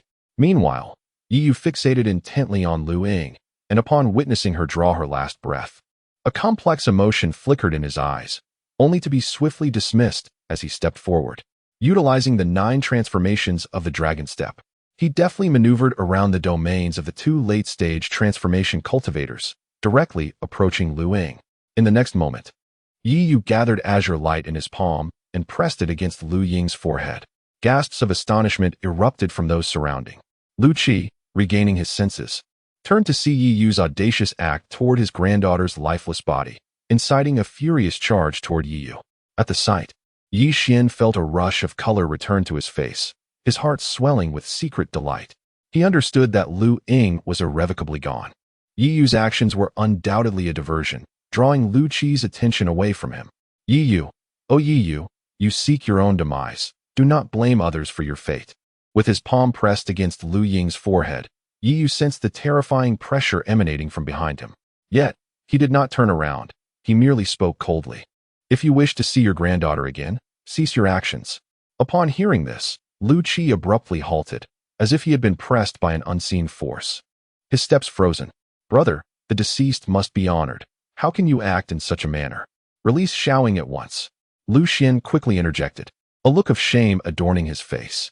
However, he was met with Lu Qi's demonic gaze, which struck fear into Lu Xian's heart, rendering him speechless. The azure light in Yi Yu's hand intensified, and in the next moment, he raised his palm, extracting Lu Ying's spirit. Observing the almost transparent form of Lu Ying, Yi Yu nodded inwardly, then closed his eyes tightly, expelling a mouthful of blood. His complexion turned pale as he lamented, "It is too late. My apologies, Senior Lu Qi. I can only preserve her soul." Chapter 112. The repercussions begin. The tragic Lu Ruyan as Lu Qi's voice faded, the barriers surrounding him dissipated, and he approached the nearly transparent figure of Lu Ying, tears choking his throat. "It is my failure as a grandfather. I could not protect you." Lu Ying gazed at Lu Qi, her expression fraught with urgency, her lips parting but no sound emerging. "Senior, Lu Ying's spirit remains fragile and requires nurturing," Yi Yu interjected. Only then did Lu Qi regain his composure, bowing deeply to Yi Yu. "Thank you, young friend. I feel unworthy of such gratitude. Yet this is the only way to preserve Lu Ying. As long as she bathes in this azure light for an hour each day, her spirit shall endure. And there remains a possibility of finding a suitable vessel in the future." Yi Yu's words instilled hope in Lu Qi. Nodding solemnly, Lu Qi reached out to touch Lu Ying's head, only for his hand to pass through her form. Her spirit has just departed. It requires tranquility, Yi Yu explained, waving his hand as the azure light faded and Lu Ying's figure vanished. Observing this scene, Ren Xiaoyao's expression darkened. The mockery he had displayed towards Ling Yunzi, now a distant memory. It was clear to him that Lu Qi was now entirely under Yi Yu's thumb. Thank you. Lu Qi spoke to Yi Yu before turning, his gaze sweeping over Yi Xian. Yi Xian felt a chilling sensation piercing through him, akin to being scrutinized by a primordial beast, instinctively retreating behind Ren Xiaoyao. Daoist Lu, regarding this matter, Ren Xiaoyao sensed Lu Qi's murderous intent and attempted to speak on behalf of Yi Xian, but Lu Qi interrupted him. Today, I, Lu, take note of this. This grudge shall be avenged. The final 4 words were pronounced with great weight, the suffocating aura of malice unmistakable. Ren Xiaoyao's expression shifted. Yet he recognized Lu Qi's formidable prowess. Their brief encounter had revealed he was no match for him. To avert provoking Lu Qi's wrath, he chose silence. With a cold snort, Lu Qi strode towards the gathering of the Great Qin. As he approached, Ling Yunzi greeted him courteously, to which Lu Qi responded with a semblance of politeness, more cordial than with Ren Xiaoyao. Yi Yu's gaze swept over the assembled company, a faint smile gracing his lips, before he ascended into the air, transforming into a streak of light as he departed. The others hastily followed suit.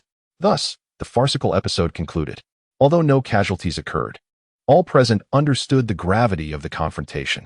In this clash, the Great Yin and the Dueling Sword sect had suffered a complete and utter defeat. Yi Qingqing watched Yi Yu's retreating figure, several times attempting to call out, but her grievous injuries and excessive blood loss rendered her unconscious on the spot. As night fell, following the events of the day, the once jubilant Great Yin Imperial Palace now lay in profound silence. After bidding farewell to Ren Xiaoyao, Yi Xian intended to discuss matters regarding the Dueling Sword sect's branch with Yi Fan, only to find Yi Fan standing before Yi Xintian's memorial, lost in contemplation. Although Yi Fan said nothing, Yi Xian discerned that her heart had begun to waver. With this thought, a flicker of madness crossed Yi Xian's eyes.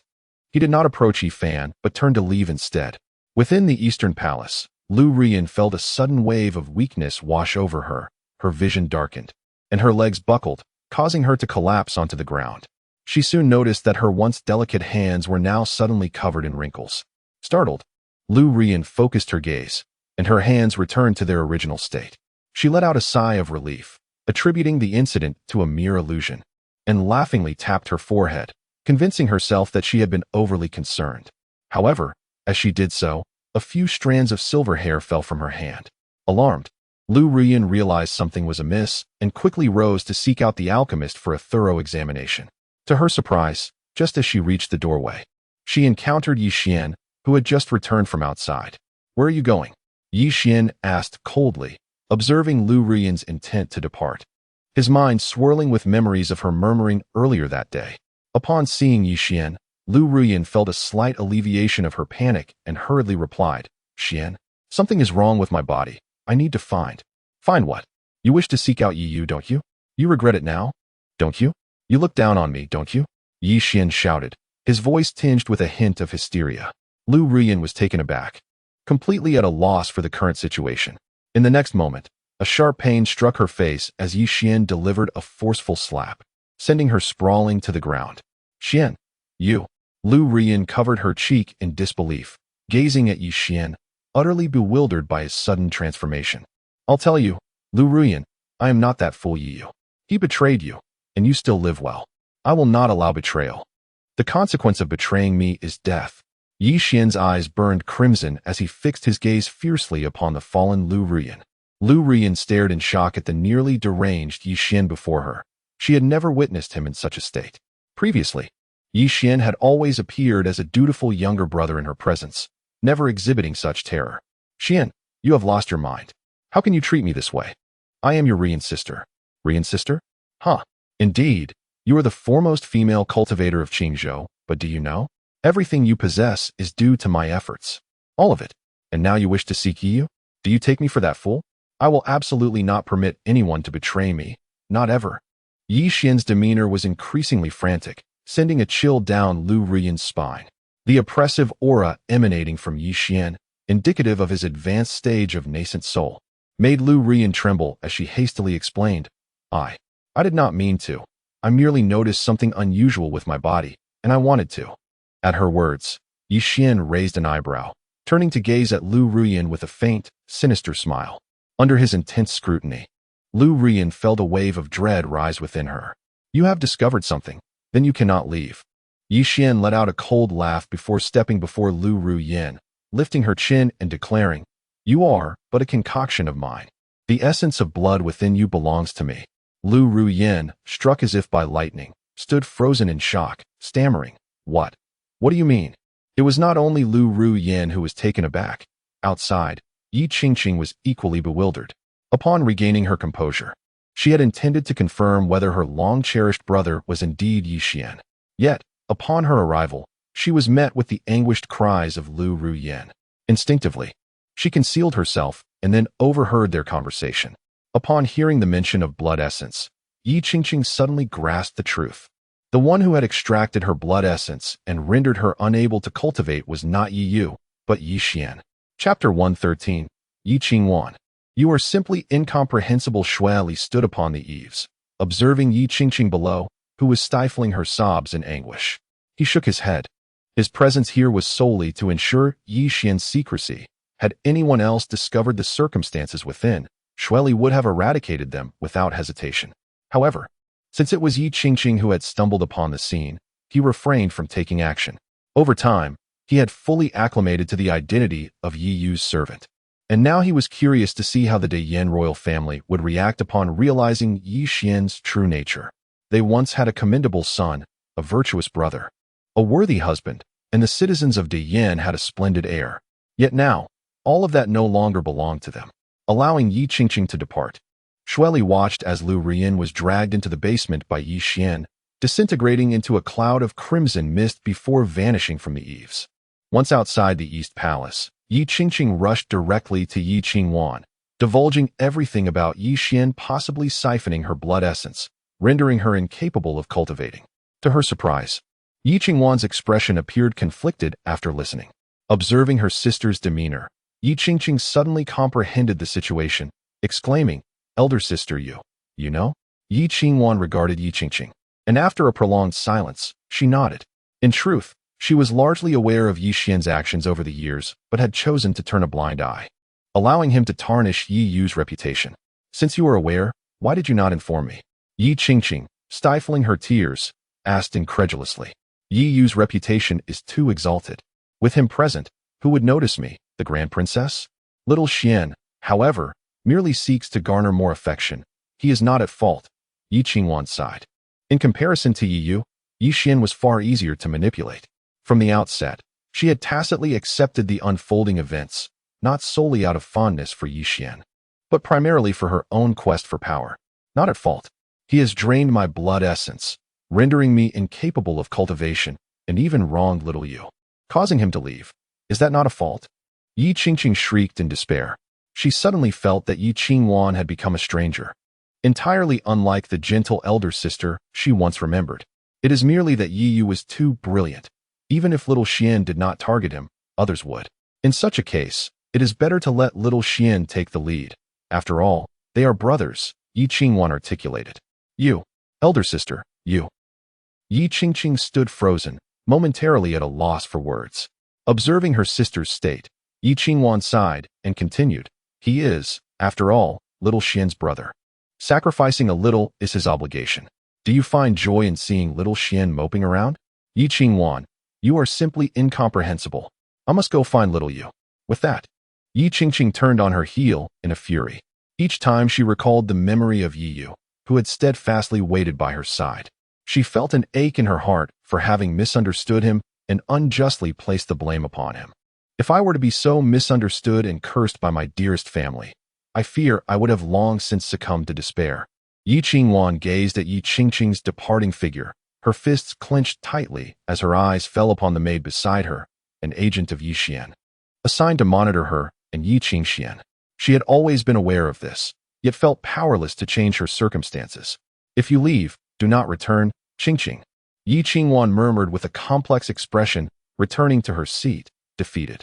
Presently, Her only recourse to reject the marriage with Zhou Li was to win Yi Xian's favor. No other options remained.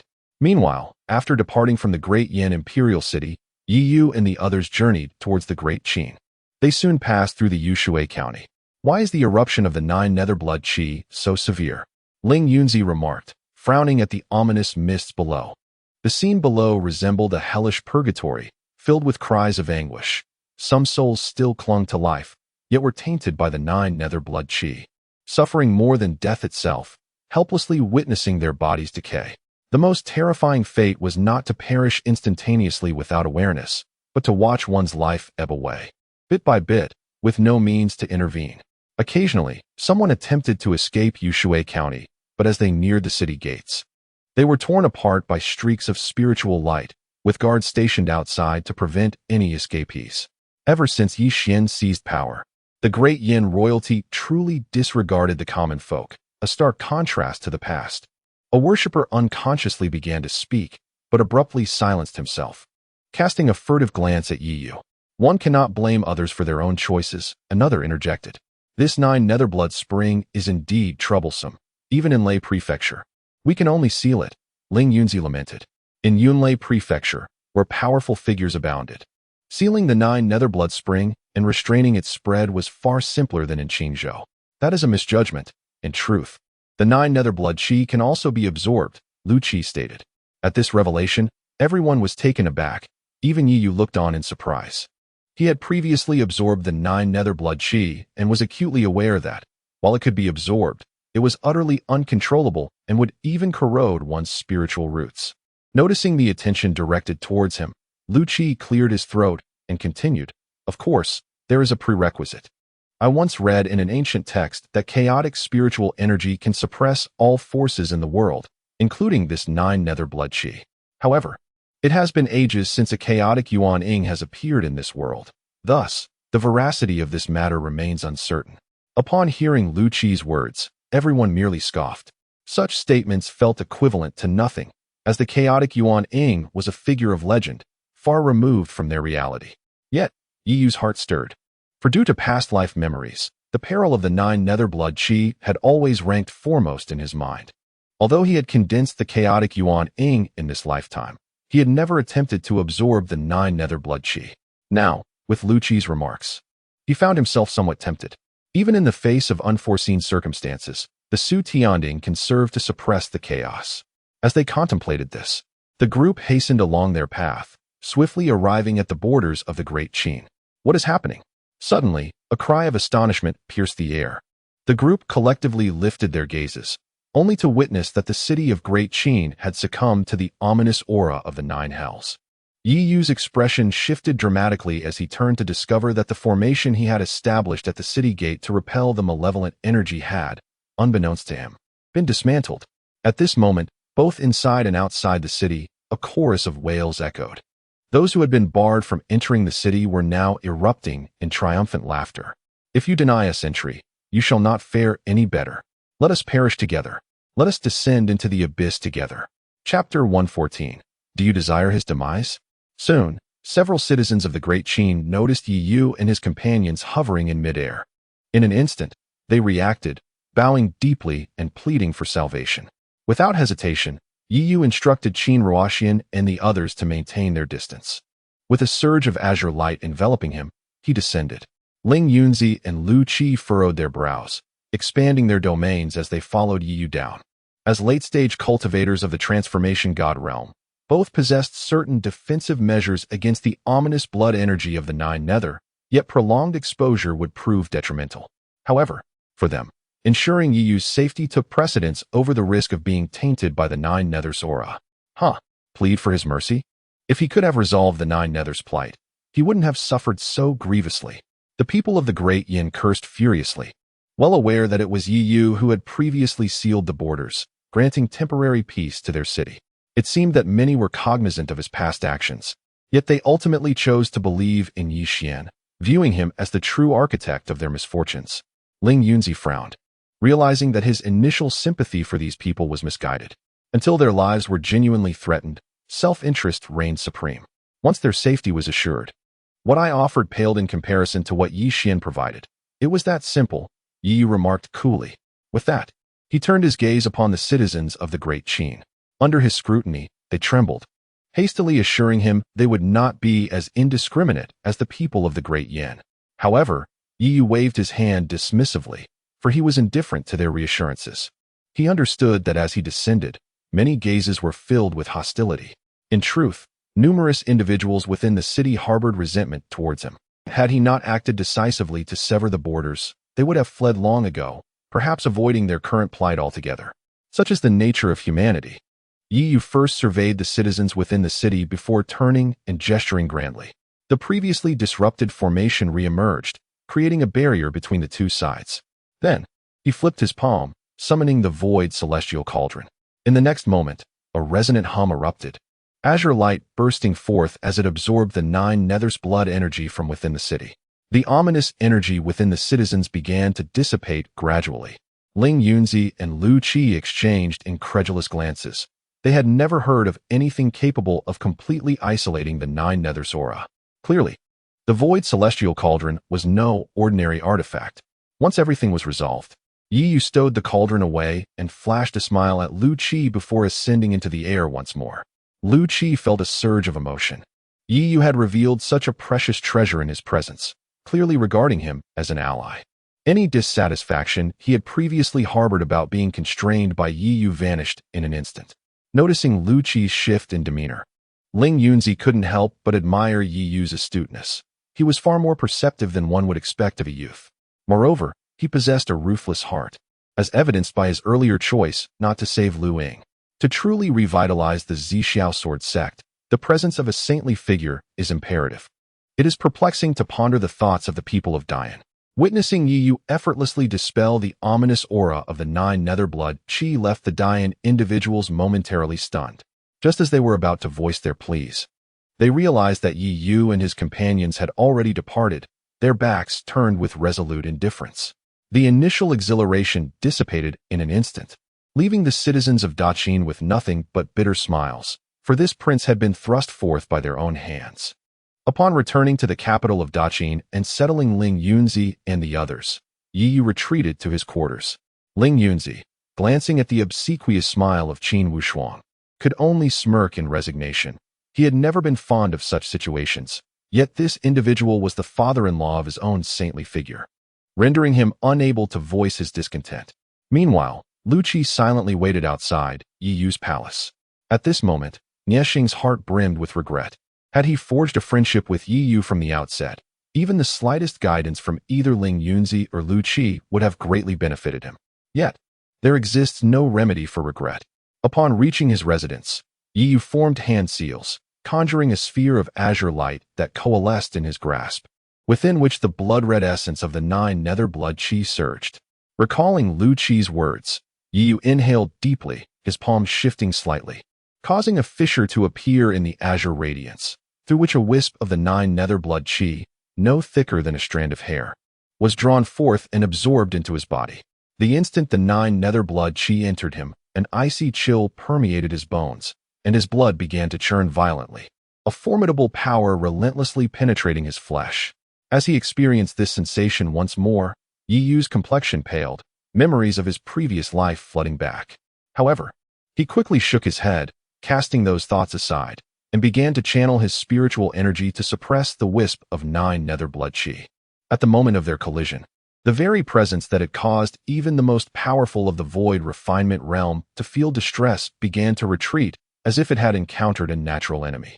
Sensing this shift, Yi felt a surge of joy and summoned his spiritual energy to encircle it. Before long, under the onslaught of chaotic spiritual energy, the wisp of 9 nether blood Qi transformed into a pure essence, merging seamlessly into Yi's nascent soul. Furthermore, a tremendous vitality surged forth, and the thunderous dragon pattern upon his chest manifested, enhancing his illusory dragon wind thunder body. Yi clenched his fist. Although the enhancement was minor, he could distinctly feel the change. Could it be that the 9 Netherblood spring was a deliberate trap set by someone? Contemplating the implications of the 9 Netherblood Qi, Yi murmured, his heart suddenly chilled. If this notion were indeed true, it would be utterly terrifying. This would imply that someone was systematically harvesting the life force of the entire continent's populace. To orchestrate such a dreadful scheme, how formidable must that individual or their faction be? The more he pondered, the more alarmed Yi Yu became, inadvertently considering the imperial clan. Yet, now was not the time for such thoughts. The imperial clan was still far removed from him. Strengthening his own power to confront the Nine-Spirit Sword sect was the pressing matter at hand. At this thought, Yi Yu extended his hand into the azure light, surrendering himself to the encroaching essence of the Nine Nether Blood. In the blink of an eye, half a month had slipped by. Lu Qi had steadfastly remained at Yi Yu's door. Had it not been for the palpable surge of spiritual energy emanating from within, he would have been unable to contain his urge to burst in. Is he not yet out? Ling Yunzi inquired as he approached Lu Qi. Lu Qi shook his head and replied, Not yet, but the spiritual energy has reached its zenith in recent days, so it should be soon. I can wait no longer. The sword tomb is about to open, and I must return. When the Holy Sun emerges, do ensure he comes to the Zixiao sword sect, Ling Yunzi stated. Upon hearing this, Lu Qi's expression shifted noticeably. The sword tomb? Do you wish for his demise? Chapter 115. Breakthrough to transformation. Although Lu Qi was not a member of the Zixiao sword sect, he had long heard tales of the Zixiao sword tomb. Over the years, the decline of the Zixiao sword sect was intricately tied to this very tomb. Once a sanctuary for disciples to comprehend the essence of the sword, it had, in recent times, witnessed countless prodigies enter its depths, none of whom had ever emerged. With no signs of life or death, the sect faced a generational severance, leading to its gradual demise. I am the new master of the Zixiao sword. Nothing will happen, spoke Lin Jianzi confidently. Are you certain? Lu Qi inquired, casting a penetrating gaze at Lin Jianzi. Under Lu Qi's scrutiny, Lin Jianzi's expression shifted slightly, and with a resigned sigh, he replied, It should be fine. Afterward, Lin Jianzi bowed to Lu Qi before departing with Gongsun Wuji. As Lu Qi watched their retreating figures, he gradually closed his eyes, entering a state of meditation once more. Days later, Qin Wushuang arrived, only to find Yi Yu still in seclusion. Without uttering a word, he left, deeply troubled. He dared not speak to Lu Qi about it. Not only was Qin Wushuang apprehensive, but even Lu Qi furrowed his brow in confusion, turning to gaze into the palace. Given the fluctuations of spiritual energy within the palace, it was evident that Yi Yu had reached the pinnacle of the nascent soul stage. Logically, he should have emerged from his retreat days ago, yet there was still no sign of him. Just as this thought crossed Lu Qi's mind, his expression changed dramatically, and with a surge of spiritual power, he found himself suspended in midair.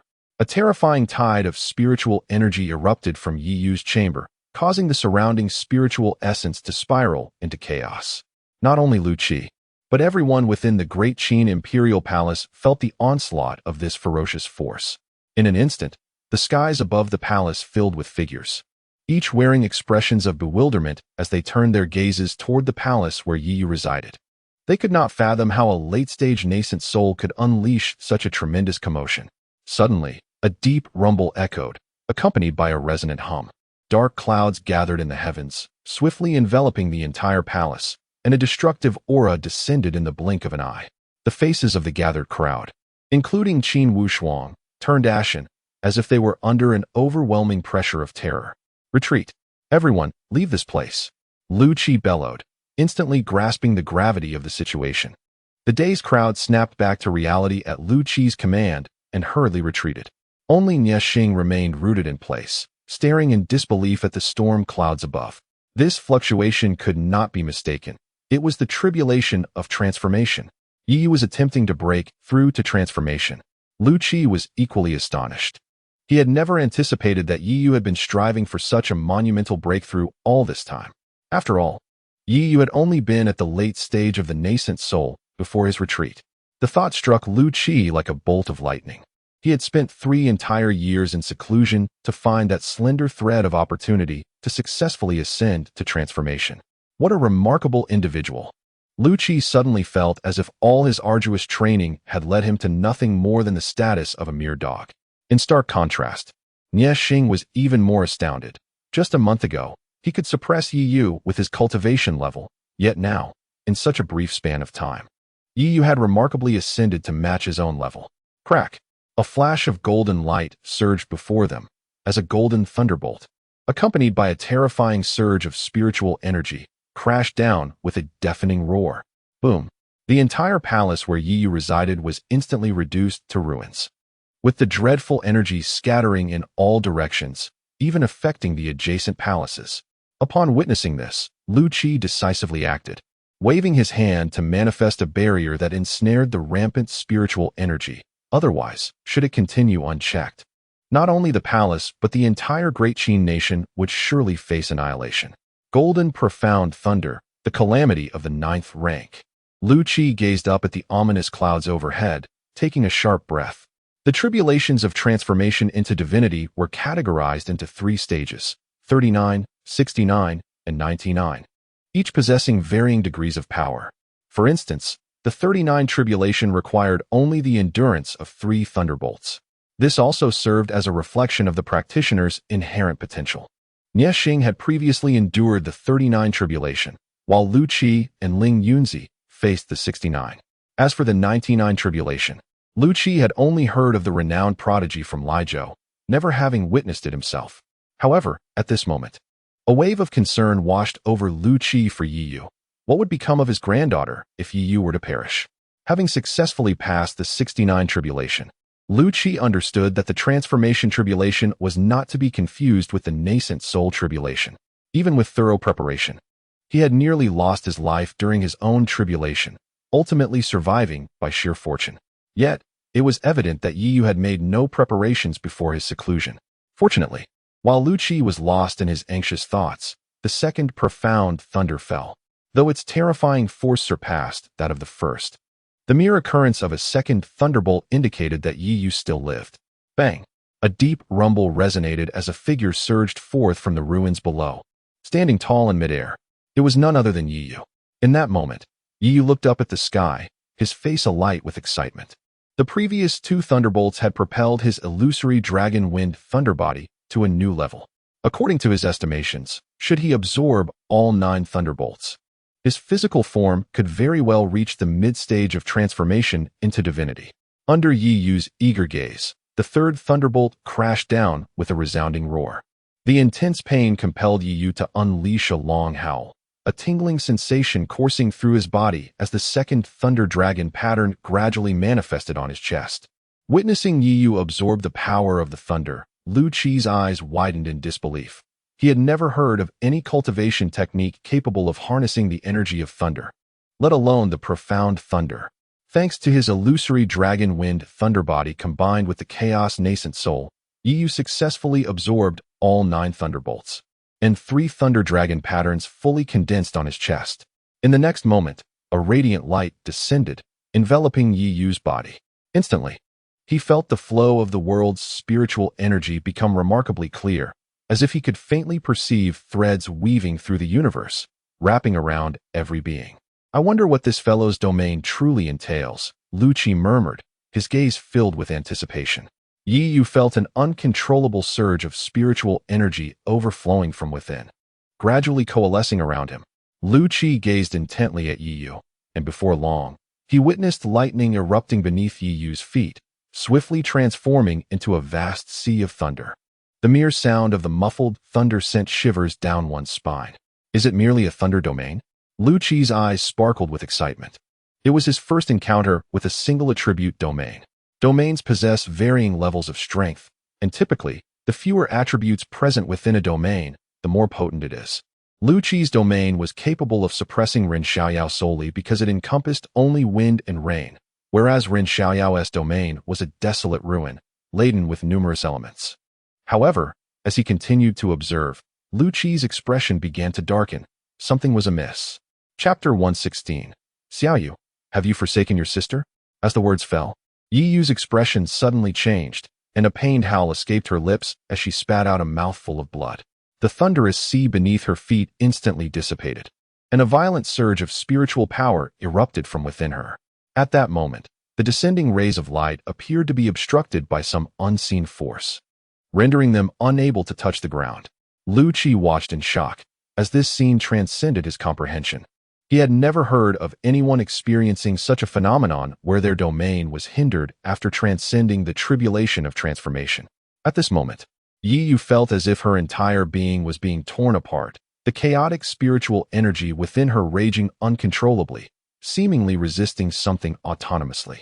Had it not been for the protection of the Su Tian Ding safeguarding her nascent soul, it would have likely been left in tatters by now. This bizarre state persisted for half an hour until the radiant light vanished completely, allowing the chaotic spiritual energy within Yi Yu to gradually settle and descend from the air. Observing this, Lu Qi hurriedly stepped forward to catch her. Upon a mere glance, Lu Qi's countenance darkened significantly. He could sense the extreme turmoil of spiritual energy within Yi Yu, and with the slightest misstep, an explosion of her body could occur. Blood seeped continuously from the corners of his mouth, and he hastily retrieved a healing pill to administer to her. Yi Yu struggled to sit up, her face pale as a sheet, and raised her hand to stop Lu Qi from offering the pill, gritting her teeth as she said, "Take me to the apothecary." Yi Yu understood that while the spiritual energy within her had shown signs of calming, any external interference might trigger another violent outburst. Since the pills used by cultivators inherently contained spiritual energy, they could not be utilized at this juncture. To temporarily suppress her injuries, she could only rely on herbal remedies. Lu Qi recognized this as well and promptly assisted Yi Yu in slowly making their way outside the palace in search of an apothecary. The imperial physicians were not even a consideration. Every physician in the palace was a spiritual alchemist. Once outside the palace gates, Yi Yu felt a wave of dizziness, and the world around her began to blur. "Xiao Yu, what has happened to you?" At that moment, a startled voice rang out, and Yi Yu turned to see Yi Qingqing, disheveled and in tatters. The once majestic aura she carried during the apprenticeship ceremony had vanished, leaving her with numerous small wounds scattered across her body.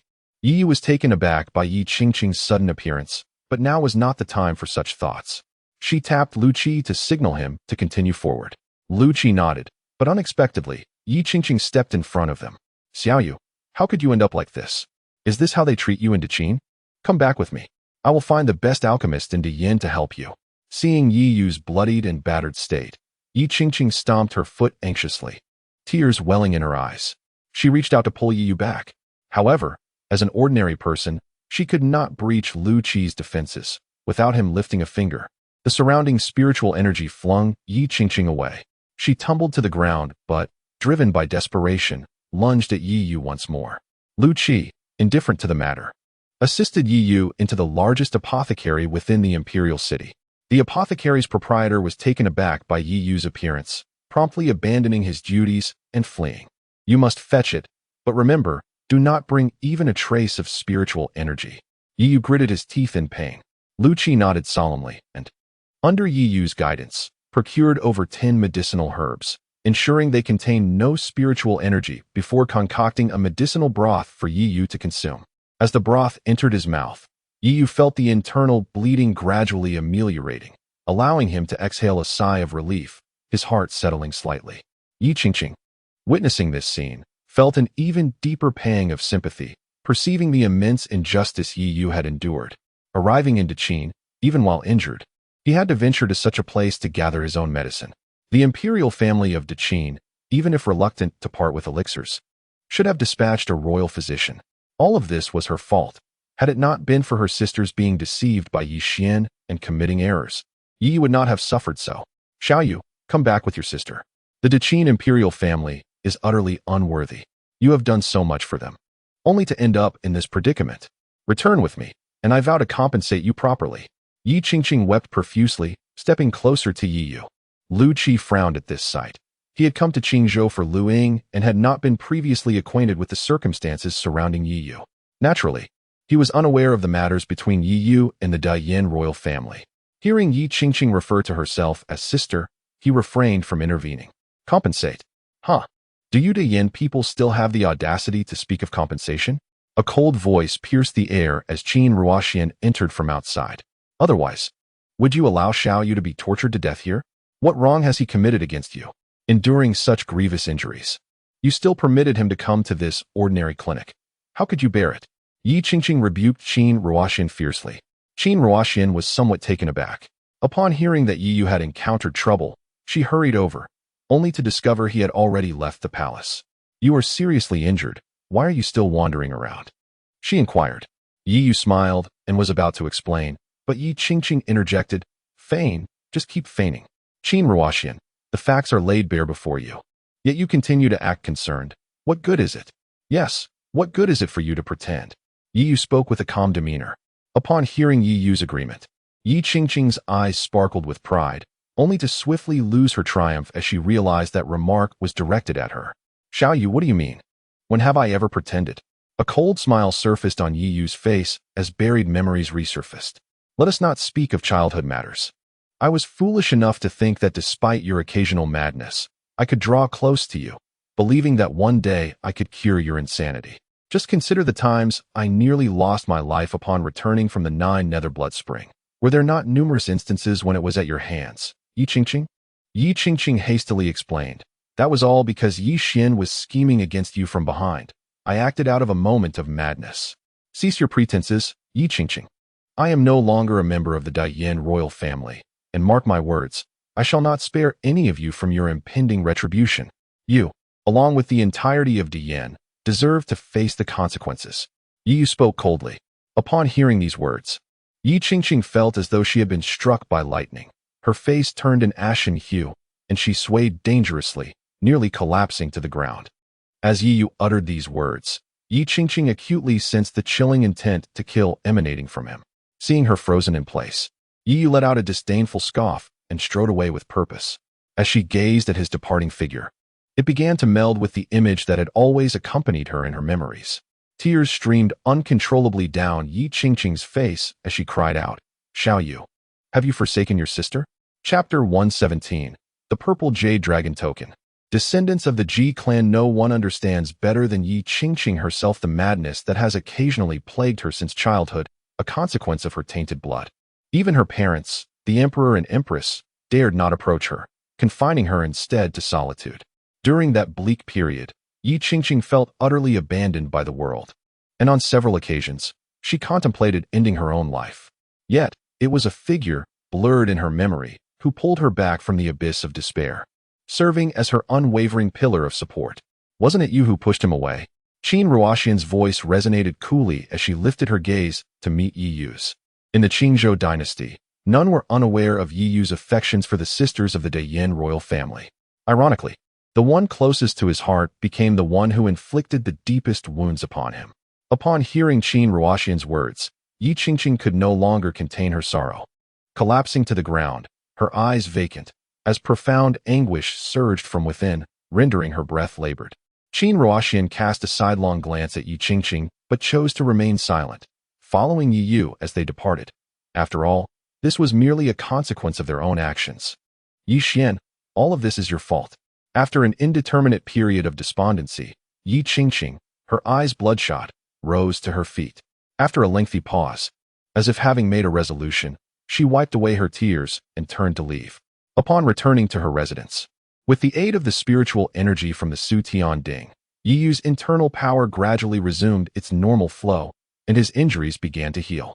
However, a complete recovery in such a short time was impossible. Beside him, Lu Qi regarded Yi Yu with a complex expression, having just inquired about him from Qin Ruoxian. Even this late-stage transformation god was unable to suppress his sympathy for Yi Yu.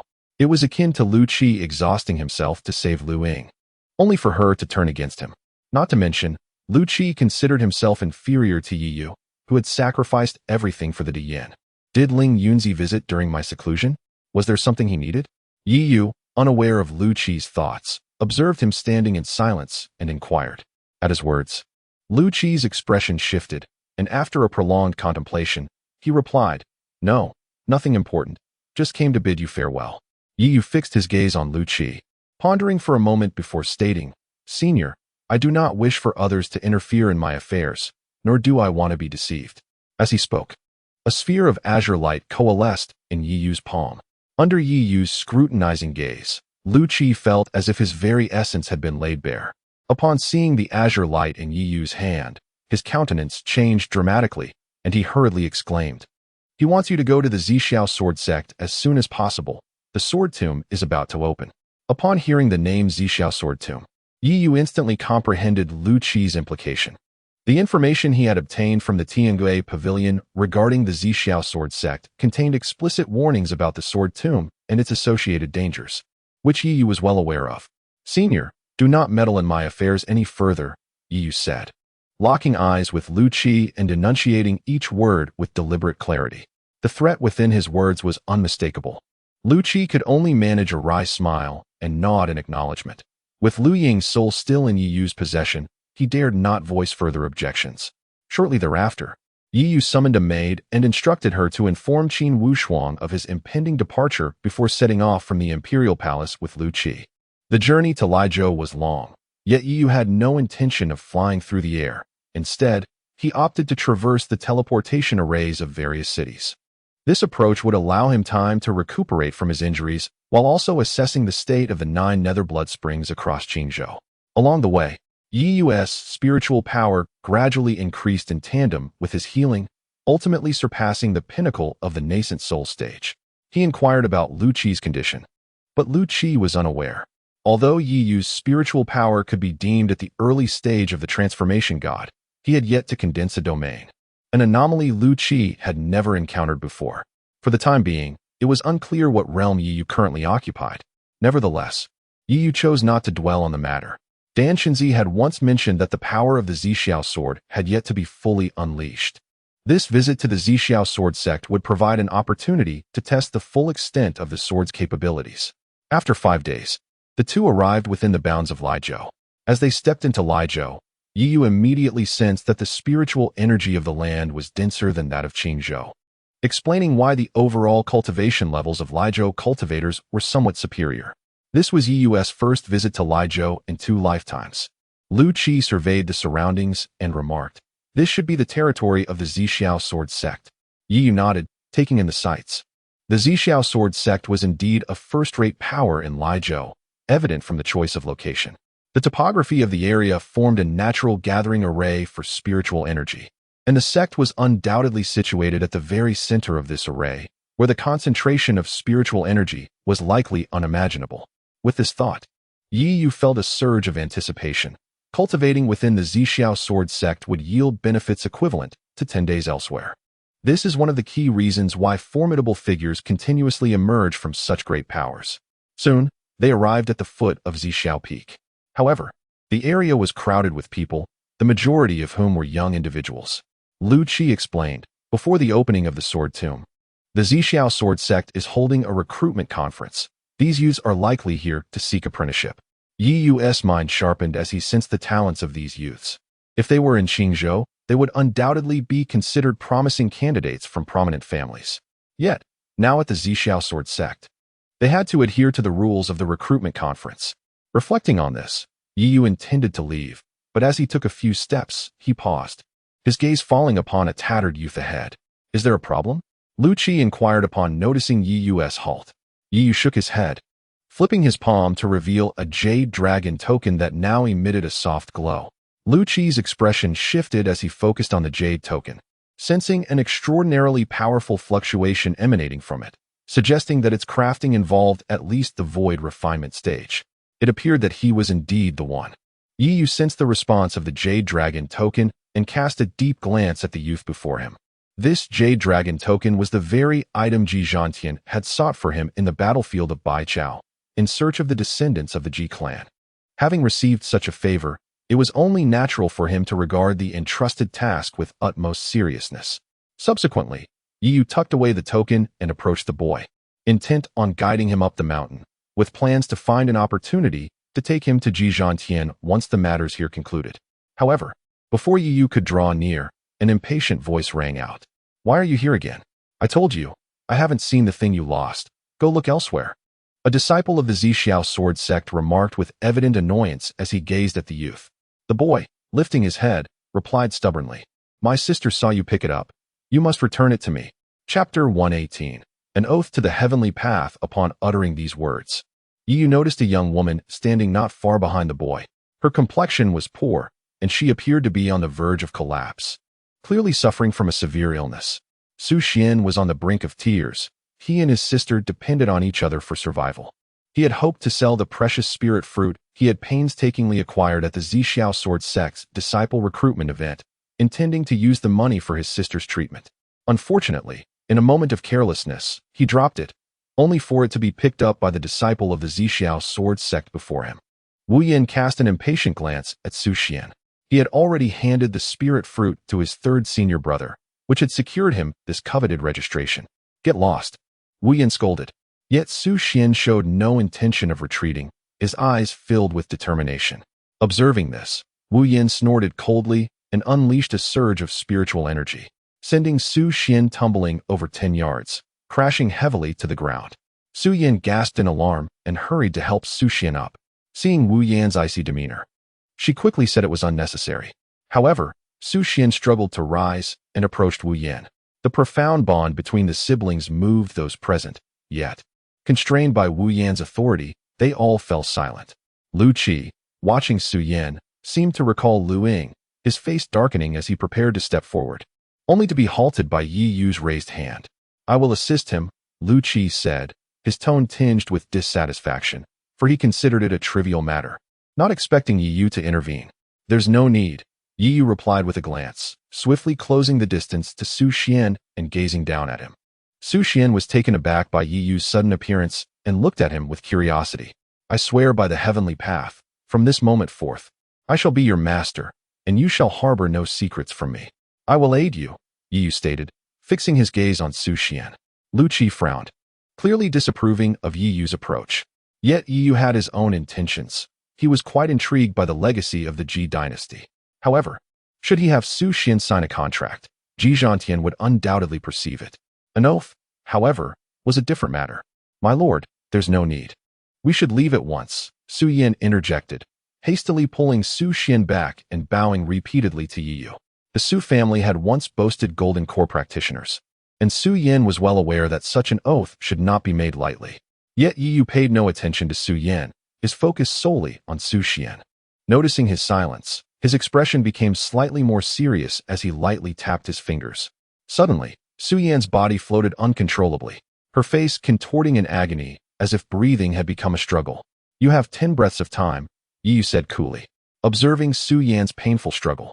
Su Xian's expression turned frantic, and a murderous intent began to take shape in his gaze directed at Yi Yu. Yet Yi Yu remained unfazed by it all. If Su Xian refused to comply, he would simply disregard him and seek another descendant of the Ji family. 3 breaths remaining, Yi Yu reiterated. I solemnly swear Su Xian, pledge before the heavens that in this lifetime, I shall serve my lord as my utmost priority, withholding no secrets from him. Su Xian, in a state of panic, hurriedly spoke. Yi Yu observed a flicker of spiritual light in Su Xian's brow, realizing that the oath had taken effect, and thus withdrew his finger, allowing Su Yin to descend. Su Xian swiftly advanced to embrace his sister, his previously resolute gaze now filled with confusion and tears. Witnessing their distress, Yi Yu paid them no mind and turned to face Wu Yan. Reveal it, for I have already consented, he declared. Who are you? Do you have any idea where you are?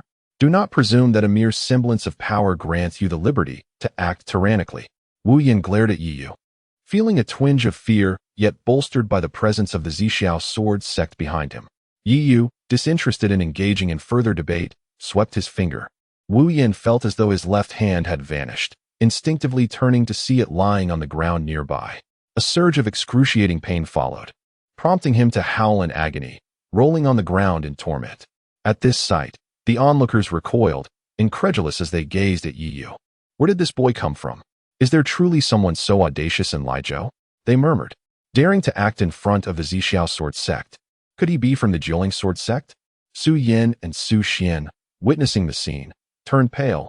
They had never encountered such a spectacle, especially Su Xian, who realized that had he delayed his pledge even a moment longer, his sister Su Yin might have met the same fate. What of the item? Yi Yu inquired with an expression of indifference. The other disciples, regaining their composure, quickly converged around him, encircling Yi Yu. A disciple at the golden core stage stepped forward, fixating his gaze on Yi Yu. You dare to flaunt your strength here. Do you think the Zixiao sword sect is without defenders? Yi Yu, uninterested in idle chatter, disregarded the gathering and seized Wu Yin once more, ignoring his struggles, and reiterated, where is the item? Form a formation. The disciple, undeterred by Yi Yu's audacity, commanded. Over a dozen disciples immediately channeled their internal spiritual energy, coalescing it into a formidable formation, the energy fluctuations approaching the Yuaning stage. Yi Yu glanced at them, preparing to act, when Lu Qi stepped forward with a cold snort. An overwhelming pressure surged forth, shattering the formation effortlessly. The disciples collectively spat blood and were hurled backward, their expressions filled with horror as they beheld Lu Qi. This fluctuation was unmistakable. They had sensed it from their sect leader and the elders. He was a transformation stage master. As Lu Qi made his move, Yi Yu furrowed his brow and turned to Lu Qi. Did I not instruct you to refrain from meddling in my affairs? This incident unfolded unexpectedly, and there is a reason for it. I shall explain to my lord afterward, Lu Qi replied hastily. The exchange between the two did not escape the notice of the onlookers, who began to speculate about Yi Yu's identity. They had not anticipated that he was accompanied by a protector of the transformation stage, which elucidated his audacious demeanor. In Lizhou, the ability to accompany a Dao protector at the transformation stage is certainly not possessed by mere mortals.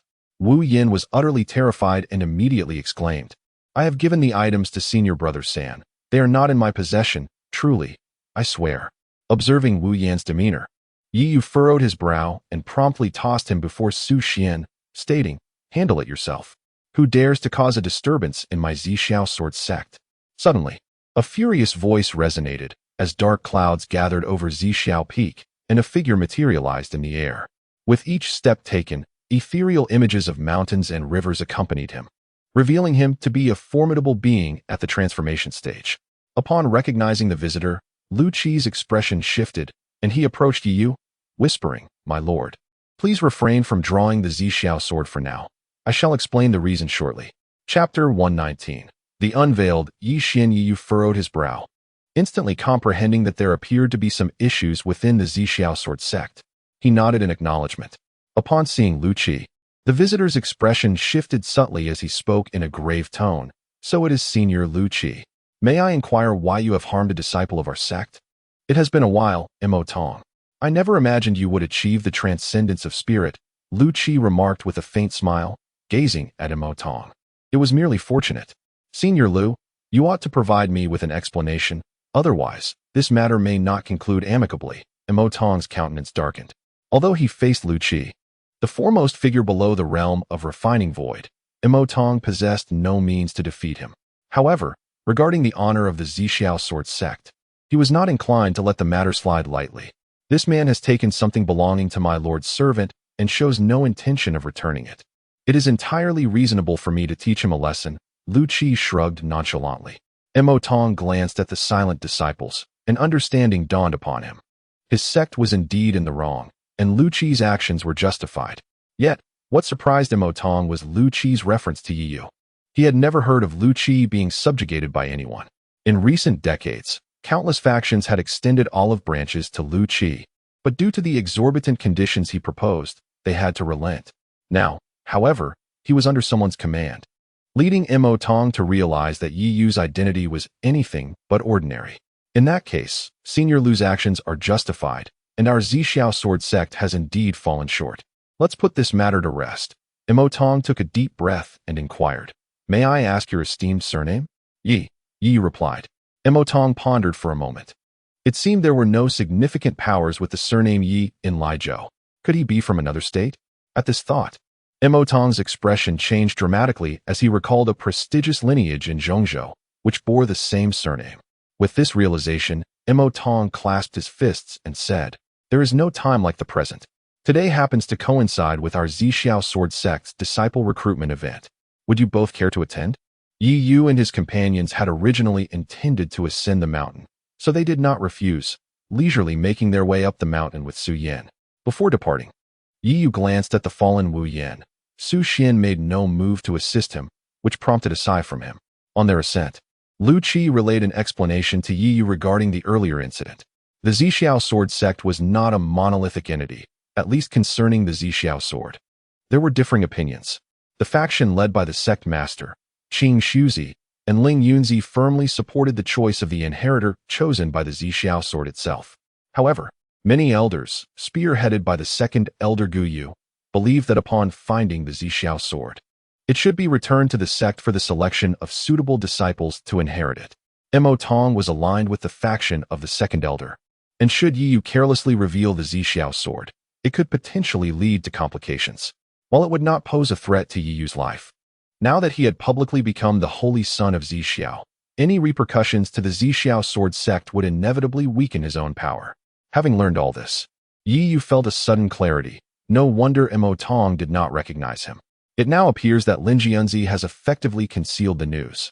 As for the dueling sword sect, they would certainly refrain from disseminating information about the recovery of the Zixiao sword, as it would not bode well for them. Shortly thereafter, a group arrived at Zixiao Peak, where, upon a platform, stood 9 young individuals.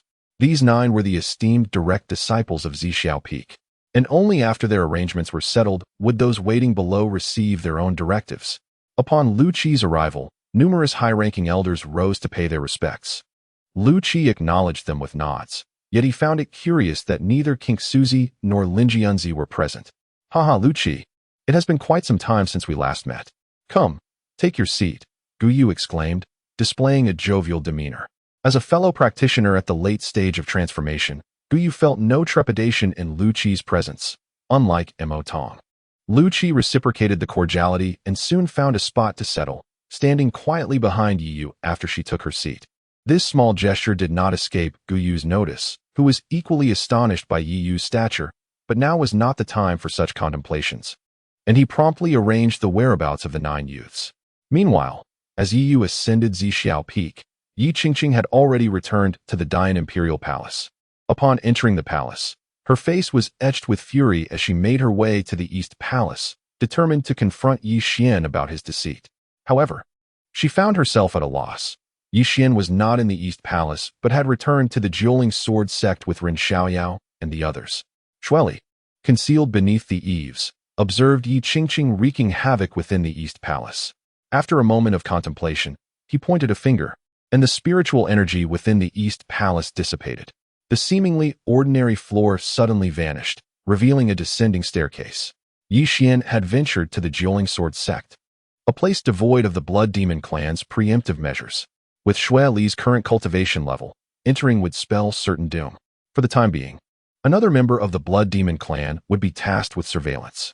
Amid her frantic outburst, Yi Qingqing noticed the dark entrance, and for reasons unknown, an inexplicable sense of dread washed over her. A faint metallic scent of blood lingered in the air.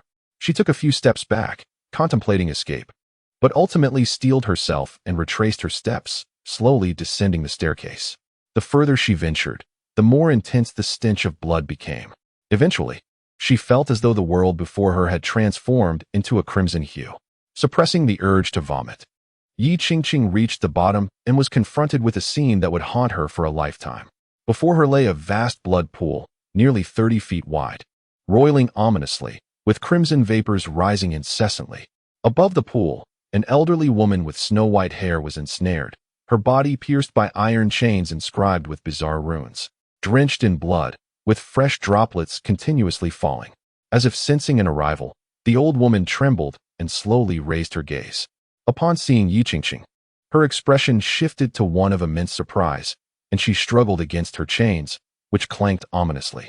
Yi Qingqing's countenance altered dramatically, and she turned to flee.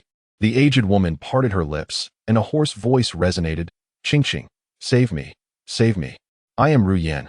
The once hastily retreating, Yi Qingqing abruptly halted her steps, turning around in disbelief to gaze upon Lu Ruyan.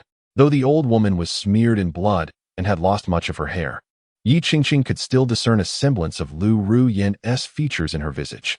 "Ruyan, how is this possible? How could you possibly be Ruyan?" Yi Qingqing's eyes widened in astonishment, her face a canvas of incredulity. Just a month prior, she had seen Lu Ruyan at the Master's apprenticeship ceremony. How could such a transformation have occurred in such a brief span of time? Chapter 120, Sister Qingqing.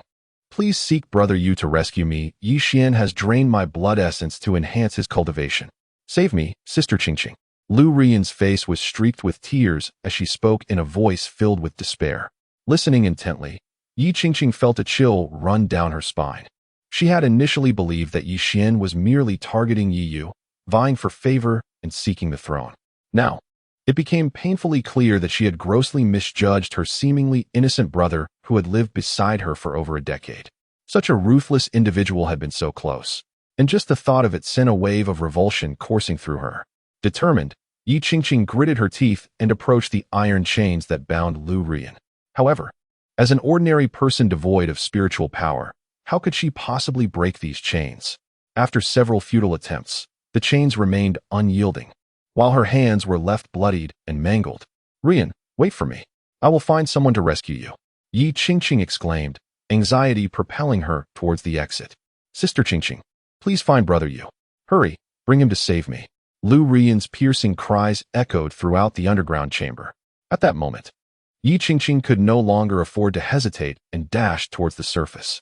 Once she had departed, Shueli remained silent for a moment before once again activating the concealment array, causing the passage to vanish in an instant. Instinctively, Yi Qingqing ran towards Yi Qingwan's location after exiting the East Palace, but halfway there, she came to an abrupt stop. The words spoken by Yi Qingwan earlier reverberated in her mind. In that instant, she realized that seeking Yi Qingwan would be futile and turned towards the Yangxin Palace instead. However, it quickly dawned on her that if Yi Qingwan was aware of the situation, then Yi Fan must also be informed. Perhaps this was all part of Yi Fan's tacit approval. Yi Qingxian had gone mad, Yi Qingshuang had been imprisoned, and Yi Qingling was cultivating at the Moonshadow sect.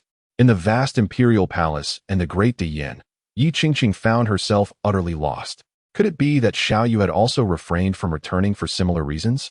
In a daze, she stood still for a long time, contemplating, until a glimmer of resolve shone in her eyes. Xiaoyu, your sister will help you. Meanwhile, the recruitment event at the Zixiao Sword sect had concluded. The two were assigned temporary quarters within the sect.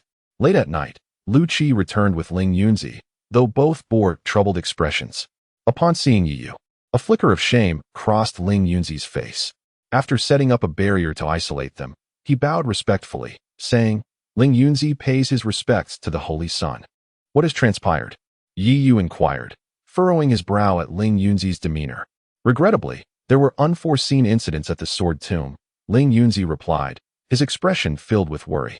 Beside him, Lu Qi let out a dissatisfied huff, clearly displeased. Noting Lu Qi's reaction, Ling Yunzi forced a bitter smile, took a deep breath, and recounted the events in their entirety. After returning from Qingzhou, he had intended to report the discovery of the Holy Sun to the Grand Elder. However, upon departure, it became apparent that the Venerable Elder had been missing for quite some time, leaving no trace or means of contact. The second Elder, Gu Yu, and his entourage began to express their dissatisfaction. Without the support of the Venerable Elder, both Qing Suzi and Ling Yunzi found themselves unable to suppress their dissent, temporarily resigned to their fate. Does this imply that the opening of the Sword Tomb will not only involve disciples from the Zixiao Sword sect, but also individuals from other factions? Yi Yu inquired, furrowing his brow. Ling Yunzi offered a bitter smile and nodded in acknowledgement. Such a significant event as the opening of the Sword Tomb allowing outsiders to participate surely spells trouble for your Zixiao Sword sect, Lu Qi remarked, his dissatisfaction evident.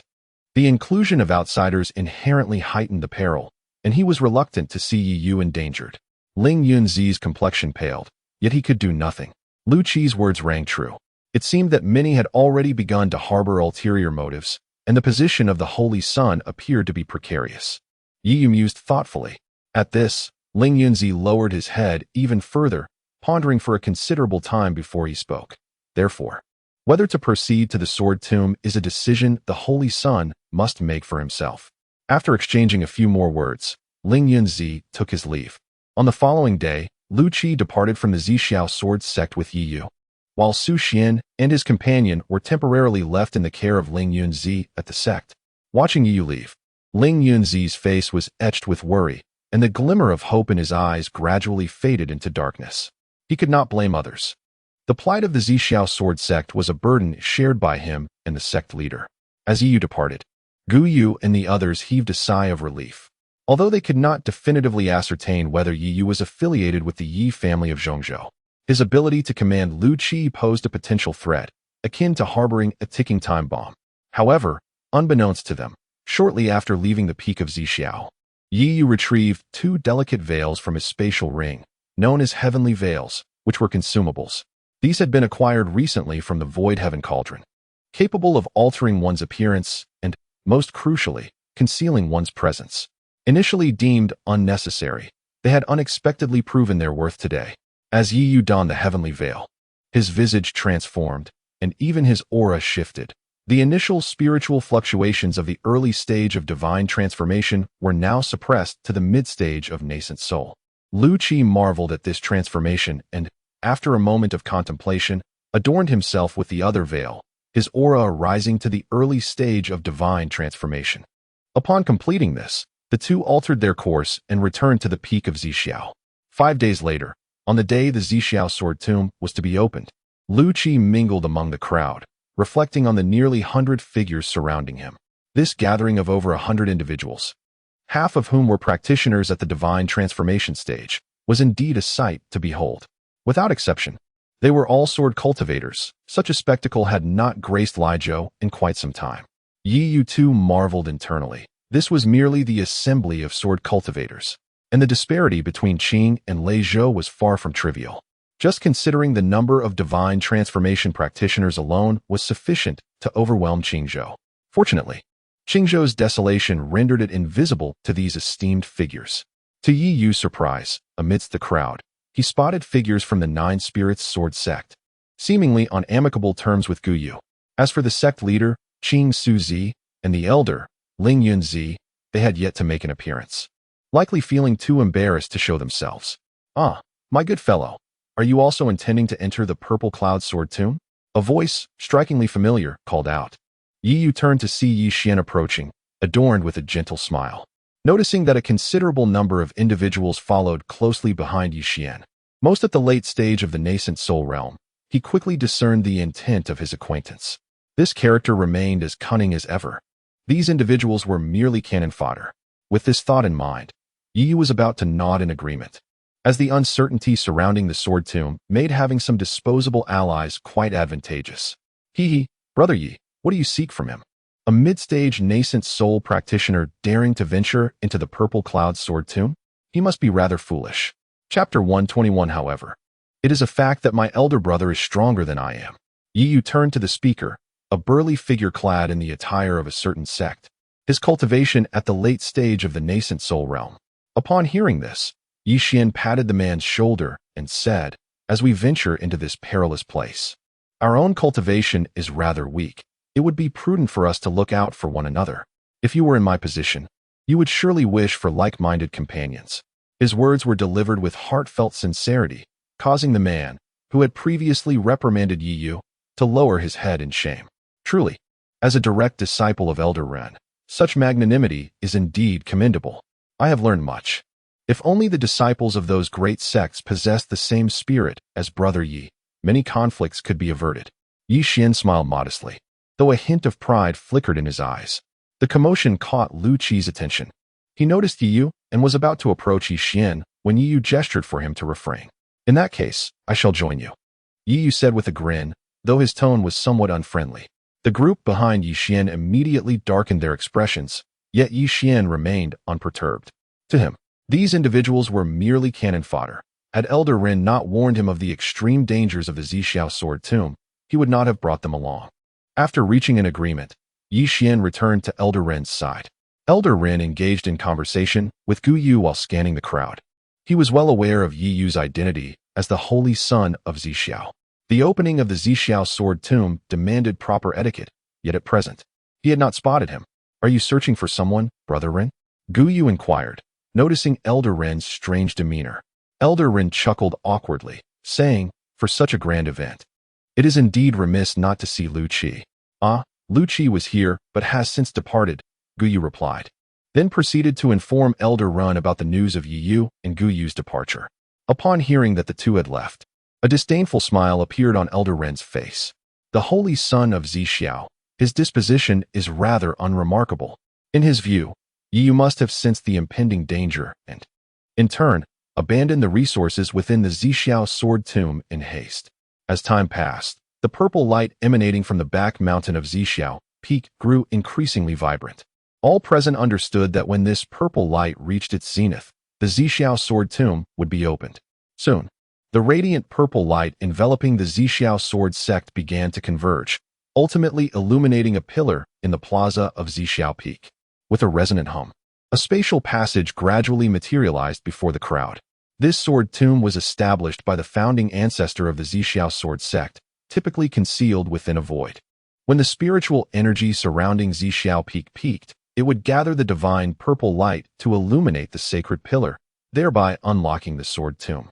As the passage opened, the cultivators no longer hesitated and began to enter. Lu Qi glanced back at Yi Yu. Seeing no reaction from him, he took the lead into the passage. Initially, Lu Qi had worried about the restrictions preventing entry, as the passage to the sword tomb limited access to those at the mid-stage of the transformation realm and above. Little did he anticipate that this celestial veil could even bypass the restrictions set by the Zixiao ancestor. Yi Yu leisurely followed behind Yi Xian's large group as they entered. Upon stepping inside, Yi Yu glanced around and was met with a sight filled with stone tablets, each one adorned with a sword, extending endlessly into the distance. The ground was littered with various broken swords, a testament to the many sword practitioners who had perished here. Indeed, this is a veritable sword tomb, someone in the crowd remarked. The expressions of those present were far from cheerful. All were sword cultivators of remarkable talent, many of whom had already comprehended the essence of the sword. They possessed an innate connection to the swords, and the moment they entered this place, they felt a profound melancholy emanating from the ancient blades surrounding them. It is said that every renowned sword possesses a spirit, and these swords, imbued with an indomitable spirit, indicated that this was no benevolent place. Despite their reflections, the group cautiously ventured deeper. Although there were no living souls here, a powerful creature known as the sword servant beast was rumored to dwell within, said to be a manifestation of decayed sword spirits. However, acquiring the crystal core of the sword servant beast would greatly benefit those cultivating the sword path. As they proceeded, someone suddenly sensed something amiss. At every location they passed, the ancient swords on the tablets slightly tilted, all in the same direction, toward them. "This is joy. I sense a trace of joy emanating from these swords," exclaimed a peak nascent soul sword cultivator in astonishment after a careful examination. Yi Yu looked at him in astonishment, surprised by the man's acute perception. From the moment Yi Yu entered this place, he had sensed a benevolent intent from the surrounding ancient swords, as if they were beseeching him to liberate them from this place. However, given the current circumstances of the sword tomb, Yi Yu was not inclined to act rashly, lest he invite unnecessary trouble. "I understand. These swords must have sensed Brother Ye's presence," someone suddenly exclaimed. Everyone pondered this, and indeed, it explained why the ancient swords reacted as they did after their passage. Brother Yi truly deserves to be the heir of the Sword King. Such sword talent leaves us in awe, someone remarked after coming to this realization. Yi Xian, somewhat perplexed, had not felt anything unusual, but seeing the others express such sentiments, he smiled and nodded, saying, "In terms of talent, my royal brother is considerably stronger than I." Upon hearing this, Yi raised an eyebrow, curious about what trickery this fellow was up to. "You must be referring to the Yi Yu who ranked among the top 10 in the 100 Dynasties War. I have heard of him, but in my opinion, that Yi Yu pales in comparison to you, Brother Yi. Not to mention, regarding the Sword King inheritance, your royal brother lacks that." Yi Xian chuckled and replied, "However, it is a fact that my royal brother is stronger than I. Moreover, he has clashed with Zhu Huan." And at that time, he remarked that the cultivators from Lizhou were nothing exceptional. After saying this, Yi Xian seemed to suddenly realize something and quickly fell silent. The expressions of those around them had turned exceedingly grim. Arrogance, truly believing that defeating Zhu Huan would mark the ascent to greatness. Should I ever cross paths with him, I am compelled to witness the audacity that fuels such arrogance. Yi Yu smiled faintly, amused that even upon arriving in Lizhou, he still sought to incite animosity towards me. Having achieved his objective, Yi Xian fell silent, quietly moving forward, resembling a child who had erred. Before long, they halted, coming upon a cavern that exuded a formidable aura, comparable to that of the peak of the nascent soul stage. The group understood that they were faced with a sword beast. Yet the overwhelming presence of the nascent soul peak deterred them. "You in the mid-nascent soul stage, step forward. Go assess the situation in the beast's lair," someone suddenly declared, gesturing towards Yi Yu. The disparity between the mid-nascent soul and the peak was stark. Venturing forth would lead only to demise. However, the others tacitly chose to remain silent. opting instead to acquiesce to the unspoken consensus. Chapter 122. The cunning EU. This won't do. I shall take the lead, Yi Xian declared, eloquently asserting his role as the one who gathered everyone together. However, despite his words, he remained rooted to the spot. That is unacceptable. Yi Xian, you are the one among us with the utmost talent in the sword arts. We find ourselves within the sword tomb, and who knows when we may require your prowess, urged another. And you hurry up. With such low cultivation, if you do not demonstrate your worth, why should we continue to carry you along? As the voices of encouragement echoed around, Yi Xian wore a sheepish smile, casting a glance toward Yi Yu.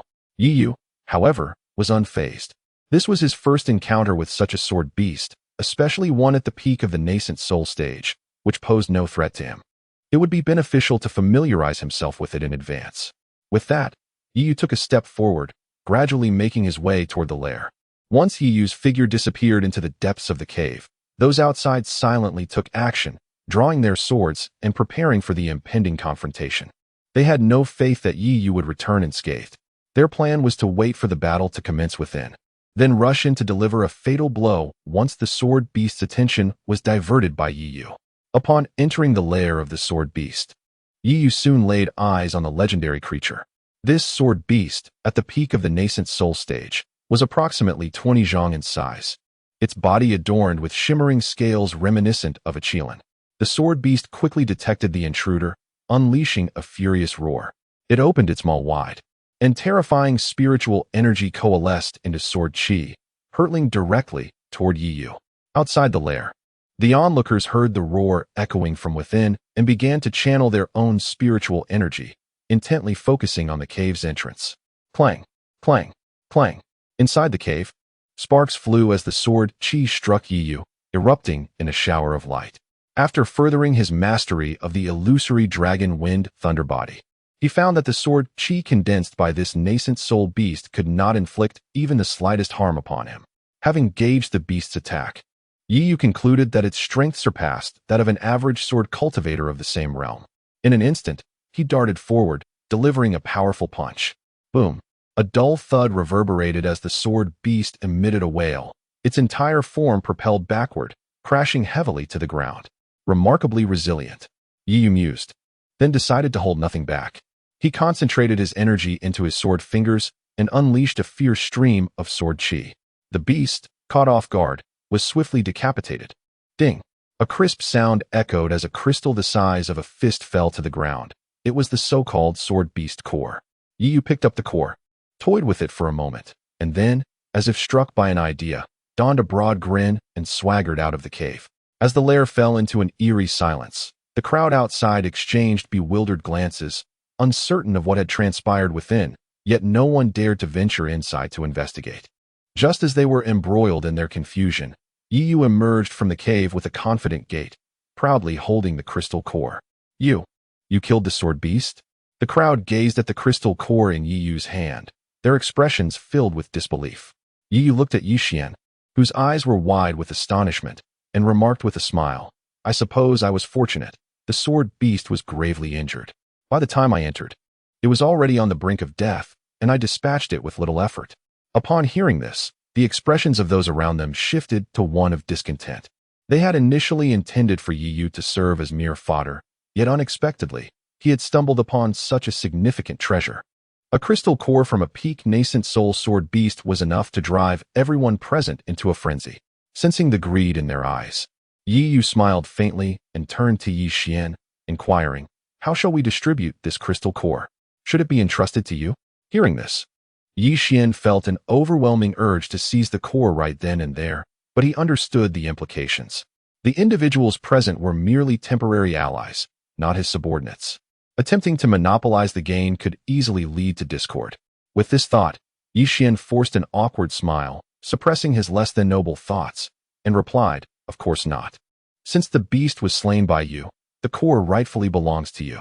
Otherwise, it would seem as though I were exerting my influence over you. Very well then. Yi Yu acknowledged, glancing at the others before nodding and storing the crystal core in his spatial ring. Although the onlookers were envious, they could hardly voice their discontent. With the farce concluded, the group pressed deeper into the territory, encountering increasingly numerous sword beasts. Without fail, each time they encountered a beast, they insisted that Yi Yu take the lead. Gradually, the number of crystal cores in Yi Yu's ring swelled to over 10. Another sword beast injured? As Yi Yu emerged unscathed once more, the expressions of those around him darkened. Not only they, but even Yi Xian sensed something amiss. Such extraordinary luck could not possibly persist through 10 or more encounters. Not quite. This time, the sword beast had just given birth and was somewhat weakened. Yi Yu fabricated an outrageous lie, noting the glimmer of greed in Yi Xian's eyes. Everyone knew that sword beasts were manifestations of sword spirits. The notion of birthing was preposterous. An idea began to blossom in the minds of the crowd. Was it possible that this sword beast was actually quite weak, merely projecting an illusion of higher spiritual power? After all, how could a mid-nascent soul individual effortlessly slay so many beasts of superior rank? With their ulterior motives in tow, they continued onward until a new sword beast nest came into view. Upon seeing the nest, Yi Yu feigned excitement, stepping forward before anyone could speak. I shall continue to scout ahead for you all. No need. Yi Xian and the others spoke in unison. The group exchanged glances, each recognizing the hidden intentions of the others. Yi Xian cleared his throat and smiled, saying, "Throughout this journey, you have been the one to explore so many beast nests. It hardly seems fair, as if we have brought you along solely for the purpose of scouting. Allow me to take the lead this time." "Well, very well then." Yi Yu appeared reluctant as he cast a lingering glance at the sword beast nest. This scene confirmed Yi Xian's thoughts. The sword beast appeared merely to possess a higher level of cultivation. The others, observing Yi Xian's intervention, ceased their comments, for on the surface, he was their leader. Lu Qi, who lingered a short distance behind, couldn't help but express his sentiments, noting that their young master was indeed quite cunning. As Yi Xian confidently strode into the lair of the sword beast, Yi Yu's lips curled into a wry smile, and he stepped back to a high platform to watch the spectacle unfold. Indeed, it was not long before, accompanied by the roar of the sword beast, Yi Xian's disheveled figure emerged before all. At that moment, Yi Xian's complexion was ashen, his hair unkempt, blood seeping from the corner of his mouth, and his garments tattered beyond recognition, a stark contrast to his earlier confidence. Fool. Observing this situation, Yi Yu grinned broadly. Chapter 123. Should we spare Yi Yu's life? The crowd stared in astonishment as Yi Xian was relentlessly pursued by the sword beast, momentarily rendered speechless. At that moment, Yi Xian was wielding a mid-grade magical weapon, hacking at the sword beast in a chaotic manner, lacking any semblance of technique. How could the illustrious heir of the Sword King, a cultivator in the late nascent soul stage, find himself in such a disheveled predicament, beset by a sword beast of the same cultivation level? Was this truly a prodigy? Unbeknownst to the onlookers, Yi Yu was fully aware of the situation. Since childhood, Yi Xian had been excessively pampered by his sisters, and although he had attained the late nascent soul stage, his experience in combat was virtually non-existent. Coupled with the sword beast's formidable resilience, it was indeed a marvel that Yi Xian could manage to hold his own at all. "Help!" Yi Xian cried out in desperation as the crowd remained mere spectators. It was only then that they snapped back to reality, rallying together to subdue the sword beast on the spot. With the beast finally vanquished, Yi Xian let out a sigh of relief. However, the gazes directed at him had shifted. Was this the countenance of a swordsmanship genius? Could he have been feigning his ineptitude? Yet, Yi Xian was oblivious to their scrutiny, frantically gathering the fallen sword beast's crystal core. A few individuals exchanged glances, their lips moving as if to speak, but ultimately they held their tongues, their displeasure simmering beneath the surface. After all, it was not Yi Xian who had slain the sword beast. Once he had secured the crystal core, Yi Xian finally noticed the peculiar stares from those nearby. Realizing the absurdity of his earlier performance, embarrassment washed over him. At that moment, he spotted Yi Yu standing at the back of the crowd and exclaimed, "Were you doing this on purpose?" Yi Yu, taken aback, replied, "What do you mean on purpose? This sword beast was so formidable. Why didn't you warn me? I was caught off guard and nearly faced disaster." Yi Xian retorted, his teeth clenched in frustration. He had assumed the crowd would align with him, knowing that many initially shared his belief that the sword beast was merely a hollow semblance of its rank. "I mentioned from the very beginning that those sword beasts were all injured, didn't I?" Yi Yu scratched his head, utterly perplexed. Yi Xian was exasperated, yet he realized he had little to counter with. Judging by the earlier encounter, it was evident that a peak nascent soul sword beast was far beyond the capabilities of a mid-stage nascent soul cultivator. This could only affirm that Yi Yu was indeed correct. Yi Xian's fortunes had merely been a stroke of luck. Regaining his composure, Yi Xian suppressed his rising anger and resumed his previous demeanor, speaking gently. My apologies, I was overly excited. Yi Yu shrugged indifferently. Yet his gaze fell upon the inner armor revealed by Yi Xian's tattered clothing, along with the jade talisman. The armor appeared to be of exceptional quality, likely capable of withstanding the attacks of an early-stage transformation realm cultivator, especially when coupled with the jade talisman. This talisman was known as a translocation talisman, inscribed with a teleportation array that could transport the user to the location of a corresponding array. Such an item was of considerable value. The intricate teleportation array embedded within the jade required not only profound mastery of formations, but also an exceedingly complex technique. At the very least, with Yi Yu's current skill level of 2,000 in formations, he was far from meeting the criteria to forge a translocation talisman. Gathering his thoughts, Yi Xian beckoned the group to proceed, yet the number of those closely following him dwindled significantly. Many hesitated momentarily before resuming their steps. Yi Xian naturally noticed this, but he remained silent, a flicker of cold light flashing in his eyes as he murmured, "When we reach our destination, not one of you shall survive." Yi Yu trailed behind, but after a few steps, he paused, turning to glance at the void, inexplicably sensing a gaze upon him. At the summit of Zixiao Peak, Qingshu Zi, Lingyun Zi, and an elderly man were observing the surface of the water when they unexpectedly locked eyes with Yi Yu. This little fellow possesses remarkable perceptiveness. He is indeed a fine prospect, the old man chuckled. Is the grand elder contemplating taking him as a disciple? Should we spare his life? Qingshu Zi remarked with a smile. The elderly figure was none other than Ji Wuming, the grand elder of the Zixiao sword sect, who had vanished from sight.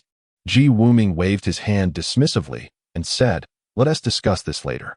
Has the chosen heir of the Zixiao sword departed?" "Yes, he left a few days ago." Likely sensing danger, Qingshu Zi replied, nudging the dazed Lingyun Zi beside him. Lingyun Zi snapped back to attention, nodding. Yet his mind lingered on the look in that young man's eyes, which bore a striking resemblance to Yi Yu's. Very well, after waiting so many years, I can afford to wait another decade, as long as I ensure the Zixiao sword will not be lost again. These people truly believe they can enter my Zixiao sword tomb. How laughable. Ji Wuming nodded, a glint of cold light flickering in his eyes. Qingshu Zi and Lingyun Zi's expressions darkened at this moment. Soon, they would discern who had betrayed the Zixiao sect, and it was time for a reckoning. Yi Yu glanced around, yet noticed nothing amiss, though he maintained his vigilance. With his current cultivation level, he could not afford to be deceived. Taking a deep breath, he readied himself to summon the Su Tian Ding at any moment. Yi Yu trailed behind the others at a leisurely pace. Having gained experience from his encounters with the sword beasts, they no longer required him to scout ahead. Without waiting for Yi Xian's instructions, they instinctively proceeded on their own. Observing the group collecting crystal cores, Yi Xian's expression darkened considerably, yet he refrained from voicing any objections.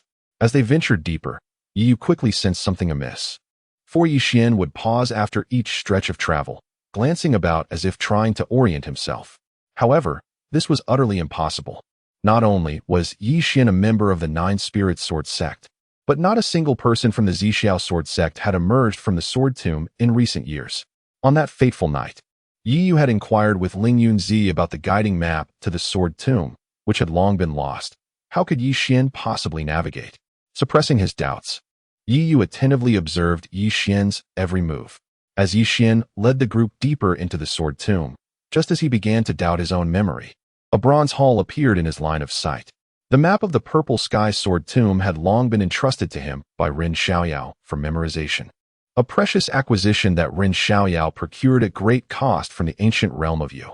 According to the map, the bronze hall was not merely any location, but the burial site of the sword wielded by the third-generation patriarch of the Purple Sky Sword sect. With a sigh of relief, Yi Xian exclaimed, "Look! What is that?" At Yi Xian's urging, the crowd soon spotted the bronze hall, instantly recognizing its extraordinary significance, and they eagerly rushed towards it. Yi Yu followed closely behind. However, upon their arrival, they found that a considerable number of individuals had already gathered before the Bronze Hall. Nearly 2/3 of those who had entered the Sword Tomb were present at this site. As Yi Yu surveyed the throng, an ominous premonition surged within him, as if they had been deliberately led to this place. Just as this thought crossed his mind, the Bronze Hall suddenly erupted with a dazzling golden light. Chapter 124. A thought stirs. 10,000 swords follow in a brilliant glow. The entire Bronze Hall appeared to become translucent, revealing a long sword, reminiscent of glazed glass, slowly swirling within. This was none other than the glazed sword of the third-generation sect master of the Zixiao sword sect. Merely gazing upon it instilled a profound chill in the bones. Witnessing this spectacle, the eyes of all present sparkled with anticipation. To be chosen by this glazed sword would undoubtedly propel one to great heights. Setting aside the prospect of being recruited by the Zixiao sword sect, the inheritance it held, if fully absorbed, would suffice to elevate one to a formidable force in Lijiao. As he beheld the glazed sword, Yi Yu's expression grew increasingly grave, the sensation of being watched intensifying. It felt as though an unseen observer was scrutinizing everything. A thought flashed through Yi Yu's mind. Recalling the words of Ling Yunzi, the disappearance of the elder and the formidable presence of Gyue ignited a realization within him. This was likely an orchestrated event. Meanwhile, atop Zixiao Peak, Ji Wuming surveyed the multitude gathered before the glazed hall, his gaze darkening. Very well, let these individuals proceed. Qing Shuzi, investigate who among them is closely aligned with these factions. Understood, Elder. Qing Shuzi responded, his eyes gleaming with malice. Apart from the three present, none were aware that the sword tomb Yi Yu and the others had entered was a fabrication by Ji Wuming. Even the route to the glazed hall had been deliberately leaked by him, intended to expose those with ulterior motives. While it was acceptable for individuals to privately cultivate relationships with various sects, revealing the location of such a crucial site as the glazed hall was entirely unacceptable. Such individuals would no longer have a place in this realm. Those individuals. Ling Yunzi hesitated, his gaze settling on one among them. For reasons unknown, he felt an uncanny resemblance to Yi Yu in both demeanor and expression. Let us observe their fate. The glazed sword shall make its own judgment, Ji Wuming remarked indifferently. Although this place was a ruse of his making, the glazed hall indeed served as the true entrance to the Zixiao sword tomb, and the glazed hall itself was real. Ling Yunzi wished to speak further, but the scene revealed individuals who could no longer contain their eagerness and charged into the glazed hall. Yi Xian's eyes sparkled with excitement. Ren Xiaoyao had once informed him that, based on his studies of the third-generation sect master of the Zixiao sword sect, the inheritance within the glazed hall resonated closely with the Sword King's legacy he possessed. Should the two be harmoniously intertwined, Yi Xian's power would undoubtedly ascend to new heights. This was precisely why, despite being aware of the dangers lurking within the sword tomb, he was still encouraged to venture forth. The potential rewards far outweighed the risks. After a moment of contemplation, Yi Yu also stepped inside. Regardless of the intentions behind their actions, there was no turning back now that he had arrived at this juncture. It was unlikely that the individual would suddenly develop a conscience and open an exit to let him escape. Upon seeing Yi Yu enter, Lu Qi naturally would not remain outside. With his late-stage transformation prowess, he felt no fear of a mere glazed sword. Passing through a luminous veil, Yi Yu found himself within the glazed palace, only to discover the vast hall utterly devoid of furnishings, save for the glazed sword, which hung majestically in midair, its brilliance swirling around it, emanating an aura of the extraordinary and the proud.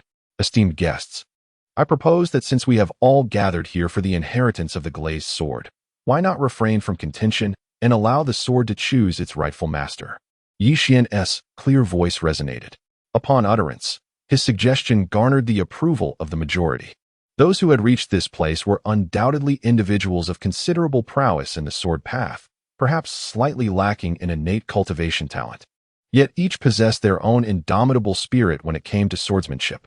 After some deliberation, the assembly resolved to approach the glazed sword one by one, permitting it to make its own selection. Soon, a practitioner in the early stage of the transformation realm stepped forward, settling into a meditative posture before the glazed sword, seeking to establish a connection. However, despite the passage of time and the practitioner's earnest attempts, the glazed sword remained unresponsive, compelling him to descend with a somber expression. As time flowed on, Nearly everyone had taken their turn, leaving fewer than 10 individuals remaining. Even Lu Qi, filled with hope, approached the sword, yet it remained unmoved. This indicated that while the foremost cultivator below the void refinement stage excelled in other aspects, he had yet to capture the attention of the glazed sword in the realm of swordsmanship. Subsequently, Yi Xian approached with confident strides. As he entered the fray, the expressions of those present subtly shifted. Although their understanding of Yi Xian was limited, they recognized him as the heir of the Sword King, undoubtedly possessing exceptional talent in the sword path. Upon nearing the sword, Yi Xian sat down with an air of self-assurance, gradually closing his eyes in an attempt to commune with the glazed sword through his spirit. To the spectators' astonishment, the glazed sword trembled violently, as if awakened. A broader smile spread across Yi Xian's face as he exuded an even more intense aura. Yet, following that initial tremor, the sword seemed to have been rendered immobile, as if a pause button had been pressed. Witnessing this, the confident smile on Yi Xian's face began to harden, and after several fruitless attempts, he huffed in frustration and descended, his expression clouded. Indeed, the glazed sword is discerning. Even the Sword King's heir fails to meet its standards, lamented one of the cultivators. Soon, it was Yi Yu's turn. After a moment of contemplation, he stepped forward. Despite possessing the Zixiao sword, he held little interest in the glazed sword, but to leave this place, he might need to harness the sword's power. An individual in the mid-stage of the nascent soul dares to approach? How presumptuous! Scoffed a voice upon seeing Yi Yu. Talent in swordsmanship is not determined by realm, so there is no need for such disdain. Please, go ahead, Yi Xian interjected, offering a smile to Yi Yu, which earned the favor of several lower-ranked practitioners present. Yi Yu, unfazed by Yi Xian's theatrics, strode confidently to stand before the glazed sword. In the next moment, a peculiar wave emanated from Yi Yu's being, radiating outward. The expressions of those around transformed dramatically as they hastily suppressed their swords with spiritual energy. Their faces etched with disbelief as they turned to gaze at Yi Yu in the center. A single thought manifested, and myriad swords responded. This is the heart of the sword. How could a cultivator at the mid-stage of the nascent soul realm possibly comprehend the heart of the sword? Yi Xian's smile abruptly froze. He could scarcely fathom that this little cultivator, whom he had consistently employed to probe ahead, was actually an individual who had grasped the essence of the heart of the sword, just like his revered master, Ren Xiaoyao. In that moment, Yi Xian wished fervently to deliver himself 2 resounding slaps. He should never have consented to Yi Yu approaching the Liuli sword. Otherwise, with his mid-stage nascent soul cultivation, he would never have had the chance to draw near the Liuli sword in this lifetime. Suddenly, a resonant sound erupted from the Liuli sword, and in the next instant, the sword gradually descended, coming to rest before Yi Yu. Chapter 125. Yi Xian recruits Yi Yu into the sect. As Yi Yu extended his hand to grasp the glazed sword before him, a chilling sensation enveloped him, swiftly followed by a torrent of information flooding his mind. The onlookers, witnessing Yi Yu's grip on the glazed sword, exchanged glances, their expressions darkening as they discerned the unspoken thoughts swirling among them. The age-old adage rang true. The innocent man bears no guilt, yet possessing a treasure brings peril. In any circumstance, this principle holds steadfast. A mere mid-stage nascent soul cultivator had garnered the glazed sword's recognition, an affront that transcended the mere loss of a precious item. It was a grave insult to them all. Lu Qi, attuned to the shifting atmosphere, remained unfazed. A mere handful of individuals posed no threat. He was confident that, alongside Yi Yu, they could dispatch these foes without difficulty, contingent on Yi Yu's willingness to engage. Yi Xian's gaze, fixed on Yi Yu holding the glazed sword, blazed with fury, yet he quickly regained his composure, his countenance gradually settling into tranquility. It was merely a legacy, akin to how he could impart the Sword King's teachings and techniques to the 9-spirit sword sect. The individual before him could similarly bestow the knowledge of the glazed sword. In due time, Yi Yu's tightly shut eyes slowly opened, brow furrowing as he regarded the glazed sword in his grasp. The essence imparted by the sword was not a legacy at all. Young man, relinquish the glazed sword. Such a divine artifact is beyond your feeble cultivation. An individual, unable to suppress his avarice, spoke out. Lu Qi, sensing the tension, stepped forward, poised to take action. But Yi Yu halted him with a glance. If the information imparted by the glazed sword was indeed authentic, these lives might yet prove useful. With one person taking the lead, the others abandoned their pretense, encircling Yu with expressions that betrayed their ill intentions. Yu, unfazed, cast his gaze upon them, and with a mere thought, the swords in their hands began to tremble uncontrollably, yearning to flee from their wielders. The power of the sword heart was formidable. Even blades that had not reached the level of Earth-tier artifacts could be influenced. Unless, of course, the sword had attained sentience. All present sensed the anomaly in their swords, their faces paling as they exchanged alarmed glances, preparing to strike. At that moment, however, Yi Xian surged forth, positioning himself before the group, declaring, "Esteemed colleagues, we had previously come to an understanding. Since this brother has gained the glazed sword's acknowledgement, we ought to recognize it as well. We are all sword cultivators. How can we tarnish the dignity of our craft over a single sword? Moreover, this place is the Purple Sky Sword Tomb. Surely, the powerful legacies here are not limited to just one." As his words resonated, many fell into silence, not because of the grandeur of Yi Xian's rhetoric, but due to the weight of his status, compelling them to reconsider. They could eliminate Yi Yu, but to harm Yi Xian would invite the wrath of the Nine Spirit Sword sect. They understood the distinction between safeguarding their lives and chasing after a legacy. As the emotions of the crowd gradually calmed, Yi Xian turned to Yi Yu, bestowing upon him a radiant smile that sent a shiver down Yi Yu's spine.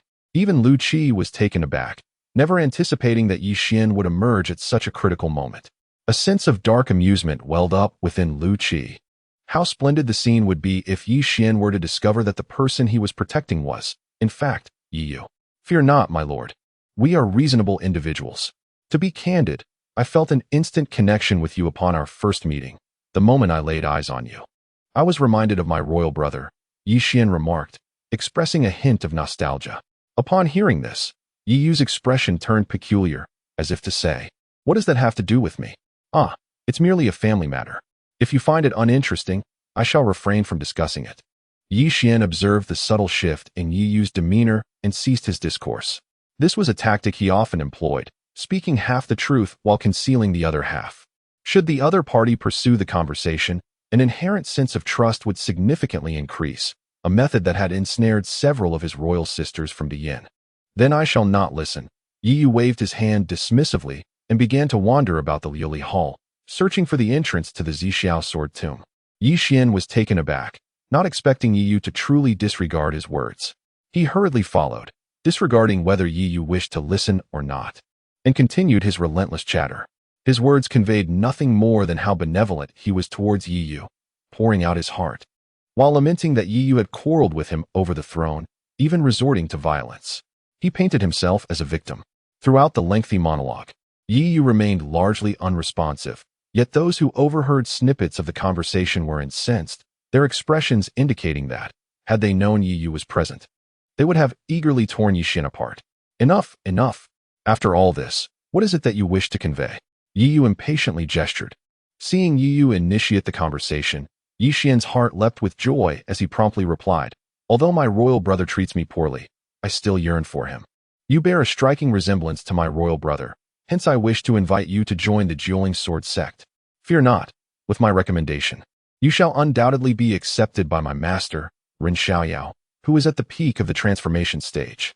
However, my master's direct discipleship slots are currently filled, so I can only accept a few closed-door disciples, which may require you to endure a slight inconvenience."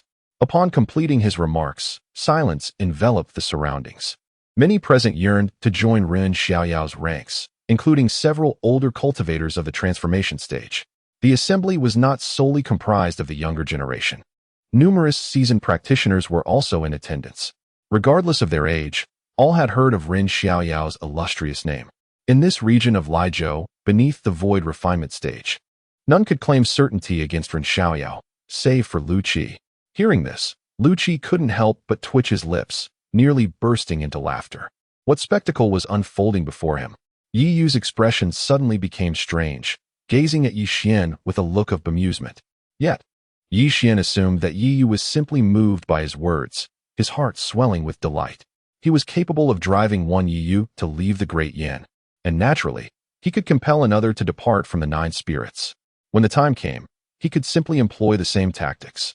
After obtaining the inheritance of the Lioli sword, the fate of that person would become inconsequential. Yi Yu remained silent, continuing on his path, and it could be confirmed that the celestial veil could obscure the perceptions of individuals like Lu Qi. However, its effectiveness against those in the void refinement stage remained to be seen. Otherwise, joining the Nine Spirits Sword sect to indulge him wouldn't be entirely out of the question. Observing Yi Yu depart unperturbed, Yi Xian initially intended to pursue him. Yet, he soon saw Yi Yu standing firmly on a particular floor. Glancing around before casually drawing the Lioli sword and plunging it fiercely into the ground. On Zixiao Peak, Ji Wuming, who had been meditating with his eyes closed, suddenly opened them wide. Someone had activated the passage to the sword tomb. How could that be? Chapter 126, The Emergence of Zixiao. The subjugation of 10,000 swords. What has transpired, Elder Taishang? King Suzi inquired, noticing Ji Wuming's intense reaction. The entrance to the sword tomb had been unveiled. Yet it should not have occurred unless the inheritor of the Zixiao sword had arrived. The Lioli sword would not unlock the entrance otherwise. Ji Wuming's countenance was one of disbelief. Below, Lin Jianzi suddenly changed his expression, rising abruptly. Could it be? Is that person truly the Holy Sun? Realizing his own lack of composure, Lin Jianzi quickly shared his conjecture with the two. Their expressions turned complex. They had never anticipated that Yi Yu would return to the sect in such a manner. What shall we do now? King Suzi turned to Ji Wuming, posing the question. Ji Wuming's expression was intricate, and after a prolonged contemplation, he sighed. It is our oversight. We failed to notice that he had infiltrated. This is troublesome. The circumstances within the sword tomb were exceedingly perilous. Initially, they had planned to eliminate the internal threats before addressing the sword tomb. But now they had no choice but to place their hopes upon him. Can he manage it? King Suzi sighed, aware of the precarious situation within the Zixiao sword tomb. If a problem arises within the sword tomb, those who entered previously may never return, plunging the entire Zixiao sword sect into grave difficulty. He understood the severity of the matter. The sect master may underestimate our holy son's prowess. He will be fine, Lin Jianzi reassured. The Zixiao sword will not choose wrongly. Simultaneously, within the Lioli Hall, the onlookers were engulfed in astonishment as they beheld the spatial passage rising beneath their feet.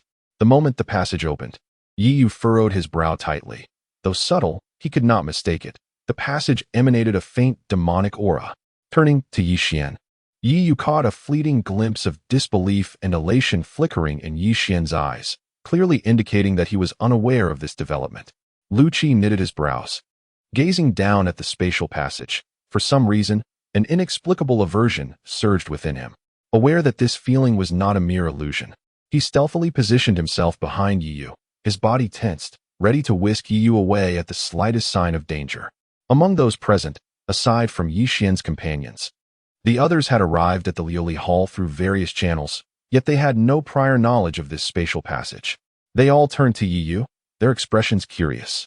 Understanding their unspoken question, Yi Yu promptly explained, "Only after subduing the Lioli sword did I realize that this Lioli Hall is, in fact, an entrance to the deeper recesses of the sword tomb. I decided to give it a try, and to my surprise, it truly opened." Upon hearing this, the crowd's spirits soared. The fury of having lost the Lioli sword was instantly replaced by joy. Not to mention, given that this passage was so concealed and led deeper within, it harbored opportunities that might surpass even the Lioli sword. Perhaps they might even uncover the tomb of that legendary figure. Upon gaining insight into the situation, Yi Yu turned and nodded at Lu Qi, then without hesitation, leaped into the spatial passage. Lu Qi followed closely behind. As Lu Qi descended, Yi Yu turned and tossed the Lioli sword into the air. Immediately, Lu Qi witnessed the individuals who had followed him being scattered across various locations by the sword's force. Once everything was accomplished, Yi Yu sat down on the ground, cross-legged, entering a meditative state, as his internal spiritual energy gradually stabilized. Lu Qi, observing this scene, felt somewhat perplexed. In the next moment, he heard a piercing scream, and upon turning his head in astonishment, he saw a cultivator in the early stage of transformation being slain, without even having the chance to unleash their domain. The speed of that sword made Lu Qi's eyes widen in disbelief. Such velocity could not possibly be produced by a cultivator of the early transformation stage, and moreover, that sword was an ancient one. It was not just that individual. Throughout the entire sword tomb, cries of despair echoed. In an instant, Lu Qi beheld a myriad of swords soaring through the sky, relentlessly seeking out cultivators to attack. Soon, an ancient sword honed in on Yi Yu and Lu Qi, diving towards them with lethal intent. The chilling sword aura seemed capable of cleaving the heavens. Lu Qi's expression turned grave. He took a step forward intending to unleash his domain, only to discover that his domain could not be activated, as if suppressed by an unseen force. With no other choice, Lu Qi raised his hand to withstand the assault, and his spiritual energy surged forth to collide with the ancient sword. The sword was sent tumbling 100 yards away. Lu Qi, recognized as the strongest below the void refinement stage, was not to be trifled with, even without the use of his domain. Yet, as if the ancient sword possessed a sentience of its own, it summoned 8 more swords to rain down upon him. Taking a deep breath, Lu Qi pushed his spiritual energy to its zenith, transforming it into a vast lake that enveloped all 9 swords. However, he remained oblivious to the fact that a 10th sword had circumvented him and was headed straight for Yi Yu. By the time Lu Qi realized the danger, that sword was already poised before Yi Yu. In a moment of dire crisis, Yi Yu's eyes suddenly opened wide, releasing an invisible wave of energy that halted the ancient sword in its tracks, causing it to tremble as if resisting. Even the 9 swords ensnared by Lu Qi experienced a similar phenomenon. What was happening? Lu Qi was at a loss for answers. He watched as Yi Yu slowly rose, gesturing with his hand to summon the Zixiao sword. The once menacing ancient swords, as if stripped of their power, fell helplessly to the ground. With the Zixiao unleashed, all swords shall bow, Lu Qi murmured, gazing at the sword in Yi Yu's grasp. Let us depart, Yi Yu stated, producing a piece of fabric to alter the appearance of the Zixiao sword before heading deeper into the passage. At this moment, Yi Xian and the others were lamenting their fate. Upon entering, they had been scattered. Though they quickly regrouped, they were relentlessly assaulted by the ancient swords. Almost every quarter of an hour, one among them would perish under the onslaught. The once formidable group had now dwindled to merely Yi Xian and 2 others. As the ancient swords around them began to converge once more, Yi Xian exchanged glances with his companions, each discerning the other's intentions. Before the ancient swords could draw near, the trio engaged in combat, with Yi Xian quickly finding himself at a disadvantage. Just as he was about to be pushed out to attract the attention of the ancient swords, he caught sight of Yi Yu striding forward. "My lord, save me!" Yi Xian exclaimed urgently, for he wished to avoid using the teleportation jade talisman to escape from this predicament unless absolutely necessary. Yi Yu lifted his gaze towards the beleaguered Yi Xian, his eyes fixating on Yi Xian's left hand, where the teleportation jade talisman rested. Without hesitation, Yi Yu swung his sword towards Yi Xian's left hand. A piercing sword aura erupted forth, hurtling directly towards Yi Xian's hand. Chapter 127. You and I become brothers of different surnames. Upon witnessing Yi Yu's decisive action, Yi Xian felt a surge of joy. Yet, as he beheld the swiftly approaching sword energy, an inexplicable sense of foreboding rose within him, as if the sword energy were aimed directly at him. However, the 2 others present harbored no such thoughts. Upon seeing Yi Yu strike, they both launched their attacks simultaneously, unleashing 2 beams of sword light that collided with Yi Yu's sword energy. The trajectory of the sword energy was altered, narrowly grazing past Yi Xian's ear. Yi Yu, observing this turn of events, felt a pang of regret. He had intended to test whether the protective force around Yi Xian still existed. But now his plans had been disrupted by these 2. The duo, momentarily shaken by the impact, quickly regained their composure, their expressions shifting to one of gravity and disbelief. Both were at the pinnacle of the nascent soul stage, yet they found themselves unable to contend with this mid-nascent soul individual. In the next instant, the 2 acted in unison, unleashing their formidable nascent soul powers. Yi Xian, recognizing the danger, cast a final glance at the oncoming ancient sword formation. Gritting his teeth, he seized the opportunity while their attention was diverted towards Yi Yu and turned to flee. He rushed directly to Yi Yu's side, exclaiming, "Sir, if we join forces, we may indeed stand a chance against them." Despite his words, Yi Xian instinctively took a step back. Yi Yu had no doubts, should a confrontation arise, Yi Xian's first act would be to push him aside. Yet, Yi Yu remained unconcerned. With Yi Xian now on guard and equipped with a defensive spiritual treasure, and a teleportation talisman. Any attempt to harm him would be futile. With this thought, Yi Yu sighed inwardly and took a step forward. Boom! A terrifying wave of spiritual energy surged forth, sending Yi Xian hurtling back several dozen yards. Experiencing a soul-deep tremor, Yi Xian gazed at Yi Yu in horror. Then his expression transformed to one of ecstatic realization. You are at the transformation stage? Not far away. Lu Qi observed Yi Xian's elation and pondered what expression would grace Yi Xian's face if he were to discover that the person before him was Yi Yu. The faces of the two nascent soul experts turned ashen. They had not anticipated that the individual they had deemed an easy target was, in fact, a concealed practitioner of the transformation stage. With the combination of transformation and sword heart, how could they possibly contend? In an instant, the two abruptly changed direction and fled in haste. No, sir, we cannot allow them to escape. Yi Xian cried out in alarm. Yi Yu raised his sword high, cleaving downward. Two torrents of sword energy erupted forth, swiftly catching up to the fleeing duo and dispatching them on the spot. Powerful, so powerful. Yi Xian stood in stunned admiration before Yi Yu, having never encountered anyone of such strength among his peers. Perhaps he could enlist Yi Yu's aid against future adversaries. Or, if he could uncover the secrets that lay within Yi Yu, he too might attain such formidable power. In that case, Yi Yu would no longer be an insurmountable foe. Having concluded his task, Yi Yu lifted his gaze, surveying the multitude of ancient swords floating ominously in the air, poised to unleash their wrath upon any approaching entity. Thank you.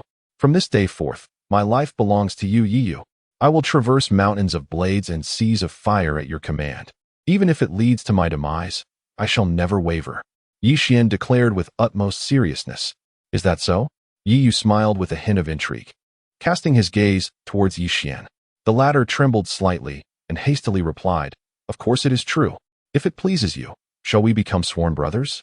In due time, I shall introduce my esteemed brother to the Nine Spirits Sword Sect, and surely, there will be a place for the two of us in Lizhou. Perhaps you are unaware, but aside from being a disciple of Ren Xiaoyao, I also possess a dynasty in Qingzhou. If you are willing, I can share half of everything I own with you. Upon hearing these words, Yi Yu erupted into laughter, as if he had encountered the most ludicrous jest. Without further ado, he leapt into the air, charging deeper into the unknown, fearing that remaining in the company of this individual might compel him to act. Yi Xian, observing Yi Yu resolutely entering the sword array, felt a shift in his expression. Ultimately, he relinquished the thought of pursuing him and silently shattered the teleportation talisman in his grasp, vanishing from sight. Though the opportunity was enticing, one must possess the means to seize it. He was not one of those wandering cultivators. Both the Nine Spirits Sword Sect and the Great Yin Dynasty would yield to his command with a mere word. There was no need to gamble with his life.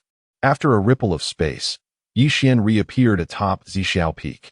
Shaking his head, he immediately spotted Ren Xiaoyao and sighed in relief, hastening towards him. Master, I have something of utmost importance to discuss. However, Ren Xiaoyao displayed no reaction. It was then that Yi Xian sensed a peculiar atmosphere. Turning around, he found Ji Wuming seated high above, gazing at him with a smile. Oh, do share. I am quite intrigued. Meanwhile, Yi Yu and Lu Qi stood before the sword array. As they approached, it became evident that the complexity of the array far surpassed their expectations. You should remain outside. There is no need to follow me. Yi Yu exhaled deeply. Lu Qi's expression shifted, but ultimately, he said nothing. He understood that if he insisted on entering, it could provoke a sudden change in the sword array, complicating matters further. He knew he could not deter Yi Yu, so he merely sighed and found a secluded spot to wait. With the Zixiao sword in hand, each step Yi Yu took caused the ancient sword array to part, creating a path before him. The sight of the densely packed ancient swords made his scalp tingle. For safety's sake, he even retrieved the Shutian cauldron, gripping it tightly. After what felt like an eternity, Yi Yu finally traversed the sword array and arrived at a new location. Before him stood a low mountain, crowned by a stone sword nearly 100 feet tall, ensnared by 9 chains, 3 of which were already broken. Yi Yu scrutinized the stone sword and was astonished to discover that it was a magnified version of the Zixiao sword. At that moment, the Zixiao sword in his hand emitted a resonant hum, breaking free from his grasp and gliding towards the stone sword, nuzzling it affectionately. Yi was not surprised. The Zixiao sword was merely indulging in nostalgia, while he surveyed his surroundings. Soon, Yu noticed several figures seated in a meditative posture beneath the stone sword. Precisely 19 in number, of which 8 had long since become mere skeletons. It is precisely these remarkable individuals who have lost contact after entering the Purple Sky Sword tomb over the years. Yu extended his hand to probe, discovering that although the remaining 11 still possessed a flicker of life, their condition remained dire, with their existence nearing its end. Recalling the words imparted by the glazed sword, Yu summoned the Purple Sky Sword, inhaled deeply, and approached the stone sword with a grave expression. As he reached out to touch it, the moment their surfaces met, Yu felt the world before him twist and turn. When he regained his senses, he found himself in an entirely new realm. "Ah, we have a newcomer," a clear and resonant voice announced. Yu turned to see a young man observing him with an air of ease. Astonishingly, he was one of the 19 who had been sitting in silence. Chapter 128. Do you wish to destroy my sword? Yu paid no heed to the man's jests, instead casting a silent gaze towards the individuals behind him. They were all bound by chains to a stone pillar. 8 of these pillars stood empty, likely having once held the 8 desiccated corpses outside. I didn't expect someone to be so aloof. But it's no matter. After a few years of idleness, one naturally becomes more sociable, Lin Xingyang chuckled. Among these 11 individuals, his cultivation was the lowest, on par with Yu. Both at the early stage of the transformation realm. He was a prodigy from the Zixiao sword sect who had entered the sword tomb a decade prior.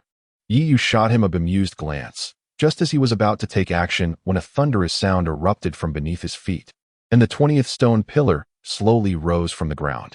Observing the pillar, Yu realized it was meant for him, intended to compel him to offer himself as a sacrifice like the others.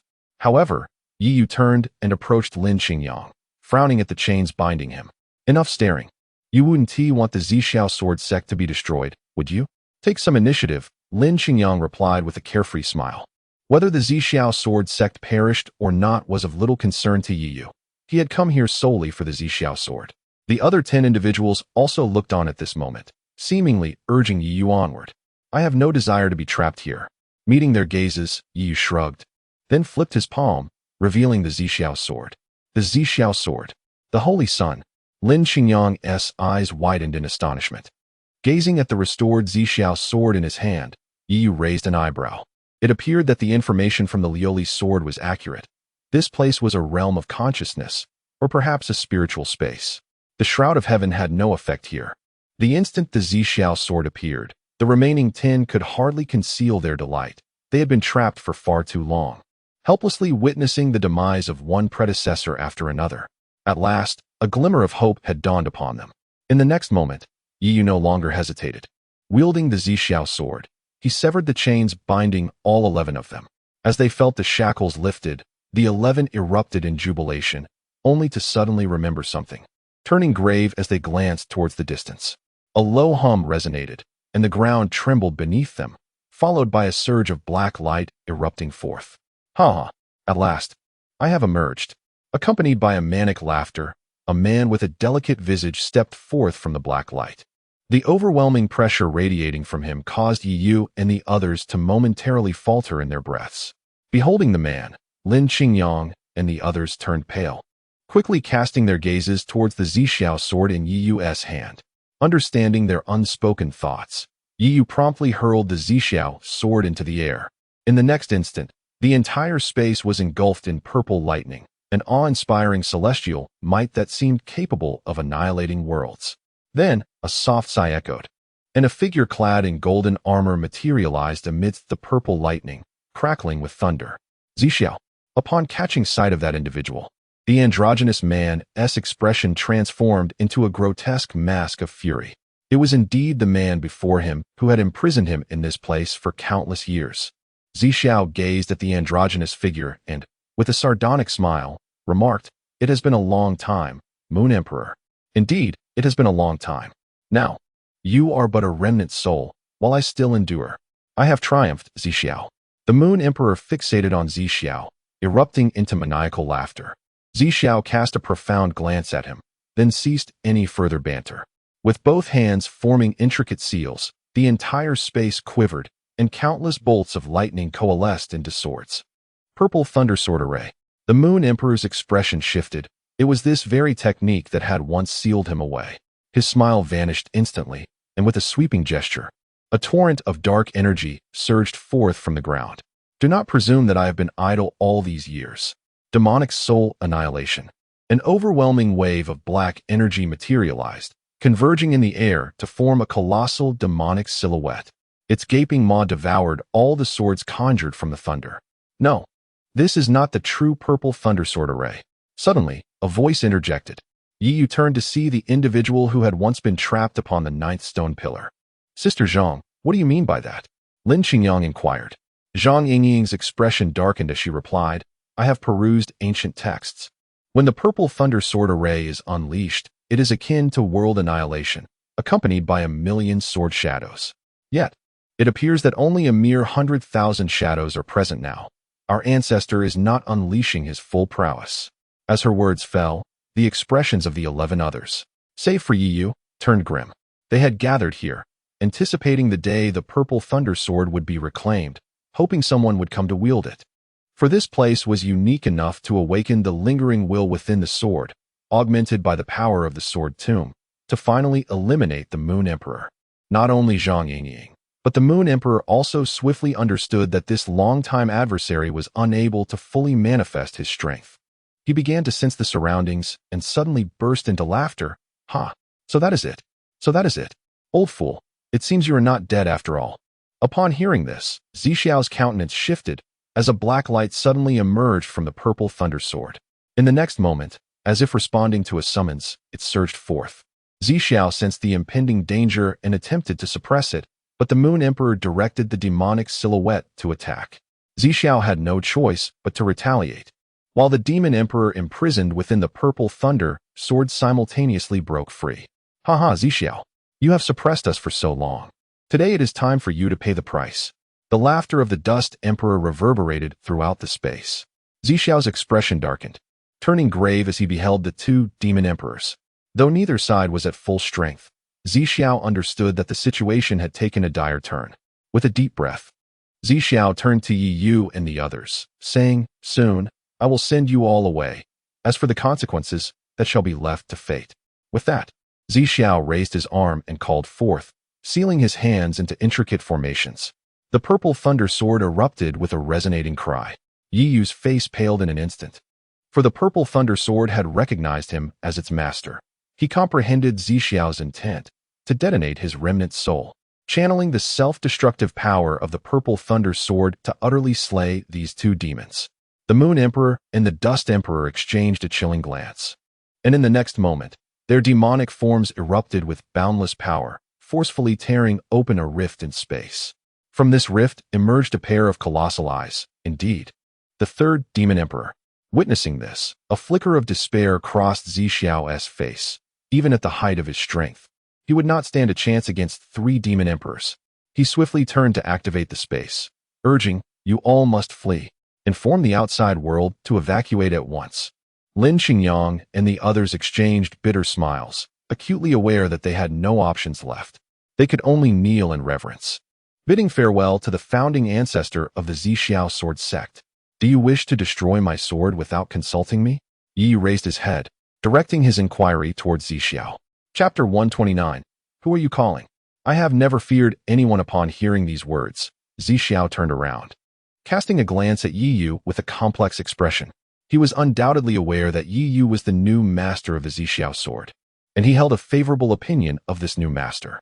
However, this was not the moment for such considerations. I am truly sorry. I wish to bequeath the Zixiao sword to you and revive its illustrious name. Yet at this juncture, I find myself without options. As he spoke, the third Demon Emperor stepped forth from the rift in space. Similar to Zixiao, both the Moon Emperor and the Dust Emperor were intent on vanquishing Zixiao to eliminate future threats. Without options? That may not be entirely accurate. If we were outside, I might indeed be at a loss. But within this peculiar space, when it comes to summoning, I have yet to experience fear. Yi Yu grinned widely.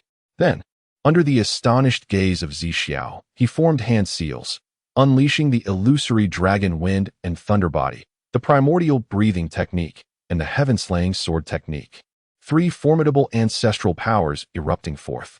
The three demon emperors stood proudly, yet they were soon captivated by Yi Yu's actions, their expressions shifting dramatically. Behind Yi Yu, three swirling vortices of distinct elemental energies began to coalesce.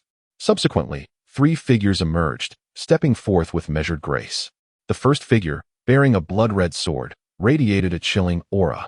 With each step taken, an endless torrent of crimson sword energy surged forth. Even Zixiao, upon witnessing this, could not conceal his shock, recognizing that his swordsmanship might pale in comparison to this individual. The second figure appeared as though draped in a tempest of lightning. The moment he emerged, the purple lightning sword energy summoned by Zixiao instinctively receded, as if profoundly wary of this figure cloaked in the storm, a pressure that seemed to emanate from the very depths of the soul.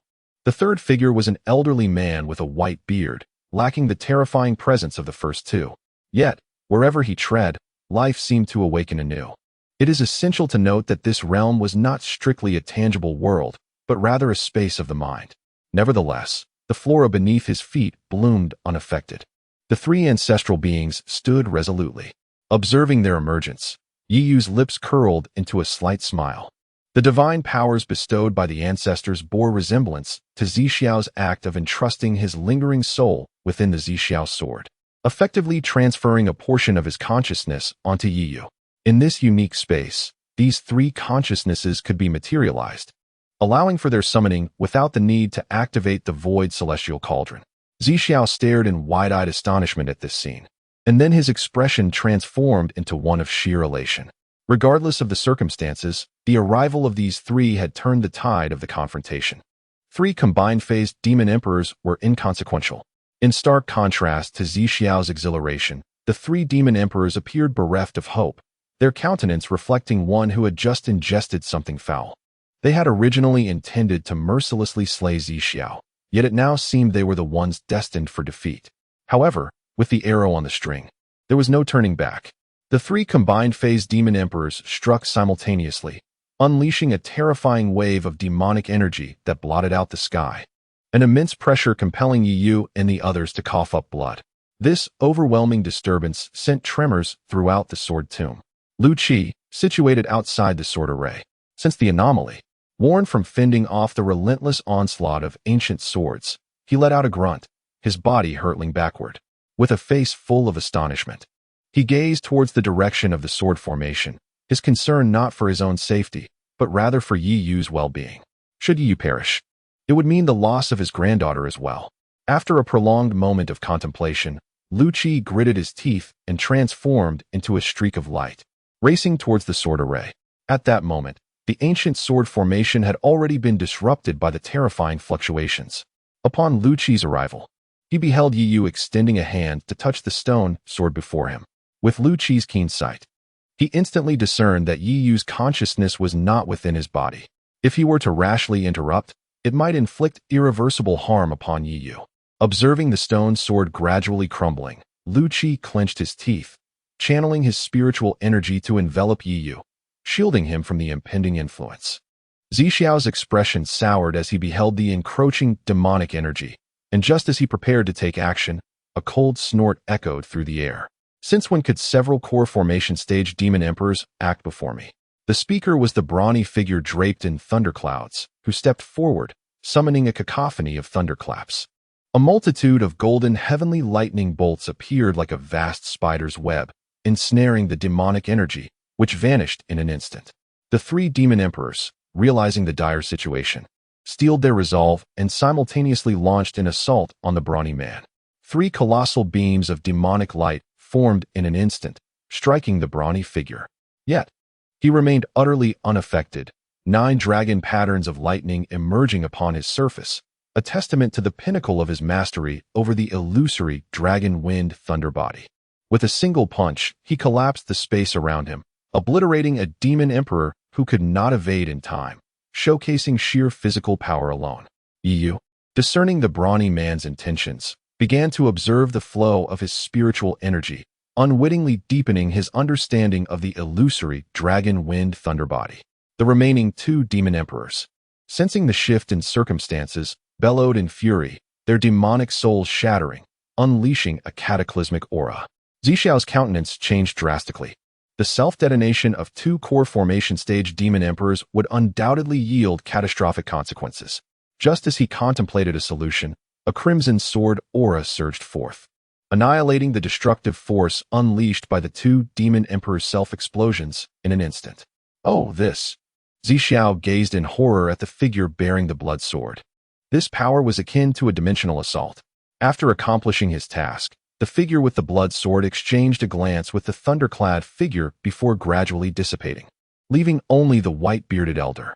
This esteemed senior, you, Zixiao stammered, wanting to say something, but the elder waved his hand, glancing at the other 11 individuals. With a grand gesture, streams of milky white light flowed into their bodies. Lin Xingyang and the others instantly felt their injuries heal, returning to their peak state. Upon witnessing their recovery, the white-bearded elder said nothing further and promptly sent their consciousness away. Young ones, it has been a long time. Once Lin Xingyang and the others departed, the elder smiled warmly at Yi Yu. Yi Yu returned the gesture with a respectful bow, acknowledging the venerable sage. Upon hearing this title, Zixiao finally understood that the three individuals were indeed the venerable sages of humanity.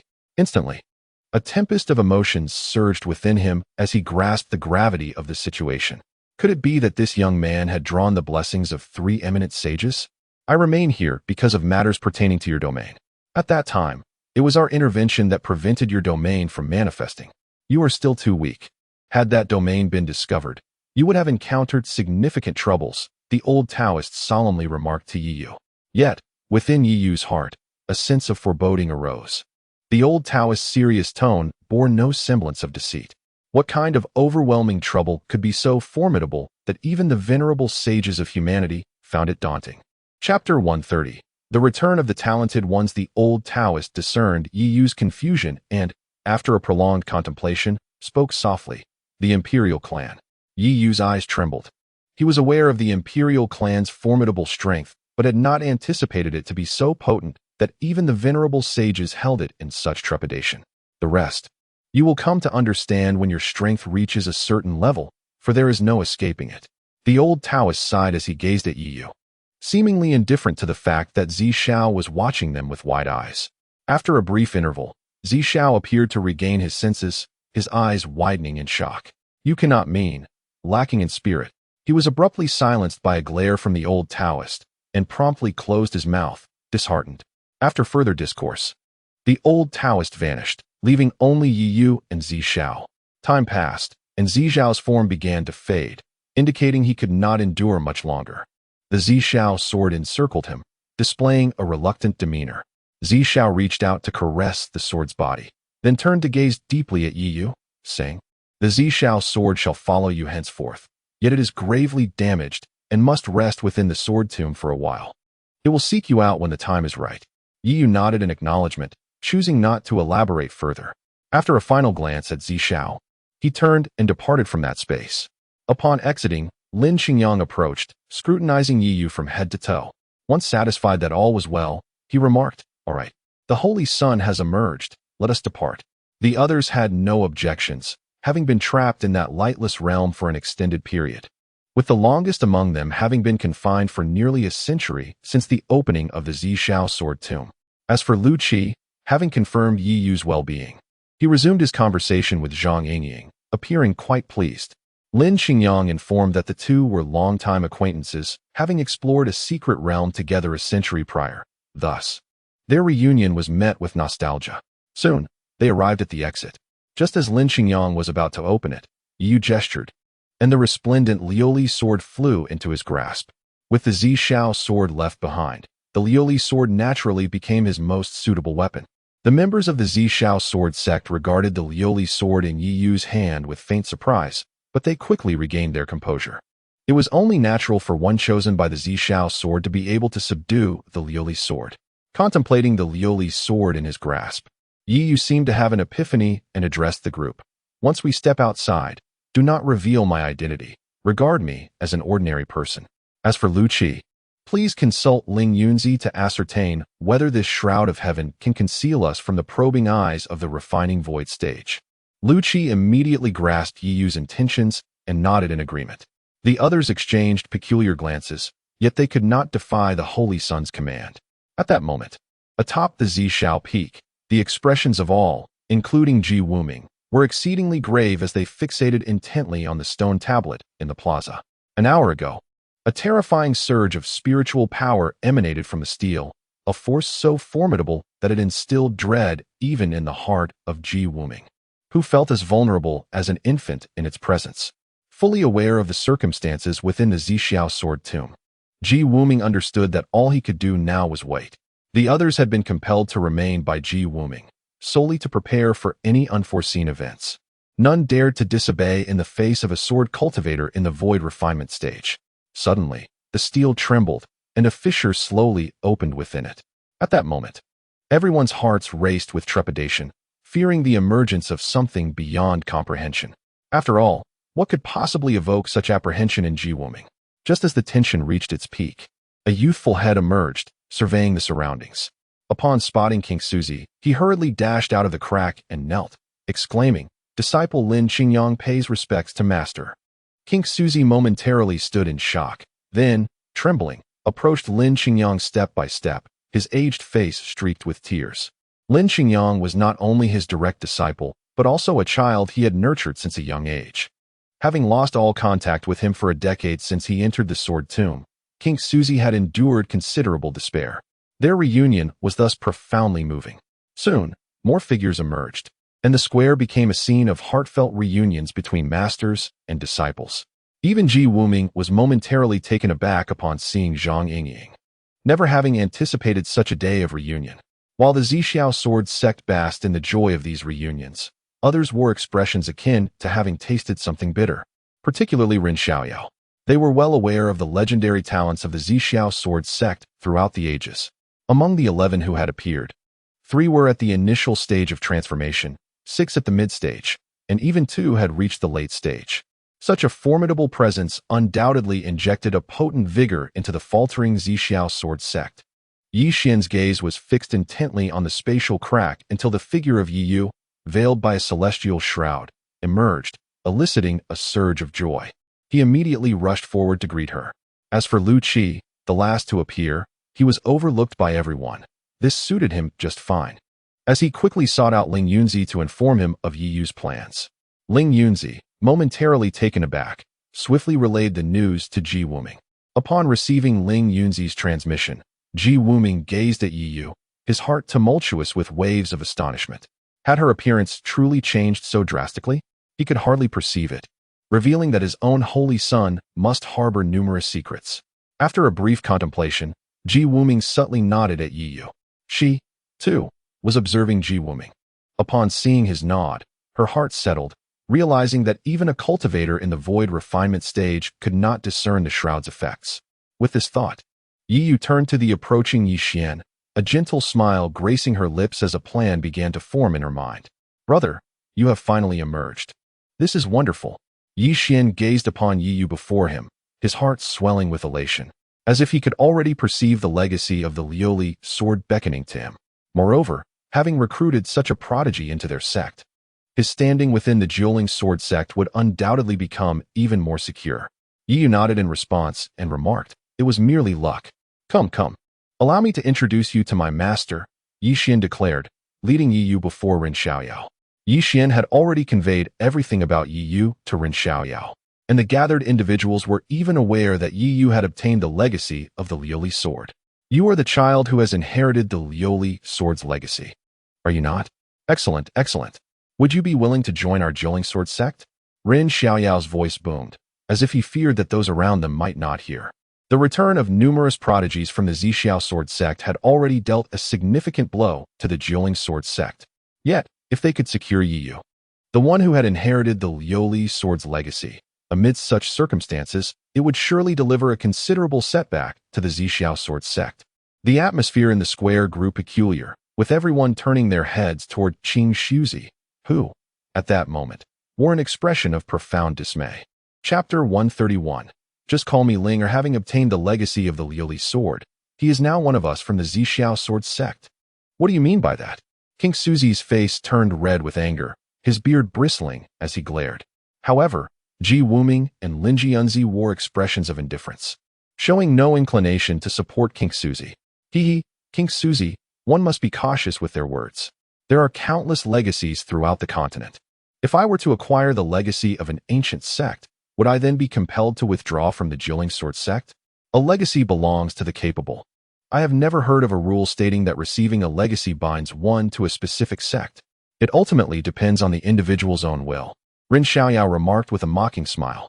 Very well, then tell me, do you intend to join the Dueling Sword sect or remain in the Zixiao Sword sect?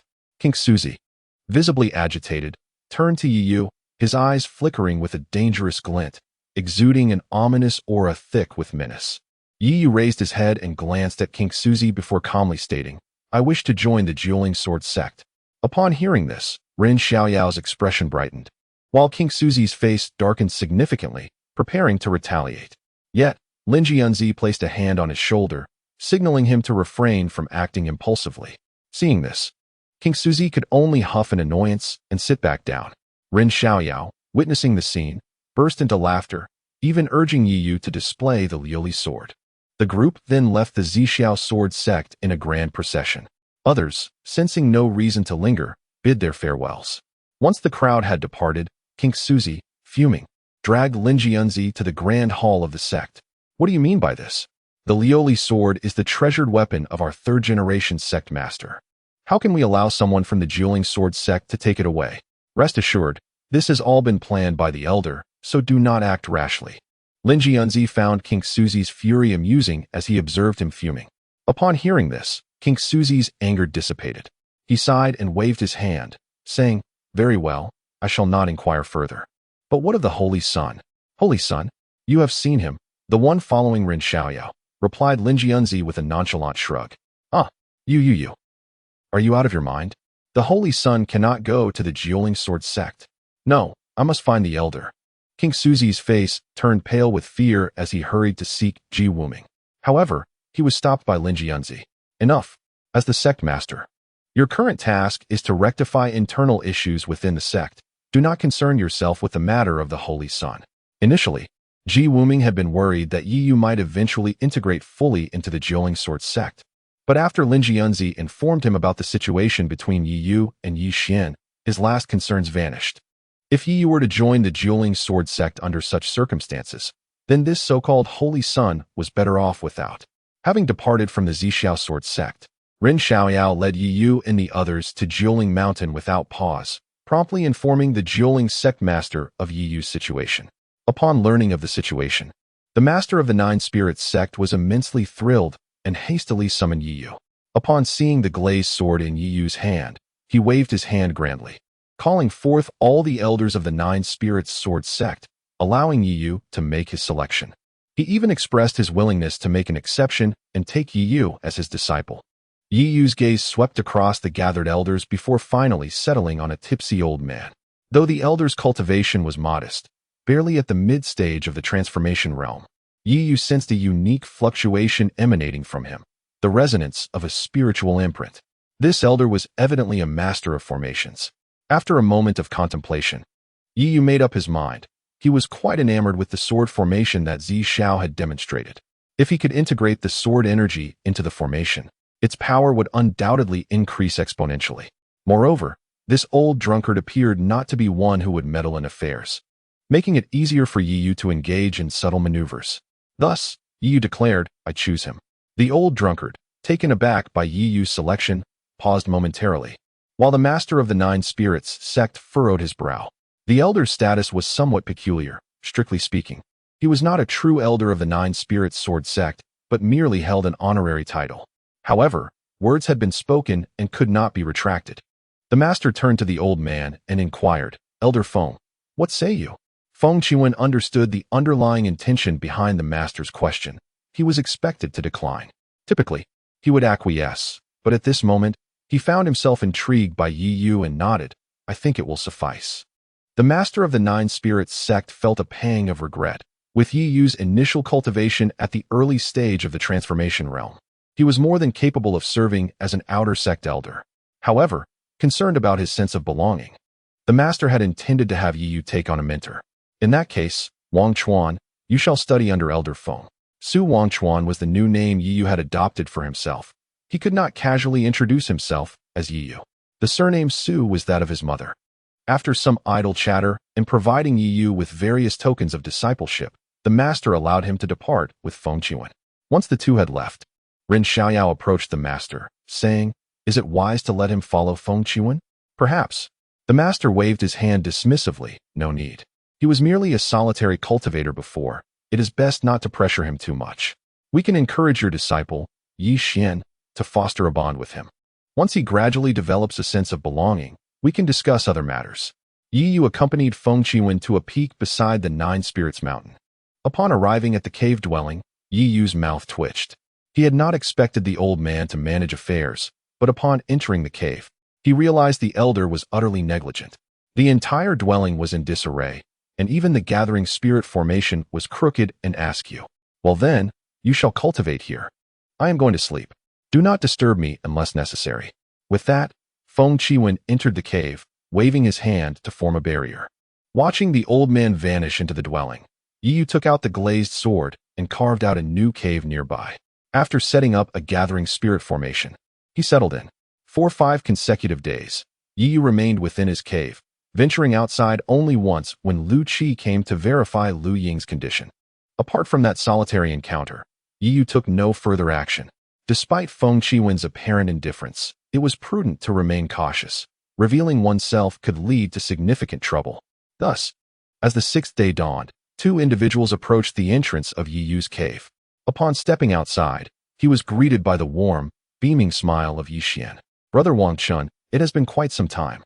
I have been preoccupied lately, which prevented me from visiting sooner," Yi Xian remarked with a grin, his eyes glinting with avarice. Yiyu nodded in acknowledgement, but his attention shifted to the other figure accompanying Yi Xian. It was none other than Yi Qingling. Yi Xian had inexplicably brought Yi Qingling to the Nine Spirit Sword sect. "You must be Brother Wang Chun," she said, her voice sweet. "I am Yi Qingling. You can simply call me Linger from now on." Chapter 132. The home invasion. Yiyu cast a discerning glance at Yi Qingling, who had evidently undergone meticulous grooming today. The intentions of Yi Xian in bringing her here were crystal clear. As Yiyu's gaze fell upon Yi Qingling, Yi Xian flashed a confident grin. He was quite assured of his royal sister's appearance. Otherwise, he would not have brought her from the Moonshadow sect to the Nine Spirit Sword sect, with the ultimate aim of presenting her as a gift one day. Yi Qingling feigned a bashful demeanor, attempting to approach Yiyu. However, Yiyu merely huffed, unleashing a surge of spiritual power that sent her flying back, his disdain unmistakable in his eyes. Stunned, Yi Qingling could hardly believe it. She had only ever encountered such a look from Yiyu before. "My younger sister is unfamiliar with the rules. I hope my esteemed brother will not hold it against her," Yi Xian interjected hastily, throwing a reproachful glare at Yi Qingling, as if to scold her for her ineptitude. Yi Qingling trembled under Yi Xian's gaze, quickly lowering her head in a display of contrition. "What brings you to me?" Yiyu inquired.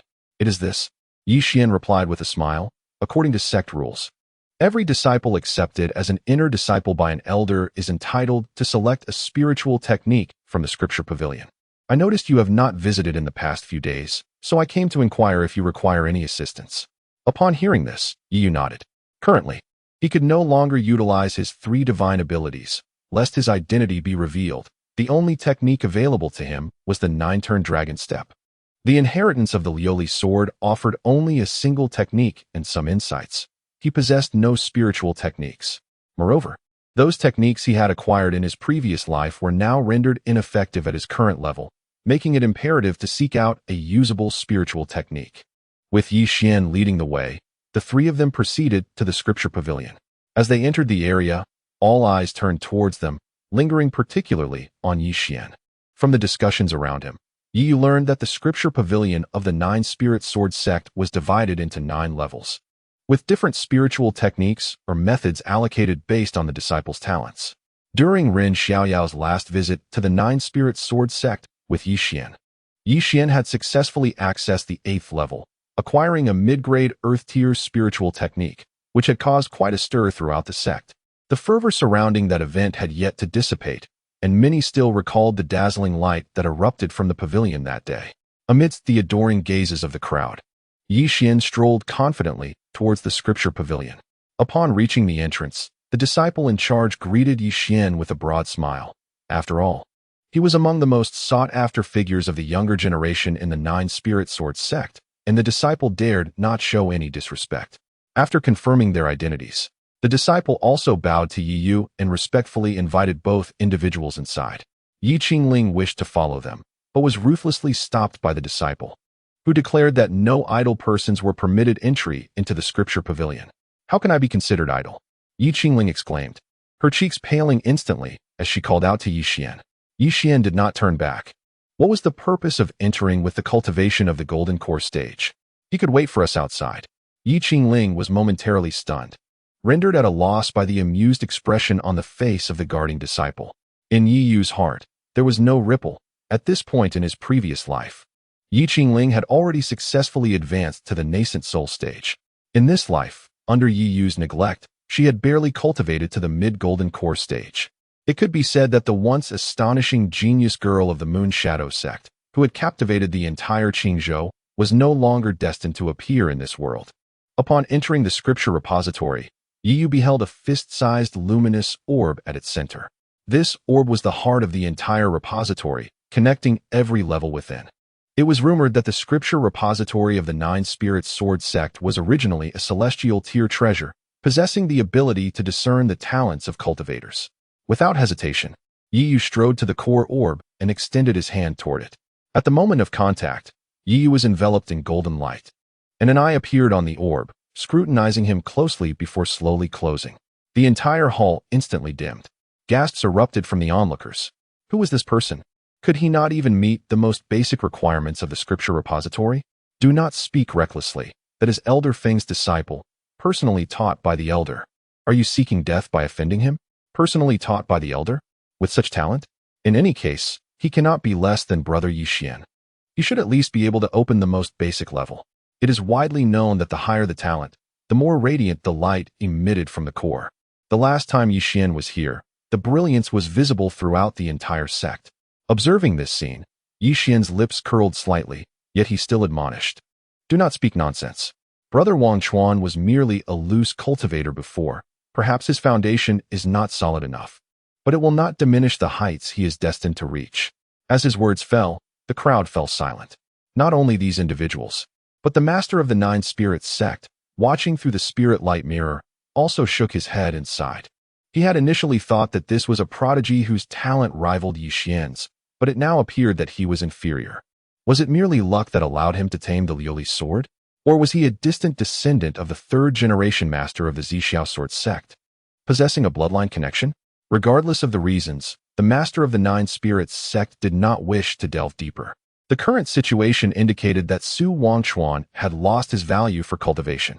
A plan to seize the Liuli's sword from him, and, after obtaining the inheritance, send him away would suffice. While the master contemplated countermeasures, Yi Yu, with his eyes tightly closed, bore a slight smile. No one noticed the faint trace of azure light, where Yi Yu had made contact with the core. The dimness of the core was not due to a lack of talent, but rather because Yi Yu had employed the Void Heaven Cauldron to suppress it. In this brief moment, drawing upon the power of the Void Heaven Cauldron, Yi Yu had completely subdued the scripture repository. At this moment, the scripture repository had become his possession. Whenever he wished, he could summon it at will. The master of the Nine Spirits sect could never have anticipated that Yi Yu would audaciously steal from him right under his watchful gaze. Having subdued the scripture pavilion, Yi Yu discovered that this remarkable artifact was known as the Hall of Radiance. It was indeed a genuine heavenly-grade treasure, endowed with the extraordinary ability to store and accumulate knowledge. Its most astonishing feature was its capacity to autonomously refine the spiritual techniques and practices it contained. Such an incredible function compelled Yi Yu to consider attempting to input the three ancestral divine arts into it. However, he recognized that the moment was not opportune, and thus he decided to refrain from doing so for the time being. Subsequently, Yi Yu directed his focus upward through the Hall of Radiance, ascending to the 9th level. Meanwhile, the outside world erupted in commotion. Onlookers beheld the once dim core bursting forth with a resplendent golden light. Chapter 133. I can drive away Yi Yu. So can you. A dazzling brilliance illuminated the entire Nine Spirit Sword sect.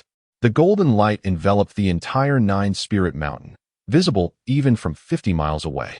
Outside the scripture pavilion, Yi Qingling was momentarily blinded by the radiance. Standing dazed for a moment before a flicker of determination glinted in her eyes as she bit her lip. Yi Xian's eyes widened in disbelief. This golden light was undoubtedly more solid and striking than the last he had witnessed. Even the sect leader of Nine Spirit could not contain his excitement and hovered above the scripture pavilion, his eyes brimming with anticipation. Having acquired Yi Xian, he initially believed it was a remarkable stroke of luck. Yet now, it seemed that this individual named Su Wanchen might even surpass Yi Xian in excellence. Swish! The sound of rushing wind echoed as numerous elders of the Nine Spirit Sword sect arrived at that moment, including Feng Qiwen, who appeared utterly astonished. Outside, the crowd remained in awe, waiting in anticipation. At this moment, Yi Yu's consciousness had already reached the 9th level of the Hall of Righteousness. Compared to the other 8 levels, this one felt considerably more desolate. Only 4 ancient tomes floated quietly in view. Without hesitation, Yi Yu approached and began to scrutinize them closely. The 4 tomes were undoubtedly all celestial-grade spiritual techniques and cultivation methods. After inspecting the first 3, a hint of disappointment emerged on Yi Yu's face. The first 2 were methods of cultivation, and the third was a celestial-grade body tempering technique. Yi Yu found no need for the cultivation methods, as the techniques acquired from the Void Heaven Cauldron were evidently more suited to him. As for the body tempering technique, it was of little use to him, given his practice of the illusory Dragon Wind Thunder Body. His only hope rested on the 4th tome. However, upon examining it, his earlier disappointment vanished, replaced by profound surprise. This 4th volume was, in fact, a method for cultivating spiritual power. In the continent, many cultivators primarily focused on refining spiritual energy, yet only those with in-depth knowledge of alchemy understood the significance of spiritual power. Some high-ranking alchemists could cultivate their spiritual power to a level comparable to that of spiritual energy. Unfortunately, such techniques for refining the soul were exceedingly rare, and Yi Yu's spiritual power had remained stagnant, causing his alchemical skills to plateau at the 7th rank. The Xian Lei Soul Tempering Technique. Yi Yu grasped the tome and began to study it meticulously. Meanwhile, the golden light reached its zenith, and many began to speculate on the grade of the techniques Su Wanchen would obtain. Given the solidity of the radiance, could it be celestial grade? A relatively youthful elder murmured. Hearing this, Ren Xiaoyao cast a sidelong glance at him and remarked, if the 9th level were truly unlocked, it would not be mere golden light. Such ignorance is unfathomable. After Ren Xiaoyao's admonishment, the elder closed his mouth with a disgruntled expression. It was evident to all that Ren Xiaoyao was in a foul mood, especially with his prized disciple Yi Xian being overshadowed by another. After all this time, Yi Xian has borne the title of the foremost, and consequently, his master has also basked in the resulting glory, with resources from the sect being virtually limitless. The Lord of Jioling glanced at Ren Xiaoyao, but chose to remain silent. However, in the next moment, amidst the resplendent golden light, a hint of crimson suddenly ascended. In the blink of an eye, the originally dazzling Jioling Mountain was enveloped in red light, illuminating half the sky as if it were a sunset. The Celestial Stage. The Celestial Stage. He has truly unlocked the 9th layer. At this moment, the Jioling Lord was utterly unsettled. Even he had never possessed a Celestial Stage spiritual technique. Not only him, but even those of the Void Refinement Stage who could wield such techniques were as rare as phoenix feathers and unicorn horns. At this moment, the Jioling Lord envisioned the Jioling Sword Sect flourishing under his guidance, entirely supplanting the Zixiao Sword Sect as the premier sword cultivation sect of Lijiao. What of the so-called Zixiao Holy Sun? Could that Zixiao Holy Sun unlock the 9th layer? Su Wanchen's abilities undoubtedly surpassed those of the Zixiao Holy Sun, Yi Yu. As mentioned by Ren Xiaoyao, gradually, the red light receded, and Yi Yu's figure became clearer in Yi Xian's sight. At this moment, Yi Xian's face darkened. Feeling overwhelmed by Yi Yu after being suppressed in Dian, and now facing the prospect of being overshadowed by Su Wanchen at Jioling Sword Sect, he couldn't help but feel a twinge of regret regarding his decision to bring Su Wanchen back to Jioling Sword Sect. Yi Yu slowly opened his eyes, exhaling a breath of turbid air. In that brief moment, Yi Yu could distinctly sense the enhancement of his soul, and although he had yet to break through the bottleneck, it was only a matter of time at this pace. An 8th grade alchemist was within reach. Seeing Yi Yu open his eyes, Yi Xian subtly altered his demeanor, approaching with a beaming smile to offer his congratulations. With the enhancement of his soul, Yi Yu's perception of others grew increasingly acute, and he immediately sensed the hidden malice lurking in Yi Xian's heart. However, Yi Yu was in no mood to indulge Yi Xian's theatrics and promptly turned to leave, eager to return and contemplate the profound thunder soul forging method. As for the Hall of Valor or the Scripture Pavilion, he would leave them for another day, to be taken once he departed from Dueling Sword Sect. Noticing Yi Yu's disregard, a flicker of ruthlessness flashed in Yi Xian's eyes as he maintained a stern expression and followed him out. Upon exiting, Yi Yu was surrounded by the senior members of Dueling Sword Sect, each one expressing warm inquiries and even presenting numerous valuable gifts. A glance from Yi Xian revealed that many of these items were of a higher grade and rarity than those initially bestowed upon him, nearly causing him to grind his teeth in frustration. "Enough, you all can spare your efforts. He is to return with me," came the voice of Feng Qiwen. Breaking the moment, the once enthusiastic senior members instantly fell silent. Even the dueling lord refrained from speaking. Yi Yu immediately realized that Feng Qiwen's identity was likely not simple. Feng Qiwen cast a glance at Yi Yu and then gestured for him to follow. Without a second thought, Yi Yu complied. Although the heavenly veil could obscure the perceptions of those in the void refinement stage, with Ren Xiaoyao present, there was no telling what he might discern from other sources regarding Yi Yu's unusual demeanor. As Yi Yu departed, the surrounding elders also took their leave, acknowledging Yi Xian with a nod. However, Yi Xian could distinctly sense that their warmth towards him had diminished significantly. Previously, it was a foregone conclusion in their eyes that he would succeed the position of sect leader, but who could have anticipated the sudden emergence of Su Wanchen? Now, Su Wanchen's displayed prowess and innate talent evidently surpassed that of Yi Xian, leading to their waning enthusiasm for him. In this moment, Yi Xian truly grasped the meaning of lifting a stone only to drop it on one's own foot. He could only fixate on Yi Yu's receding figure and mutter under his breath, "You have forced my hand. If you have driven Yi Yu away from the great flame, so too shall you feel my wrath, Su Wanchen." Unbeknownst to him, however, Yi Qingling, who had been hiding in the shadows, overheard every word he uttered. Chapter 134. "Su Wanchen, what have you done to my little sister? You drove away Yi Yu?" Upon hearing these words, a flicker of confusion crossed Yi Qingling's eyes. However, she did not delve deeper, for Yi Yu's affairs held little significance for her. After the crowd dispersed, Yi Qingling mustered her courage to approach Yi Xian and said, "Second brother, I wish to cultivate as well. Would you be willing to teach me?" Hearing her request, Yi Xian turned his head to glance at Yi Qingling, his impatience evident. "Did you not claim that you had no interest in cultivation? Listen to your second brother. Finding a formidable partner far outweighs the benefits of cultivation, which can be quite monotonous." But Yi Qingling lowered her head, her mind flooded with memories of the resplendent golden light that had erupted earlier. Reflecting on her time at the Dueling Sword Sect, she recalled the scornful gazes of the disciples around her, in stark contrast to the reverence directed towards Su Wanchen. The disparity was profoundly envious to her. "There is no but about it. Trust in your second brother. I would never harm you. Do you wish to return to those days of relentless toil? Everything you desired is within reach now. Moreover, I scarcely have the time to instruct you," Yi Xian replied, suppressing his frustration, refusing to turn away. Yi Qingling felt a wave of confusion wash over her. Indeed, all that surrounded her now was what she had once wished for. No need for cultivation, no endless hours spent deciphering obscure incantations, and she had finally escaped Yi Yu's oversight.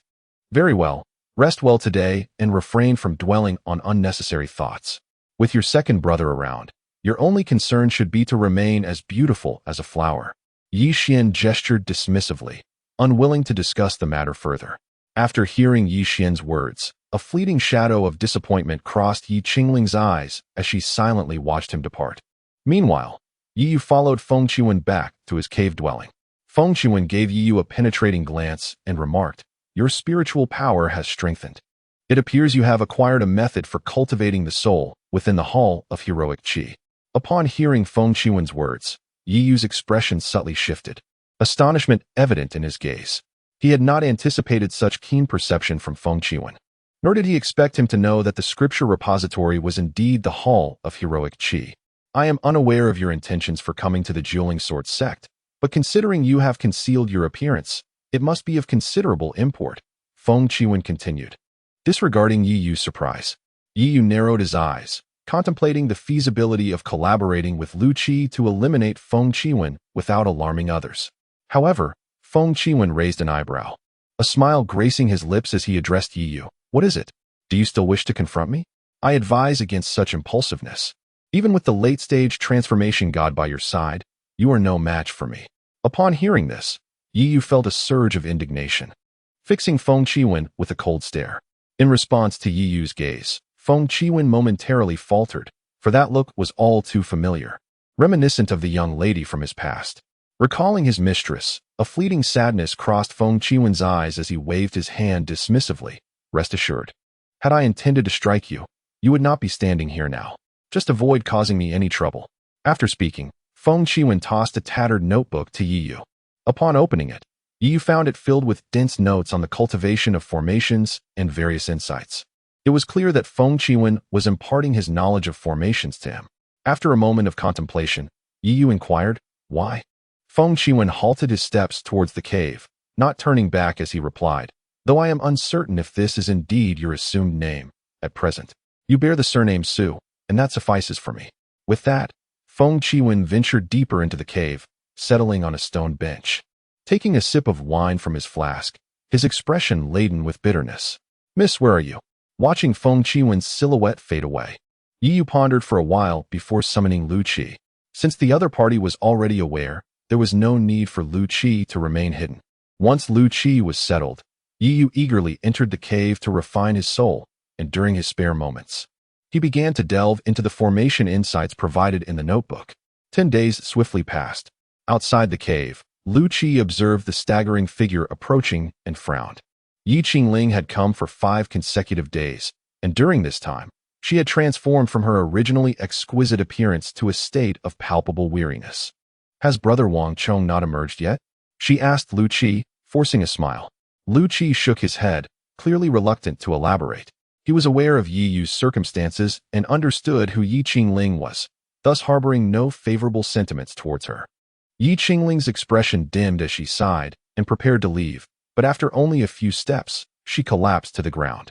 Lu Qi instinctively attempted to use his spiritual power to assist her, but another wave of spiritual energy surged forth, dispersing his own.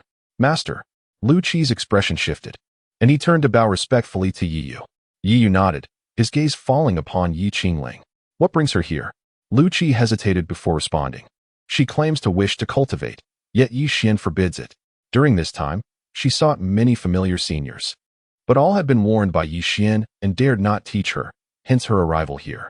Yi scoffed at this.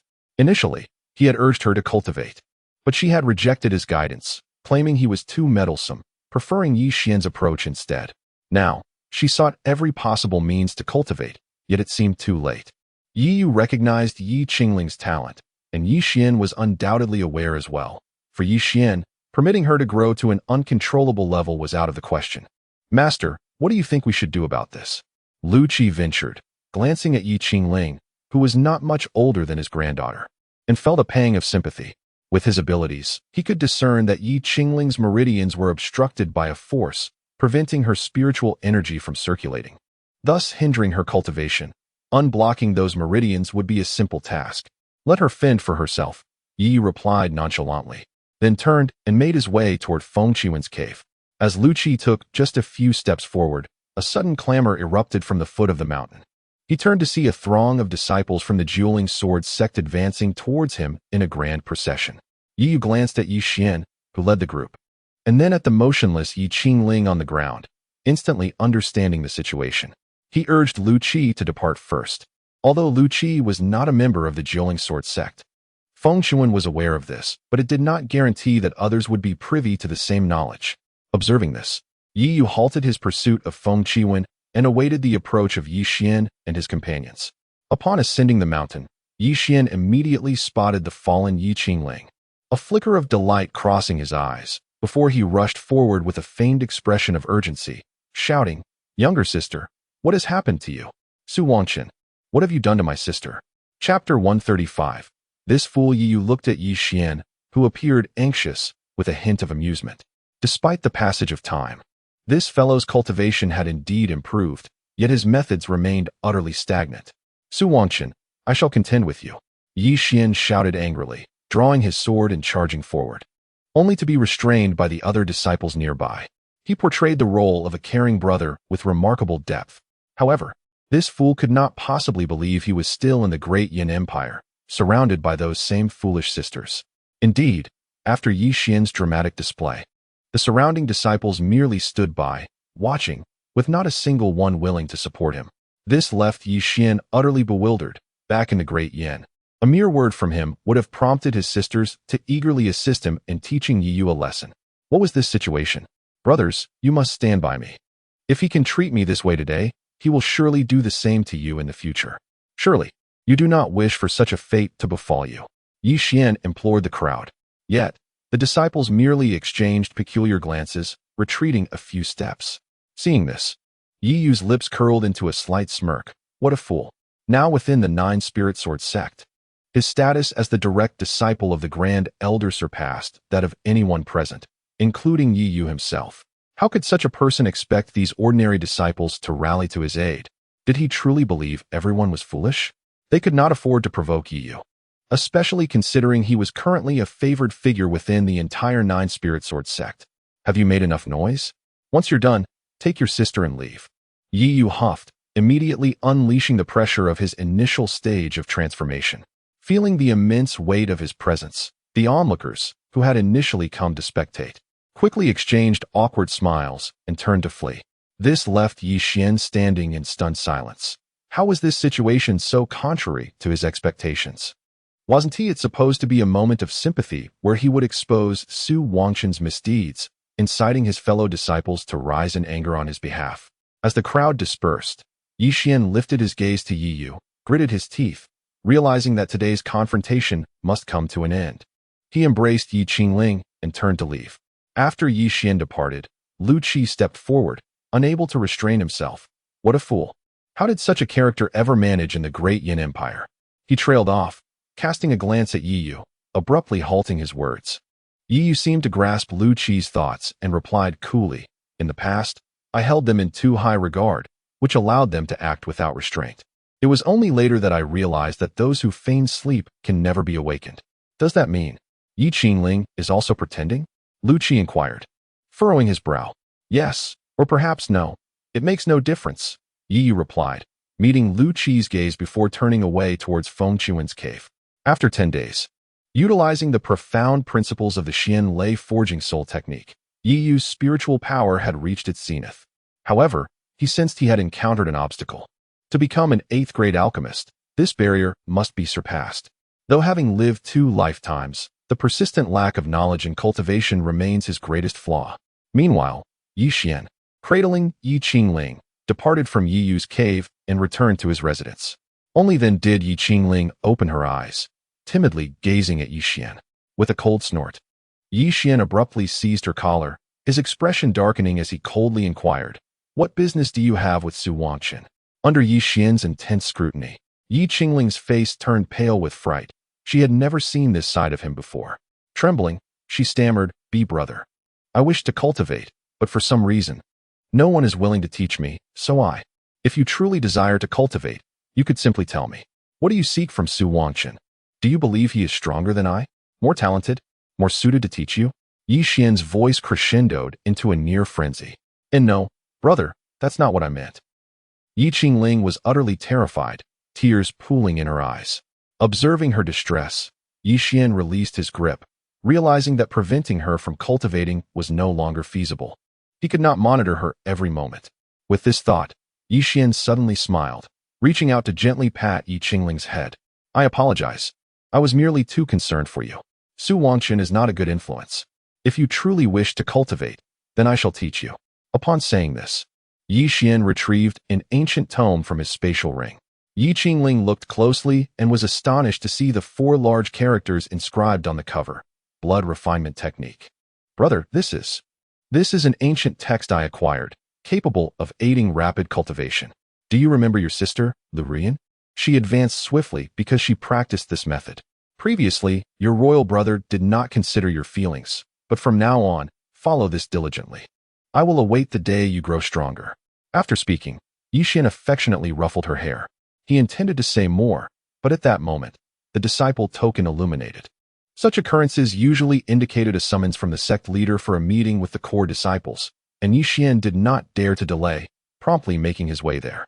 Meanwhile, Yi Qingling remained in a daze, fixated on the blood refinement technique in her hands, unaware that Yi Xian had overlooked a crucial detail. Unlike Lu Ruyan, she had grown up in the Moonshadow sect, and her perspective was therefore far broader.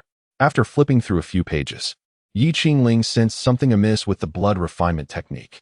Is this a demonic art? She gasped, suddenly realizing the implications. Why would her brother possess a demonic technique?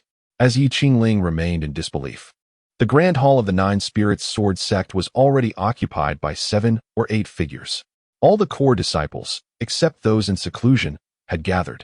Yi Yu stood there, somewhat impatient.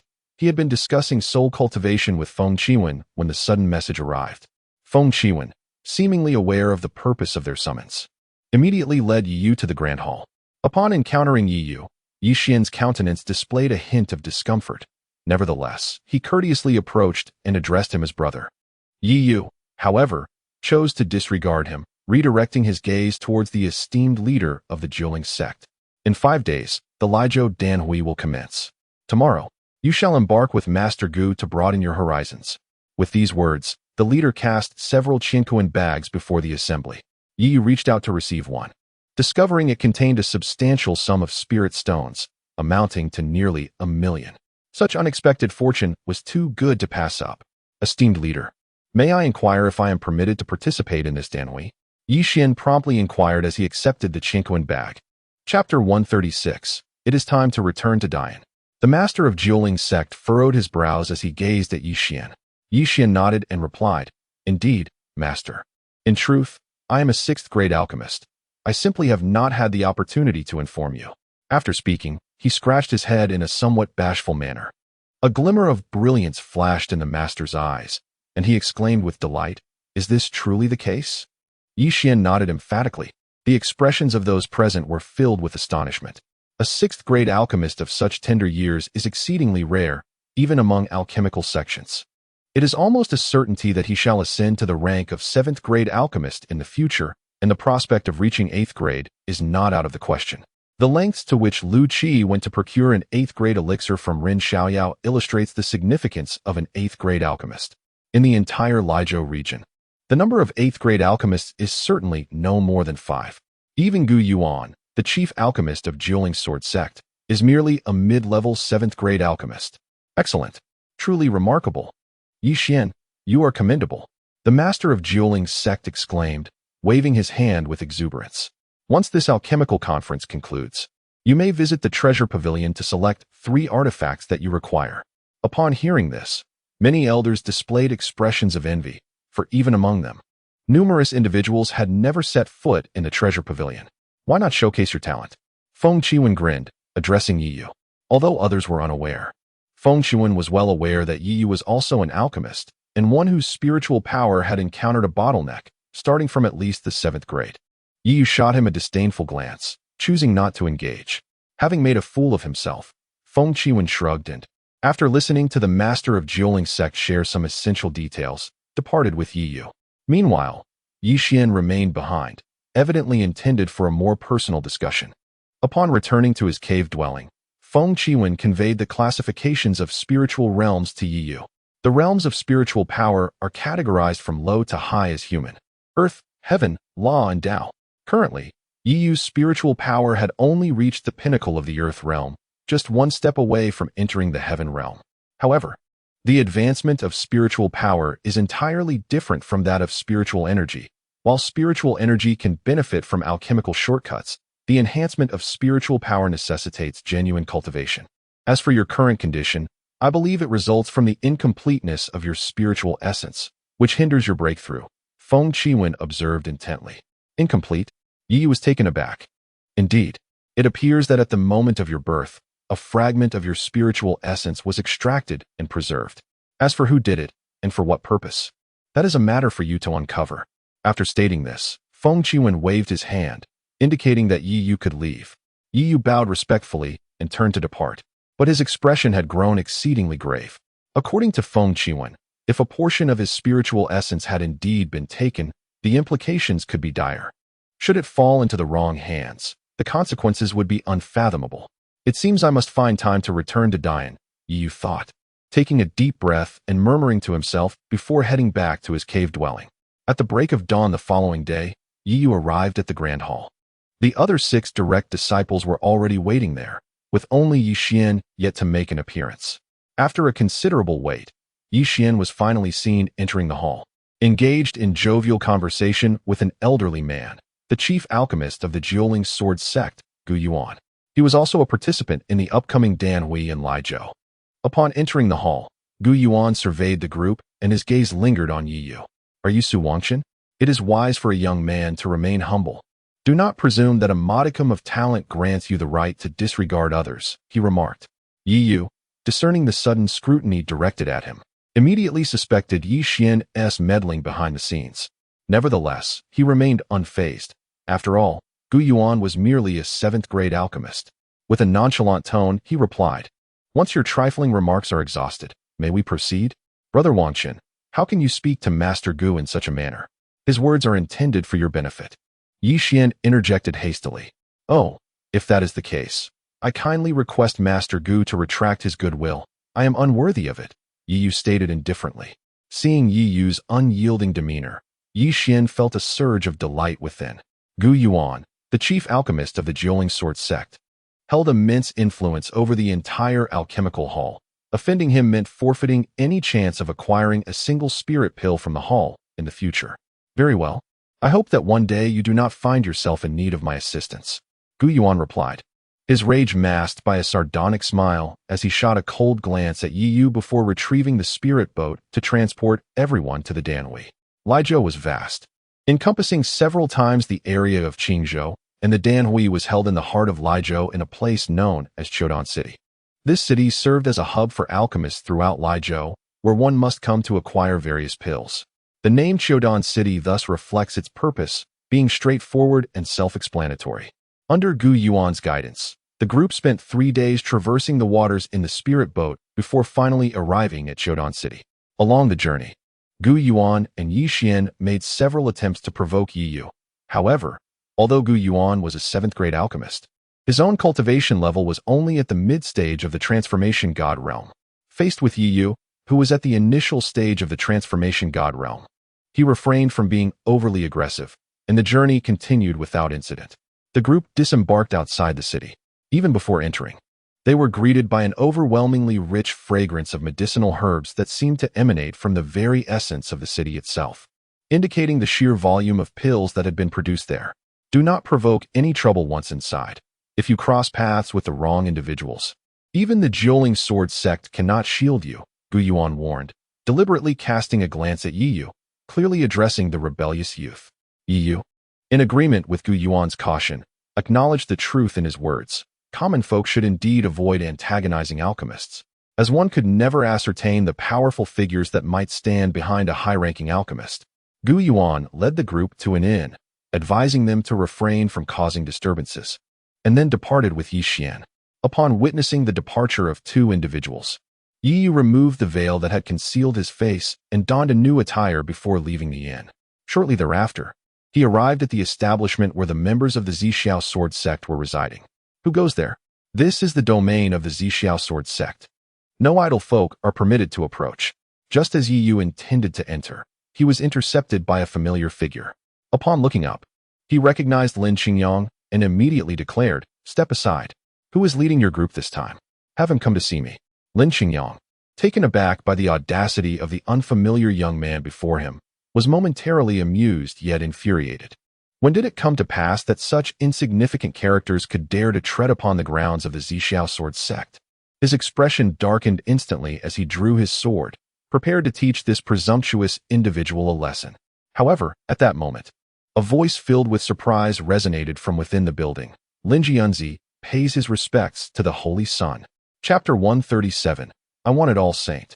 Saint Sun? Observing Ling Yunzi's reaction, Lin Qingyang cast a bewildered glance at Yi Yu, suddenly realizing that he had never truly seen Yi Yu's true visage. Indeed, Yi Yu nodded. then strode forward with purpose.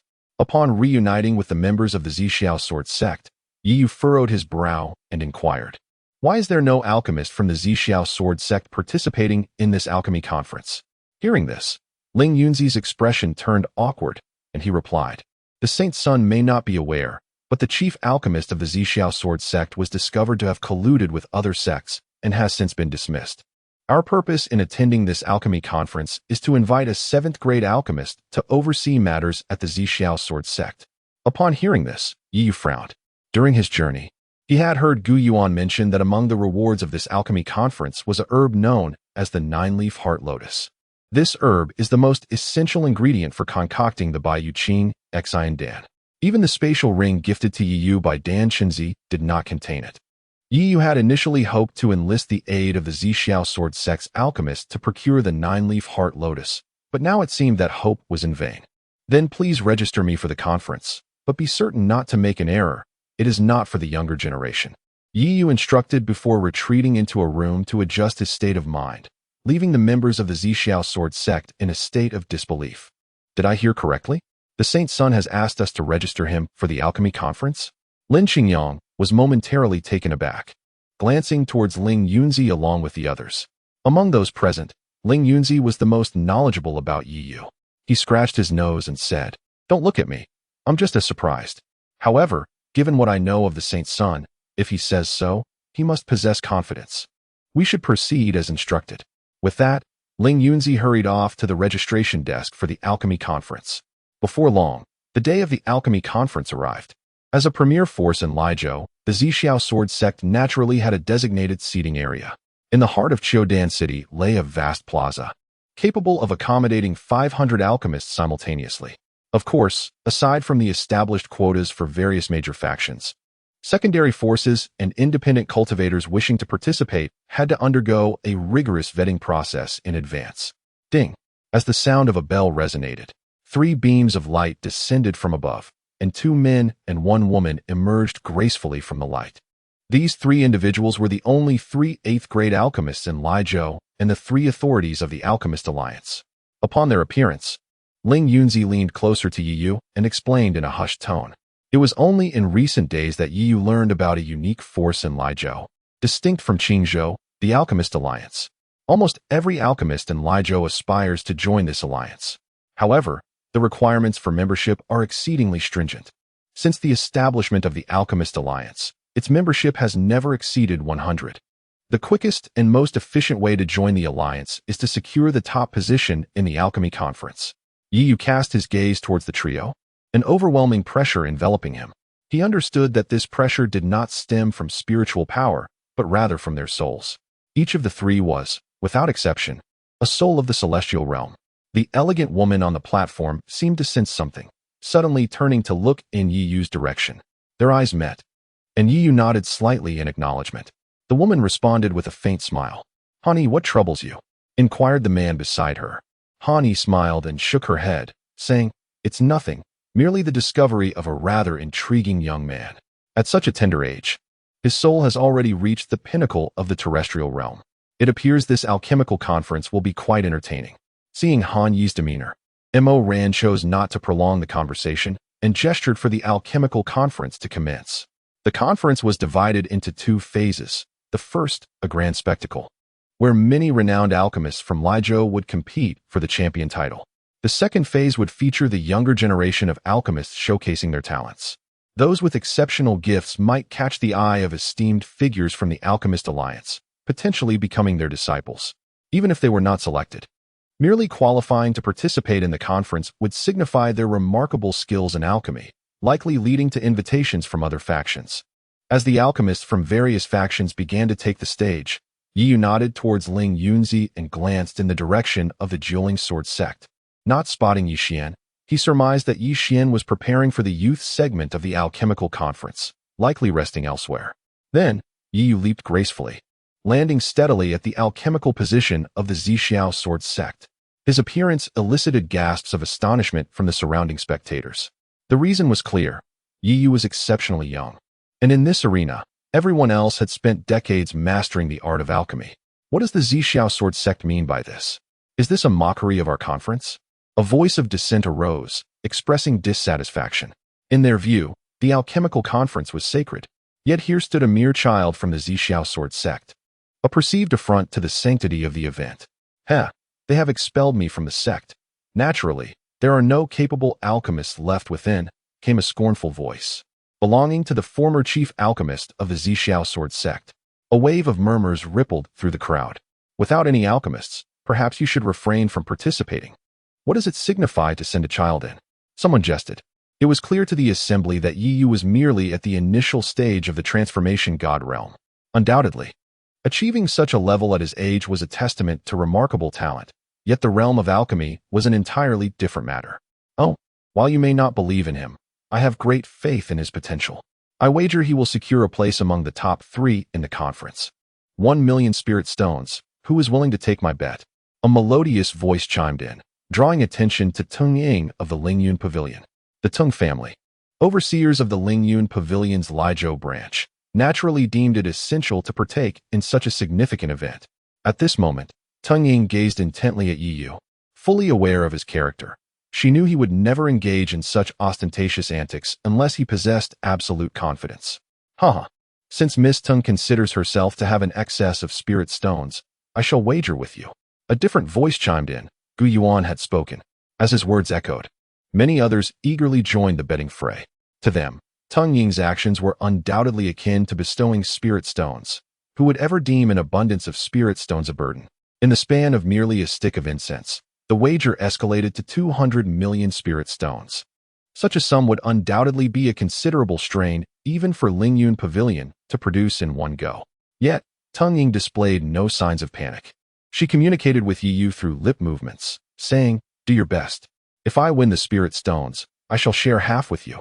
Yi Yu glanced at Tung Ying, flashed a smile, and his lips moved.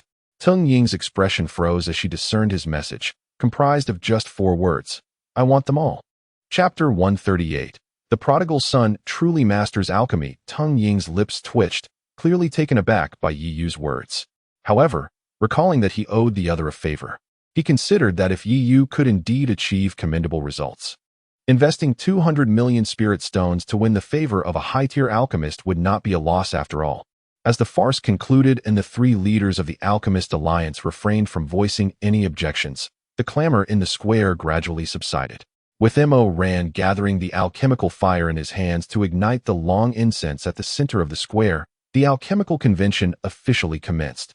This long incense, meticulously refined, emitted a fragrance conducive to calming the mind and enhancing focus, thus aiding the alchemists in their craft. Moreover, this incense could burn for 7 days. By the time it extinguished, the alchemists were expected to present their finished elixirs. Failure to produce a completed product would signify a direct defeat. The demand to concoct a 7th-grade elixir within 7 days was undeniably stringent. In the next moment, the temperature in the square suddenly soared as nearly 200 high-ranking alchemists simultaneously summoned their respective alchemical fires, creating a truly magnificent scene. Gu Yuan glanced around at the gathered crowd, a disdainful smile gracing his lips. He then formed hand seals, and a deep blue flame coalesced in his palm. The searing heat radiated outward, causing the alchemists nearby to pale, struggling to control the flames within their own furnaces. Their astonished gazes turned toward Gu Yuan's palm, where the deep blue flame was laced with a piercing chill.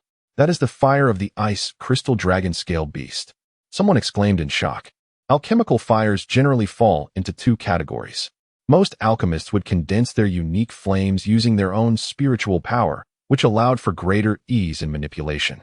Though this method had its drawbacks.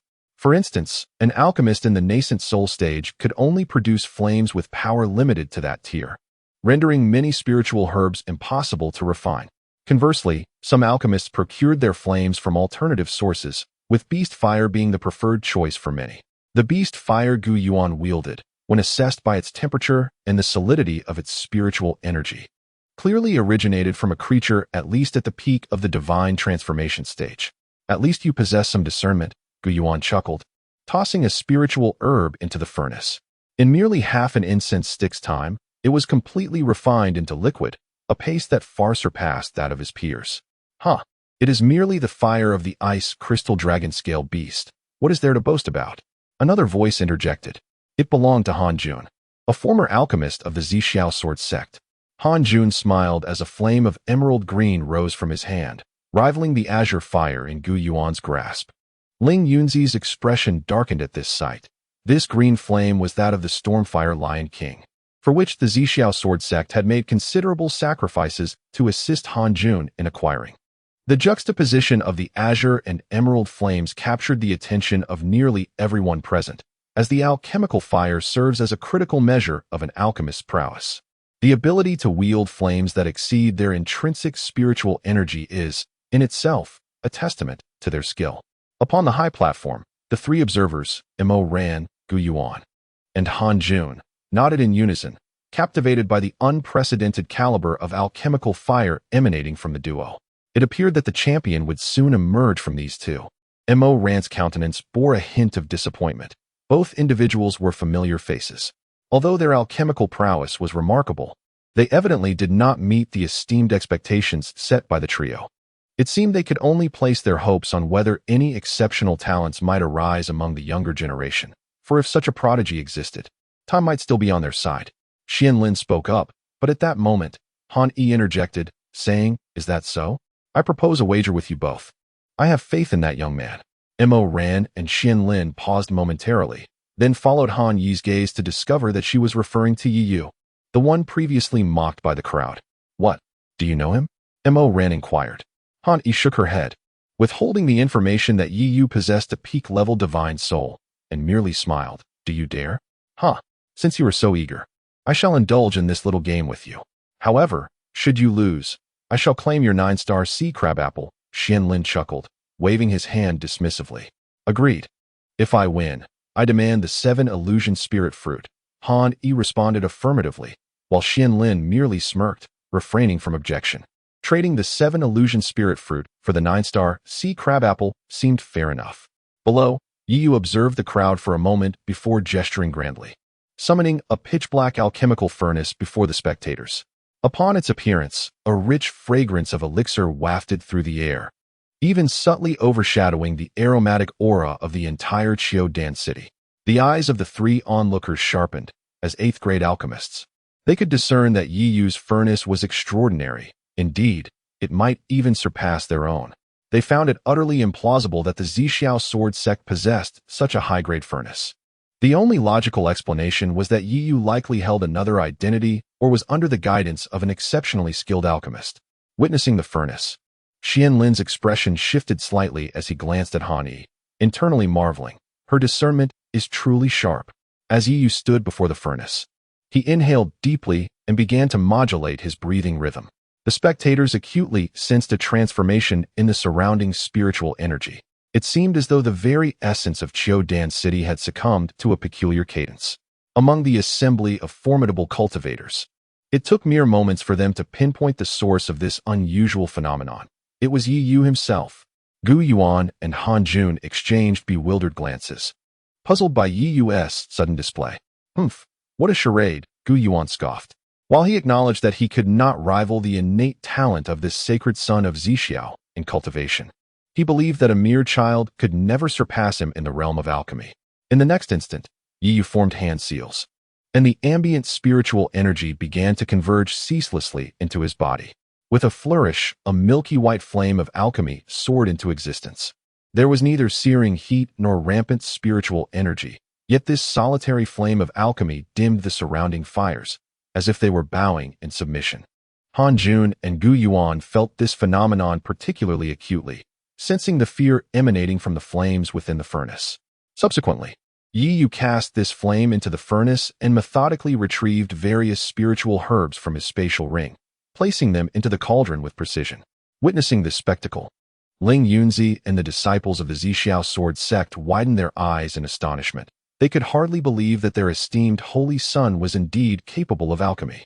However, those even more astounded were the 3 spectators, Mo Ran and his companions, who could distinctly perceive that as Yi Yu's herbs made contact with the flame, their vitality surged with vigor. Innate breathing technique. Suddenly, Han Yi recalled something, her entire being trembling with excitement. Chapter 139. The Tricolor Pill Thunder. Neither Mo Ran nor Qianlin heard Han Yi's words. yet they both turned their gazes in his direction. In their recollection, he had employed similar techniques while refining pills, though the effects he achieved were not as striking as those of Yi at this moment. Sensing the attention from the two, He remained silent, his eyes fixed intently on Yi. However, the slight tremor of his hands betrayed a turmoil far beneath his calm facade. Below, Gu Yuan and Han Jun observed Yi's fluid and graceful techniques, their expressions gradually darkening. As high-ranking alchemists, they could discern at a glance that Yi's methods were executed with remarkable proficiency, unmistakably genuine and not mere pretense. In fact, his skills surpassed their own. A profound sense of pressure enveloped the hearts of the two, prompting them to avert their gazes from Yi and force themselves to maintain composure. With the situation reaching this point, their only recourse was to rely on their pills for a decisive contest. The onlookers in the stands, though lacking the acute perception of other alchemists, could nonetheless grasp Yi's extraordinary prowess. This individual was not merely seeking to attract attention. He truly possessed formidable abilities. Witnessing this scene, Tung Ying was ecstatic, while those who had wagered against Yi wore expressions as dark as the bottom of a pot. Yet, the most exhilarated were the members of the Zixiao sword sect. With Han Jun absent, the alchemical hall of the Zixiao sword sect had lost its commanding presence. However, at this moment, Yi's performance in alchemy proved to be at least on par with Han Jun's. Little did they expect that Yi, aside from his exceptional aptitude in cultivation, also exhibited terrifying prowess in alchemy. The Zixiao sword sect had undoubtedly struck gold by acquiring such a prodigious talent. Ling Yunzi acutely sensed that although Yi's strength had not yet reached an advanced level and still required the Zixiao sword sect's protection, given time, this situation might very well reverse. The future of the Zixiao sword sect might necessitate Yi's support. With this thought in mind, Ling Yunzi recalled the Su siblings left behind by Yi and resolved to nurture them diligently. After all, anyone capable of garnering Yi's assistance would undoubtedly be extraordinary. As time continued its relentless march, the square resonated with muffled sounds, and numerous alchemists gazed gloomily at the dregs spewing from their furnaces. Influenced by the flames of Yi and his companions, their own firepower had significantly diminished, making it difficult for many to maintain perfect temperature control. Refining 7th-grade pills demanded precision. Any misstep would render their efforts futile, and for many, this alchemical conference had been a fruitless endeavor. 3 days slipped away in the blink of an eye. Originally, over 200 alchemists had dwindled to merely a dozen, with the remainder withdrawing from the competition. On the 5th day, a waft of purple pill fragrance finally permeated the square. The scent indicated the presence of a 6th-grade pill. Under ordinary circumstances, the successful refinement of a 6th-grade pill would excite many alchemists. However, in the context of the alchemical conference, it seemed somewhat lacking. The 7th-grade alchemist, gazing at the pill before him, sighed. He had initially aimed for a 7th-grade pill, but recognized midway that success was unattainable, prompting him to settle for the refinement of a 6th-grade pill instead. The alchemist, having stowed away the elixir, performed a respectful bow to Mo Ran and his companions before striding away decisively. The 6th-grade elixir lacked even the qualification for final judgment. This situation persisted until the 7th day, when a transformation occurred. At dawn, a resounding boom suddenly echoed across the skies of Chiodon City, followed by a surge of ominous dark clouds. In no time, the heavens were enveloped in a tumultuous tempest of thunderclouds. The gathered crowd understood that this was the Dan Lei, heralding the imminent emergence of a 7th-grade elixir. As the thunder rolled, Yi glanced upward but quickly diverted his attention. The concoction in question was merely a nascent 7th-grade elixir, akin to the Shengsheng Xian Yuan Dan that Yi had once crafted. Such an elixir would hold no market value in the outside world. However, at the Dan conference, it was insufficient, still lacking in merit. The alchemist, after receiving the Dan Lei, inhaled deeply and moved aside to await developments. Although he had produced a 7th-grade elixir, the opportunity for success remained uncertain. Who could assure that Yi and his companions would successfully refine their elixirs? If they failed, the outcome would be markedly different. The incense had nearly burned to its end, and only Yi and his companions remained engaged in their alchemical pursuits amidst the throngs of onlookers. In this atmosphere thick with anticipation, Han Jun and Gu Yuan rose simultaneously, exchanging a glance before both emitted a disdainful snort. They then simultaneously formed intricate hand seals. With a resounding thud, two powerful booms erupted, unleashing an aromatic essence that wafted through the air, while two pillars of light ascended from their cauldrons, soaring into the heavens.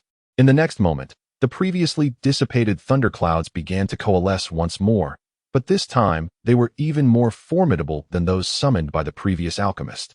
It felt as though the sky itself had been obscured. The spectators below sensed an overwhelming pressure. Even cultivators at the divine transformation stage could not guarantee their ability to withstand such might. This imposing force seemed to indicate an intermediate 7th grade elixir. Indeed, Gu Yuan and Han Jun had made significant strides in their alchemical skills over the years, as Xianlin remarked. Though the distinction between a nascent 7th grade and an intermediate 7th grade elixir appeared minor, those well-versed in the art of alchemy recognized that this ostensibly small gap was akin to a chasm, one that many talented alchemists failed to bridge throughout their lives. No, it is not merely an intermediate 7th grade, Mo Ran interjected suddenly. As his words fell, the previously pitch-black thunderclouds began to churn once again, revealing a flash of crimson hue. Two-colored Danlei. Such multicolored thunder was only seen when a high-grade 7th grade elixir was about to be born. Clearly, both Gu Yuan and Han Jun were crafting high-grade 7th grade elixirs. They exchanged surprised glances, astonished by each other's progress. Yet soon, their gazes instinctively shifted toward Yi Yu, who stood at the center, his eyes tightly shut. The incense was on the verge of extinguishing, with only a mere quarter of an hour remaining until conclusion. Humph, did you truly believe you had achieved something remarkable? Such overwhelming flames are nothing but a waste, Han Jun remarked coldly. Han Jun believed that the flames of Yi Yu were bestowed upon him by the Zixiao sword sect, and a trace of jealousy inevitably flickered in his eyes. When he was at the Zixiao sword sect, they had not granted him such a gift, clearly holding back. Gu Yuan also scoffed disdainfully, regarding Yi Yu as a mere attention seeker. Tung Ying's expression grew increasingly abnormal, his heart racing as he silently cried out, "Brother, do not jest. This is worth 200 million spirit stones." As the last remnants of incense ash were about to fall, Yi Yu's previously tightly shut eyes suddenly flew open. Bang! A muffled sound erupted as the alchemical furnace before Yi Yu abruptly opened. A golden beam of light shot skyward. The once vast thunderclouds, as if encountering something exceedingly terrifying, began to frantically retreat in all directions. Just as the crowd was left in bewilderment, the thunderclouds above Yi Yu's head churned ceaselessly, their colors beginning to shift. Black, red, and blue, three distinct colors emerged in the sky. Tricolor Thunder Pill. Chapter 140. The heart-devouring pill of the King of Hell. As the three-colored thunder of the pill manifested, it became evident to all that the outcome had been determined. The expressions of Gu Yuan and Han Jun darkened to an extreme. They exchanged a knowing glance, each comprehending the other's intent, and simultaneously closed their eyes, peculiar fluctuations emanating from them. The trio atop the high platform, clad in cold attire, shifted in demeanor. Aware of the duo's intentions, Yi Yu too sensed the unusual waves, which were none other than the power of the soul. In the next moment, Gu Yuan and Han Jun unleashed their soul power, flanking Yi Yu with an assault from both sides. Impudent! Xianling roared in indignation. The audacity of these two to employ such underhanded tactics in their presence was a clear sign of their disdain. However, the distance between them was too great for Xianling and his companions to intervene in a timely manner. The other spectators could only vaguely sense a force coalescing on the square, oblivious to the true nature of the events unfolding, attributing it solely to the three-colored thunder of the pill. After all, the majority present had never witnessed such a phenomenon before. Feeling the soul power sweeping towards him, Yi Yu snorted coldly, unleashing his own soul force at the pinnacle of the earth realm. Gu Yuan and Han Jun's faces paled simultaneously as they spat out blood, being propelled backward. The cauldron before them extinguished in an instant, the impending thunder of the pill dissipating entirely, and the fragrant aroma ceased. Astonishment gripped the onlookers, caught off guard by this sudden turn of events. Only Xianling and his companions understood what had just transpired. No wonder he could refine a pill capable of summoning the three-colored thunder. It turned out he possessed soul power at the pinnacle of the earth realm. Hani, did you know all along? Xianling shot a peculiar glance at Hani, feeling as though he had been duped, having lost his 7 illusion spirit fruit in the process. Gu Yuan and Han Jun's expressions were ashen, They had not anticipated that their underhanded scheme would backfire, not only failing to destroy Yi Yu's concoction, but rendering their efforts of the past 7 days utterly futile. They had squandered the materials meant for refining a high-grade 7th-tier pill, materials that could not be ordinary. Even they had prepared meticulously, with a value easily exceeding 100 million spirit stones. Particularly for Han Jun, without the backing of the Zixiao sword sect, those spirit herbs constituted nearly his entire fortune. Having dealt with the two, Yi Yu once again gazed skyward. This was his first attempt at refining such a high-grade pill, and his first encounter with the three-colored thunder. He never dared to be careless when faced with the unknown. As the thunder clouds thickened, the towering column of light from Yi Yu's cauldron dissipated, releasing an indescribable stench. Unlike the fragrant aromas associated with other pills, the scent wafting from Yi Yu's cauldron caused those below the late stage of the transformation realm to feel dizzy, as if their internal spiritual energy were being devoured. Ling Yunzi furrowed his brow, swiftly waving his hand to envelop the members of the Zixiao sword sect within a protective field. Others quickly grasped the situation and began to exert their spiritual powers to resist the noxious scent. On the high platform, Xian Lin observed this scene, his lips twitching as he realized that this individual had concocted a poison pill. Han Yi and Mo Ran exchanged incredulous glances. Never before in the history of the alchemy conference had anyone dared to produce a poison pill. Yi Yu gazed at the purplish-black pellet within the furnace, a faint smile gracing his lips. This concoction was known as the hellish heart-eating pill, a creation of Dan Qinzi. The potency of this poison was extraordinarily terrifying. Even a formidable being at the void refinement stage would meet their demise without timely intervention. However, Dan Qinzi had yet to fully refine it, resulting in an overpowering stench. The only solution was for someone to absorb the odor during its formation. Naturally, Yi Yu was unwilling to use himself as a test subject for a poison capable of incapacitating even void refinement practitioners. So the attendees of the alchemy conference became the ideal absorbers. The foul aroma gradually dissipated until it became nearly imperceptible, and the originally purplish-black pill transformed entirely into a hue of black gold. Gu Yuan and Han Jun's faces turned ashen as they hastily seated themselves to circulate their spiritual powers and counteract the poison within. Boom. At that moment, the long-anticipated Dan Thunder crashed down. Did this fellow not prepare at all? It dawned on the crowd that Yi Yu had seemingly made no preparations to welcome the Dan Thunder from the very beginning. They were unaware of the terror of the three-colored Dan Thunder, but they understood that the power of a 7th-grade advanced Dan Thunder was sufficient to shatter any mid-stage transformation of deity practitioner, let alone the three-colored variant. As the lightning struck, the entire Qiudan city was illuminated as if it were midday, and many faces turned pale, even from such a distance. They could still sense the overwhelming might contained within. Yet at this moment, Yi Yu had his eyes tightly shut, his mind flooded with the image of that figure draped in the sea of thunder from the day at the Zixiao sword tomb. As the thunder rumbled down, the crowd noticed that there was no terrifying explosion, nor did it stir up even a speck of dust. They beheld Yi Yu bathing in the lightning, a look of ecstasy on his face. What appeared to others as a ferocious torrent of thunder now served as nourishment for Yi Yu's physical form. Crack! Yi Yu seemed to hear a shattering sound within him, as the 4th thunder dragon pattern was fully formed. As the thunder clouds dispersed, Yi Yu opened his eyes, exhaling a breath of turbid air, and clenched his fist before casually striking into the void.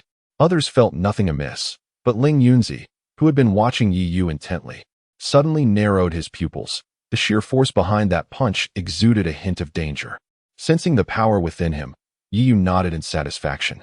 His illusory dragon wind thunder body had reached a remarkable level, with the strength of his physical form comparable to that of an average late-stage transformation of deity practitioner. He then turned his gaze to the hellish heart-eating pill within the furnace, took a deep breath, and summoned a green light in his palm, cautiously extracting it. The hellish heart-eating pill melts upon contact with flesh. Yi Yu had no desire to court misfortune. At this moment, the entire square fell into silence, with all eyes fixed upon the 3 individuals on the high platform. The current situation is unmistakable. The elixirs crafted by Yi Yu are undoubtedly the most advanced and exquisite. However, given that Yi Yu has concocted a poison pill, the final verdict rests upon the judgment of Xian Ling and his companions. After a prolonged silence, Han Yi slowly emerged, gazing down at the crowd, and proclaimed, "The champion of this alchemy conference is Yi Yu from the Zixiao Sword Sect." Upon the conclusion of his words, an unusual stillness enveloped the square, as all awaited whether Han Yi would utter the subsequent statement. Ling Yunzi, in particular, was seized by anxiety, his fingers clenched tightly, fixated on Han Yi's lips, fervently imploring within, "Speak it, speak it." Quickly announced the invitation for the Saint's son to join the Alchemist Alliance. Yet, after what felt like an eternity, Han Yi showed no inclination to continue, instead turning to Yi Yu and stating, "Come forth to claim your reward from the Alchemy Conference." At this, Ling Yunzi's expression darkened, filled with dismay. Could it be that even the Saint's son was barred from entering the Alchemist Alliance? Chapter 141. My royal brother's alchemy skills are inferior. So there's no need to worry. Not only Ling Yunzi, but the majority of those present found it hard to believe. Even a genius like Yi Yu was unable to receive an invitation to join the Alchemist Alliance. The threshold for this alliance was exceedingly high. Han Jun let out a sigh of relief, as he did not wish for the Zixiao Sword Sect to thrive further. The only reason he dared to appear before the Zixiao Sword Sect members was that he knew they would not dare to act against him, a 7th-grade high-level alchemist. However, if the Zixiao Sword Sect members were to join the Alchemist Alliance, the situation would be entirely different. Gu Yuan cast a cold gaze at Yi Yu and Han Yi as they departed, a murderous intent surging in his eyes. The Zixiao Saint's son must die. With this thought, Gu Yuan took a deep breath and strode away from the square. It was not only the crowd that found it strange. Xian Lin and Mo Ran were also somewhat perplexed. They welcomed Yi Yu's admission to the Alchemist Alliance, but Han Yi had rejected it, though they did not understand. The 3 members of the Alchemist Alliance, being of the same branch, naturally refrained from contradicting Han Yi. Following Han Yi, Yi Yu received the rewards from the Alchemist Conference. A glance revealed the presence of the 9-leaf heart lotus among the prizes, prompting him to consider leaving. "Wait," Han Yi called out to Yi Yu, pausing for a moment before leading him to her residence. With a hand gesture, a barrier was opened, revealing a statue approximately 10 feet tall. Upon seeing the statue, Yi Yu's expression shifted. The statue depicted none other than the venerable elder who had imparted the innate breathing technique to him. Moreover, he soon sensed a flow of spiritual energy within the statue, reminiscent of the innate breathing technique, but even more exquisite and perfect. What does this mean? Yi Yu furrowed his brow and inquired. Han Yi chuckled softly, then began to alter her breathing rhythm, causing the surrounding spiritual energy to shift accordingly. This is the innate breathing technique. Yi Yu's brow arched as he felt the changes around him, but he quickly shook his head. "No, this is not right. This is the acquired breathing technique. My ancestors were disciples of the Tianyuan Taoist, and this breathing technique was passed down by him. The family teachings state that if one encounters a successor of the innate breathing technique, they must present this statue." Han Yi smiled and, with a sense of relief, remarked, "After so many generations, this task is finally accomplished." Yi Yu cast a deep glance at Han Yi, learning for the first time the name of that venerable elder, Tianyuan Taoist. The flow of the innate breathing technique within the statue did not seem fabricated, and Yi Yu believed Han Yi's words. Without further ado, he seated himself cross-legged and began to comprehend it thoroughly. Han Yi, somewhat taken aback by his response, said nothing further. She set up a barrier to isolate the area before returning to the square. At that moment, the square was once again filled with people, all youthful faces. However, the atmosphere remained heavy and desolate. Yi Yu's exclusion from the Alchemist Alliance had diminished the hopes of many alchemists, leaving them disinterested in anything else. When Yi Xian and the others emerged from the preparation room, this was the scene that greeted them, completely oblivious to the recent events. The preparation room they occupied was entirely isolated from the outside world to prevent any external influence. Yet, despite the peculiarity of the situation, the proceedings must continue. The second session of the Alchemy Conference was about to commence. Unlike the first, this round had a mere 5-day limit. All major factions were now keenly attentive, for securing gifted alchemists into their ranks would guarantee their future prosperity. Time passed swiftly, and the young alchemists predominantly produced 5th-grade elixirs, leading to a rapid completion of their tasks. Each time an alchemist exited the arena, various sects eagerly approached to recruit them. Soon, only Yi Xian remained on the stage. And amidst the rich, colored fragrance of the elixirs, the champion of the second session was unequivocally determined. Yi Xian. Indeed, his remarkable talent at such a tender age hinted at the potential to aspire to 8th grade alchemy. Xian Lin nodded in satisfaction as he observed Yi Xian and subsequently retrieved a 7th grade formula from his spatial ring to present to him. Yi Xian, with pride swelling in his chest, accepted it and returned to the location of the dueling sword sect, declaring to Master Gu, "Master Gu, I have not disgraced my mission." Master Gu offered a faint smile and nodded, his gaze shifting towards the grand hall behind Xian Lin and his companions. For a full 5 days, his eyes had not wavered. Yi Yu had not emerged throughout this period. Could it be that he intended to remain hidden indefinitely? Master Gu clenched his teeth, pondering that if Yi Yu truly did not come out, he would be at a loss. As the dueling sword sect lacked the clout to apprehend anyone within the Alchemy Alliance's Grand Hall. Master Gu, it is over. We ought to settle the wagers now, came the voice of Teng Ying. Yi Xian turned to see her beaming, her hands laden with a bulging spatial bag, appearing quite substantial. Master Gu glanced at Teng Ying, huffed coldly, and tossed her a spatial bag, stating, "Here are 500,000. The remaining 500,000 I will provide upon my return." Though backed by the dueling sword sect, gathering the necessary spiritual herbs for 7th grade elixirs was no trivial matter, and he had invested a considerable amount of his own resources. As the elixirs had yet to be concocted, he was indeed at a significant loss. Oh dear! The esteemed chief of the dueling sword sect's alchemy hall cannot even produce 1,000,000 spiritual stones. How embarrassing, remarked Ling Yunzi. At this moment, Ling Yunzi was in high spirits, having witnessed his sect's sacred son surpass the expectations of all. The prospect of reporting this to the sect leader and the esteemed elders filled him with excitement. Naturally, seeing Master Gu's misfortune invited him to mock. It is worth noting that in previous alchemy conferences, Master Gu had often belittled the Zixiao sword sect, and it was only when they reached an impasse that they solicited Han Jun's assistance. "You are from the Zixiao sword sect, are you not? Why is it that I do not see my royal brother?"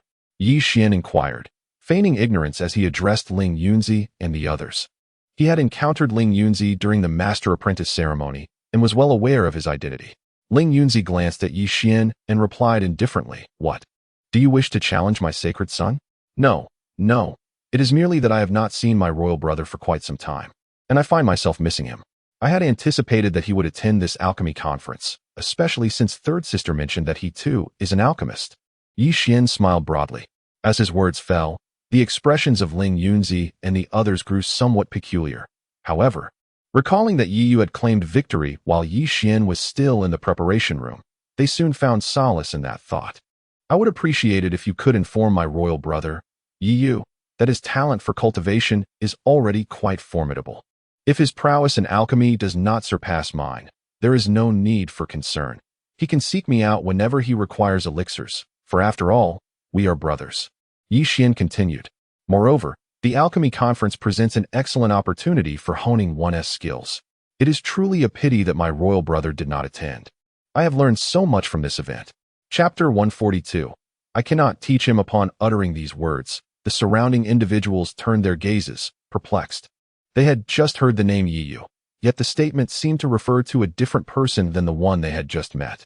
As the scrutiny intensified, Yi Xian straightened his posture and declared, "Is the crown prince concerned about the minor disagreements between him and me?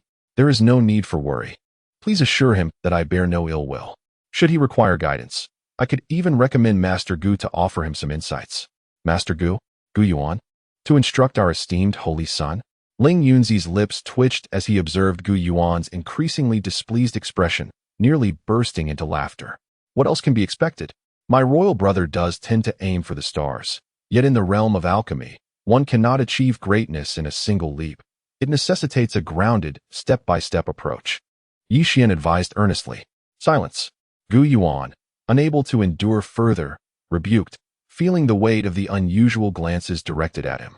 However, Yi Xian interpreted Gu Yuan's displeasure as his own advocacy gone awry and hastily replied, "I apologize, Master Gu. I understand this may be inappropriate.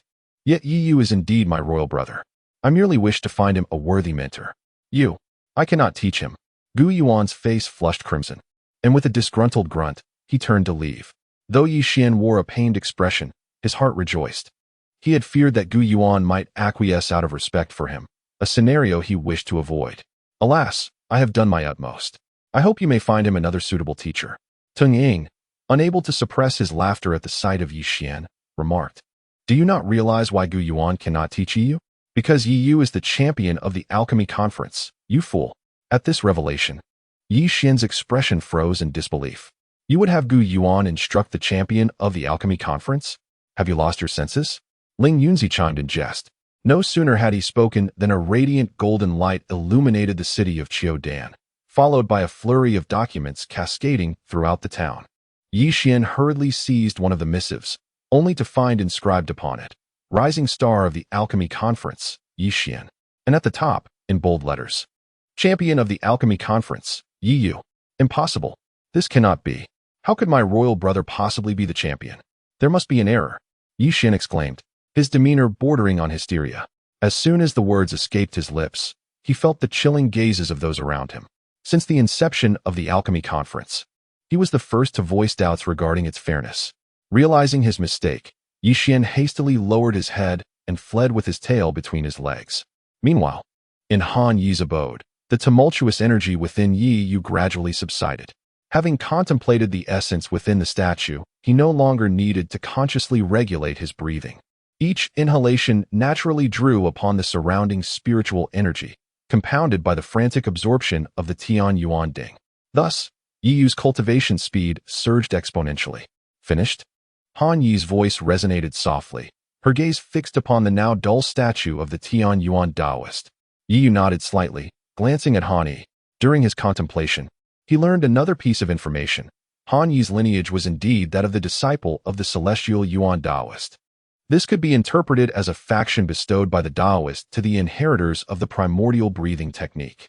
However, Yi was at a loss for how to refuse, as the acquired breathing technique possessed flaws that would adversely affect one's lifespan upon reaching a certain level of cultivation, complicating any attempts at prolonging life. Han Yi observed Yi Yu and remarked, It is merely an ancestral decree, not to be taken seriously. I have already entrusted the statue to you, and our relationship ends here. You are merely a god transformation practitioner who, in a short span of time, has elevated your alchemical skills to the 7th tier. I concede your talent, but in my eyes, that is where your merit ceases. Do not entertain thoughts beyond your station. Do you comprehend my meaning? Yi Yu smiled broadly, casting a deep glance at Han Yi before nodding. He had no intention of maintaining any ties with this lineage, and since Han Yi had broached the subject, it suited him perfectly. You are quite perceptive. Let us depart, Han Yi said, waving her hand dismissively. As Yi Yu stepped outside, he paused and declared, I advise against continuing with the acquired breathing technique. Regardless of the circumstances, Han Yi had at least delivered the statue of the celestial Yuan Taoist to him, and this warning was warranted. Yet, to his surprise, Han Yi's countenance darkened instantly. Are you commanding me? Clearly, she was sensitive to the matter. Yi Yu disregarded the murderous glare from Han Yi and turned to leave. Do you possess the qualifications to counsel me? Han Yi's eyes were icy, and the power of her celestial realm soul surged forth. She had sacrificed everything for her position within the Alchemist Alliance, and the hardships she endured were known only to her. She could not accept being overshadowed by anyone who simply waltzed in. If the intruder had superior alchemical skills or an extraordinary background, she might concede. However, she did not expect it to be Yi Yu.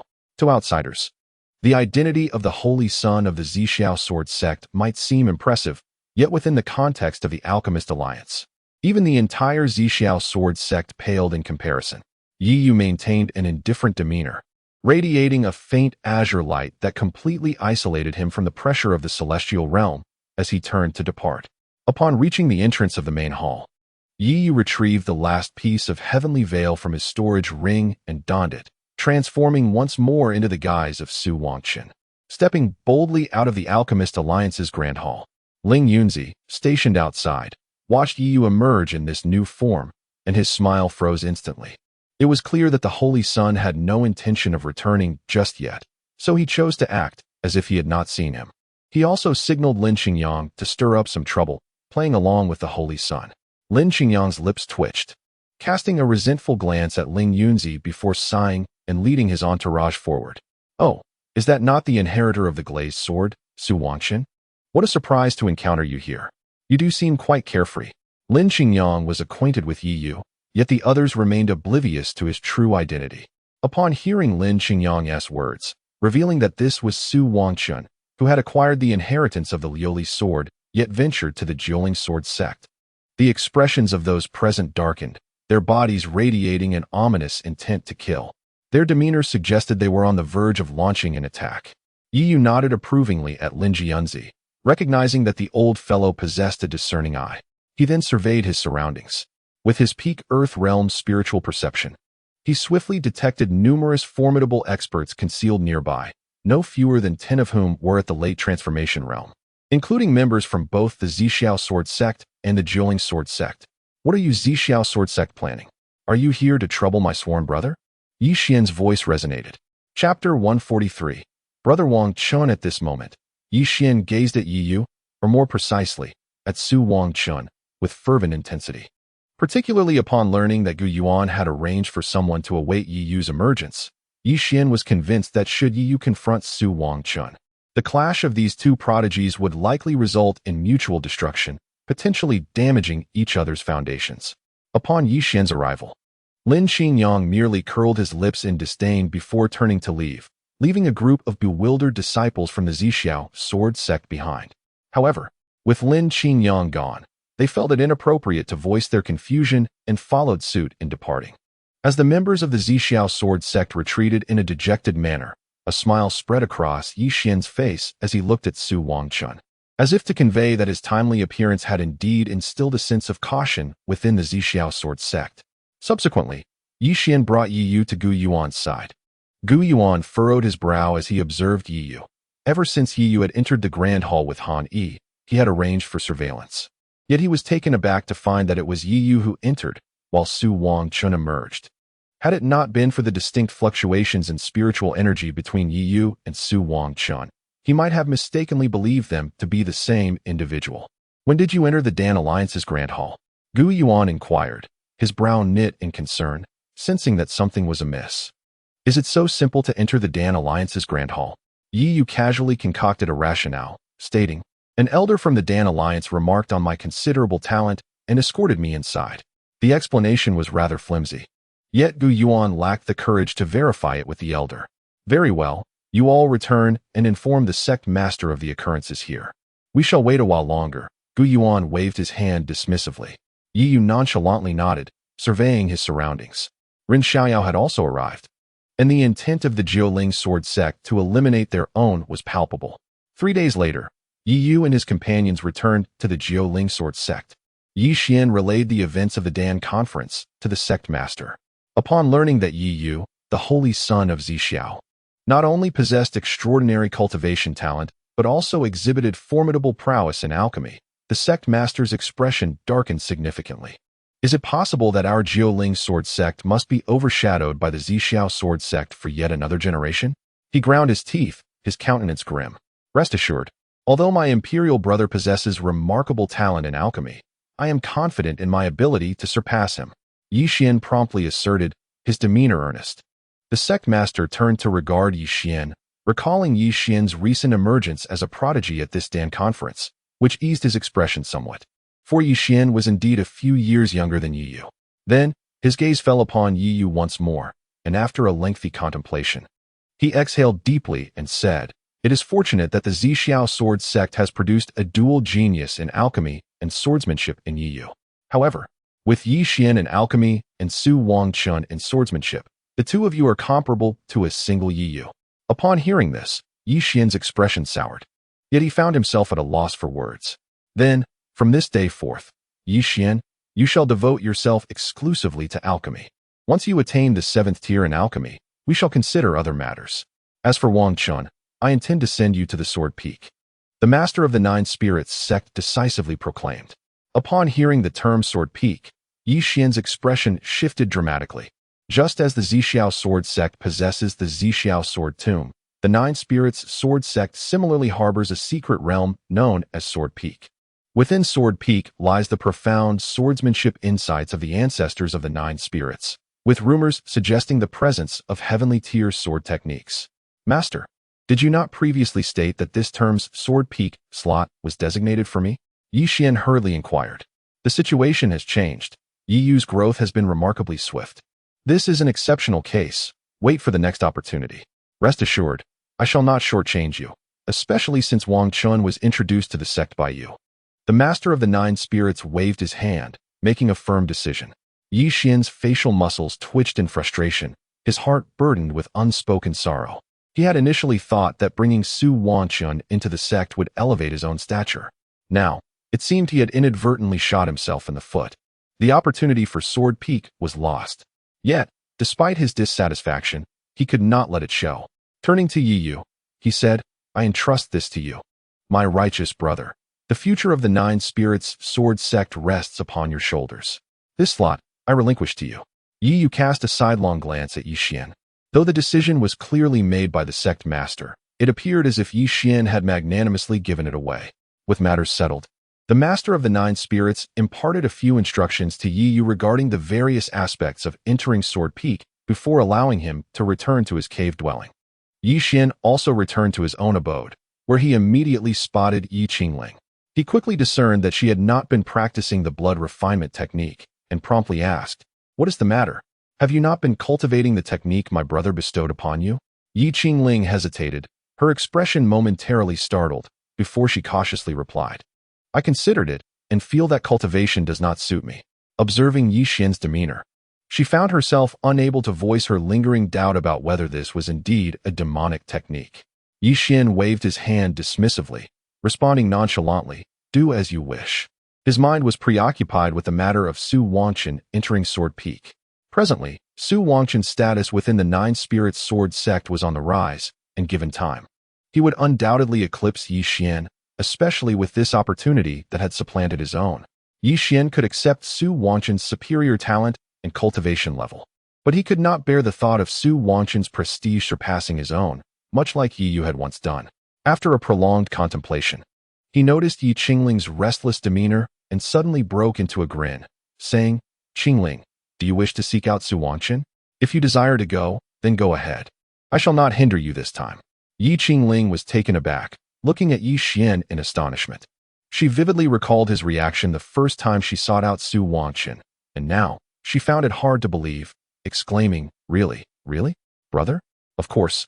It is true, Yi Xian replied, stepping forward to ruffle her hair. Unbeknownst to Yi Qingling, he discreetly infused a trace of bloodlight into her body. You injected the blood refinement essence into her. A voice emerged beside Yi Xian, and a graceful figure clad in blood armor materialized. Yi Xian nodded indifferently. As long as Su Wanchun became tainted by demonic energy, even if just a trace, I can render him irretrievably doomed. Yi Qingling also nodded. But upon realizing that the blood refinement technique might be a form of demonic art, she found herself at a loss in how to face Yi Xian and promptly fled. Upon Yi Qingling's arrival at the cave dwelling of Yi Yu, she found him emerging from the lair of Feng Qiwen, that old rascal having vanished without a trace. As Yi Qingling's figure drew closer, Yi Yu's gaze sharpened. He noticed a change in her aura, faint yet unmistakably infused with the scent of the Blood Demon clan. Brother Wanchun. Upon spotting Su Wanchun, Yi Qingling's eyes instantly sparkled, and she hurried towards him. Meanwhile, the demonic energy emanating from her began to intertwine with Yi Yu's being. Thread by thread. Chapter 144. Will you be my brother from now on? Observing the jubilant Ye Qingling approaching, Yi Yu instantly discerned that she had been afflicted by blood refinement essence. In his past life, he had suffered greatly due to this very substance. Blood refinement essence is a peculiar material, distilled by the demon emperor of the Blood Demon clan, emanating a fusion of blood energy and demonic aura.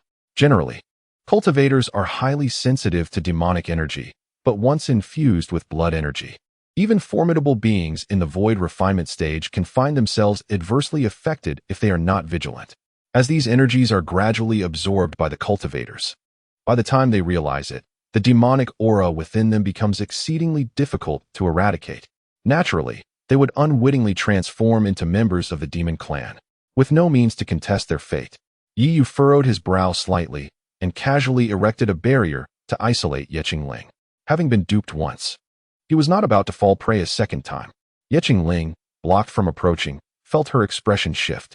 Meeting Yi Yu's icy gaze, she trembled, reminiscent of their previous encounter. Brother Wang, have I done something wrong? Why must you treat me this way? Ye Qingling was not foolish. She understood that within the Nine Spirit Sword sect, the only person capable of liberating her from her second brother, Yi Xian, was none other than Su Wang. Although her talent was not insignificant in Qingzhou, within the Nine Spirit Sword sect, she was merely regarded as mediocre, and seeking the elder's favor was a futile endeavor. Yi Yu cast a fleeting glance her way, preparing to turn and depart, but after a few steps, he halted, glancing back at Ye Qingling raising an eyebrow. He subtly channeled his spiritual energy to draw forth a wisp of the aura emanating from her, gradually absorbing it into his body. Since the chaotic spiritual energy could thoroughly suppress and transform the 9 nether blood chi into spiritual energy, perhaps it could also do the same with the aura of blood refinement essence. As the essence entered his being, Yi Yu swiftly utilized the chaotic spiritual energy to refine it. After a considerable time, he opened his eyes, a smile illuminating his features. Indeed, the power of blood refinement essence could be harnessed for his own use, serving as nourishment. What a windfall this was! Originally, each minor stage of the God transformation period required boundless spiritual energy from the heavens and earth. Even with the assistance of the Void Heaven Cauldron and the innate breathing technique, Yi Yu estimated that reaching the threshold of the mid-God transformation stage would take at least 3 months. However, with this nourishment so readily available, that time could be significantly reduced. Although blood refinement essence contained demonic energy, it was distilled by a God integration stage demon emperor, and the amount of power it contained was self-evident. Seeing that Yi Yu was unresponsive, Ye Qingling's expression darkened. Sighing, she prepared to leave, but at that moment, Yi Yu dispelled the barrier. "Come here," he said calmly. Ye Qingling paused, then elatedly rushed to Yi Yu's side, her eyes sparkling as she gazed at the man before her. To Yi Yu, Ye Qingling appeared akin to a vast, moving spiritual spring, and as she approached, he distinctly felt the flow of his spiritual energy quickening. Yet, the rate at which the blood refinement essence emitted demonic energy was contingent upon the host's cultivation level. The higher the level, the swifter the emission. In a previous life, Yi Yu's subordinate, who was at the nascent soul stage, was secretly implanted with blood refinement essence by Yi Xian. Within a mere half-month, the entire team was influenced by demonic energy. However, given Yi Qingling's current cultivation at the mid-golden core stage, it would likely take several months, or even half a year, to fully absorb it. Yi Yu, having no intention of lingering at the Dueling Sword sect for half a year to slowly digest the grand gift bestowed by Yi Xian, furrowed his brow and stated, "Your cultivation is too low. During this period, you shall cultivate here without leaving. Should you encounter any uncertainties, feel free to ask me." Upon hearing this, Yi Qingling nearly leaped with joy, her entire demeanor animated with excitement. Yi Yu cast a glance at her before releasing the restraints placed upon her, observing as the flow of spiritual energy within her accelerated and the blood refinement essence dissipated more rapidly, prompting a faint smile to grace his lips. The impact of the blood refinement essence on Yi Qingling was not within Yi Yu's considerations. With the restraints lifted, Yi Qingling felt a marked difference, her delight evident on her face. In the following days, Yi Qingling diligently practiced outside Yi Yu's cave dwelling, and within a few short days, she had already ascended to the late golden core stage. This achievement was undoubtedly linked to Yi Yu's generous provision of spiritual fruits and stones. As she felt her cultivation rise, gratitude filled Yi Qingling's heart towards Yi Yu, or rather, Su Wangchen. From initially focusing solely on her training to now chattering incessantly, their relationship grew increasingly intimate. Yi Yu, however, chose to disregard her chatter, contentedly absorbing the ceaseless flow of blood refinement essence. In just a few days, his absorption equaled that of the previous month. At this rate, reaching the mid-deification stage was not far off. Meanwhile, Yi Xian, upon learning that Yi Qingling had been spending time with Su Wangchen, could hardly conceal his delight. "Su Wangchen, you must keep my little sister close." He chuckled. Yi Xian envisioned a future where Su Wangchen, engulfed in demonic energy, faced the world's scorn while he reclaimed the core of the Dueling Sword sect, enjoying all its resources for cultivation. As another day passed, under Yi Yu's guidance, Yi Qingling made remarkable progress. "Brother Wangchen, you are truly wonderful. You even encourage my cultivation. Unlike my second brother, who forbids me from training," she said sweetly, gazing at Su Wangchen. Yi Yu shot a sidelong glance at Yi Qingling, internally scoffing. Initially, when he encouraged her cultivation, she resisted, believing that Yi Xian's indulgence allowed her to frolic freely and savor life. Yet now, she began to criticize Yi Xian for not permitting her to cultivate, addressing someone she had known for only a few days. Brother Wanchen, you may not know, but I actually have two brothers. Besides my second brother, there is also my elder brother Yi Yu, and neither of them treats me well. Will you be a good brother to me from now on? Yi Qingling, noticing Yi Yu's lack of response, approached him playfully. Just as she reached for his hand, Yi Yu's spiritual energy surged forth, sending her flying back once more. Brother Wanchen, what do you mean by this? The disheveled Yi Qingling lay on the ground, gazing at Yi Yu with a face full of confusion, too troubled to brush off the dust clinging to her.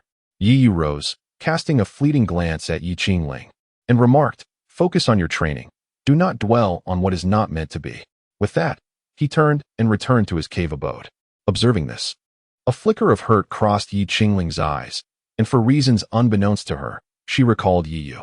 Although he had urged her to devote herself to her training, leaving her with little time for leisure, he truly cared for her. Each time he learned of her injuries, he would hasten to her side with medicine, and he would stand up for her. How different it was now, as both Yi Xian and Su Wangchen seemed to be exploiting her. Yi Qingling stared at her scraped palm, her heart filled with an inexplicable melancholy. Chapter 145. Do you wish to perform? Allow me to indulge you. Yi Qingling is no fool. On the contrary, she possesses remarkable intelligence and a keen intuition. Ever since her return from the scripture pavilion, she has been acutely aware that Yi Xian intends to use her as a canary to be offered to others. Although she remains unaware of Su Wangchen's motivations for urging her to cultivate, she senses that he seeks something from her. Nevertheless, Yi Qingling realizes that the one who truly cared for her is no longer present, leaving her with limited options. In a fleeting moment, her longing for Yi Yu reaches a crescendo. After a prolonged sigh, she disregards the dust clinging to her and sits cross-legged on the ground to meditate and cultivate. In the following 3 days, Yi Yu does not emerge to guide her training. Instead, he focuses on adjusting his own state. The time to ascend to the Sword Peak is fast approaching. On the 4th day, a beam of golden light penetrates Yi Yu's cave dwelling. It is a message from the Lord of the Nine Spirits sect, signaling that it is time for Yi Yu to proceed to the Sword Peak. Only then does he emerge from his abode. Brother Wanchen, you have finally come out. Linger has made considerable progress in her cultivation these past few days. Yi Qingling exclaims eagerly upon seeing Yi Yu. However, he merely glances at her before transforming into a streak of light, racing towards the grand hall of the Nine Spirits Sword Sect, leaving Yi Qingling in a state of forlorn disappointment. Unlike the Zixiao Sword Tomb, only one individual may enter the Sword Peak at a time. Thus, when Yi Yu arrives at the grand hall, he is met with the cold stares of numerous disciples surrounding him. Brother Wanchen, congratulations. After entering the Sword Peak today, upon your return, you shall become the pillar of our young generation in the Nine Spirits Sword Sect. Yi Xian approaches him with a beaming smile. His gaze scans Yi Yu, and upon noticing the absence of any demonic aura around him, he furrows his brow. Yet, he quickly relents, assuming that Yi Yu's profound cultivation has temporarily suppressed it. Yi Yu is aware of Yi Xian's thoughts and merely nods in response. What are you pretending for? If it weren't for Yi Xian's generosity in relinquishing the Sword Peak qualification, would you even have the chance? Someone interjects, unable to contain their disdain upon observing Yi Yu's indifferent demeanor. Indeed, you have only been in the sect for a short while. Now that you have gained such an advantage, not only do you fail to express gratitude, but you also present that countenance to whom? As the remarks of those around him echo, Yi Xian grins widely, casting a subtly provocative glance at Yi Yu, as if to say, "See, this is my standing among the disciples of the Nine Spirits Sword Sect." Yi Yu finds the situation somewhat amusing. Yi Xian believes these disciples are rallying to his defense, when in reality, they are merely venting their own frustrations. Even if Yi Xian were the one entering the Sword Peak today, their reactions would remain unchanged. Such is human nature. Unlike the Na-Ve women of the Great Yin dynasty, these disciples are far from foolish. Nevertheless, since Yi Xian wishes to play this game, Yi Yu is more than willing to oblige. He promptly states, "Are you suggesting that this opportunity to enter the Sword Peak was granted to me by Yi Xian? Otherwise, you cannot truly believe that your contributions to the Nine Spirits Sword Sect are so significant, can you?" A few days had barely passed And yet the sect leader was prepared to bestow the sole available spot upon you? A voice rang out amidst the gathering. Yi Xian's lips twitched. While it was indeed his intention for others to perceive it this way, he couldn't shake the feeling that Su Wangchen's sudden mention of this matter was somewhat amiss. He quickly interjected, "Brothers, since the decision has been made, let us refrain from further discussion. That simply won't do, Brother Yi Xian. The spot rightfully belongs to you. Your magnanimous gesture to relinquish it to another is commendable, yet Su Wangchen's current demeanor is unacceptable. Indeed, we are all fellow disciples. Your selflessness for the sect is admirable, but others do not share the same sentiment. It would be unwise to feed a wolf in sheep's clothing."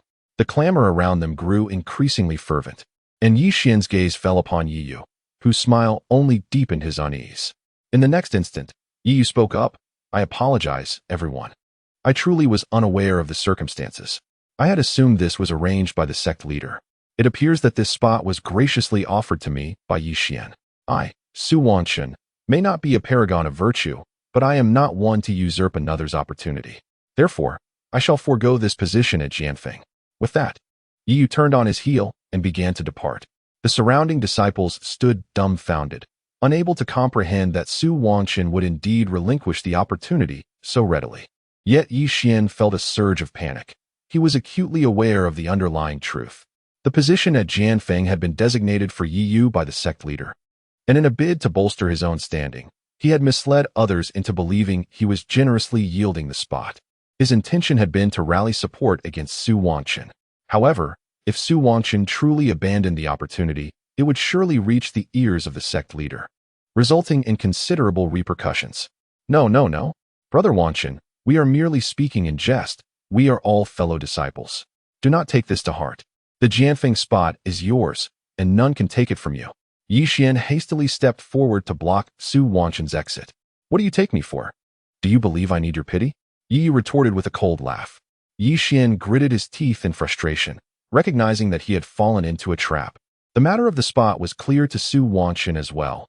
It was never a matter of yielding, but rather a decision made by the sect leader.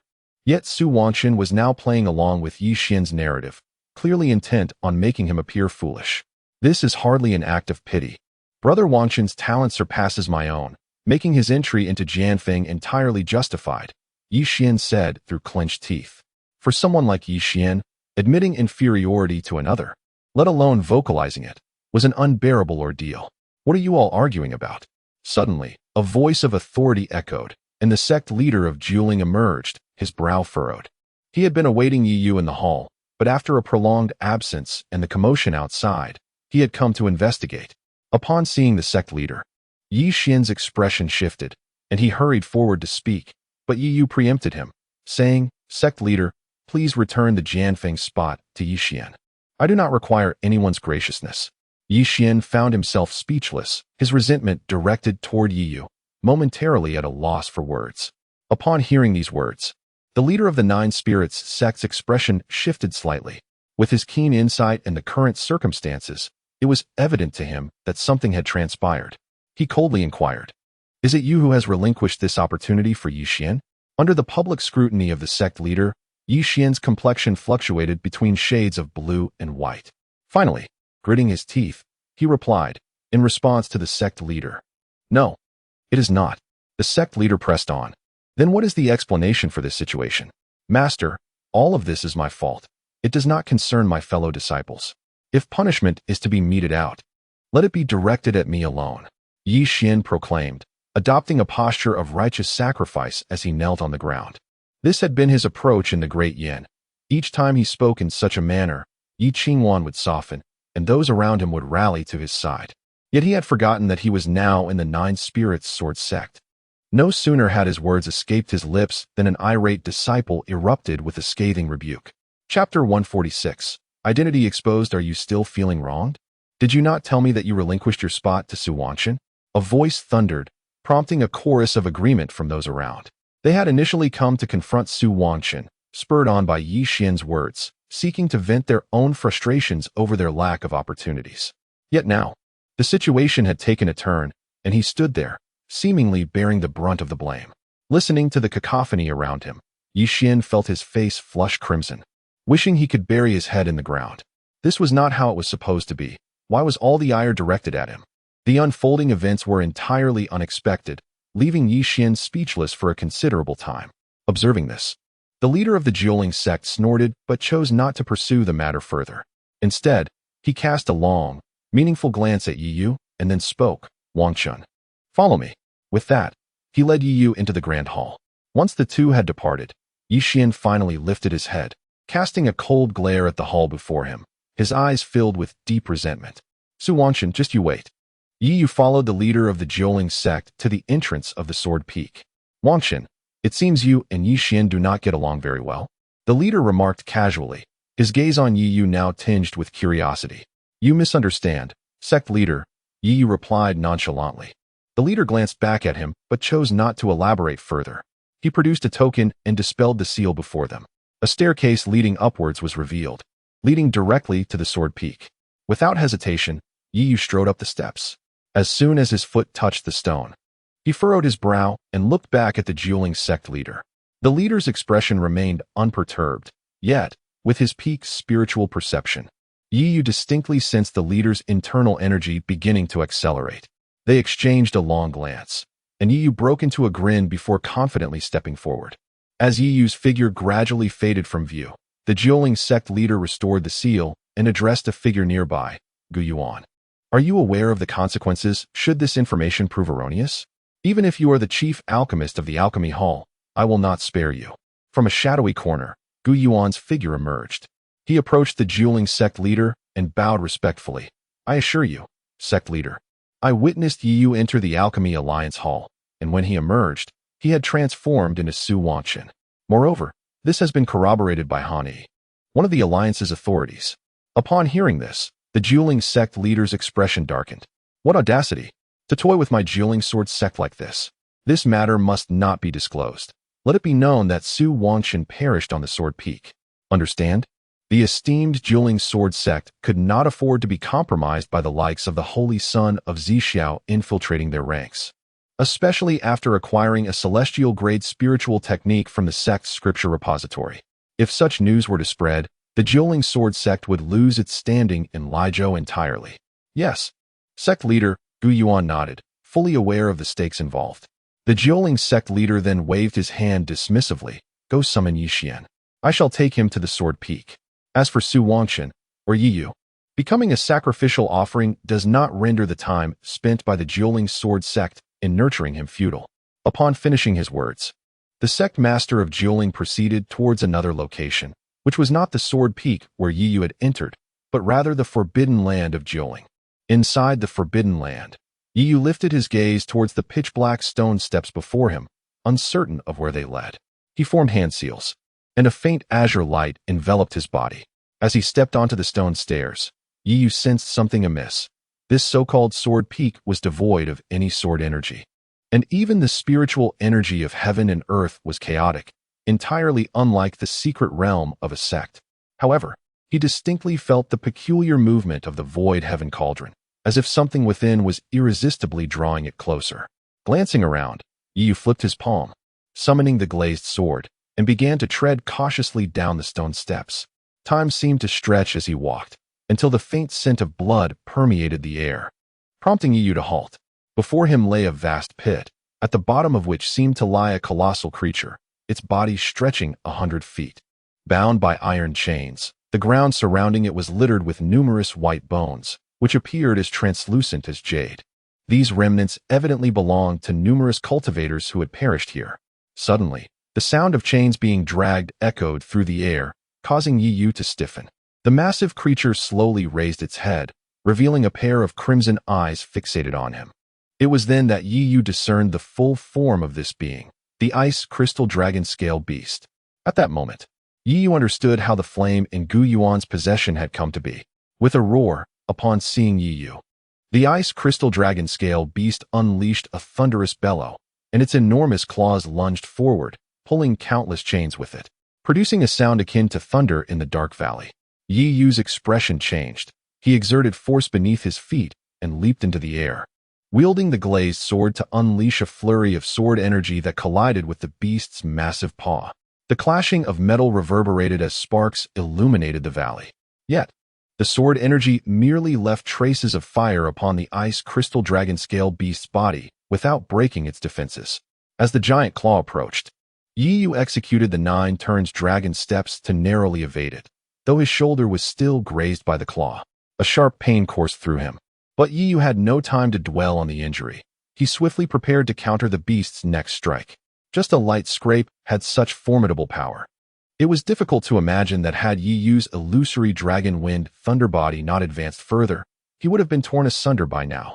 Utilizing the speed of the 9 turns dragon steps, Yi Yu evaded several more attacks from the ice crystal dragon scale beast. But amidst his dodging, he noticed something unusual. On the creature's forehead, there lay a scale that appeared distinctly out of place. It resembled not a scale, but rather a piece of green copper. With this thought, Yi Yu's eyes widened in realization, recalling the peculiar movement of the void heaven cauldron, a hint of ecstatic joy gradually illuminating his gaze. This piece of green copper was likely a missing fragment of the void heaven cauldron, akin to the one lost on the battlefield of the 100 Dynasties. With a sigh of relief, Yi Yu felt a sense of certainty wash over him as he beheld the ice crystal dragon scale beast at the bottom of the pit. He slowly raised his glazed sword, and a crimson aura enveloped him, transforming his very presence. Behind him, a figure wielding a blood sword gradually materialized. The ice crystal dragon scale beast sensed this shift in Yi Yu and emitted a series of low, wary growls, its massive form crouching in a poised stance, ready to spring into action. At that moment, a tremor rippled through the dark valley, prompting the ice crystal dragon scale beast to swiftly turn, disregarding Yi Yu, and press its head against a nearby fissure. Yi Yu's gaze was fixated on that very crack, from which a familiar, pulsating aura of blood began to seep forth. Chapter 147. The Theft of the Glazed Sword Blood of the 9 Hells. Exclaimed Yi Yu, struggling to comprehend the revelation. He had never anticipated that the Jiuling sword sect harbored a hidden 9 Hells blood spring within its confines. It was no wonder Yi Yu was astonished. Where the 9 Hells blood spring flowed, all life withered, let alone the establishment of a first-rate sect atop such a cursed site. However, Yi Yu soon grasped the underlying reason. He observed the green copper plate on the forehead of the ice crystal dragon scale beast emanating a cerulean glow, which was refining the leaking 9 Hells blood energy. The radiance resembled that of the void heaven cauldron. After a moment of contemplation, Yi Yu released the spiritual energy enveloping him, allowing it to settle gently to the ground as he regarded the ice crystal dragon scale beast. After a lengthy pause, the emanation of 9 Hells blood energy from the fissure ceased, and the ice crystal dragon scale beast appeared to exhale in relief. After confirming a few times, it turned to face Yi Yu. "Human, why do you refrain from attacking me?" The ice crystal dragon scale beast spoke in human tongue, a development Yi Yu found unsurprising. For a creature of such caliber, even without assuming human form, it was reasonable to possess the ability to articulate speech. "Do not attempt to regale me with tales of fair combat. Had I not believed such grandiose proclamations, I would not have found myself in this predicament," Yi Yu retorted, casting a glance at the ice crystal dragon scale beast before leaping directly before it. "How long have you been confined here?" he inquired. The ice crystal dragon scale beast, taken aback by Yi Yu's audacity to approach, remained silent for a moment before responding, 3,000 years. "I can rescue you, but I require something in exchange." "What say you?" Yi Yu proposed. Upon hearing this, the ice crystal dragon scale beast erupted into laughter, as if it had heard the most ludicrous jest. The very earth of the dark valley trembled with the force of its mirth. "Rescue me? You? Do you not realize that these chains were forged by the ancestral master of Jiuling? Not even a being of your level, let alone one in the refinement phase, could possibly succeed." Yi Yu held no doubts about this claim. He had observed the chains and recognized that they were not merely robust in material, but were intertwined with the very essence of the surrounding mountains and rivers. Rather than chains, they functioned more as a grand array. Pull one thread, and the entire tapestry shifts. Disregarding the ice crystal dragon scale beast's mockery, Yi Yu approached one of the chains, gathering cerulean light in his palm before seizing it. To his astonishment, the once unyielding chain began to dissolve at a visible pace. Were it a living entity, Yi Yu might have found it insurmountable, but against inanimate objects, he was confident that nothing could withstand the might of the void heaven cauldron. The reason the ice crystal dragon scale beast had remained trapped for so long was merely that the green copper plate on its forehead was but a fragment of the void heaven cauldron that had fallen away. Hiss, how are you achieving this? The ice crystal dragon scale beast exclaimed, its eyes wide with disbelief, the previous crimson hue replaced by a glimmer of clarity. Anyone who had been imprisoned for 3 millennia would react similarly when presented with a chance of liberation. Now do you believe? So what am I proposal? You turned to gaze at the ice crystal dragon scale beast. Are you not afraid that if you do not assist me in escaping, I shall take your life? The ice crystal dragon scale beast mused. Are you not concerned that I might simply turn and walk away? Yi retorted. The ice crystal dragon scale beast pondered for a moment, then suddenly revealed a conciliatory smile, saying, Indeed, you are correct. Pray tell, what is it that you desire? Yi, unreserved, pointed directly at its forehead.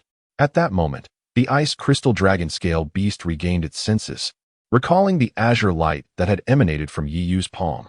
Understanding everything, it contemplated for a long while before nodding, very well.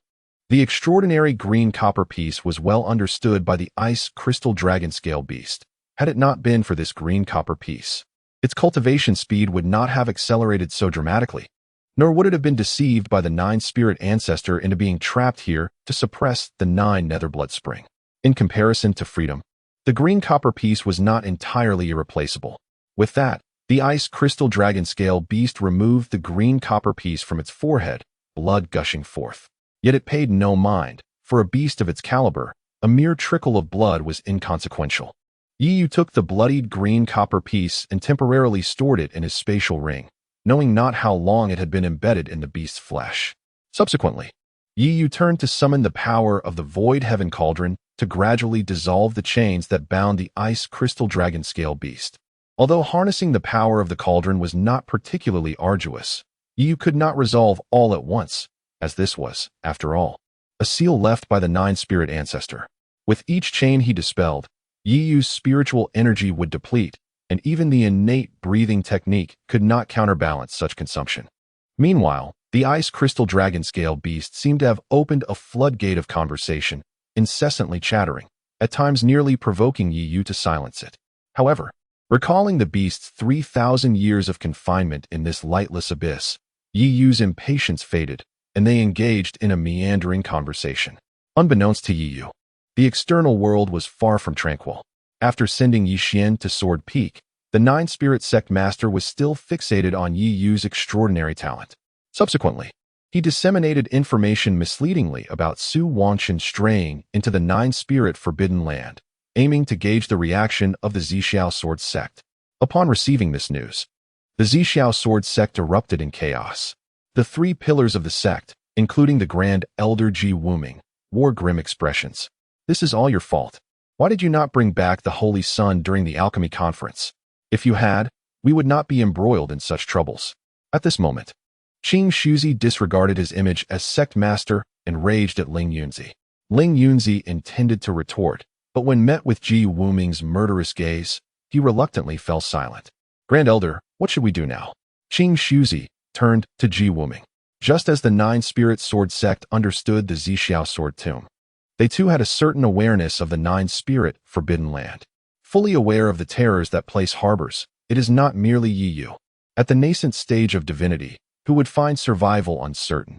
Even Qing Shuzi himself might not emerge unscathed. Prepare yourselves, the 2 of you. In a few days, we shall make our way to the 9-spirit sword sect, declared Ji Wuming, rising with a cold demeanor. To embark on such a conspicuous venture seems rather inappropriate, does it not? After all, others are unaware that Su Wanqian is the Holy Sun, and there is an element of ambiguity surrounding our motives, Ling Yunzi remarked, a hint of exasperation in his tone. Given that the Purple Cloud Sword sect had recently undergone a significant upheaval, confronting the 9-spirit sword sect head-on appeared decidedly ill-advised.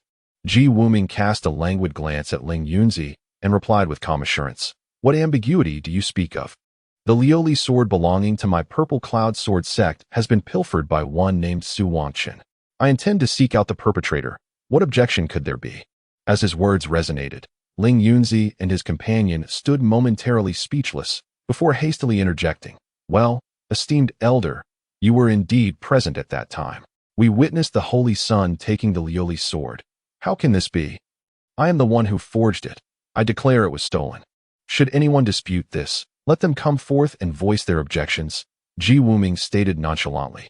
Instantly, Ling Yunzi and his companion raised their thumbs in admiration. Chapter 148. The most incorrigible rogue of Lijiao. 3 days later, the grand hall of the Jiuling sword sect was filled to capacity. Anticipation and excitement adorned the faces of the crowd, for Yi Xian had entered the sword peak 3 days prior. Historically, even the esteemed sect master of Jiuling or the Grand Elder Ren Xiaoyao had only managed to endure 2 days within the peak, during which they comprehended the pinnacle of earth-level swordsmanship. Yet today, they were poised to witness the birth of a new chapter in history. Amidst the throngs, Yi Qingling appeared somewhat out of place, in stark contrast to the admiration and reverence expressed by her fellow disciples. Her countenance was etched with worry. Since learning that Su Wangqin had inadvertently trespassed into the forbidden grounds of Jiuling, she had been fervently praying for his safe return. On this day, the higher echelons of the sect, including the sect master, floated in the air, gazing intently at the back mountain. They could sense the increasingly tumultuous spiritual energy emanating from the mountain, signaling that Yi Xian was on the verge of emerging from the sword peak. Oh, such a grand reception for us. Let us see who dares to claim that our Zixiao sword sect is at odds with you, a resounding voice echoed. The crowd turned to behold 3 figures descending from the sky, standing majestically above the Jiuling sword sect. Upon recognizing the newcomers, the expression of the Jiuling sect master darkened, extinguishing the last flicker of hope within him. The arrivals were none other than Ji Wuming and his companions, confirming that Su Wangqin was indeed Yi Yu. Oh, the esteemed elder of the Zixiao sword sect graces us with his presence. Pray tell, what brings you here? The Jiuling sect master inquired with a veneer of calmness. Ji Wuming, however, waved his hand dismissively, replying nonchalantly, nothing of consequence. Your disciple Su Wangqin has pilfered my Zixiao sword sect's Lioli sword. I have come to reclaim it. Where is he? Have him step forward. Both parties were acutely aware of Su Wangqin's true identity, yet neither dared to acknowledge it openly. For the Jiuling sword sect, this was an exceedingly embarrassing affair. If it were to leak, they would undoubtedly become the laughingstock among the sects of Lijiao. Conversely, the Zixiao sword sect could not publicly address the fact that their sacred son had altered his appearance to infiltrate the Jiuling sword sect. Upon hearing this, a mocking smile crept onto the Jiuling sect master's face. Steele, on that day, Su Wangqin arrived at our Jiuling sword sect bearing the Lioli sword. And you were all present. How can you speak of theft? Oh, is that so? I was unaware. Did you all witness this? Ji Wuming then turned to his companions, King Suzi and Lin Jianzi, who promptly shook their heads in unison. The expression on the Jiuling sect master's face darkened considerably. There had been numerous witnesses that day, yet, could these individuals engage in such farce and act so shamelessly? Shameless? It has been quite some time since I have heard that term. You claim many were present. Come, enlighten me. Who was there? Ji Wuming said, digging into his ear. With a single step, the overwhelming spiritual pressure from his refinement void stage enveloped the entire Jiuling sword sect. To clarify, I may be getting on in years and have become somewhat senile, prone to fits of violence. Should I suddenly become unhinged, I trust you will not take offense. As his words fell, even those present that day, including Ren Xiaoyao, found themselves paralyzed, scarcely daring to breathe, huddled in place. Are you attempting to intimidate with your power? The master of the 9 spirits sect said, his expression grim. Old man, I seek reason. Hand over Su Wangqin for a confrontation, Ji Wuming replied nonchalantly. You rogue, daring to tread upon the head of my 9 spirits sword sect. An angry voice erupted from the rear mountain of the 9 spirits sword sect, as an elderly man with graying hair stepped forward, directly approaching Ji Wuming. He was Jing Shuang, the esteemed elder of the 9 spirits sword sect, a formidable figure in the realm of virtual refinement. Do not speak recklessly. I have come to discuss matters, so return the person for a face-off. Ji Wuming appeared utterly undeterred. Jing Shuang glared at Ji Wuming, his teeth gritting in frustration. Unbeknownst to all, Ji Wuming had earned the title of the most notorious rogue in Lijiao during his youth, taking advantage of his high cultivation to engage in shameless acts. In recent years, having become an esteemed elder, he had moderated his behavior. Yet, despite his anger, Jing Shuang dared not engage Ji Wuming in battle, as he had always been overshadowed by him since their youth, and the current circumstances were no different. Su Wangxin has trespassed into the forbidden grounds and has perished. The sect master of the 9 spirits remarked through clenched teeth, aware that their esteemed elder would not strike. Upon hearing this, Ji Wuming narrowed his eyes, a smirk creeping upon his lips. Oh, is that so? Then the Lioli sword cannot be left behind, and you needn't concern yourselves. I shall retrieve it from your forbidden grounds. You. Jing Shuang was incensed, but Ji Wuming interrupted him. No need to offer me tea, old man. This is my duty. Surely, I cannot allow you to venture forth to recover our sect's Lioli sword. With that, Ji Wuming turned and strode towards the rear mountain. Qing Shuzi and Ling Yunzi exchanged glances and followed closely behind. They had heard tales of their elder's notorious reputation. Now, they were witnessing the truth of those ancient words. Isn't Elder Ji's action somewhat inappropriate? The 9 spirits' forbidden grounds is indeed sacred, and entering without permission is rather improper, a clear voice chimed in. Ji Wuming's countenance changed abruptly as he beheld Han Yi, the authority figure of the Dan Alliance, unexpectedly appearing at the 9 spirits' sword sect. Oh, it is the Alliance leader Han. I was unaware of any ties between the Dan Alliance and the 9 spirits' sword sect, Ji Wuming said, his expression serious. While Han Yi, being in the late stage of the transformation stage, did not pose a threat to Ji Wuming. Her status as an 8th-grade alchemist and one of the 3 leaders of the Dan Alliance was extraordinary, making her not someone Ji Wuming could easily provoke. I merely passed by and happened to observe Elder Ji's antics. If the disciples of the Zixiao sword sect were to follow suit, we alchemists may need to reconsider our future collaborations with your sect, Han Yi remarked indifferently. As her words fell, the faces of Ji Wuming and his companions turned pale. They understood Han Yi's esteemed position among the alchemists of Lijiao. Should the Dan Alliance blacklist them, the Zixiao sword sect would struggle to procure even a high-grade alchemist, let alone a high-grade elixir. The expression on Ji Wuming's face shifted several times before he gritted his teeth and declared, I have retrieved the Lioli sword for the Zixiao sword sect, which is entirely reasonable. I hope that Alliance leader Han will refrain from intervening recklessly. Both Lin Jianzi and King Suzi were taken aback, realizing that their elder was prepared to confront the Dan Alliance for the sake of the Holy Sun. Han Yi's demeanor turned frosty, and just as he was about to speak, a sudden sound of sword resonance echoed from the back mountain of the Jiuling sword sect. Following that, the atmosphere shifted dramatically, with rays of colorful light descending, revealing a slender figure emerging from within. It was none other than Yi Xian. At this moment, Yi Xian had his eyes tightly shut, surrounded by an aura of boundless sword energy, resembling a sharp blade. He was comprehending a celestial tier sword technique. Among those present, all were masters of the sword path, who immediately discerned that Yi Xian was grasping a celestial tier sword technique. Chapter 149. Yi Yu becomes the heart demon in the next moment. Yi Xian gradually rose to his feet, the sword energy surrounding him rejoicing exuberantly, transforming into a fierce wind behind him. It was the fierce wind severing style. Immediately, some recognized this celestial-level sword technique. The entire 9 spirits sword sect erupted in excitement. This fierce wind severing style was no ordinary celestial sword technique. It was a terrifying sword art that had instilled fear across the entire Thunder State. Once, a generation's sect master of the 9 spirits sword sect had comprehended this fierce wind severing style, and at that time, the sect was renowned, unmatched by any sword cultivator in Thunder State. Even the master of the Purple Sky sword sect could only barely match it. It could be said that it was precisely because of the fierce wind severing style that the 9 spirits sword sect gained the strength to contend with the Purple Sky sword sect. Ji Wuming and the other 2 wore serious expressions. They were well aware of the implications of the fierce wind severing style. Feeling the overwhelming sword energy around him and the power surging within, Yi Xian was utterly enraptured. He waved his hand towards the distance, and beams of sword energy surged forth like a fierce wind, instantly shattering a massive boulder over 100 feet tall into fragments, the split surfaces smooth as mirrors. Witnessing this scene, the disciples of the 9 spirits sword sect gasped in awe. This was merely a casual strike. If he truly unleashed the fierce wind severing style, the spectacle would be terrifying beyond imagination. Indeed, you possess remarkable talent. What do you think? Have you considered joining my alchemy alliance? Han Yi's voice rang out calmly, her gaze fixed on the ashen-faced Ji Wuming. Yi Xian looked at Han Yi, first in shock, then in wild elation.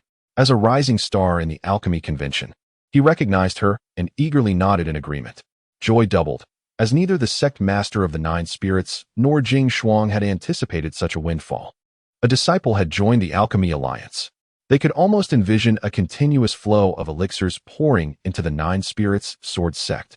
It is worth noting that any sect member who joined the alchemy alliance would enjoy a 10% discount on all elixirs produced by the alliance. While this may not seem substantial for a single elixir, for a large sect like the Nine Spirits sword sect, the savings over a year would amount to a staggering figure. Ji Wuming's expression darkened entirely at this moment. Han Yi's actions were undoubtedly a warning to him. The Nine Spirits sword sect was now firmly bound to the alchemy alliance. Any ulterior motives would require careful consideration, just as the entire Nine Spirits sword sect appeared harmonious. The entire Nine Spirits mountain suddenly trembled violently. Accompanied by the sound of countless chains breaking, a blood-red sword light surged forth from the rear mountain. The sword light tore through the seal, showing no signs of stopping as it raced towards the main hall. Many disciples turned pale with fright, hastily retreating. Yet Yi Xian snorted coldly, swiftly positioning himself in front of the sword light, forming hand seals, and the sword energy around him transformed into a roaring fierce wind, colliding head-on with the blood-red sword light. Boom! Accompanied by a resounding explosion, waves of sword energy dispersed in all directions. Yi Xian's expression abruptly changed. A metallic sweetness surged in his throat, and he was sent flying, crashing heavily to the ground, leaving a long scar of several dozen yards in his wake. The disciples were momentarily stunned, bewildered by the turn of events. That was the Heavenly Tears sword technique, the gale-severing earth style. How could it be so easily shattered by an unknown sword ray? Not only were they in disbelief, but even Ji Wuming and his companions wore expressions of incredulity. They understood the might of the gale-severing earth style better than anyone from the dueling sword sect, even if Yi Xian's comprehension was not profound enough. It should not have been so easily dismantled. This could only indicate that the blood-red sword ray was even more formidable. It was no wonder that others were caught off guard. Even the dueling sect master and Jing Shuang were staring blankly at the jade talisman in their hands. This talisman, symbolizing the seal of the forbidden area, now bore cracks. They understood all too well what this represented. The seal left by the dueling ancestor had been broken. How could this be possible? They then raised their heads in a daze to look into the sky. At that moment, Yi Yu's figure appeared in midair. Upon confirming that he had left the bounds of the forbidden area, he sheathed his glazed sword. The surging spiritual energy around him gradually dissipated, and the blood-red figure behind him vanished at that instant. Yet, some keen observers noticed it all. Undoubtedly, the sword ray that had shattered the gale-severing earth style was unleashed by Yi Yu. That must be Senior Brother Su. Someone murmured. Few were aware that Su Wanchen was Yi Yu. Only a handful of high-ranking members from the dueling sword sect knew. Yes, that is Senior Brother Su. Wasn't it said that he had inadvertently entered the forbidden area? Are you foolish? It is evident now that Senior Brother Su is unharmed. And judging by that last strike, his cultivation has advanced even further. Instantly, a thunderous cheer erupted, akin to a mountain roaring or a sea surging. The dueling sword sect had not only produced Yi Xian, but also an even more extraordinary Su Wanchen. However, in stark contrast to the jubilant cheers of the disciples, the dueling sect master and a few others in the know could not muster a smile, their gazes fixed on Yi Yu in the sky, their eyes filled with a thirst for vengeance. Meanwhile, Ji Wuming and his companions wished they could join the jubilant disciples of the dueling sword sect. What nonsense! Gale-severing earth style? Can it compare to our holy sun? However, despite their elation, they dared not show it on their faces, for they had come to demand an explanation, merely allowing their lips to curl slightly as they regarded the dueling sect master and others. Yi Yu sheathed his glazed sword and patted the restless creature in his embrace, casting a sweeping glance around before his gaze settled on Han Yi. Suddenly, everything became clear to him. No wonder the dueling sect master and the others recognized his identity. It seemed inextricably linked to this woman. Han Yi was now staring intently at Yi Yu, her heavenly realm soul power enabling her to perceive that Su Wangshen's soul energy was indistinguishable from Yi Yu's. While one could disguise their appearance and alter their spiritual energy fluctuations, soul power was impossible to conceal. Han Yi fixed her gaze on Yi Yu, the murderous intent within her gradually intensifying. Ever since that day Yi Yu departed, Han Yi's heart could no longer find tranquility. Each time she practiced the acquired breathing technique, it felt as if it were a reminder that her identity was merely a backdrop for Yi Yu, an insidious presence that had become her inner demon. She understood that as long as this demon persisted, she would make no progress in her life. Su Wangqin, dare you appear before me again, stealing my treasured Zixiao sword sect relic? Today, I shall not show you mercy. Ji Wuming bellowed, raising his hand as boundless spiritual energy converged, reaching out to seize Yi Yu. Yi Yu, fully aware of Ji Wuming's intentions, chose to comply, knowing that his identity had been exposed and that he could no longer remain in the Nine Spirits Sword sect. However, no one anticipated that Yi Qingling would materialize between the two, arms outstretched, presenting herself as a protector of Yi Yu. Chapter 150. The inevitable demise of Yi Yu. The sudden turn of events left Yi Yu momentarily stunned. The scene before him was strikingly familiar. In his previous life, Yi Qingling had stood before him in a similar manner.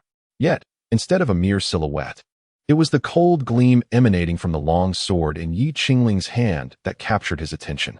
At that moment, Jing Shuang regained her composure, her expression darkening as she swiftly intervened to block Ji Wuming's spiritual force. You scoundrel, how dare you act against a disciple of the Jiuling sword sect in my presence? Meanwhile, Yi Qingling hurried to Yi Yu's side, asking, Brother Wangchuan, are you all right? Yi Yu furrowed his brow, gazing at Yi Qingling with a look of bewilderment. Yi Qingling, too, was momentarily dazed, recalling with a shiver how her body had seemed to operate beyond her control just moments ago. Staring at Yi Yu, she reflected on the days past when Su Wangchuan had urged her on, though she was aware of his ulterior motives. She couldn't help but see a reflection of Yi Yu in him. Yi Yu had once treated her similarly, stern yet far warmer than Su Wangchuan. With this thought, Yi Qingling shook her head vigorously, a bitter smile gracing her lips. Was she truly reminiscing about Yi Yu? However, Yi Yu had little interest in her inner turmoil and turned his attention to the standoff in the air between Ji Wuming and the others. You speak as if the culprit has shown themselves. The old man cannot pretend to be blind. As for the matter of the Liuli sword, Su Wangchuan must provide me with an explanation, Ji Wuming asserted, his tone resolute. Yet, the members of the Jiuling sword sect understood that Ji Wuming intended to take Yi Yu away.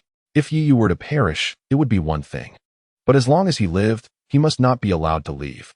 The talent and capabilities Yi Yu exhibited could one day pose a grave threat, potentially becoming the catalyst for the downfall of the Jiuling sword sect.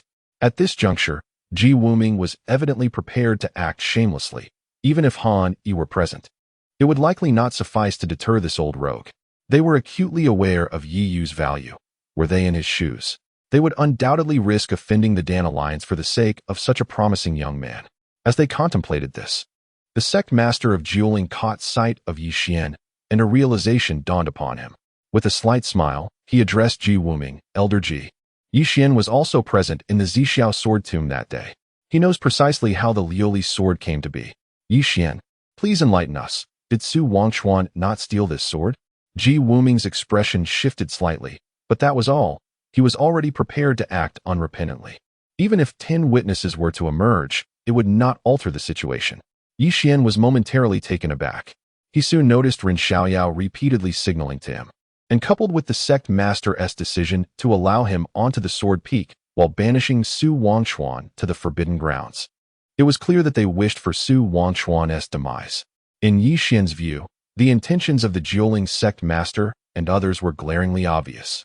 They sought to eliminate Su Wangchuan. However, given that Su Wangchuan still held the title of a direct disciple, it was inappropriate for him to act openly against him, as evidenced by his banishment to the forbidden grounds. However, if this were to be handed over as is, it would undoubtedly tarnish the reputation of the Jiuling sword sect. Thus I must present myself as a witness. With a slight smirk, Yi Xian believed he had discerned the intentions of the higher-ups and remarked to the sect master. On that day within the sword tomb, this disciple did not observe Su Wangqin receiving the recognition of the Liuli sword. As for how he came to possess it, I am unaware. Upon hearing Yi Xian's words, The expressions of the dueling sect master and others darkened profoundly. Ji Wuming nearly burst into laughter, filled with unexpected joy. What do you all think? You heard that correctly.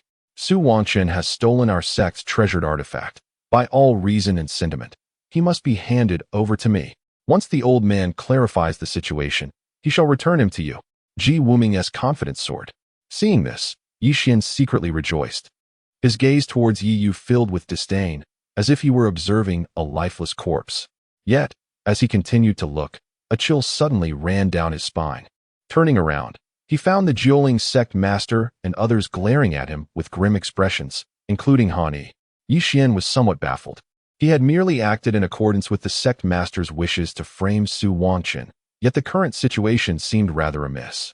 At this moment, the dueling sect master nearly yearned to give Yi Xian a reprimanding slap. It was evident that Ji Wuming was simply being unreasonable. Yet Yi Xian's words had abruptly reversed the situation. Yi Qingling's face turned pale with fright, and she became somewhat flustered. If Su Wanchen were truly taken away by the disciples of the Zixiao sword sect, the consequences would be dire, as stealing a sect's treasured artifact would make survival nearly impossible. No, today, Yi Yu shall not leave the dueling sword sect alive. After much contemplation, the dueling sect master gritted his teeth and declared resolutely. At this point, he could no longer concern himself with the sect's reputation and adopted a firm stance. As his words fell, a profound silence enveloped the entire dueling sword sect, everyone gazing incredulously at Su Wanchen, who stood suspended in midair. The name Yi Yu was familiar to all disciples of the dueling sword sect. He was the holy son of the Zixiao sword sect. Yet, who would have imagined that their own sect's most illustrious prodigy was, in fact, a holy son of another sect? Yi Xian and Yi Qingling were equally astonished, their heads raised in disbelief as they looked at Yi Yu. Observing the scene, Yi Yu chuckled lightly. At this juncture, there was no longer any point in concealing the truth. He promptly removed the veil that shrouded his face, revealing his true visage. As she beheld that familiar countenance, Yi Qingling felt as if thunder had struck her mind. Su Wanchen was Yi Yu. Su Wanchen was Yi Yu. This was impossible. How could this be?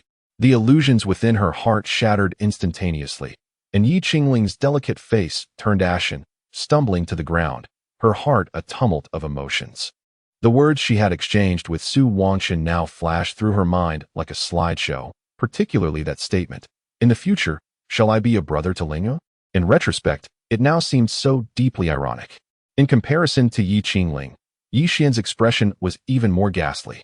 Now he grasped the reason behind the incredulous gazes of the dueling sect master and others when he had uttered those words. He finally comprehended that he had completely misinterpreted the situation. Yi Yu. Yi Xian let out a fierce roar, his eyes ablaze with crimson fury, brimming with deep-seated resentment. A profound sense of humiliation surged within him, akin to the feeling of being toyed with. This unexpected disgrace rendered him momentarily unhinged. He could not fathom that, during this period, he had been reduced to a mere jester. Not only had he vociferously proclaimed his intent to forge a brotherly bond with the other party, but he had also personally escorted him to the Nine-Spirit Sword sect. However, Yi Xian quickly regained his composure. This was, after all, a fortuitous turn of events. Given the circumstances of the day, it appeared that Yi Yu was destined for demise. Indeed, scarcely had Yi Xian's thoughts settled when brilliant streams of spiritual light surged upward, encircling Yi Yu in a formidable embrace. An overwhelming aura blotted out the sky. Chapter 151. The Eruption of the Nine Netherbloods Spring Young Master. You have certainly taken a considerable risk this time, Ling Yunzi remarked, his expression grim as he surveyed the surging aura around them. After all, this was the domain of the Nine-Spirit Sword sect. Judging solely by the formidable presence that had erupted, there were no fewer than 7 individuals at the culmination of the transformation stage, alongside Jing Shuang, who was of the same caliber as Ji Wuming. And not to mention Han Yi. The expressions of the Nine-Spirit Sword sect members were icy. Their sect had been infiltrated by a foreign holy son, who had even absconded with a celestial-level spiritual technique, nearly breaching the sword peak, an undeniable affront to their dignity. You play even more recklessly than I did at your age. Were it not for our status, I would have considered forging a brotherhood with you. Ling Yunzi's concerns were overshadowed by Ji Wuming's nonchalance. Having traversed countless tribulations throughout his cultivation journey, He had faced situations far graver than this. Esteemed elder, let us not jest. Our foremost priority is to extricate ourselves from this predicament, Qing Shuzi interjected, his mouth twitching at his elder's eccentricity. Yet, it was astonishing that he still found humor in such dire circumstances. What is there to fear? Let us charge forth. If worst comes to worst, I shall self-detonate and take them with me. I've lived long enough anyway, Ji Wuming declared. And his words darkened the expressions of not only Yi Yu and his companions, but also those of the 9 Spirit Sword Sect members. The self-detonation of a formidable being at the void refinement stage could lay waste to an area spanning 1,000 miles. Yi Yu cast a resigned glance at Ji Wuming before stating, "Rest assured, we are not yet at the point of requiring the elder's self-sacrifice." He then patted his bosom and continued, "Enough with the concealment. You have seen the circumstances of the 9 Spirit Sword Sect. What is there to hide?" At his words, the onlookers were momentarily perplexed. However, it wasn't long before a small head emerged from Yi Yu's embrace, revealing a still healing wound upon its forehead. The ice crystal dragon scale beast. The sect leader of the 9 Spirit Sword exclaimed in astonishment. Not only him, but the other high-ranking members of the 9 Spirit Sword sect also turned ashen. They had never anticipated that Yi Yu had not only survived the forbidden grounds, but had also brought this harbinger of calamity with him. While outsiders remained oblivious, the sect members were acutely aware of the deep-seated animosity the ice crystal dragon scale beast harbored against the 9 Spirit Sword sect. As the creature peered around, it quickly discerned that the strongest present were Ji Wuming and Jing Shuang, both of whom were at the mid-level of the void refinement stage. It exhaled a sigh of relief and, with a wide grin, leaped from Yi Yu's arms. In mere moments, it transformed into a massive form, roaring, 9 Spirit Sword sect. Today I shall annihilate you. Hearing such audacious words, Yi Yu couldn't help but twitch his mouth. The creature might sound formidable, but in reality, it was rather cowardly. When Yi Yu had just freed it, he had intended for it to scout ahead, even informing it of the current situation of the 9 Spirit Sword sect. Yet, it had outright refused to believe him, insisting on witnessing the scene for itself. Sensing the immense power radiating from the ice crystal dragon scale beast, Ji Wuming raised his sword, prepared to engage in a showdown with the creature before him. Upon witnessing the unfolding scene, King Suzi instantly realized that his venerable elder, Wu Qi, had once again succumbed to his habitual tendencies. He hurriedly approached, urging, "Elder, exercise restraint. This is an ally, meant for sparring at a later time. You must contain yourself." Only then did Ji Wuming relent, turning his gaze towards Jing Shuang and the others, contemplating the advantage of 2 cultivators at the void refinement stage against 1. The ice crystal dragon scale beast, having revealed its true form, wasted no time in launching a claw strike towards the grand hall of the dueling sword sect. Observing this, Jing Shuang rushed to intervene, but was halted by Ji Wuming, asserting, "It has been many years. Let us see if you have improved." Thus commenced the fierce clash between the 2 formidable void refinement cultivators, their overwhelming spiritual energy causing a violent upheaval of the surrounding celestial forces within a 100-mile radius. King Suzi and Lin Jianzi, perceiving the intensity, promptly joined the fray. Meanwhile, the sect master of dueling, recognizing the peril, swiftly gathered several god transformation cultivators to intercept the giant claw of the ice crystal dragon scale beast. "Little brat, do not think you can leave here unscathed." Ren Xiaoyao's countenance turned frigid as he materialized before Yi Yu, raising a hand to unleash a sharp surge of sword energy. Yet, in the next moment, a torrential curtain of rain descended, forcibly dissipating the sword energy that Ren Xiaoyao had conjured. "Lu Qi, do you truly wish to wade into this murky water?" Ren Xiaoyao coldly remarked, having recognized the rain curtain. "Let me witness what extraordinary prowess the Grand Elder of Dueling Sword Sect possesses." Lu Qi's figure emerged, his face devoid of the veil he had previously worn, and without further ado, he directed a surge of spiritual power at Ren Xiaoyao. As Yi Yu sensed the chaotic upheaval of the surrounding spiritual energies, his thoughts shifted towards Yi Xian, who remained stationary. Narrowing his eyes, he swiftly approached him. "Brother, it has been a long time," Yi Xian stammered, managing a faint smile. Yi Yu, however, had no desire for pleasantries. He summoned the Lioli sword and aimed a decisive strike at Yi Xian. In this tumultuous atmosphere of spiritual chaos, He sought to ascertain whether the protective force surrounding Yi Xian would be affected. Startled, Yi Xian hastily retreated, his footwork frantic. Yet his speed paled in comparison to that of Yi Yu. With a crimson light converging in his eyes, the Lioli sword became entwined with a blood-red aura as he cleaved downward. Clang! The sharp sound echoed as Yi Xian, frightened, collapsed to the ground. Yi Yu, his gaze sharp, observed the woman clad in blood-red battle armor before him, coldly stating, "Do you still dare to reveal yourself? The audacity of your blood demon clan is truly remarkable." Shu Qin slowly raised her head to meet Yi Yu's gaze, a smirk gracing her lips as she replied, "I must thank you.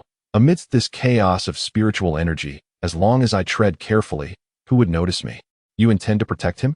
Yi Yu inquired, noting that the aura emanating from Shu Qin was undoubtedly on par with the late stages of god transformation. No wonder she dared to accompany Yi Xian to Dueling Sword Sect. "Of course, I will protect him, but I am even more eager to engage in a fierce battle with you." Shu Qin licked her lips, her eyes filled with fervor. Having lingered by Yi Xian's side for some time, she had heard Yi Yu's name mentioned numerous times and yearned to witness the strength of the one who overshadowed Yi Xian, the pawn of the Blood Demon clan. Another time, perhaps, there will be an opportunity. Yi Yu let out a cold sneer, a glint of murderous intent flashing in his eyes. He then formed a series of hand seals, releasing a wave of spiritual energy. The entire dueling mountain trembled violently, and a deafening explosion echoed from the rear mountain. Boom! Dust billowed into the air. For a moment, the crowd remained oblivious, as such a minor explosion seemed rather commonplace under the circumstances. However, the next instant, a terrified shriek pierced through the crowd. "What is that?" From the rear mountain of the Dueling Sword Sect, a blood-red cloud began to rise slowly, leaving desolation in its wake, causing the spiritual energy to dissipate. In mere moments, it enveloped the entirety of the rear mountain of the Dueling Sword Sect. At this moment, both sides instinctively ceased their actions, their gazes fixated on the ominous blood cloud, the blood chi of the Nine Hells. Chapter 152. None shall depart today, observing the surging blood energy of the Nine Nether. The ice crystal dragon scale beast turned in horror to gaze at Yi Yu. It was aware of Yi Yu's subtle maneuvers. When Yi Yu had just released its seal, he had mentioned this matter. Initially, in a bid for freedom, the ice crystal dragon scale beast had not opposed him. However, it never anticipated that Yi Yu would truly detonate the Nine Nether Blood Fountain. For 3 millennia, it had been imprisoned in the Forbidden Realm, with the Nine-Spirit Ancestor utilizing the fragment of the Void Heaven Cauldron upon its forehead to suppress the outwardly seeping blood energy. During this time, it had attempted to engage with the Nine Nether Blood energy. Yet, upon doing so, it nearly faced disaster at that time. It had already reached the pinnacle of the God transformation stage, merely a step away from the Void refinement stage. Nevertheless, it was almost consumed by the Nine Nether Blood energy, and ultimately, it was the fragment of the Void Heaven Cauldron that resolved the intrusion. All disciples at the nascent soul stage and above immediately seal the Nine Nether Blood energy, roared the Nine-Spirit Sect Master, his eyes ablaze with crimson fury, particularly upon witnessing the blood energy gradually spreading towards the Sword Peak. All disciples rushed forth, and several elders at the early God transformation stage joined forces, swiftly bringing the expanding Nine Nether Blood energy under control. Yet, from this day forth, the Nine-Spirit Sword Sect would never return to its former glory. This was an established fact. Previously, with the Ice Crystal Dragon Scale Beast and the seal left by the Nine-Spirit Ancestor vigilantly guarding the Nine Nether Blood Fountain, they had been free from worry. But now, with the Ice Crystal Dragon Scale Beast having escaped and the seal lost, the Nine Nether Blood Fountain had become a ticking time bomb. One moment of negligence could lead to catastrophic consequences. Casting a cold glance at Yi Xian behind Blood Qin, who was in a flurry, Yi Yu transformed into a streak of light, poised to depart. Observing Yi Yu's retreating figure, Blood Qin narrowed her eyes slightly, the turbulent demonic energy within her gradually subsiding. Just as Yi Yu seemed unwilling to linger in the Nine-Spirit Sword Sect, she too did not wish to reveal herself for long. After all, she belonged to the demonic race. Why not kill him? Yi Xian, regaining his senses, suddenly shouted in anger. "Do you think killing him is as simple as ending your own life?" "Mind your station," Blood Qin coldly remarked, turning her gaze upon Yi Xian before gradually vanishing. Yi Xian caught his breath, clenching his teeth, yet he dared not utter a sound. Meanwhile, Yi Qingling, hidden behind a tree, pressed her mouth tightly shut, her eyes wide with astonishment. Yi Xian was indeed entangled with the demonic race. Seeing Yi Yu on the verge of leaving the Nine-Spirit Sword sect's vicinity, Ji Wuming unleashed all his strength to repel Jing Shuang with a single sword strike, signaling to Ling Yunzi and the others that it was time to depart. Attempt to leave, disturbing my Nine-Spirit Sword sect. Today, none of you shall escape. The Nine-Spirit sect master bellowed, subsequently producing a resplendent golden jade talisman. Ren Xiaoyao, activate the protective sect formation. As his voice fell, a glimmer flashed in Ren Xiaoyao's eyes, who had been forced into retreat by Lu Qi, and he too took out a jade talisman. As the two talismans appeared and resonated with one another, countless beams of light suddenly illuminated the entirety of Nine-Spirit Mountain. One by one, the spirit seals ascended from the base of Nine-Spirit Mountain, transforming in midair into chains that obscured the sky and sealed off the entire mountain in an instant. Damn it, that old rascal indeed had a contingency plan. The ice crystal dragon scale beast roared, sensing a familiar aura emanating from the chains, belonging to the venerable ancestor of Nine Spirits. As it gazed at the converging chains, Ji Wuming's expression darkened. The destructive power contained within them sent a shiver through him. It was no wonder that such a formidable figure, the founder of the Nine-Spirit Sword sect, had left behind a formation of such might even after a millennium. Supreme Elder, what shall we do now? Qing Shuzi inquired anxiously. Ji Wuming fixed his gaze on the formation and declared gravely, hold on for now. I refuse to believe that a formation left by someone who has been dead for nearly 3 millennia can withstand me. Buy me some time. I can break the formation. Just as Ji Wuming prepared to fight with all his might, Yi Yu's voice reached him. The ice crystal dragon scale beast felt a surge of hope. Indeed, if Yi Yu could dismantle the formation that bound it, he could surely unravel this one as well. No one present understood the power of the green copper block better than it did. Ji Wuming furrowed his brows at Yi Yu for a moment before taking a deep breath and responding, all right, we will buy you time. The ice crystal dragon scale beast glanced at Ji Wuming in surprise, while it had faith in Yi Yu's ability to breach the formation due to past instances. Ji Wuming's trust was a different matter altogether. A nascent soul cultivator breaking such a formation seemed impossible to anyone else. Yi Yu also turned to Ji Wuming, giving a serious nod in acknowledgement.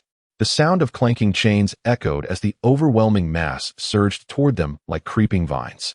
Ji Wuming and the ice crystal dragon scale beast struck in unison, their formidable spirit power on full display, unleashing a torrent of energy that intertwined with the encroaching chains. Elders, heed my command. Infuse your spirit power into the protective sect formation. The master of 9 spirits bellowed. Instantly, a steady stream of spirit power flowed into the formation. Jing Shuang observed the increasing cracks on the jade talisman, pursing her lips but ultimately saying nothing, instead channeling her own spirit energy into the formation.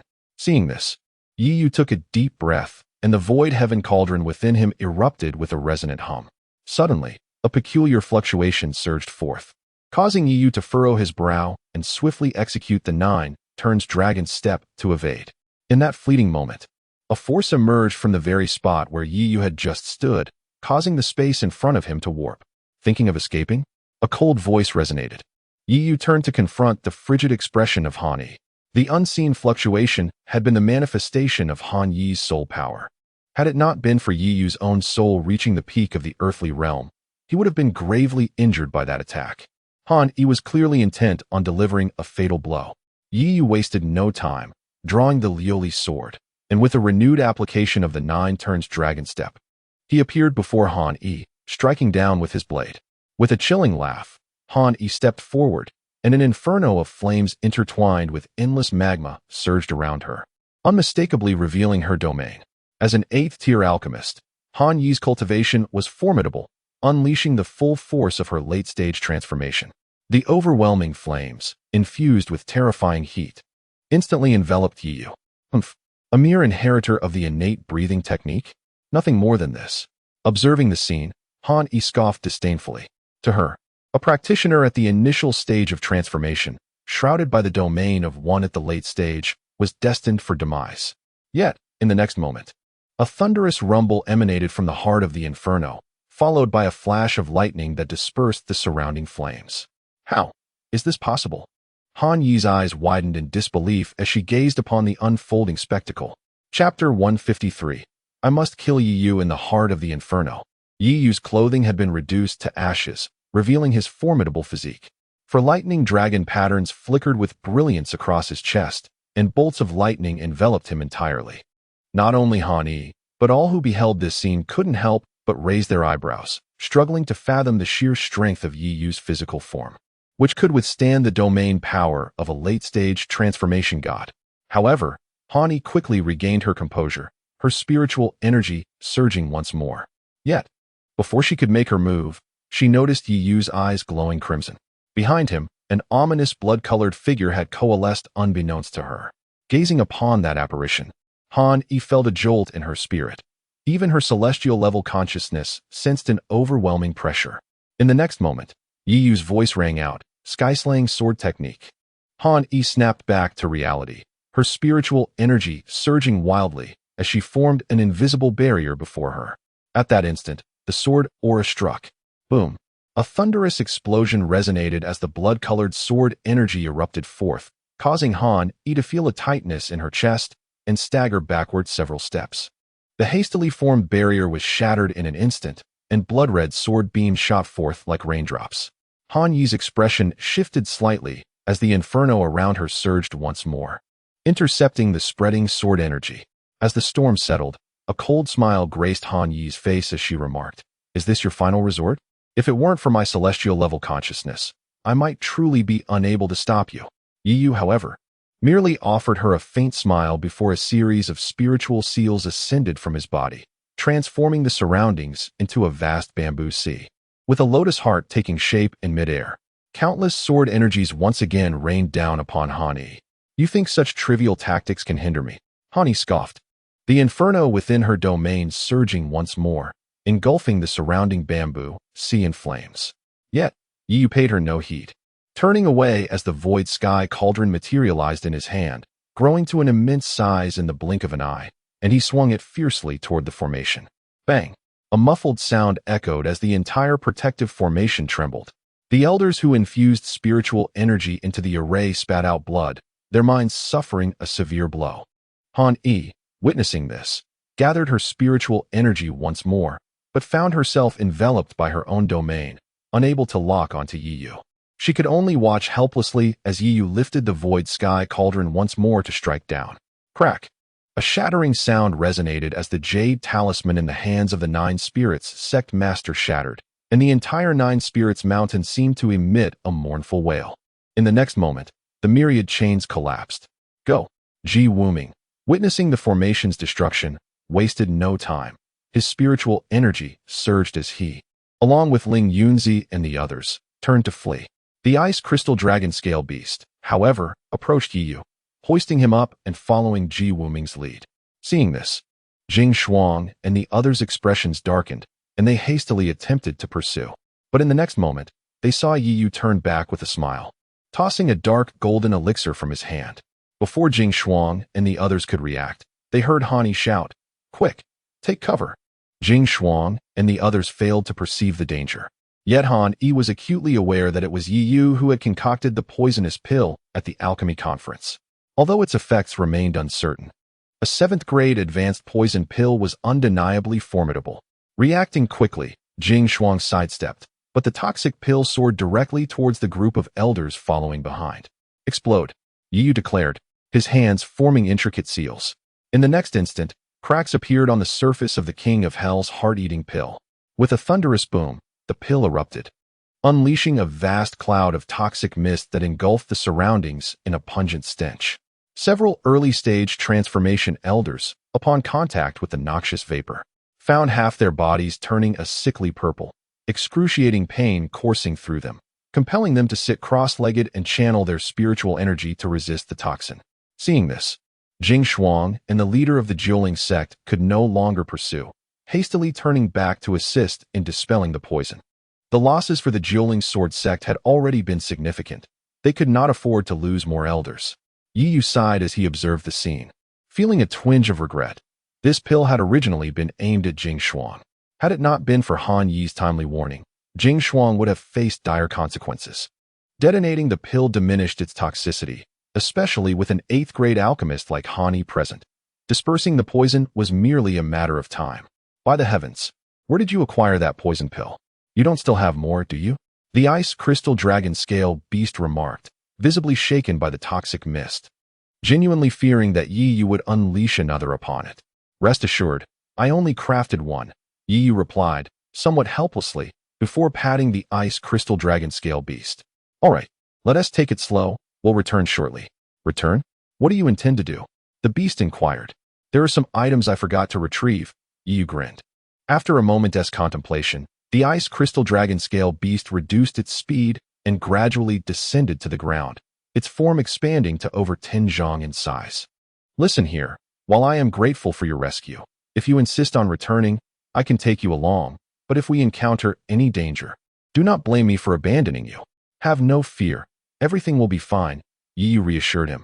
Thus, the duo concealed their presence and stealthily made their way back towards the Dueling Sword sect.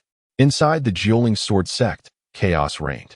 With Han Yi's assistance, the poisoned elders received effective treatment, though they still bore lingering effects. A swift return to peak condition was out of the question.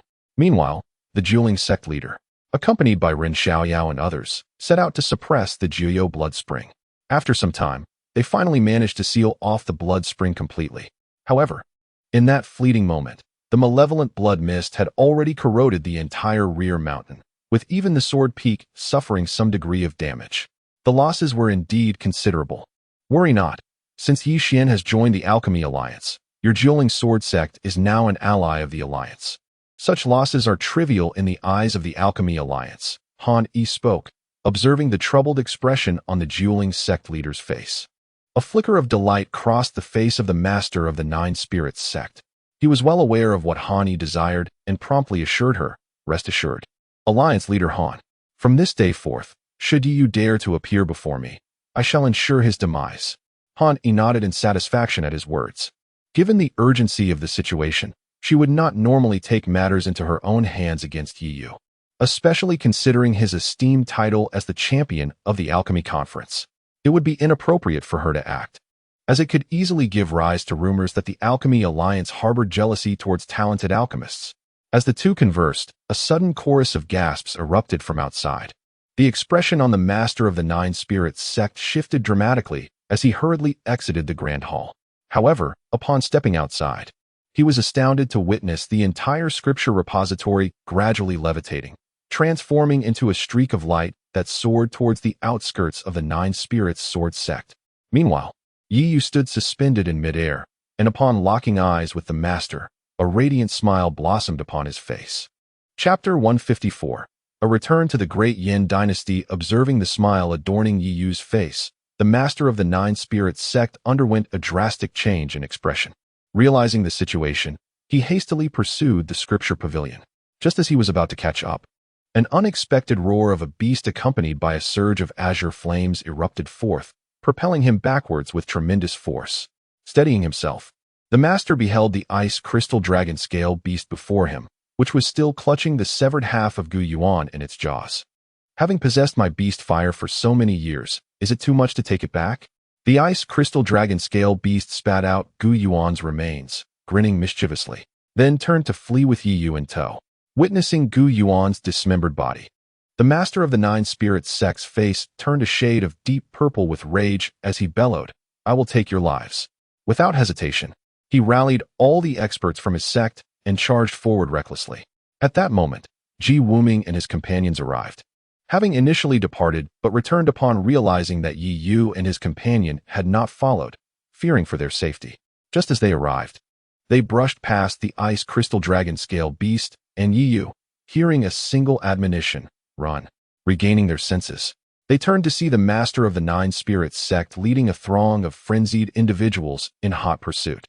Even the usually composed Jing Shuang wore an expression of murderous intent.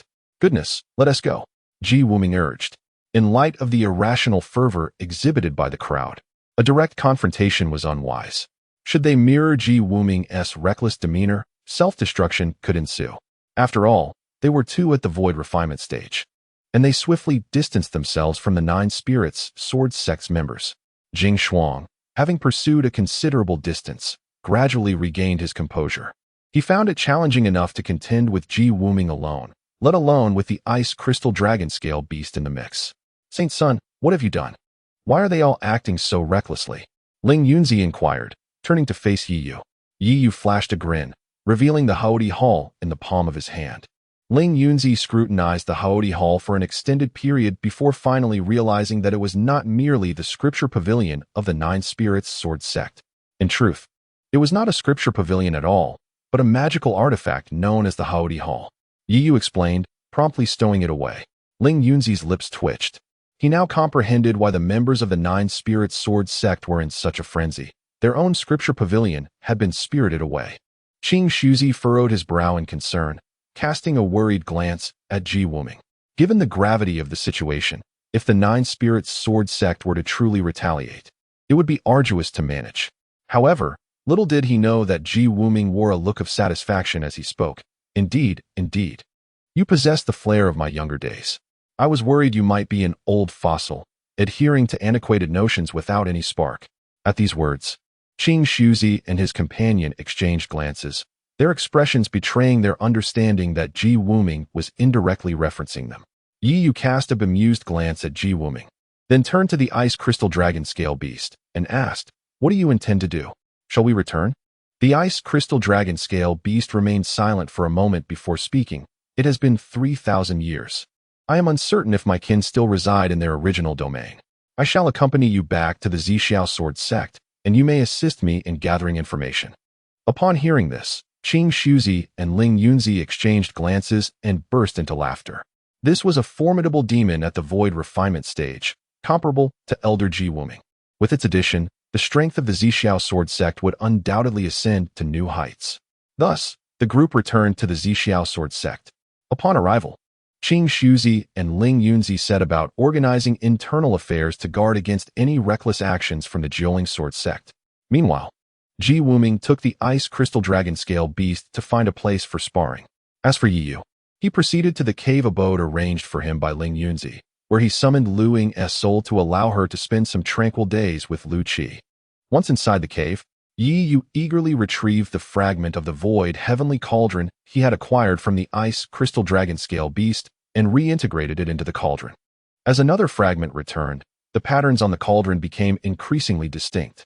Yi Yu fixated on those lines, and before long, he felt a wave of dizziness wash over him, resulting in a sudden spurt of blood. Enough, do not gaze any longer. With your current abilities, excessive observation is detrimental. A voice resonated from within the cauldron. Following this, a green light emerged, and a small figure, the size of a palm, sat cross-legged atop the cauldron, scrutinizing Yi Yu from head to toe. Are you the spirit of the void heavenly cauldron? Yi Yu furrowed his brow and inquired. The cauldron spirit nodded, then leapt down from the cauldron and circled Yi Yu several times, pinching and poking at him. After a considerable moment, it let out a soft sigh, weak, still too weak. At this rate, it will not suffice. The golden age has arrived, and it won't be long before they emerge. The golden age? Yi Yu asked, perplexed. The cauldron spirit, with a grave expression, nodded. I have only partially awakened my consciousness, but I should be able to guide you. However, first, you must complete your soul.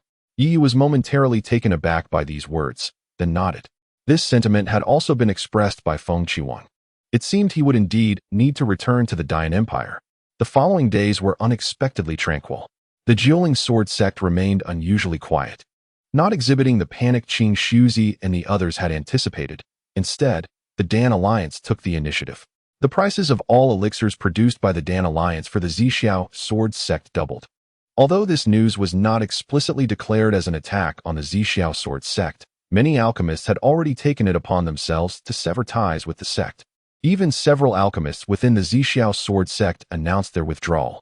The loss of elixirs was undoubtedly a significant blow to the Zixiao Sword Sect. It not only meant a slowdown in cultivation speed, but the absence of healing elixirs was the most critical issue, with numerous disciples. No less than 100 sustained injuries each day. If the supply of elixirs were to dwindle, the gradual losses would become increasingly severe. When Yi Yu arrived at the main hall of the Zixiao Sword Sect, he found Qing Shuzi, and Ling Yunzi wearing expressions of deep concern. As for Ji Wuming and the ice crystal dragon scale beast, they had long since disappeared. Upon seeing Yi Yu, Qing Shuzi's expression brightened momentarily, for Yi Yu was a 7th-tier high-level alchemist, but soon after, his demeanor darkened once more. Despite Yi Yudan's formidable skills, he remains but a solitary individual. Moreover, given Yi Yu's exceptional talent, dedicating his days to alchemical endeavors would be an egregious waste. Upon learning of the current circumstances surrounding the Zixiao Sword sect, Yi Yu pondered for a moment before stating, having lost the Dan Alliance, we may seek collaboration with the Imperial Dynasty. The Imperial Dynasty? Qing Shuzi's expression shifted slightly. The relationship between the sect cultivators and the Imperial Dynasty's practitioners has never been harmonious, akin to that in Qingzhou. In Laizhou, there exists scarcely any precedent for collaboration with the Imperial Dynasty. The absence of Imperial alchemists at the Dan Conference serves as a testament to this. In their eyes, partnering with the Imperial Dynasty would diminish the sect's prestige, despite the fact that the 10 supreme dynasties are not inferior to any of their first-rate sections. This endeavor is fraught with difficulty. Even if we are willing, the Imperial practitioners may not be, Lin Jianzi mused after a moment of contemplation. Other dynasties may be reluctant, but the Dazhou dynasty presents a viable opportunity. Simply dispatch someone to initiate contact, Yi replied with a smile. Chapter 155, The Luoang Dynasty. Liu Xu, both Qing Shuzi and Ling Yunzi exchanged a glance, perplexed by Yi Yu's belief that the Great Zhou would engage in collaboration. However, Yi Yu showed no intention of elucidating his reasoning.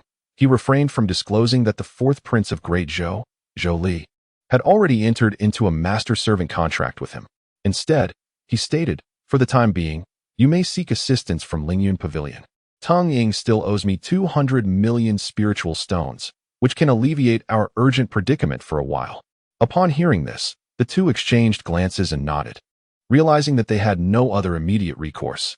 Subsequently, Yi Yu requested Ling Yunzi to accompany him to visit the Su siblings. Under Ling Yunzi's meticulous guidance, Su Xian had officially advanced to the late foundation establishment stage. In contrast, his sister Su Yin lacked her brother's aptitude, barely reaching the foundation establishment stage herself. Observing Su Xian, Yi Yu momentarily abandoned the idea of bringing him to the 100 Dynasties battlefield to seek out Ji Zhantian, as Su Xian was still too weak. Having completed these matters, Yi Yu departed from the Zixiao Sword sect with Lu Qi, returning to Qingzhou. Soon after, news of the Zixiao Sword sect's dispatch to the Great Zhou dynasty to negotiate collaboration spread throughout the region, causing a significant stir in Laizhou. Many sects emerged to condemn the Zixiao Sword sect for their actions. After all, the Zixiao Sword sect and the Jiuling Sword sect effectively represented the entirety of Laizhou's sword cultivators. This move was perceived as a capitulation of the sect's cultivators to those of the dynasty. Nevertheless, the sects that criticized the Zixiao Sword sect were undoubtedly connected to the Dan Alliance. The remaining sects chose to remain silent, opting for a cautious observation. It can be said that Laizhou had long suffered under the Dan Alliance's dominance. Since the establishment of the Dan Alliance, the entirety of Laizhou's medicinal concoctions had been monopolized, with only a few merchant associations like Lingyun Pavilion occasionally offering pills crafted by their own alchemists. Other high-grade elixirs had effectively become the sole domain of the Dan Alliance. At that moment, the expression of the Jiuling sect's leader was far from pleasant. He had not anticipated that the Zixiao Sword sect would seek collaboration with the dynasty. Sect leader, if the Great Zhou dynasty truly agrees to collaborate with the Zixiao Sword sect, the situation may become quite precarious, Ren Xiaoyao remarked with a furrowed brow. They all understood that the foundation of a super dynasty was undoubtedly formidable, perhaps even surpassing that of the sect in certain respects. Master, rest assured, the Great Zhou dynasty will not agree to collaborate with the Zixiao Sword sect. I can guarantee this, Yi Xian interjected. At this, both the Jiuling sect leader and Ren Xiaoyao turned their gazes toward him, seemingly awaiting his further elaboration. I understand why the Zixiao Sword sect sought the Great Zhou. It is merely because the Great Zhou dynasty is about to enter into a marriage alliance with the Great Yin dynasty. Yi Yu likely hopes to leverage this familial connection to facilitate cooperation between the two. However, I know that the Great Yin will not assist Yi Yu in this endeavor, Yi Xian said with a smile, harboring a sense of disdain within. After all, Yi Yu was merely Yi Yu. His capabilities were limited. And now he was placing his hopes on Yi Qingwan and her associates. He never learns. The dueling sect leader nodded and then spoke. In that case, you shall return to the Great Yin and ensure that this collaboration does not come to fruition. Do you understand? Disciple will obey. Yi Xian replied with a firm nod. Do not let this matter fall apart. The Lord of the Nine Spirits sect declared with a grave expression. The predicament surrounding Su Wangchen, or rather Yi Yu, can be attributed to Yi Xian, who had recommended him for admission into the Nine Spirits Sword sect. Had it not been for Yi Xian's invitation to join the Alchemy Alliance, the Lord of the Nine Spirits would have acted long ago. I understand, Yi Xian nodded. Turning to depart, Ren Xiaoyao exchanged a glance with the Lord of the Nine Spirits before following him out of the Grand Hall. Upon leaving Lizhou, Yi Yu and his companion did not immediately head to Dian, but instead returned to the Daqin. However, within the Daqin court at that moment, a man stood with an expression of disdain, gazing at Qin Wushuang. Beside him, Nie Xing wore a grim countenance. So, you of the Lu dynasty have no intention of relinquishing that mineral vein? Qin Wushuang's expression was far from pleased. The man below was Lu Su, a prince of the Lu dynasty in Yunzhou.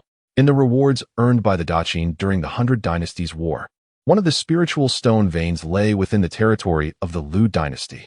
Your Majesty, I did not claim that we would not surrender the vein. Rather, we intend to mine it jointly. Given the distant journey from Qingzhou, we shall handle the escort. Thus, the spiritual stones will be divided 7-3 in our favor.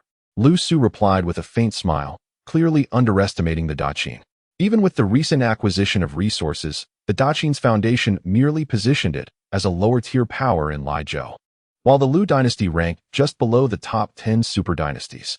Should a super dynasty take charge, they would gladly comply. But to hand it over to the Daqin was not their desire. This collaboration is unacceptable. I advise your dynasty not to disregard the rules of the 100 Dynasties War over a mere mineral vein. Qin Wushuang retorted coldly. Lu Su responded with a chilling smile. Very well, if you refuse, the Lu dynasty will expedite the transfer of the vein. However, should any issues arise during the mining process, I trust your Majesty will resolve them independently. The threat was unmistakable, and all present understood its implications. Impudent! Qin Wushuang shouted, his gaze shifting to Nie Xing. Ever since learning of Yi Yu's strength, Nie Xing had pledged his loyalty, stepping forward with the overwhelming pressure of an initial stage transformation god. An initial stage transformation god truly believes himself to be significant? Lu Su remarked dismissively, while the elder behind him snorted, unleashing a pressure several times stronger than Nie Xing's. Nie Xing staggered back in shock, staring incredulously at the elder, a late-stage transformation god. Upon hearing this, the expressions of everyone within the Xianying Palace turned grim. They had thought their dynasty's transformation god would suffice, but it turned out that even one of the Lu dynasty's casual members was a late-stage transformation god. Father, in my view, it would be wise to accept this proposal and jointly mine with the Lu dynasty for mutual safety, Qin Han suggested, his face pale. Absolutely not. If this matter is permitted to unfold, other dynasties may seize the opportunity to flaunt their might and subsequently plunder the resources that rightfully belong to our great Qin, rendering us increasingly vulnerable, Qin Ruoxian declared coldly as she stepped forward. This is the court, not a place for your frivolous antics. You have no authority to speak here. Return to your place. Qin Han admonished Qin Ruoxian. Lu Su appraised Qin Ruoxian from head to toe, a smirk playing on his lips as he remarked, intriguing. Allow me to propose this, esteemed ruler of Qin, having heard of the impending marriage alliance between the Great Yin dynasty and the Great Zhou dynasty. Your Great Qin could greatly benefit from a formidable ally. How about my Lu dynasty serving as your support? Chapter 156. The remnant soul of the fusion stage. As the words fell, Qin Han's expression brightened with anticipation, eagerly casting his gaze towards Qin Wushuang. However, Qin Wushuang's countenance darkened slightly as she spoke. Might I inquire what support the esteemed Prince Lu refers to? An alliance, Lu Su chuckled. Yet his gaze fixated on Qin Ruoxian, the implication of his words unmistakable. Observing Lu Su's demeanor, Qin Han's lips twitched, and he fell silent, pondering why among the numerous princesses of the Great Qin, he had chosen Qin Ruoxian. Noticing the shift in the atmosphere, Lu Su felt a twinge of confusion but still turned to Qin Wushuang, inquiring, what is the stance of the Qin ruler? Prince Lu should return whence he came. Qin Wushuang waved her hand dismissively. Upon hearing this, Lu Su's expression turned frosty. No one had ever addressed him in such a manner since his emergence. Having gained a position in the 100 Dynasty War, do you truly believe yourselves to be significant figures? Lu Su's tone became icy. Qin Han trembled slightly and hastily explained. Prince Lu, you may not be aware, but my ninth sister is already wed. I trust you are familiar with my brother-in-law, Yiyu. Oh, I see. Yiyu, the one who fought to a standstill with Zhu Huan. And what of it? A mere pinnacle of the nascent soul stage cannot possibly stir the heavens. Lu Su scoffed. Indeed, Prince Lu, allow me to remind you that Yiyu is the holy son of the Zixiao sword sect, Niexing interjected. Upon hearing the name of the Zixiao sword sect, Lu Su's expression shifted, albeit only slightly. While the Lu dynasty had heard of such a prestigious sect, they were situated in the Thunder State, whereas the Lu dynasty resided in the Cloud State, and thus, they felt little trepidation. Moreover, the Lu dynasty was backed by the Jiu Yuan dynasty, one of the 10 super dynasties, not inferior in strength to the Zixiao sword sect. What of the Holy Sun? No matter how exceptional the talent, if one fails to grow, they remain a mere jest. Qin ruler, I shall ask you one last time. Will you accept, or will you be compelled to accept? Lu Su's laughter was brazen. At this juncture, he could no longer feign civility. Qin Wushuang's expression darkened profoundly. Regardless of how much stronger the Lu dynasty was than the Great Qin, they were currently standing on Great Qin's territory. Lu Su's actions were undoubtedly trampling upon the dignity of the entire Great Qin.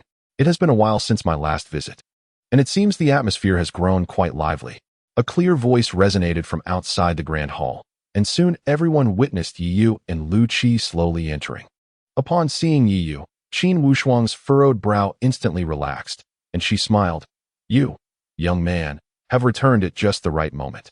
Qin Ruoxian's face also radiated joy, but soon, as if recalling something, she discreetly stepped back, a hint of guilt apparent in her demeanor. Yiyu glanced at Qin Ruoxian, noting the intensified aura surrounding her. Evidently, during his absence from the Great Qin, she had not been idle in harnessing that power. Ah, your little girlfriend is rather fortunate. She harbors within her a remnant soul of the fusion stage. The voice of Ding Ling echoed in Yiyu's mind. Fusion stage? Yiyu's expression shifted subtly.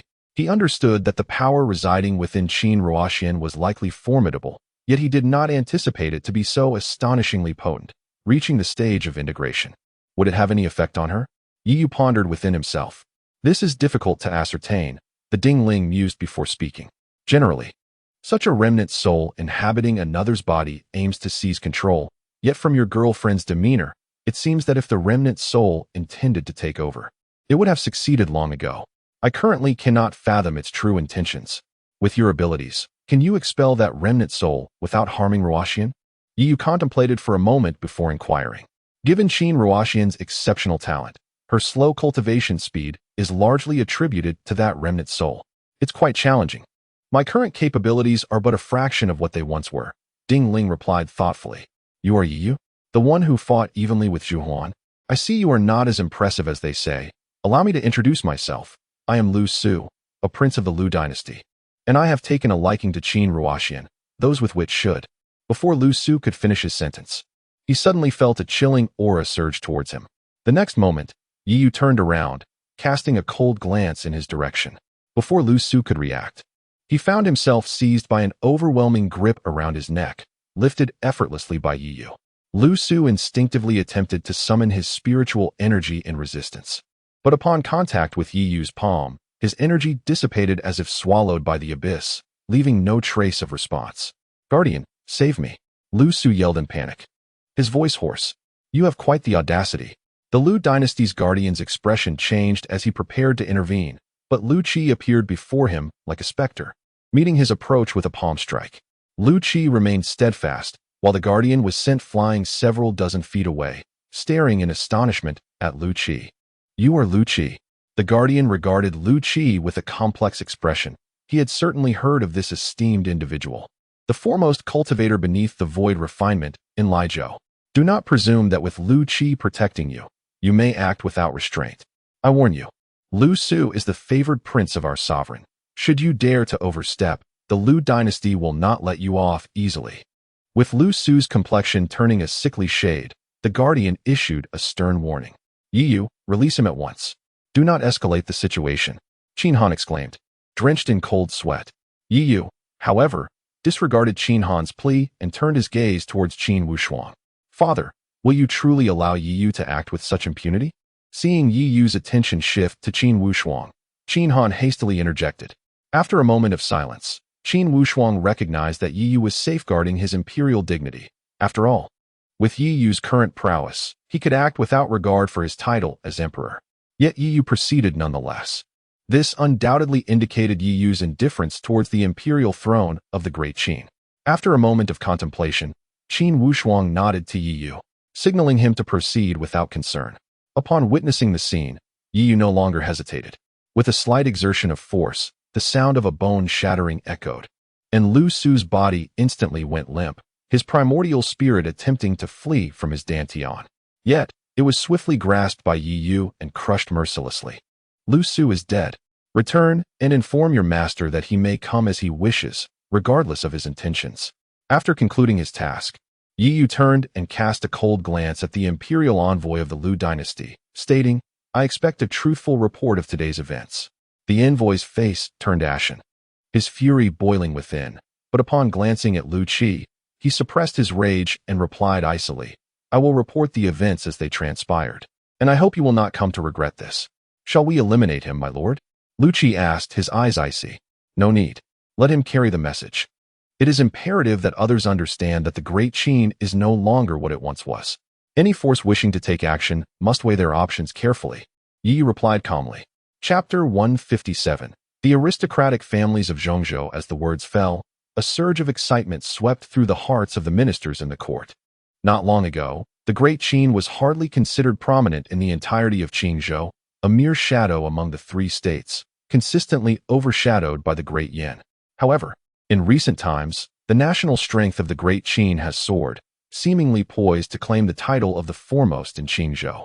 Now, it even possesses the confidence to confront the Lu dynasty of Yunzhou. All of this feels like a dream.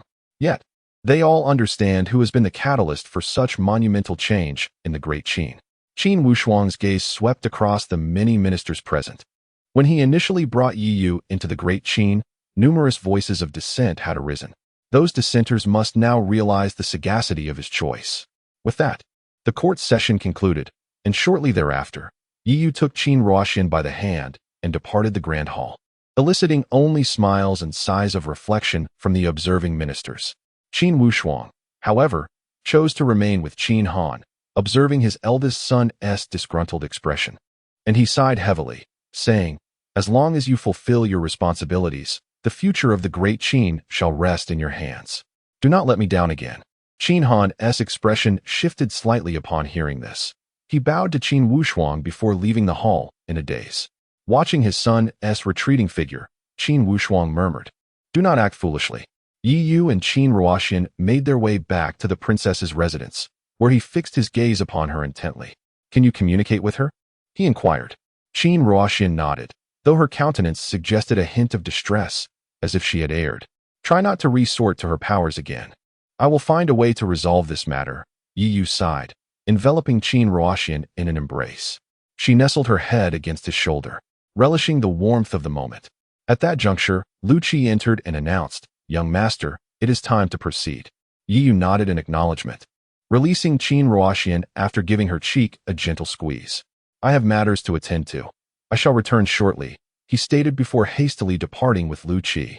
Qin Ruoxian turned to watch Yi's figure vanish, her eyes reflecting a complex array of emotions. After a prolonged silence, she finally spoke.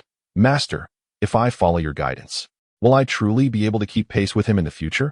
Of course. I acknowledge that this lad possesses remarkable talent, yet your potential is equally formidable. If you adhere to my instructions, surpassing him will not be an issue. An ancient yet exhilarated voice echoed within her, as if it had awaited her question for an eternity. I do not seek to surpass him, nor do I desire immense power. I merely wish to possess the ability to stand by his side at all times, Qin Ruoxian murmured softly. Indeed, believe in your master. It is settled. Let us hasten our journey to Zhongzhou. The eager voice resonated once more. He has returned. presumably for the union between the Great Zhou and the Great Yin, and will remain for some time. I wish to accompany him during this period. May I? Qin Ruoxian implored, her tone earnest. After a prolonged silence, the aged voice finally resonated, stating, "Very well, yet I must caution you to not become too deeply entangled in matters of the heart." Upon hearing this, Qin Ruoxian ceased her discourse, instead offering a smile and lifting her gaze, her eyes reflecting an unprecedented resolve. Once they departed from the princess's residence, Yi Yu and Lu Qi made their way directly to the branch of Tianji Pavilion within the city. Having just exited the Grand Hall, Yi Yu had instructed Lu Qi to inquire about certain matters at Tianji Pavilion, initially anticipating a lengthy delay, yet he was taken aback by the swiftness of the response. Similar to Lingyun Pavilion, Tianji Pavilion is a prominent merchant guild spanning the 3 provinces. However, unlike Lingyun Pavilion, it primarily deals in intelligence. Did you uncover the information so quickly? Yi Yu inquired, astonished. The situation is somewhat intricate. It would be best if you handled it yourself, young master, Lu Qi replied, his demeanor tinged with awkwardness.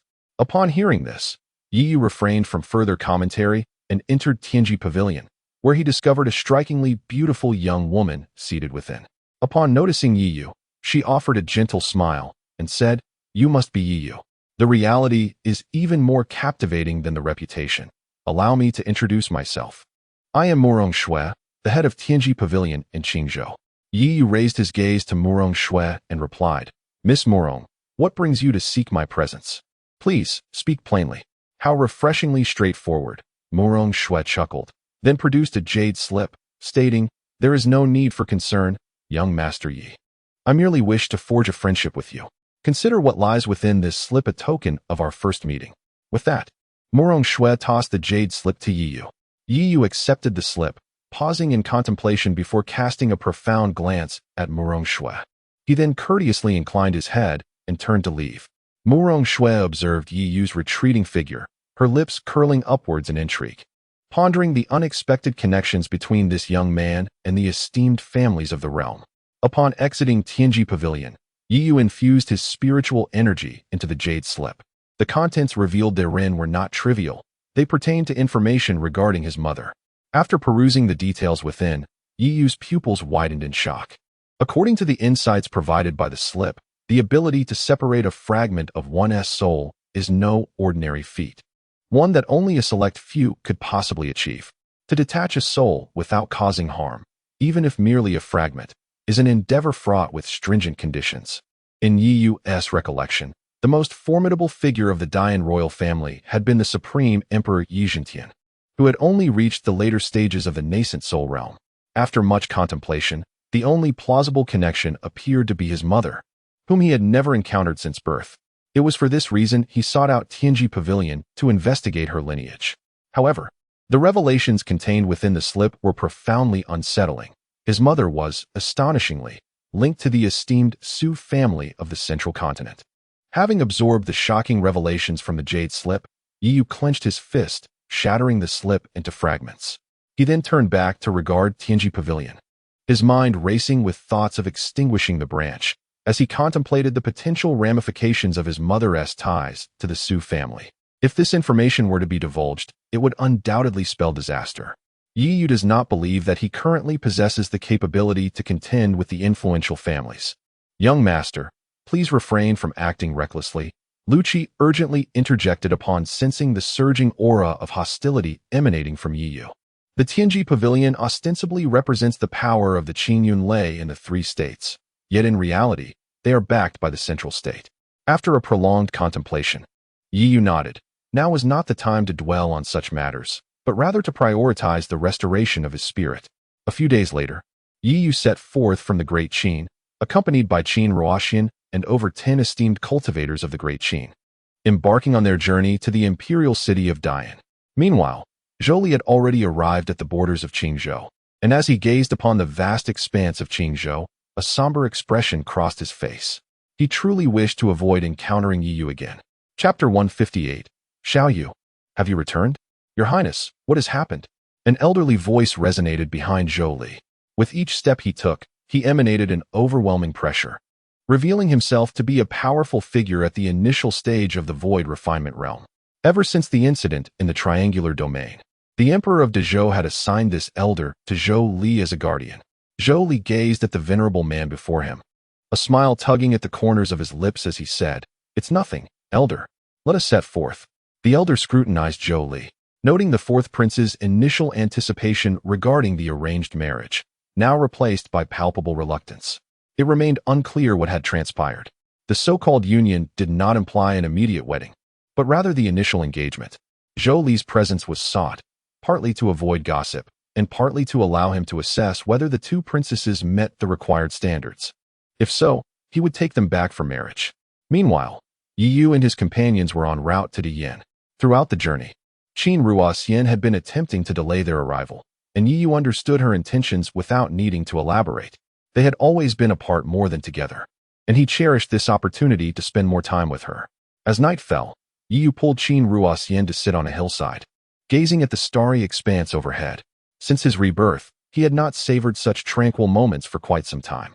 His eyes gradually closed as he relished the gentle caress of the evening breeze. In the distance, Lu Qi observed Yi Yu's current demeanor, a smile gracing his face. It was the first time he noticed Yi Yu had let down his guard since their acquaintance. Qin Ruoxian smiled sweetly, leaning against Yi Yu as they gazed into the distance at the looming Diyin imperial city. After a moment of contemplation, she spoke. "I recognize that you harbor no desire for power and that it does not concern you.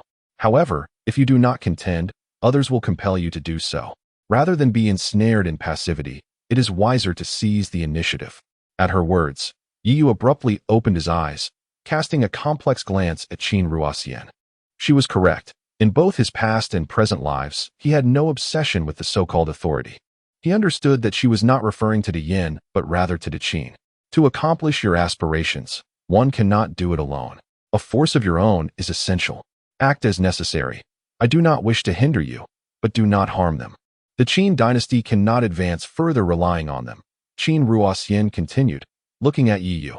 Yi Yu fell silent, then enveloped Qin Ruoxian tightly in his embrace. When he lifted his head again, his gaze was imbued with an unprecedented resolve. The following morning, Yi Yu and his companions resumed their journey. But this time Yi Yu and Lu Qi departed ahead. Qin Ruoxian understood Yi Yu's intent and slowed her pace once more. The Diyin imperial city had lost its former splendor. Although the city still appeared festooned with decorations, Yi Yu could discern that it was merely a faade, hollow at its core. Yi Yu and Lu Qi suppressed their presence, entering the Diyin imperial palace as if traversing an uninhabited realm. With their abilities in the current Great Yin, as long as they do not wish to be found, no one could possibly detect their whereabouts. Upon entering the imperial palace, Yi Yu proceeded directly to a palace within the harem. This was the place where Yi Yu had lived for an extended period, until he was later elevated to the position of crown prince by Yi Zhentian and subsequently moved to the eastern palace.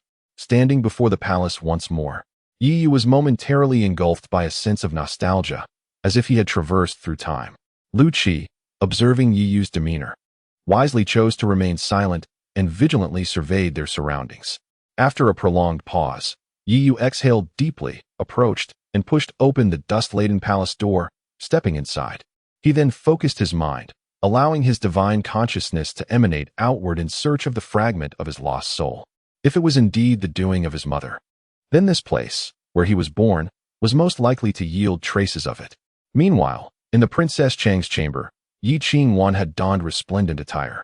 Yet her expression bore a hint of melancholy, her gaze lost in thought, ultimately resigned to becoming a tool for a political marriage. With this thought, Yi Qingwan sighed softly and glanced at Yi Qingxian, who had also changed into a different outfit, yet maintained her usual foolish demeanor. "How enviable it is to be you, my dear sister, carefree and oblivious to the world, untroubled by any concerns." Yi Qingwan reached out and gently patted Yi Qingxian's head, revealing a bittersweet smile. At that moment, however, Yi Qingxian suddenly sprang to her feet. Yi Qingwan was startled, watching as her sister's face transformed with excitement. "Second sister, what is the matter? Please don't frighten me. It's little Yu. Little Yu has returned." Yi Qingxian exclaimed with fervor, and without looking back, she dashed towards the exit. A few guards, witnessing this, prepared to intervene. Yet, Yi Qingxian remained oblivious to their intentions. Observing her disregard, the guards exchanged glances, their expressions darkening as they summoned their spiritual energy, ready to use force. Yi Qingwan's face turned pale in fear, and she desperately sought to call out and halt her sister, but it was too late. In an instant, two beams of spiritual light surged forth, one from each side, aimed directly at Yi Qingxian. Yi Qingwan shut her eyes in terror. Recognizing that these two guards were at the early stage of the nascent soul realm, deliberately assigned by Yi Fan to prevent their escape. However, the next moment, Yi Qingxian's gaze turned icy, as an intangible force erupted from her being. "Get away," she commanded with a frosty tone, and astonishingly, the two early nascent soul guards were violently flung away, their figures vanishing into the night. Had Yi been present, he would have discerned that Yi Qingxian had just utilized her divine consciousness, and that it was of the earth realm. Yi Qingwan stood frozen, momentarily taken aback by the scene before her, and as she regained her composure, she hurried to follow Yi Qingxian, only to be rebounded by a wave of spiritual energy. Suddenly, a familiar figure appeared before her. "Elder sister, what has happened? What is going on?" As she gazed at Yi Xian before her, Yi Qingwan felt an overwhelming joy. Indeed, Yi Xian had not forsaken her. Even as she stood on the brink of becoming a mere pawn in a political marriage, he had come.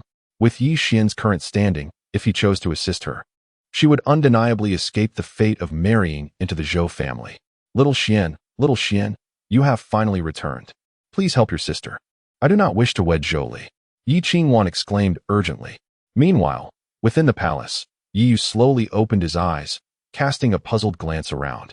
He had searched for an entire day with his spiritual awareness, yet found not a single trace. This was highly unusual. Everything was too pristine, as if it had been meticulously cleansed. Little you, is that you? Have you returned?" Suddenly, the voice of Yi Qingxian echoed from outside the palace. Chapter 159. Is this how the Zixiao sword sect operates? Yi Yu furrowed his brow as he glanced outside the hall, only to find Yi Qingxian staring intently at him. Her eyes filled with fervor. To his astonishment, he also sensed fluctuations of the earth realm's divine soul emanating from her. "Young master, this." Lu Qi rushed in anxiously, having sensed Ren Xiaoyao's arrival and momentarily distracted, allowing Yi Qingxian to enter. Yi Yu raised a hand to halt Lu Qi, turning his gaze toward the horizon where several streaks of light were approaching. The presence of many members from the Jiuling sword sect filled the air within the Great Yan Imperial Palace. Yi Xian must have returned. Xiao Yu. It's your sister. Why are you ignoring me? I was wrong. Please come back."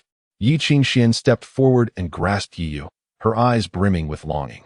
Yi Yu, however, showed no intention of acknowledging her and turned to leave. Seeing his indifference, Yi Qingxian panicked, instinctively unleashing her divine soul power towards him. Yi Yu let out a cold snort as his peak earth realm divine soul force erupted. The moment their divine powers met, his expression changed abruptly. From Yi Qingxuan's soul, he detected a familiar yet foreign sensation. Though faint, it evoked a warmth akin to that of an infant nestled in its mother's embrace. Furrowing his brows, Yi Yu no longer hesitated and nodded to Lu Qi. Understanding the unspoken command, Lu Qi waved his hand, summoning spiritual energy to envelop Yi Qingxian, leading her away from the scene. By the time the members of the Great Yin dynasty arrived, the place was already deserted. "Damn it! Hurry and search. If the second princess escapes, we're all doomed," the leading guard shouted angrily, prompting the others to scatter in search. Yi Yu left the imperial city directly, finding a secluded spot outside the city. As soon as he landed, he eagerly grasped Yi Qingxian by the collar, voice cold. "How do you carry my mother's aura?" Lu Qi's expression shifted upon hearing this, instinctively creating some distance. Yet, Yi Qingxian, caught in Yi Yu's grip, seemed unperturbed, merely gazing at him with a fixed stare, repeating, "Xiao Yu, I was wrong. Forgive me, sister." After several attempts to elicit a response, Yi Yu lost his patience, preparing to probe her soul. "Wait."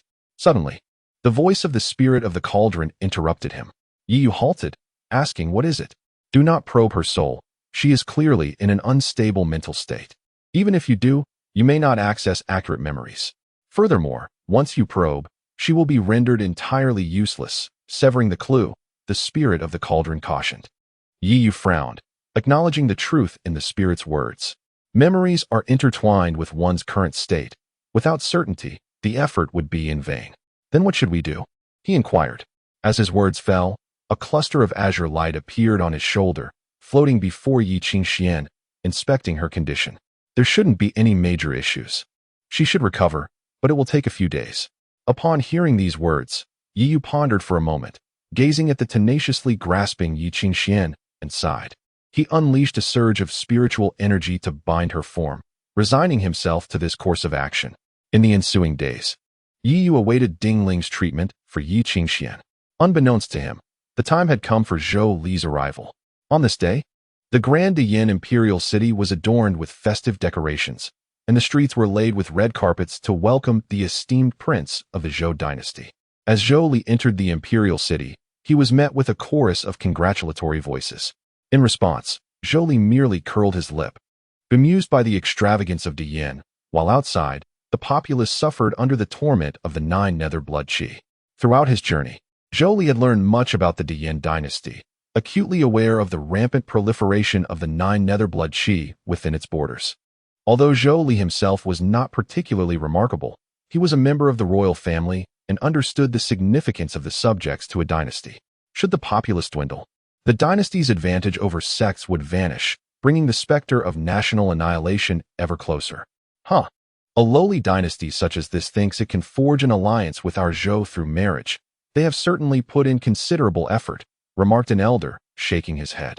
Having ascended from a scattered cultivator to the realm of void refinement, he understood better than anyone the folly of relying on others. If they believed that a mere union could tether them to our Zhou, they were gravely mistaken. Zhou Li let out a cold laugh. Yet inwardly, he felt a twinge of apprehension. He quickly surveyed his surroundings, relieved not to spot Yi Yu's figure. Before long, a procession made its way into the Daiyin Imperial Palace. At that moment, Yi Fan stood at the entrance, a broad smile plastered across his face, exhibiting none of the gravitas befitting a national leader. Upon seeing Zhou Li, he eagerly exclaimed, "Son-in-law, it has been far too long. Your cultivation has improved yet again. Do not speak so soon. Whether I find you worthy remains to be seen," Zhou Li retorted without reservation. For reasons unbeknownst to him, an impulse to vindicate Yi Yu surged within Zhou Li upon gazing at Yi Fan. However, he hastily quelled this notion, realizing that he had inadvertently come to regard Yi Yu as his superior. Upon hearing the word worthy, Yi Qingwan, standing behind Yi Fan, trembled, her countenance tinged with bitterness as she cast a glance at Yi Xian. Yi Xian, however, feigned ignorance, his gaze fixed upon the entourage from the Deqin dynasty. Unable to believe that Yi Yu would not make an appearance on such an occasion, a fleeting look of embarrassment crossed Yi Fan's face, and he signaled to Yi Qingwan to step forward. Biting her lip, Yi Qingwan was filled with resistance, tears welling in her eyes. Yet ultimately she had no choice but to comply. Zhou Li scrutinized Yi Qingwan from head to toe. Being appraised as mere merchandise before the numerous dynasties of Qingzhou filled her with profound humiliation, making her wish for nothing more than to vanish. Once, she had been the princess regent of Qingzhou's foremost dynasty, holding the lesser dynasties in disdain. However, I now find myself a witness to the entire process of being treated as mere merchandise by these dynasties that I once deemed unworthy of my regard. Why is there only one? Did we not speak of two? The elder furrowed his brow and inquired. Upon hearing this, Yi Xian replied, "It is as follows. A few days ago, my second sister mysteriously vanished from the palace, leaving no trace behind. In my estimation, it is likely that my royal brother, Yi Yu, secretly took her away." Upon hearing Yi Yu's name, Zhou Li's expression instantly shifted. Indeed, this calamity had arrived. Yi Yu? Is he not the holy son of the Zixiao sword sect? The elder asked, frowning. I heard prior to this that the Zixiao sword sect was seeking collaboration with the great Zhou. Yet, suddenly, this transpires.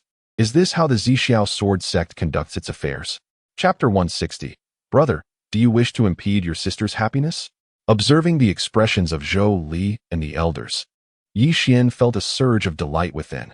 This Yi Yu truly was a fool, attempting to coerce Zhou Li in such a manner, hoping to forge an alliance between the great Zhou Empire and the Zixiao sword sect. Did he truly believe that everyone regarded these ineffectual women with such significance? Please, do not be vexed. I believe my royal brother acts out of concern for his sister. Yi Xian feigned sincerity, despite his inner thoughts. The elder let out a cold snort, his countenance darkening further.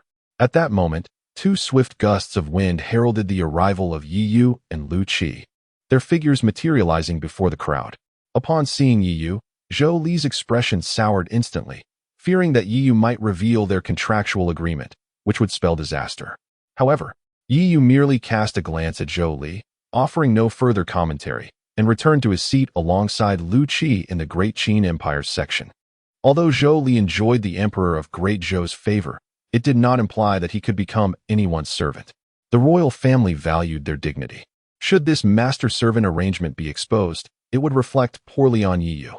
After all, the higher Zhou Li's standing within the Great Zhou Empire, the more advantageous it would be for Yi Yu. If Zhou Li were to ascend as the Emperor of Great Zhou in the future, it would be even more beneficial. Noticing Yi Yu's reticence, Zhou Li exhaled a sigh of relief and involuntarily cast a grateful glance in his direction. "Brother, you have arrived. I knew you wouldn't miss this momentous occasion for your elder sister," exclaimed Yi Xian, his gaze shifting to the elder beside him. Indeed, upon hearing the name Yi Yu, the elder's expression darkened ominously, and he turned to Yi Yu, inquiring, "Is Yi Qingxian with you?" The elder was astute and not foolish enough to be used as a pawn without understanding the situation. After all, Yi was the scion of the Zixiao sword sect. Yi Xian's countenance shifted slightly. He was uncertain whether Yi Qingxian had been taken away by Yi Yu during her inexplicable disappearance from the palace, as he merely intended to frame her. To his dismay, the elder was not deceived. Yi Xian felt a twinge of frustration, reflecting on how his former tactics seemed ineffective since departing from Dian. Yi Yu turned to regard the elder, revealing no intent to conceal the truth. Recognizing that deceiving a cultivator of the void refinement stage was unwise, as they could easily discern the reality with their spiritual power, he nodded affirmatively, stating, "Indeed. She is with me. Is there a problem?" At his words, the atmosphere fell into stunned silence. None had anticipated Yi Yu would openly acknowledge such a matter. Yi Xian's heart soared with joy, realizing that Yi Yu remained as foolish as ever. Perhaps even more so, did he not understand the necessity of a denial, or at least a refusal to admit? Yi Fan's expression also darkened, for Yi Yu's actions clearly indicated a desire to thwart any potential union between the Great Zhou and Great Yan. "Is there a problem? Could it be that you believe the individual beside you, who has reached the peak of the transformation stage, can truly protect you? Or do you possess other allies?" The elder's gaze fell upon the group from the dueling sword sect. Rin Xiaoyao was well aware of the elder's implications and promptly replied, "This individual shares an irreconcilable enmity with my dueling sword sect." At that moment, Yi Fan also stepped forward, stating, "Esteemed members of the Great Zhou, please do not misunderstand. Yi Yu has long been expelled from the Daiyan royal family. His actions solely represent the Qin Empire, and I hope you will not direct your ire towards us." However, in contrast to these individuals, Yi Qingwan felt an overwhelming excitement. She wished for the situation to escalate as much as possible, ideally provoking Zhou Li to abandon the marriage, sacrificing merely Yi Yu in the process. Given this, you might as well reveal all your hidden cards, for otherwise, you shall find it impossible to leave here alive today. The elder stepped forward, a terrifying pressure instantly engulfing the entire arena. Even Lu Qi could not help but change his expression. Although there exists but a slight distinction between the peak of the transformation stage and the initial stage of the void refinement, the disparity is akin to that between heaven and earth. 10 Lu Qis would scarcely be a match for the elder. Many present altered their expressions. Yet Qin Ruoxian remained remarkably composed. She understood Yi Yu, and since he dared to appear, he must possess some assurance. Feeling the immense pressure, Yi Yu remained unfazed. Casting a glance towards Zhou Li, it was only then that everyone realized that Zhou Li, the person in question, had yet to voice his thoughts. Noticing the attention upon him, Zhou Li raised his hand to halt the elder and addressed Yi Yu. "Do you not wish for me to marry either of these two?" As the words fell, the crowd gasped in astonishment. Even the elder cast a surprised glance at Zhou Li. However, it quickly dawned on him that today was indeed a significant day for Zhou Li, and with the presence of the Qingzhou royal family nearly complete, he ought to present himself with grace and elegance. This would ultimately benefit the future annexation of Dian, solidifying Qingzhou's standing. Unbeknownst to all but Zhou Li and Yi Yu, the matter was not so convoluted. Zhou Li merely sought Yi Yu's opinion, and nothing more. Yet, Zhou Li also feared that should Yi Yu express disapproval, it would utterly disgrace him. Yi Yu, you are no longer a member of the Dai Yin royal family. You have no right to voice your opinion on this matter, Yi Fan interjected. Indeed, brother. Do you truly wish to prevent your elder sister and second sister from finding their happiness? I am quite content with Zhou Li as my brother-in-law. Do you believe he is unworthy? Yi Xian spoke eloquently, not hesitating to add a touch of provocation. As expected, the phrase unworthy caused the elder's expression to darken. Yi Yu cast a faint glance at Yi Xian before smiling and saying, marriage is a significant affair, dictated by parental orders and the matchmaker's words. It is not for me to oppose. However, I still have use for Yi Qingxian, and in due time, I shall naturally send her to the great Zhou. What nonsense are you spouting? Yi Qingxian is destined to be the future empress of the great Zhou. How can you claim to have use for her? What of the dignity of the great Zhou? Yi Fan bellowed in outrage. The crowd was filled with indignation, yet Zhou Li let out a sigh of relief and remarked, if that is the case, then I shall concede to you. We shall discuss the matter of Yi Qingxian in a few days. As his words echoed, an eerie silence enveloped the room, with everyone casting incredulous glances at Zhou Li. They had never anticipated that he would acquiesce to such terms. Then I am grateful to His Highness, Yi replied with a smile. No need for such courtesy, Zhou Li responded, startled to the core. It then dawned on the crowd that, considering his earlier demeanor, Zhou Li seemed somewhat apprehensive of Yi Yu. Yi Xian also began to piece things together. Why would Zhou Li harbor such trepidation towards Yi Yu? Could it be due to the Zixiao sword sect? The elder furrowed his brow, but, given that the prince himself had spoken, he felt compelled to respect his decision, despite his confusion. How shameful it is that the illustrious great Zhou dynasty cannot even safeguard its own imperial consort. Yi Yu, he may choose not to hold it against you. But it is time for us to settle accounts, Ren Xiaoyao sneered, rising slowly to his feet. Chapter 161. A sister's plea. Ren Xiaoyao initially believed that enlisting the elder, a formidable figure in the void refinement stage, would not only be efficient but also devoid of unforeseen complications. However, he was taken aback when the great Zhou chose to adopt a conciliatory stance. What did you say? The elder cast a cold glance at Ren Xiaoyao. Am I mistaken? A mere holy son from the Zixiao sword sect instills such trepidation in you? It is truly a disgrace to the reputation of a supreme dynasty. Ren Xiaoyao replied with a mocking smile. In his perspective, if the great Zhou was wary of the Zixiao sword sect, then they would undoubtedly think twice before confronting him. The grand elder of the dueling sword sect. With a booming voice, Ren Xiaoyao summoned forth numerous shadows from the palace. No less than 20 figures emerged, all experts in the god transformation stage. Evidently, he had mobilized a significant portion of the sect's elite to encircle Yi Yu, including several elders who were still regaining their strength. They swiftly surrounded Yi Yu and his companions. At this spectacle, Lu Qi felt a surge of anxiety. Given his and Yi Yu's capabilities, escaping from these individuals would not pose much difficulty. Yet, the challenge lay in the presence of many from the great Qin. While he could disregard others, he could not overlook Qin Ruoxian. Observing the situation, Yi Yu's expression remained remarkably composed as he turned to Zhou Li and stated, the sect is allowing the supreme dynasty to humiliate those of us from lesser dynasties. Should you not make a stand? Zhou Li's lips twitched, as clarity dawned upon him regarding Yi Yu's intentions. He understood why Yi Yu, fully aware of the dangers, still chose to come today. This was a calculation to firmly establish the great Zhou as an adversary of the dueling sword sect, or perhaps the Pill Alliance. Humph, do you truly believe they will come to your aid? Ren Xiaoyao scoffed. Even Yi Xian wore a sneer of disdain. He had only heard of Zhou Li's reputation and assumed he was a figure of terror. Today, however, he appeared to be nothing more than a coward. The elder discerned Yi Yu's intentions and slowly closed his eyes. He would not be swayed by Yi Yu's baseless claims. What humiliation of lesser dynasties? Could that even be considered a justification? Yet, in the next moment, Zhou Li's voice resonated once more. Is the dueling sword sect's behavior such that it presumes there are no capable cultivators in my dynasty? As the words fell, Ren Xiaoyao was momentarily taken aback, and even the elder stared at Zhou Li in disbelief. Something was amiss. This was not the prince's typical demeanor. Had he not shadowed Zhou Li for days, he would have suspected that someone had usurped his consciousness. What do you mean by that? You fear the Zixiao sword sect, yet do not regard my dueling sword sect with the same caution? Ren Xiaoyao's expression darkened. If the great Zhou intervened today, they would surely face dire consequences.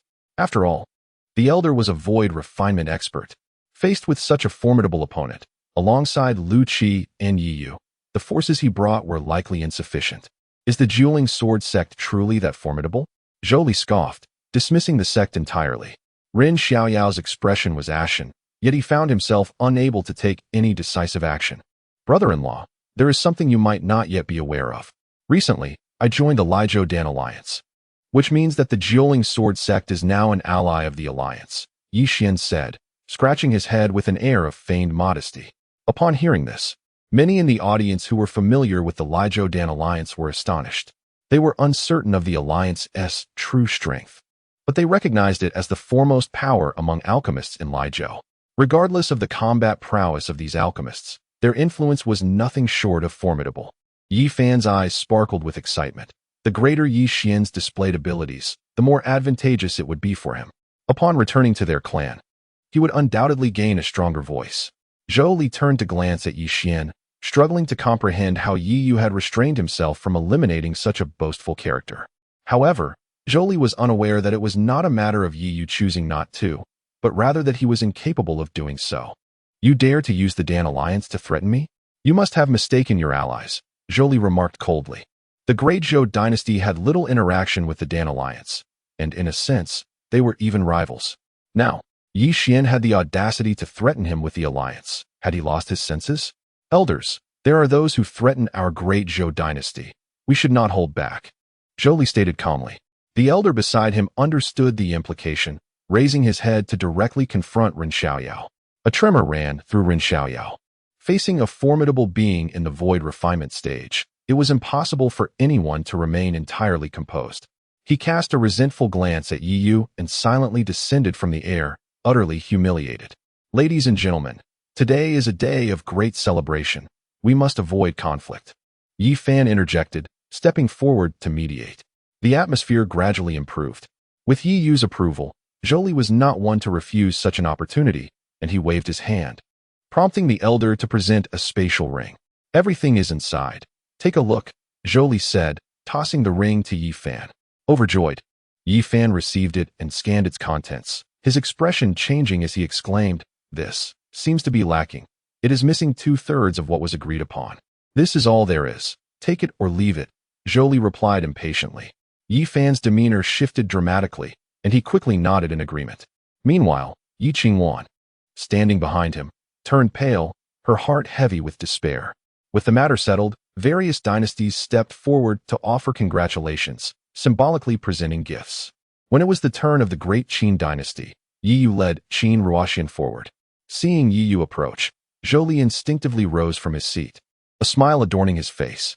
Yi Qingwan, seated beside Zhou Li, noticed the shift in his demeanor, while others could not discern the subtlety from a distance. She, being so close, observed it clearly.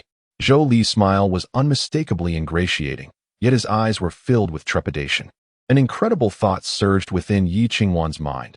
Zhou Li was indeed terrified, fearful of Yi Yu. Just as she pondered this, Yi Yu approached, casually placing a spirit stone before Zhou Li as if bestowing a blessing. Zhou Li accepted it, not daring to utter a word, fully aware that his life now rested in Yi Yu's hands. Wait. As Yi Yu turned to leave, Zhou Li's heart began to relax. But Yi Qingwan suddenly stood up and exclaimed, "Is there something you need?" Yi Yu asked indifferently. Yi Qingwan, biting her lip as she gazed at Yi Yu, realized that while Zhou Li's fear of Yi Yu seemed utterly absurd, it was her last lifeline to escape her fate.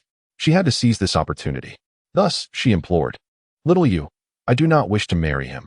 Please help me, will you?" Chapter 162. Brother, you have triumphed. As the words fell, the expressions of those surrounding shifted dramatically. The purpose of royal marriages, particularly between a small dynasty like the Yin and a formidable empire like the Zhou, was all too clear to everyone present. Yet, no one dared to voice their thoughts. The princess who was to be wed would always feign delight. Yi Qingwan's public declarations undoubtedly tore the facade asunder. Zhou Li's countenance darkened, but he refrained from immediate retort, instead turning his gaze toward Yi Yu, awaiting his response. Perceiving Zhou Li's silence, Yi Qingwan exhaled, realizing she had won her gamble. Zhou Li was indeed intimidated by Yi Yu. Her fate was on the brink of transformation. Hearing her words, Yi Yu gradually turned, assessing Yi Qingwan from head to toe. As his gaze fell upon her, Yi Qingwan's heart swelled with joy. She firmly believed that, true to his character, Yi would never passively witness her descent into despair. Like countless times before, he would always prioritize her well-being. However, to her astonishment, Yi Yu spoke, the illustrious eldest princess of Dian, so blatantly disregarding decorum with such remarks, surely tarnishes the dignity of the Dian royal family. Zhou Prince, you must ensure she receives proper instruction upon your return. As his words echoed, Yi Qingwan felt an icy chill sweep through her, her body stiffening as she turned to meet Zhou Li's cold gaze. Indeed, I shall teach her the meaning of royal dignity. Zhou Li's voice resonated ominously, sounding to Yi Qingwan like a demon's whisper. No, no, no, little you cannot do this. I am your sister. We have grown up together. Yi Qingwan's voice trembled with desperation. Dear Princess of Dian, your current demeanor is rather unbecoming, Yi Yu remarked coolly, taking Qin Ruoxian by the hand and departing. The familiarity of his words struck Yi Qingwan like a thunderbolt, leaving her in a daze as she sank into her chair, casting a glance at Yi Xian. Yet, Yi Xian maintained his indifferent facade. In that moment, Yi Qingwan clenched her teeth. She could no longer afford to hesitate. If she were to accompany Zhou Li to Dezhou, her most favorable outcome would be death. With urgency, she cried out, Yi Xian, Yi Li is a spy for the demon clan. Her scream reverberated throughout the hall, even causing Yi Yu to pause in his steps, a playful smile gracing his features. What nonsense are you spouting? Before others could react, Yi Fan sprang to his feet, his expression dark. I speak the truth. Yi Xian is indeed a spy for the demon clan. I possess evidence, Yi Qingwan declared through gritted teeth. The revelation sent shockwaves through the assembly, overshadowing any concerns about royal unions. The weight of the accusation far surpassed that of any alliance between two dynasties. You dare to speak such lies? Yi Fan, enraged, advanced as if to strike. Yet, Zhou Li raised a hand to halt him, his gaze fixed on the now pallid Yi Xian. Yi Master, let us clarify the matter first. Yi Qingwan, you must be aware of the dire consequences that await those who dare to slander the members of my Nine Spirits Sword sect. At that moment, Ren Xiaoyao spoke, his expression frigid. No, I absolutely did not slander anyone. Just look for yourselves beneath the East Palace of the Crown Prince. Yi Qingwan exclaimed anxiously, fully cognizant that without tangible evidence, her survival was in grave jeopardy today. Upon hearing her words, Yi Xian's countenance shifted dramatically. He had not anticipated that Yi Qingwan was privy to this matter. Unbeknownst to him, this information was relayed to her by Yi Qingqing, a ploy orchestrated by Shui Li. Lord of the Yi Kingdom, please lead us to investigate, Yi Xian urged, his change in demeanor not escaping the notice of the crowd. Even Ren Xiaoyao felt a surge of anxiety at this moment. Should Yi Xian's identity as a spy for the demonic clan be confirmed, not only would the great Yin Empire be in peril, but even the Nine Spirits Sword sect would find it impossible to extricate itself from the quagmire. Faced with such a multitude, Yi Fan had no option but to acquiesce, firmly believing in his beloved youngest son, who, despite his capriciousness, could never be a spy for the demonic clan. He promptly led the assembly towards the East Palace. Soon, they arrived at the East Palace. As for Shui Li, he had departed upon receiving Yi Xian's notification. Upon arrival, the elder ascended into the air, summoning his spiritual power to elevate the entire East Palace. However, all eyes were not fixated on the lifted structure, but rather, they were intensely focused on the ground below. A dense aura of blood surged forth from beneath, the acrid stench overwhelming the senses of those present. Yi Fan's expression darkened as he turned to Yi Xian in disbelief. He could not fathom that beneath the East Palace lay such a hidden abyss. The elder furrowed his brow, waving his hand to conjure a spiraling gust of spiritual energy that swept the ground clean, revealing a staircase that descended before them. Ren Xiaoyao's face darkened to an extreme, and with a swift stroke of his sword energy, he cleaved the earth beneath him, exposing the concealed horrors below. Before them lay a vast blood pool, with intertwining iron chains above it, suspending an elderly woman whose visage was gaunt, her lifeblood seemingly drained. Gasp! The crowd collectively inhaled sharply. The sheer size of the blood pool raised unsettling questions about the number of lives required to fill it. You all see this, don't you? I have not lied. Yi Xian is indeed a spy for the demonic clan. Yi Qingwan cried out hastily. Brother, how could such a scene exist beneath the East Palace? When did you do this? The moment Yi Qingwan's words fell, Yi Xian's voice resonated. As his words echoed, every gaze converged on Yi Yu, who hovered in midair. The East Palace had not been solely occupied by Yi Xian. Yi Yu had also resided there for a period. Since being designated as the crown prince, Xiao Yu had hardly spent any time in the East Palace. It was inconceivable that he could be responsible for this. Before Yi Yu could speak, Yi Qingwan preemptively interjected. Sister, have you forgotten? I haven't resided in the Eastern Palace for long either. Alas, since you have said so, I shall accept it as my doing. Brother, you have triumphed, Yi Xian sighed. You claim this as my responsibility, do you? Yi Yu inquired. A subtle smile gracing his lips. Yi Xian's expression shifted slightly, yet he remained silent, evidently acquiescing. He had previously informed Xueli to eliminate Lu Ruyin before departing. With no witnesses to her demise, and lacking any evidence to implicate him, as long as he refrained from confessing, no one could contest his innocence. Moreover, the blood-refining technique bore no traces of demonic energy. Observing Yi Xian's silence, Yi Yu raised his hand, unleashing a stream of spiritual light that fused into the withered form. Suddenly, the clanking of chains echoed, and Lu Ruyan's body twitched unexpectedly. Yi Xian's heart raced. Could it be that Lu Ruyan was still alive? Chapter 163. Brother Yu, I am sorry at this moment. Yi Xian felt a surge of anxiety. If Lu Ruyan were to identify him, even in the absence of demonic energy, the mere presence of this blood pool would be inexplainable. The carefully crafted persona he had nurtured over the years would undoubtedly collapse in an instant. Lu Ruyan, bound by those chains, slowly lifted her head. Her face now as parched and desiccated as tree bark, devoid of any trace of her former youthful beauty. The torment she had endured during this time had rendered her existence a living hell. As she raised her gaze, she would have relished the warmth of the long-missed sunlight, only to behold Yi Yu suspended in midair. At that moment, Yi Yu held Qin Ruoxian's hand, basking in the sunlight like a pair of celestial lovers. Upon contrasting her own withered form, a cry of despair erupted from her throat. It was supposed to be her standing beside Yi Yu. Yet now she found herself suspended above this blood pool, aged and nearing the end of her life.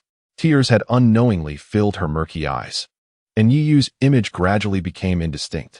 In a moment of disorientation, she caught a glimpse of the Yi Yu who had once wholeheartedly devoted himself to her. But as the tears cascaded down, the world before her sharpened once more, revealing Yi Yu's expressionless visage, his eyes betraying not a flicker of emotion. It was she who had driven him away. It was she who had forsaken the one who loved her unconditionally.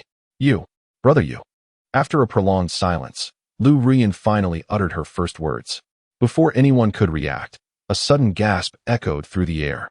The crowd turned to witness Yi Xian, his face a mask of shock, staggering towards Lu Ruyan. Sister Ruyan, is that really you? My heavens, how have you changed so drastically? With that, Yi Xian lowered his voice to a conspiratorial whisper only they could hear. Lu Ruyan, be cautious with your words. The Lu family still resides in the Great Yan. His tone was chillingly cold. Lu Ruyan gazed at the pitiful figure of Yi Xian before her, filled with a frenzied desire to tear him apart. He was anything but the understanding younger brother she had hoped for, but rather a wolf cloaked in human skin. However, at this point, Lu Ruyan was on her last legs. No matter how fiercely she struggled, she could not break free from the chains. Sister Ruyan, please don't act this way. Who did this to you? Tell me, and I will avenge you. Yi Xian implored, stepping aside to reveal Lu Tiannan and others in the distance. Upon seeing Lu Tiannan and the others, Lu Ruyan ceased her struggles, a low growl of discontent escaping her throat. Her eyes ablaze with fury as she fixed her gaze upon Yi Xian. She then bellowed, Yi Xian, I will not let you off even in death. With that, she turned her gaze to Yi Yu in the air. Brother Yu, I am sorry. As her words faded, Lu Ruyan's head tilted, and she breathed her last. Sister Ruyan, Sister Ruyan.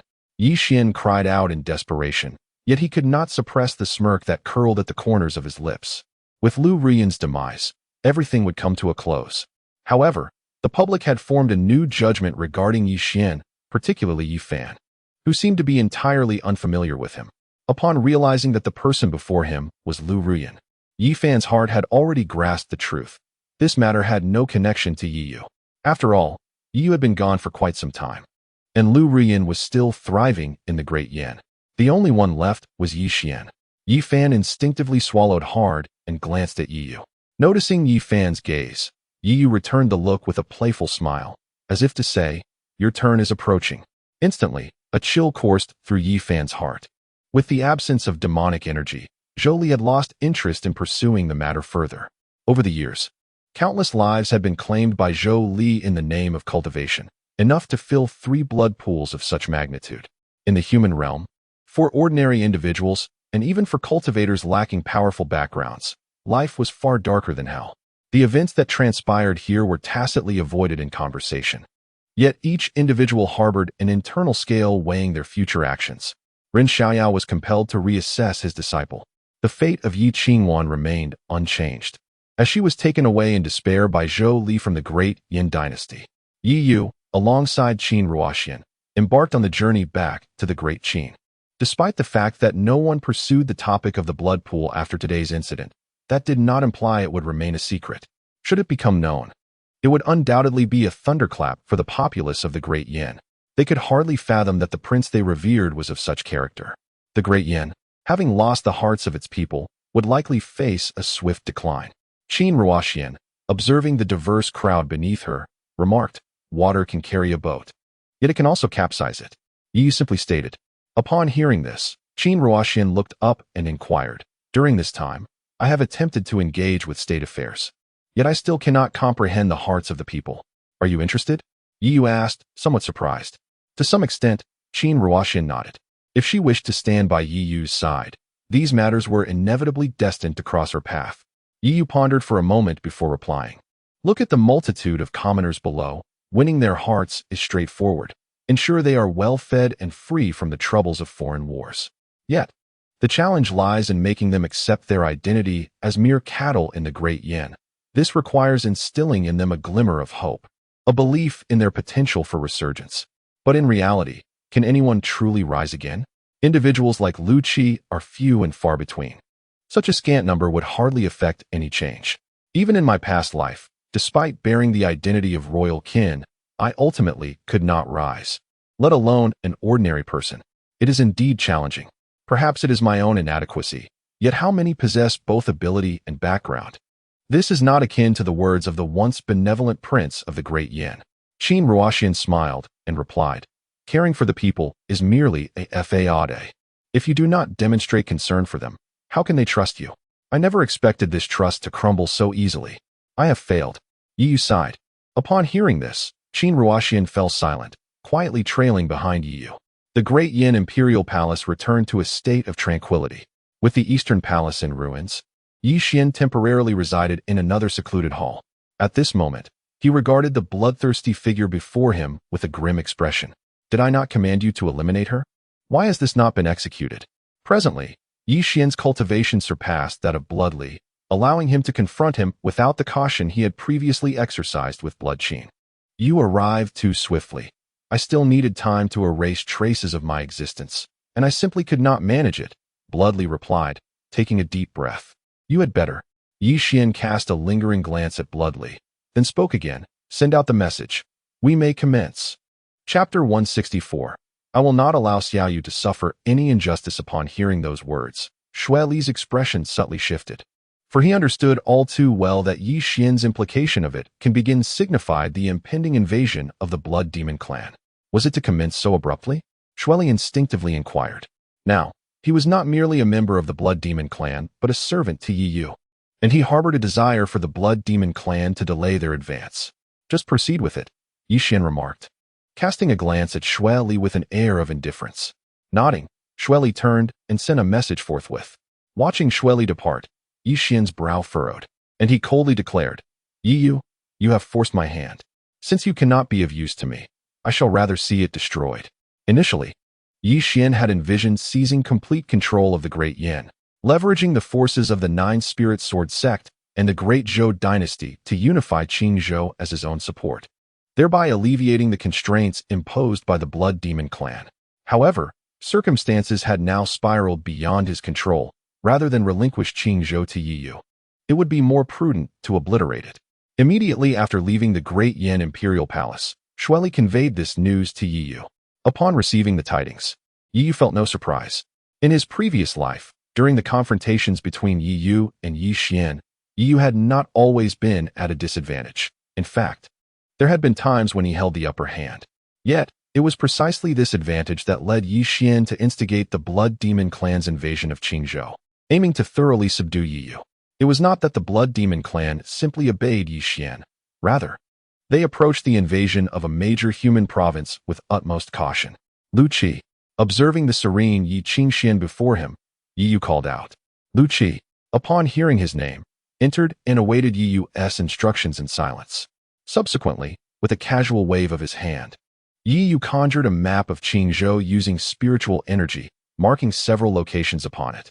Return to the Zixiao sword sect and have them summon some formation masters to investigate these sites. Should anything appear amiss, inform me promptly. These locations were the very points where the Blood Demon clan had initiated their invasion in the previous life. This time, due to his rebirth, Yi Yu was uncertain of any potential impacts. Thus he resolved to exercise caution. Nodding in understanding, Lu Qi turned and departed. Once Lu Qi had left, Yi Yu remained seated in contemplation until deep into the night, at which point he gazed up at a section of the starry sky. What troubles you? Aren't you going to see her off? Came the teasing voice of the Dingling. After a moment of reflection, Yi Yu took a deep breath and responded. If Xian is someone of conviction, she knows what she is doing. She believes in me, and naturally, I believe in her. With this, Dingling ceased further comment. In the night sky, Qin Ruoxian hovered, her gaze fixed longingly upon the place where Yi Yu stood, her eyes filled with reluctance. After a prolonged silence, she murmured, "When I see you again, I will be able to stand by your side." With that, urged by the remnants of her soul within, Qin Ruoxian transformed into a streak of light and departed from the great Qin dynasty. Unbeknownst to her, at that moment, Qin Wushuang stood beneath the eaves, watching his daughter leave. As time slowly passed, 2 days slipped by unnoticed. Enveloped in a luminous azure glow, Yi Qingxian fluttered her eyelashes before gradually opening her eyes. Her gaze returned to its familiar state, yet upon seeing Yi Yu seated before her, she could not suppress her excitement and exclaimed, "Little Yu?" Yi Yu cast a glance at Yi Qingxian but remained silent, merely tilting his head to observe the Dingling. After receiving a slight nod from Dingling, Yi Yu finally lifted the suppression on Yi Qingxuan's spiritual power, and the azure light was retracted into the Su Tian Ding. "Little Yu, is it truly you? I cannot be mistaken." With the restraints of spiritual energy lifted, Yi Qingxian hurriedly approached, but as she neared, Yi Yu seized her by the throat and pinned her against the wall. Little Yu?" Meeting Yi Yu's indifferent gaze, a pang of anguish pierced Yi Qingxuan's heart, and tears streamed down her cheeks unbidden. It dawned on her that the little Yu she once knew had vanished, driven away by her own hands. "I shall ask you but once. Why do you bear my mother's aura?" Yi Yu's voice rang out with an undeniable tone, his demeanor as cold as if confronting a complete stranger. Observing Yi Yu's demeanor, Yi Qingxian trembled as she pleaded, "Little Yu, I acknowledge my wrongs. Please forgive me. Do not treat me this way." Yi Yu, growing weary of words, gathered his soul power in his eyes, preparing to delve into her memories. However, the moment his spiritual force made contact with Yi Qingxuan's sea of consciousness, an immense force surged forth, causing Yi Yu to stagger back, his expression one of incredulity as he gazed at her. At that moment, Yi Qingxian was equally bewildered, only noticing Yi Yu's injury. She instinctively rushed towards him, but he restrained her with spiritual energy, her sea of consciousness sealed by a formidable power. Yi Yu's expression darkened as he remarked, "The instant we made contact, I clearly sensed that her soul is at least of heavenly caliber. Little Yu, are you all right?" Yi Qingxian called out anxiously, her own powers restrained as she observed Yi Yu's pallid complexion. "It is her ring." Suddenly, Dingling's voice broke through. Yi Yu turned his attention to the purple golden ring adorning Yi Qingxuan's left hand. He approached to remove it, only to find it seemingly rooted to her flesh. "Impossible to take off. Useless, this ring is sealed. Even if I were to kill her, it cannot be removed. Give me some time, and I can break the seal." Dingling's voice echoed once more. "There is no time left." Yi Yu shook his head and turned to Yi Qingxian. "Where did you acquire this ring?" Yi Qingxian was taken aback, lowering her gaze to her left hand. After a long moment of contemplation, a flush of shame washed over her as she replied bitterly, "It was given to me by the queen." Upon hearing the word queen, Yi Yu's expression shifted dramatically, for this queen was none other than his mother. Hand it over. Yi Yu commanded as he released Yi Qingxian from her restraints. With a pained expression, Yi Qingxian reached for the ring, and to her surprise, the once stubborn ring slipped off her finger effortlessly. Gazing at the ring resting in my palm, memories surged forth like an overwhelming tide. It was shortly after Yi Yu's birth. With the early demise of her mother, Yi Qingxian, her disposition turned rather reclusive, finding solace only in the presence of the empress. Qingxian, though your demeanor may be aloof, I recognize the warmth within you. I entrust little Yu to your care, and I implore you to nurture him well. At that tender age, Yi Qingxian received the ring with uncontained joy, eagerly nodding in affirmation. Rest assured, Aunt Sue, I shall ensure that little Yu faces no hardship. Reflecting upon my recent treatment of Yi Yu, the past pierces Yi Qingxuan's heart like a multitude of sharp blades, as feelings of shame, anguish, and complexity flood her consciousness. Aunt Sue, little Yu, I have wronged you both. Chapter 165. The Divine Realm Soul observing Yi Qingxian, who was weeping inconsolably. Yi Yu felt no tremor in his heart. Channeling his spiritual energy, he retrieved the ring. The moment he grasped it, a jolt of electricity coursed through his being, as if something within the ring was verifying his identity. In the next instant, the ring emitted a resonant hum, and cracks appeared upon its surface. The outer layer then peeled away, revealing its true form, a purple crystal ring, inscribed with the character for promise. An unfamiliar yet familiar sensation surged within him. Yi Yu recognized it as the aura of his mother. Subsequently, the ring seemed to acquire a spirit of its own, slipping onto Yi Yu's finger as if it were destined to be. Once adorned, a barely perceptible stream of spiritual energy emanated from the ring. However, just as this energy attempted to escape, a green light surged forth, halting it in its tracks. It was the Su Tian Ding. Yi Yu contemplated the ring in his hand, uncertain of the destination and intent of the released energy. Until he could unravel these mysteries, he had no intention of allowing it to disperse. After containing the energy, he focused his spirit and delved into the ring's interior. Inside, the space was barren, save for a soul lamp flickering softly. From this lamp, Yi Yu sensed a familiar resonance. He understood that within it lay a fragment of his own soul. Exhaling deeply, Yi Yu withdrew his consciousness from the ring, feeling a mix of emotions, though now was not the time for such reflections. Xiaoyu, are you all right? Yi Qingxian, coming back to her senses, gazed at Yi Yu with concern, noting his complex expression. Yi Yu lifted his gaze to meet hers. When Lu Qi returns, I will have him escort you to the Great Zhou. At his words, Yi Qingxian trembled, recalling the matter of their engagement, but she quickly shook her head. Xiaoyu, I will not leave. Let me stay by your side to protect you, all right? You? Protect me? Yi Yu found her words almost laughable, and in an instant, his cultivation at the transformation stage erupted forth. Yi Qingxian, standing nearby, let out a muffled gasp, blood spilling from her lips as she stared in horror at Yi Yu, astonished by the extent of his power after their time apart. Return and accept your fate. Do not trouble me again. Yi Yu cast a glance at her before turning to depart. Realizing she was once again restrained by Yi Yu, Yi Qingxian felt a rush of emotion. With tears in her eyes, she called out, Xiaoyu, I was wrong. Xiaoyu, come back, Xiaoyu.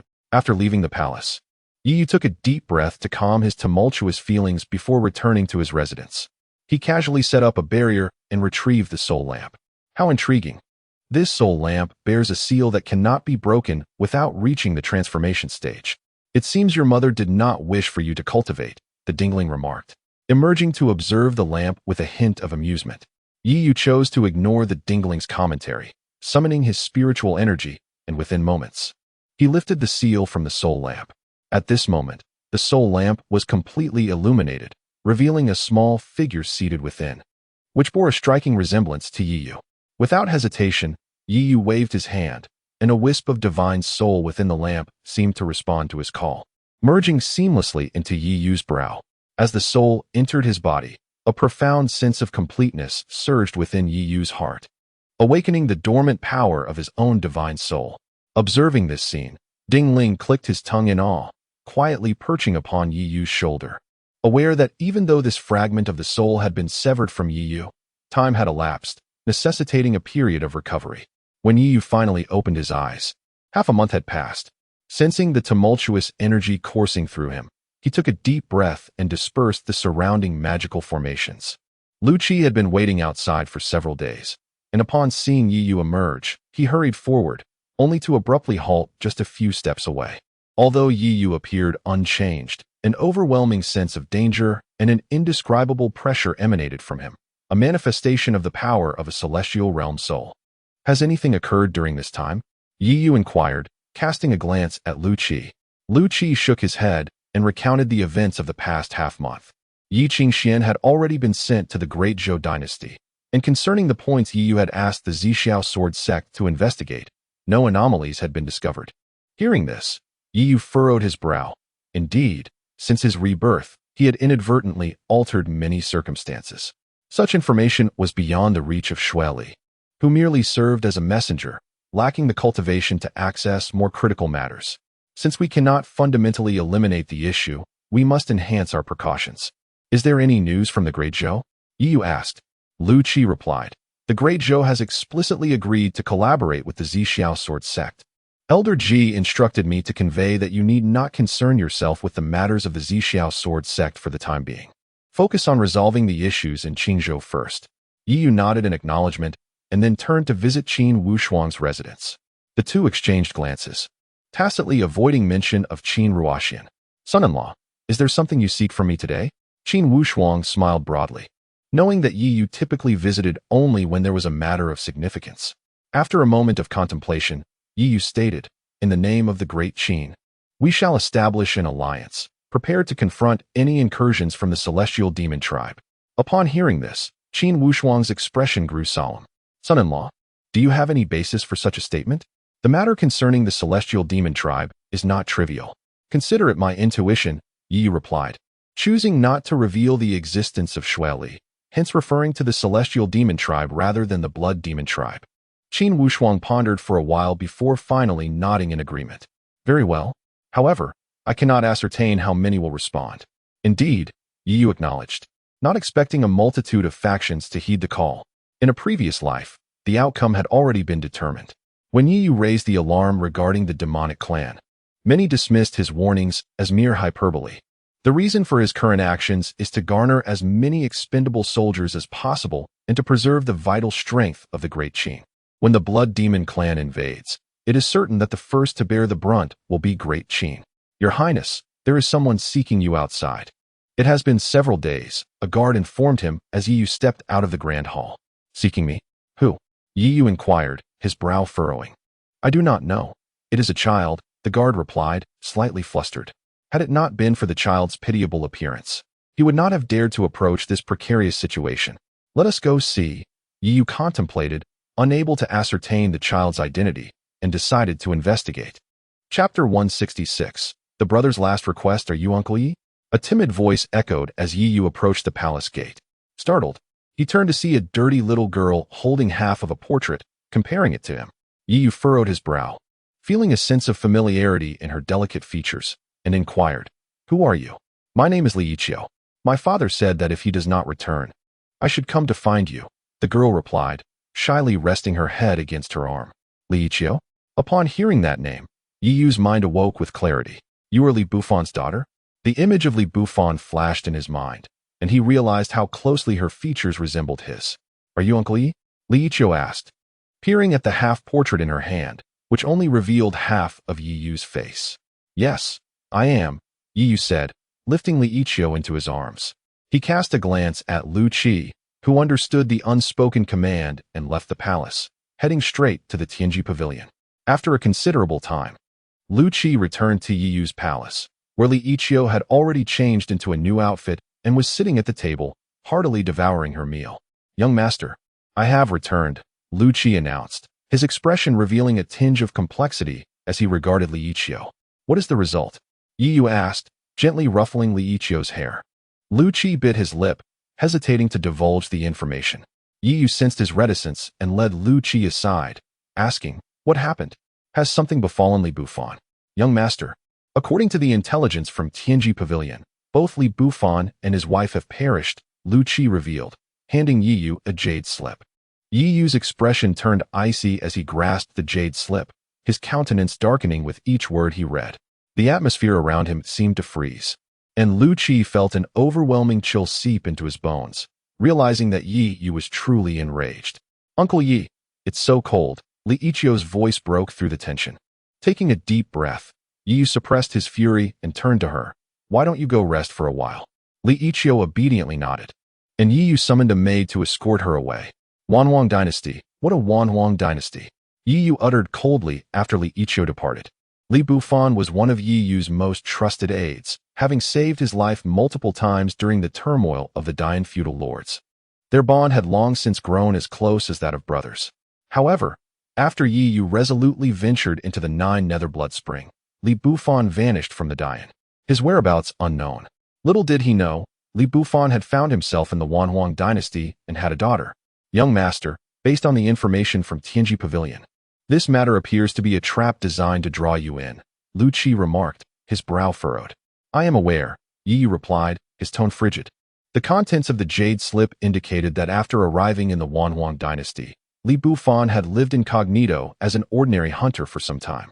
However, the crux of the matter lies in the fact that the Wan dynasty is situated in Yunzhou. If that individual intended to strike against Li Bufan, why would they leave Li Ichio alive? Moreover, how could a mere child traverse from Yunzhou to Qingzhou unaccompanied? This is evidently a trap. "What are your plans, young master?" Lu Qi inquired. Although the Wan dynasty is not a super dynasty, it possesses considerable depth, with formidable cultivators in the void refinement stage residing within. Send a message back to the Zixiao Sword Sect, requesting the Ice Crystal Dragon Scale Beast to rendezvous with us at the Wan Dynasty. If it cannot come, then please ask Elder Ji to make the journey. Yi Yu's tone was resolute. Lu Qi nodded in acknowledgement, refraining from further comment. In Yunzhou, at the Wan Dynasty, Wan Qingsong reclined on a rocking chair, relishing the service of the maid beside him. After consuming a spirit fruit, he remarked, "What you say is true, right? If we eliminate that Li Bufan, Yi Yu will undoubtedly come."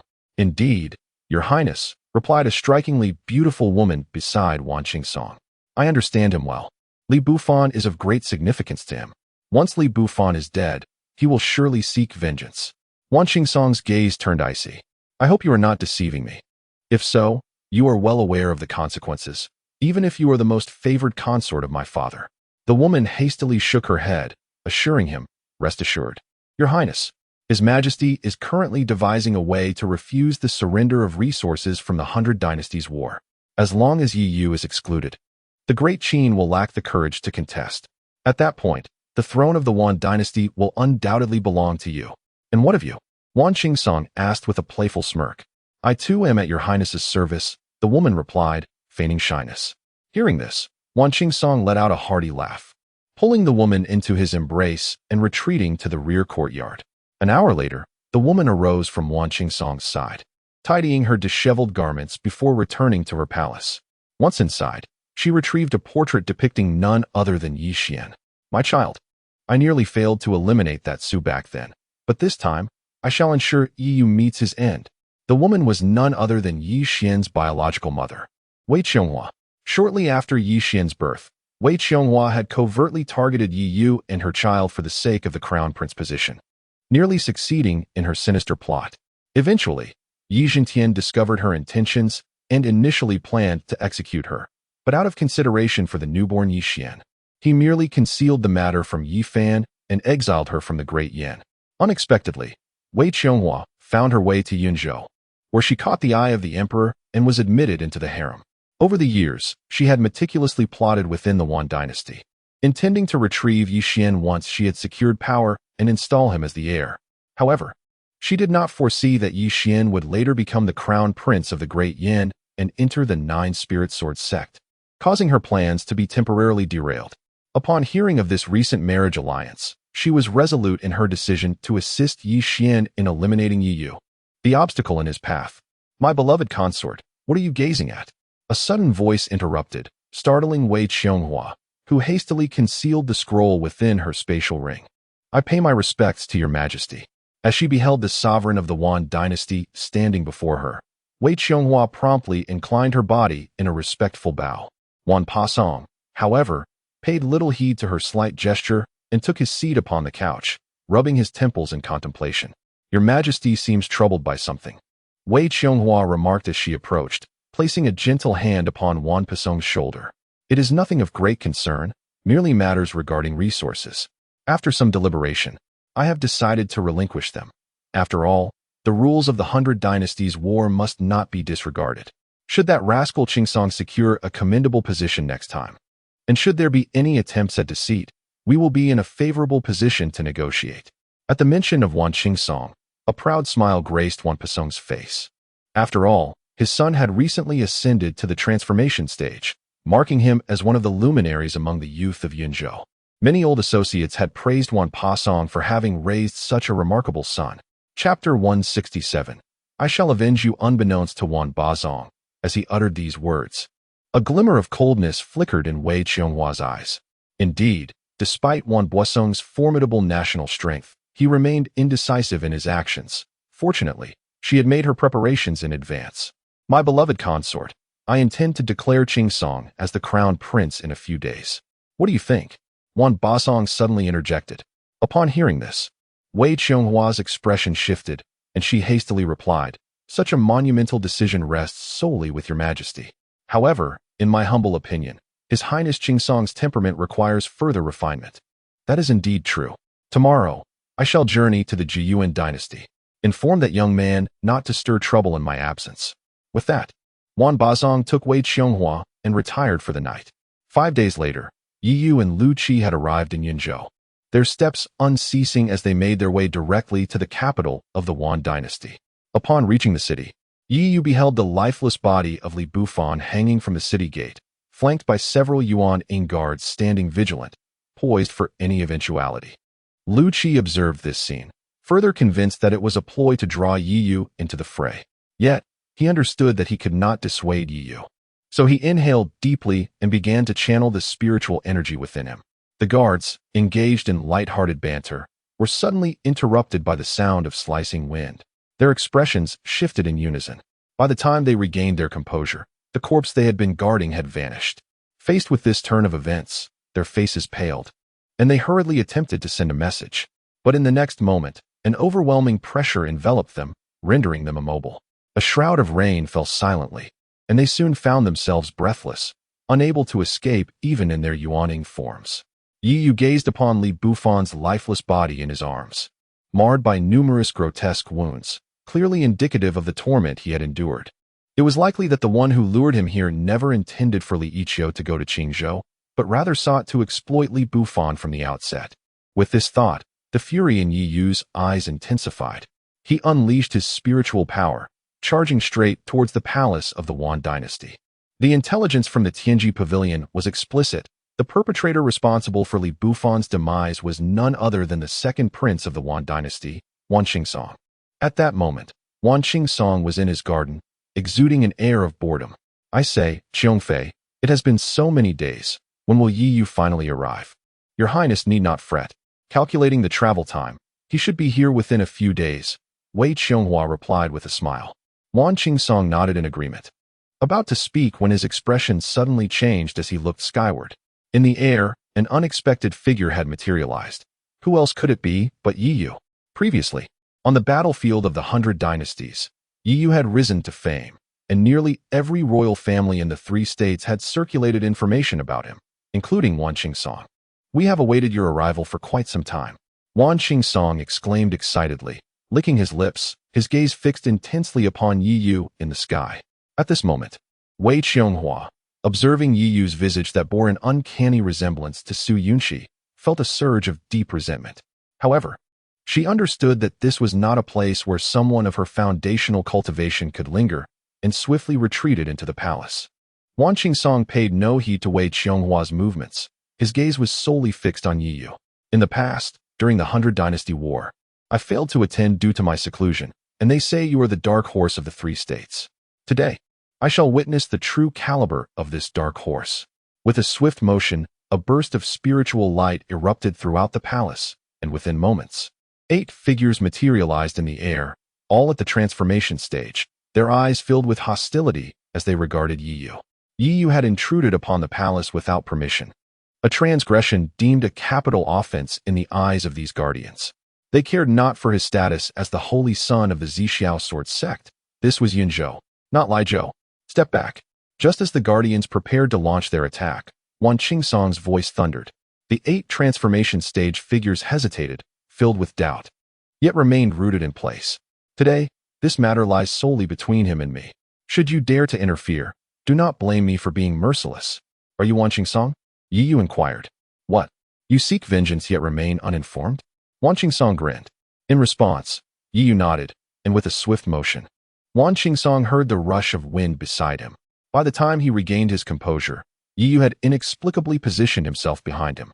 Yi Yu retrieved Li Bufan's lifeless body, placing it upon Wan Qingsong's rocking chair, and declared, I have avenged you. Wan Qingsong's face turned ashen. Yi Yu's actions had completely eluded his spiritual awareness. Not only Wan Qingsong, but even the 8 guardians visibly shifted, astonished by the swiftness of Yi Yu's movements.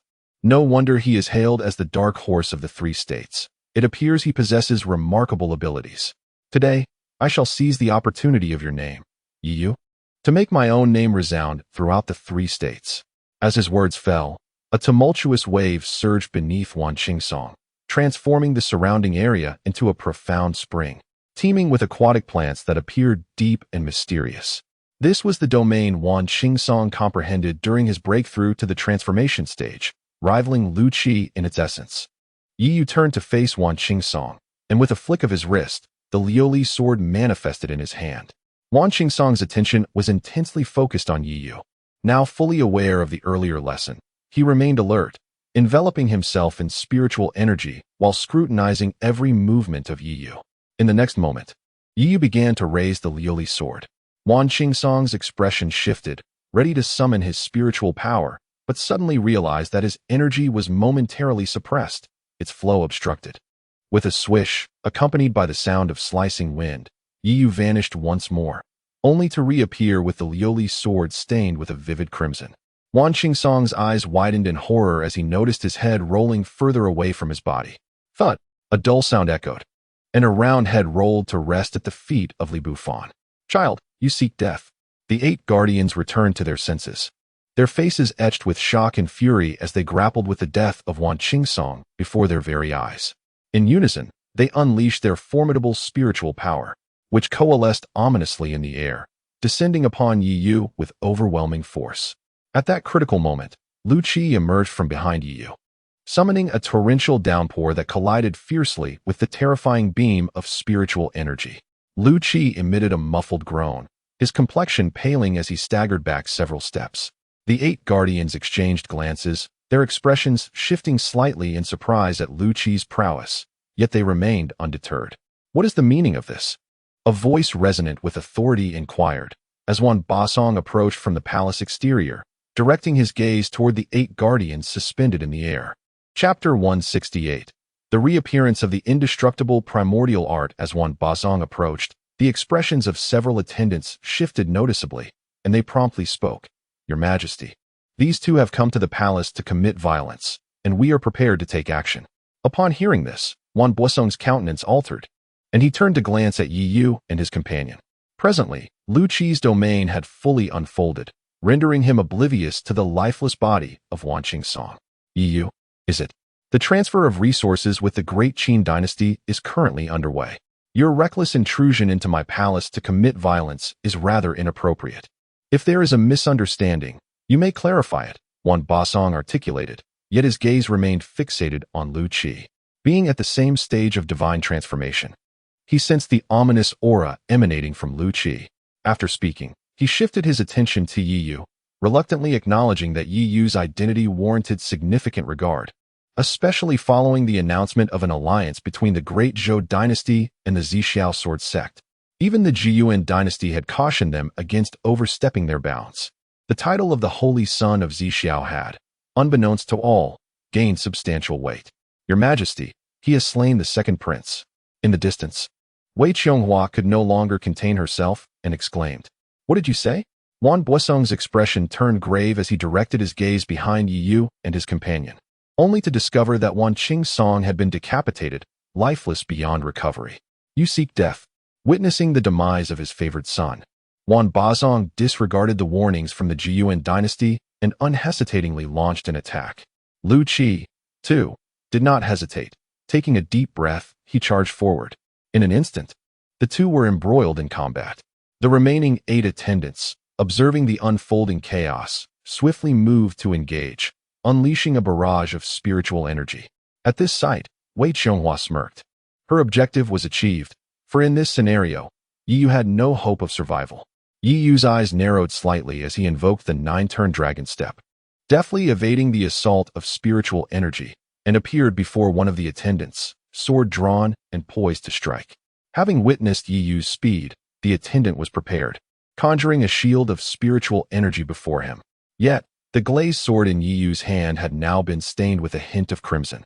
In the next moment, a blood-red sword light cleaved through the air, and the attendant, at the initial stage of divine transformation, was instantly severed in two.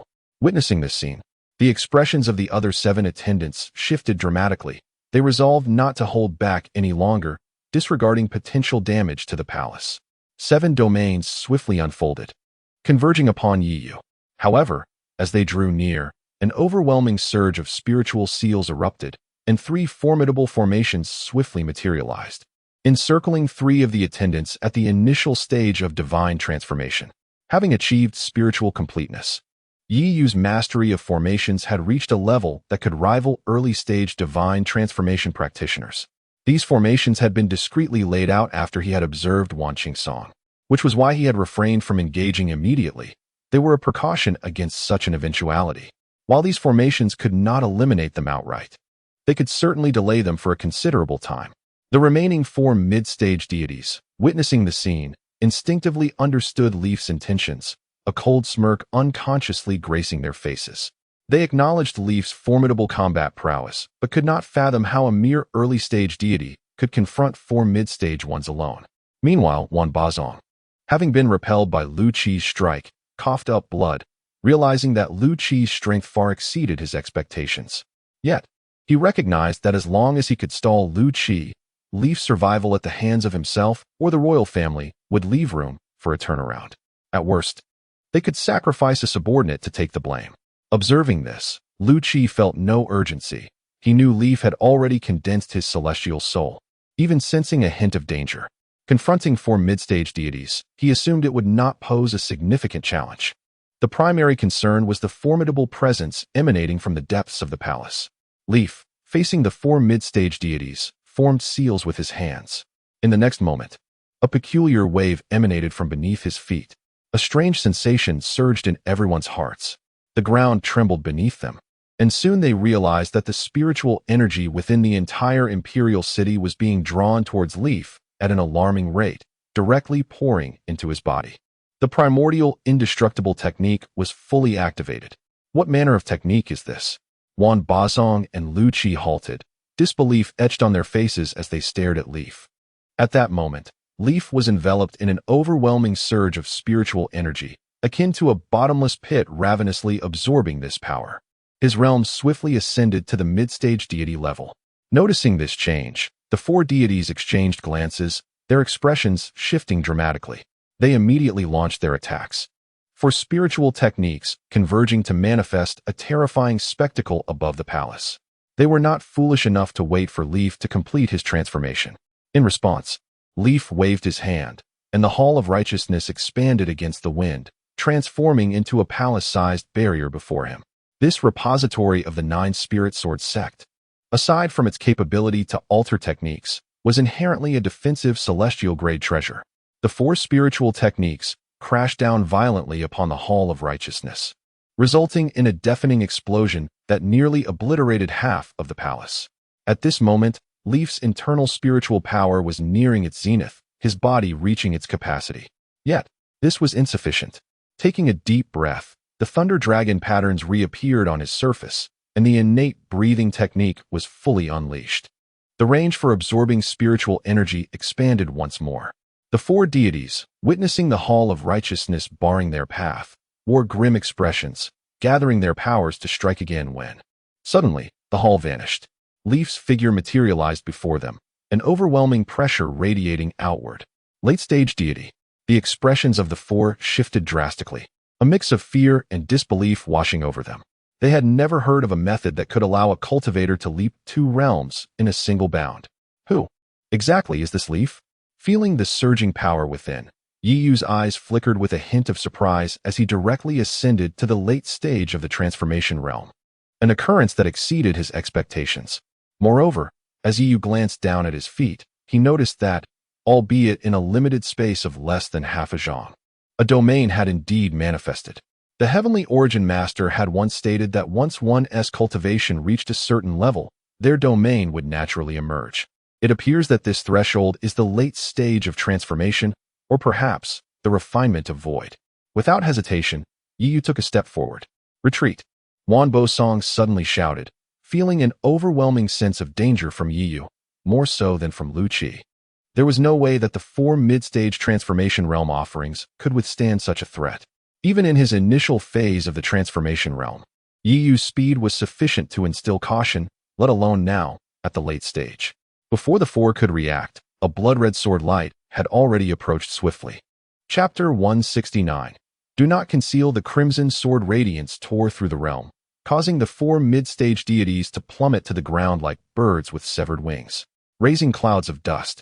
As the 4 met their demise, Yi Yu turned towards the other 3 trapped deities, just about to take action when an inexplicable chill surged within him. That sensation of being watched returned with a vengeance. Darkness enveloped Yi Yu's vision, as though a pair of colossal eyes in the heavens were slowly about to open.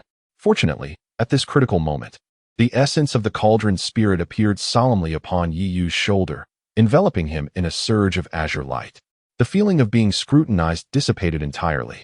The world before Yi Yu returned to its normal state, yet that fleeting moment had left him drenched in cold sweat, gasping for breath.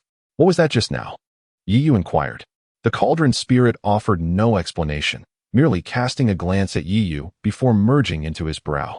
Whether it was an illusion or not, Yi Yu sensed that the cauldron spirit had diminished in size considerably. I shall slay you all, Wan Bazong roared, unleashing his spiritual power to temporarily force Lu Qi back. Having suffered the loss of 6 powerful deities, the monarch of the Wan dynasty was on the brink of losing his sanity, immediately kneeling towards the depths of the palace. Unworthy descendants, I beseech the ancestor to emerge. The dynasty stands at the brink of extinction. As his words fell, a beam of spiritual light shot skyward from the palace's depths, revealing an elderly man in white robes. It was none other than Wan Gi, the ancestral elder of the Wan dynasty, refining the void. The moment Wan Gi appeared, both Lu Qi and Yi Yu felt the immense pressure emanating from the elder. However, the aura of Wan Gi was comparatively disordered, lacking the profound depth of the refining void experts they had encountered previously, seemingly bearing the weight of impending doom. No wonder he had refrained from intervening earlier. Each action taken diminished his remaining strength. Looking down at Wan Bazong, who knelt before him, Wan Gi sighed. This shall be my final intervention. After this, you must rely on yourselves. At these words, Wan Bazong trembled, lifting his head to reveal a face filled with bitterness. He understood that the ancestor's lifespan was nearing its end, but had not anticipated this to be the last time he would act. Wan Bazong, I bid farewell to you. Ancestor. Wan Gi nodded slightly before turning his gaze to Yi Yu.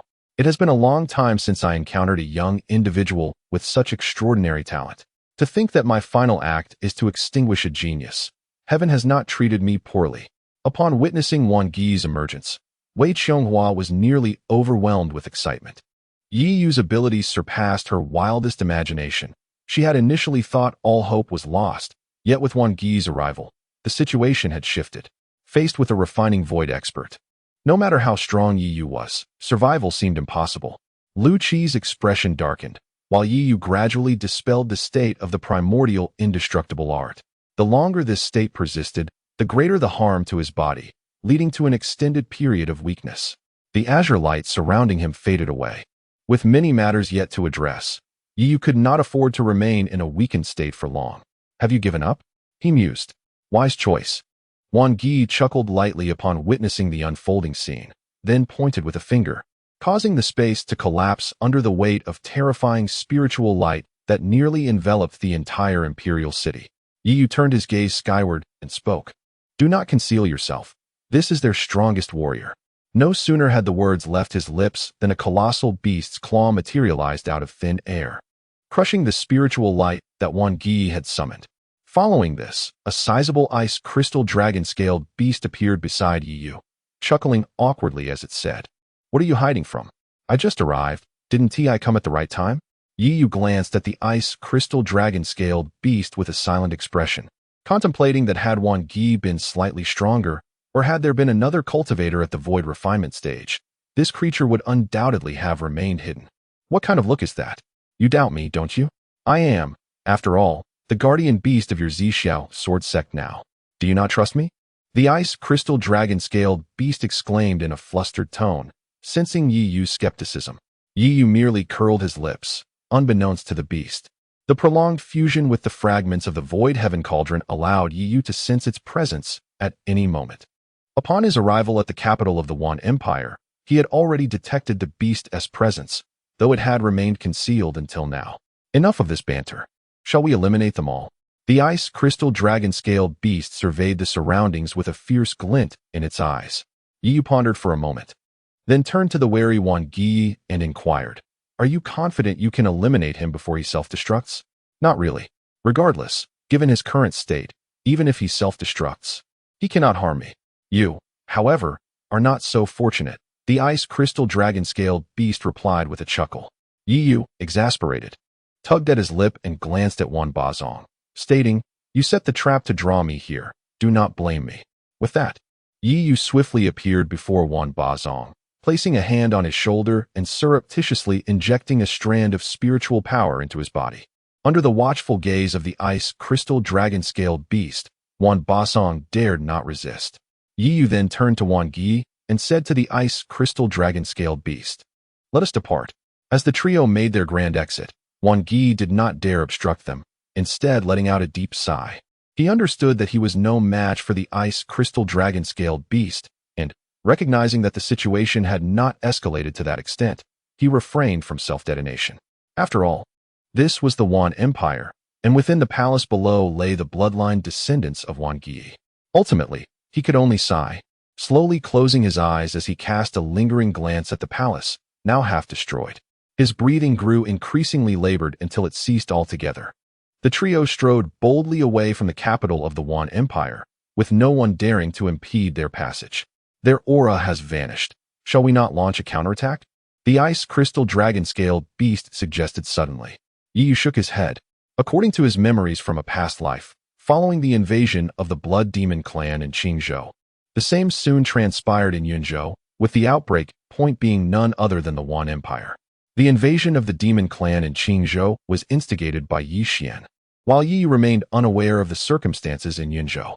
Upon channeling his spiritual force into Wan Pasong, he detected no traces of bloodline or demonic energy within him, indicating that the issue did not lie with Wan Pasong himself.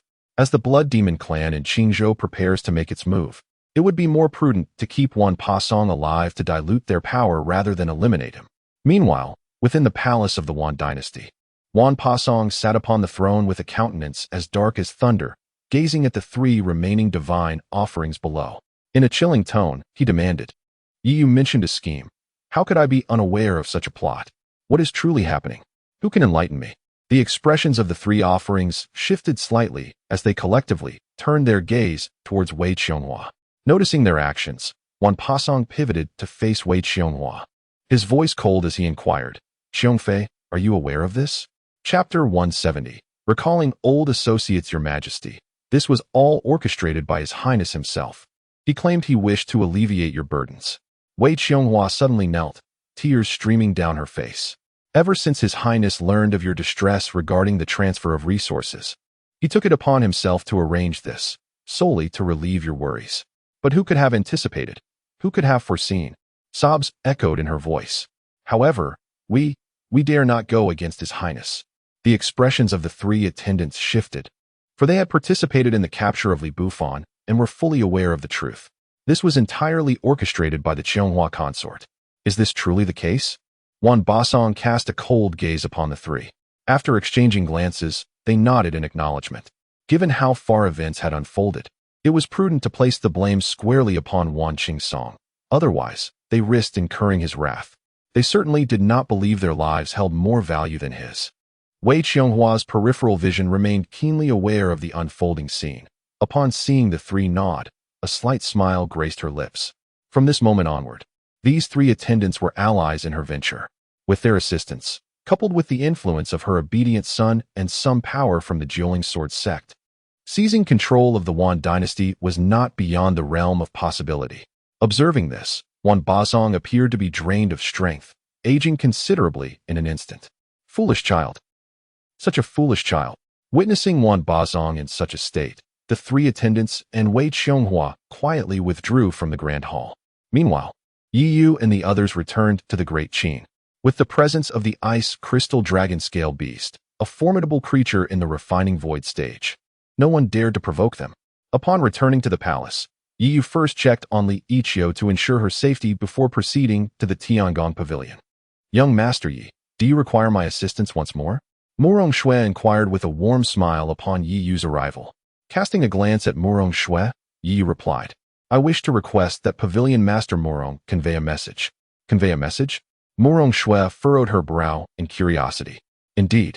I hope you can inform my former subordinates to come to the Great Qin to seek me, Yi Yu articulated. Ever since his journey to the Nine Nether Blood Spring, his former subordinates had scattered.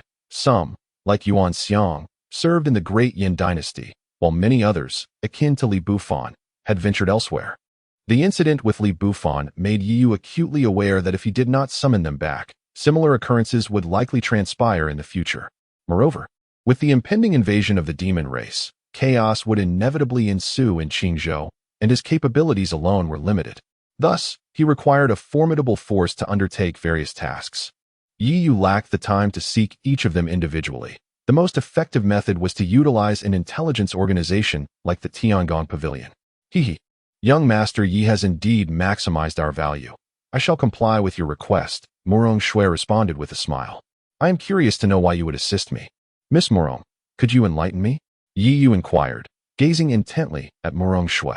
Murong Shui, with a serene smile, remarked, on one hand, I am drawn to young Master Yi's potential, and thus I am inclined to foster this auspicious connection. On the other hand, her gaze shifted to the amethyst ring adorned with the character Su that rested upon Yi Yu's hand. Following her line of sight, Yi Yu instantly comprehended the implication. Yet at that moment, he had no intention of delving into the origins of this character. Acknowledging her intentions with a nod, he turned and departed, revealing a cautious demeanor. As he watched Yi Yu's retreating figure, Murong Shui smiled gently and summoned the steward nearby, instructing him to act according to Yi Yu's request. The news swiftly disseminated, causing a stir throughout Qingzhou.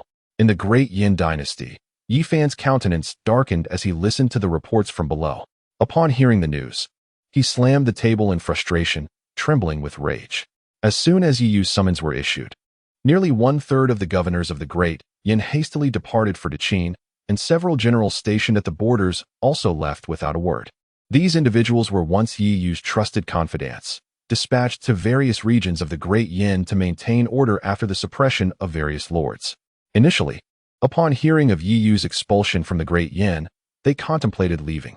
However, bound by Yi Yu's previous stern orders, they had no choice but to remain. Now that Yi Yu had summoned them back, their reservations had dissipated. What does Yi Yu intend to accomplish? Does he truly seek to incite a national war? Yi Fan bellowed. The officials below trembled in fear, collapsing to their knees. Several elder ministers exchanged glances, each recognizing the mutual resignation in the other's eyes. This day had inevitably arrived. Simultaneously, the news did not only capture the attention of the Great Yin dynasty.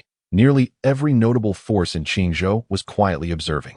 At Qingyun sect, Lung Qianxiu sat in the foremost position, his brow furrowed as he inquired, Ruyo, what is your perspective on this matter? Is it possible that the demon clan will indeed make a move against Qingzhou? Is that why Yi Yu is so urgently recalling his former subordinates? The affairs of the demon clan are indeed grave. I believe Yi Yu would not jest with such matters.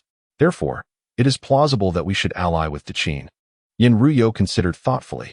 Lung Qianxiu nodded, then turned to the other elders. If we are to ally, there must be a leader among us. I suspect that Yi Yu intends to use this alliance to position Deqin as the leader, thereby exploiting us, the Grand Elder of Qingyun sect articulated. I concur with the Grand Elder's assessment. An invasion of Qingzhou? That is utterly preposterous, mere alarmism. Sectmaster, think carefully. If we agree to this alliance and allow Qin to take the lead, it would imply that our sect's practitioners are inferior to those of their dynasty. Yi Yu was expelled precisely due to his failure in the struggle for the throne, revealing his insatiable thirst for power. I too believe such claims are exaggerated. Several voices echoed in agreement. After reflecting upon their words, Lung Qianxiu inhaled deeply and declared, I understand. Ruyo politely declined Qin's invitation. I believe the sentiments expressed by the elders hold merit. However, sovereign, Yi Yu is by no means. Yin Ruyu intended to elaborate, but was interrupted by Lung Qianxiu, who raised his hand. Ruyu, you have never considered matters from a higher perspective. The elders are correct. Yi Yu is likely attempting to exploit our strength to ascend as the Lord of Qingzhou. Yet, his blatant machinations are overly conspicuous, Lung Qianxiu remarked coldly. Yin Ryu took a deep breath and gazed at Lung Qianxiu, stating, I shall inform the ancestor of this matter. There is no need. We have already repaid our debt of gratitude to Yi Yu. Qianxiu is right. It is utterly impossible for us to bow to the imperial dynasty. Even though he has attained the divine transformation, he cannot command us. The voice of the elder Qin Yun resonated in the ears of the assembly, his stance resolute. Convey to them that even if the demonic tribe truly approaches, our Qin Yun sect will resolve it on our own. We shall not rely on them. Chapter 171. Yi Qingwan deprived of everything in the days that followed. With the arrival of Yi Yu's former subordinates, the entire Great Qin kingdom gradually became lively. Concurrently, the alliance request issued by Great Qin received responses. Several smaller dynasties readily agreed, yet, without exception, almost all sects declined this proposal. Only a minor sect, the Lu Yun sect, consented. Upon learning of this development, Yi Yu was not particularly surprised, as it mirrored events from his past life. The relationship between sects and dynasties has always been thus. The only aspect that astonished Yi Yu was the Lu Yun sect, as far as he knew. It was a third-rate sect dependent on the Qin Yun sect, yet it displayed such decisiveness this time. However, Yi Yu did not dwell on it overly much. The inclusion of several nearby dynasties was already sufficient. As long as Great Qin could withstand the initial wave of impact, that would suffice. Qin Wushuang stood at the palace gates, observing the ever-increasing number of Yi Yu's former subordinates, who, even after such a long time, still exhibited a disciplined demeanor. At this moment, Qin Wushuang truly comprehended that Yi Yu's triumph over the Great Yin was not merely a stroke of luck. Father, will you truly watch as Yi Yu consolidates his forces? Are you not afraid he harbors ulterior motives? Compared to Qin Wushuang, Qin Han's expression was considerably darker. The more he observed this assembly, the more his heart raced with trepidation. If he had any sinister intentions, this position would already be his. Rest assured, Honor, Yi Yu's ambitions do not lie here, Qin Wushuang sighed, patting Qin Han's shoulder. His son still did not grasp that the Great Qin, in its current state, was no longer within Yi Yu's interests. Watching Qin Wushuang turn and depart, a cold glimmer flashed in Qin Han's eyes. Father, you are growing old. In this vast dynasty, with the imperial authority that commands the world, I cannot believe Yi Yu would truly be indifferent. If you will not act, then I shall take matters into my own hands. As he gazed upon his returning subordinates, familiar faces once more filled his sight, stirring a complex mix of emotions within Yi Yu, many of whom were no longer alive. Reflecting on this, Yi Yu felt the urge to slap himself. He had allowed himself to be ensnared by the great Yin royal family. Had he not been so foolish, perhaps some brothers would still be alive. Lu Qi, find them a place to settle, and then let them all experience the Hall of Valor, Yi Yu instructed.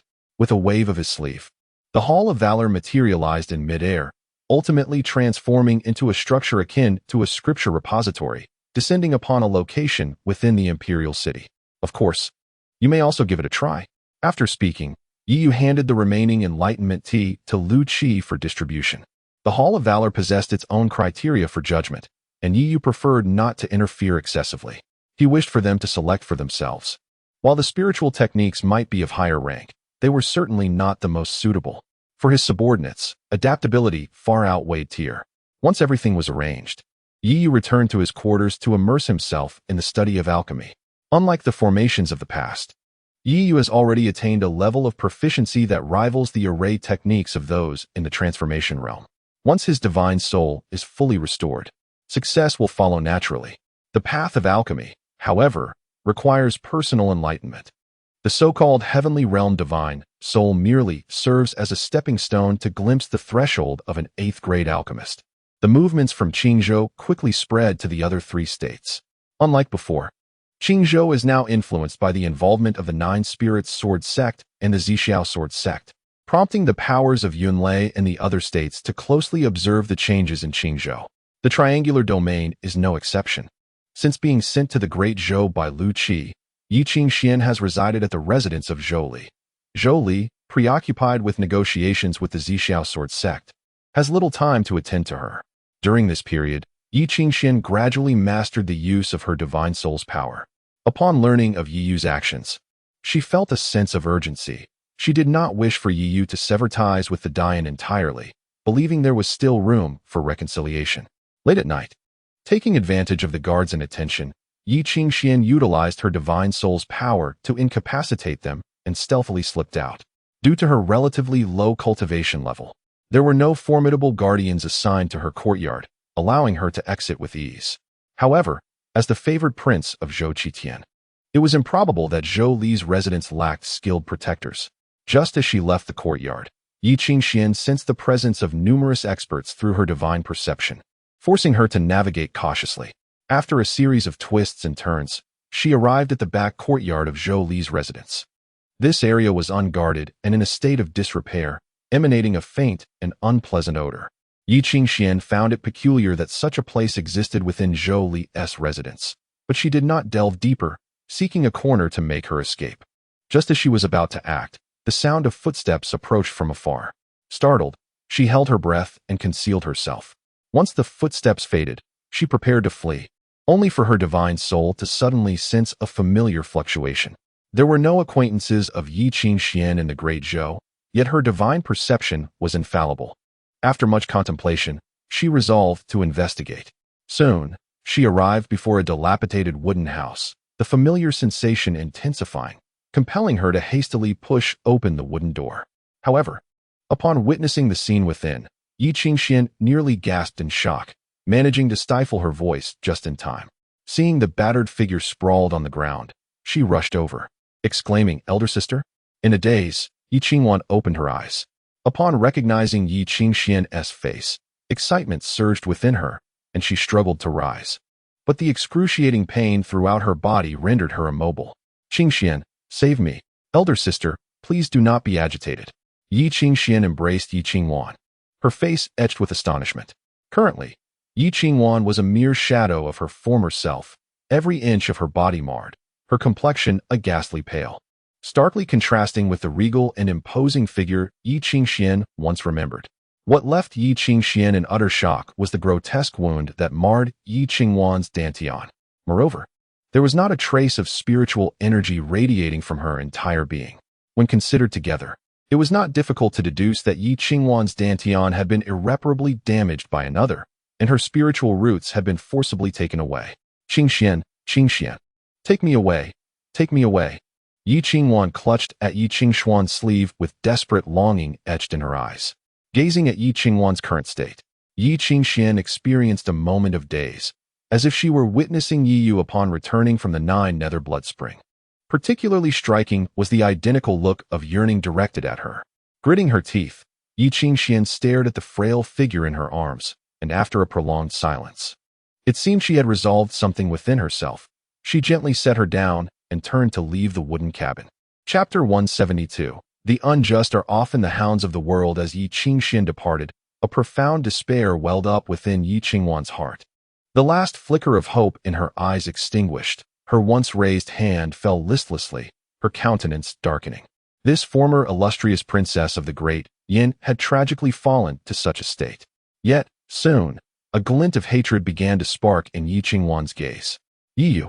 He possessed the means to assist her but chose to remain an indifferent bystander, all because she had cast him from the position of heir apparent. Ultimately, was it not due to Yi Yu's own brilliance, which was harder to manage than Yi Xian's? Just for this reason, he could heartlessly abandon her in her time of need, disregarding their blood ties entirely. Unbeknownst to Yi Qingxian, who had left the wooden cabin, Yi Qingwan's thoughts were tumultuous. She gazed at the towering walls before her, inhaling deeply before turning back to her dwelling. In her heart, she recognized that she had forsaken Yi Yu. This time, she could not turn a blind eye to Yi Qingwan's current plight. As long as she remained in the Great Zhou, there was still a chance to rescue Yi Qingwan. If she left as well, Yi Qingwan would be truly lost. Little Yu, I believe that if you were here, you would not ignore your elder sister. Once I save her, I shall come to your aid, Yi Qingxian murmured upon returning home. With that, she slowly closed her eyes and began her cultivation. Time flew by, and 2 months had elapsed since Yi Yu entered seclusion. During this period, Qingzhou remained tranquil, leading various factions, once anxious over the rumored invasion of the demon clan, to gradually relax their vigilance. They became increasingly convinced that this so-called alliance was merely a ploy by Yi Yu to bolster the Great Qin's power. Yet, at present, none dared to confront him. The events surrounding the Wanhuang dynasty had spread across the 3 provinces. While many factions were impressed by Yi Yu's formidable strength, they also harbored a growing wariness. They interpreted Yi Yu's actions in the Wanhuang dynasty as a method of intimidation. As a result, numerous factions began to gravitate towards the Great Yan, for they perceived that Yi Yu's recent endeavors had gradually revealed his ambitions. At present, in Qingzhou, the only force capable of contending with the Great Qin was the Great Yan, supported by the 9 Spirits Sword sect. At least, the Great Yan did not exhibit the same desire to dominate Qingzhou as Yi Yu did. Mr. Liu, it has been 2 months. Has there been any sign of the master emerging from seclusion? In the Great Qin Palace, Minister Yuan approached Lu Qi with a query. Lu Qi shook his head, casting a glance at the palace behind him, which emanated a potent aura that made even him shudder. Very well, Minister Yuan sighed. Over the course of these 2 months, their group had enhanced their strength significantly through the use of Enlightenment Tea and the Hall of Heroic Qi, especially with Lu Qi, a late-stage transformation god, providing guidance. Their power had elevated by more than just a single tier. What about you? Have you truly considered recultivating? Your talent is truly wasted on merely condensing blood infants. Lu Qi gazed at Yuan Xiang and posed a question. However, Yuan Xiang waved his hand and replied, "The sovereign has summoned us. It is likely he intends to take significant action in the near future. If I were to focus on my own cultivation now, would I not be hindering his efforts? But your potential could reach even greater heights." Lu Qi could not help but remind him. "I understand, Mr. Liu, that you have my best interests at heart. Nevertheless, the sovereign has bestowed great kindness upon me. Were it not for that bowl of porridge he offered, I would have perished long ago. I cannot be a burden to him," Yuan Xiang said with a smile, gesturing dismissively. Upon hearing this, Lu Qi felt a wave of emotion. After 2 months of interaction, he had come to know these individuals somewhat. None of Yi Yu's subordinates hailed from prestigious or noble backgrounds. They were all commoners whom Yi Yu had sheltered during the pacification of the Great Yan, many of whom could scarcely read. Among them were those of varying talents. Yet all were unwaveringly loyal to Yi Yu. This loyalty stemmed from what Lu Qi perceived as mere trifles of kindness. In contrast, he recalled the members of the Great Yan royal family and the majority of the commoners who, for the sake of a trivial favor from Yi Xian, had chosen to criticize Yi Yu. It truly echoed the old adage, "Those who act righteously are often the most ruthless." Just as Lu Qi prepared to speak again, a searing wave of heat surged forth from the palace behind him, followed by an intense burst of flames. Lu Qi was startled, and before he could react, a deep blue flame emerged, pushing the fiery light back. It was the ice crystal dragon scale beast. Since returning to the Great Qin with Yi Yu, the ice crystal dragon scale beast had not departed. Instead, it had been incessantly drawn into battles by Ji Wuming at the Zixiao Sword sect. Growing increasingly weary of it all, it preferred to seek refuge in the tranquility of the Great Qin. This little fellow has truly made progress.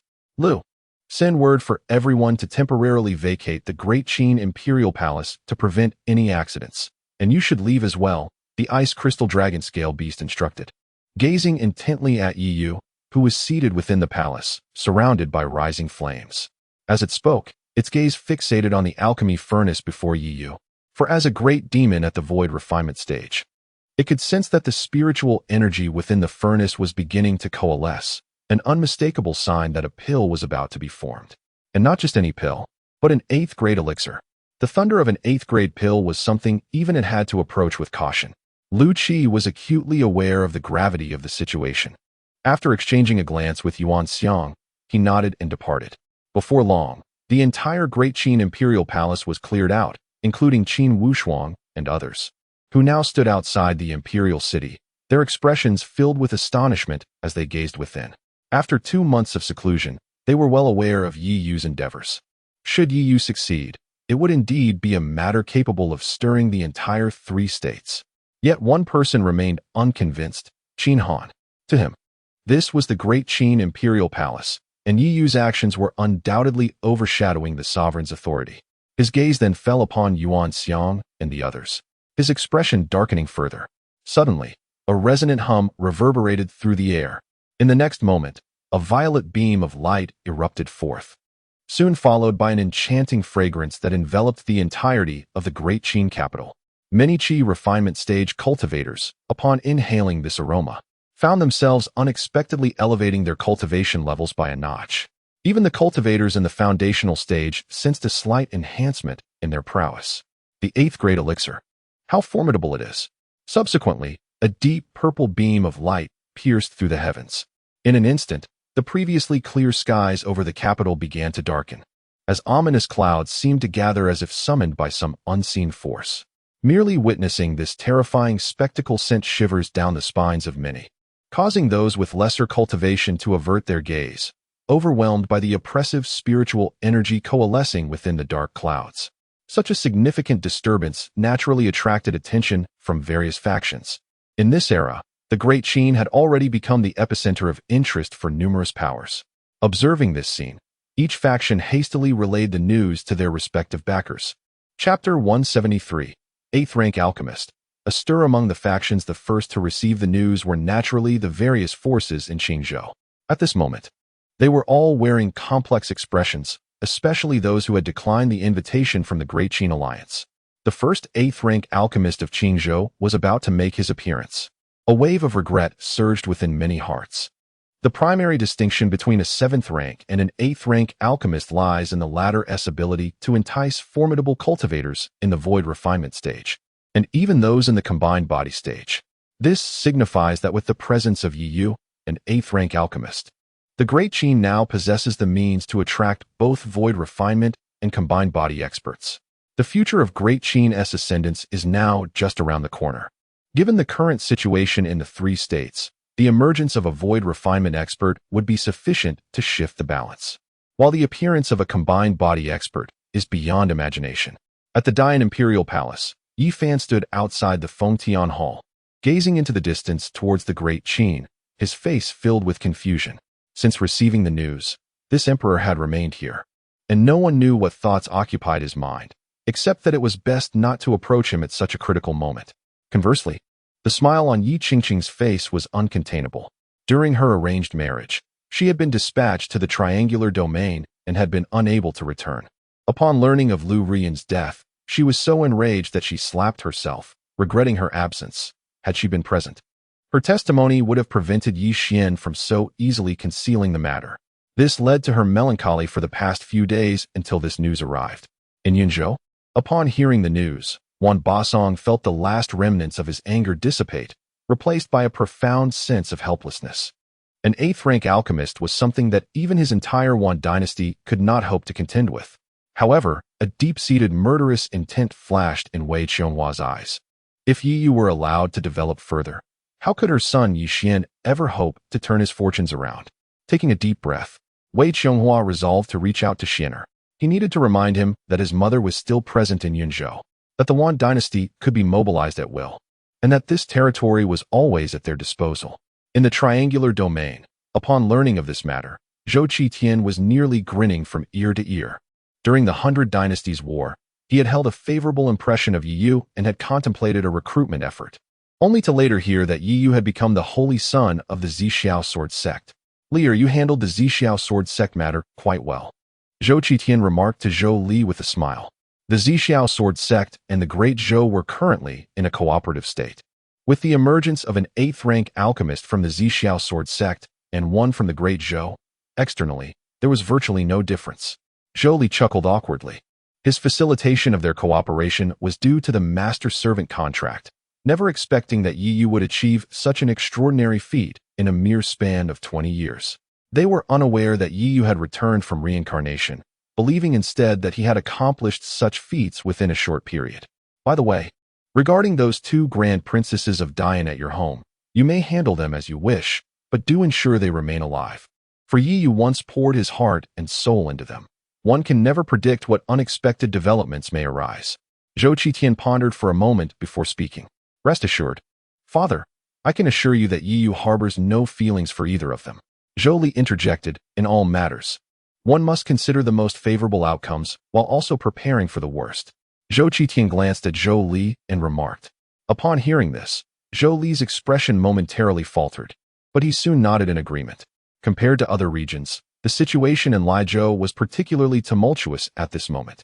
Qing Shuzi had already received instructions from Ji Wuming and dispatched his elder disciples to spread the word, nearly going so far as to plaster banners on the faces of the Danming members. Upon learning this news, Han Yi's countenance turned ominously cold. The other two, however, seemed unfazed, instead expressing admiration for Yi Yu's performance during the Danhui. They had witnessed it firsthand. Initially, they had intended to invite him into the Danming, but Han Yi had vetoed the idea. Little did they know that so little time had passed, and Yi Yu had ascended to the same heights as them. Unlike Han Yi, these two were pure alchemists, wholly devoted to the art of alchemy and largely indifferent to other matters. As they extolled Yi Yu's virtues, an overwhelming surge of fury welled up within Han Yi, momentarily disrupting the rhythm of her breathing technique. In the next instant, she unexpectedly coughed up a mouthful of blood, her entire being instantly wilting. Mo Ran and Xin Lin were taken aback and hurriedly approached her, only to become grave upon inspection. The spiritual energy within Han Yi was in disarray, resembling someone on the brink of losing control. Mo Ran swiftly produced a 6th-grade calming pill and administered it to her, allowing her internal energy to gradually stabilize. Once her condition improved, Han Yi focused on steadying her breath, but the next moment, her complexion turned ashen. Within the grand palace of the Great Qin, the clouds of tribulation had thickened to a terrifying degree, with intermittent rumblings of thunder resonating throughout. Each rumble struck their hearts like a heavy hammer. The number of powerful individuals gathering around increased, and at that moment, Lu Qi and others took to the skies, exuding an aura that warned others to keep their distance. However, as time passed, the crowd swelled, and even Lu Qi began to feel a hint of pressure. Just then, a beastly roar echoed through the heavens. A colossal beast, spanning several hundred feet, appeared before the assembled crowd in the blink of an eye. Its mid-stage refinement void pressure enveloping the area. It was the ice crystal dragon scale beast. Upon sighting this formidable creature, many retreated a couple of steps, and those with ulterior motives quickly abandoned their thoughts.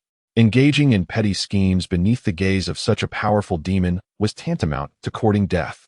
At this moment, Yi Yu's tightly shut eyes slowly opened, revealing a profound weariness within them. For 2 months, he had not rested for a single moment while refining the Xianling Yunjin pill. Yet, fortunately, the outcome was favorable. Taking a deep breath, Yi Yu's spiritual energy surged. With a loud bang, the alchemical furnace was lifted, and a violet radiance illuminated half the sky, within which a pill, the size of a dragon's eye, floated into view. At this moment, a glimmer of avarice flickered in the eyes of nearly everyone present. After all, this was an 8th-grade elixir. How long had it been since an 8th-grade elixir had graced the realm of Qingzhou? Yet, despite their greed, none dared to approach the ice crystal dragon scale beast, seeking confrontation. Moreover, the elixir's success remained uncertain until the Dan Lei, or pill thunder, descended. Gazing up at the pitch-black, ink-like calamity clouds above, Yi Yu smiled broadly. The pill thunder of an 8th-grade elixir might very well elevate the illusory dragon wind thunder body to a higher echelon. Crack! The ink-black thunder roared down. The black demon thunder. This was indeed the black demon thunder. It was truly an 8th-grade elixir. At once, someone cried out in astonishment, and the expression of the ice crystal dragon scale beast grew solemn. However, excitement flared on Yi Yu's face as he prepared to activate the illusory dragon wind thunder body. Yet, in the next moment, a shadow obstructed Yi Yu's line of sight. Chapter 174. Father, go find Xiao Yi. Yi Yu was momentarily taken aback. lifting his gaze to see the Su Tian Ding approaching him of its own accord. Before he could fully comprehend the situation, the black magic thunder struck the Su Tian Ding, causing the previously diminished Ding spirit to swell slightly once more. Observing this, Yi Yu relinquished his intention to absorb the black magic thunder, enhancing the illusory dragon wind thunder body was, in comparison, of far greater significance. As he beheld the manifest Su Tian Ding, the ice crystal dragon scale beast's eyes subtly shifted, and in the next instant, an endless sea of blue flames surged forth, obscuring the vision of all present. What do you think, brother? I do possess quite an eye for these matters. The ice crystal dragon scale beast grinned at Yi Yu after completing its task. Yi Yu merely curled his lip, choosing to disregard the creature's antics. After a considerable time, the dark clouds of tribulation in the sky gradually dispersed. Although the Ding spirit had not regained its full size, it had indeed recovered somewhat, subsequently steering the Su Tian Ding back into Yi Yu's body. At that moment, all eyes were fixated upon the azure inferno suspended in midair, eagerly anticipating the outcome. As the flames began to dissipate, the scene within became discernible. Yi Yu was seen hovering in the air, cradling a purple elixir in his hand. It's done. It truly is done. Qingzhou now boasts its very own 8th-tier alchemist. How many years has it been? At last, Qingzhou has its own 8th-tier alchemist. Within the imperial city, Murong Shui gazed at this spectacle with wide, astonished eyes, her heart swelling with unexpected delight. Miss, a respectful voice broke the silence. Has there been any news? Murong Shui inquired, casting a sidelong glance at the speaker. Yes, Mississippi. No relevant individuals were found in Yunzhou. However, there are reports of someone in Lijiao actively searching for Su Yunxi, the man replied. Who is this individual? Is he from the Su family? A glimmer of intrigue flickered in Murong Shui's eyes. The man shook his head and replied, based on current findings, this person does not belong to the Su family. His name is Feng Qiwen, and he is currently serving as a guest elder at the Jiuling Sword sect. Feng Qiwen, Murong Shui murmured softly, then continued. Attempt to establish contact. Until we ascertain the situation, do not disclose anything about Yi Yu. This individual may represent our opportunity to connect with the Su family. Understood, Mississippi. And what of the Yi family? The man hesitated before speaking. Given the current circumstances, we can only choose between the Su family and the Yi family. The Yi family has significantly declined in recent years, lacking capable successors. It would be wiser to pursue the long-absent Su family. Murong Shui pondered for a moment before concluding. Upon hearing this, the man refrained from further comment and quietly retreated into the shadows. Once arrangements were made, Murong Shui lifted her gaze to Yi Yu hovering above, a subtle smile gracing her lips. Yi Yu, observing the Xianling essence elixir in his hand, released a sigh of relief. This was prepared for himself. Even with Dan Shinzi's contributions, he had only managed to gather sufficient materials for one elixir. After securing the elixir, Yi Yu addressed the multitude surrounding him, declaring, from this day forth, any alchemist who joins the Zixiao Sword sect or the Great Qin Empire shall receive the full extent of my alchemical insights. Of course, it is imperative that there be no entanglements with the Dan Alliance. As these words fell from Yi Yu's lips, the surrounding crowd collectively inhaled sharply. This declaration was a blatant indication of Yi Yu's intent to sever ties with the Dan Alliance. Although the alliance boasted 3 8th-grade alchemists, Yi Yu stood alone as the sole representative of the Zixiao Sword sect and the Deqin. Yet, the allure of imparted comprehension was enough to draw countless alchemists. It is widely acknowledged that the art of alchemy places immense value on one's school of thought, even in the Dan Alliance. Without having apprenticed under one of the 3 power holders, no guidance would be bestowed, regardless of one's exceptional talent. Presently, the Dan Alliance resembled a vast monopolistic consortium. To achieve advancement in alchemical prowess, one could only rely on personal insights. Of course, for those who excel, I possess methods for cultivating the soul to impart. Yi Yu continued. The moment he uttered this, a cacophony of astonishment erupted. Only those of lesser cultivation were somewhat bewildered, while individuals like Lu Qi's circle were enraptured with gleaming eyes. Having reached their level of cultivation, they were acutely aware of the profound benefits of soul cultivation. Yi Yu's actions would not only attract a considerable number of alchemists, but also draw the attention of formidable warriors. After stating this, Yi Yu turned and returned to the palace. After 2 months of relentless alchemical labor, he required a well-deserved respite. The news swiftly disseminated across the 3 states, igniting an unprecedented migratory fervor. At the Zixiao sword sect, Qing Shuzi beheld the throngs of aspiring warriors and alchemists arriving in droves, his grin nearly extending to his ears. Although no void refinement experts had come, 20 transformation realm practitioners had arrived, 3 of whom were in the late stages of transformation. Moreover, 5 6th-grade alchemists had graced them with their presence. A similar scene unfolded in Dezhou, although not as bustling as the Zixiao sword sect. The alliance between the 2 factions was undeniable. In stark contrast, Deqin's situation was even more exaggerated.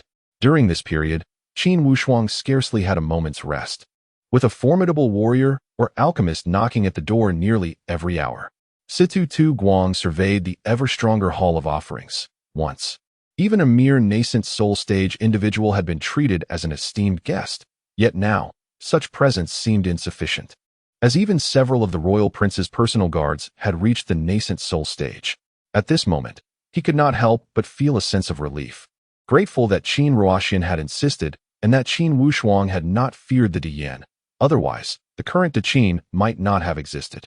Reflecting on this, Situ Tu Guang couldn't suppress a proud smile, for he had played a part in Yi Yu's ascension to Deqin.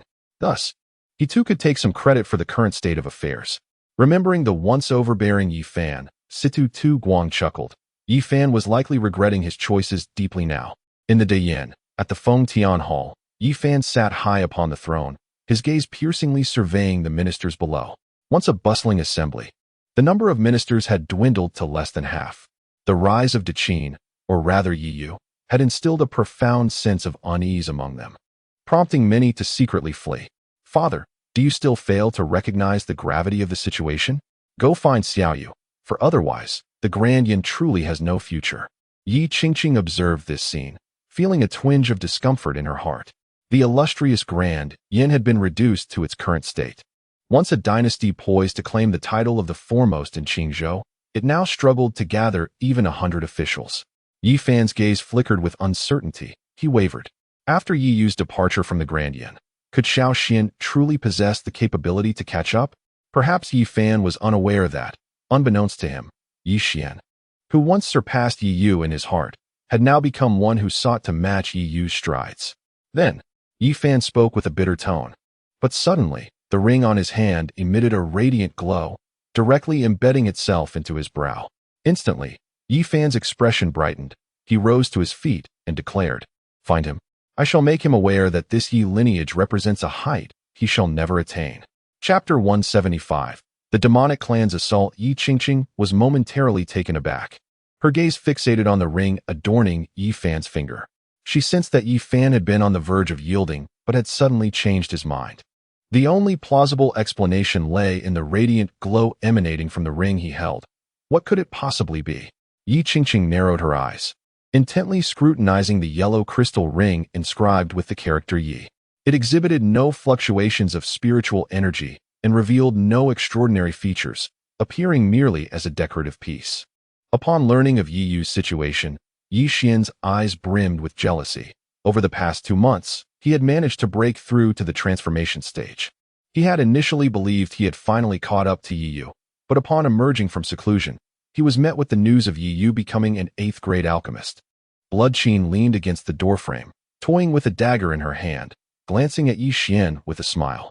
"It seems you and your brother are leagues apart." "Indeed, I am lacking. Why don't you seek him out for collaboration and see if he would be willing to assist your Blood Demon clan?" Yi Xian retorted coldly. At his words, Blood Qin paused her play with the dagger, turning to cast a frosty glance at Yi Xian. "Is that how you speak to me?" Yi Xian's complexion shifted slightly. "My apologies, I was too agitated. How is the preparation for Qingzhou progressing?" "It has long been prepared, merely awaiting an opportunity. The attention of Qingzhou is currently fixated on Yi Yu, and they are caught off guard. If all goes well, it will be tonight." Blood Qin yawned as she spoke. She then turned her gaze towards Qingzhou, her eyes brimming with combat fervor. She genuinely yearned to engage Yi Yu in battle. That would be splendid. A glint of bloodthirst flashed in Yi Xian's eyes, and a hint of excitement graced his features. "By the way, what do you intend to do about your sister? The blood refinement essence still resides within her?" Blood Qin inquired. Yi Xian pondered for a moment before chuckling. Doesn't she wish to leave this place? Assist her in reaching the Zixiao sword sect. They should be quite busy now, and 1T scrutinized too closely.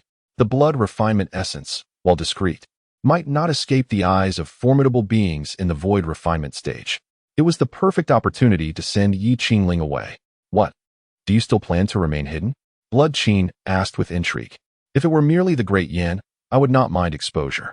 Now, I am the most talented disciple of the Nine Spirits Sword Sect and a member of the Alchemist Alliance. Do you really wish for me to be revealed? Yi Xin grinned. He believed that, given his current status, he had sufficient leverage to negotiate with the Blood Demon clan. However, in the next moment, Blood Qin pressed the dagger against his throat, playfully tapping his face. If you choose to be a dog, you must accept the consequences. I will relay your proposal to the clan leader.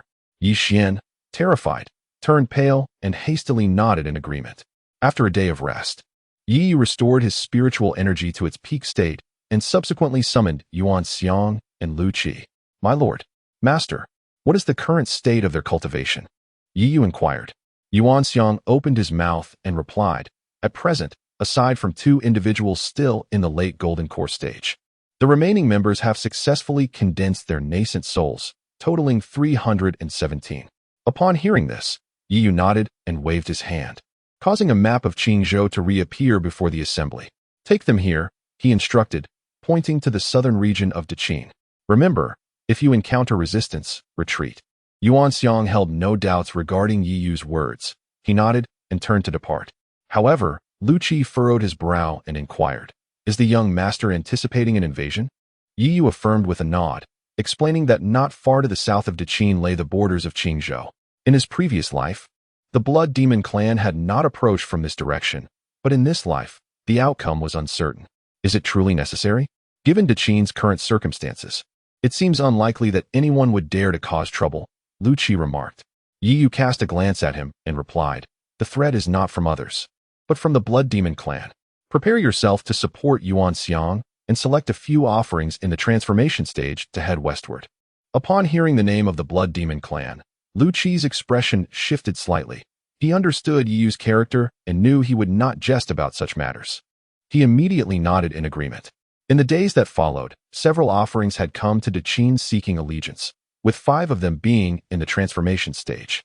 Yi Yu surveyed the map before him, noting that to the east of Deqin lay several small allied nations. Even if the Blood Demon clan were to approach this way, they would not reach Deqin in the short term. To the north, there was Diyan, which Yi Xian had already regarded as his personal domain, ensuring that it would not suffer significant upheaval. Yi Yu's maneuvers were soon noticed, but observing his dispatch of personnel to the west and south, many gradually relaxed their concerns.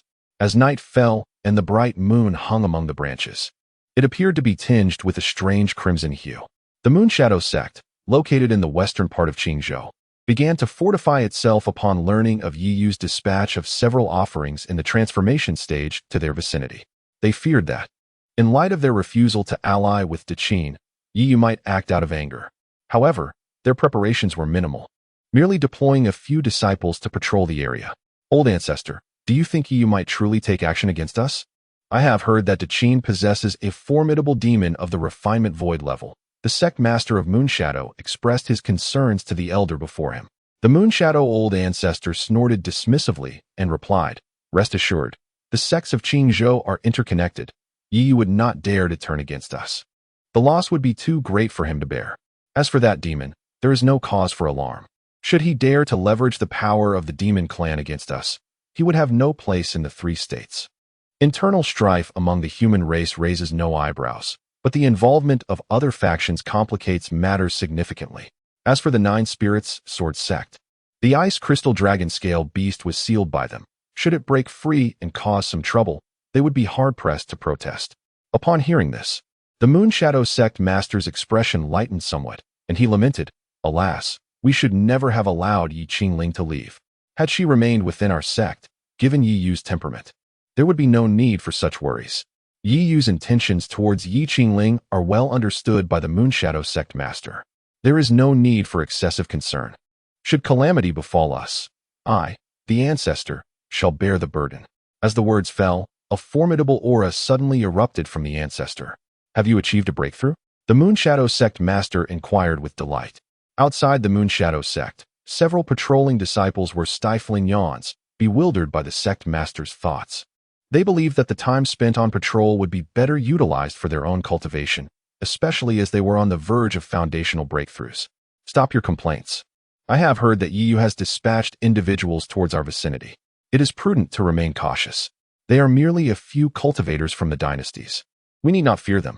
Did he not also mention something about the demon clan invading? The disciple's voice abruptly ceased mid-sentence. Another disciple, noticing the sudden silence, turned to follow the gaze of his companion, only to be struck with terror, his face drained of color. Chapter 176. A minister remains a minister. From the horizon surged a torrent of demonic energy, accompanied by a relentless wave of bloodlust. In an instant, countless figures clad in crimson armor manifested, resembling a flood of blood rushing forth. Enemy attack! Enemy attack! Shouted a disciple as realization dawned upon him. Yet, in the next moment, a beam of blood light silently pierced through the disciple's chest. His agonized cries echoed throughout the entire Moonshadow Sect. The Moonshadow Sect Master, engaged in conversation with the venerable ancestor of the sect, instantly changed countenance. Could it be that Yu had truly arrived? As the thought crossed his mind, both he and the ancestor departed their secluded abode, only to have their expressions shift dramatically the moment they stepped outside. The overwhelming demonic aura instilled terror in their hearts. The Demon Clan. It is indeed the Demon Clan. The Moonshadow Sect Master exclaimed in horror, quickly regaining his composure to rally the disciples and elders for a counterattack. The venerable ancestor also snorted coldly, unleashing his mid-stage transformation aura as he sent forth a spiritual strike towards the approaching blood demons. As the domain was released, it felt as though they had entered an uninhabited realm. The sight of the venerable ancestor's formidable presence ignited a wave of cheers throughout the Moonshadow Sect. Observing the throng of blood demons at the nascent soul stage before him, the ancestor wore a disdainful smile. What were the demons, after all? They would still fall before his blade with ease. However, the venerable ancestor failed to notice that the blood of the continuously falling blood demons was saturating the ground beneath their feet. At that moment, the spiritual energy of heaven and earth began to spiral out of control. Before long, nearly half of Moonshadow Mountain was transformed into a blood-soaked expanse. Come on, keep coming. With the ancestor here, we shall slay as many as you send. The disciples of the Moonshadow Sect shouted frantically. Very well, that is what you have proclaimed. The next instant, a sinister voice echoed. The venerable ancestor's expression changed dramatically as he urgently called out to the Moonshadow Sect Master. Request aid. Just as the words left his lips, two figures appeared in the distance, their overwhelming demonic energy far surpassing that of the previous blood demons. The aura they emanated rivaled that of the venerable ancestor himself. The Moonshadow Sect Master quickly recognized that the situation was dire and hastily retrieved a jade talisman to seek assistance from other sections. Unbeknownst to him, he was not the only one facing such peril. Nearly half of Qingzhou was under siege from the blood demons that very night. Yu, too, received word of this development swiftly, gazing at the expansive map of Qingzhou before him. Indeed, the locations of the blood demon incursions differed significantly from those of his past life. However, Yi was taken aback to discover that the Great Yin dynasty had also been struck at the earliest opportunity. Was Yi Xian truly contemplating abandoning the Great Yin dynasty? Young master, Yuan Xiang has sent a plea for assistance. I shall head there immediately, Lu Qi informed Yi, preparing to depart. Wait, Yi interjected, raising a hand to halt him. He then spoke, when dealing with the blood demons, strive to incinerate them completely. We must prevent their blood from tainting the earth. Lu Qi was taken aback. Though perplexed, he nodded in assent. The human race's understanding of the demon clan was woefully inadequate. However, in his past life, Yi had clashed with the blood demon clan and was aware that their capabilities were not without limitations. Although Qingzhou was weak, the demon clan had refrained from launching a massive offensive for countless years, and there were reasons for this restraint. Firstly, the boundaries posed a significant challenge. The demon clan faced immense difficulty in breaching these barriers to transport their kin into the divine land. A large-scale invasion necessitated the cooperation of individuals to establish teleportation arrays.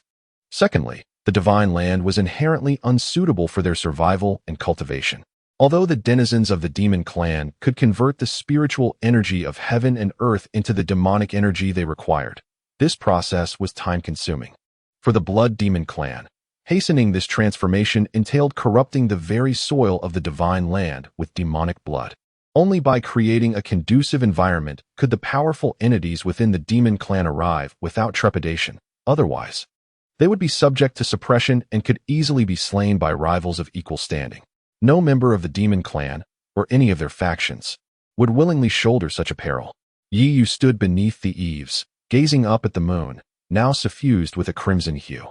This night was destined to be one of sleeplessness for Qingzhou. The demon clan's sudden incursion plunged the entire region into chaos.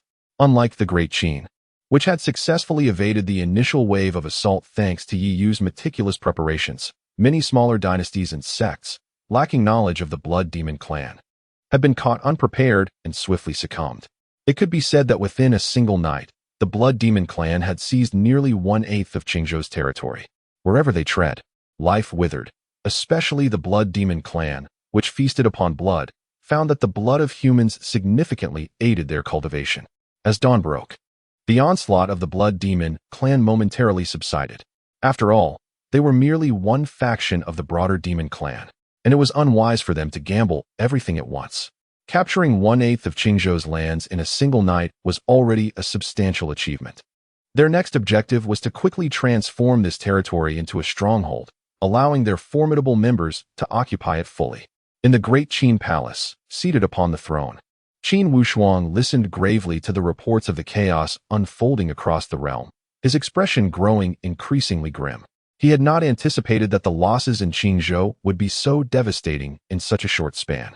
Simultaneously, he reflected on the fact that the Great Qin had suffered minimal losses. The southern region, where the demon clan was most concentrated, had been preemptively fortified by Yi Yu's strategic placements. The eastern and western flanks were likewise defended by allied minor nations that had withstood the initial wave of attacks. Had this unexpected assault occurred without warning, it was likely that the Great Qin, despite its current prominence, would have faced catastrophic losses. Several members of the royal family, having fled from besieged capitals, had already begun to seek refuge in the Great Qin.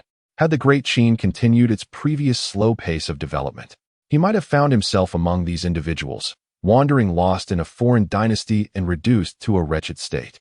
Thus, Qin Wushuang commenced his preparations, dispatching nearly all the offerings from the temple to safeguard the borders of the Great Qin.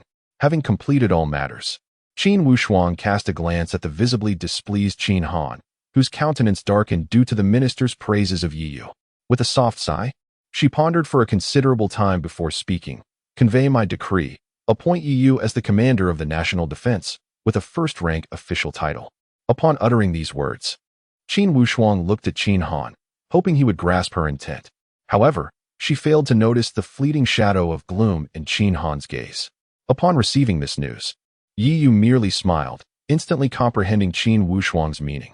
Without this official title, he held the status of a prince consort, considered part of the royal family. Yet with Qin Ruoxian having departed for Zhongzhou, their marriage had yet to be formalized. Qin Wushuang was thus seeking to appease Qin Han. After all, a minister remains a minister, and regardless of Yi Yu's remarkable achievements, he was still the commander of the national defense under the aegis of imperial authority. Chapter 177. The demonic intrigue in Qingzhou. Yi Yu discerned that Qin Wushuang had sensed something amiss and was exerting herself to find a balance that, in reality, did not exist. Bestowing upon herself the title of Commander of the National Guard was a calculated move, as she was acutely aware that Yi Yu held little regard for the realm of Deqin. In this regard, Qin Wushuang possessed unwavering confidence. After all, Yi Yu's current reputation was not merely that of the foremost prodigy of Qingzhou, but also that of an 8th-grade alchemist and the esteemed saint of Zixiao. Each of these titles resonated far more powerfully than that of the so-called Emperor of Deqin. At that moment, Yi Yu recalled the words spoken by Qin Ruoxian before she departed. "If you do not vie for your place, others will compel you to do so. I hope your brother will not seek to provoke me." With a soft sigh, Yi Yu acknowledged that while he remained indifferent, he would not yield. He had already witnessed the consequences of excessively prioritizing so-called emotions and retreating in the face of adversity. Having uttered this, Yi Yu took to the skies. Aware that the Blood Demon clan had already arrived, Yet the course of his previous life had shifted, potentially leading to numerous unforeseen repercussions. Know thyself and know thy enemy, and you shall never be defeated, had always been Yi Yu's steadfast belief. Situated within the confines of the imperial palace, the acquisition of various intelligence would inevitably be sluggish. Thus, it was prudent for him to venture out personally. In the skies above Diyan, several streaks of light darted across. Upon closer inspection, they were members of the Qingyun sect. The previous night, the Blood Demon clan had launched a massive invasion, impacting the Qingyun sect significantly. Much like the Yueying sect, the venerable ancestor of Qingyun initially unleashed a reign of terror, but as the blood-soaked earth became increasingly prevalent and powerful foes from the Blood Demon clan arrived, the ancestor of Qingyun could no longer withstand the onslaught. They were left with no choice but to flee in disarray. The once vibrant Qingyun sect was now a shadow of its former self, with even Qingyun Mountain succumbing to the Blood Demon clan's dominion. Yen Ryu followed closely behind the others, observing the grim and disheveled expressions of the Qingyun ancestor and Lung Qianxiu, her heart sinking with a sigh. Had they heeded Yi Yu's counsel and prepared in advance, the losses sustained by the Qingyun sect would not have been so devastating. Ancestor, are we heading to the Dayan Empire now? Lung Qianxiu inquired. The expression of the Qingyun ancestor shifted slightly, and after a moment of contemplation, he nodded. Ancestor, it seems prudent to head to Daqin at this juncture. With the invasion of the Demon clan, we must unite against a common foe.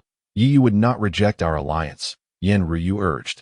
In present-day Qingzhou, only two locations could be deemed relatively safe, Daqin and Diyan.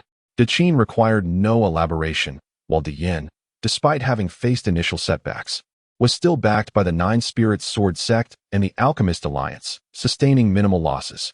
The Qingyun ancestor paid no heed to Yen Ryu's advice. He harbored his own pride, having once guided Yi Yu in his cultivation. In his heart, he regarded himself as Yi Yu's senior. Setting aside all else, the thought of submitting to Yi Yu's command was inconceivable to him.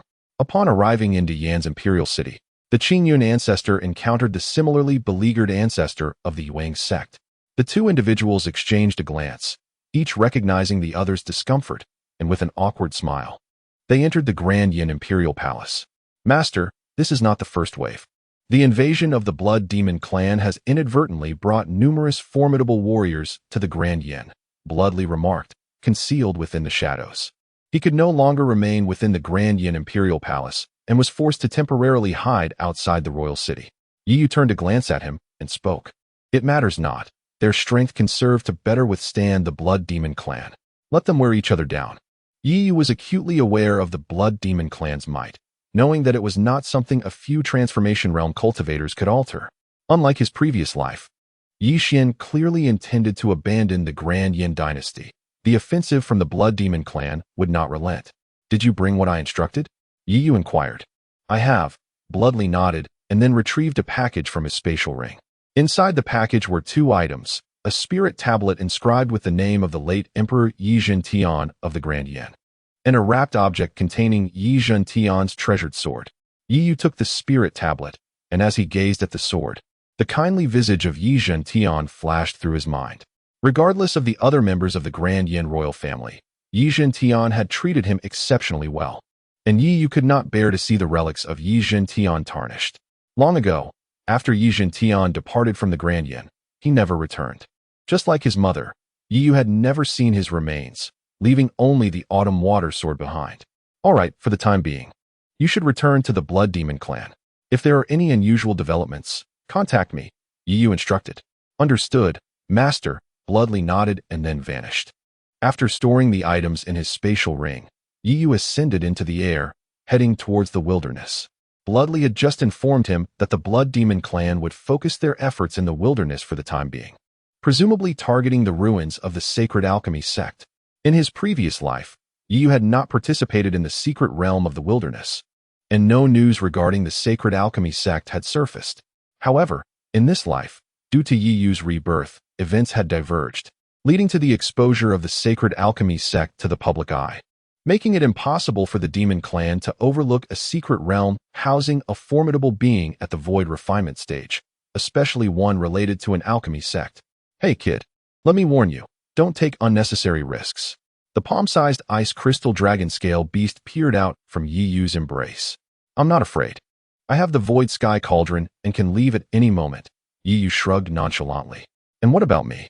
We can't worry about that, the beast retorted. You pesky little creature. I want to be responsible for you if things go awry. It grumbled before burrowing back into Yi Yu's arms. At the Grand Yin Imperial Palace, Yi Fan's face was adorned with a broad smile as he welcomed the revered ancestors, Qing Yun and Yu Ying, who had come to seek refuge with him. Although several elders of the Nine Spirits Sword sect are stationed here, last night, the Great Yin suffered severe losses.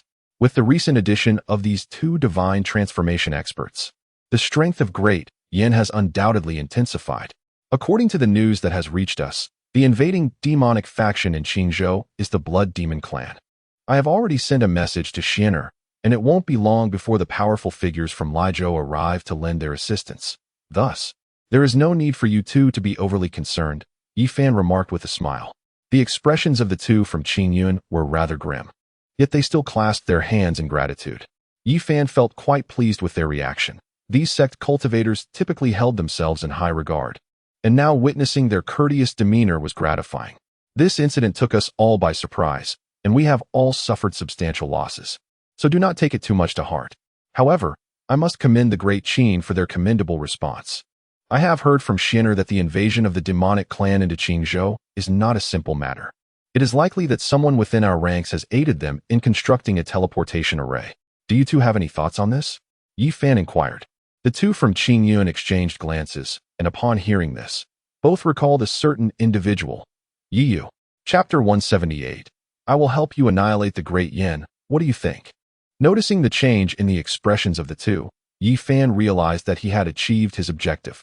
He immediately seized the opportunity to say, I trust you both have someone in mind.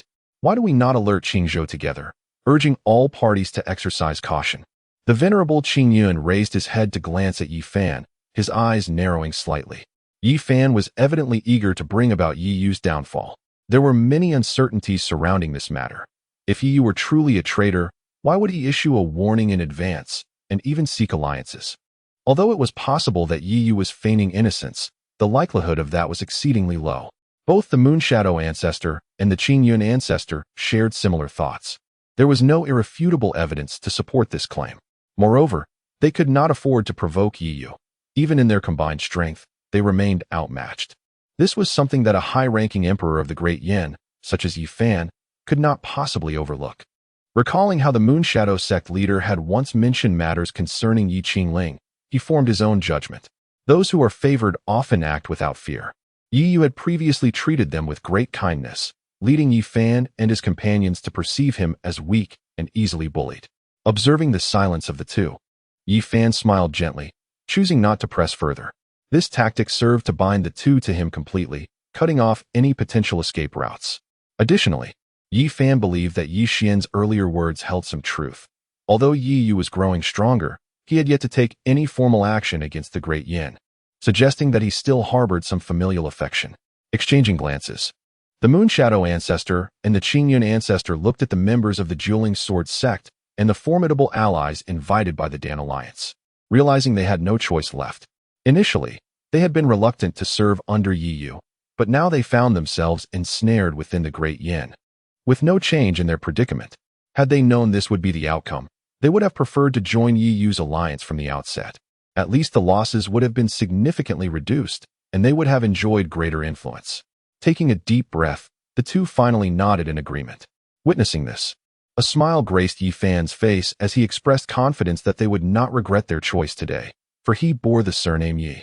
Afterward, Yi Fan touched the yellow crystal ring in his hand, but the Moonshadow ancestor and the Qingyun ancestor appeared to have recalled something, gazing at Yi Fan with incredulity. Unbeknownst to Yi Fan, everything that transpired within the Great Yin Palace was beyond Yi Yu's awareness. At that moment, he had arrived at the borders of the Wildlands alongside the ice crystal dragon scale beast. Indeed, as Bloodly had indicated, the entire Wildlands had been overtaken by the Blood Demon clan, and this territory would soon be irrevocably transformed into demonic soil. Perhaps we should return. I can assist you in subduing the Great Yin. What do you think? The ice crystal dragon scale beast looked upon the tumultuous demonic landscape before them. Sensing several powerful auras within, its unease palpable. You may leave first. I must venture inside, Yu replied without hesitation. The ice crystal dragon scale beast, appearing resigned, struggled with its decision but ultimately chose to remain. It was preoccupied with thoughts of the Shutian Ding, having experienced the power of the fragments. It understood the extraordinary nature of this artifact. It too harbored its own ambitions. I cannot comprehend why, for the sake of a mere ruin, you refuse to assist me in obliterating the great Yin. What merits does that ruin possess? The ice crystal dragon scale beast murmured. Yu turned to glance at it and replied, the treasures of the sacred Dan sect belong to me.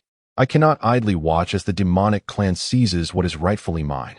As for the great Yin, my hesitance stems from the inner demons I face. Upon hearing this, the ice crystal dragon scale beast was taken aback, glancing at Yu in astonishment. As a formidable being in the void refinement stage, it was well aware of the existence of inner demons. Curiosity piqued, it inquired, why not simply eradicate them completely? Can the inner demons not be vanquished in that manner? Yu sighed and shook his head. For him, the situation regarding the great Yin was clear. With his current strength, annihilating them would be effortless. However, such an act would not eradicate the thorn in his heart, nor would it offer closure to his former self. For those few individuals, simply killing them would be too lenient. It is akin to having an adversary whom you know will meet a dismal fate without your interference, suffering endlessly until all their beliefs collapse and they perish. Would you hasten to end their life before such a fate befalls them? Yu turned and posed the question. The ice crystal dragon scale beast paused, contemplating intently, and after a while, responded, if that is indeed the case, then killing them might merely grant them relief. I would certainly prefer to observe from a distance, thus sparing myself from entanglement. The mere thought brings comfort. Precisely, Yu smiled, inhaling deeply, choosing not to dwell further on the matter, and then retracted his aura as he ventured towards the wild secret realm. The ice crystal dragon scale beast rolled its eyes and followed closely behind. In the border wilderness city, a place once devoid of cultivators, the exposure of the sacred Dan sect's ruins had drawn considerable attention, with various factions deploying personnel. Even the Yunlei II states were no exception. No one would forsake a site housing a formidable entity in the void refinement stage. Thus, the city thrived in vibrancy. Yet at this moment, an oppressive atmosphere enveloped the border wilderness city. The populace had dwindled to less than half. The remainder had fallen victim to the Blood Demon clan, serving as sustenance. Damn it. Why do I feel as though those demons are deliberately sparing our lives? A man could not help but exclaim in frustration. The others nodded in agreement, acutely aware that the demonic clan possessed the capability to annihilate them, yet chose merely to besiege them, preventing any news from escaping. It seemed no one dared to enter for the time being. This sensation of being treated as fish on a chopping block was decidedly uncomfortable. Among the crowd, Lin Xingyang's expression was grim. He found himself cursing Qingshu Zi in his heart. Originally, he had been content at the Zixiao sword sect, but was compelled to guard the sacred Dan sect's ruins, ensuring that the dueling sword sect did not infiltrate. Now, it seemed that everyone was barred from entry, and returning was equally impossible. Having been trapped in the sword tomb for so long, he had barely escaped for a few days before being ensnared once more. Upon reflecting on this, Lin Xingyang could not help but exhale a sigh, raising his gaze towards the heavens, only to witness a shadow streaking across the sky, vanishing into the ether. At this moment, Yu and the ice crystal dragon scale beast had reached the outskirts of the ruins. Damn it! The demonic energy is so intense that my spiritual power is hardly functioning. I find it curious that you seem unaffected. Is it because of that small cauldron? The ice crystal dragon scale beast grumbled irritably. Yu chose to ignore it. The chaotic Yuan infant assimilates all forms of power in the world, capable of absorbing even the blood energy from the 9 underworlds, let alone demonic energy. We have arrived too late, Yu remarked gravely, gazing at the seal that had already been torn open. The moment his words fell, a resounding explosion erupted from within the secret realm. Chapter 179. Severing ties with Yu post-haste, a powerful wave emanated from the fissure, instantly toppling several blood demon sentinels stationed outside. The ice crystal dragon scale beast's expression shifted as the discernible energy radiating from within was unmistakably that of the void refinement stage. Moreover, it was evident that more than one individual was present. It was hardly plausible for a solitary void refinement expert to be in a state of frenzy within.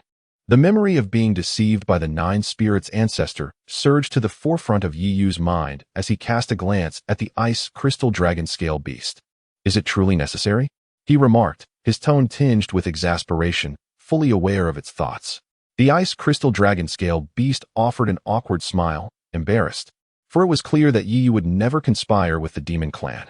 However, as it sensed the intermittent ominous sounds resonating from within, the ice crystal dragon scale beast felt a shiver run through its body.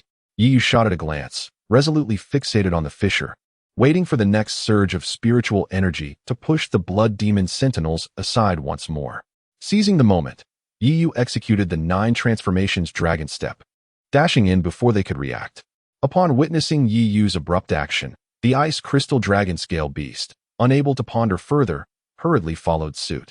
By the time it regained its senses, they had already entered the secret realm. Damn it! The ice crystal dragon scale beast cursed, about to voice its thoughts. But upon observing the scene above, it promptly fell silent, its expression darkening. In the air, 5 figures of the blood demon clan stood, radiating an overwhelming aura, indeed. 5 void refinement stage blood demons. At that moment, they were relentlessly assaulting a formation before them, which appeared on the verge of collapse under their persistent onslaught. The blood demons soon sensed the presence of Yi Yu and his companion, turning towards them with expressions of surprise that swiftly morphed into sinister grins. Particularly, the ice crystal dragon scale beast felt a chill run down its spine as it was eyed by these formidable foes. A mid-stage void refinement beast was an unparalleled delicacy for them. Feeling the weight of their gaze, the ice crystal dragon scale beast instinctively turned to flee. However, the area outside the fissure was teeming with blood demons. Even if there were no void refinement entities within, clearing out these adversaries would demand considerable time. You little rascal, you've led me into a dire predicament this time. The ice crystal dragon scale beast exclaimed with irritation as it faced the approaching 5 demons. With a roar, it transformed into a colossal form, exhaling icy blue flames that surged towards the blood demons. At that moment, Yi Yu stepped into the air, his spiritual energy swirling around him.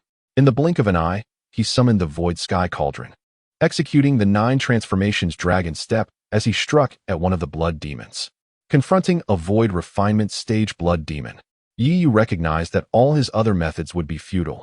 Only the Void Sky Cauldron could prove effective. Although the flow of spiritual energy was not as smooth as before, the ice crystal dragon scale beast, being a mid-stage void refinement entity, coupled with Yi Yu wielding the cauldron, resulted in an intense exchange of blows. Each attack from the 5 demons was met with a deflection from the Void Sky Cauldron. Soon, they discerned this development and redirected their focus, turning their assaults towards Yi Yu. Yi Yu, grasping the ice crystal dragon scale beast, retreated while battling, swiftly reaching the periphery of the formation. After fending off another wave of attacks, he called out, "Old man, let us in." At the moment his words fell, a gap in the formation opened, prompting Yi Yu and his companion to hastily slip inside. Upon entering, Yi Yu was met with the complex expression of Dan Shinzi. "You should not have come," Dan Shinzi sighed, gazing at Yi Yu. "This formation cannot hold for long." Yi Yu paid no heed to Dan Shinzi and turned to head towards the 9 nether blood spring of the Holy Dance sect. "Goodness, boy, you don't intend to employ the same trick again, do you?" Upon witnessing the vast expanse of the 9 nether blood spring, the concentration of 9 nether blood chi within was even more potent than that in the back mountain of the 9 spirit sword sect, startling the ice crystal dragon scale beast. The demon clan is not like the human clan. While they too cannot refine the 9 nether blood chi, they are far less apprehensive than we are, Dan Shinzi remarked. He had contemplated breaking the seal and exploding alongside these demons. Yi Yu was well aware of this, having witnessed blood demon clan members emerge from the 9 nether blood spring. Blood demons typically leave behind a blood seed, which allows for rebirth, albeit at a significant cost. This is why they are unafraid of the 9 nether blood chi. Once the blood chi takes root, even a nascent soul cannot escape its grasp. However, it does not affect the blood seed left behind miles away. This implies that as long as they are willing to pay the price, they can entirely forsake their current demonic form. Yi Yu understood this well, thus he had no intention of utilizing the 9 nether blood spring against the demon clan. "You must hold on a little longer." Yi Yu inhaled deeply and spoke, subsequently removing the spatial ring from his hand. Upon witnessing this scene, the ice crystal dragon scale beast was momentarily stunned, its eyes widening in shock. Goodness, boy, you can't possibly be thinking. Thinking of what? Dan Shinzi furrowed his brows, but before the ice crystal dragon scale beast could respond, he saw Yu brandishing the void heaven cauldron and leaping down. Damn! It was only when Yu's figure was completely engulfed by the 9 nether blood chi that Dan Shinzi regained his senses and exclaimed in astonishment. The ice crystal dragon scale beast twitched at the corners of its mouth. Although it understood that the void heaven cauldron had the ability to suppress the 9 nether blood chi, this was recklessly suicidal. Disregarding the thoughts of the two above, Yu descended with the void heaven cauldron until it emitted a resonating hum, at which point he halted. The lid of the cauldron slowly opened. Just as Yu submerged into the 9 nether blood spring, chaos reigned above in Qingzhou.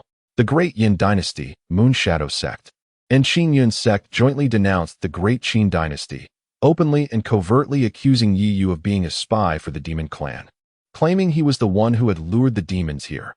Otherwise, how could the Great Qin Dynasty have taken preemptive measures? In an instant, many cultivators who had initially intended to seek refuge in the Great Qin turned their allegiances, flocking to the Great Yin. This news swiftly reached the ears of the Blood Demon clan. Bloodly, upon hearing this, shook his head in dismay. How could the dynasties of Qingzhou still be embroiled in internal strife at such a critical time? Since the people of Qingzhou harbor such sentiments, let us stoke the flames further. Convey my command to withdraw all deployments surrounding the Great Qin. Let them engage in their own internal strife. Within the Blood Demon clan, a man clad in a python robe chuckled softly. At this moment, Qin Wushuang, seated in the palace of Xianyang, wore an exceedingly grim expression. Previously, when Yu urged him to seek alliances, he had only reached out to those of considerable strength, neglecting the weaker factions. To his astonishment, those uninformed cultivators have now heeded the words of the Great Yin and turned their ire towards the Great Qin Dynasty. Father, the current situation is exceedingly clear. If we continue down this path, our Great Qin will find itself in dire straits in Qingzhou. I believe it is imperative that we sever ties with Yu without delay. Qin Han felt the moment had arrived and hastily stepped forward to voice his thoughts. Chapter 180. If Yi Xian can drive you away, so can I. Upon hearing this, Qin Wushuang shot a glare at Qin Han and said, Such matters must never be mentioned again. Father, you are being foolish. How can Yu possibly be compared to the entirety of Qingzhou? Qin Han exclaimed loudly. How audacious! Is this the attitude with which you address me? Qin Wushuang, furious, slammed the dragon table, shattering it with tremendous force. Qin Han trembled in fear and quickly knelt down. But, Father, can Yu's worth truly be equated with the whole of Qingzhou? If we sever ties with Yu over baseless rumors, how are we any different from the treacherous wolves of the Great Yin royal family? Dare to mention this again, and you shall no longer be the crown prince. I have more than one son. Qin Wushuang coldly huffed before turning to leave. The gathered ministers exchanged glances, bowed their heads in silence, and quietly departed. Matters of the royal family were beyond their jurisdiction. Qin Han lay on the ground, pallid and despondent, unable to fathom why Qin Wushuang held such animosity towards Yu. Crown Prince, you must understand that the present state of Qin owes its existence to Yu. If he truly conspired with the demon race, then it would be one thing, but that is clearly not the case. Rumors are merely rumors. Do not be overly concerned. Si-Tu Guang advised Qin Han earnestly. After speaking, Si-Tu Guang noticed that Qin Han was not responding and sighed, shaking his head as he departed. Little did he realize the deep-seated resentment lurking in Qin Han's eyes. Yu, that throne is mine. Just as Yi Xian once drove you away from the Great Yin, so too can I. At the Holy Dan sect, the ice crystal dragon scale beast stood anxiously by the 9 nether blood spring, pacing restlessly. It had been 3 days since Yu descended, and there had been no sign of him. Dan Shinzi returned after reinforcing the formation once more and asked, Is he not out yet? This formation is nearing its limit. The ice crystal dragon scale beast, with an uneasy expression, pondered for a long moment before replying, Old man, do not blame me for being ungrateful when disaster strikes. Everyone must fend for themselves. Best of luck to you. If it exerted its full strength. The ice crystal dragon scale beast was confident it could break free. Dan Shinzi's lips twitched at this remark. He had encountered formidable demons in the void refining stage before, but never one quite like this. Upon finishing, the ice crystal dragon scale beast picked up the ring Yu had removed, saying, "Kid, when you return, I shall erect a tomb for you. Do not claim I lack loyalty." Wait, Dan Shinzi suddenly interjected. The ice crystal dragon scale beast was taken aback, turning to see Dan Shinzi fixated on a purple crystal ring in its possession. Is this ring that of the young man? Dan Shinzi approached for a closer look, his expression turning to one of shock. Who else could it belong to? I would wear it, but it is clearly not my size. The ice crystal dragon scale beast retorted irritably. Dan Shinzi disregarded the ice crystal dragon scale beast's response, murmuring, I never expected him to be from the Su family. We cannot allow him to perish here. As Dan Shinzi approached, a resolute expression flickered across his face. He stepped toward the 9 nether blood spring, taking a deep breath. Old man, what are you doing? Surely you do not intend to jump in as well. Though you are but a soul entity, it does not mean the blood aura of the 9 nether cannot corrode you, spoke the ice crystal dragon scale beast, observing Dan Shinzi's demeanor. Dan Shinzi inhaled deeply and declared, I owe a debt to the Su family. The loss of an old soul like yours is inconsequential. With that, he prepared to leap into the abyss, when suddenly, a cracking sound reverberated. A fissure appeared in the golden barrier enveloping the entire holy dance sect. Moments later, a maniacal laughter echoed. Having concealed myself for so long, I now wish to see what you still have to rely upon. As the words fell, a torrent of demonic energy surged forth. 5 blood demons in the void refinement stage simultaneously unleashed their power, coalescing in the air to form a colossal hand. Nearly 1,000 feet in size, descending upon the holy dance sect. Dan Shinzi's expression shifted dramatically. He turned and soared into the air, gazing at the enormous demonic hand. With a series of hand seals, his soul power surged forth. In the next instant, a ghostly white flame erupted from within him, a formidable force enveloping the surroundings. You are igniting your soul body, old man. Do you truly wish to perish? The ice crystal dragon scale beast exclaimed, feeling the overwhelming power within Dan Shinzi, even surpassing its own. Dan Shinzi, however, paid no heed to the beast's words. With a fierce shout, the ghostly white soul fire seemed to come alive in his hands, transforming into a massive fire dragon, soaring upward. The ice crystal dragon scale beast watched in awe. It possessed its own innate fire, but recognized that it could not control flames as Dan Shinzi did. Clearly, in life, he was a powerful alchemist. Casting a glance back at the 9 nether blood spring, the beast gritted its teeth, exhaling icy blue flames and joining the fray. The 2 flames intertwined, incinerating the colossal hand entirely. The combined might of Dan Shinzi and the ice crystal dragon scale beast was sufficient to contend against the 5 blood demons. Dan Shinzi looked at the ice crystal dragon scale beast in surprise. Hadn't it just declared its intention to leave? I'll accompany you a while longer. When you can no longer hold on, I shall indeed depart, the beast replied with a grin.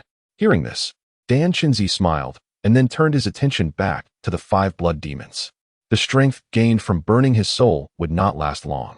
He needed to eradicate the demons before his spirit dissipated into nothingness. With that, the ice crystal dragon scale beast transformed into its true form, and together, they pressed the 5 blood demons back. Seeing this, Dan Shinzi's brow relaxed a bit. If things continued this way, they would be successful. Once these 5 blood demons were dealt with, only the divine transformation stage foes would remain, which the ice crystal dragon scale beast could handle alone. As he contemplated, Dan Shinzi glanced once more at the 9 nether blood spring, where the blood aura began to roil, clearly indicating some unrest. United in their efforts, the 2 soon found an opportunity as the 5 blood demons were steadily pushed back. The icy blue flames, alongside Dan Shinzi's soul fire, surged towards a blood demon. Should they strike true, even a blood demon in the void refinement stage would be utterly consumed. Yet, in the next moment, an unforeseen twist occurred as a crimson light descended with a thunderous roar, repelling their flames and rescuing the individual. The ice crystal dragon scale beast wore a grim expression as it beheld the figure that had emerged from the void, an entity in the mid-void refinement stage. After saving the person, Xue Ji cast a glance at Dan Shinzi and the ice crystal dragon scale beast, deeming this encounter with a formidable demon in the mid-void refinement stage a worthwhile venture. Hearing this, Dan Shinzi was poised to act, but a wave of disorientation swept over him. His soul fire flickered out, and his ethereal form became nearly transparent, clearly at its limit. "You must leave," Dan Shinzi uttered through gritted teeth as he glanced at the ice crystal dragon scale beast, and then, with a swift formation of hand seals, he prepared to detonate his soul body. Suddenly, a dull thud resonated as a grand cauldron, radiating a brilliant azure light, erupted from the depths of the 9 Netherblood Spring. Chapter 181. The Warning of the Void Celestial Cauldron. The ethereal green light emanated from the ancient cauldron, evoking a sense of timelessness. Atop its lid sat the figure of a youth, remarkably resembling the previously diminutive spirit of the cauldron. Upon the appearance of the spirit, it glanced at the fading figure of Dan Shinzi, and with a flick of its hand, enveloped him in a verdant glow, stabilizing the dissipating soul. At that moment, both Dan Shinzi and his companion, as well as the Blood Demon clan, were left in a state of bewilderment by this sudden turn of events. It was the ice crystal dragon scale beast that first regained its composure, turning to observe the 9 Netherblood Spring. Emerging from the spring in a disheveled state was a pale figure. The ice crystal dragon scale beast promptly approached, handing over a storage ring to Yiyu. Receiving it, Yiyu donned the clothing and inhaled deeply, turning his gaze toward the void celestial cauldron, breaking into a grin. "Not bad, quite fair-skinned," the ice crystal dragon scale beast remarked, eyeing Yiyu with a teasing glint. Yiyu shot at an exasperated glance. He understood the creature's nature and chose not to respond. Though it often appeared timid, it proved reliable when it mattered most. What had transpired was vividly clear to him within the depths of the 9 Netherblood Spring. "What are you?" Blood G demanded, fixating intently on the cauldron spirit, feeling no trace of power emanating from it. The spirit merely cast a fleeting glance at Blood G before surveying its surroundings, then turned back to regard Yiyu, who had evidently caught its attention. Exchanging a knowing glance with the cauldron spirit, Yiyu smiled, having gleaned insights when absorbing the black demon thunder. The spirit, too, required spiritual energy for cultivation. Yet, why did it refrain from manifesting? Considering the appearances of Sword Uncle during the 100 Dynasties War and the venerable beings from the Zixiao Sword Tomb, coupled with the haunting gaze encountered while employing the primordial immortal technique, the conclusion was evident. The external world, or rather, the divine land, exerted a certain suppression over the cauldron spirit, preventing its easy emergence, lest it attract unwanted attention. However, this relic stood apart. It existed independently, with its entrance in the divine land, yet distinctly separate from it.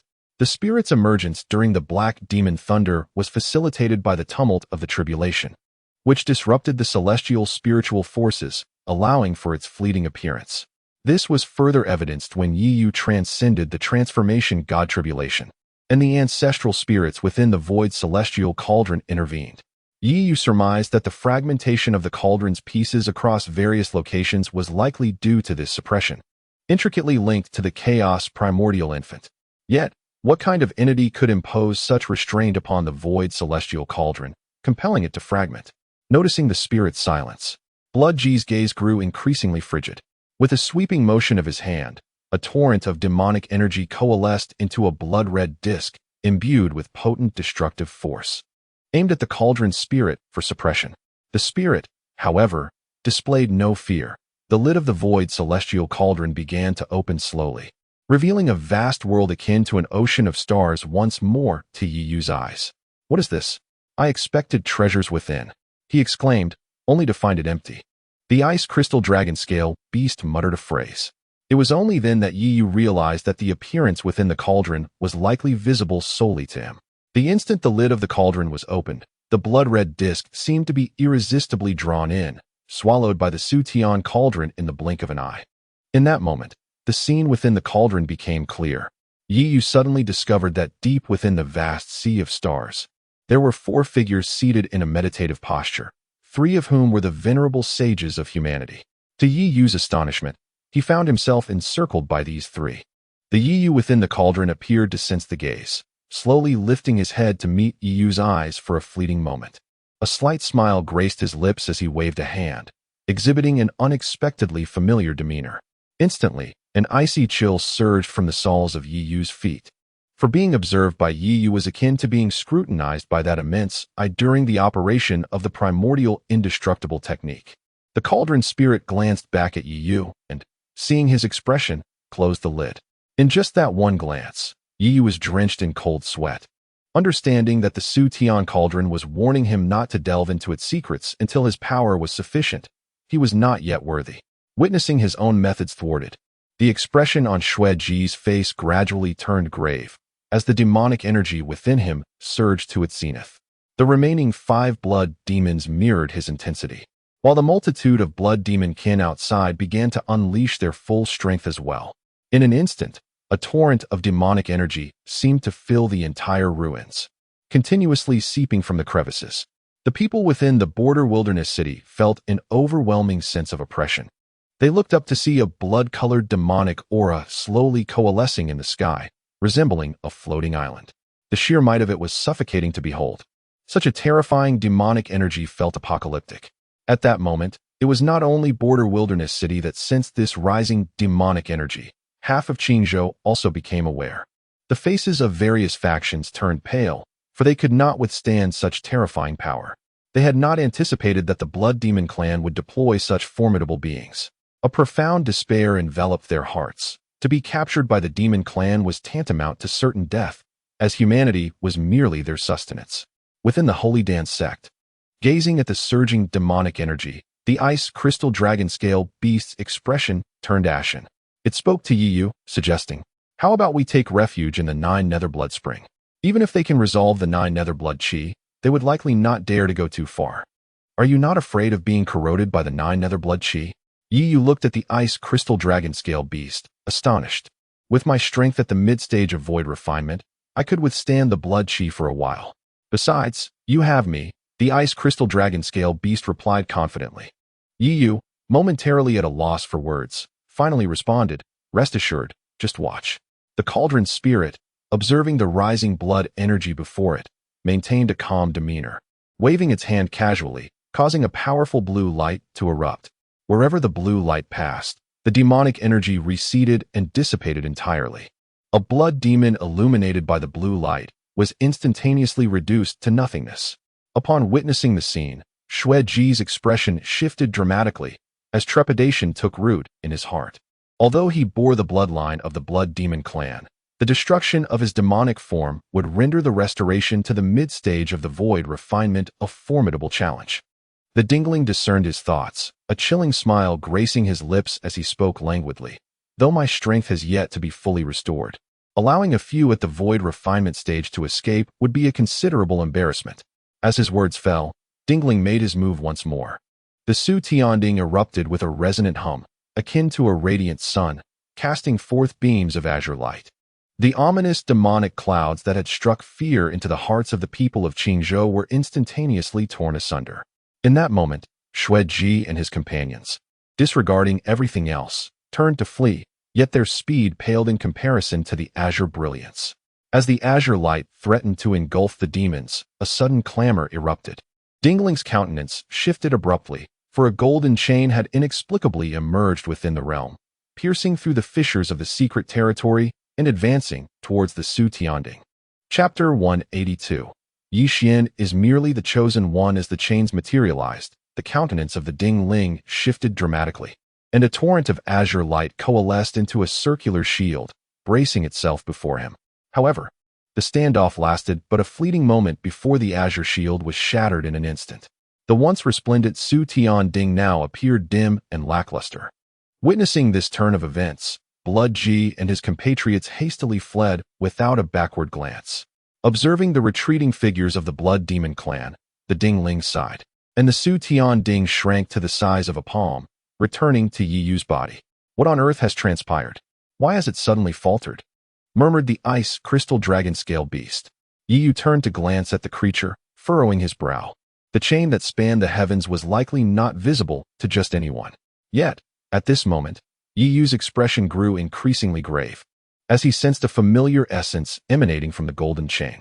It was indeed the protective force that enveloped Yi Xian, albeit significantly weaker than the chain itself. Initially, Yi Yu had presumed that the protective power surrounding Yi Xian originated from the Blood Demon clan, but it now appeared otherwise. It was a manifestation of this enigmatic force instead. What exactly is the origin of this power? Yi Yu pondered deeply, directing his inquiry to the Dingling. The Dingling's voice resonated within Yi Yu's mind. Some matters, even merely mentioning them, will draw its attention. While it has not yet fully locked onto this location, we should depart post-haste. However, I can disclose that your so-called brother may merely be one of its chosen individuals. Yi Yu's expression turned serious. The fact that the Dingling spoke with such gravity implied that this was no ordinary entity. Casting a glance at Dan Shinzi, shrouded in azure light, Yi Yu waved his hand to absorb him within, then departed with the ice crystal dragon scale beast. By the way, has your cultivation level increased? Inquired the ice crystal dragon scale beast, fluttering in mid-air with curiosity. Yi Yu nodded. He had now reached the mid-stage of the transformation god realm.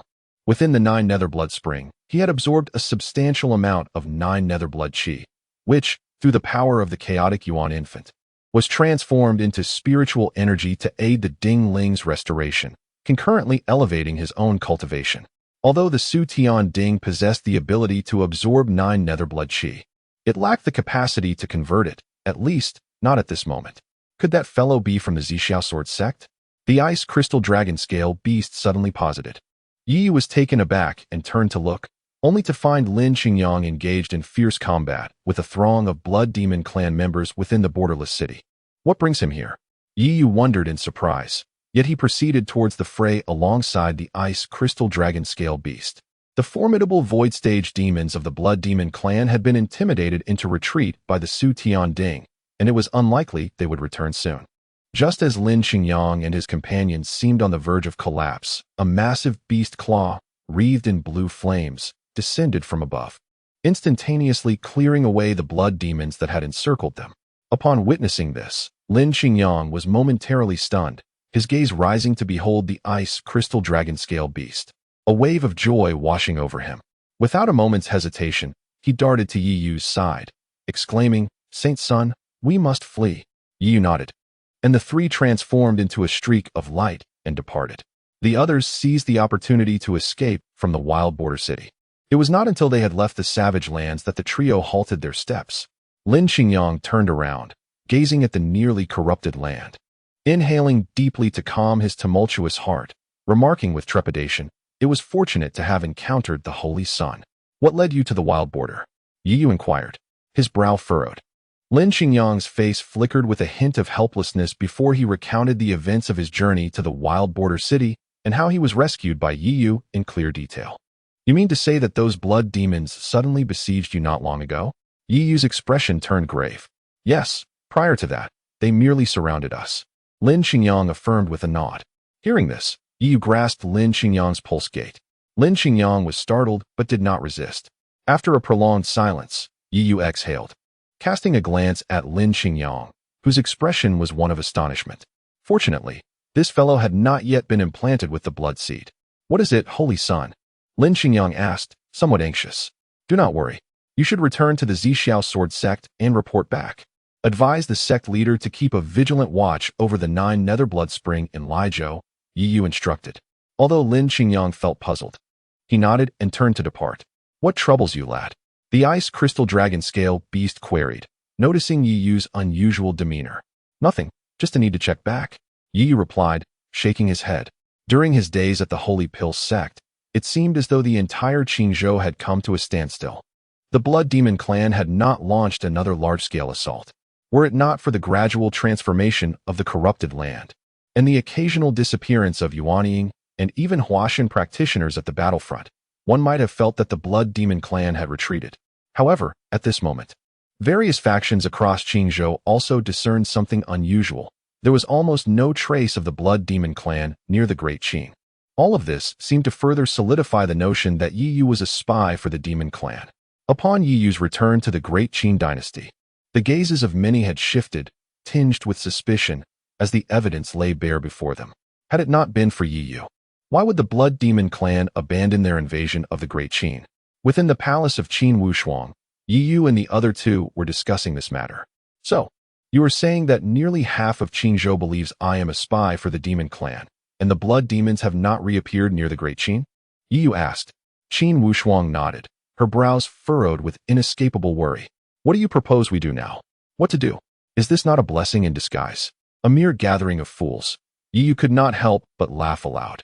Qin Wushuang, initially taken aback, suddenly had a moment of clarity, as if a realization dawned upon her. Are you suggesting this is the blood demon's deliberate strategy? Indeed. The blood demons withdrew their kin from the vicinity of the Great Qin with the intent to ensnare the Qingzhou cultivators in a state of self-destruction. However, they chose the wrong battleground.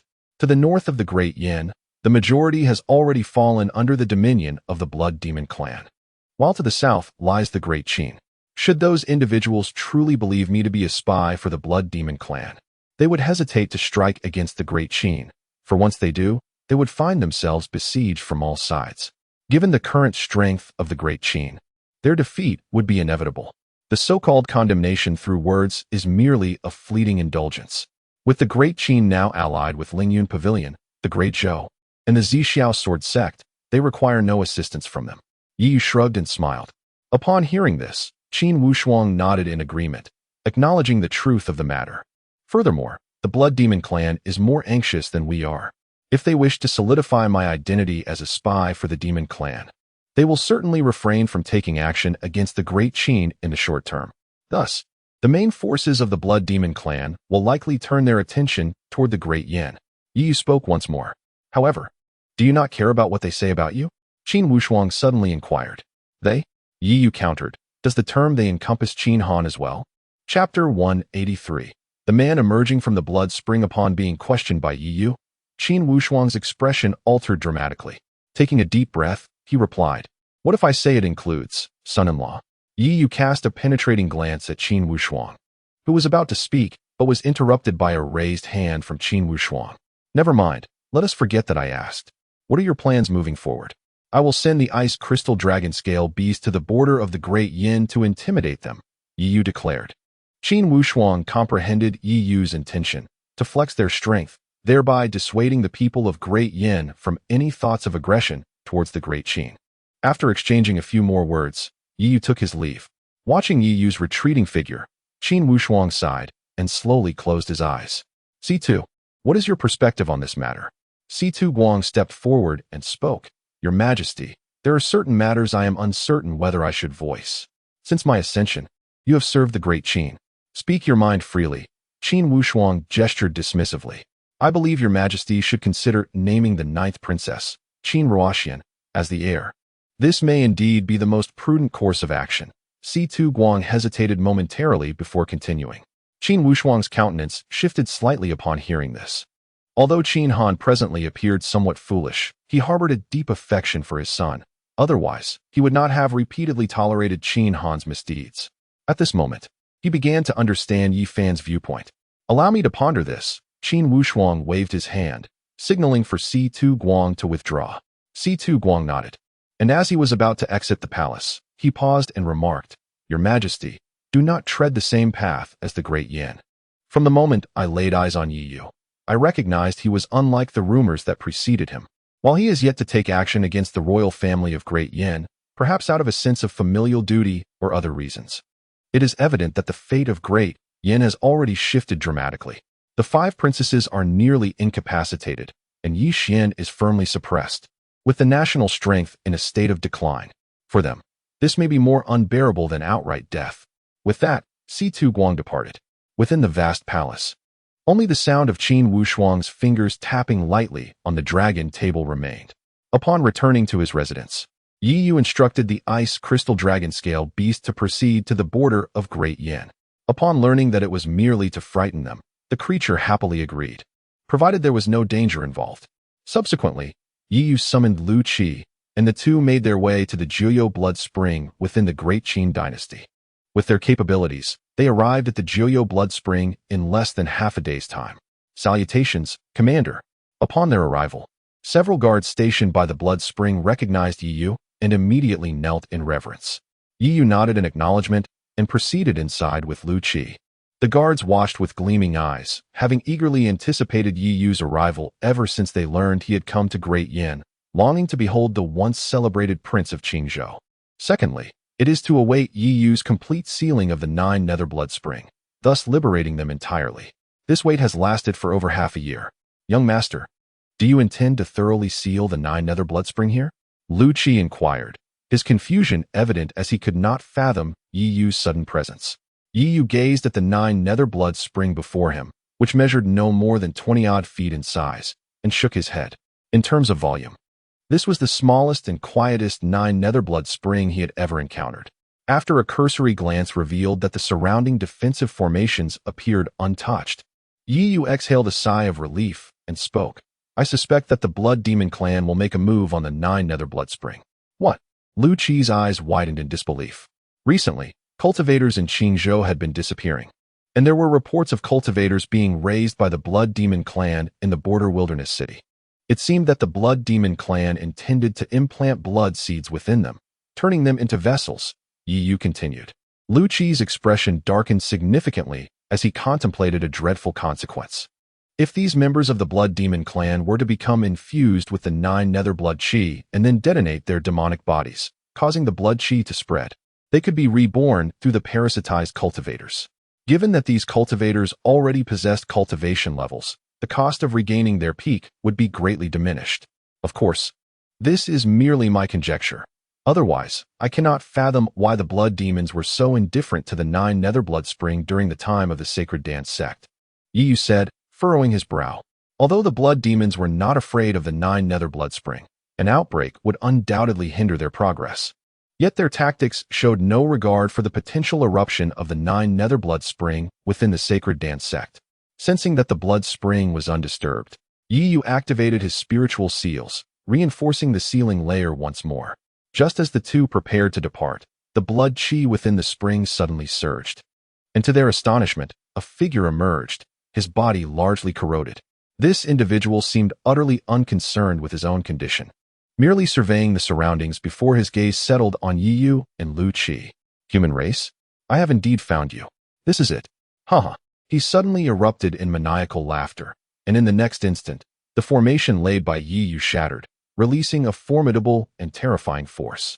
Retreat. Both Yi Yu and Lu Qi's expressions changed in unison as they swiftly withdrew. The figure broke through the formation, slowly rising into the air, and with a greedy breath. A look of ecstasy appeared on his decayed visage. Indeed, the air of the divine continent is refreshing. Demon race? Lu Qi's face darkened. However, Yi Yu shook his head. Looking up at the man, he sensed no trace of demonic energy emanating from him, yet he was certain that this individual bore ill intentions.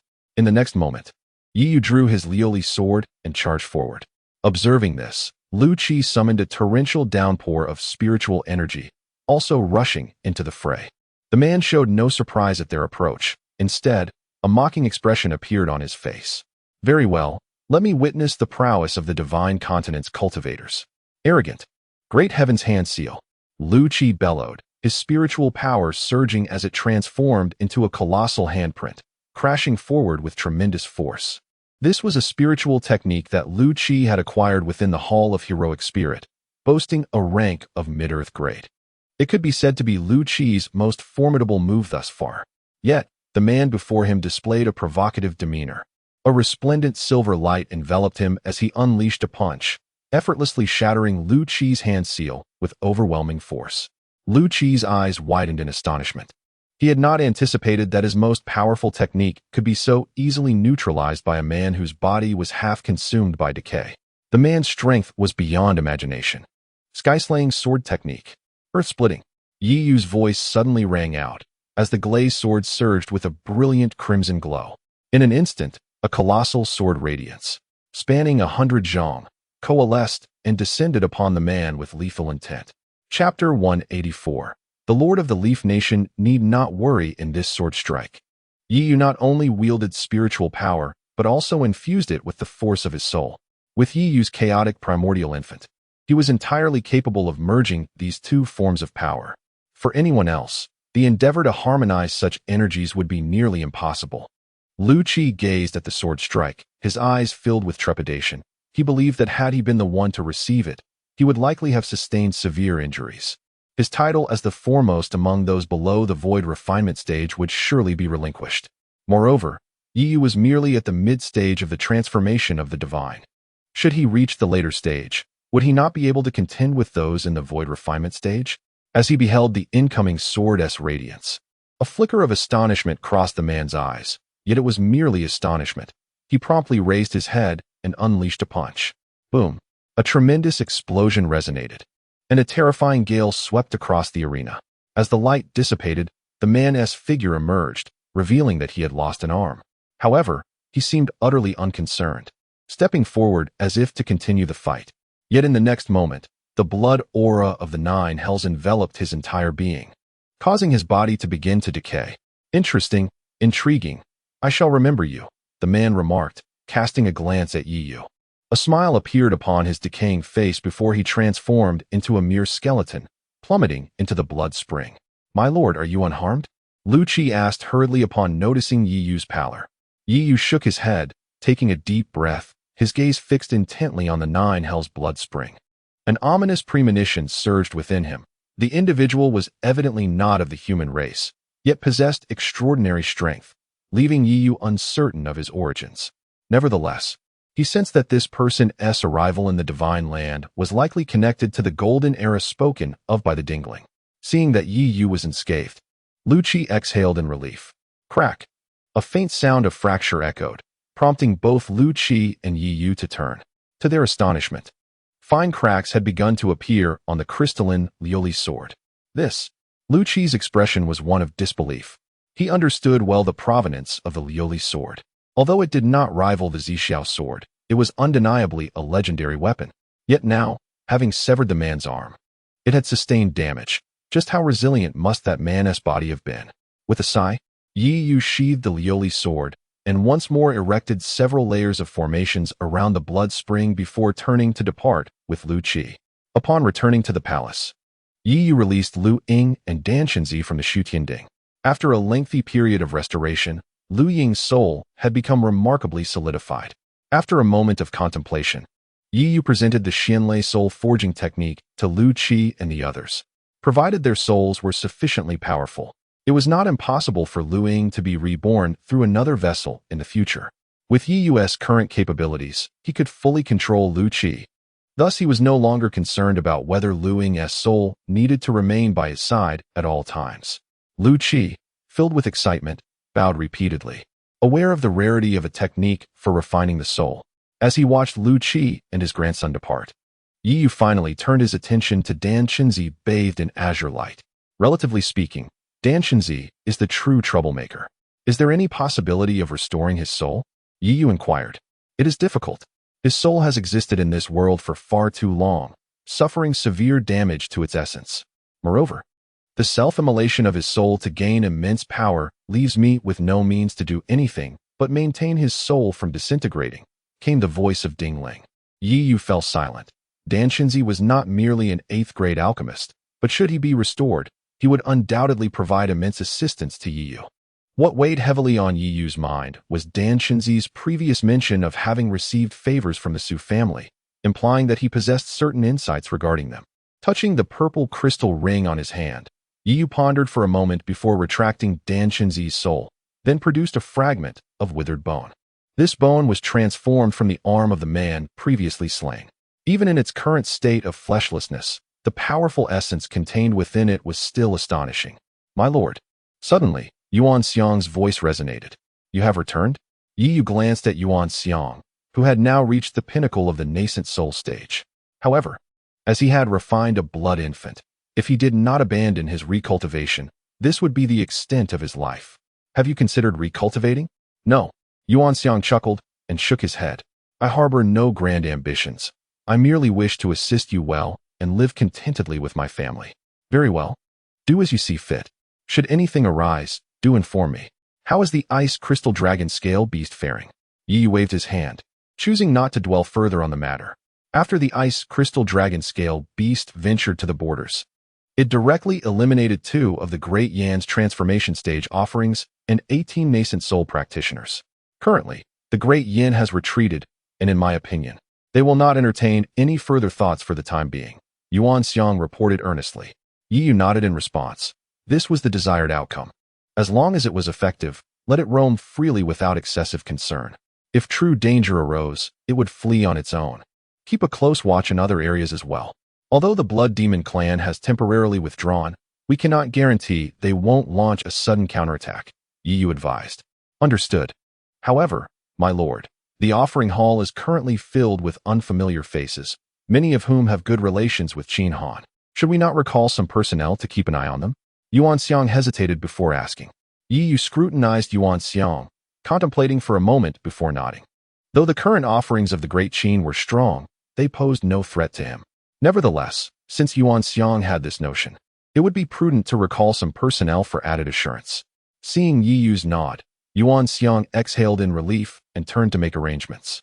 But Yi Yu raised a hand to stop him, saying, "By the way, remember to inform everyone that tomorrow I shall publicly refine the 7th grade high-level pill, the King of Hell's heart-devouring pill. Those interested may come to observe." With the Ice Crystal Dragon Scale Beast's deterrence, it was still insufficient. It required an additional spark. As the news spread, it instantly provoked a stir throughout Qinzhou. Due to Yi Yu's prowess in concocting 8th grade elixirs, numerous alchemists have flocked to the realm of Deqin. They are undoubtedly aware of Yi Yu's previous feat at the Alchemist Conference, where he successfully refined a high-tier 7th grade poison elixir. However, what they did not anticipate was that, in the current circumstances, Yi Yu would continue to concoct poison elixirs so publicly and audaciously. Those with discerning minds quickly discerned the underlying intention. It is a form of intimidation. As for whom this intimidation targets, be it the Daiyan Empire, the Blood Demon clan, or perhaps both, such considerations lay beyond their purview. In the imperial palace of Daiyan, a voice of indignation erupted. What nonsense! First, they dispatched a formidable beast to the borders of our two nations. Now, they brazenly refine poison elixirs. Is this an attempt to intimidate me? Upon hearing this news, Yi Fan rose with a countenance fraught with anger. The entire Feng Tian Hall was enveloped in an oppressive silence. There is no need for alarm, Your Excellency. It is merely a 7th grade poison elixir, a voice interjected, as a figure gradually made their entrance from outside the hall. Chapter 185. If you wish for the Qin dynasty's survival, come to me. As Yi Fan stood before the unexpectedly arrived figure, he found himself momentarily taken aback. An elder from the Dueling Sword sect, standing behind him, stepped forward with incredulity and inquired, "Might I ask if you are the leader of the Dan Alliance, Lord Hani?" The mention of the Dan Alliance stirred Yi Fan into immediate astonishment, prompting him to rise from his seat. The surrounding ministers shared his shock, for such a title felt exceedingly distant to them. The Dan Alliance was indeed the most formidable association of alchemists in the region of Lijiao. Each of the 3 leaders of the alliance was, without exception, an 8th-tier alchemist. "Welcome, esteemed Lord Hani. I apologize for not receiving you properly," Yi Fan exclaimed with evident joy. However, the elder behind him subtly shifted his expression.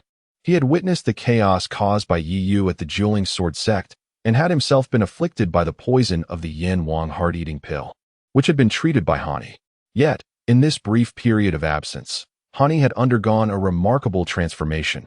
Her aura was no longer as imposing, and her skin appeared notably lax.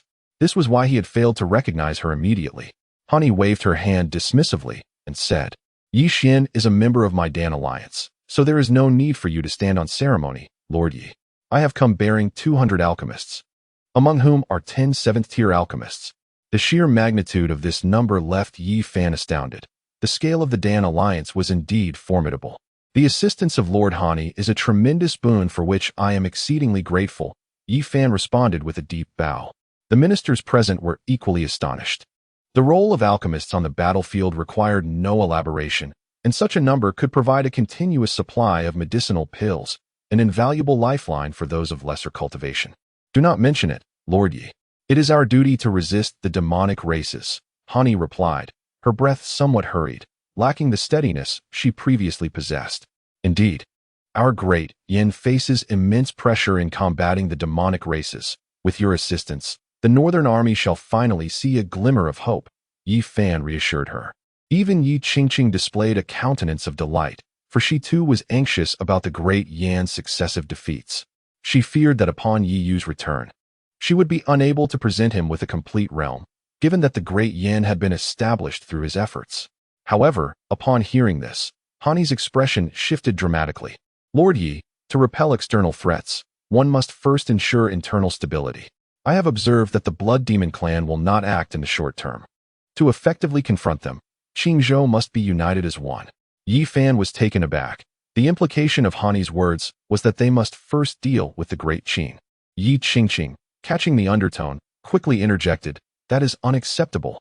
The matter of the demonic races is urgent. How can we turn our attention to Xiaoyu?"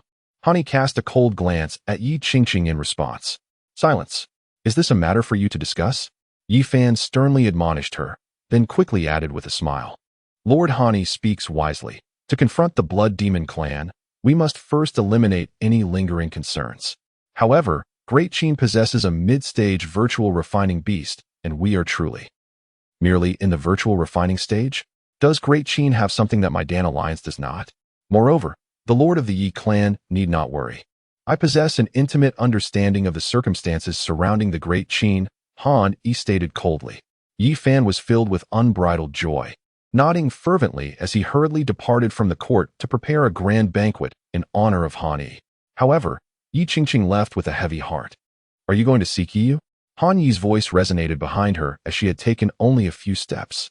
Yi Qingqing's expression altered slightly, and she instinctively shook her head. "It matters not if you wish to find him. Just convey one message. If you desire the Great Qing to remain unscathed, come and plead with me." Han Yi's tone brooked no dissent. At these words, Yi Qingqing trembled, her head bowed as she fled in haste. Once Yi Qingqing had departed, Han Yi suddenly coughed several times, her breath coming in short gasps. After a prolonged moment, she regained her composure, though anyone observing would have noted that her earlier coughs had been laced with a potent spiritual energy emanating from within her. The night in the Great Yin was filled with joyous laughter. Meanwhile, Yi Yu busied himself with medicinal herbs. Although Dan Shinzi had yet to awaken, Yi Yu had successfully acquired the spatial ring containing all the treasures of the sacred dance sect. As the eons passed, many items had lost their spiritual essence and were rendered unusable. Nonetheless, the remaining materials were still astonishing, with over 20 portions specifically for crafting the heart-devouring pill. Summoning Yuan Xiang, Yi Yu distributed a portion of the spiritual treasures from the ring after issuing several instructions, then entered a meditative state to cultivate. It was not until the sun was high in the sky that Yi Yu slowly opened his eyes. At that moment, the plaza outside the Great Qing Palace was abuzz with activity as alchemists who had recently allied with the Great Qing, along with nearby practitioners, had gathered in numbers exceeding 1,000. However, most were of the 4th or 5th rank, with the 6th rank alchemists being pitifully few. Such was the reality of their foundational strength. Yi Yu stepped forward, his figure flickering into the plaza, where he surveyed the crowd below, momentarily taken aback. In the throng, Song Yun was gazing up at him. Their eyes met, evoking a flood of shared memories. Upon noticing Yi Yu's attention, Song Yun smiled and nodded. Song Yun's presence here signified his choice. Between Yi Yu and Yi Qingxuang, he had forsaken the latter, opting for Yi Yu. In response to his revered mentor in the art of alchemy, Yi Yu returned the smile before turning to ascend the specially constructed platform in the plaza. With a flourish of his hand, a Dan furnace materialized before the assembled crowd, releasing a rich fragrance that wafted through the air. Following this, Yi Yu gathered a sphere of white flame in his palm, igniting the furnace, and a wave of intense heat surged forth as he commenced the alchemical process. Observing a high-ranking alchemist at work was immensely beneficial for one's own practice, which explained why many alchemists, despite lacking qualifications, still attended the Danhui to witness the proceedings. Song Yun watched in awe as Yi Yu executed his techniques with grace and fluidity, reflecting on how, not long ago, Yi Yu had been unaware of the very essence of spiritual herbs. In this present moment, Yi Yu has ascended to a level that even the foremost alchemist of Qingzhou would regard with admiration. Qingxuang, are you aware of the opportunity you have let slip through your fingers? Outside the capital of the Great Yin Kingdom, Mu Rongshui hovered in midair. Observing Yi Yu as he refined elixirs at the center of the plaza, a playful smile gracing her lips. Miss, I fail to comprehend why Yi Yu would notify us in advance to vacate the capital. Is he concerned that we might attempt to learn from him? Inquired a maid who stood beside Mu Rongshui. You are overthinking it. Have you not noticed? We are not the only ones departing the capital, Mu Rongshui replied, casting her gaze towards another direction where members of the Great Yin royal family were gathered. Simultaneously, The citizens of the capital were gradually making their way out of the city, unbeknownst to them. Following closely were Lu Qi, Yuan Xiang, and a multitude of dignitaries, encircling the entire capital. "Miss, what does this signify?" the maid asked, perplexed. "Do you recall the non-lethal toxic mist that was produced during the concoction of that 7th-grade advanced poison pill?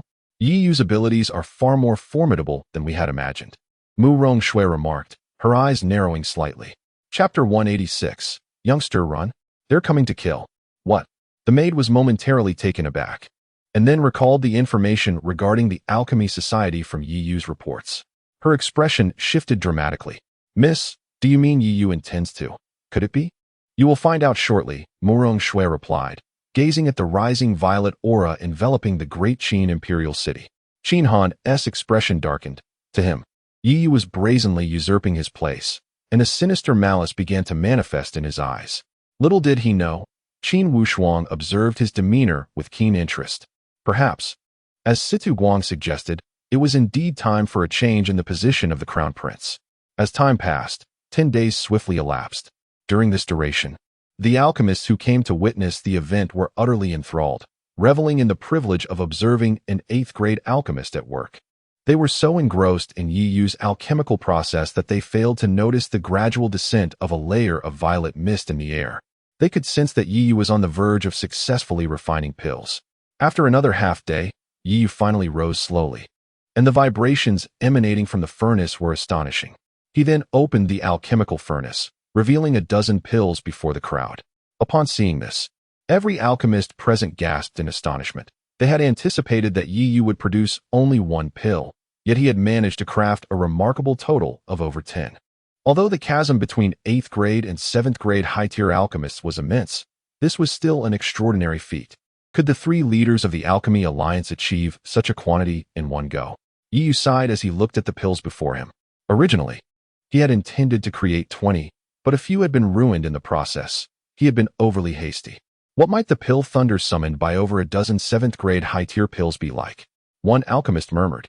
The crowd finally snapped back to reality, directing their gazes towards the sky, eager to witness the impending phenomenon. What is that? They had not looked before, but upon doing so, they finally discerned the violet mist hanging in the air. Immediately, a foul stench wafted through the venue as the furnace opened, engulfing everyone present. The lower-ranked alchemists collapsed, convulsing upon inhaling the noxious aroma, while a few higher-tier alchemists hastily consumed antidote pills. To their horror, they discovered that the antidotes were ineffective. Yi Yu observed the fallen alchemists with a narrowed gaze. Previously, during the Alchemy Society event, the toxic gas from the heart-eating pill had not caused severe repercussions. This was primarily because the alchemists participating were mostly of higher cultivation. Otherwise, they wouldn't even be allowed entry into the pill city.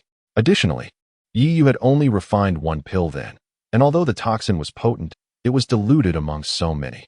However, the situation was different now. Among the alchemists present, those of 6th grade were few and far between, let alone the fact that Yi Yu had produced a total of 13 pills this time. "Yi Yu, what are you planning? Yi Yu, what have we done to provoke you to such a malicious extent?" Voices of anger and desperation erupted, filled with curses, pleas, and confusion. Moreover, some individuals turned and fled, only to be intercepted by Lu Qi and his companions at the city gate. Yi Yu cast a glance over the crowd, a hint of apologetic smile gracing his face as he spoke. "I apologize, esteemed guests, for I forgot that this 7th-grade advanced poison pill would unleash toxic mists. I shall antidote it for you all shortly. If anyone harbors doubts about my intentions, feel free to leave." With that, Yi waved his hand at Lu Qi, who promptly parted the way. Yet, a curious phenomenon unfolded. The majority of the alchemists chose to remain, while a handful of 5 or 6 turned to flee. Observing their retreating figures, Yi Yu's smile froze, and with a few deft flicks of his fingers, several strands of sword energy erupted forth, piercing through the dantians of the fleeing individuals. They let out agonizing cries, their cultivation levels rendered useless as they collapsed to the ground. "Behold, this has revealed the infiltrators sent by the Alchemist Alliance," Mu Rongshui remarked with a light chuckle. The maid, bewildered, shook her head and replied, "Miss, I do not understand. This is the toxic mist from a 7th-grade advanced pill. It is not something an ordinary person can resolve." Yi Yu's promise to detoxify them, regardless of whether he ultimately fulfills it, leaves them with no choice but to stay. In such a critical moment, those who can depart are simply those unafraid of the poison, and the number of individuals capable of counteracting 7th-grade advanced toxins is exceedingly few, Morong Shui stated calmly. But what if someone is merely frightened? The maid inquired further. Those lacking psychological fortitude are equally unfit, Morong Shui replied once more. At that instant, Yi Yu's voice resonated again. Those who remain may consume this pill, though the toxin is not easily dispelled. You will need to take 1 pill each month for an entire year to eradicate it completely. I apologize for the inconvenience. With a flourish of his hand, hundreds of pills scattered forth, landing before the crowd. It was now abundantly clear to everyone that Yi Yu intended to bind them irrevocably with this toxin. However, as Morong Shui had articulated, they had no alternatives. One by one, they swallowed the antidote pills offered by Yi Yu. Do not be anxious. For over the course of this year, you may assist in alchemy for the Great Qin. I will also demonstrate alchemy when time permits, ensuring that no one is left wanting. Yi Yu grinned. Boom. At that moment, a thunderous roar erupted, and above in the sky, the calamity clouds had completely coalesced. Striking down in fury, the clouds exhibited 5 colors, signifying 5-colored alchemical thunder. Yi Yu, observing the descending thunder, activated his illusory dragon wind thunder body to meet it, and in a short while, absorbed all of the alchemical thunder. However, this time, the illusory dragon wind thunder body did not exhibit a significant enhancement, indicating that the 5-colored alchemical thunder was insufficient for a breakthrough to the void refinement stage in physical strength. As the calamity clouds dissipated, the toxic mists enveloping the capital of the Great Qin were entirely dispersed. The residents and members of the imperial family gradually returned to the city. The alchemists who had come to pledge allegiance earlier passed by Yi Yu, each offering polite gestures, though their hearts were filled with profound awe. Fortuitously, they had allied at an earlier time. Otherwise, they might have met the same fate as those alchemists below. Observing the alchemists, Yi Yu bestowed upon them a warm smile, then summoned Lu Qi, instructing him to ensure their accommodations were satisfactory and to convey the established rules. Lu Qi nodded, his formidable presence as a late-stage transformation realm cultivator emanating an air of authority as he led the group of alchemists away. Song Yun, having received prior communication from Yi Yu, chose to remain silent, blending into the throng. Once all tasks were accomplished, Yi Yu exhaled deeply, securing the 13 heart-devouring pills. If employed judiciously, these could prove formidable, even against late-stage void refinement cultivators, ensuring their survival at the very least.